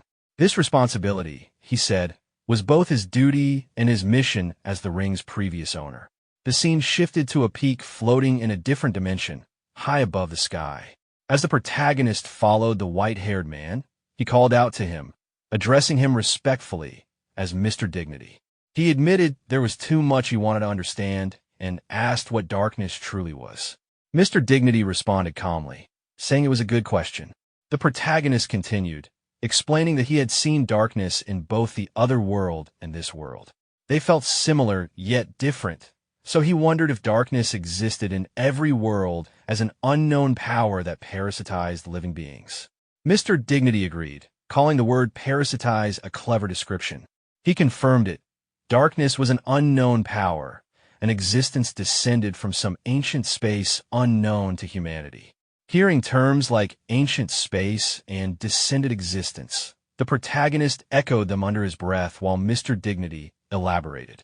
Darkness could only survive by parasitizing creatures.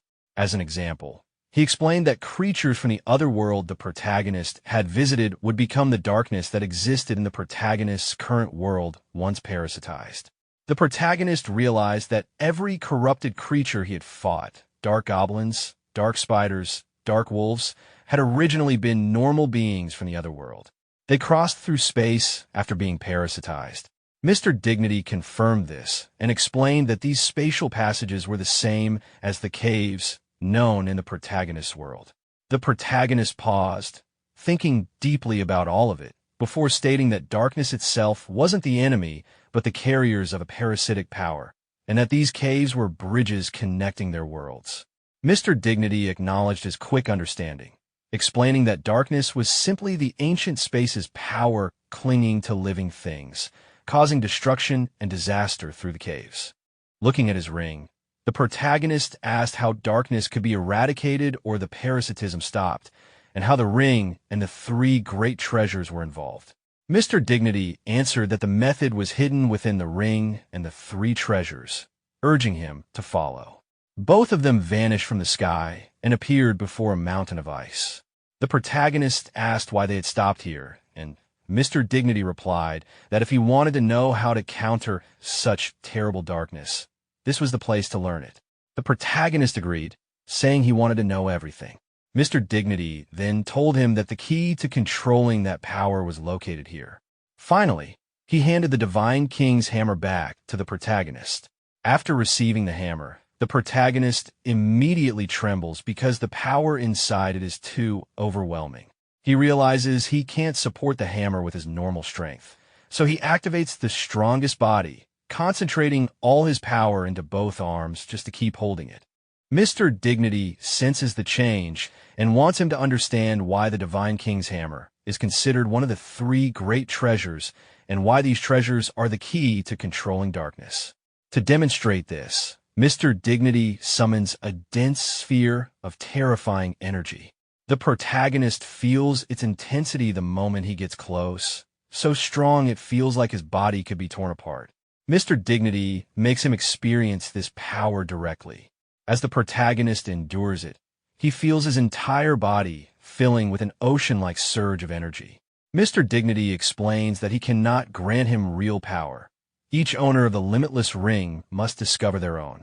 But by experiencing this energy, the protagonist now understands how powerful the treasure can become when wielded by someone capable. With this realization, the protagonist finds himself able to handle the hammer as easily as an ordinary weapon. He acknowledges the terrifying nature of its power and wonders why he is being shown this now. Mr. Dignity reminds him that they are in the past, 300 years ago, and that the mountain before them is what will one day become One Strike Mountain. He then urges the protagonist to feel the treasure's true power. Energy bursts around him as the protagonist reaches full output, finally understanding that this level of strength is what can counter darkness. He accepts that searching for this power is his responsibility as the owner of the Limitless Ring. After unleashing the attack, the protagonist sees the mountain completely destroyed and realizes that the destructive force was the true power of the treasure. Mr. Dignity confirms that this level of power is the treasure's full potential, strong enough to reshape the land and destroy heaven and earth itself. The protagonist recalls that the Divine King's hammer is only one of the 3 great treasures. Mr. Dignity explains that the other 2 are the Bright Moon Holy Sword and the Star-Crushing Staff, and all 3 appear in the alternate world that the Limitless Ring transports its chosen wielder to. To counter darkness fully, the treasures must be found and fused together, and this fusion grants true power capable of opposing the force behind darkness. The protagonist realizes that his mission from the start was to collect all 3 treasures, fuse them, and gain the power needed to resist darkness. Mr. Dignity tells him that responsibility began the moment he put on the Limitless Ring. He must return to the other world, locate the remaining treasures, fuse them, and obtain the strength to oppose the existence responsible for darkness. Out of curiosity, the protagonist asks why Mr. Dignity didn't fuse the treasures himself. After a pause, Mr. Dignity explains that he is already long dead. The skeleton wearing the ring in the dried well was his real body. What the protagonist is speaking to now is only a consciousness echo left behind 300 years earlier. He explains that even though he collected all 3 treasures, he never discovered how to fuse them and was ultimately defeated by the source behind darkness, which is far more powerful than simple parasitism. It is a deeper origin of calamity that even he, at his peak, could not overcome. However, he believes the protagonist may reach a different outcome. Before disappearing, Mr. Dignity passes on his final gift, the technique associated with the Divine King's hammer, the same one that created One Strike Mountain. The skill allows the protagonist to summon the hammer and perform a world-shattering strike without exhausting his energy and soul each time. The technique will grow stronger as his own power develops, and it was Mr. Dignity's proudest creation. The protagonist expresses his resolve to use the power properly. Mr. Dignity sends him on his way, reminding him that his journey is much longer and more difficult than he currently understands. After leaving the ancient space, the protagonist doesn't get the chance to speak as a sudden light forms inside him and pulls him out of the dimension entirely. Before he disappears, Mr. Dignity leaves him with a final message, reminding him that the mission placed upon him is both a burden and an honor, hinting they may cross paths again. The scene returns to the real world, where he suddenly appears outside the door. The S-rank adventurers surrounding the area immediately rush toward him, curious because none of them were able to open the door themselves. They press him to explain what was inside, especially because many of them have been seeking answers related to darkness. They notice that his presence and gaze feel different, as if something about him changed after returning. They continue demanding information, hoping he discovered clues that could help deal with the ongoing persecution caused by darkness. He keeps his explanation limited, describing darkness not as a standalone enemy, but as beings parasitized by a much higher existence. This shocks everyone, since it implies a source more terrifying and powerful than darkness itself. Some feel hopeless, others believe it's still a valuable clue. Despite their interest, the protagonist internally decides not to reveal anything about the Limitless Ring, recognizing that he currently lacks the strength to protect himself if others try to take it from him. While the conversation continues, the mysterious ancient door collapses behind them, indicating that its purpose has been fulfilled. The S-rank adventurers assume the collapse is related to the protagonist's appearance from within. They eventually disperse once discussions end, since news of the event is spreading and a gathering of high-rank adventurers is expected soon. Multiple organizations begin competing to recruit him. Fury Dragon offers to support him fully and help him rise into the strongest S-rank adventurer. The guild known as Final Glory makes the same offer, believing they can provide equal benefits. A third faction, the Adventurer Union, insists they're the strongest overall and decides to recommend him to other high-ranking adventurers after the tournament, so he can choose his own mentor freely. The final stage of the event is about to begin, and he is expected to step onto the stage and prove himself. As the groups depart, he confidently prepares for the final round, determined to aim for first place. The scene shifts to the Supernova tournament venue. The protagonist arrives as the announcer explains that due to withdrawals and disqualifications, the number of participants has dropped from 12 to 10. He notes that with only 10 contestants, the third event should conclude quickly. CD watches him from the sidelines, and the protagonist is able to see CD's status clearly. A member of Fury Dragon, level 37, C-rank second awakener with 25,900 combat power. He realizes his anti-reconnaissance barrier must have stopped working after meeting Mr. Dignity. The system further confirms that Divine I will no longer be blocked by items, though it may fail to read opponents far stronger than him, warning that he must continue leveling up. Another status appears, revealing Sean Kai, Skull Knight Guild, level 38, C-rank second awakener with 27,800 combat power, confirming he's even stronger than CD. The third event is announced as a team tournament where each contestant can designate one or multiple targets from other teams, and being defeated results in elimination. Weapons, kills, and items are allowed, and defeated participants are instantly transported outside. The protagonist is assigned third position, giving him time to observe earlier battles. The first contestant called is Sean Kai. Judges recognize him as a powerful second awakener who entered the tournament alone and has remained undefeated so far, implying he's a key representative of the Skull Knight Guild. The crowd reacts strongly as he challenges the team with the most members first, planning to deal with CD's group later, calling out all three members of the Venom Guild simultaneously. Judges remark that Venom Guild is known for long-range coordinated magic attacks and underhanded tactics, but acknowledge their coordination as three mages is formidable. Members of Venom Guild believe that while they might struggle in a one-on-one fight, attacking together gives them an advantage. The match starts. The Venom Guild mages plan to restrain Sean's power with coordinated magic, but Sean immediately activates Energy Whip, unleashing a powerful attack recognized by the judges as Skull Knight, Guild's exclusive Knight type, finishing skill before advancing directly. The Venom Guild members are shocked by Sean's power, realizing he defeated one of them instantly with overwhelming force. Panic spreads among the remaining two as they try to cast magic, knowing that if Sean closes the distance, they stand no chance due to the massive power gap. Sean continues his assault at full speed, unleashing a rapid series of strikes referred to as Wild Dance.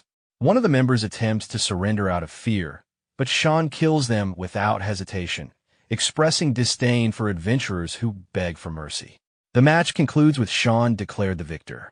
CD watches and becomes more interested in Sean than the protagonist, recognizing Sean as another second awakener. The protagonist also acknowledges Sean's strength. The next team is called into the arena, an armored fighter and a man in red.